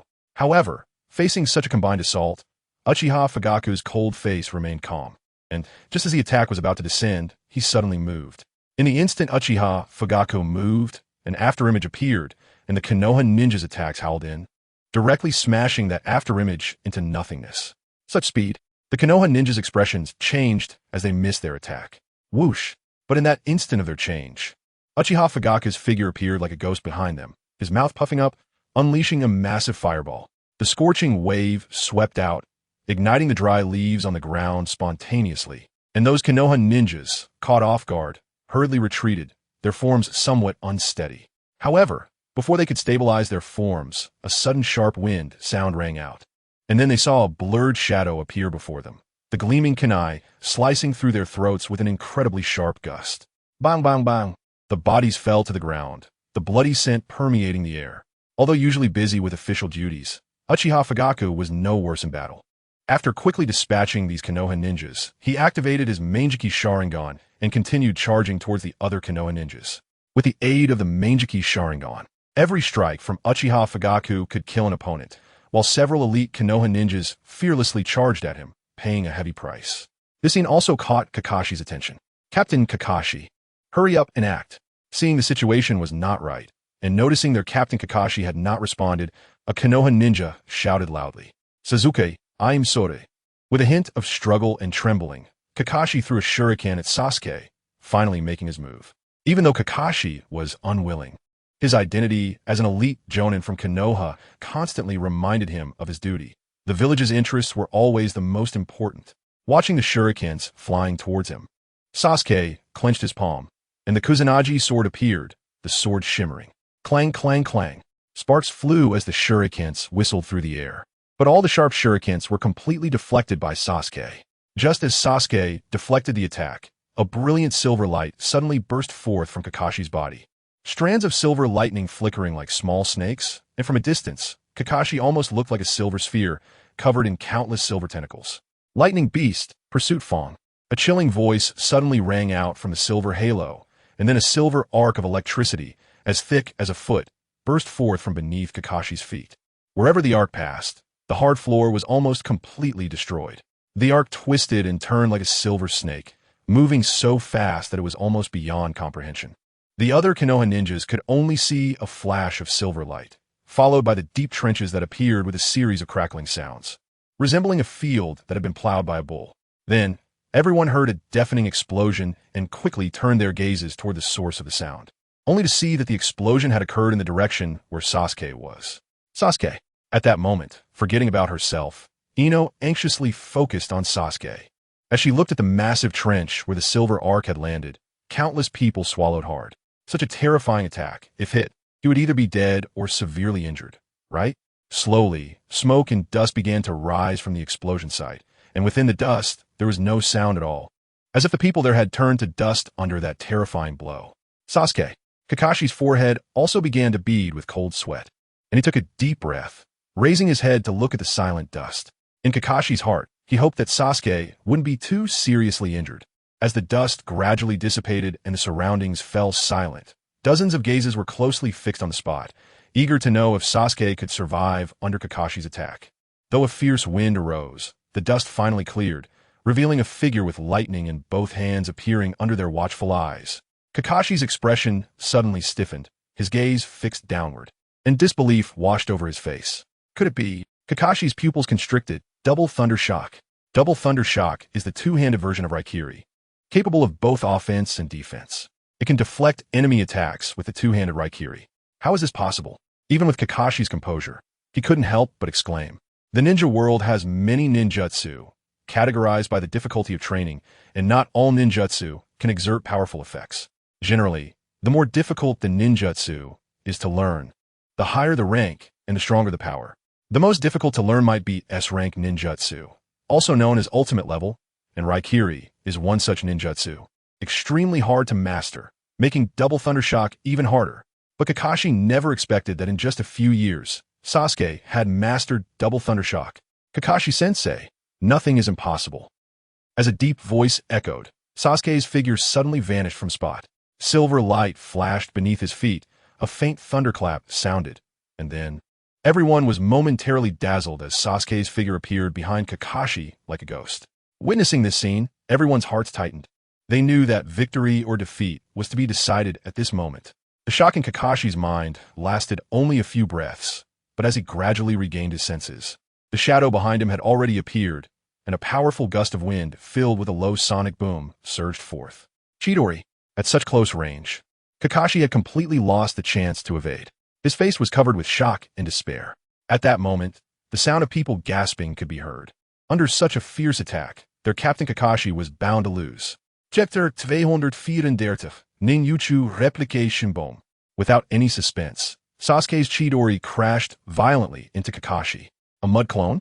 However, at the moment Chidori penetrated, Kakashi's figure seemed to slowly melt away like mud. I knew it wouldn't be that easy to kill Kakashi-sensei. Sasuke didn't mind too much that he hadn't taken down Kakashi. After all, Kakashi was famously tough in the Naruto series. Amidst the many exclamations, Kakashi suddenly emerged from the ground in front of Sasuke, hands quickly forming seals. Earth release, earth gun. As the hand seals were completed, several sharp earth spears shot violently from the ground. Earth release, earth gun. When the earth spears suddenly shot out, Sasuke's Sharingan activated and began to spin rapidly. Immediately, several earth spears, accompanied by a thunderous sound, shot through the air, colliding fiercely with Kakashi's sharp and powerful earth spear. The same technique? Both attacks were incredibly fast, and many could only see a flash of light before the two fierce assaults collided like meteors. Bang!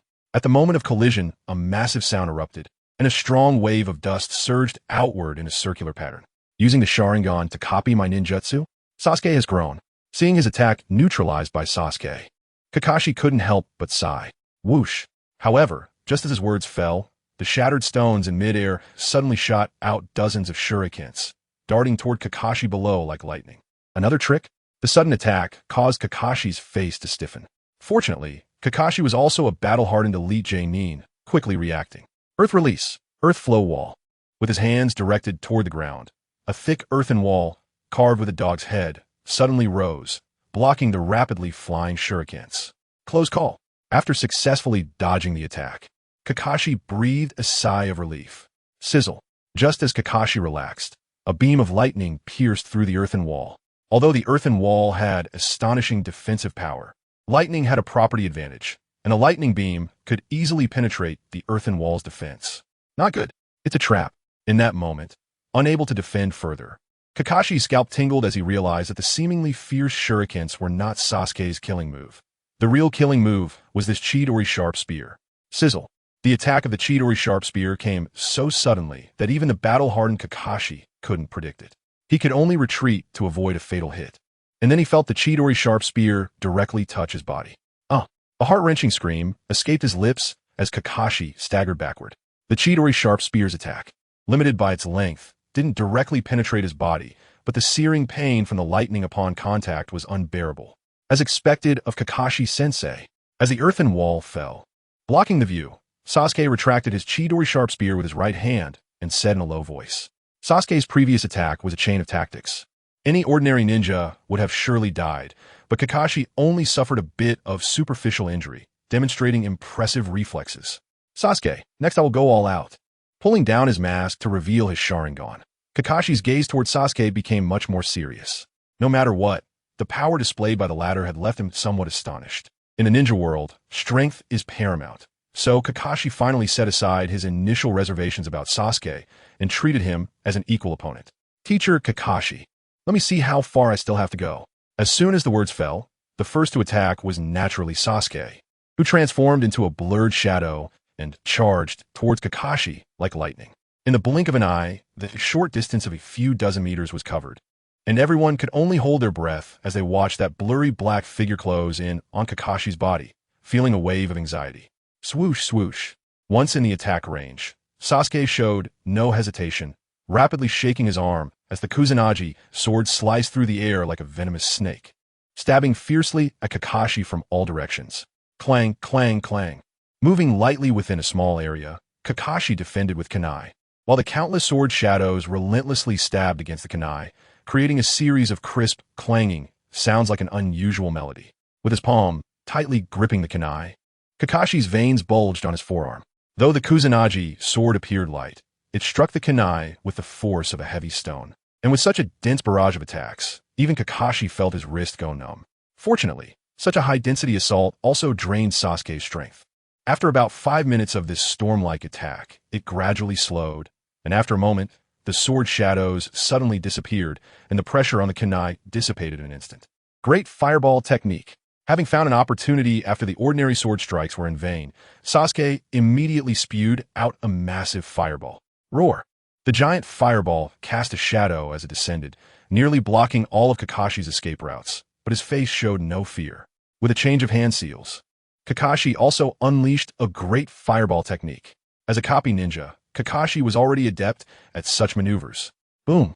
Seeing Kakashi's actions, a chill intensified in Sasuke's eyes. With a cold shout, the giant fireball suddenly became furious, and with a bang, it collided with the fireball spat out by Kakashi. A thunderous roar erupted, like the wrath of a thunder god, causing everyone's hearts to tremble in fear. After the loud explosion, a fireball erupted like a volcano, as two ferocious fire energies collided in mid-air, releasing their terrifying energies upon contact. Even the illusory air was blurred and distorted by the powerful energy clash. Whoosh! As the energy dissipated, the violent flames swept out with fierce winds, resembling a magnificent fiery banquet. At the same time, the sky above was filled with swirling dark clouds, inside which electric snakes danced, and the sound of thunder rumbled violently through the heavens and earth. This scene left everyone in shock, and after a moment, they gasped in disbelief. Chapter 235. Lightning Release, Kirin. Boom! The loud thunder echoed in the sky, as the dark clouds closed in and the lightning flickered, resembling the arrival of the apocalypse. Sasuke, you've grown. After this intense exchange, Kakashi had to admit that Sasuke now possessed the strength of a jonin. Kakashi-sensei, what I want is not just your praise. I want to defeat you with my own newly researched technique. Sasuke looked at the panting Kakashi, a strange smile appearing on his face as he spoke softly. New technique? Kakashi's pupils constricted, unable to find the words to respond. Sasuke's strange smile deepened, and then he looked up at the massive thundercloud, raising his right hand glowing with lightning. Like being guided, the skies thunder raged, and countless lightning pillars burst forth from the thundercloud, ultimately transforming into the shape of a Kirin. What is that? On the ground, everyone gazed in shock at this scene, unable to believe that Sasuke could control lightning. How is this possible? Uchiha Fugaku murmured. But soon a wave of excitement surged in his eyes as Sasuke once again demonstrated what a miracle was. The weather was perfectly fine before. How could there be so much lightning all of a sudden? It seems he's truly a terrifying guy. Kakashi listened to the whispers of the many Konoha ninjas around him, and a peculiar look crossed his eyes as he murmured to himself. Could the previous great fireball have been a preparation for this new technique? Sasuke first used fire release, great dragon fire technique, to rapidly increase the temperature of the surrounding air, creating an upward airflow, which in turn generated cumulonimbus clouds, and ultimately led to the formation of lightning. Regarding the Kirin technique, its advantages are clear with a wide range, high attack power, low chakra consumption, mostly utilizing natural lightning, an incredible speed that is nearly impossible to evade. However, it also has obvious weaknesses. It requires natural weather assistance and relies on Sharingan to see the speed and direction of a lightning to avoid striking oneself. Finally, it uses Chidori or other lightning release techniques to guide the lightning to attack the enemy. The reason the Kirin technique is classified as an S-rank difficulty technique lies largely in the challenge of controlling the direction and speed of the lightning. As lightning travels incredibly fast, only a millisecond, even faster than the speed of sound. If controlled improperly, it could affect the user, and the caster must also stay far from the target to avoid injury. Truly, Sasuke, using the power of lightning to turn that attack into your own. At this moment, Kirin pursed her lips slightly, internally praising him. Kirin knew very well that Sasuke must have been holding on to this technique for a long time, preparing for any emergency situation. This guy always liked to keep surprising trump cards up his sleeve. At this moment, both Jago and Suigetsu paused their battle, staring at the Kirin in the sky with a dazed expression, beauty intertwined with destruction. What a freakish guy. Jago's tone was filled with shock. Such a terrifying attack was hard for him to imagine coming from Sasuke's hand. With just this move, I doubt many ninjas could withstand it. Jago secretly sighed. Kakashi-sensei, what now? The Konoha ninjas looked up at the scene in the sky, their faces showing signs of worry, clearly feeling uneasy. Now that the Kirin formed by the lightning was so violent, it would be difficult for them to block it. Boom!